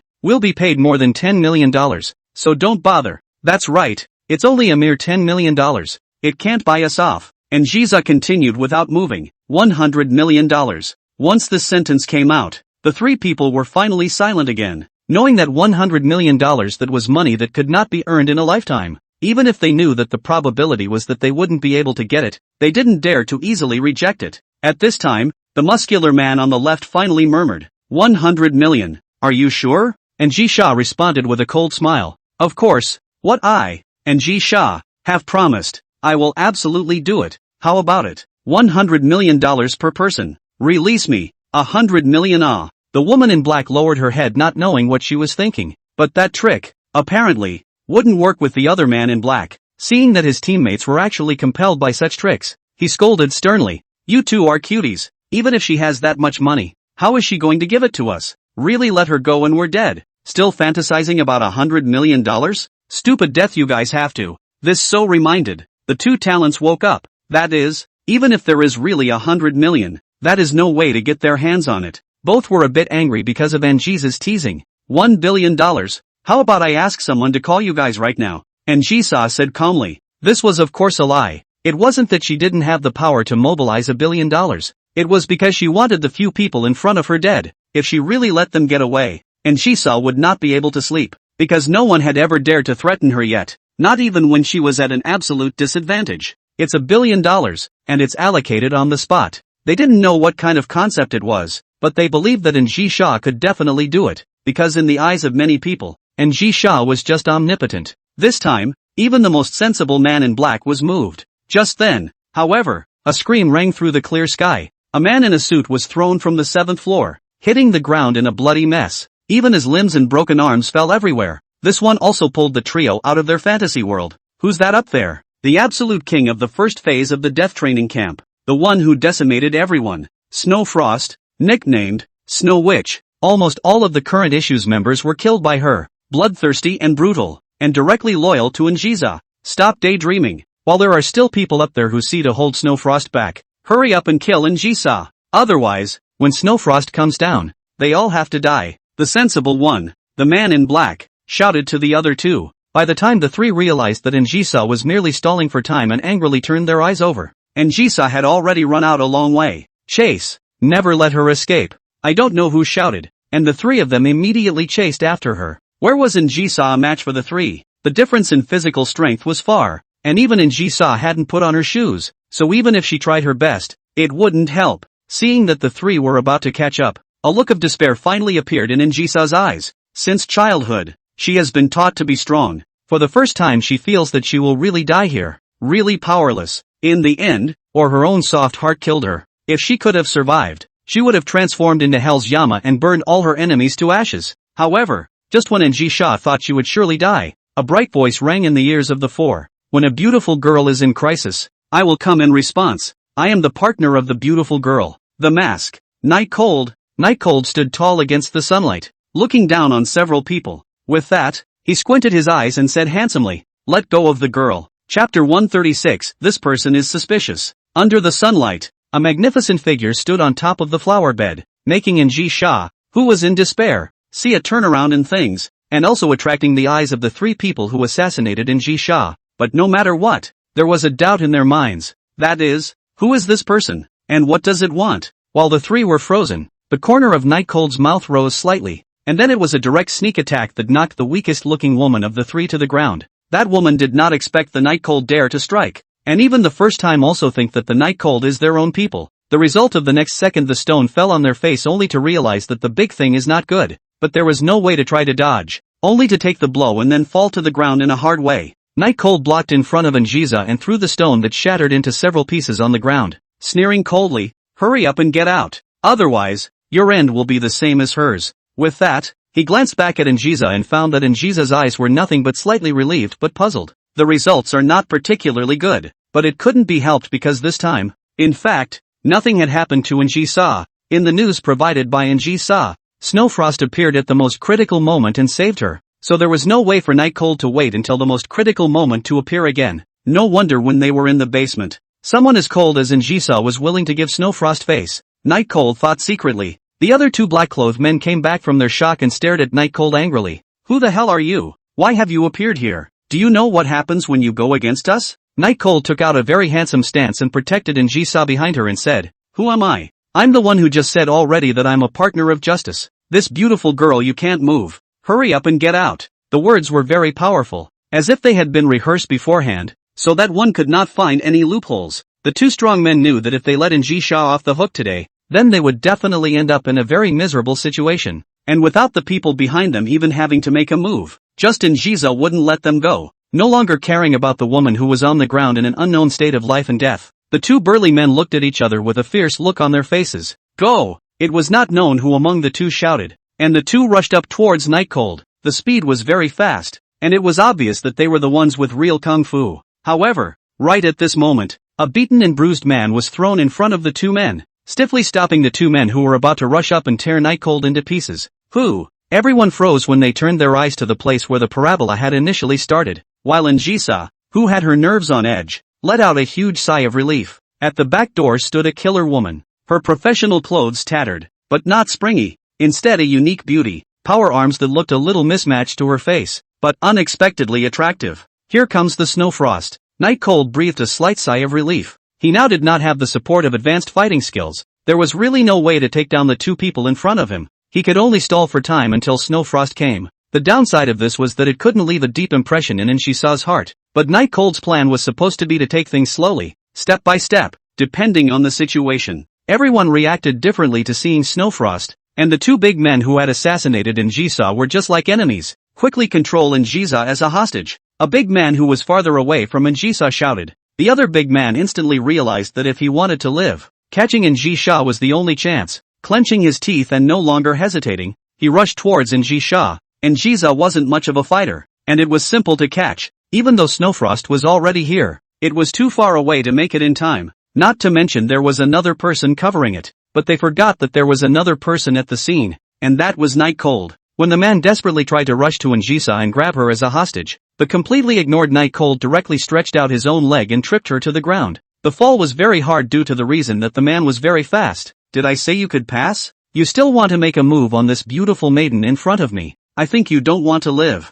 Night Cold said with great confidence. The big guy who tripped covered his head in agony. Night Cold stood in place. To the beginning and end did not go to see Njisa, while Njisa sight but most of the time in the body of the Night Cold. Just grateful component is very little. 10 minutes later, the three black-clad men who assassinated Njisa were dragged into a car. 2 were alive or dead, and 1 had been determined to be dead at the scene. Yes, killed alive by Snowfrost. Witnessing everything, Night Cold was a bit surprised at Snowfrost's strength, although it was still a bit short of him, but it really wasn't much, knowing that he was the man who claimed to be the limit of mankind. And Njisa's eyes were a bit cold, and her face was completely expressionless, and she didn't know what she was thinking, but just watched this silently, until the arrival of the hordes of burly men in black. Njisa got into the car with the help of Snowfrost, while Night Cold stood somewhat mute as if waiting for something, looking purposeful. For some reason, Night Cold felt that he had most likely already failed this time, but this feeling is only subconscious. This time is different from the last time after all. It shouldn't be a problem for me to save her, right?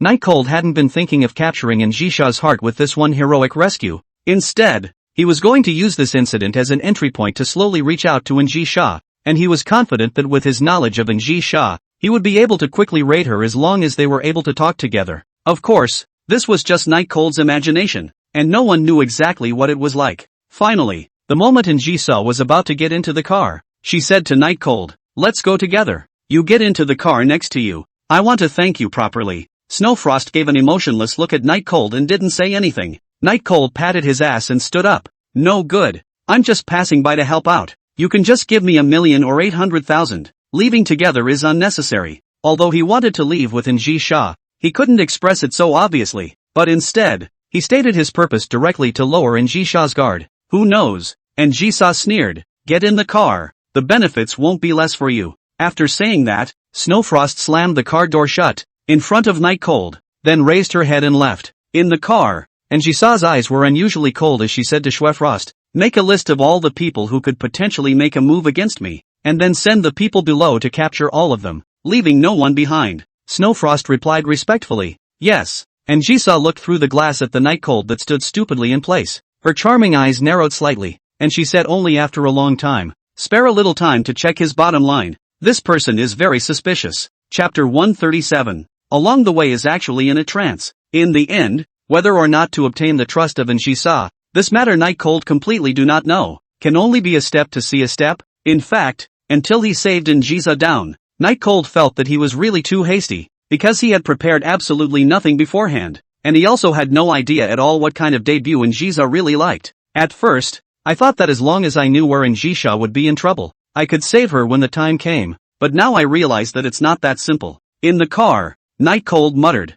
Arriving at the gate of the villa castle located in Qingza, a security guard saw the license plate and opened the gate, and then entered into the very dreamy and fantastic manner inside. Night Cold looked outside. It was the first time he came here. He didn't expect the place where Njisha lived to be so luxurious. The car stopped at the entrance of a castle villa. The maid at the entrance opened the car door. Night Cold saw this and walked down. Then the car drove away. Obviously the person in the car was not qualified to land here. "What did you bring me here for?" Night Cold asked, feigning doubt and unease. The maid was very professional, obviously trained in professionalism. She pursed her lips, shushed her eyes, bowed slightly, and respectfully said to Night Cold, "I'm very sorry that I can't answer your question yet, because the lady gave an account of you only received you well for this one. If there is any doubt, you can ask the lady later." A very generalized answer, and Night Cold knew that the maid did know nothing, or it would have been even more generalized. "Is it going in?" Night Cold asked. "Yes, please also follow me." The maid made a path into the castle villa and respectfully made a gesture of invitation.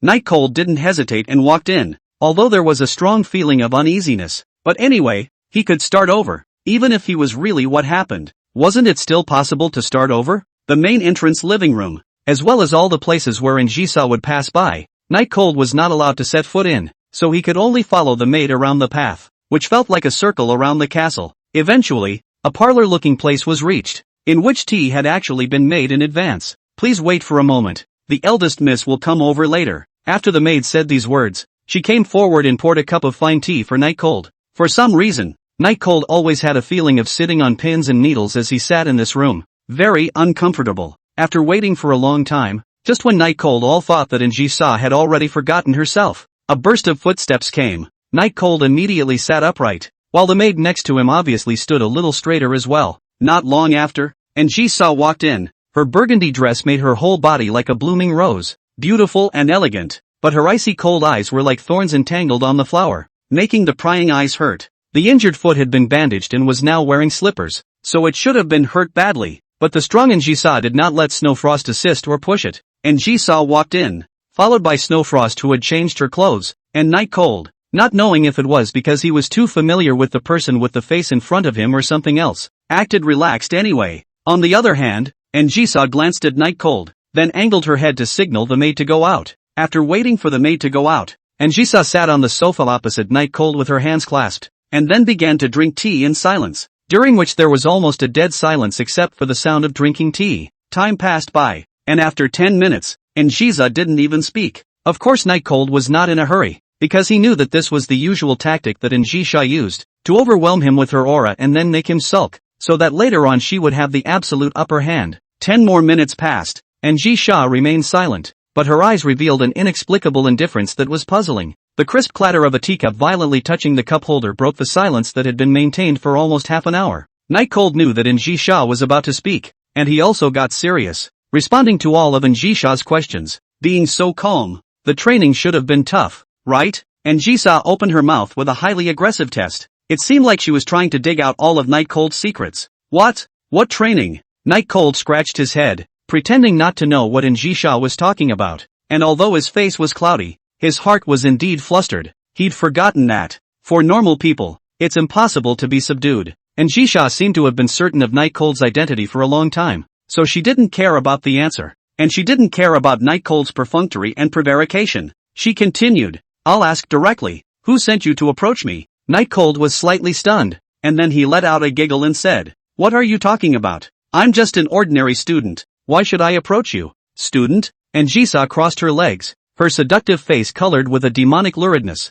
"Then where are you a student? Why did you just happen to pass by here again today? And why did you just happen to appear at my most dangerous moment? You all explain it out to me, or else." Anjisa didn't continue, but Night Cold fully understood exactly what this demon meant. Without hesitation, Night Cold said, "Flower Sea Academy. As for why I don't interrupt, just say it. Since I just came to the Sea of Flowers, I came over here to take a look, and I sensed the beautiful girl asking for help, so I came over here. And as for why I just happened to step in at your most dangerous moment, that was really pure coincidence." Anjisa took a sip of tea and sneered, "Do you think I'll believe your words?" Night Cold sighed helplessly and said, "You don't believe that I can't do anything about it? In that case, I'd better go." Standing up and walking out, he said brokenly, "Originally, I thought I could take 1,000,000 or 800,000, but I didn't expect to talk for nothing." The urbane lines give him at least a purpose and are cheesy, but when Snowfrost stepped in front of him, his heart instantly thumped. "Come and sit down."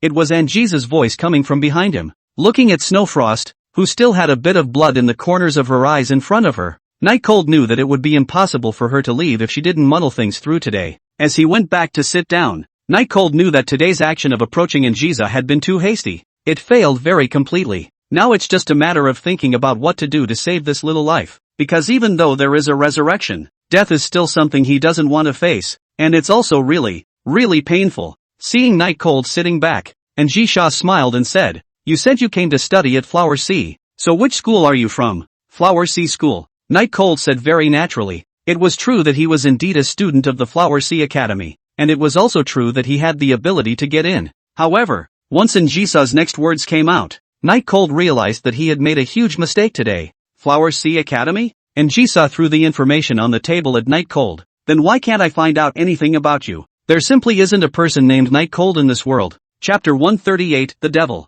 Night Cold was instantly in a cold sweat. How did he forget about this matter? There wasn't even a Night Cold in this world, and Anjisa was so suspicious that it was impossible for her not to go and check it out. But even though he was already standing on the edge of the cliff, Night Cold still reacted quickly. "As I have already said, I came here by your call to save you from falling into the hands of the evil one. To protect you is my purpose, and now that you are fine, it is time for me to leave." This time Night Cold finished without any intention to stand up, because Snowfrost stood in the doorway like a wall, and the sunglasses made it impossible to see exactly where her sight was, so there was no way to judge the timing even if she wanted to escape. Sharp, short hair cut like a scythe, slightly English. Leave? And Jiza said with a smile, if you don't reveal your purpose, your destination today will be the graveyard. If you do, I can still let you off the hook. Let him off the hook? Don't kid yourself. Even killing Night Cold wouldn't believe that Njisha would let a perceived enemy of hers go away. This was just a means of condescension. Night Cold's brows furrowed. What do you mean by that? And Zysa replied blandly. Literally. Exhaling deeply, Night Cold said again. You suspect me of being a spy for a hostile force, but what about the evidence? It's possible that not being able to find out my identity is because the news from my old home is too closed. It can't be evidence, right? And Njisha poured a cup of tea for herself. The person behind you first arranged for someone to assassinate me. Then you made an appearance to heroically save my life and gain my trust. Then you looked for an opportunity to bring down the entire In family. Isn't that a very coherent plan? Night Cold's throat involuntarily rolled a little. He saw Njisa's slightly blood-mist eyes at this time, inexplicably a little doubt that he can really complete the task. Will Njisa raider? That's a little too alert, isn't it? No. And Njisha's alertness was only one aspect. The other was that he had done such a poor job of putting himself in Njisha's shoes, and there was such an awkwardness as not having an identity. Bang! Just as Night Cold froze, a loaded pistol landed on the tabletop. No more words? The blood mist in Njisa's eyes grew more and more intense, like the bloom of a poisonous rose before it kills. Night Cold immediately raised his hand to stop it, but it was instantly pierced by a bullet through the palm of his hand. A sharp pain spread to all parts of his body, making him unable to speak for a moment, and he could only cover his hand in sweat. However, Njisa acted as if she didn't do anything, placing the pistol on the side table once again, picking up the tea and gently taking a sip as she asked once again, tell me who's behind you, and I'll let you die a painful death. Or else there'll be a lot of extra holes in your body and I'll make sure that you won't die before you finish eating all of the bullets. The corners of the devil's mouth slightly upturned, looking at the prey in front of him that he had made a mess. The mouth that is not considered a top-notch red robe had become sweet. The sharp pain in his hand made Night Cold feel like his every nerve was trembling. He didn't know if he was splashed by someone. Anyway, he could feel water constantly dripping from his face onto the ground. Talk. The weak voice was not exchanged for any semblance of softness or even pity from Njisa, even though the man had just saved her life, even as he raised his hand to fire another shot. Perhaps it was because she had learned it for self-protection, and Njisha's marksmanship wasn't bad, and this shot didn't kill Night Cold, but directly broke one of Night Cold's fingers. A burst of dizziness quickly spread from Night Cold's brain to his whole body. He now had only one thought in his head. Why did he come to this place? What are you doing? Why did you come to mess with this devil? After this time, there's absolutely no way he'll come back. It's just too painful. How he wished that shot Njisha had just taken on his brow, so that he could be relieved instead of continuing to suffer here. On the sidelines, Njisa, she didn't even look at the nearby Night Cold who was nearly fainted by her own torture, but said to the tea in her hand, still red wine is suitable for this kind of scene. What a pity. Just then, Night Cold forcibly raised his sweat-dampened cheeks, and just as he was about to say something, Njisha made a silencing gesture to him. There's no need to say it anymore, but I'll deal with anyone who's a threat to me one by one. Seeing as there's no substantial evidence that can prove your identity, let's give you a pain in the ass. Njisa said indifferently. Night Cold's entire body was paralyzed on the table, finally relieved. Snow Frost, who got a sign from Njisa's eyes, dragged Night Cold out, and then a gunshot echoed for a long time in the villa castle. It was only later when Night Cold actually went to Njisa's manor that he realized that this room was specially prepared for the dead, and there was no possibility for him to be alive in the first place. At 3:19 in the middle of the night, Night Cold slowly opened his eyes in his own bed. It didn't take much thought to realize that the head was full of sweat, the pajamas were already wet, and the bangs were all clumped together from the sweat, making it very uncomfortable. Extraordinarily tired, Night Cold immediately turned on the light and went to the bathroom to rinse off. He breathed a sigh of relief when the hot water came down in one rush and wrapped Night Cold's entire body in it.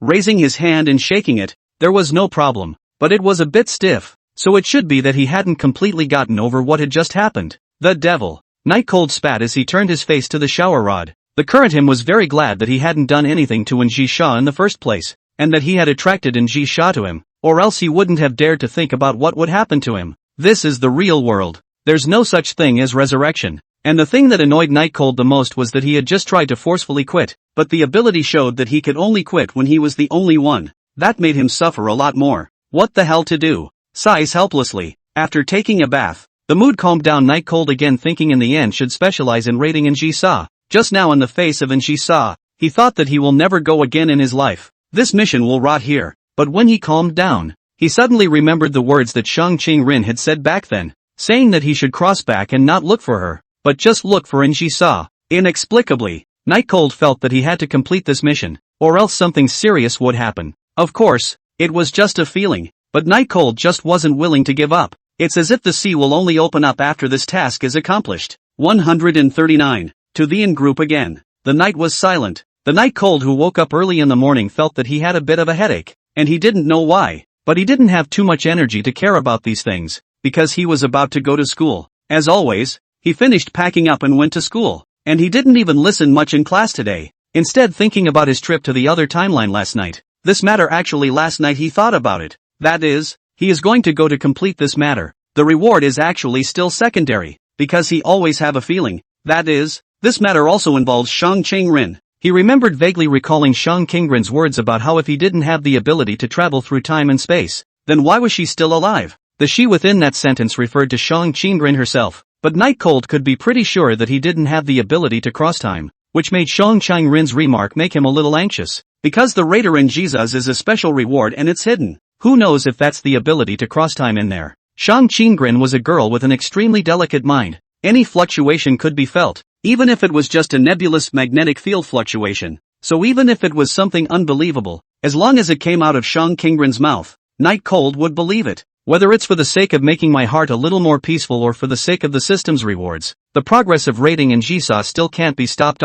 During class, Nightcold spoke to himself. The time passed quickly and in a flash it was lunch break. Nightcold ignored Jeanke who wanted to leave him behind to interrogate him in detail about the matter of confessing to the homeroom teacher, and instead went directly to the fire seed department, mainly because there was something he wanted to find Shang Qingren. He went to the club only after he had finished eating, because Shang Qingren didn't like things with heavy flavors, and today's soy sauce chow mein clearly didn't fit that. Just entering the door, Shang Qingren was rarely not reading a book, but pulling his hair, his eyes sadly looking at the distant traffic. The temperament of a literary girl is such that her starting point for emotion will be strange, always inexplicably sentimental, as if she were born a sentimentalist. Coming? Aha! Nightcold closed the door behind him and walked over to his seat to sit down, finding a cup of black tea and a bento box on the table. For me? Well, throw it away for me. Without speaking, Nightcold opened the bento and ate it. It was indeed the same bento that Shang Qingren had eaten, but only a very small portion of it had been eaten.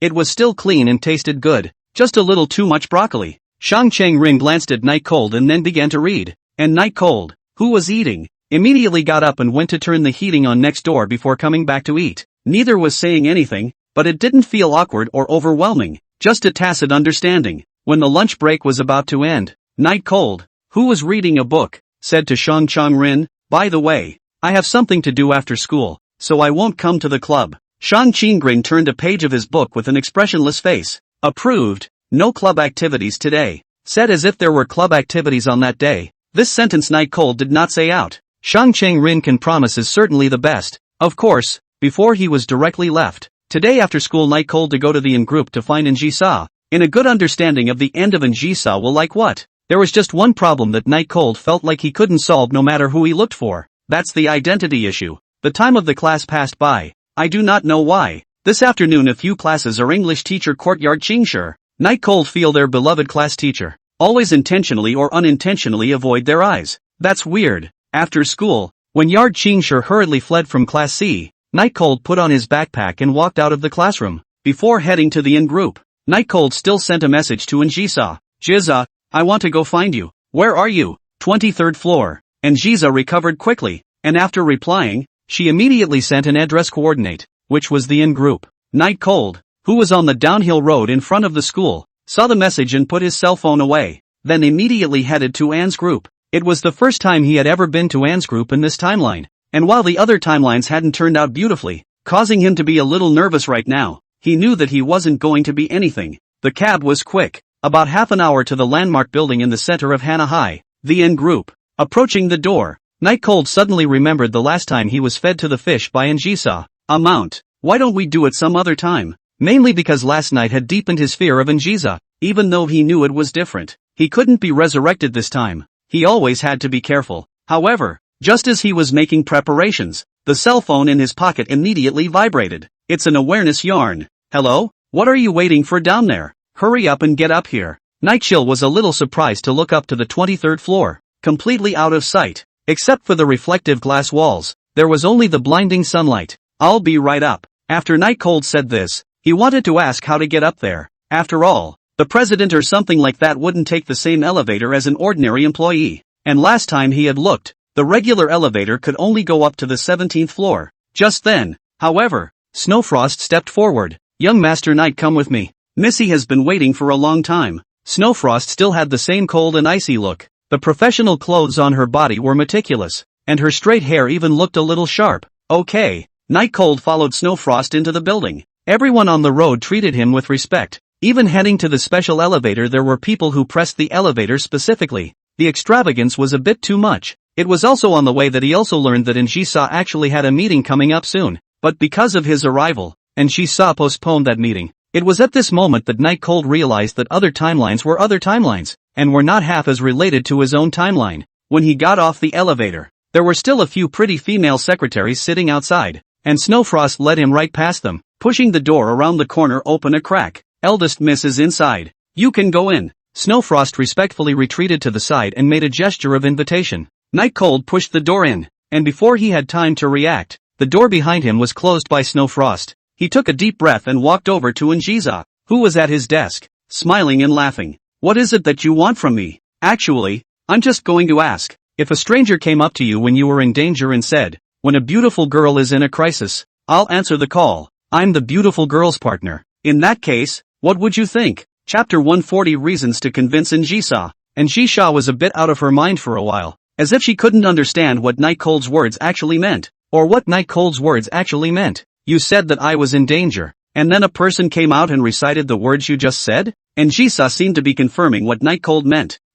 It's not really necessary. Nightcold awkwardly wanted to say that there was actually no need to answer. Njisa snatched a step ahead of him and answered. I would probably think that there was something wrong with that person's brain at first, and the vast majority of people who still come to my rescue when I'm in danger have other plans. Njisa's expression was serious, as if she had actually been in the situation to feel the question and then was making the answer. Why? Nightcold walked over to Njisa's desk and leaned his butt against it, a move that absolutely no one else could be said to have dared to make. Njisa sneered and blankly glanced at Nightcold, not saying anything about Nightcold's licentious behavior, but instead replied, because I will be in danger. The person behind that is definitely premeditated. So the person who comes to my rescue at a time like this, what kind of person do you think it will be? Not to mention it's still someone I don't recognize. Nightcold nodded, making a mental note of that. With that, Njisa continued, but it actually depends on the situation. Nightcold immediately asked, what's the situation? Njisa smiled slightly at Nightcold. What are you doing sitting on my desk? Get your ass down here and come in front of me. Right now. The original has long been upset. Nightcold thought Njisa does not care, but also, Njisa cleanliness is very serious. Can endure their own sit on her desk for so long has been very difficult. He immediately ran to Njisa and stood obediently, while Njisa, who was crossing her long black silk legs, inexplicably had a bit of a teacher's flavor. Njisa pointed her own high heels at Nightcold, so close that it was as if she would step on Nightcold at any moment. It made Nightcold a little uncomfortable, not even knowing if he wanted Njisa to step or resist. Of course, it's useless to resist. The burgundy high heels wobbled as their owner swung her legs, as if they would leave her at any moment, exposing the little black silk-covered feet. Njisa just did it on purpose. This was the answer that Nightcold got after trying his best to control his desire, running towards me as soon as school is over, and coming to ask some inexplicable questions. Say, what exactly is the matter? Njisa's natural winks, even if there was no love contained in her eyes at this time, were still tantalizing. Nightcold inexplicably felt his throat a little dry, and when he heard Njisa ask, he couldn't help but gulp down a mouthful of saliva and said, I'm doing this to get to know you better. Obviously just a student, but she wore this slightly mature outfit so appropriately. Njisa is very talented in this area. It wasn't that he hadn't seen the other girls at school in dresses and heels, and to be honest, without being old enough, there was never that charm. The Njisa in front of him was different, very sensual, and his fiery belly was the best answer. I wonder what Njisa will be like in the future. What are you frothing for? This young lady is asking you. Njisa kicked Nightcold with a very light force, just a light touch. For Nightcold's reaction, Njisa was still very satisfied. Unconsciously, the corners of her mouth rose slightly. Nightcold, on the other hand, was confused. Didn't I just answer that already? Do you think I would believe that kind of excuse? That was the excuse used last time. And wasn't it never acted upon? And Jisa said with a slight grudge as she propped her white cheeks with her small hands. Action? What action? Night Cold asked in disbelief. And Jisa blushed slightly and switched the hand propped up on her cheek and said perfunctorily,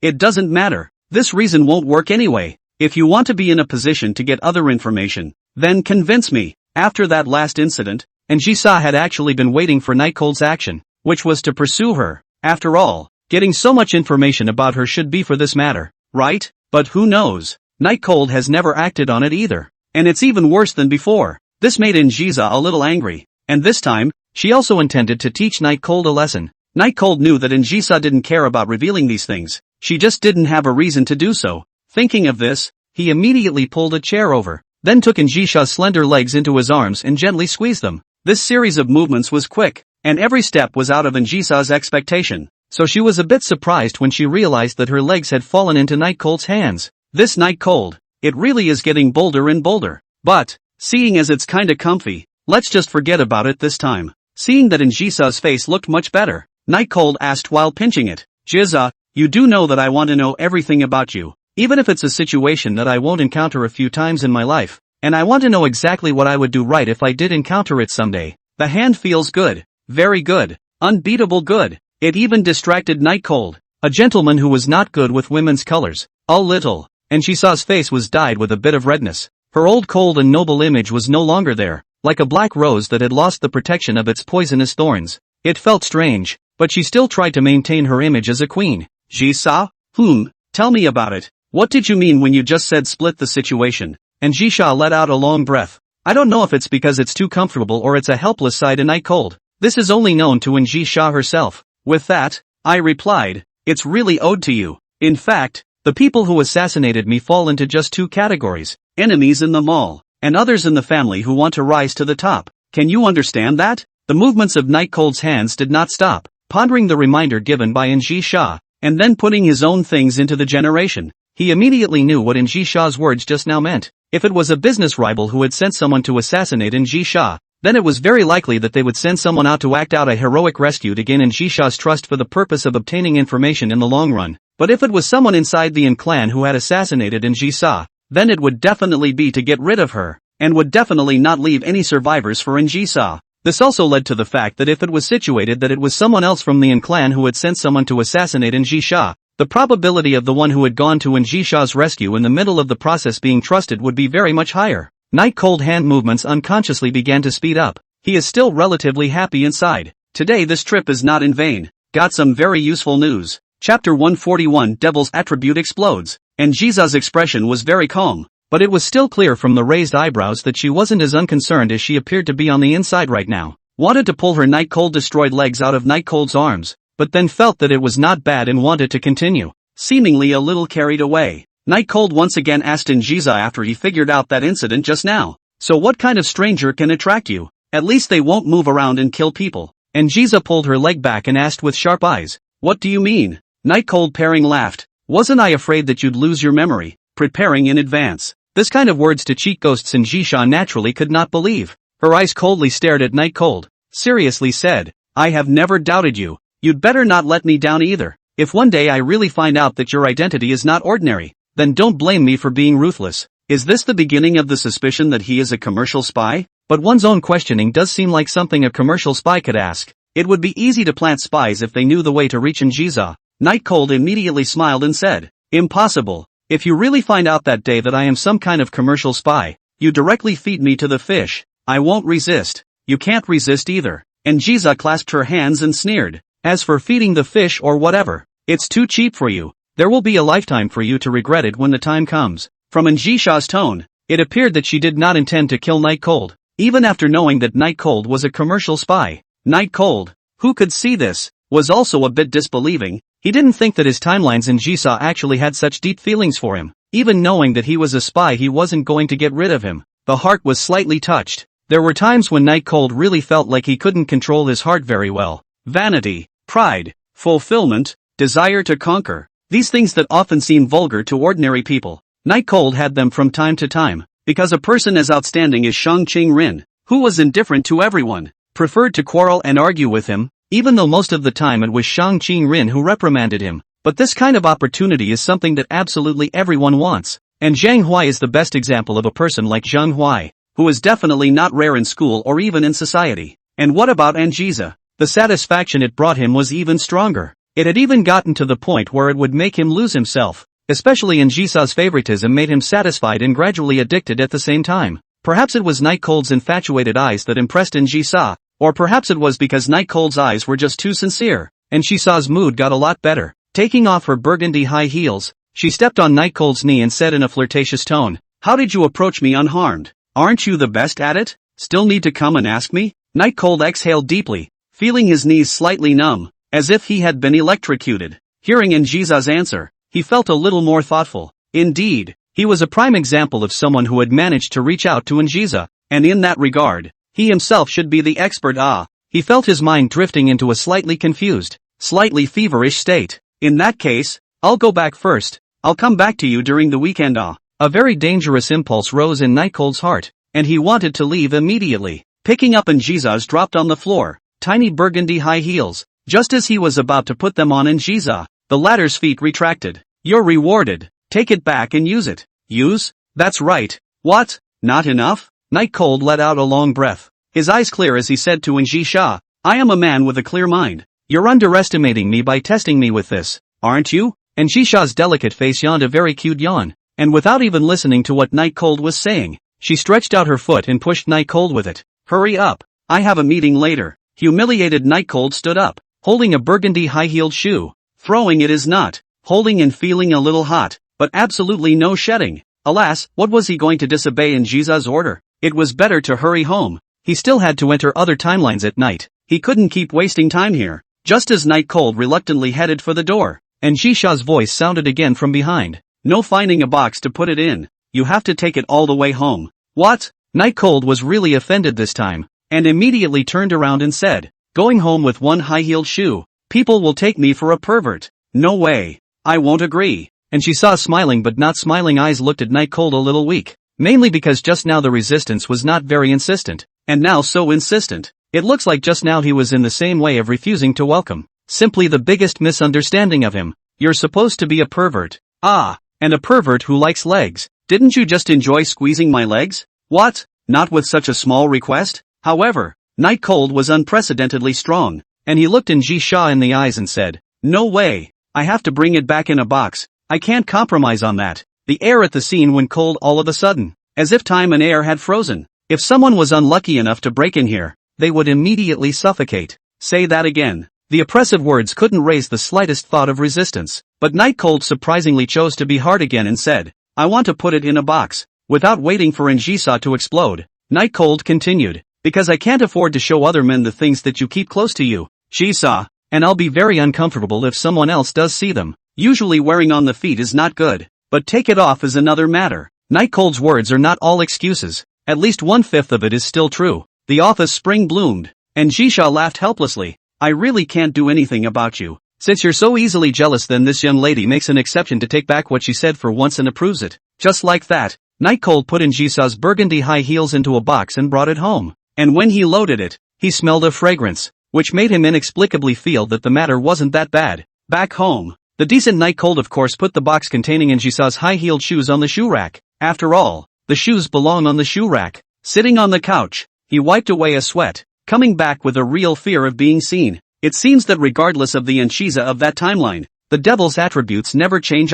Chapter 142, Confession. Back at home, Night Cold tried his best to keep his mind off the box on the shoe cabinet and instead seriously thought about how to pursue Anjisa. From the news he just received, those who assassinated Anjisha would be less likely to be suspected even after he saved Anjisha, as long as they could confirm that they were from the family. Not only that, Night Cold also recalled all the things he and Anjisha had gone through, and realized that there were indeed some things that could be learned from them, saying that he would do it, and also to keep himself from doing something perverted. Night Cold ate dinner and took a shower before closing his eyes once more and entering the AS48 timeline. This time there is no need to speed up, because Night Cold knows that in Jisa was in the afternoon of the 15th of July something happened. In a flash, several days passed, and Night Cold was killed countless times. Even the one that was closest to success was shot because he couldn't tell his identity. Friday, almost the end of school. The surrounding students are a little restless. only the last row by the window of the night cold, looking out the window, face gloomy, failed to count how many times, always is unable to see the way to break the game,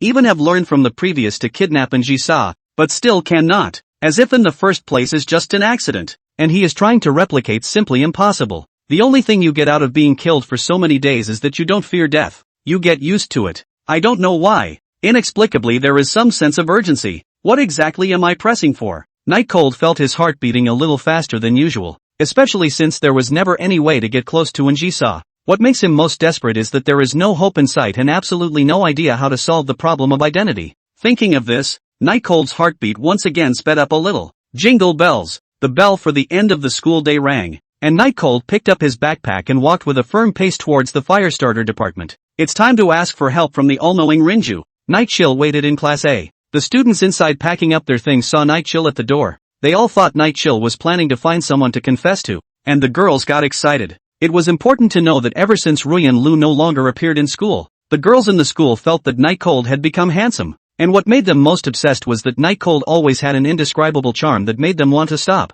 Even the girls in Class A, who had the best academic performance, couldn't resist Night Cold. At this time, a girl came to Night Cold's side with a bang and asked with a smile, "Is student Night Cold waiting for someone?" "Waiting for who? I'll call her out for you." At this, all the girls in the class stirred, and began to recall if their stares had made Night Cold remember them. Night Cold nodded and said, "Please help me find the business." Before the words were finished, a stern, clear voice rang out from behind the girl. "No, he's coming for me." Shang Cheng-rin walked out from the classroom with her school bag on her back. Her legs, which were longer than all the girls in the room, kept stepping forward, elegant and steady. Her face was not expressive. Even when her classmates were all around her, there was no camaraderie between them. The girl who had just come up to strike up a conversation was obviously a bit afraid of Shang Qinggren, and when Shang Qinggren came to the door, she weakly and helplessly retreated to the side. Temperament presents an inverse ratio. The inferior member who didn't come to the club activities for several days in a row.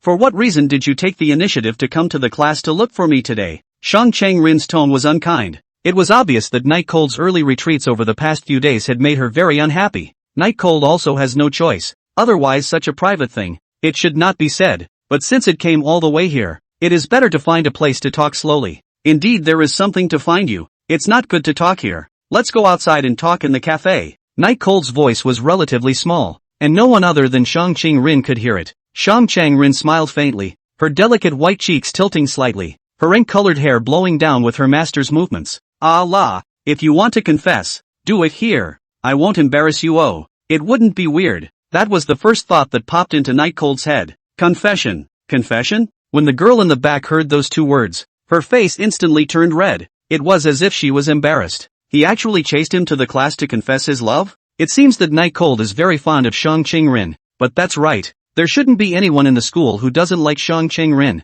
Even many girls like Shang Cheng-rin. Don't joke. There's really something to find you, and even if it's to confess, that shouldn't be now. At least it's got to be in front of the whole school, wrapped up in the fact that you agreed. Night Cold replied. Night Cold walked a few steps back and said to Shang Cheng-rin, "Come on, I'll buy you a coffee." Shang Cheng-rin sighed. "Alright, in order to prevent you from being too sad and going to jump off a building, I'll agree to leave with you. After all, there's still a part of me to blame inside." The two men walked forward side by side. Night Cold frowned and asked, "Why would I go jump off a building?" Shang Cheng-rin rightfully said, "Of course it's because I rejected your confession. Isn't that enough? I didn't confess to you. No need for excuses. I'm not going to laugh. LOL. The figures of the two were slowly leaving the school. They were so well matched that there was silence in the school corridors and in the classes for a while. Only the sound of broken hearts, commonly known as male silence and female tears. Outside the school, Night Cold found a fairly upscale coffee shop, mainly because it's the end of the school year now and tomorrow is still Saturday.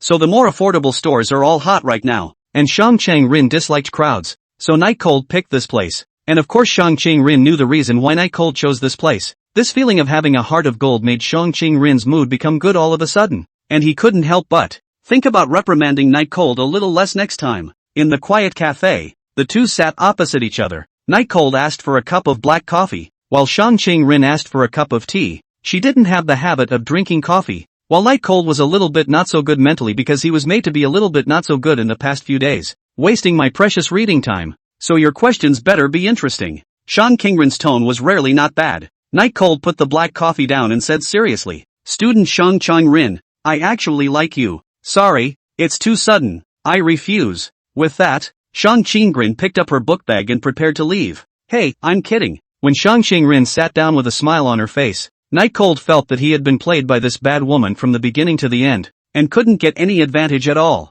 Just once he tried to return the favor, he was cut down immediately. "Forget about it. Today is really something to find Shang Chang-rin, so I won't bother with her. It's definitely not a matter of not being able to play. Actually, I asked you to come here today because I want you to give me some suggestions for my new book." Chapter 143, Long Live Shang Chang-rin. Fiction? Yes, want to enrich myself in my spare time. All these days of leaving early are for this novel? And there are characters modeled after real people in it? Yeah, it's more inspiring that way. Shang Chang-rin elegantly picked up the tea and took a sip. The awe-inspiring and oppressive line of sight stayed on Night Cold. Yet the lying Night Cold didn't reveal any cracks. She spoke. "Let me guess. I'm your girlfriend in your novel?" Night Cold replied breathlessly. "You're overthinking it. Even in fiction, you're still my beloved minister." "Well, not bad. Didn't take the opportunity to fantasize about me? A lot of progress compared to you back then. Tell me, what exactly do you want by asking me out?" Shang Chang-rin asked. Night Cold said a stream of words he had already worded.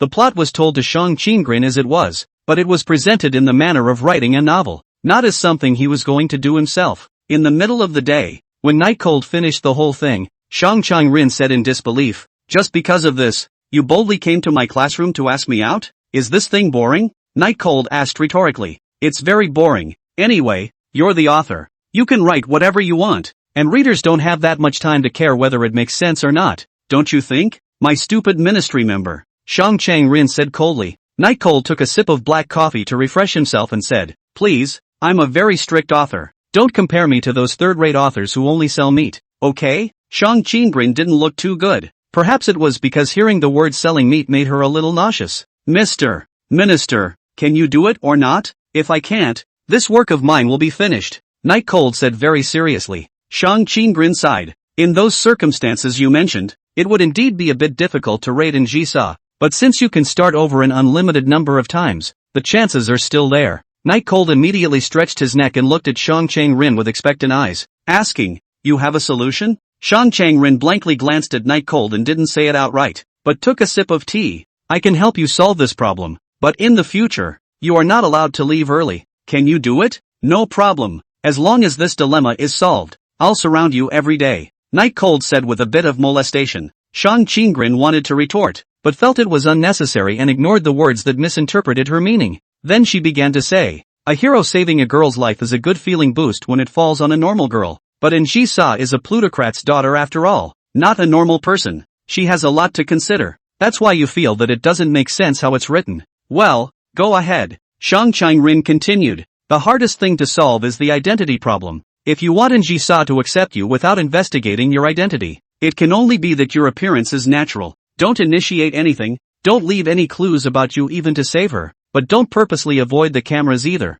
so she knows you did it, but you can't be at the forefront of the whole thing. It has to be somewhere between important and unimportant, so that she both remembers you and doesn't feel the need to investigate you." Night Cold was dumbfounded by what he heard. If this let Shang Chang-rin go after Jisa, wouldn't it be a handful? It was really too professional, and she seemed to know Jisa quite well. But why did the rhetoric go from writing the book earlier to him taking action himself? I think that's the wrong thing to say. Speaking of which, Shang Chang-rin seemed to be a little thirsty, but brought the tea up, seemingly realizing that it was cold, and gave it down again. And in the next second, Night Cold immediately ordered another cup of tea. "Take a break." Aha! When the waiter brought the tea to Shang Chang-rin and after Shang Chang-rin took a sip, she continued, "A person is all balanced, and Jisa has never expressed kindness and love to others, but that doesn't mean she hasn't. So if you can get close to her, then you can rip her off." Hearing Shang Chang-rin's words, Night Cold thought carefully for a moment, and it seemed that it was really like that. Now he didn't dare to say that Jisa liked himself,